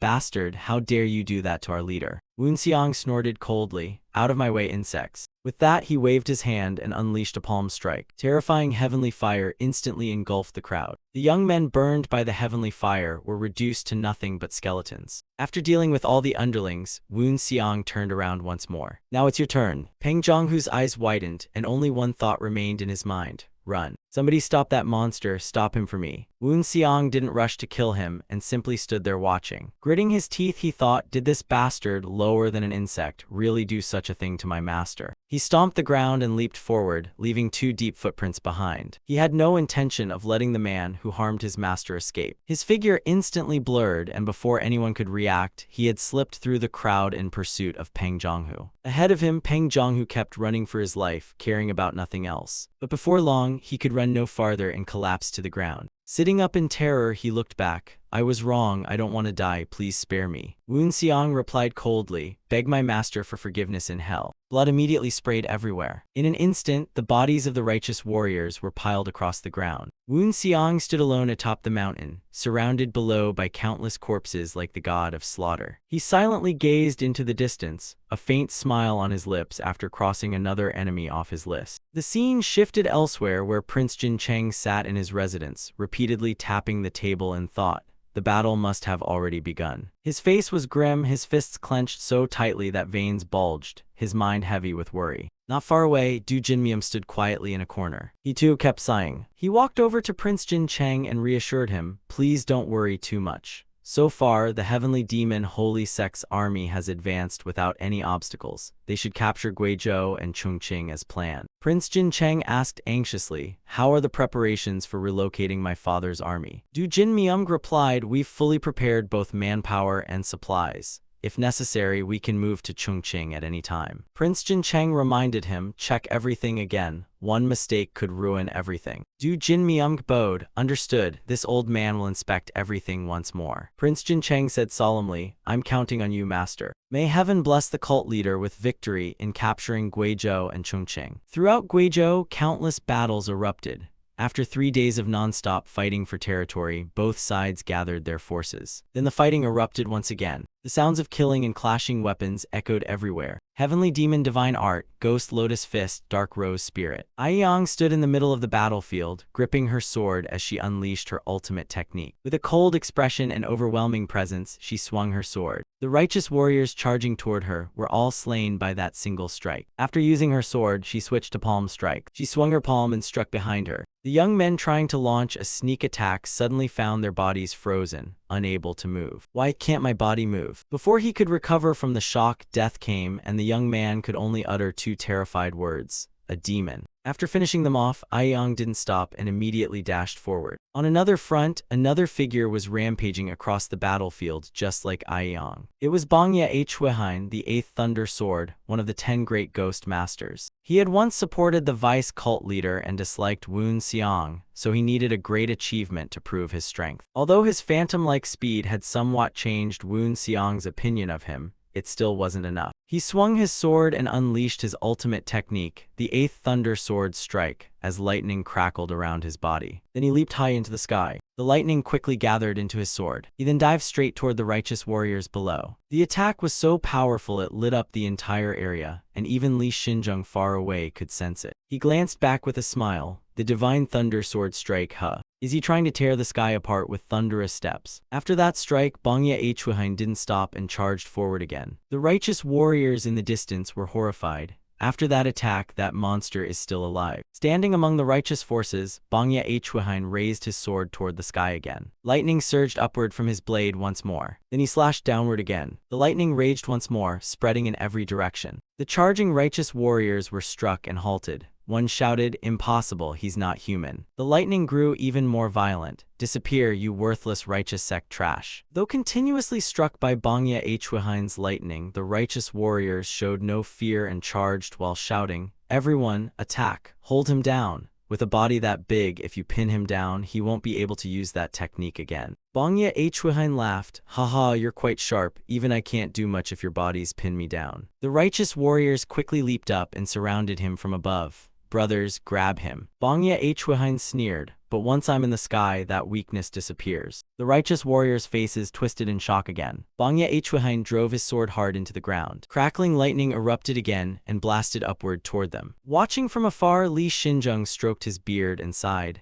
They actually dared provoke someone like him. If this old man doesn't want to fall behind, I'd better do even better. He too was surrounded by a massive righteous army. As Li Xinzheng, one of the 10 great ghost masters and the 6th Sun Moon Ghost Master, made his move, the battle at Chongqing quickly tilted toward a holy sect victory. The scene shifted to Mount Song in Henan. A man stood on the mountaintop. The sound of a wooden fish, there must be a temple nearby. The knocking isn't very steady. It must be a little novice secretly practicing. He was mistaken. The one striking the wooden fish was an elderly monk with a long white beard who looked close to death. A monk was slowly walking toward him. This man was an elder of the Shaolin sect and the current successor of the 100-step Phantom Fist, Mingguang, while the old monk was his martial granduncle. The old monk stopped striking the wooden fish and chuckled. "Ho ho, indeed. Not interesting at all, truly boring." Mingguang asked in confusion, "Weren't you doing that to honor the great Buddha, not for your own amusement?" The old monk glanced at him. "Did you become a monk to become a Buddha or merely to worship one?" This old monk was the Buddha saint. Hearing that question, Mingguang was stunned. He immediately bowed his head and replied, "I was wrong, martial granduncle." The Buddha saint nodded. "It's good that you realize it. You have done well with the task I entrusted to you." Mingguang continued, "Following your orders, I did not respond to the martial world's movements." The Buddha saint spoke sternly. "You obeyed my orders, yet your expression clearly shows your dissatisfaction." Mingguang lowered his head and explained, "Recently, the heavenly demon holy sect has begun making moves. I don't understand why you want us to remain silent." The Buddha saint burst into laughter. Then he waved his hand and tossed something behind him. "What are these?" Mingguang looked at what had fallen to the ground in confusion. A black sheet of paper and a white sheet of paper. The Buddha saint continued, "You have good eyes, so is the black paper evil?" Mingguang instinctively shook his head. "No." The Buddha saint asked again, "Then is the white paper good?" Mingguang shook his head once more. "No." At that moment, his eyes widened as he suddenly understood. He immediately knelt and kowtowed to the Buddha saint. The Buddha saint asked again, "Now do you understand?" Mingguang replied. Black and white are merely colors. You mean they cannot determine what is good or evil? The Buddha saint continued, and dividing everything into black and white is only mankind's standard. In the Buddha's eyes, they are both just sheets of paper. He then tossed a short saber to Mingguang. Mingguang picked it up in confusion. The Buddha saint stood up and ordered, "Show this to the Zhuge clan scoundrel abusing his authority and join forces with him. Go there under the name of the two-stone saber." Mingguang's eyes widened in shock. "Martial granduncle, you haven't stood up in years." Resting a hand on his waist, the Buddha saint sighed. "It's been so long since I stood up that my legs hurt. I've been sitting still for too long." Mingguang asked in confusion, "Martial granduncle, what's wrong?" The Buddha saint continued, "Until that Zhuge clan bastard makes his move, do not mobilize Shaolin. Instead of sending Shaolin, I'll go myself." It's already night, the sky is truly gloomy. Namo Amitabha, may the Buddha watch over the world. Mingguang asked again in confusion, "Where are you going?" The Buddha saint calmly replied, "I'm going to do what I must." Mingguang suggested, "If you're traveling far, you should bring a few novice monks." The Buddha saint chuckled. "Ho ho, didn't I already say I'd go alone?" Mingguang was still deeply worried and wanted to persuade him. But before he could speak, the Buddha saint had already vanished without a trace. Only the Buddha saint's reminder echoed in his ears. "Until that Zhuge clan bastard makes his move, do not mobilize Shaolin." Mingguang gazed into the distance and sighed. Even when all that is firm comes to a halt, all things continue to move. The scene shifted back to Li Xinzheng. He had already taken out his weapons and began circulating his true energy. Then he swung his arm and hurled both weapons forward. The righteous warriors opposite were struck by his weapons, leaving them covered in blood. Li Xinzheng calmly walked through the crowd. The righteous warriors trembled so badly they could barely hold their swords. One martial master facing countless enemies, wielding martial power enough to wipe out an entire army. After walking a little farther, Li Xinzheng was blocked by someone. "Draw your weapon, Ghost Master." He looked at the old man before him in surprise. "Who are you?" The man replied, "I am He Jinin, sect leader of the Wuding sect." Li Xinzheng asked again, "You've come to stop me?" He Jinin replied, "I've simply come to save as many lives as possible." Li Xinzheng thought to himself, this man is unlike the others. He truly values life and genuinely pities those who must die. He cares more about saving lives than taking revenge. Have I ever faced someone like this among the righteous warriors? If we hadn't met on the battlefield, we could have shared a drink and talked about the world. After a moment, he said, "If you want to save people, you'll have to stop me." He Jinin gripped his sword hilt. "If that's the only way, then let's fight." Li Xinzheng waved his hand and once again activated his sun and moon blossoms. He Jinin drew the great azure jade sword. The two immediately charged at each other and began fighting. Are your sun and moon shadows sent from heaven, or do they defy heaven? After exchanging several moves, they separated. Li Xinzheng thought this battle won't end anytime soon. After fighting on the ground, they leaped into the air and continued their duel. Their figures flashed across the battlefield together. The people below looked up in shock. In their eyes, Li Xinzheng and his opponent's figures blurred into dark shadows, constantly crossing each other. The two then landed in a nearby forest and continued fighting. The scene shifted back to the Martial Alliance. Dajiel received the latest report and was stunned. "What, we lost? Not only that, I even sent explosive bombs to the battlefield, yet they caused only this much damage. That's far too little. After sending them so many explosive bombs, they should have inflicted much greater damage. Forget it. Aren't we talking about Bai Xiao? It seems I overestimated him. No matter what, I've achieved my goal. The disastrous defeat in Guizhou has greatly weakened the Martial Alliance, and they're now mobilizing sects that hadn't joined before. Those who stayed silent when they should have been enraged are finally moving." The next day, the Martial Alliance sent official orders urging every sect to gather. Wen Xiang was no longer with the Eastern Army as usual. After hearing about the Western Army's defeat during the march, he hurried to their outpost with Guanchuk and Tiryang. Standing before Wen Xiang were Bangya Huihain and Aiyang. Bangya Huihain loudly declared, "This sinful servant deserves death. Please let the ghost god punish me." Wen Xiang replied, "I've said it before, this isn't your fault. You did everything you could. Being defeated once isn't a crime worthy of death. Besides, I heard you stayed behind to cover the retreat and ensured the cult members escaped safely." Bangya Huihain answered, "That's simply what a general should do." Wen Xiang nodded approvingly. "It is, but that doesn't mean everyone can do it. Though you were defeated, you gave it your all, so I'll spare you. The same goes for the Xiaohu Division Captain and the Ghost Master." Aiyang and Bangya Huihain spoke together. "We will forever remember your mercy, Ghost God." Wen Xiang pondered, "The Ghost Master isn't here. No, he couldn't come because he fought with everything he had during the retreat and suffered severe injuries. His ribs were broken, a sword pierced through his side, 2 swords, 1 blade, and 1 spear pierced his abdomen, and at least 10 arrows were lodged in his back. The more Woon Seong thought about it, the more troubled and irritated he became. He turned to Guanchuk and ordered, "Command every healing master in the sect to save the Ghost Master. This is the Ghost God's order." Guanchuk accepted without hesitation. "Yes, my lord." Woon Seong then asked Aiyang and Bongya Hwahin, "I heard your defeat was because 2 people suddenly intervened midway." The 2 nodded together. "That's correct." Woon Seong continued, "Were they really strong enough to turn the tide of the battle?" Aiyang and Bongya Hwahin recalled the terrifying situation. Both of their faces turned pale involuntarily. Bongya Hwahin explained, "I fought one of those 2 on the battlefield and I couldn't hold him off for even 100 moves. He seemed to have reached the divine or transcendent realm." Woon Seong pondered, "The divine or transcendent realm, how are they different from the 10 great ghost masters?" Bongya Hwahin corrected himself, "I misspoke. Their martial arts are definitely at the divine realm, but their senses are no different from transcendent realm masters. Their swordsmanship was also very crude.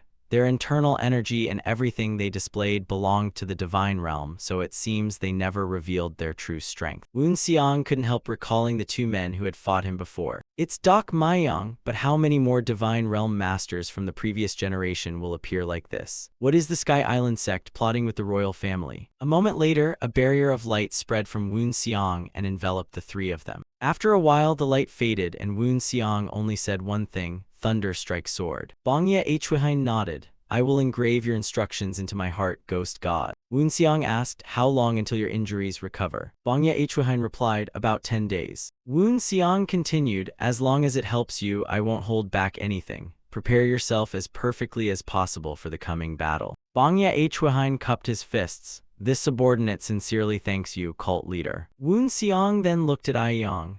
"I want these words passed on to the entire Xiaohu division as well, so listen carefully."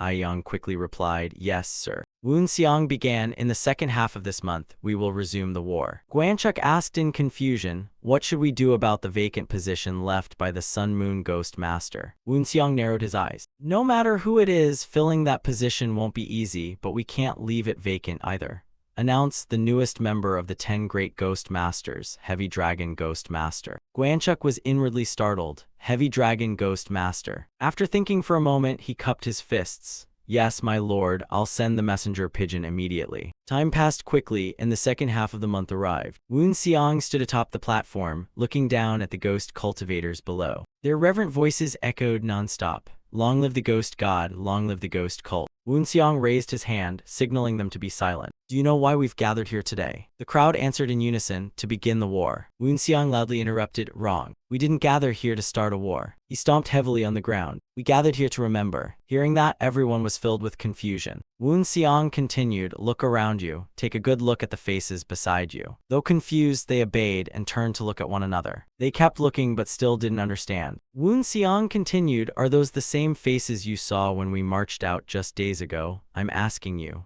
Are they the comrades who fought beside you on the battlefield?" After saying that, he looked intently at the crowd again. They all fell into silence, unable to answer. Woon Seong continued, "Our brothers in the cult are still lying on the cold ground. If you have no intention of avenging them, then leave as you please." One man immediately raised his sword and shouted, "We must hold a memorial for them." The others immediately echoed, "We must hold a memorial for them. We must hold a memorial for them." Woon Seong stomped the ground once more. "Look behind you." Everyone turned around together. There was nothing there but an empty field. Woon Seong's eyes glowed with purple light. "Our enemies are at the Zhongyuan border. Don't think of this as a battle, think of it as a memorial for our comrades. No one dies at a memorial, right? No one is that foolish." He stomped the ground again. The platform beneath his feet instantly shattered from that step. Woon Seong did not fall but remained floating in midair. The ghost cultivators below once again roared, "Long live the ghost god! Long live the ghost cult!" Woon Seong shouted again, "Then let's begin." The cheers grew louder and more overwhelming. "Let the memorial begin.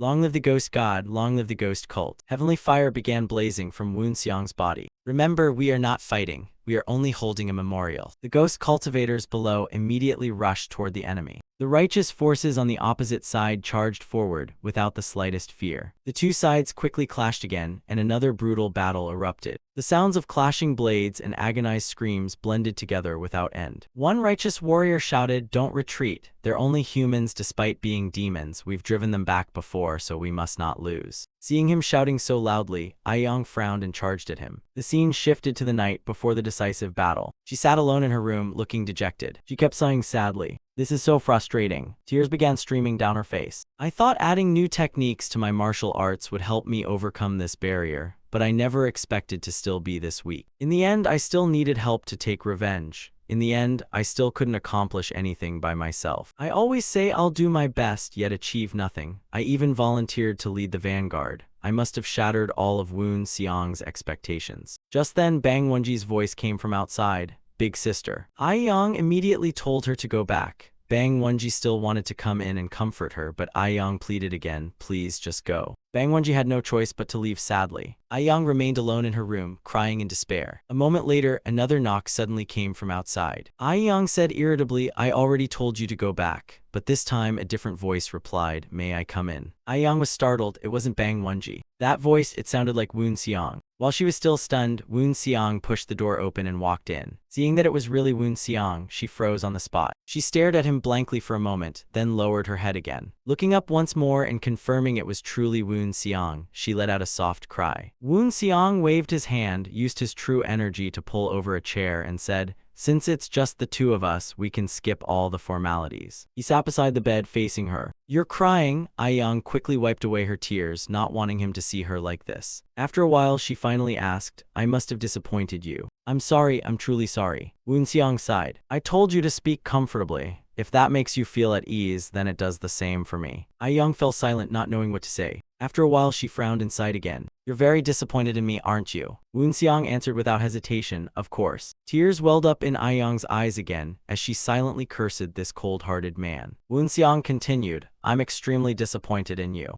Aiyang replied sadly, "I expected that. I insisted on leading the vanguard, but in the end I couldn't even fulfill my role." Woon Xiang smiled. "That's not what disappointed me, you've misunderstood." Aiyang snorted inwardly. Then what exactly is he disappointed about? Woon Xiang didn't keep her waiting. "What disappoints me is how miserable you look right now. Back in the Heavenly Demon Cave, you were strong and full of spirit. Even I had to acknowledge you as my rival. I'm not exaggerating. Back then, I believed no one but you could match me." Aiyang suddenly realized, so that's what he really thought. Woon Xiang continued, "But what's wrong with you now? You've only lost once, yet you've already become depressed and given up. You asked if I was disappointed, didn't you? Seeing you like this, how could I not be disappointed?" As he spoke, he stood up. "Stop being disappointed in yourself. Be grateful you survived. As long as you're alive, you can do anything. If you're alive, you can still achieve what you want. Instead of wasting time grieving, train yourself. Strive to become stronger and earn what you seek. Keep pushing yourself forward. Even if you fail again, that's fine. But instead of mourning failure, tighten your grip on your sword. Don't disappoint me a second time." After saying that, he turned and left. Soon Aiyang was alone in the room again. Hearing Woon Xiang's encouragement and advice immediately restored her spirit. That was why Aiyang now stood here filled with determination. She poured all her sorrow, disappointment, and despair into the hand gripping her sword. The righteous leader facing her was instantly beheaded. She silently reminded herself never to disappoint Woon Xiang a second time. Elsewhere, Bangya Huahan stood amid a group of righteous warriors, gripping his sword as he circulated his energy. Lightning rapidly gathered and crackled around his body. He then swung his sword, and the lightning turned into golden streaks racing across the ground. The righteous warriors opposite were instantly struck and fell one after another. Elsewhere, the holy sect's ghost cultivators were also slaughtering the righteous warriors without mercy. Every one of them fought with a single resolve to avenge their fallen friends and brothers. Offer them all as sacrifices. After killing one man, Aiyang immediately dashed forward to cut down another. Watching from afar, Woon Xiang nodded in satisfaction at her current state. Not bad, his eyes suddenly flashed with purple light. At that moment, he himself was surrounded by a group of righteous warriors. "It's the Black Dragon Robe, he's the ghost god." Woon Xiang glanced at them and grinned wickedly. "Since you've surrounded me instead of running, it's a shame this spear hasn't had the chance to unleash its full power." Facing his gaze and overwhelming aura, they broke out in cold sweat. Woon Xiang's aura exploded as he shouted, "If they won't come to me, then I'll go to them." The scene shifted to Keohu Town in Anhui Province. At a lake shrouded in mist, a man suddenly appeared in the middle of the water. On the shore, an old monk sat waiting. "I sensed your presence long ago. You're truly an elegant friend." The other man replied, "And you monks really are elegant indeed." Drinking by the shore of Keohu Lake, no less. That old monk was the Buddha saint. He lifted his gourd and took a swig. "Wine, where would I find wine? This is just grain brew." The other man sneered, "Isn't grain brew still wine?" The Buddha saint scratched his head and laughed. "Then let me show you." As he spoke, he tossed the gourd over. After spending all this time pretending to be a virtuous Shaolin monk, surviving on rice water alone has worn me out. The man reached out and caught the gourd. Without any hesitation, he lifted it and took a long drink. "This sour taste, it's definitely not top quality stuff." The Buddha saint chuckled, "Where would a monk get money? Having something to quench my thirst is enough for me. Don't tell me you're expecting daughter's wine, Namo Amitabha." The man sighed helplessly. One sat on the shore while the other remained on the lake, drinking together beneath the moonlight. The man soon stepped completely out of the mist. He was a middle-aged man with a longsword at his waist. The Buddha saint asked, "Have you seen my fist technique? The 100 divine fist, even divine powers can't withstand it." The middle-aged man sneered, "Your galaxy meteor sword has improved another level, hasn't it?" The Buddha saint frowned in annoyance. "Looking for a fight, are you?" The middle-aged man laughed. "You're still as amusing as ever." The Buddha saint replied, "And you're still the same, sword saint." The two burst into laughter together. He was a divine realm master known throughout the martial world as one of the two saints and one demon. He walked over and sat beside the Buddha saint. "I've read the letter you sent." The Buddha saint continued, "They've started moving again." The sword saint lowered his head in silence. The Buddha saint glanced at him and asked, "The Changbai sword sect and they have been enemies for a very long time, haven't they?" Sword saint frowned, "You are my sworn enemy." Buddha saint sighed, "Long ago I heard the Sky Isle sect and you were close allies, so why did it end like this?" "Long ago the founder of the Changbai sword sect killed them, and ever since then the Sky Isle sect and the Changbai sword sect became bitter enemies." Sword saint continued, "Shaolin was once their ally too, yet you pretend not to know." Buddha saint sighed, "It all began because they chose to commit inhuman atrocities. Wasn't that how the Sky Isle sect came to be?" Since ancient times, the martial world has had extraordinary warriors known as the 5 heavenly legends. Spear Heaven mastered every martial art with a spear, Sword Heaven split the skis with a longsword, Soul Heaven let souls reach the heavens, Buddha Heaven inherited Bodhidharma's path, and Water Heaven Demon could uphold the sky with ease. Instead of becoming rivals, they formed a special bond and walked the same path as friends. It was not when Soul Heaven gathered human souls, but when he began hunting them that their bond first cracked. Sword Heaven tried to stop Soul Heaven, and because Soul Heaven was closest to Spear Heaven among the 5 heavenly legends, he begged for help. But Spear Heaven coldly refused, saying he had never had a friend who committed such inhuman evil. Soul Heaven flew into a rage, reached his ultimate state, and devoured every nearby soul, becoming the founder of the Sky Isle sect. Sword Heaven returned to stop him, the other 5 heavenly legends joined forces, and together they finally subdued Soul Heaven. But now his descendant has appeared in this world once again. Everyone seems to have forgotten, but the time has come for the 5 heavenly legends to stop them again. Was it chance or fate that the descendant of Water Heaven Demon fought them? Heaven's net is vast and hard to escape. Spear Heaven's power was never passed on, that lineage has been broken, and only Water Heaven Demon's descendant remains. Sword Saint sighed, by joining forces with Water Heaven Demon's descendant,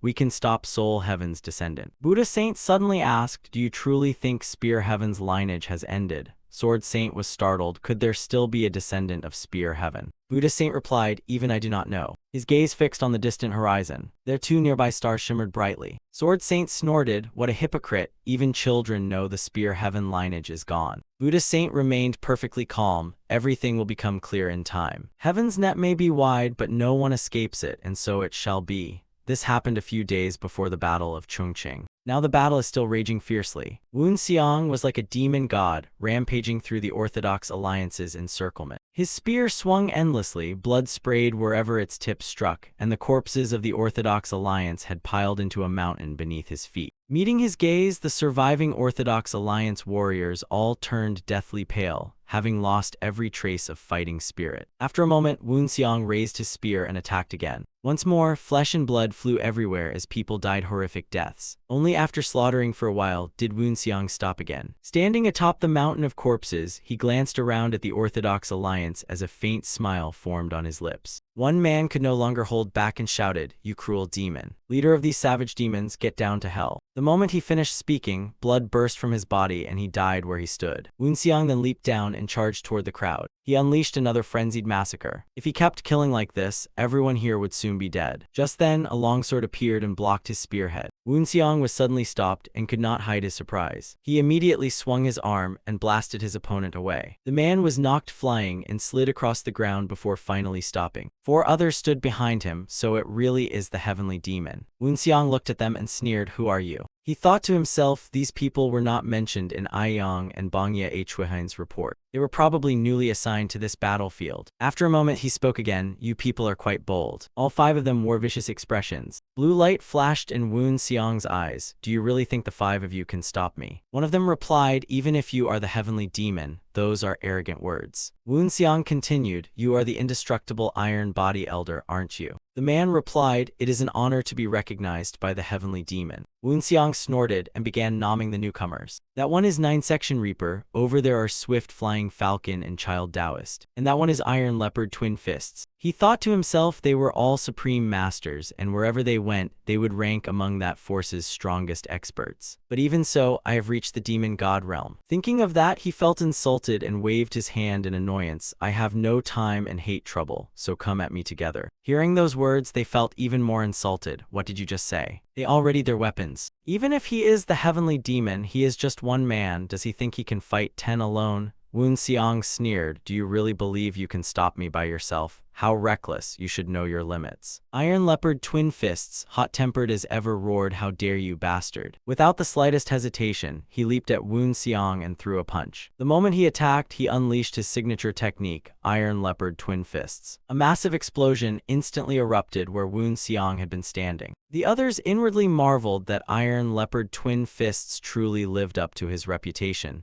And with such an attack, even the heavenly demon could not retreat unharmed. Inside the dust cloud, Iron Leopard Twin Fists stared intently ahead. His face quickly turned extremely grim. The others in the distance could not help crying out, "What is this?" As the dust settled, the scene became clear. Wu Xiang had effortlessly blocked Iron Leopard Twin Fist's punch with one fist, while the recoil had torn Iron Leopard Twin Fist's arm apart. Crying out in agony, he clutched his arm and staggered back. Wu Xiang looked at him sharply and mocked, "So this is all you've got." He stepped forward, grabbed Iron Leopard Twin Fist's arm and squeezed harder, making him scream even more. The others rushed in. Even if he blocked Iron Leopard Twin Fists with one hand, he could not have escaped uninjured. Hurry and attack to help him. Child Taoist moved with incredible speed and reached Wu Xiang in an instant. He leaped above Wu Xiang's head, intending to strike from above. He raised both hands and gathered true energy into his palms. But things did not go as planned. Before he could attack, blood had already splattered. A throwing knife from Wu Xiang pierced one of his hands, sending him flying away in agony. Another expert was struck down by Wu Xiang and collapsed to the ground. Iron Leopard Twin Fists knelt on the ground with sweat pouring like rain. He let go. Now is the time to attack quickly. But before he could act, Wu Xiang sent him flying with a kick. He flew away in sheer terror. Only after crashing to the ground did he realize something was wrong. "Ah, my leg." He turned around and saw Wu Xiang already standing there. "Where are you rushing off to?" Another man hurried over to help. Could his leg really be broken? He landed between Wu Xiang and Iron Leopard Twin Fists. "How dare you?" The technique he used for offense was extremely powerful. Even the heavenly demon could not withstand it in one blow. But for now, he had to stall for time. But things did not go as planned. While he was still thinking, Wu Xiang threw a punch. The old man had no time to dodge and was struck so hard his eyes bulged. He could not believe it. How could someone use an internal destructive fist while releasing an external shockwave powerful enough to crush everything? "I have to unleash all my inner power." Thinking that, he gritted his teeth, stood firm, and fully circulated his energy without holding back. But Wu Xiang had no intention of waiting and immediately struck with another palm attack. After finishing one opponent, he raised raised his spear again to kill Iron Leopard Twin Fists. Another man roared, "Can no one stop this bastard?" He curled himself into a ball and charged at Woon Seong at incredible speed. As he rolled close to Woon Seong, he suddenly sprang into the air. Woon Seong looked up with interest. "This is my first time seeing such a technique, using spinning force while locking the body to maximize impact. Then why not increase the attack power even more?" With that thought, he threw a punch. A powerful fist shot straight at the descending opponent. The man diving down instantly collided with the massive fist. His body was instantly crushed out of shape as he spat blood and flew away. Woon Seong snorted, "Two down." He then pointed at Child Taoist lying not far away. A steel soul projectile shot from his fingertip. Child Taoist's body was instantly engulfed in flames. Woon Seong did not stop and hurled his spear. The last man trying to flee was also killed by the spear. Woon Seong raised his hand and recalled the spear. He turned back toward Iron Leopard Twin Fists. "You are the last one." Iron Leopard Twin Fists gritted his teeth. "You are a monster." Woon Seong burst into laughter. "I should be thanking you instead." Iron Leopard Twin Fists frowned. "What do you mean?" Woon Seong snorted. "Testing my techniques on you is far better than on weaklings. Thanks to you I could confirm how much I've improved." Iron Leopard Twin Fists grew tense. Could it be he still had not confirmed his own strength? He stammered, "You mean you were only using us as practice targets?" Woon Seong smiled. "Don't make it sound like you were worthy of testing my techniques."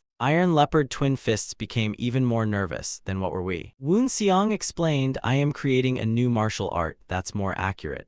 Iron Leopard Twin Fists froze. "You are creating a new martial art." Woon Seong patiently answered, "That's right. That's why I found you somewhat useful. So before killing you, I should thank you first." Just then, another voice echoed beside him, "Demon God, please stop this slaughter." Woon Seong was inwardly startled. This voice carried the powerful aura of the Taoist path. Could it be Tiha Jinin, the leader of Wudang? The newcomer was indeed Tiha Jinin of Wudang, who slowly approached with his sword. "Now stop this slaughter." Woon Seong showed no fear and still raised his spear. "Why should I?" Tiha Jinin sighed helplessly. "Must you be so ruthless?" Woon Seong turned to face him. Fresh blood still dripped from the tip of his spear. "Should I spare those who are trying to kill me?" Tiha Jinin sighed. "Wasn't this war started by you, heavenly demon? Had you not started this war between the righteous and demonic factions, none of this would have happened." Woon Seong snorted, "How foolish. You pretend to be righteous while turning a blind eye to countless evils. You are no righteous hero, only someone playing at false justice." Tiha Jinin gritted his teeth. "What did you say?" Woon Seong met his gaze without yielding. "Don't you understand what I mean? We did not start this war, your side did." Tiha Jinin raised his sword. "Your nonsense will not shake me. Even if I die here today, I will stop the heavenly demon." Woon Seong asked back, "What if it is not nonsense?" Tiha Jinin was utterly puzzled. Where did that confidence come from? Woon Seong continued, "Didn't Dajiel tell you that your side started this war first?" Tiha Jinin frowned. "What do you mean?" Woon Seong burst into laughter. "Ha ha ha, what a bunch of fools." His face immediately darkened. "You foolish so-called heroes playing at righteousness. You call yourselves righteous heroes, yet you know nothing from beginning to end. Your martial alliance attacked the heavenly demon sacred sect first, so we struck back and this war began." Tiha Jinin was stunned. What is he saying? Could the alliance leader have lied to me? Though shaken, he still gritted his teeth. How could that be possible? Woon Seong shouted again, "When your people attacked our sect, we were falsely accused of starting this war first. Gouge out your eyes, cut off your ears, and tear out that tongue calling yourself a hero. Stop believing you are always righteous." Tiha Jinin still could not believe it. This cannot be true. Was I really deceived?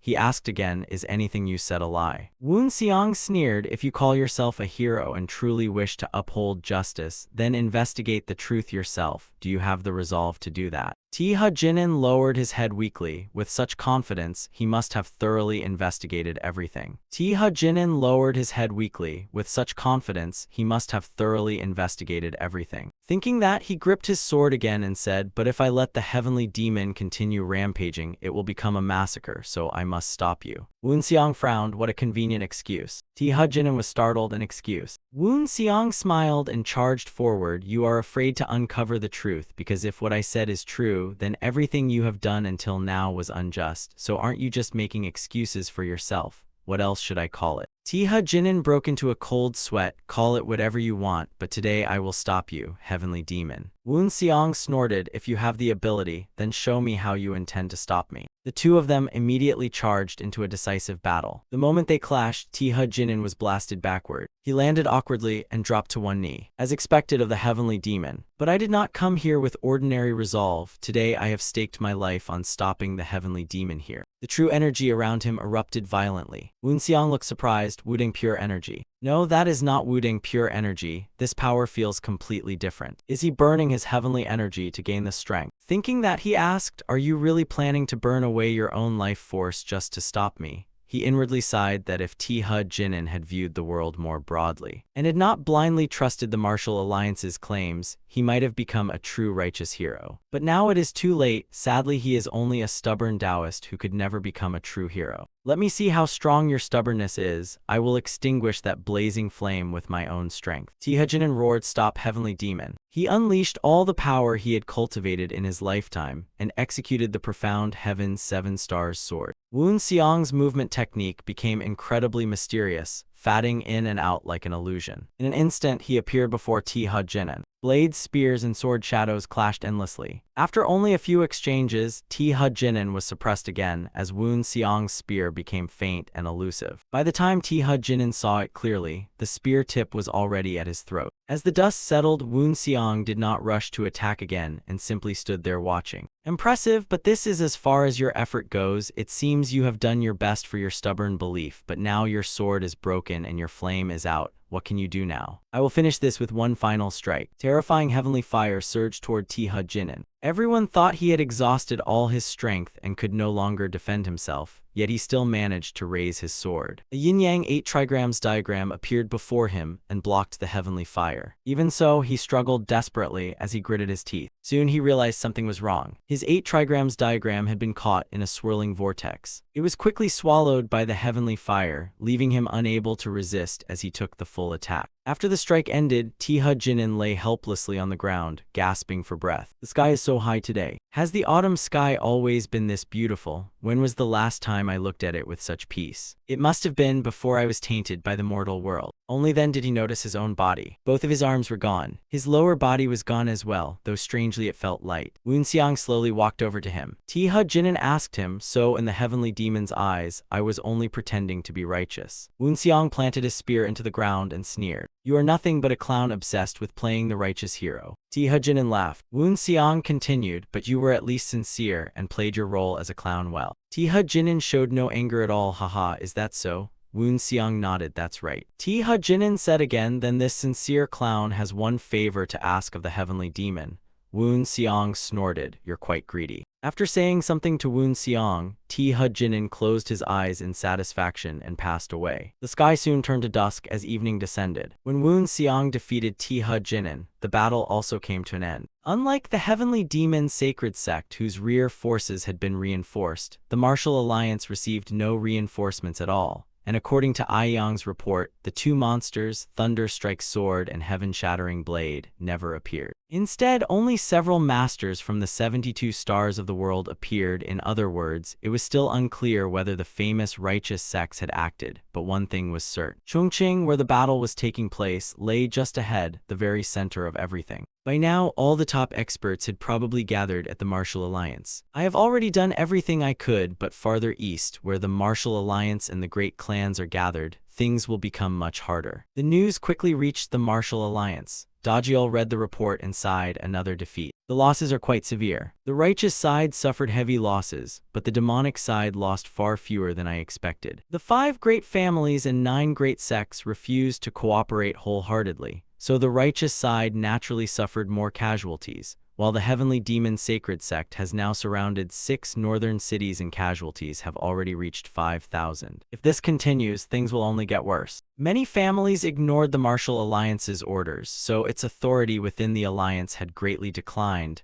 and there was nothing he could do. Dajiel had no childhood memories. His first memory was that hellish time living with his master in a ruined hut. His master beat and cursed him relentlessly, demanding he restore their fallen sect, and though Dajiel was only a child, he still had to prepare food. If he failed, he was punished, beaten, and cursed again, then forced to practice martial arts without proper guidance, so his master's martial arts never improved at all. After enduring endless abuse, Dajiel finally killed his master, and while the man lay drunk and unconscious, he drove a sword through his heart. Killing a drunken man in his sleep was easy, and Dajiel felt no guilt because he had suffered too much. He was only 15 then. Afterward, he entered the outside world and did whatever he could to survive, but there was little work for a boy with poor martial arts carrying a sword. He became a wandering swordsman who lived by killing, walking into danger every day without knowing when death would come. It was then that he met the Sky Isle sect. They taught him martial arts and gave him precious medicine, and whenever necessary, he did not hesitate to spread rumors that benefited himself, allowing both his fame and ability to grow. Before he realized it, Dajiel had become the Martial Alliance leader, and the higher he climbed, the greater the Sky Isle sect's demands became, while his lust for power drove him to commit even more heartless deeds. Dajiel thought to himself, if this keeps up, the Sky Isle sect will abandon me. There is no other choice to prove my worth. I must weaken the Heavenly Demon Sacred Sect's forces by plotting to reduce their numbers. Isn't the Martial Alliance the perfect grave for the Heavenly Demon Sacred Sect? The Martial Alliance will destroy the Heavenly Demon Sacred Sect, and then both sides will disappear together. To achieve that, I must first create the atmosphere of a fight to the death. And for that, I must make the Heavenly Demon lower his guard. That is the bag recently sent by the Sky Isle sect, and what is inside may create the situation I want. But what are the 5 great families and 9 great sects doing? Elsewhere, Lightstone True Master sat at a table in deep thought. The Sky Isle sect probably knows we are plotting against them. Juge Sung, seated across from him, replied, that is very possible. We have gathered information, but there are still too many gaps. While the Martial Alliance wages war against the Heavenly Demon Sacred Sect,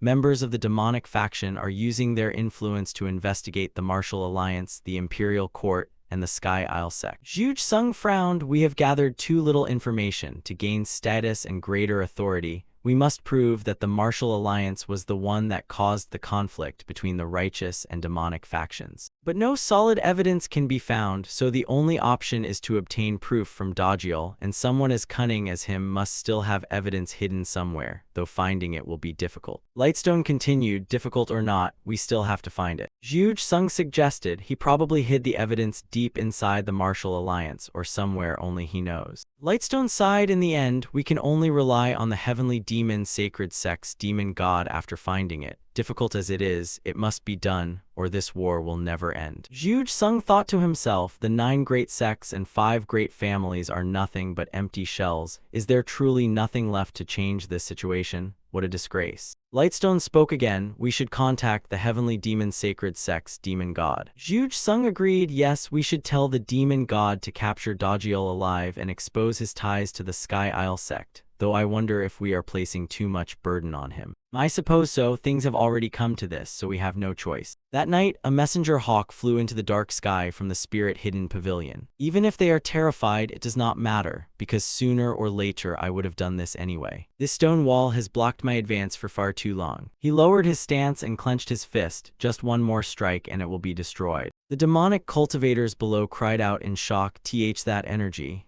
Is that? The true energy around Tan Duong turned into metal. It all quickly gathered into his fist. This punch contained almost all the power of his lifetime. The mighty punch blasted toward the enemy camp, and the demonic cultivator stammered in disbelief. Is that the Heavenly Demon Divine Fist? After throwing that punch, Woon Seong could not help smiling. Flame without smoke. Seeing the flaming fist tearing through the air, the righteous side panicked. Hurry, stop it. A group of people immediately leaped out. Every one of them wore a tense expression. One man reassured them, its power is immense, but it is still only one man's palm technique. If we join forces, we can stop it. After saying that, he unleashed his supreme technique, Divine Emerald Void Sword. Inside the Martial Alliance, everyone watched intently, so those are the demonic faction's fiends. Woon Seong's strike carried terrifying power, yet they showed no fear and charged forward with their swords. Even Woon Seong could not help sighing. They were like moths flying into a flame, just as he expected. The righteous warriors rushing forward were no different from moths. The moment they collided with Woon Seong's divine fist, they were burned alive by the flames. They failed to weaken its power in the slightest. It soon struck the wall, covering it with countless cracks. A tremendous explosion erupted immediately afterward. The massive wall was shattered from afar by Woon Seong's single punch. Woon Seong smiled proudly. Even the demonic cultivators under his command were left beyond words by the sight. From where they stood to the distant Martial Alliance headquarters, the ground had been gouged into a massive trench. The trench stretched all the way to the collapsed wall before finally ending. One demonic cultivator blurted out was that the heavenly demon's world-destroying technique, Standing atop the cliff, Woon Seong smiled. Ho ho, not quite, but you're close. That was one technique of the world-destroying heavenly demon. Woon Seong clenched his fist and thought, this technique is powerful, but not powerful enough. I still have a long way to go and need far greater strength to accomplish the greater goal. Gwanchuk walked up behind him and said, the path is open now. We can launch a direct assault. Woon Seong nodded. That's right, from now on, we will make the Martial Alliance the main battlefield where the righteous faction faces us. The war between the Heavenly Demon Sacred Sect and the Martial Alliance was started by the Martial Alliance,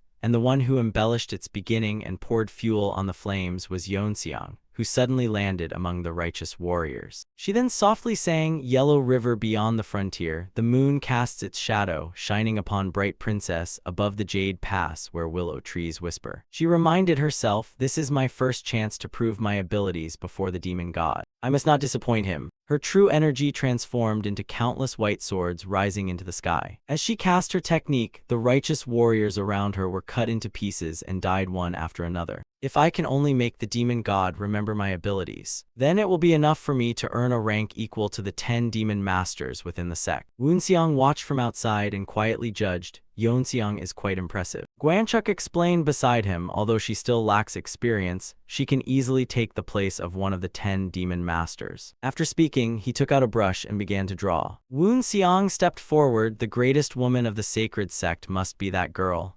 Gwanchuk continued, next time she will become the Holy Maiden. Woon Seong nodded. That does seem likely. He then turned to look toward Aiyang. There is still a gap between divine power and swordsmanship, but once she perfects that, she will reach a new realm that combines divine power with martial arts. What kind of realm will that be? I truly look forward to it. It may become a new realm unseen even in the 1,000-year history of the Heavenly Demon Sacred Sect. The sect has had holy maidens skilled in martial arts before, but none has ever been as powerful in both divine power and martial arts as Aiyang. Aiyang may have already found her own path, following the footsteps of her predecessors while creating something entirely new. That may well be her own unique path. He then glanced toward Taeyang. Ever since the Ghost Cave, when I was considered a worthless nobody, Taeyang had always been among the most talented. Excluding me and me NHI, he's now the strongest person to come out of the Ghost Cave. If he weren't so arrogant and truly pushed himself, he could already be aiming for a top position among the 10 great ghost masters. Next was Sa Ryanghui, who was fighting a righteous martial artist. The man, completely overwhelmed, kept cursing, "You filthy traitor." The divine dragon squad leader abandoned his comrades and subordinates to betray them. You're the shame of the righteous martial world. Hearing those insults, Sa Ryanghui hesitated. The man shouted again, "Have you no shame, traitor? You're nothing but the demon cult's lapdog." Gritting his teeth, Sa Ryanghui replied, "No, I'm not a traitor." The man roared again, "Not a traitor? Everyone in the world knows you betrayed them all. I'll kill you."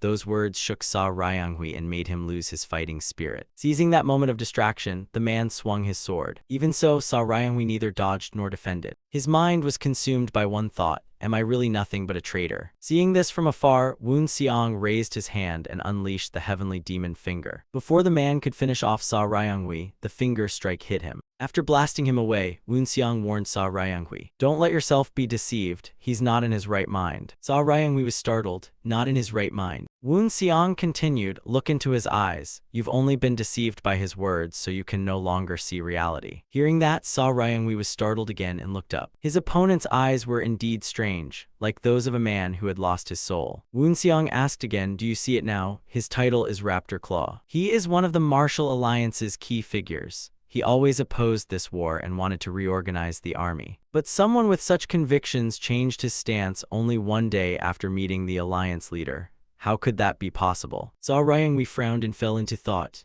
At that moment, the man was glaring at him with gritted teeth. Woon Seong continued, "If it were only one or two people, you could say the alliance leader persuaded them. But every single opponent changed sides after meeting him.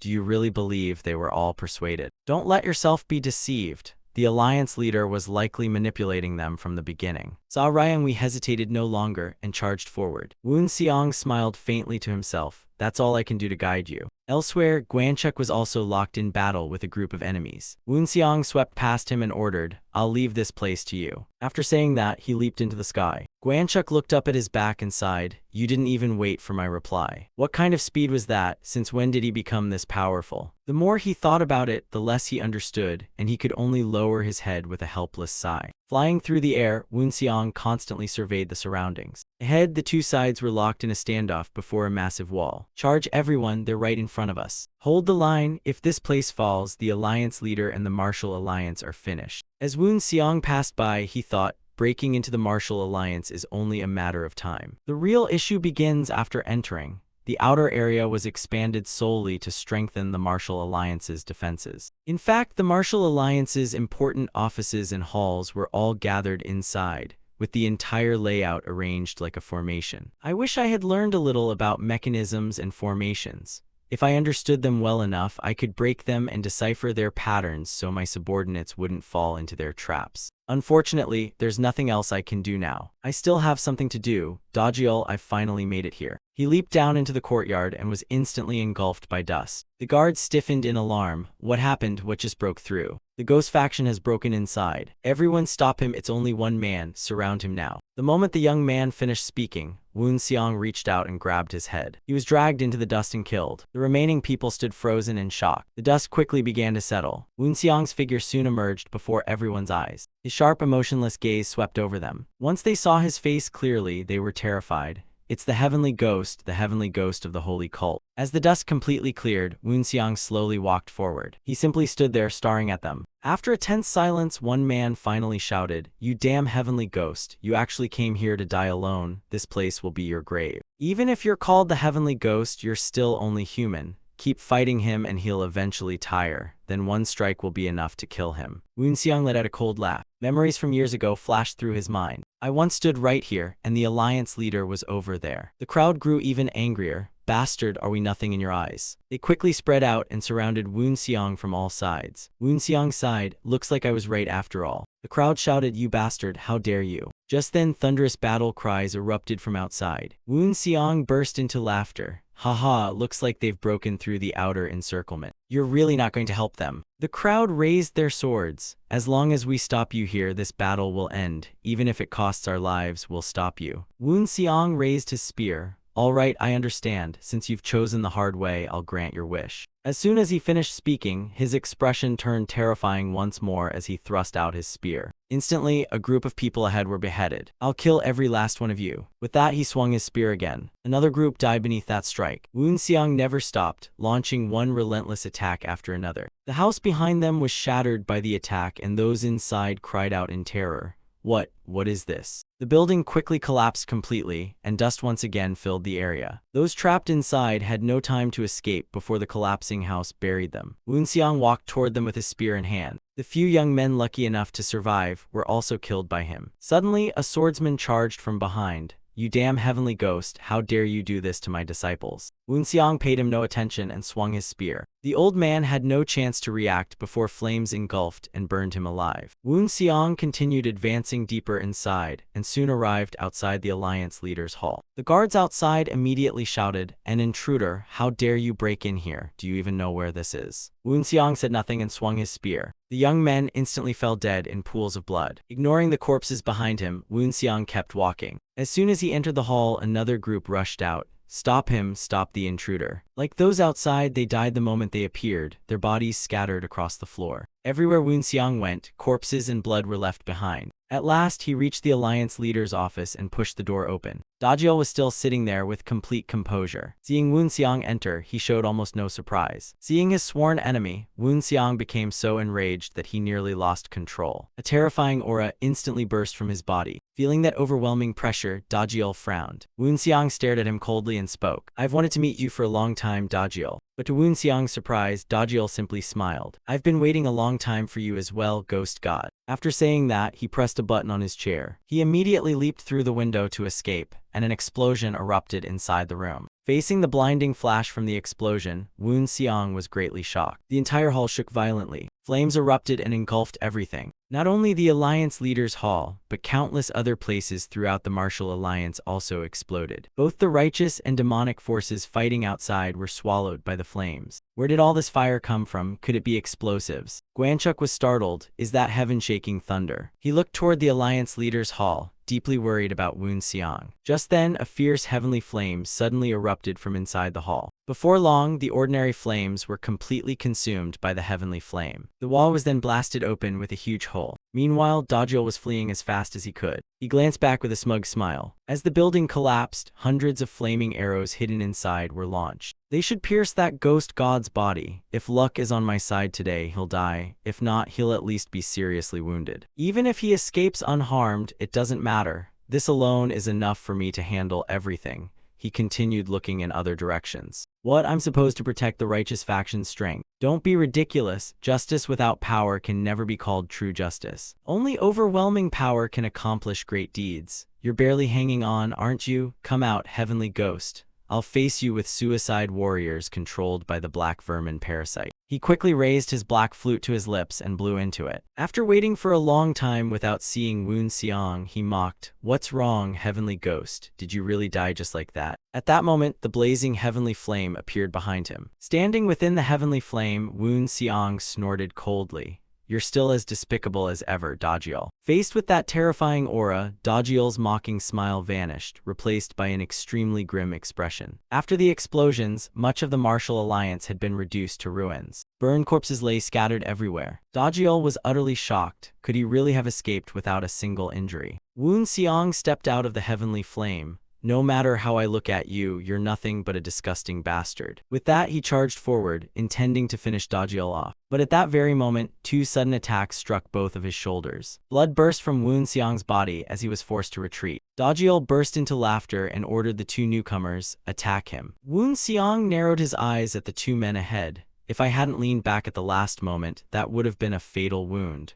But who are these experts who appeared when the Alliance Leaders' Hall exploded? Suicide warriors. Dajil laughed smugly. "You're quite sharp, aren't you?" Woon Seong said nothing and swung his spear. The two men immediately rushed forward to counterattack. After exchanging blows, all three were forced back. Woon Seong's eyes gleamed. So they're even stronger than the opponents I faced in the decisive battle a few days ago. The two men gave him no time to think before charging again. Woon Seong had no intention of retreating and met them head-on. The three immediately plunged into a fierce battle. Their speed and power were so overwhelming that the naked eye could barely follow them, seeing only blurred flashes colliding non-stop. Even after several more exchanges, neither side gained the upper hand. They seemed evenly matched. A fresh cut had appeared on Woon Seong's forehead. Watching his opponent, he analyzed him. The source of this man's energy was the wild beast horse. He unleashed martial arts freely without limits through the puppet's body. While Woon Seong was deep in thought, one of them seized the chance to slash with his sword. The sword aura descended as a terrifying blood-red arc. Woon Seong didn't dodge and raised his spear to block it. I never expected them to be this powerful. While Woon Seong was clashing with one of them, the other didn't stay idle. He immediately attacked from behind, trying to ambush Woon Seong. Woon Seong turned his head and glanced at him.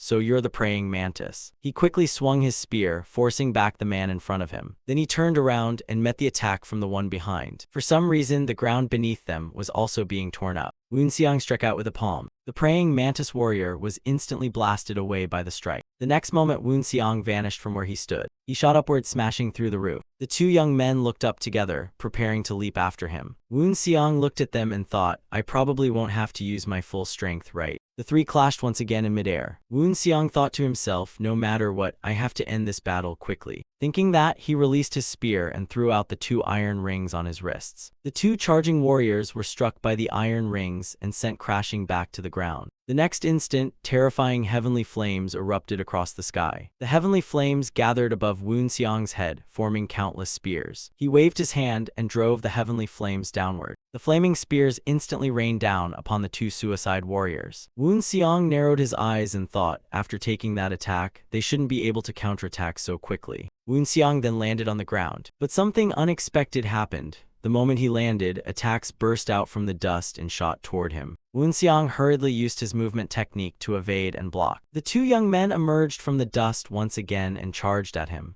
Woon Seong showed no fear, gripped his spear tightly, and shouted, "Come on." He immediately unleashed several spear strikes. The three fought fiercely in the air once again as blades, spears, and swords collided nonstop. Woon Seong thought to himself, so this is the scent of death. After fighting for a while, he landed on the ground again. The two men never paused and immediately dived after him. Woon Seong stood there with a cold expression, narrowing his eyes as he waited. A blurred figure threw a punch and blasted one of them away. Blood immediately sprayed into the air. Woon Seong cursed inwardly, "Damn it. Am I facing Thunder Wall Sword and Heaven-Shattering Blade at the same time? Could it be that I've fought them before?" The people I met at Prince Jin Cheng's estate fought crudely and simply, while the Starlight Sword Emperor was far stronger, yet still no match for me. They had already reached the Divine Realm back then, but these two are even stronger, so powerful that their strength surpasses even the Starlight Sword Emperor. Their movements are incredibly swift, their attacks powerful and complex, and they work together like perfectly meshed gears. Their attacks are astonishingly refined. Even if I use the Void Spirit technique, it won't have any effect on these two, and it'll only waste my strength. Is it because they aren't truly living beings? Using the Void Spirit technique is indeed pointless. As the battle continued, Woon Seong was constantly overwhelmed and forced back by the two of them. He let his guard down for only an instant and nearly had his head cut off. Woon Seong quickly retreated, widening the distance between himself and them. I thought fighting them like this would be far more troublesome. His eyes shifted toward Dajiel, who was standing in the distance with a mocking smile. Enraged, he charged straight at Dajiel. "Damn you, Dajiel." A powerful strike tore through the air at incredible speed. Dajiel, who had been laughing smugly, was startled out of his wits. But before Woon Seong's attack could reach him, one of the suicide warriors blocked it. Even so, Woon Seong's strike had stopped only one from Dajiel's head. Had that warrior been even a moment slower, Dajiel's head would have been severed. A long crack also spread across the ground beneath his feet. Dajiel lowered his head, looked at the blood on his nose, and broke into a cold sweat. He then looked back at Woon Seong in the distance. "Haha, I planned to behead you myself, but you're far more dangerous than I expected, so I'll give up." He sneered inwardly. That man can't defeat those two anyway. Both the righteous and demonic factions will suffer heavy losses, and the heavenly ghost will die here. I need to leave this place as quickly as possible. Woon Seong shouted again, "Damn you, Dajiel, where do you think you're going? You damn bastards." No matter how Woon Seong roared, he had no way to get past the two suicide warriors and kill Dajiel. He could only stand there helplessly as his enemy disappeared farther into the distance. As he left, Dajiel laughed proudly. "Haha, heavenly ghost, I'm leaving." His figure soon vanished from Woon Seong's sight. Woon Seong gritted his teeth unwillingly. "No, I came all the way here." His expression grew darker and more terrifying. He raised his spear, preparing to unleash a technique, when two attacks suddenly shot toward him from behind. The attacks flew past Woon Seong and struck the two suicide warriors ahead. Before Woon Seong could make a move, they had already been blasted away. The newcomers were the Sword Saint and the Buddha Saint. They stepped in front of Woon Seong. "The descendant of Hanshin is truly ruthless. Amitabha, haha, you can still stay calm in a situation like this. You really are an old bald monk." Woon Seong said to them, "Let's follow our agreement. Dajiel's head is mine." The Sword Saint and Buddha Saint had come to the Heavenly Ghost Holy Cult's camp several days before the final battle at the Martial Alliance.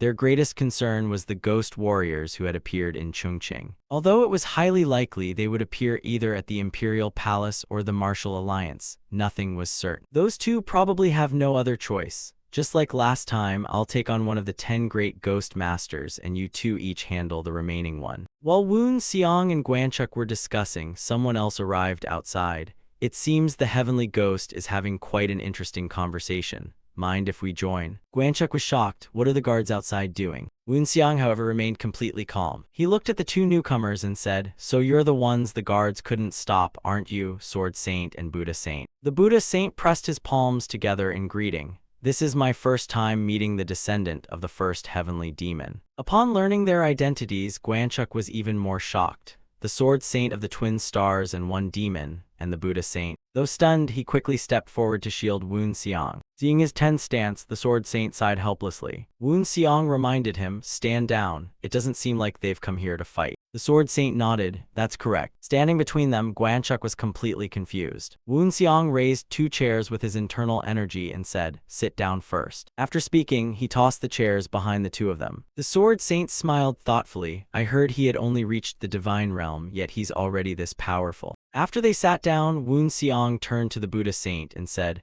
I heard you were once the master of the twin stone blade. The Buddha saint explained, benefactor, that was quite some time ago. Wunxiang asked how long ago. The Buddha saint smiled, that position has already been passed to the next generation. And Wunxiang said, then you're still connected to the justice sect, aren't you? The Buddha saint nodded without denying it. Wunxiang then glanced at the sword saint, but I never heard you had any ties to the justice sect. The sword saint smiled, I have no connection to the justice sect, but that doesn't mean I'm unrelated to the five beyond heaven. Wunxiang frowned, the five beyond heaven? You mean the five greatest martial masters of the ancient martial world? Then was the water heavenly demon also part of the five beyond heaven? And what do they have to do with them? The Buddha saint chuckled again, ho ho, as expected. I thought he came not because of the justice sect, but because of the five beyond heaven. Wunxiang asked, could you explain it more clearly? The Buddha saint and the sword saint then explained the history of the five beyond heaven, from ancient times to their relationships and the hidden secrets of those legendary figures who once ruled the martial world.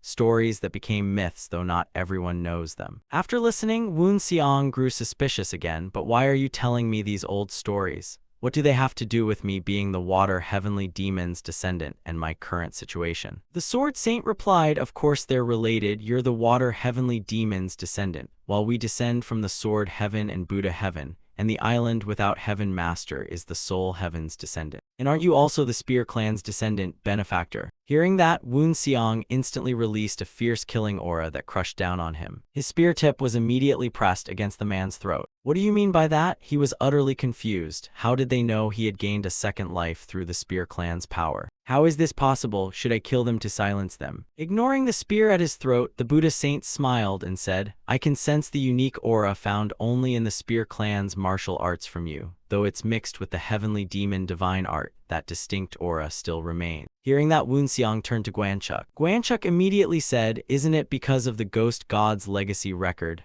The martial art that person left behind came from the spear clan. Wunxiang thought, that's right, that explains it, what a relief. After thinking for a moment, he asked again, what does my use of the spear clan's martial arts have to do with the five beyond heaven? The Buddha saint pushed the spear away from his neck. The spear clan are the descendants of the spear sovereign, one of the five beyond heaven, so you can be considered the descendant of two of them. Wunxiang suddenly understood, so that's it, then this is the chain the spear heaven received from the soul heaven. Could the soul heaven's descendant leading the island without heaven sect be connected to my defying fate and returning to life? The sword saint spoke again, now you understand, don't you? That's why we came to help you. Wunxiang sighed and returned to his place. You mean you'll help me destroy the martial alliance? The sword saint shook his head, not the martial alliance, but the soul heaven's descendant hiding within it. Wunxiang replied, fine, but Dajiel's head is mine, I won't yield on that. That discussion was exactly what led to today's events. The Buddha saint replied, we'll deal with the others, the fire and explosion have already caused enough damage. The sacrifices of the martial alliance and the heavenly ghost holy sect were truly meaningless. Wunxiang said nothing more and stepped forward. He then leaped into the air and flew away. The ghost cultivators and righteous warriors below saw Wunxiang rise into the sky and shouted, Lord Heavenly Ghost, please save us, long live the Divine One, long live the Heavenly Ghost. Standing in the air, Wunxiang shouted, all ghost lords, get in here. Many streams nearby flow into infinite three towns. Gather all the holy sect's forces to stop the damage and extinguish the fire as quickly as possible. The ghosts replied in unison, we obey, we will carry out the heavenly ghost's orders. The two Buddha saints then charged into battle against the two death warriors. He struck his opponent flying toward the sword saint and shouted, Sword saint, help me deal with this one. The sword saint was startled. What did you say, you bald old monk? The Buddha saint ignored him and calmly leaped into the air as the sword saint snorted. Are just these two already too much for you? Floating in the sky, the Buddha saint looked down and sighed. There are still so many people affected by the bewitching incense. It seems I'll stay here until this situation is resolved. He then used the Shaolin 72 Supreme Arts, Divine Finger Flick, and the righteous warriors below were struck at their pressure points and fell unconscious. The Buddha saint's Divine Finger Flick harmed no one and only targeted those affected by the bewitching incense. After finishing, he clasped his hands and sighed, at last you benefactors are safe. Amitabha, homage to Avalokitesvara Bodhisattva. Everyone from the martial alliance who hears this, monk, please stop fighting. Putting out the fire is far more urgent because if we wait any longer it may spread to the nearby homes, so we must extinguish it first. Below, the sword saint kicked a death warrior flying away. Hey, you bald old monk, if you're done then hurry up and take this guy away. The man who was kicked away ignored him and charged straight at the Buddha saint. The old monk sighed helplessly. He got upset, didn't he? The scene shifted elsewhere. Dajiel was still desperately fleeing through the forest. Something feels wrong. Where did it all go wrong? My plan and every arrangement. My hidden cards were perfectly prepared. Calm down. I need to hide first and assess the situation. He then used his lightness skill and sped away. Before long, he reached the mountain peak. He stood there looking at the endless mountain range in the distance. He then ran toward a huge rock behind him. He quietly walked behind the rock. He did something, and the ground before him immediately began to move. A hidden passage quickly appeared. Standing at its entrance, Dajiel thought, they probably never imagined I had a secret escape route like this. He quickly jumped down. As soon as he entered, the hidden passage closed and returned to its original state. Once the entrance closed, darkness instantly filled the space below. Dajiel hurriedly lit a flame. Beneath the passage was a shelter fully furnished with a bed and cabinets. He walked over, lifted the bed, and revealed a hidden compartment in the wall beside it. He quickly reached inside searching for something. Soon he pulled out a scroll. Ho ho, as long as I still have this, I can rise again. I've lost contact with the Martial Alliance, but with this, that loss means nothing. As long as I have it, the island without Heaven Sect can't refuse my request.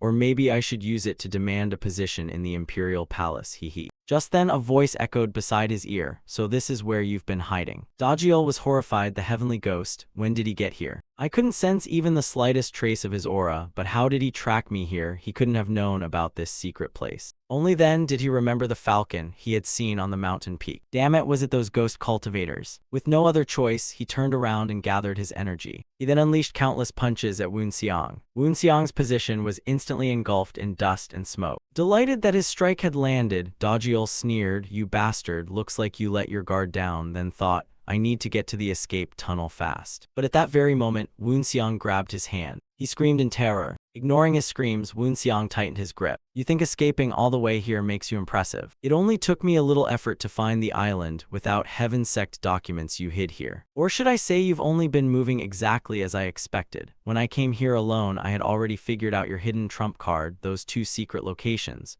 Your sudden escape because the Death Warriors could block my attacks. There wasn't a single thing you did that I couldn't predict, even the explosives you planted throughout the Martial Alliance. Dajiel's eyes widened. How did you know? Wu Xiang grabbed his mouth tightly. Actually, I've been thinking about this for a long time. Dajiel tried to speak, but Wu Xiang's grip over his mouth kept him silent. Wu Xiang continued, I've long wondered how I should punish you if I ever met you and how to make my wish come true. But do you know what my name is? I am Wu Xiang. My name is the same as the Spear Sovereign's disciple Nak Yaoan whom you killed. Aren't you curious about what's really going on? After saying that, he threw Dajiel into the wall behind him. Before Dajiel could recover, Wu Xiang kicked him again. He cried out in agony as he was sent flying once more. Lying on the ground, he couldn't believe it. No, this can't be possible. With murderous intent surging from him, Wu Xiang smiled and walked closer. Impossible, you say, but a dead man shouldn't be able to come back to life. I am Wu Xiang, the Spear Sovereign's disciple, the one whose 2 right-hand fingers you cut off, the little brat you called a demon child. Wasn't he killed right before your eyes? Dajiel found this absurd truth harder and harder to believe. That's right, this must all be a dream. Something like this can't happen. Wu Xiang continued, that's right, it should have been impossible, just like me becoming the heavenly ghost or you suffering here today. And just like the death I'm about to give you. These were all once impossible, but what can you do? This isn't an illusion or a dream. Dajiel broke into a cold sweat and screamed, this can't be happening. Stay away from me, you cursed monster, you filthy demon. No matter how frantically he attacked with his palms, Wu Xiang casually brushed them aside. Faced with Wu Xiang's overwhelming presence, Dajiel finally begged, please spare my life. Wu Xiang reached out and grabbed his head again. Wu Xiang sneered inwardly, what nonsense is this, spare his life. Dajiel still refused to give up and pleaded, Lord Heavenly Ghost, please spare my life. Wu Xiang grinned viciously, you bastard, have you no conscience or even the slightest shame? It's true that in any situation your own life comes first, but I'll never spare someone like you. His finger pressed against Dajiel's throat until blood began to seep out. This might be a little uncomfortable. When begging failed, Dajiel cursed again, you damned bastard. He threw a punch straight at Wu Xiang's chest. Ha ha, you stupid brat, this time you really are a fool, you'll never. But before he could finish, his eyes widened again. What is this madman trying to do? His attack hadn't harmed Woon Seong in the slightest, and Woon Seong grinned with amusement. That's right, struggle like that's more like you haven't disappointed me. As he spoke, he reached into Dajiel's robe searching for something. He quickly pulled out the paper. I've already finished using this document. Dajiel shouted, no, that's. But before he could finish, his eyes turned bloodshot and the veins all over his body bulged. He screamed in agony, please spare my life. No one knew how unbearable the pain was as he collapsed to his knees, crying out in utter misery. After collapsing, he struggled back up and screamed again. Woon Seong stood there and snapped his fingers. Dajiel briefly felt the pain ease, but an even greater agony struck him the next moment. Woon Seong coldly declared like a judge, you deserve to die for the crimes you've committed. Dajiel's body was now covered in blood. Blood poured from all 7 orifices as his twisted face lost consciousness. Woon Seong stood there silently staring at him. He then summoned his spear into his hand and thought, they say revenge only gives birth to more revenge, and that revenge is a bottomless pit.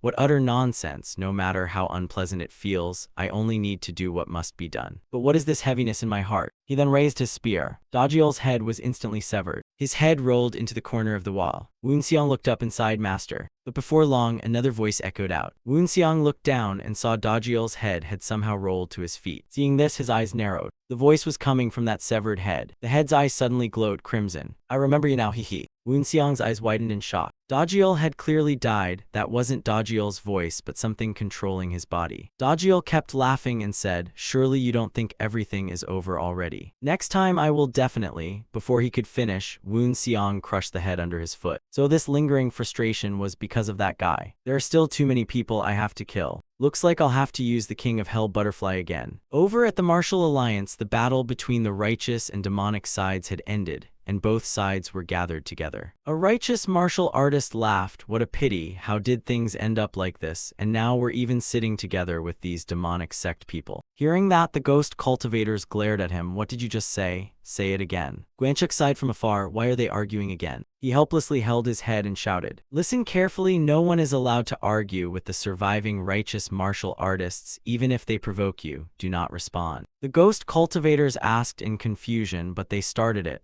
then immediately fell silent. Because Wang Gak beside Gwanchuk stomped the ground and unleashed his overwhelming pressure. Silence, listen carefully when someone is speaking. Though the young men felt wronged, none dared disobey him. Seeing their submissive behavior, the righteous martial artists mocked them. Look at those cowards. Didn't you boast about worshipping strength, yet one warning and you tucked your tails, so the demonic sect is just full of cowards. Although furious, none of the ghost cultivators argued back. Just then another man on the platform said, if you hate looking at those scheming people so much, then keep your mouths shut. Sensing the terrifying aura from him, everyone was shocked. Is that the Sword Saint? Both the Sword Saint and the Buddha Saint looked exhausted. The Sword Saint asked, you won't blame me for sealing their power, even though that's not something a righteous martial artist would do, right? The Buddha Saint smiled, Amitabha. Just then, a black figure rushed in from outside. The righteous martial artists were startled. What is that, a bird? The black figure flew through the sky at incredible speed. It then landed between the two sides, and it was none other than Woon Seong. Jangbyum exclaimed in shock, who are you? Woon Seong ignored him and walked toward the platform. Looking at Gwanchuk and the others, he said, report the current situation first. Gwanchuk quickly stepped forward to report, and if Jangbyum still couldn't recognize who Woon Seong was, he'd be hopeless. He was utterly stunned. So that young man is the heavenly ghost? I'd heard he was young, but I never imagined this young. He even looks younger than my own disciple. How could someone so young reach such a level? I never believed those absurd rumors calling him a 3-headed, 6-armed monster. But the word monster truly suits him despite his youthful face. After hearing Gwanchuk's report, Woon Seong slightly turned his head and glanced behind him. Meeting that sharp gaze, Jangbyum instantly broke into a cold sweat. Can those really be human eyes? Woon Seong then took out the document he had obtained from Dajiel. The Buddha Saint asked in confusion, benefactor, could that be? Woon Seong smiled, that's right, this is exactly what the Justice Sect has been searching for. The Buddha Saint could not hide his joy. What Woon Seong held was the decisive evidence proving the connection between Dajiel, the Martial Alliance leader, and the island without Heaven's Sect, detailed records Dajiel kept to control them. It even contained information on the clans and sects that secretly cooperated with Dajiel and the island without Heaven's Sect.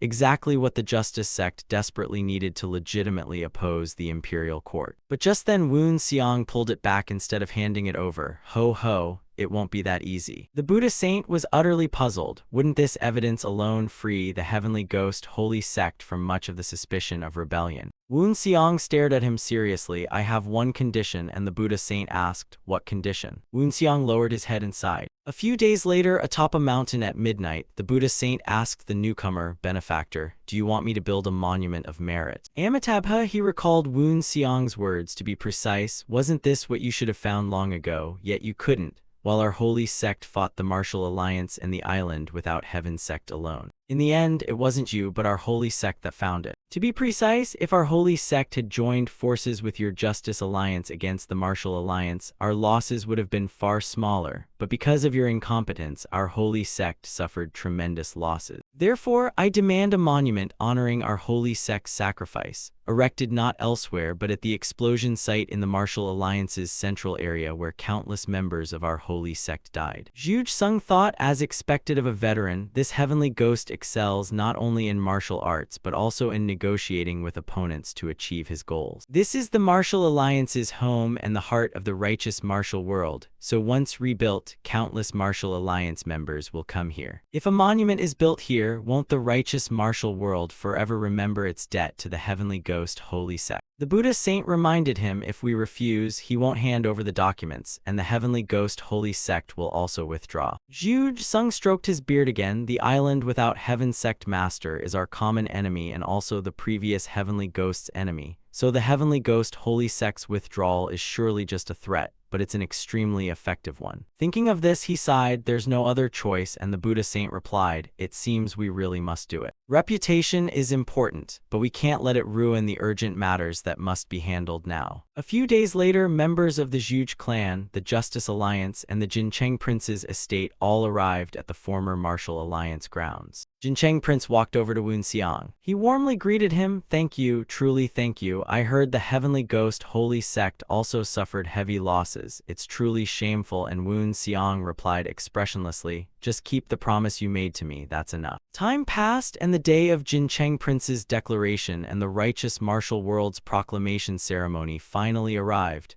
The ceremony was not particularly grand because the buildings had not yet been rebuilt. The exact number of sects joining had not even been confirmed, meaning this was only the beginning, while a huge crowd gathered in the Martial Alliance square. Juge Sung soon stepped onto the platform. Woon Seong remained hidden inside a nearby building, without revealing himself. Juge Sung addressed the righteous martial artists below. There was once such a great master. Anyone could see he was an extraordinary man who proudly upheld justice and punished evil. He lived by justice and chivalry more than any of us, sacrificing himself to stop the sinister plot of a powerful force and protect the martial world and his comrades. Hearing this, Woon Seong was startled. So it's master's story. As Juge Sung continued, the righteous martial artists were deeply moved, and when he spoke of that man losing his life to the enemy's scheme, many were brought to tears. Everyone, you already know who that person is, don't you? Who do you think he is? The crowd whispered among themselves, isn't this a real person rather than a made-up story? Juge Sung continued, you'll be shocked when you hear his name because you all know him, yet you've completely misunderstood his identity. His name was Nok Yaoan, the Spear Clan master, the man falsely branded as a demon who practiced evil martial arts. Hearing the name Nok Yaoan, everyone below froze. They immediately began discussing it again and voicing their opinions. You must have evidence, right? If he was the Spear Sovereign, wasn't he one of the greatest legends of our martial world? Then he would naturally know which martial arts were forbidden. So are you saying a dark force has secretly controlled the martial world from the shadows and hidden its tracks all this time, while we've been completely unaware of it? How foolish. Juge Sung reached into his robe searching for something. This is the evidence. He then threw a stack of documents into the air. Behind him, the Buddha saint and sword saint used their internal energy to arrange the papers neatly in midair. Juge Sung thought to himself, this is the responsibility we must bear. The Buddha saint also sighed, Amitabha, and bowed before the Buddha. After seeing all this, the crowd below erupted again. Ha ha, The martial world even took part in the massacre of the Heavenly Sword sect. It always seemed strange, but how could this have happened? This can't be made up. Who could be so cruel as to commit such atrocities? Not only the martial world, even the imperial court had dealings with them. It's truly unbelievable. The Heavenly Ghost Holy Sect was also victimized by the Island Without Heaven sect. You've all heard that the previous Heavenly Ghost was assassinated with their poison. To stop those demons from the Island Without Heaven sect, he made himself the bait spear sovereign. Nok Yawan truly was a great hero. Damn it.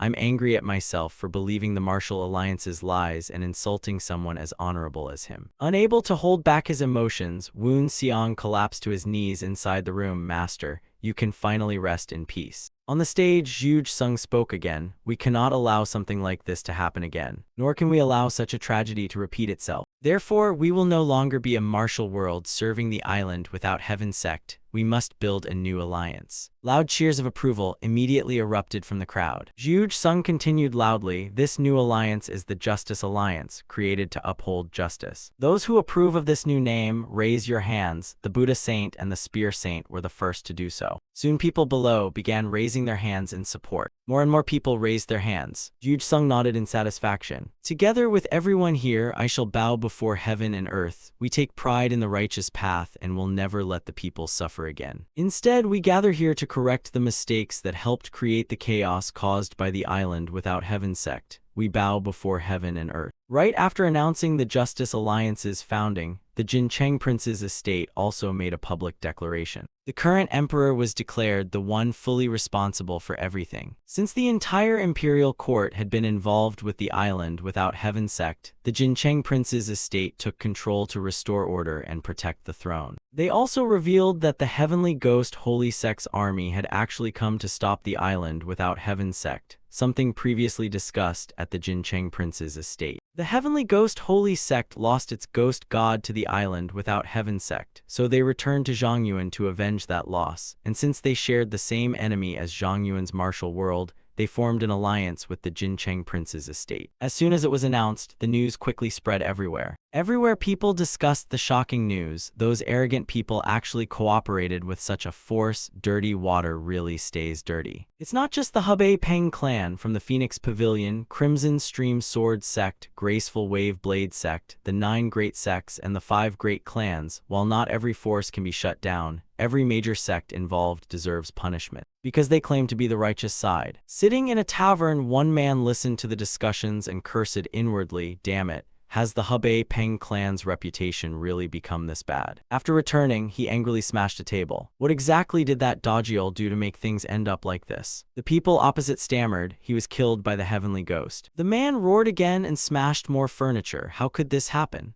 The Hebei Peng clan controlled the imperial court in Beijing. Unlike the other clans and sects, they joined hands with the Island Without Heaven sect to control every major affair of the imperial court. In truth, saying every Peng clan member belonged to the Island Without Heaven sect would be an exaggeration. But now that the Island Without Heaven sect faced disaster, they had to choose either to cut ties with them or continue standing with them. Just then the man at the head seat asked, "How is my son?" Everyone turned toward him. He asked again. I asked, "How is my son?" This man was the Hebei Peng clan head, master of the 5 tigers gate-severing blade and ranked first among the 72 saints, Peng Gahyuk. As he spoke, an overwhelming killing intent poured from his body. One man answered, Fang Ark is currently imprisoned by the Heavenly Ghost Holy Sect. We've learned he's being forced into hard labor, but afterward. Peng Gahyuk frowned. Afterward what? Faced with that expression, the young man grew even more nervous and stammered. During the battle between the Divine Cult Alliance and the Demonic Sect, he and the Tang clan's daughter were both beheaded. The moment he finished speaking, his own head was severed from his neck and blood sprayed everywhere. Everyone else broke into a cold sweat, not daring to utter a single word. Peng Gahyuk looked at everyone and said, "There's no need to choose anymore. We cannot live under the same sky. We must behead those who harmed the Hebei Peng clan's heir to preserve our honor." Everyone secretly thought, so the final battle with the Justice Alliance is inevitable after all. Peng Gahyuk continued, the Imperial Court, no, quickly send word to the Island Without Heaven sect and ask if they can mobilize the Beijing Imperial Guard. Everyone was puzzled. Does the clan head trust the Island Without Heaven sect that much?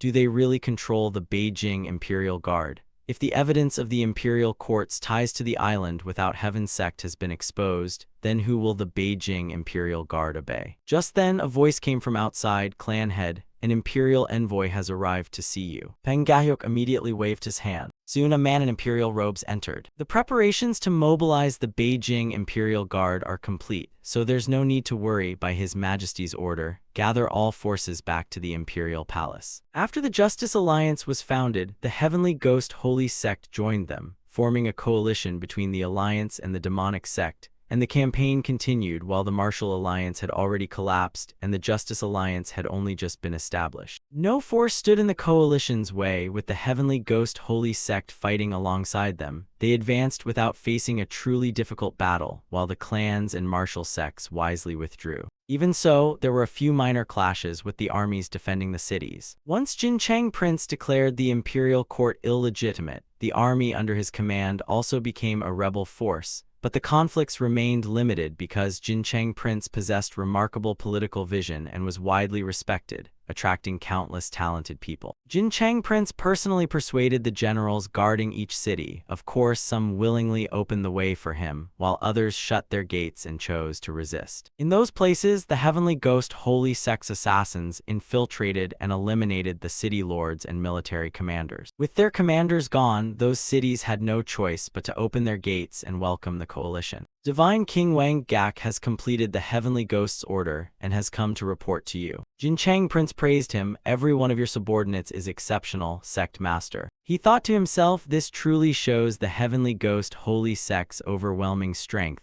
the most powerful force in the coalition. A massive war between the martial world and the cities became nothing more than a series of small assassinations. Thanks to the coalition, strategists' ruthless plan carried out without hesitation. And the Supreme Sect Master's strategy helped the coalition achieve victory with astonishing ease. Perhaps making the Heavenly Ghost Holy Sect the state religion wasn't such a bad decision. Woon Seong, the world-destroying Heavenly Ghost, isn't someone who betrays others for power. At the very least, he repays what he receives. I heard he's still unmarried. I wonder if any princesses are still single. Unaware of his thoughts, Woon Seong said, I'll go to Beijing. The mastermind behind everything is definitely there. The island without Heaven Sect Master. The coalition advanced at incredible speed, as if running straight to the finish without a single obstacle. But Beijing, where the great city and the false emperor resided, was different. It was the island without Heaven Sect's main stronghold, with sturdy walls and a powerful imperial guard that made it easy to defend and difficult to attack. Hearing Woon Seong's opinion, everyone began discussing it. We'll probably have to face the Beijing Imperial Guard. The Beijing Imperial Guard belongs to the imperial court. They've surely heard Jin Chang Prince's announcement. But will they obey that false emperor? The Buddha saint spoke Amitabha. This doesn't seem like a simple problem. The sword saint turned toward him in confusion. Zhuge Sung explained, have you forgotten what Dajiol did inside the Martial Alliance? Hearing that, the sword saint suddenly understood. Zhuge Sung continued, what if he used the bewitching incense to seize the minds and wills of the opposing commanders, forcing them into absolute loyalty just as Dajiol did? The sword saint still looked puzzled, but isn't the Beijing Imperial Guard enormous? No matter how capable the island without Heaven Sect is, could they really use the bewitching incense on so many soldiers?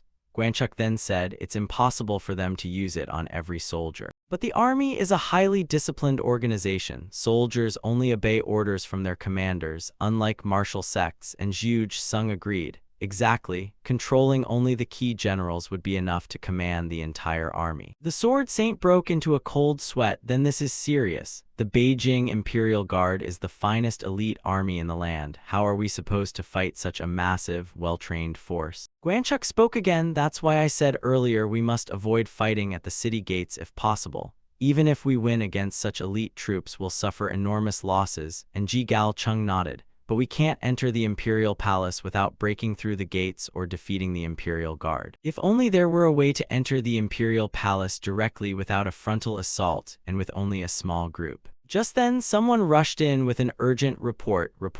A bird ghost child named Gang Long from Jin Chang Prince's procession is causing trouble because he wants to find his companion. Woon Seong helplessly held his head. Ah, I completely forgot. It seems I imprisoned Gang Long from the royal family and totally forgot about him. Seeing Woon Xiang's condition, Guanchuk couldn't help sighing. As expected, after continuous battles, the ghost god's health was getting worse. Woon Xiang then sat down to speak with Jin Cheng Prince. I never expected the one leaking Dongcheng's information was a Dongcheng eunuch. I thought he was the island without heaven's sex informant. The dark-skinned man behind Jin Cheng Prince explained, that man was only an imposter. He copied the eunuch's appearance and habits, while the real eunuchs are secretly stopping the island without heaven's sect elsewhere. Woon Xiang frowned and thought, I'm feeling dizzy. Is it because I used too much internal energy earlier? Even if I can't recover from the poison, I must at least endure until my revenge is complete. My organs are hurting so badly I can barely move my limbs. He clenched his fist and slammed it onto the table. You said they're stopping the island without heaven's sect. The dark-skinned man nodded, that's right. Woon Xiang asked again, where are they and what exactly are they stopping? Just then, the dark-skinned man's tone changed. He wants to see me. He's wondering what I'm doing. Jin Cheng Prince turned around in shock. What, Zhu eunuch, is that you? The dark-skinned man smiled. It's been a long time, Your Highness Jin Cheng Prince. The small Wutai mountain that Woon Xiang was climbing lay on the outskirts of Beijing. With the coalition and the Beijing Imperial Guard confronting each other and a fortress between them, neither side had the strength to march across this mountain. Woon Xiang quickly headed toward the summit. He recalled their earlier conversation. If you want to see me, send that child away. I wonder where he's hiding. Could it be this mountain near Beijing? The darkest place is right beneath the lamp, but just then a powerful gust of wind swept through. Woon Xiang snapped out of his thoughts. Zhu Sung, walking ahead, said, it seems we've entered a formation. The two dark-skinned guides immediately reassured them. It's fine. If it's this formation, then we've found the right place. From now on, be extremely careful, whether turning or going straight. Don't wander anywhere else. Stay close behind us. Before long, they arrived at a cave. There were many entrances ahead, but the two dark-skinned men chose the outermost one. After coming out of the cave, Ji Gal Chung exclaimed, I didn't expect a place like this to exist on this mountain. Du Yongchen said, it's hard to tell whether this scenery is an illusion created by the formation. Woon Xiang also said that's true. So this is like Yongchen. The dark-skinned man pointed to the small house ahead. That's the place. Everyone quickly entered. As soon as they stepped inside, a voice spoke, I've been waiting for you all. Everyone curiously looked around. Where is that voice coming from? Woon Xiang reached toward the wall. His arm immediately passed through a barrier. As the barrier was broken, the voice sounded again, you've all traveled a long way to come here. I've been a poor host. This servant greets your highness. Jin Cheng Prince hurried over to him. Is it really you? Eunuch Zhou Wuseng replied, yes, it is I, your highness. Jin Cheng Prince was so emotional his eyes reddened. I thought Eunuch Zhou had changed just like my elder brother. Zhou Wuseng smiled kindly. After exchanging greetings, he looked at Woon Xiang's group. I'm truly grateful that you've all gathered here. I am Zhou Wuseng, the former Dongcheng eunuch. Woon Xiang also introduced himself. Zhou Wuseng nodded, so you are the living heavenly ghost of the Heavenly Ghost Holy Sect. Woon Xiang narrowed his eyes and stared at him. You must have a good reason for summoning me here. Zhou Wuseng asked, Sect Master, you intend to charge straight into Beijing, don't you? Woon Xiang replied, Beijing? No, what I need is a way into the Imperial Palace. Surely you didn't hide your identity until now only to forget preparing the most important thing. Zhou Wuseng replied, please wait a moment. He then turned and touched the tiger painting behind him. He pressed the tiger's eye. The tiger's mouth immediately opened. He reached inside and took something out. What I'm giving you now is a map drawn by all the loyal officials and military officers, and on the back. Jin Cheng Prince was startled. This is. Zhou Wuseng interrupted, that's right, it's a map showing every route inside the Imperial Palace. Zhu Sung said, this is truly the perfect item for rebels like us. Everyone gathered around to examine the map. Woon Xiang asked suspiciously, could it be the island without heaven's sect doesn't know this map exists? Jin Cheng Prince asked, what do you mean? Woon Xiang explained, this is only a detailed map of the palace buildings and routes through the Imperial Palace, but it seems to lack the truly secret passages. Jin Myung added, then you mean the enemy most likely already knows every route shown on this map. Zhou Wuseng took something else from his sleeve. Don't worry, I already considered that. Please let me continue. Place it over this map of the capital. In fact, the map still hides several routes. They are the secret escape passages prepared by the previous imperial family in case of a palace coup. After speaking, he pointed at the map and said, basically, all these passages are two-way routes. An entrance can become an exit and vice versa, and the places I'm revealing now are those exits. Woon Xiang realized, so they can become our entrances. Zhou Wuseng smiled exactly. Woon Xiang asked again, is there any chance they've already discovered these secret passages just as they found the routes shown on the map? Zhou Wuseng replied, impossible, I stake my life on it. Wu Xiang sneered, your life? A eunuch who couldn't protect the imperial family and let it be taken over. I wonder how much your life is worth. Zhou Wuseng replied confidently, maybe it's worth less now, but isn't my life still precious to me? I cherish my peaceful days, and instead of gambling on uncertainty, I'm neither a fool nor anyone especially important. After listening, Wu Xiang fell silent. Jincheng Prince spoke up, enough, tell us, why are you so certain they don't know this passage? Zhou Wuseng replied, because only the Dongcheng eunuchs managed these passages. The fool impersonating me as the Dongcheng eunuch only copied the surface, he imitated some of my habits and appearance, but he could never know everything about how the palace operates. Jincheng Prince asked again, so he only copied your appearance and outward duties, right? Zhou Wuseng nodded. Stroking his beard, Zhuge Sung asked, could they have discovered this passage while eunuch Zhou was away? Zhou Wuseng answered firmly, absolutely not, because it's the heavenly path maze formation, a formation that merges 5 paths into one. Once activated, the roots shift in cycles,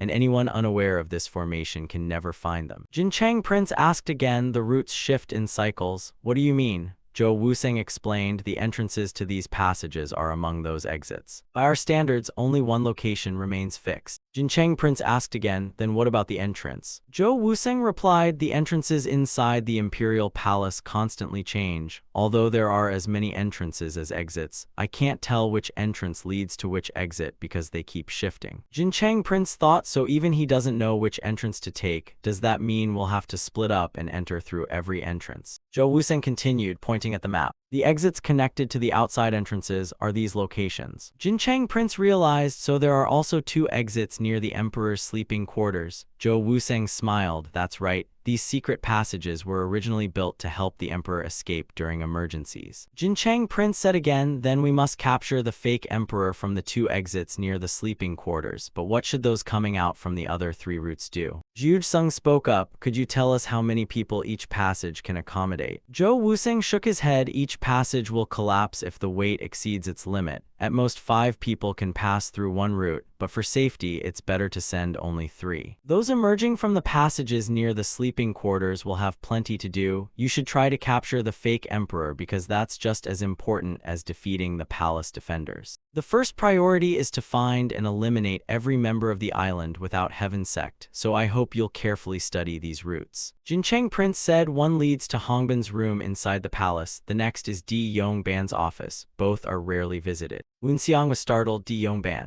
I've heard of him from Ilwal of Yunnan. Chancellor Di Yongban, the highest-ranking official representing the corrupt bureaucracy of this era. Zhou Wuseng explained that room originally housed blacksmiths and carpenters. It was called Fragrant Spring Room. Jincheng Prince frowned, Fragrant Spring Room, tell us what happened there. Zhou Wuseng lowered his head and sighed, poisoned souls. Have any of you heard of them? Hearing that, Wu Xiang replied, I've done more than just hear about them. Zhou Wuseng stared at him, it seems the sect master knows something, doesn't he? Wu Xiang answered, more than that, I've fought them 3 times. Zhou Wuseng was shocked, you fought them and still survived unharmed. Wu Xiang asked suspiciously, it seems someone told you something for you to react like that. Zhou Wuseng explained, poisoned souls are monsters created to fight ancient masters, while the poisoned soul path is the place where they're made. Sect master, did you really fight those monsters 3 times?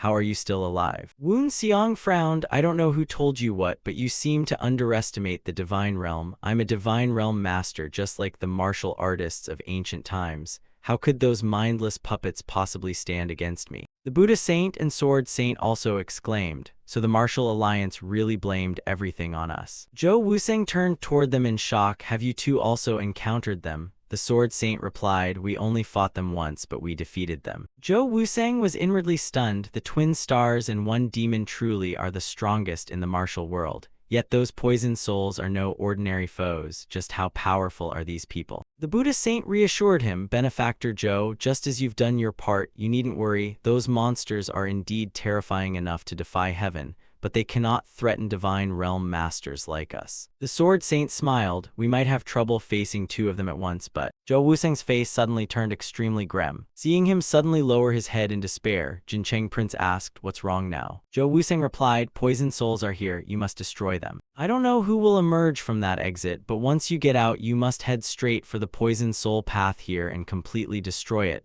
that's just as important as capturing the fake emperor. Jincheng Prince nervously asked, "We'll follow your plan, but you must tell us why first." Zhou Wusang shouted, "This place is producing many more poison souls. We must stop them before they're completed, because if those things are completed, we will have no chance of winning." A few days later, inside the imperial palace, in a deserted corner, the Buddha Saint and Sword Saint emerged from a secret passage. Looking into the distance, the Buddha Saint sighed. "It seems eliminating the poison souls is our task after all." The Sword Saint nodded. "Indeed it is." The two of them then walked forward together. "You may begin." Elsewhere, Wunxiang was also moving at full speed. Breaking through one limit of his strength and then reaching the next was clearly no easy task. "I can only endure until this battle ends." Wunxiang was alone on this route because the passage would collapse if the weight limit was exceeded, so they had to act separately. Therefore, everyone who had gathered in Eunuch Zhou's secret chamber that day used the passages to enter the imperial palace, each taking a different route. Wunxiang thought, once inside, heaven and earth are reversed and direction becomes hard to tell, just as he said. This truly is the secret passage hidden by the imperial family. Before long, Wunxiang reached the other side. Elsewhere, the Buddha Saint and Sword Saint arrived somewhere. The Sword Saint asked, "How are we supposed to find the hidden poison souls?" "First, let's hide our traces and inspect the surroundings." He then began tapping the wall in front of him. The Buddha Saint beside him wore a weary expression. The two then split up and disappeared in opposite directions. As soon as they hid, soldiers passed below. After the soldiers passed, another group carrying bundles walked by. The cloth sacks they carried were filled with herbs and medicinal plants. The Buddha Saint murmured, "Soul forgetfulness grass and spirit summoning flowers. It seems there's a place storing those herbs. From what I see, they're all soul forgetfulness grass and spirit summoning flowers in huge quantities. I suppose it's over there." The Sword Saint replied, "I see now." The two disappeared once more above the railing. They silently followed those people without anyone noticing. They then followed them into an underground tunnel. The tunnel was extremely deep and maze-like. As he walked, the Buddha Saint suddenly raised his hand. He immediately unleashed the divine finger flick. Every assassin hiding inside the tunnel was instantly struck and immobilized before they could react. The two calmly continued downward. Soon they reached a massive door. They quietly stood on either side and peeked inside. Inside, countless bodies lay on beds, groaning nonstop, "Just kill me already." Cold sweat covered the Buddha Saint's face. They're extracting the life force of the living and injecting poison to create poison souls. The Sword Saint immediately drew his sword. "They're reviving dead monsters with the lives of living people. You unforgivable monsters." The massive door was instantly split apart by his sword. Only then did the guards realize intruders had arrived. But before they could react, the Sword Saint had already cut them down. "While I deal with these villains, you save those whose life force is being drained," and the Buddha Saint replied, "Understood." After saying that, he bent down and tightly clasped both hands. Without hesitation, he unleashed the 8-step divine fist. The pillars were struck and shattered one after another. The place was instantly engulfed in dust. One man shouted, "There's no other choice. Everyone wake them up. Stop everything and activate all the poison souls immediately." And the man beside him nervously replied, "But they're still incomplete. I don't know if I can." The other roared, "Do you want us all dead?" I said stop now, but as soon as the young man finished speaking, a sword aura pierced his head and killed him. The Buddha Saint clasped his hands in prayer and slowly walked forward. "If people like you don't go to hell, then who will? Today I shall unleash a great slaughter here, Amitabha." Sounds of fighting and destruction echoed nonstop. The poisoned souls awakened one after another, roaring out of control. "Please, you bastard, kill me now." The Sword Saint thought, "We didn't come to answer the pleas of the living. We came to punish these evil fiends." He drove his sword into the ground and roared, "Die, you bastards." Sword energy formed from his true energy, rapidly appeared everywhere. They all shot toward the enemies under his control. "You've committed an unforgivable crime, using human lives for such vile deeds. You'll pay for it in hell." Some young men died while others were covered in wounds, completely unable to resist. One of them pulled out a flute identical to the one Dajiel had used. The scene shifted to Jincheng Prince and Jin Miam. As soon as they emerged from the secret passage, they were surprised. The sleeping quarters. This keeps getting stranger. It seems this place has changed a lot. Just then a troop of soldiers approached from afar. "Who are those people over there?" Seeing them clearly, the commander was shocked. "Your Highness Jincheng Prince, why are you in front of the inner palace? Is this rebellion?" Jincheng Prince and his men have infiltrated the imperial palace. Seize those rebels at once. They're all martial masters. Form up immediately. The soldiers quickly formed a formation and surrounded Jincheng Prince and Jin Miam. Jin Miam gripped his wooden staff and stepped forward to shield his master. The commander nervously said, "Your Highness, and Jincheng Prince looked at him sternly, captain of the Imperial Guard. Before he could finish, the captain interrupted, "Are you trying to rebel, your highness?" Jin Myung narrowed his eyes at the archers. Something else was tied to their arrowheads. Seeing that, he peeled away the decayed wood covering his staff. "Explosives.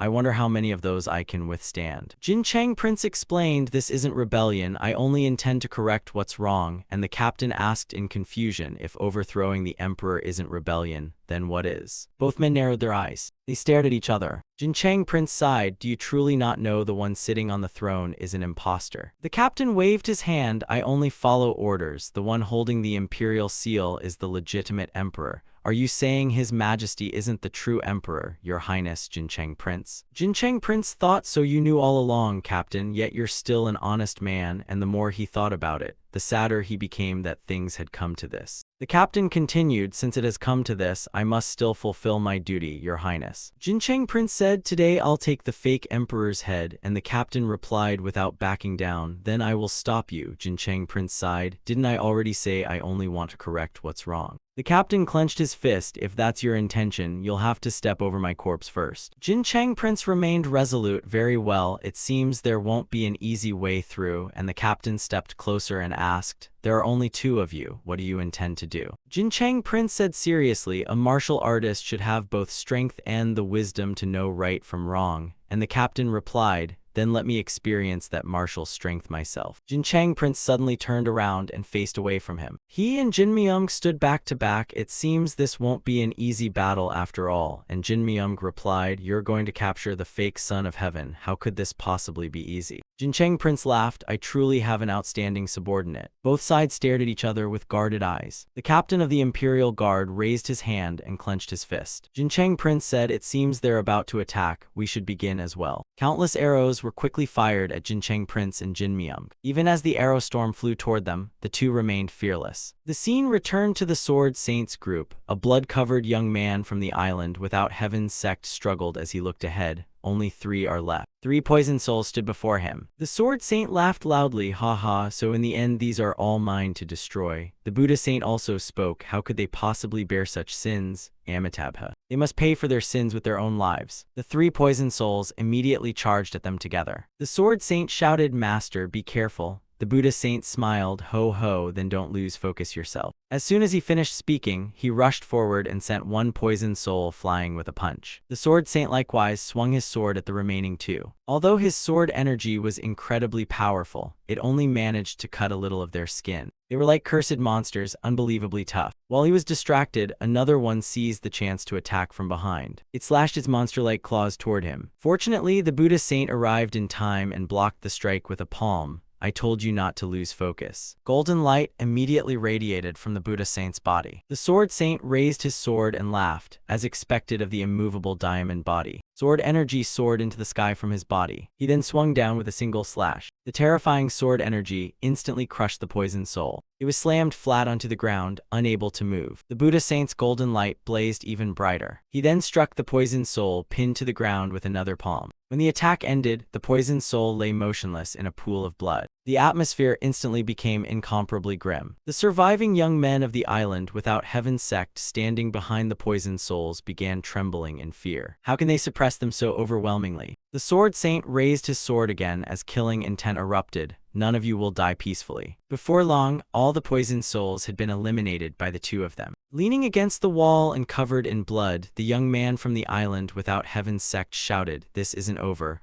All of you will be buried here." "Ha ha, our true objective has already been achieved. The poisoned souls were only a bonus. Sooner or later you'll all kneel before that person." The Sword Saint asked suspiciously, "That person is who?" The young man laughed, "Ha ha, there's no need to hide it anymore. Go through the passage behind that wall and you'll face true despair." Hearing that, the 2 immediately looked toward the wall behind them. The Buddha Saint walked over and tapped the wall. "There really is an empty space behind it, but why did you tell us about this?" The young man smirked, "Even if you find it, nothing will change, ha ha." After saying that, he breathed his last. The Sword Saint remarked, "What a ruthless man." The Buddha Saint then shattered the wall, revealing the passage inside. The smell of blood is overwhelming. The two quickly followed the secret passage. Before long they saw countless horribly mangled corpses. The sword saint was shocked. Is this wall made of 10,000-year cold iron? The Buddha saint touched the wall and sensed it. It truly is 10,000-year cold iron. Someone actually left such terrifying marks on 10,000-year cold iron. The sword saint continued, this is unbelievable. The mark is about a palm wide, not to mention its length. If you fought with your full strength, could you make a mark like this? The Buddhist saint quietly observed and pondered for a moment before answering. Given enough time, I might manage about half of it. The sword saint nodded. I'd probably be the same, but all these corpses seem to be poisoned souls. The Buddhist saint narrowed his eyes and thought, dozens of poisoned soul corpses are scattered around here. If these marks were left during a battle with them, then what exactly happened here? The sword saint reminded him, whatever happened, someone must have come here and fought these poisoned souls. That monster has probably already gone outside. They then looked at the footprints on the ground. The footprints led toward the far end of the secret chamber. Elsewhere outside, Jin Myung and Jin Cheng Prince were locked in a fierce battle against the soldiers. Seeing Jin Myung covered in arrows and blood, Jin Cheng Prince shouted, they've completely surrounded this place. Though covered in wounds, Jin Myung still asked about his lord. Your Highness, are you hurt anywhere? Soon another volley of arrows flew toward them. Seeing his lord in danger again, Jin Myung stood up once more to block the arrows. Jin Cheng Prince said guiltily, it's because of my incompetence that you've ended up like this. Jin Myung smiled, a wandering martial artist like me was fortunate enough to serve a wise ruler. This is nothing, it's no different from giving me a second life. He straightened up again and looked at the soldiers ahead. Every one of them wore a grim expression. A holy light seemed to radiate from Jin Myung. A drifter like me survived by the sword, but thanks to you I experienced life as an ordinary man, and this useless body can now leave its mark on history. The soldiers ahead raised their bows once more. They were absolutely determined not to let the two pass. Jin Myung stared firmly at the gate ahead. Your Highness, this humble servant will clear the way for you. Even if I die, you must step over my corpse and move forward. You must correct every wrong and return everything to the right path. And Jin Cheng Prince cried out anxiously, Master. Jin Myung turned back and looked at him with unwavering eyes, saying everything without words. Jin Cheng Prince nodded helplessly, I will never forget your devotion. Jin Myung raised his staff once again, this is enough. Today I will use this staff to shake heaven and earth. He leaped forward and swung his staff at the soldiers. His madness had greatly boosted his strength, and the captain of the Imperial Guard urgently shouted, fire your arrows now. Jin Myung charged forward, recklessly despite the arrows piercing his body. He had completely abandoned his own life, with only one thought left to open the way. He crushed an arrow with his hand, his face filled with determination. Then he charged into the enemy ranks once more and slaughtered them. The captain of the Imperial Guard could no longer stand by and charged forward with his spear. Truly admirable, are you really willing to sacrifice yourself for your own beliefs? Jin Myung thought the Zhao family spear technique. He had no intention of dodging and raised his bamboo staff to block it. Under the enemy's fierce assault, his bamboo staff snapped in two. It seemed Jin Myung would be killed by the spear. But at that very moment, an attack from elsewhere saved his life. Caught off guard, the captain of the Imperial Guard was blasted away by the sudden strike. Standing on the rooftop, Woon Seong looked down and said, you're only wasting time here. As the dust settled, the captain of the Imperial Guard gradually came into view. After taking Woon Seong's blow, he had completely lost his strength and was barely breathing. He thought, so this is the end. Is this the price for serving the wrong ruler? I hope this is enough. Jin Cheng Prince hurried over to check on Jin Myung. He looked up at Woon Seong. Thanks to the sect master, my life was extended, even if only for a moment. Thank you, sect master. Woon Seong said nothing and merely gave a slight nod. Jin Myung continued, Your Highness, I can finally speak to you like this. I'm truly happy. And Jin Cheng Prince kept pouring true energy into him to stop the bleeding. Don't say such weak words, master. Enduring the pain, Jin Myung said seriously, you must accomplish your great mission, Your Highness. And never let evil people lead you astray. Don't lose your way, become a wise ruler. Jin Cheng Prince burst into tears. Master, look at me, please wake up. I will never forget your words. I will become a wise ruler. He slowly laid down Jin Myung's body and stood up, so please keep watching over me. Sect Master, let's go. Beyond the wall behind us is the Hall of Benevolence. Woon Seong looked up at the sky and thought, that's right, we've finally reached the enemy's most dangerous place. Elsewhere, Zhuge Sung was also locked in a fierce battle. Ang Seok followed closely behind him and praised, as expected of rejuvenation, you've truly become much stronger. Zhuge Sung replied, can't you do the same, then why not try it? Ang Seok sighed, I couldn't save my closest friend from our enemy, nor could I fulfill his final wish, so what meaning is there in becoming young again? Zhuge Sung sighed, do you still think you owe that friend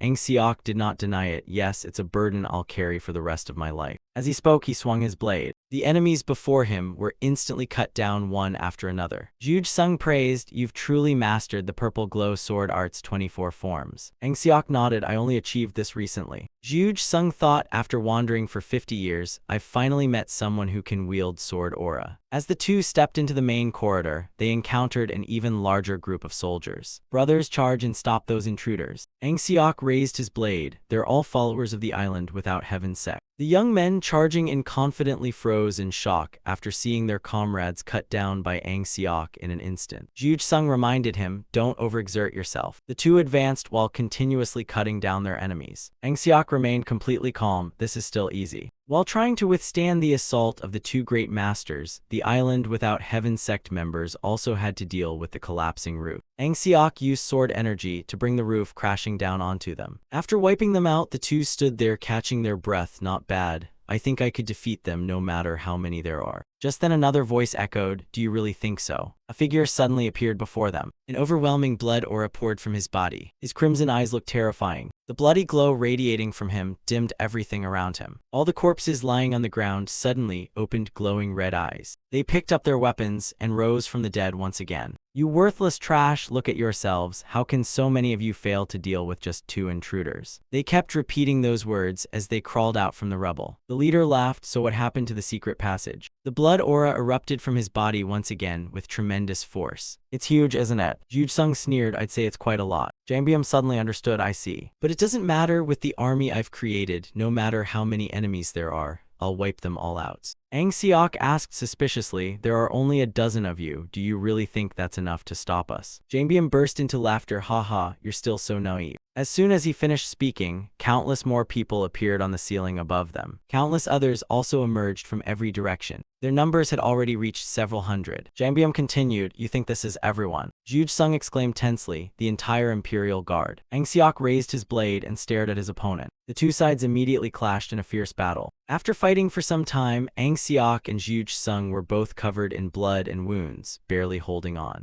The rumors were true. They really aren't easy to deal with. Ang Seok added, "No one can foresee everything. If I'd known this would happen, I would have passed the position of sect master to my disciple already." Juge Sung laughed. "Ha, it seems I'm better off than you because I already passed on my position as clan head." Jangbium praised them. "Honestly, I never expected you to exceed my expectations like this. The righteous martial world I always thought was so weak turned out to be this powerful." Juge Sung raised his sword. "Martial artists have always been like this. If you've exhausted all your dirty tricks, then come out and fight us head on." Jangbium mocked him. "An old man who's about to meet the king of hell sure has a sharp tongue." Ang Seok replied, "Whether we're the next to meet the king of hell or you are, we'll only know after we fight." As soon as he finished speaking, his eyes suddenly widened in shock. A soldier had unexpectedly stabbed him in the side. He quickly kicked the attacker away. Juge Sung sighed. "Indeed, without reinforcements, we'd be the ones dying." Jangbium burst into laughter. "Ha, have you finally given up?" Juge Sung sneered. "Didn't you hear me? I said if there were no reinforcements." The moment he finished speaking, a voice came from elsewhere. "Go on, hurry inside and follow the elders." Jangbium was startled. What? The wall was instantly smashed apart. Two dark-skinned men quickly stepped out from inside. Juge Sung and Ang Seok finally sighed in relief. "So you've finally arrived. See, I told you reinforcements would come." Jangbium scoffed.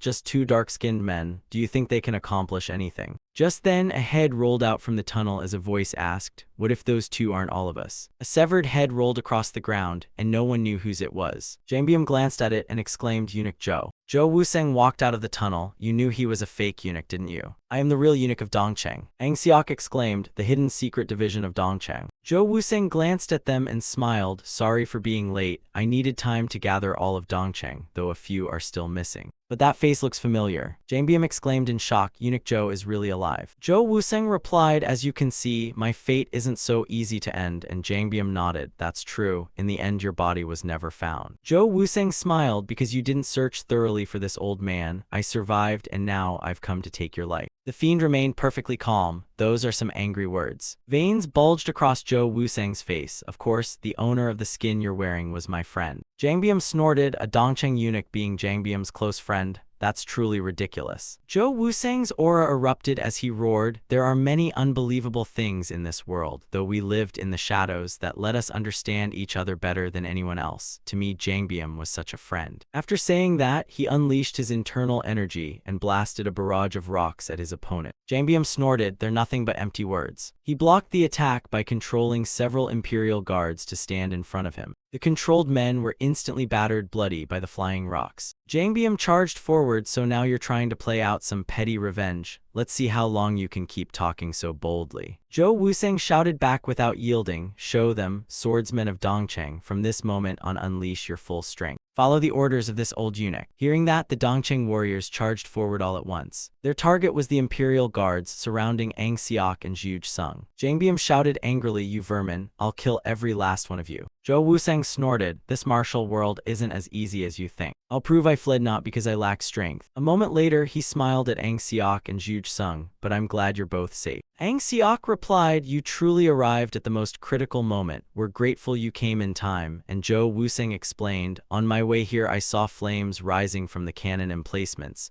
Everything seems to be going according to plan." Zhuge Sung sighed, "It's a pity we missed the chance to capture that minister, but fortunately we've achieved most of our objectives." While fighting, Ang Seok asked, "What about the base? Do you have any news from there?" Zhou Wusang replied, "It seems Jincheng Prince and the heavenly ghost of the holy sect approached the base. Considering the heavenly ghost's strength, the balance of power is clearly in our favor. But in case the worst happens, I selected 50 elite Dongcheng swordsmen and sent them to reinforce the base." Ang Seok praised him, "Well done, with the people here now, it should be enough." Zhou Wusang threw out 2 medicinal pills. "All right, everyone take these. These are exclusive Dongcheng spirit pills. They can't increase your total internal energy, but they'll help restore your inner power." Zhuge Sung and Ang Seok gladly accepted the pills and swallowed them immediately. The scene shifted to Woon Seong's group. As they advanced deeper, soldiers rushed over shouting, "Stop, you rebels. Do you know where this is? Stop at once." Woon Seong said nothing and swept them all aside with his spear. As he rushed from the corridor into the courtyard, he was startled. Countless arrows were already flying toward him from below. It seemed Woon Seong wouldn't react in time and would be turned into a pincushion. But heavenly fire quickly erupted around him. He swung his spear, using the heavenly fire to block every incoming arrow. It didn't stop there, it also struck the soldiers below. Following behind, Jincheng Prince thought, "How did we end up staining the imperial palace with blood like this?" Woon Seong sensed his feelings and said, "This isn't the time to be consumed by emotion." He then activated the heavenly ghost's divine eyes. He used them to sense everything inside the palace. Killing intent spread everywhere. Grand Tutor, the archers have already been positioned to target anyone approaching. After detecting every trap, Woon Seong leaped forward, "Leave the rest to me." The moment he charged inside, countless arrows flew from both sides. Woon Seong did not stop. He flipped through the air while continuously deflecting them with his spear. The arrows were all knocked back and stuck into the ground. Despite the life-or-death situation, the emperor remained seated without moving. After deflecting the arrows, Woon Seong charged toward him once again. "You bastard, how much longer are you going to sit there?" Another volley of arrows was unleashed, and lightning immediately crackled around Woon Seong. Heavenly thunder burst forth, shattering every incoming arrow once again. Woon Seong did not slow down and kept charging ahead. "Do you really think these arrows can stop me?" He had already closed in on the emperor's position. Even as arrows rained down, he kept advancing with his spear. Terrifying heavenly fire erupted from his body once again. "Take this, you bastard." From beginning to end, the emperor never tried to dodge and simply let Woon Seong's attack strike him. The emperor's entire body radiated an intense purple glow. He stood firmly with eyes burning with overwhelming hatred fixed on the man before him. Rage surged through him as he lowered his head to glare at the man, yet a doubt suddenly arose. What the hell was this, and why had everything gone so smoothly?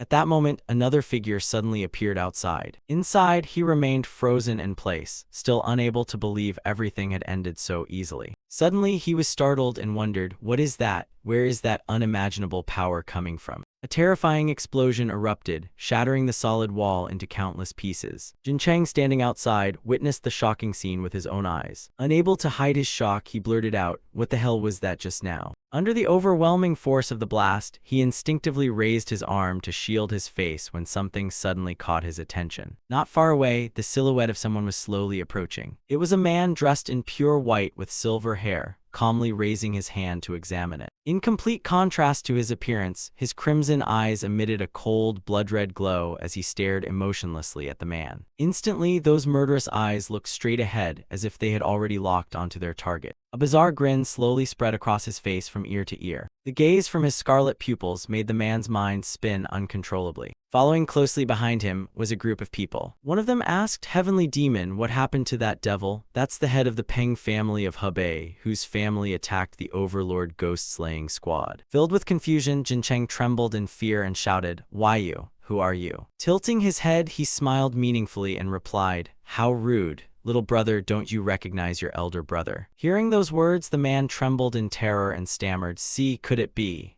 Are you the leader of the Defying Heaven cult?" Another massive explosion erupted as fierce flames blazed violently. Yet at the very center of the flames, the silhouette of someone could still be seen. The white-haired man threw back his head and laughed. "Haha, your life really is tough. You're so persistent that I want to kill you with my own hands." And Zong had somehow calmly stepped aside, lightly dusting off his sleeve as he coldly said, "I also want to take your head myself, but it's annoying that we share the same idea." The man wore an utterly insane expression and said, "I told you, didn't I? You finally remembered me after all." He said in a deep voice, "So you really are the leader of the Defying Heaven cult." He flashed a savage smile and answered cheerfully, "Exactly, I am that man." A trace of surprise flickered across his eyes when he saw the man admit it so casually. He curled his lips and remarked, "You look completely different from what I imagined."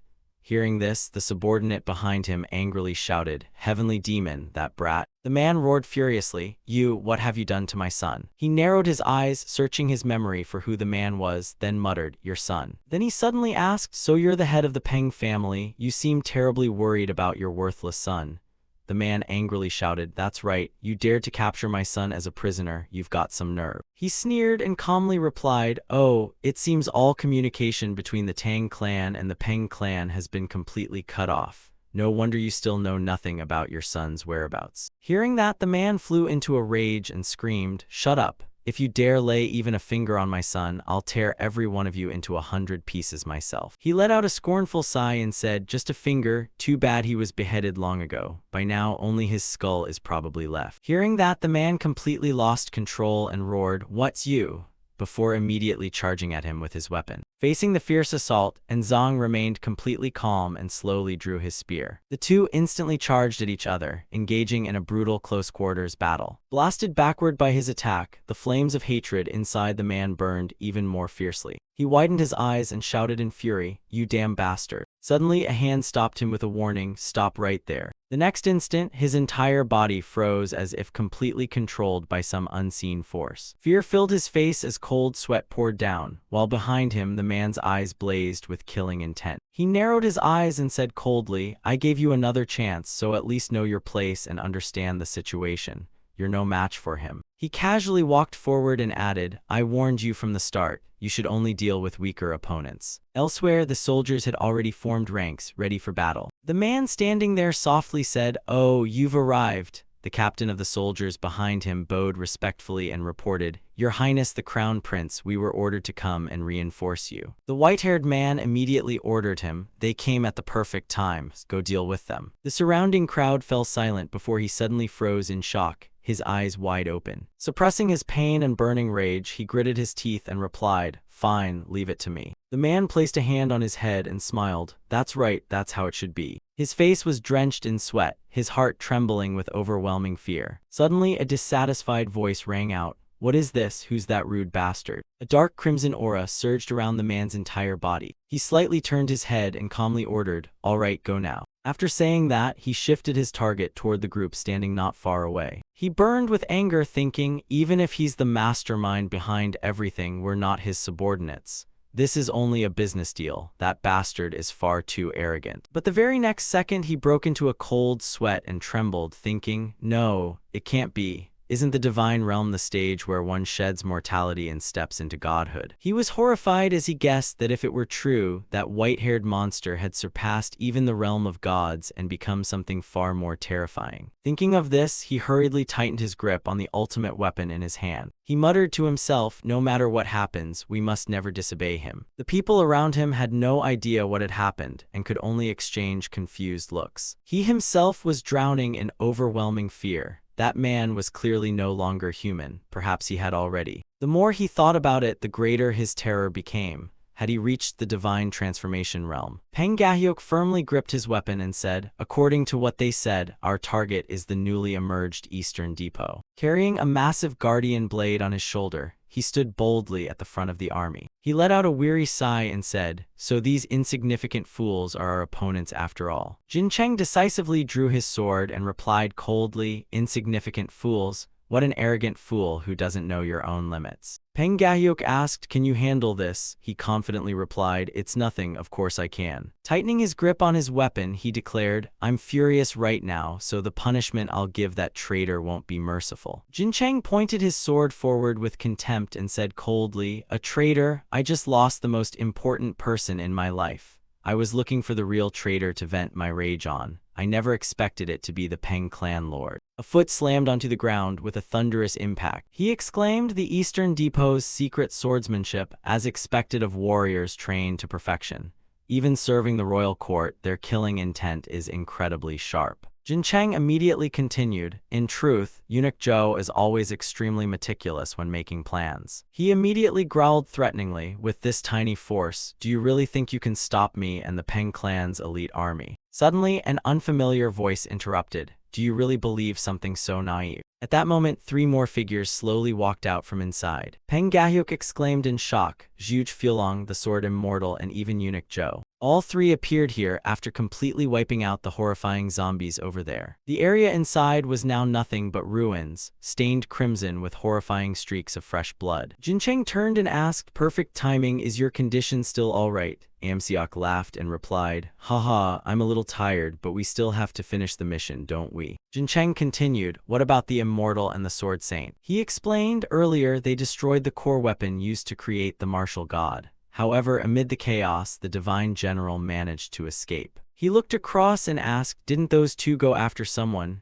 Jin Cheng smiled and replied, "Then these are the only enemies left on this battlefield." He smiled faintly and said, "Well, with things like this, I can finally test my own strength, can't I?" Peng Gahyok flew into a rage and shouted, "Supreme Ghost Slayer Corps, hear my command." He roared again, "Supreme Ghost Slayer Corps, the Peng family's strongest elite force, obey me. These traitors joined hands with demons and brutally murdered my family's only heir. Not one of them is allowed to leave here alive." The entire army shouted in unison, "Yes, sir." Jin Cheng drew his sword and pointed it at the enemy, ordering, "Wipe out the rebels today and restore everything to its rightful order."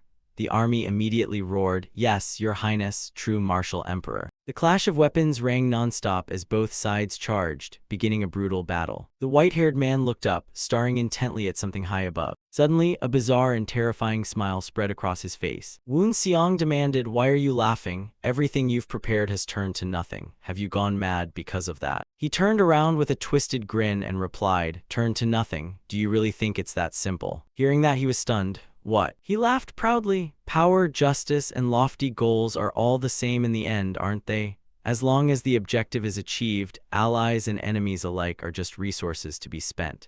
I hold supreme power, and they're nothing more than pieces on my board." With that, he suddenly spread his arms wide and burst into hearty laughter. The next instant, his entire body shot straight into the sky. He hovered motionless in midair. Looking down from above, he burst into laughter, his glowing red eyes eerily sinister. Seeing this, Enzong became wary and frowned as he closely watched him. Then he laughed even more wildly like a madman. His eyes had become a horrifying mix of black and crimson. Pointing at Enzong, he asked, "Oh, by the way, what were you about to say earlier?" His words reminded Enzong, "You meant this appearance is completely different from the rumors, didn't you?" He laughed with delight. "Haha, exactly. So isn't it incredibly majestic? I'm very satisfied with this new appearance." Enzong pressed, "Didn't you seize the emperor's body?" He replied calmly, "At first, yes, but it was only a tool. Once it's worn out, I simply discard it without regret." Jin Cheng, locked in fierce combat, heard those words and immediately turned, shouting, "What? You're the heaven-defying cult leader." He looked annoyed, waved his hand sharply, and barked, "You're so noisy." Instantly, a surge of force shot from his arm and struck Jin Cheng directly. The force then grazed past, tearing his clothes apart. He quickly clutched his arm and groaned in agony. Moments later, he collapsed. One arm was smoking heavily, causing unbearable pain as he screamed while clutching it. He merely smirked disdainfully and said, "If you'd stayed quiet, none of this would have happened." Interrupting your elders while they're talking is quite rude, isn't it? And Zong's face darkened with fury as he asked, "Where did you get that body?" Only then did he notice and look down at himself. "Ah, so you're talking about this body." Then he stared at Zong and declared proudly, "I created it with my own hands." His irises turned bright red while his pupils became pitch black. And Zong's eyes instantly glowed golden. He frowned and muttered, "You created it yourself." He leisurely reclined in midair and said, "You certainly know about the martial god, don't you? You've obtained that power several times yourself. But have you ever wondered why I attached the word ancient to the title martial god?" A dense black aura suddenly engulfed his body, yet he casually lay there talking. "Think it over carefully, and you'll find the answer yourself." He lowered his head, looked at it, and asked, "What does that ancient character actually mean?" Standing below, he couldn't help but wonder, could that character mean a venom parasite? Noticing his expression, the man grinned and said, "Just as I expected, you're truly sharp, figuring it out the moment you heard it." As he finished speaking, his feet slowly touched the ground, cracking the earth beneath him. The black aura transformed into a huge circle, reflecting an entirely different space. "I created countless martial gods and made them slaughter one another." He looked up and continued, "The body I'm merging with is the only survivor." He proudly added, "If I had to name it, martial god venom parasite sounds fitting, doesn't it?" Hearing this, Woon Seong was filled with fury, realizing the venom parasite had been forged from those mighty martial gods. He continued explaining, "The martial gods were merely failed products in my plan to create the perfect body, because my soul is far too powerful and requires a body strong enough to contain it. The emperor's body was only a temporary vessel for that purpose, though I must admit." He calmly continued, "No matter what I did, that status made everything unbelievably convenient."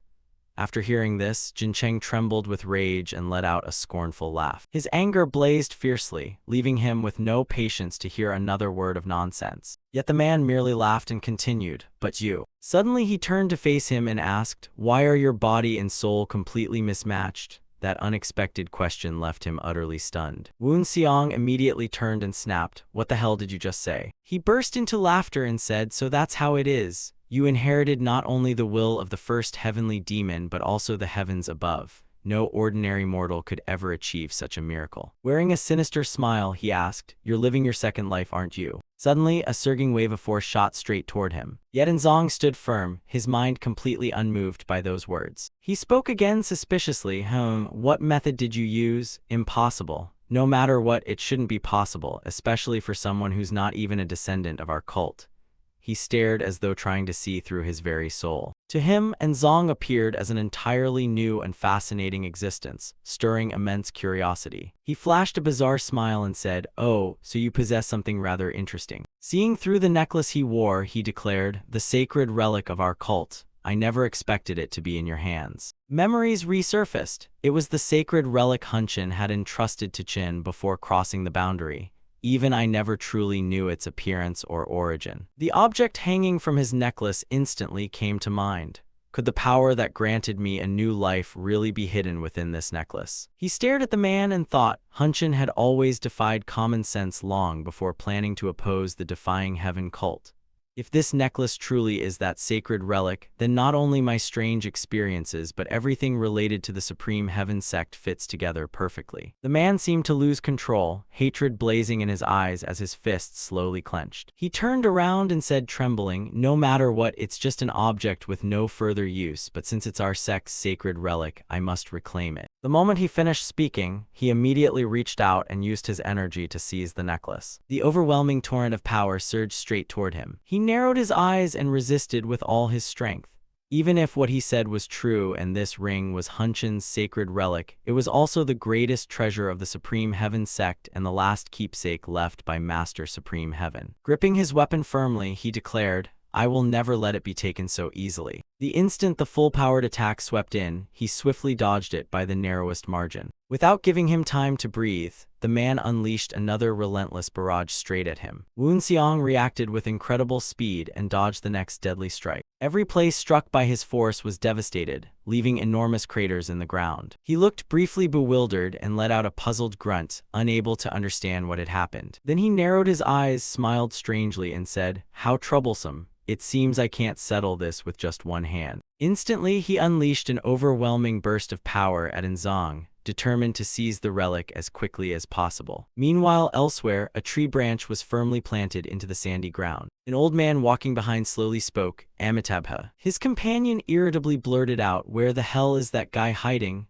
The old man replied, "I heard he never learned martial arts, so he must have prepared everything for his escape." He carefully searched the surroundings and said in frustration, "Damn it." He sighed helplessly and said, "There's not a single trace of him. This is infuriating." The old man leisurely followed behind, softly chanting, Amitabha, before continuing, "He truly arranged everything perfectly."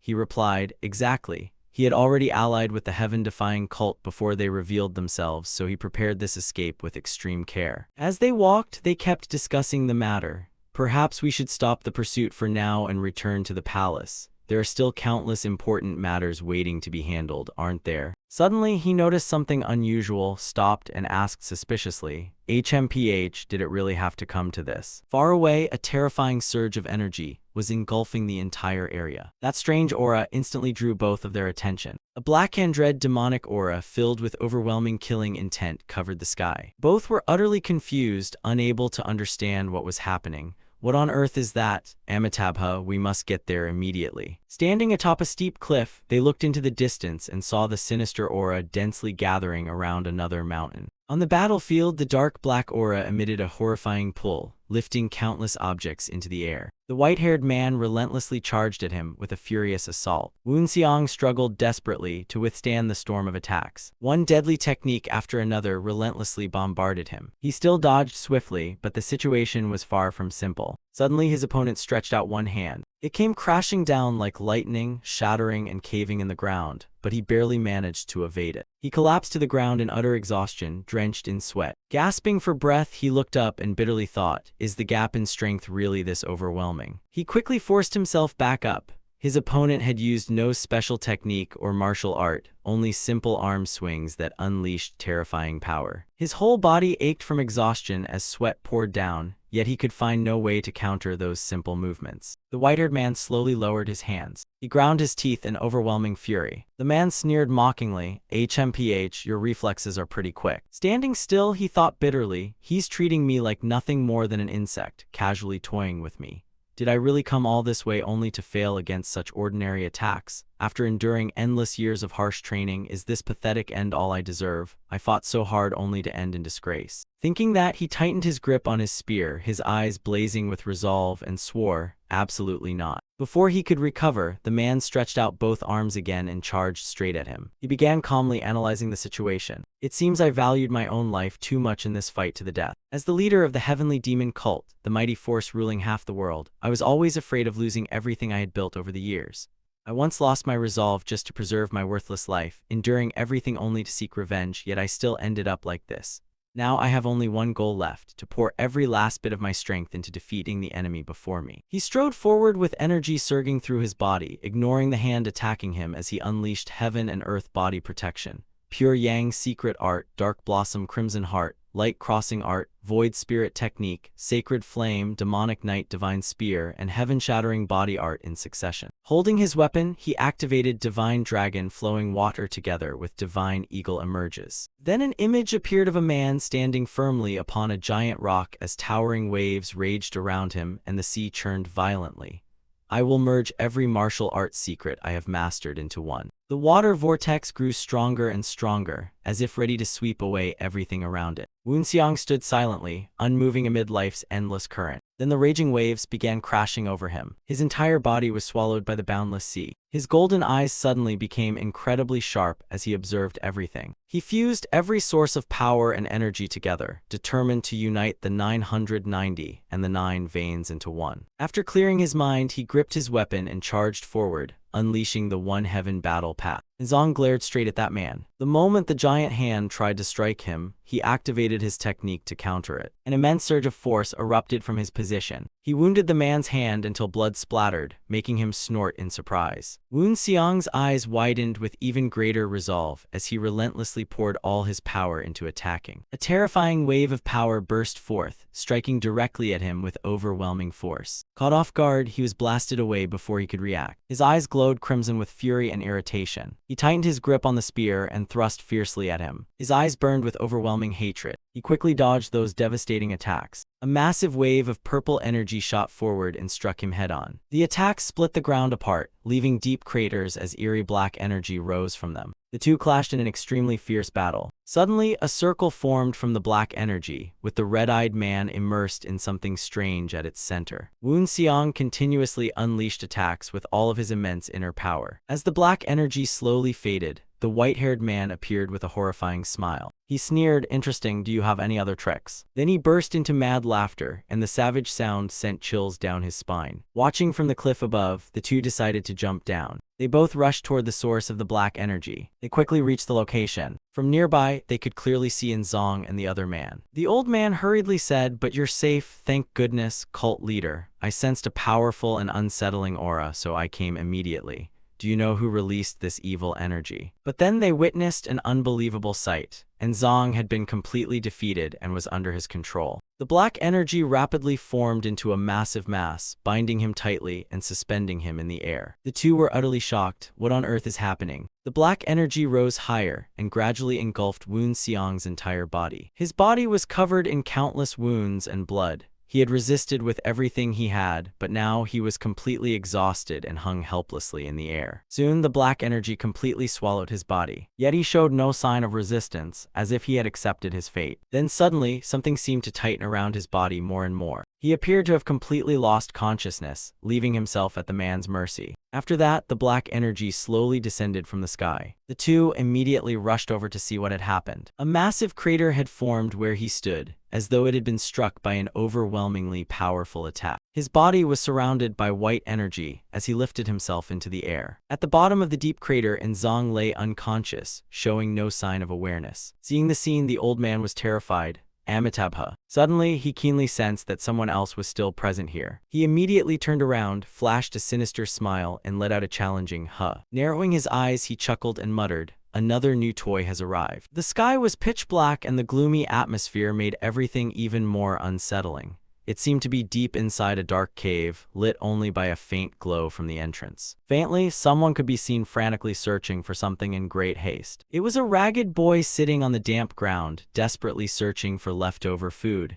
He rummaged through every corner, hoping to find something to fill his empty stomach. Sensing approaching footsteps, he quickly turned around, revealing a gaunt face with dark circles under his eyes and deeply sunken cheeks from exhaustion. A man standing behind witnessed the pitiful sight and asked, "Hey kid, you look miserable. Want to come with me?" Hearing the unexpected offer, the boy's eyes widened in shock and joy as if he were dreaming. Then he quickly got up and followed the man. The scene quickly shifted to another time, showing a hand completely wrapped in white bandages. He was diligently enduring his master's harsh training. Seeing his disciple complete the training flawlessly, the master nodded with satisfaction and smiled kindly. Master and disciple stood together beneath the evening sky, while the boy's heart overflowed with respect and admiration for his master. Suddenly, he jolted awake and opened his eyes wide in terror. Someone had murdered his beloved master, who now lay motionless on the ground as a cold corpse while fresh blood spread everywhere. He stood frozen in overwhelming shock, unable to believe the tragedy unfolding before his eyes. Darkness and silence filled the space once again, but suddenly a faint light began to emerge from within the void. A man's voice suddenly roared, "Number 900, get up now." Still half asleep, he struggled to open his exhausted eyes. With his body completely drained, he forced himself to stand despite his uncontrollable trembling. He sat up in shock, staring blankly at his trembling hands and wondering what was happening. Then a cheerful little girl ran over and introduced herself. "Hi, my name is Aiyang."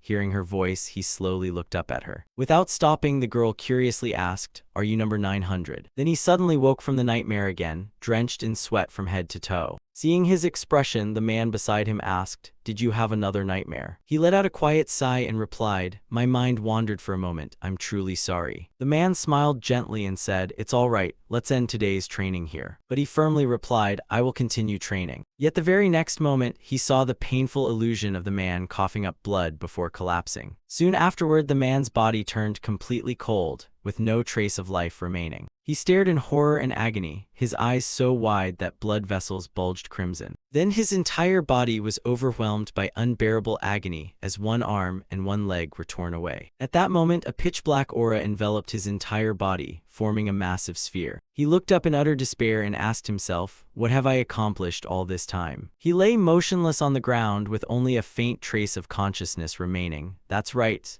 I have always been fighting." Even so, he remained lying there without the slightest movement or response. Just then, two figures suddenly appeared from the void, standing firmly before him. And Zong stared in disbelief and called out, "Master, is that really you too?" The first master smiled kindly and encouraged him, "Get up, Woon Seong." Then Judong smiled knowingly and added, "How long are you going to lie there? Get up and fulfill your duty as the heavenly demon." Lying there helplessly, he weakly replied, "He's far stronger than I am. Even after giving everything and using all my martial arts, I still can't find a way to defeat him." He kept blaming himself, feeling he was nothing but a worthless disciple. He shut his eyes in despair. "I couldn't protect the honor of my two beloved masters. I'll never be as strong as you." Hearing that, the first master sighed softly and laughed. "Haha, you fool, you surpassed my realm long ago." Judong immediately added, "Do you really think you're weaker than me? Heavenly demon, you've long surpassed me, my dear disciple." Then he suddenly roared, "Stand up, heavenly demon, leader of the heavenly demon cult. You've surpassed your masters long ago." Hearing those heartfelt words, his mind finally began to waver. His master continued passionately, "I know you respect us and care about our honor, but do you really think never surpassing us is what it means to be a disciple?" Exhausted, he slowly opened his eyes, struggling to absorb every profound word. Then the final words echoed, "Rise and become the heavenly demon of the cults." Instantly, his eyes flew open as if awakened by boundless power. He shouted again, "Open your sea of consciousness at once. Wake up, Woon Seong." At that call, it felt as though an immense wave surged in and swept him away. He sank into the endless sea, recalling his beloved masters as hot tears rolled down his cheeks. He continued sinking into the ocean's depths as if letting go of everything, yet something still remained incomplete. Within the cold blue water, he kept sinking deeper into the vast sea. Then, as he slowly opened his eyes, he realized the truth. He never needed 1,000 complicated techniques. At once, a violent whirlpool formed, proving his powerful awakening. Within that great vortex, he found the guiding light in the deep ocean. One technique alone was enough. The vortex continued expanding without end. The raging water gradually tightened into a spiral. It formed a solid shell protecting him. He slowly raised one hand, as if grasping something invisible. Then he clenched it tightly, just one thing. His eyes suddenly lit up, just one. He seemed to have grasped a profound truth and refused to let it go. Woon Seong's two subordinates were blasted away, crashing violently into the ground as rocks flew everywhere. The white-haired man still stood proudly on the battlefield and sneered, "HMPH, you're all so boring." As his overwhelming power cornered them, Woon Seong's two subordinates were repeatedly thrown back, their bodies covered in wounds. They struggled to rise, but the gap in strength was simply too great. The old man with the top knot looked on in despair, wondering where that monster had come from. Could today truly be the end? Meanwhile, the white-haired man's killing intent unleashed a terrifying aura that blanketed the battlefield as if ready to devour all life. Witnessing the horrifying scene, the old man thought, seeing someone reach the transcendent realm is a great honor. Yet that man is the ultimate villain. Not far away, the bald old monk sat on the ground covered in wounds, trembling as he pressed his palms together and prayed, "Amitabha, may the Blessed One show mercy and protect us." But then the white-haired man slowly approached, radiating a terrifying aura with blood-red eyes like a living demon.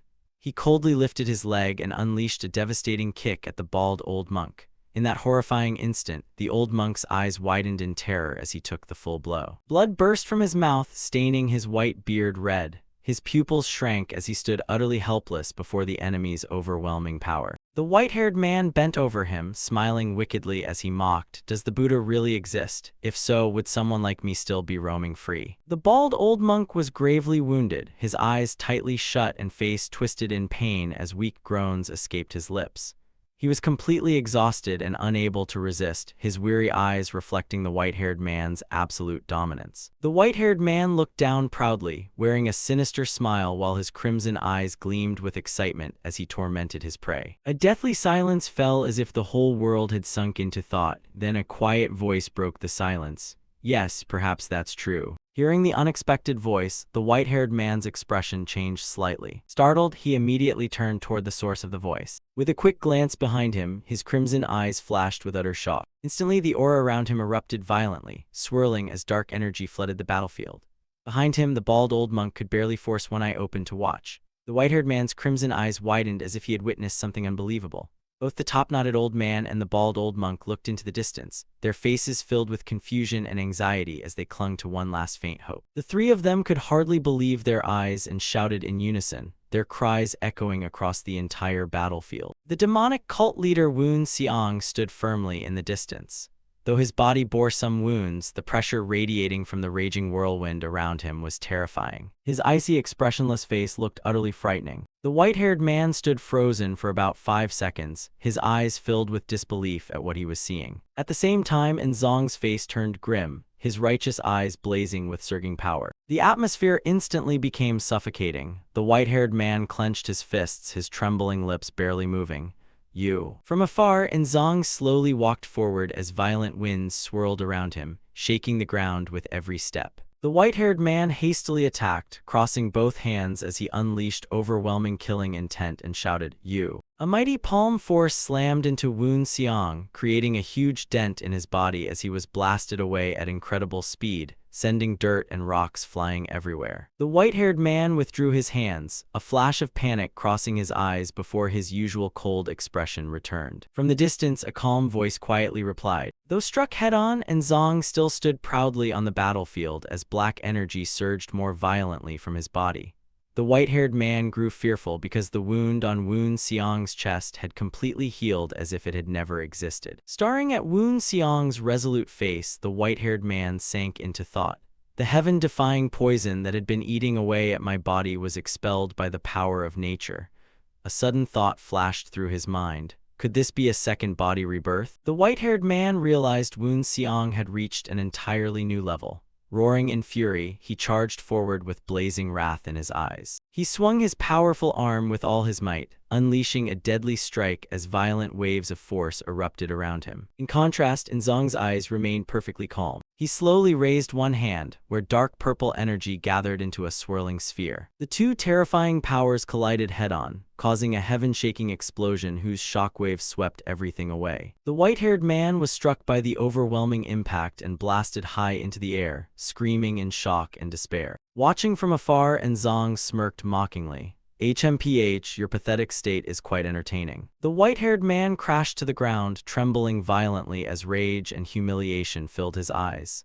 Gritting his teeth, he roared, "You bastard." Zong remained standing still, raising one arm to shoulder height as if preparing to grasp something. Immediately, a long spear appeared, its razor-sharp wind force tearing through the surrounding space. In the blink of an eye, Woon Seong's white figure shot upward at a terrifying speed beyond the naked eye, while the white-haired man was still struggling to get back on his feet. Suddenly, Woon Seong charged and thrust straight at his enemy. The overwhelming force struck so fiercely that the white-haired man had no chance to resist and took the attack head-on without any defense. A massive building nearby shook violently as if struck by the tremendous aftershock of that devastating attack. The white-haired man's body was hurled into the building, smashing through thick wooden walls with deafening crashes. Woon Seong instantly gave chase at terrifying speed, like a bolt of lightning striking the enemy who had just been blasted away. He gave his opponent no chance to recover, immediately following with another attack as his fist crashed down with overwhelming force onto the falling body. The white-haired man slammed hard into the ground, and before he could recover, he was grabbed and struck by a crushing punch in midair. Woon Seong poured in even more power, driving him deeper as brilliant purple light erupted across the building's surface. The mysterious man's overwhelming dominance shook everything. The entire building was engulfed in destructive energy as a fierce slash split it apart in a giant zigzag line. The white-haired man could only stare in shock as he slammed into the cold ground, coughing painfully. Meanwhile, Zong still stood in midair with one arm pointed directly at him. The white-haired man's body now lay completely motionless. His body was covered in horrific wounds as he vomited blood, and his chest had caved into a deep crater after taking the full force of that thunderous blow. From afar, Woon Seong landed lightly and watched coldly, completely unmoved by the white-haired man's feeble struggle. Just when everyone thought it was over, the white-haired man suddenly let out a furious roar as crimson-black energy surged around him. He completely lost control, releasing an immensely evil power. The raging demonic energy transformed into a pair of grotesque, ghostly hands that lunged at him from afar. Yet Zong calmly said, "So that's how it is." Without the slightest panic, he quietly looked ahead, slowly walked forward, and continued, "It seems I was mistaken." And Zong calmly strode through the dense, suffocating demonic energy without being affected in the slightest. Though his voice was calm, it carried overwhelming authority. "You're merely obsessed with the body that reached the divine transformation realm." The white-haired man finally fell into utter panic and screamed, "You, don't come any closer." For the first time, overwhelming fear filled his crimson eyes, completely replacing his former arrogance. At first, Woon Seong's figure flickered within the crimson-black demonic mist as he slowly raised his arm and declared, "So you never actually knew martial arts." The white-haired man collapsed to the ground, staring in horror at the terrifying opponent before him as Zong stood firm like an unshakable mountain, surrounded by an oppressive purple aura, and coldly said, "This is as far as you go." He paused briefly before mocking him, leader of the Defying Heaven cult. The white-haired man trembled violently, struggling to stand as his body gave out, muttering in utter disbelief, "How is this possible? This can't be happening." Fear filled every frantic breath as cold sweat poured down his pale face, and he roared madly, "I told you this was impossible." At that instant, a chaotic crimson-black aura erupted from deep within him, forming horrifying ghostly faces while dreadful screams echoed from the darkness. His appearance twisted violently as his body transformed into a grotesque creature covered with countless wailing faces, while monstrous arms stretched outward as if to devour everything. He kept screaming in agony as his body writhed through the horrific transformation, and a gigantic crimson demonic hand rose into the sky, forming a grotesque abomination with countless black mouths shrieking beneath it. The aura gathered into a gigantic demonic face that roared in fury, "You insects." Then it bellowed again, "You worthless, lowly ants have grown far too bold." And Zong silently watched the entire transformation without the slightest change in expression, then sighed and thought with mild disappointment, "So many flashy tricks, completely unnecessary." He raised his spear and prepared to charge into battle. Beneath the dim night sky, his razor-sharp gaze flashed as he rushed toward the enemy with his spear aimed straight ahead, thinking confidently, "I'll finish him with a single strike." In that critical instant, he unleashed all his unmatched power as his true energy formed a brilliant cross that lit up the sky. Space itself seemed to tremble as dazzling light burst from his palm when he thrust his spear forward, unleashing the supreme technique, Infinite Heaven-Shattering Spear, whose razor-sharp strike sliced cleanly through the dense aura without a trace of blood. The grotesque giant creature was instantly split in two as its crimson eyes widened in terror, and it let out a miserable scream. The monster shrieked in complete panic, struggling desperately but unable to escape the terrifying finishing blow. In an instant, the radiant light completely tore the monster apart as cracks rapidly spread across its body and endless shattering sounds echoed beneath the bright moon, creating a magnificent scene of slaying evil. A brilliant pillar of light pierced the night, split the sky, and reflected off the silent full moon, while from afar the entire city below was bathed in mysterious purple where the life-and-death battle had been decided by a single strike. The final battle had come to an end, and the earth-shaking duel between Woon Seong and the leader of the Defying Heaven cult was witnessed by Peng Gahyuk, who chose to end his own life after seeing its horrifying conclusion. In an instant, the Overlord ghost-slaying squad lost its leader and completely lost the will to fight, while the Saint Buddha and the Sword Saint survived only because Woon Seong had reached the divine transformation realm and used innate energy to save them in time. though some losses could never be restored. One of the Saint Buddha's arms had turned completely to ash and vanished, and no amount of innate energy could ever restore it. After everything ended, Jincheng ascended the throne as emperor. He devoted himself to rebuilding the nation after the devastating war, immediately gathering all defensive forces in Beijing and enlisting the Eastern Depot to wipe out the hidden remnants of the Defying Heaven cult within the imperial court. The martial world was no different, as every sect that had joined the Defying Heaven cult shut their gates, while those who fought against it formed a new Justice Alliance and gradually rebuilt their strength. Wu Xiang led the entire Heavenly Demon Divine cult back in triumph to its headquarters on Heavenly Mountain, though this no longer meant its members had to remain confined there as before. As promised, the cult members could now travel freely throughout the Central Plains without fear of persecution, although some restrictions still remained under the control of Qinghai, Gansu, and the Basin region. Even so, part of the Heavenly Demon Divine cult's long-cherished dream had finally come true, and the promise between Wu Xiang and the Justice Alliance remained unbroken even in the Martial Alliance's headquarters. A grand monument honoring the Heavenly Demon Divine cult's courage and contributions in the war was erected, engraving the names of those who fell fighting alongside the Martial Alliance. Naturally, there was still some opposition. However, the newly crowned Emperor Jinxiang chose the Heavenly Demon Divine cult as the new state religion, and after Wu Xiang was officially appointed state preceptor, all opposition gradually disappeared. The towering mountain peak was completely covered in endless snow and ice. Wu Xiang quietly climbed thousands of steep stone steps through the freezing weather. He entered a tiny wooden cabin, standing alone upon the vast mountain. Wu Xiang gently lit incense before the two memorial tablets on the altar. Kneeling respectfully, he said, "It has truly been a very long time, but at last I have avenged both of you. Please rest in peace now." The brutal bloodbath between the martial world and the imperial court finally erupted, yet in the end it all meant nothing as time continued to flow. Carried along by the endless passage of time, the four seasons changed again and again. After the war against the Defying Heaven cult ended, true Master Amseok of the Mount Hua sect returned to Mount Hua and chose to step down from the honored position of sect leader. He chose to live in seclusion at a remote corner atop Mount Hua, where few ever set foot, all because of the unbearable guilt over Nok Yaoan's death. Even now, only Mount Hua disciples occasionally visited him, and he refused to receive any other martial artists. After the harsh winter passed, another vibrant spring arrived. The once withered branches bloomed into colorful blossoms. They continued growing and flourishing as time passed. He thought that he had spent his entire life on Mount Hua, always carrying the plum blossom in his heart. True Master Amseok quietly gazed at the plum blossoms basking in the warm spring sunlight. Lost in old memories, he wondered whether letting go of everything had truly brought him peace. Looking at the blooming plum blossoms before him, old memories immediately resurfaced. He truly loved plum blossom wine, a drink filled with the elegant fragrance of plum blossoms. Come to think of it, he had left a few jars of plum blossom wine behind. Never forget it, spend your entire life bearing responsibility for the sins you committed. Live while always remembering them. I vow to live my entire life that way. Not long after the war ended, Wu Xiang and Aiyang were finally married, fulfilling the former cult leader's final wish. Jiokbeng, who had silently witnessed everything that day, disappeared without a trace for many years. A few years later, she became a member of the Dark Night Flower and unexpectedly reappeared before Wu Xiang.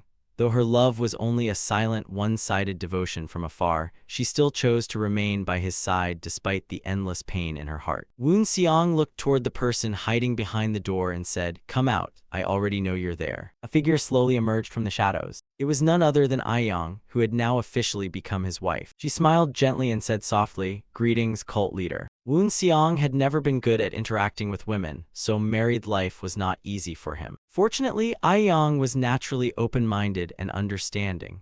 She never worried about trivial matters, allowing the two of them to enjoy a simple and peaceful married life. Suddenly, she noticed something strange and murmured, "Why haven't I seen Zhang Biki anywhere?" The young man Aiyang was looking for was Zhang Biki, the boy Wu Xiang had personally accepted as his disciple. He had been seriously injured during the Great War between good and evil, then returned with the Sun and Moon Divine Flowers support unit to the cult's headquarters to recover.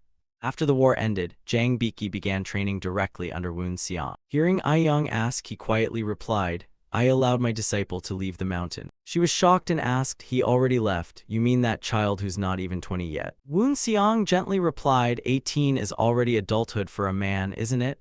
At that age, one should experience the martial world at least once. Even during our life and death training in the ghost cave, the youngest participant was only 18. Young hesitated about to speak, but he sighed softly and reassured her, don't worry, I sent the Grand Commander with him. The Grand Commander he mentioned was Sa Ryung Hwi, who had come from the Martial Alliance. After the war, Young returned to the Heavenly Demon cult, giving up her position as 100 Warriors Commander to resume her role as the cult leader's wife. Thus, the position was entrusted to Sa Ryung Hwi, who had earned tremendous merit while leading the 100 Righteous Army. If it was him, then he could indeed be trusted. Woon Seong lowered his voice and said, they're probably carrying out the important mission I assigned by now. Young looked curious. A mission? Woon Seong merely smiled knowingly, without saying another word. Meanwhile, at an inn, a man angrily bit his fingertip while constantly muttering curses.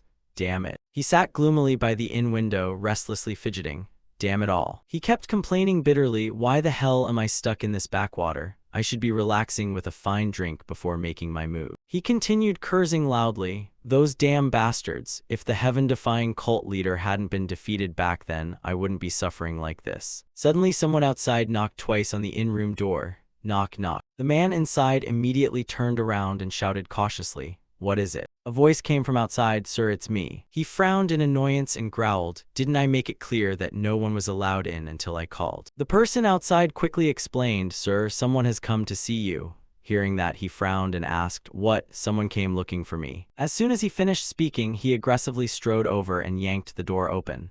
Who the hell dares come looking for me here? But the moment he looked outside, he shuddered at the sight of countless fierce eyes fixed on him as if ready to devour him alive. Among them, some were covered in tattoos while others had faces full of scars. The tattooed man sneered, well, long time no see, my friend. I never thought you'd hide in a place like this. He trembled in fear, let out a choked gasp, and hurriedly tried to slam the door shut. However, before the door could fully close, one of the newcomers blocked it with his foot. Another man roughly grabbed his shoulder. His eyes were terrifying as he said, if you've borrowed that much money, you should work hard and repay it. Hiding here drinking all day won't solve anything. The man who had been muttering curses alone in his room was now dragged away by the debt collectors. As they hauled him along, he desperately tried to stall. Wait, that's not it, just give me a moment, I already said. Instantly, two muscular arms crushed down on his shoulders, silencing every excuse.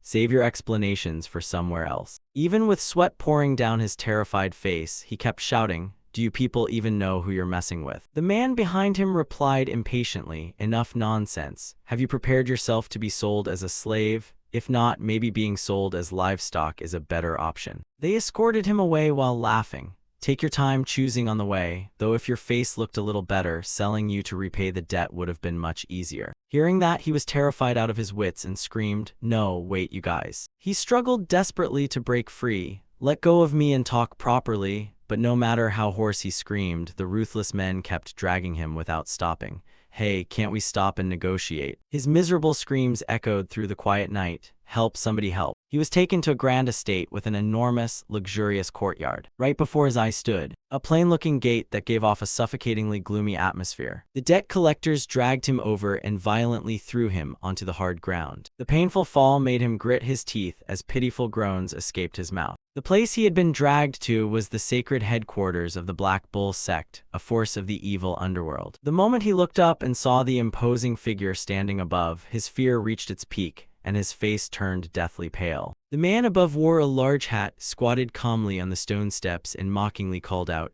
our honored guest. Hearing the call, he could only tremble and mumble a weak reply. But the next instant, a crushing punch slammed into the side of his face. The powerful blow caught him off guard, sending him stumbling backward to the ground. Then the thug rushed over, grabbed his collar, and yanked him upright. His face was swollen and bruised, with blood streaming from his nose. The thug shouted, even if you're an honored guest, you don't answer our sect master with a careless grunt. Show some respect. Terrified out of his mind, he hurriedly replied, all right, I understand. The sect master in the large hat called out again, honored guest. This time he didn't dare hesitate. He immediately knelt and answered respectfully, yes, sir. The sect master calmly continued, anyone who borrows money has the duty to repay it. Yet you've delayed until the interest exceeds the principal, forcing us into this unpleasant situation. He pleaded desperately, "Sir, if you could just give me a little more time, I'll definitely repay everything." The sect master raised an eyebrow and asked, "What exactly do you mean?" He hurriedly replied, "I mean, if you could just give me a little more time." The sect master narrowed his eyes and sighed. "Look at that, are all customers like this these days?" The sect master stood up, slowly drew his sharp sword, and coldly said, "You borrow money without any repayment plan, then keep making empty promises that you'll pay if given more time. Anyone with a working brain can say that." As he slowly approached the debtor, he continued, "It seems our guest is exactly that kind of person. The type who keeps saying he'll repay but never intends to, only trying to escape the current situation." Every step he took felt like a hammer striking the debtor's heart, filling him with overwhelming terror as he stammered, "W8, Black Bull Sect Master." The Black Bull Sect Master pressed his blade against the man's throat and asked coldly, "Be honest.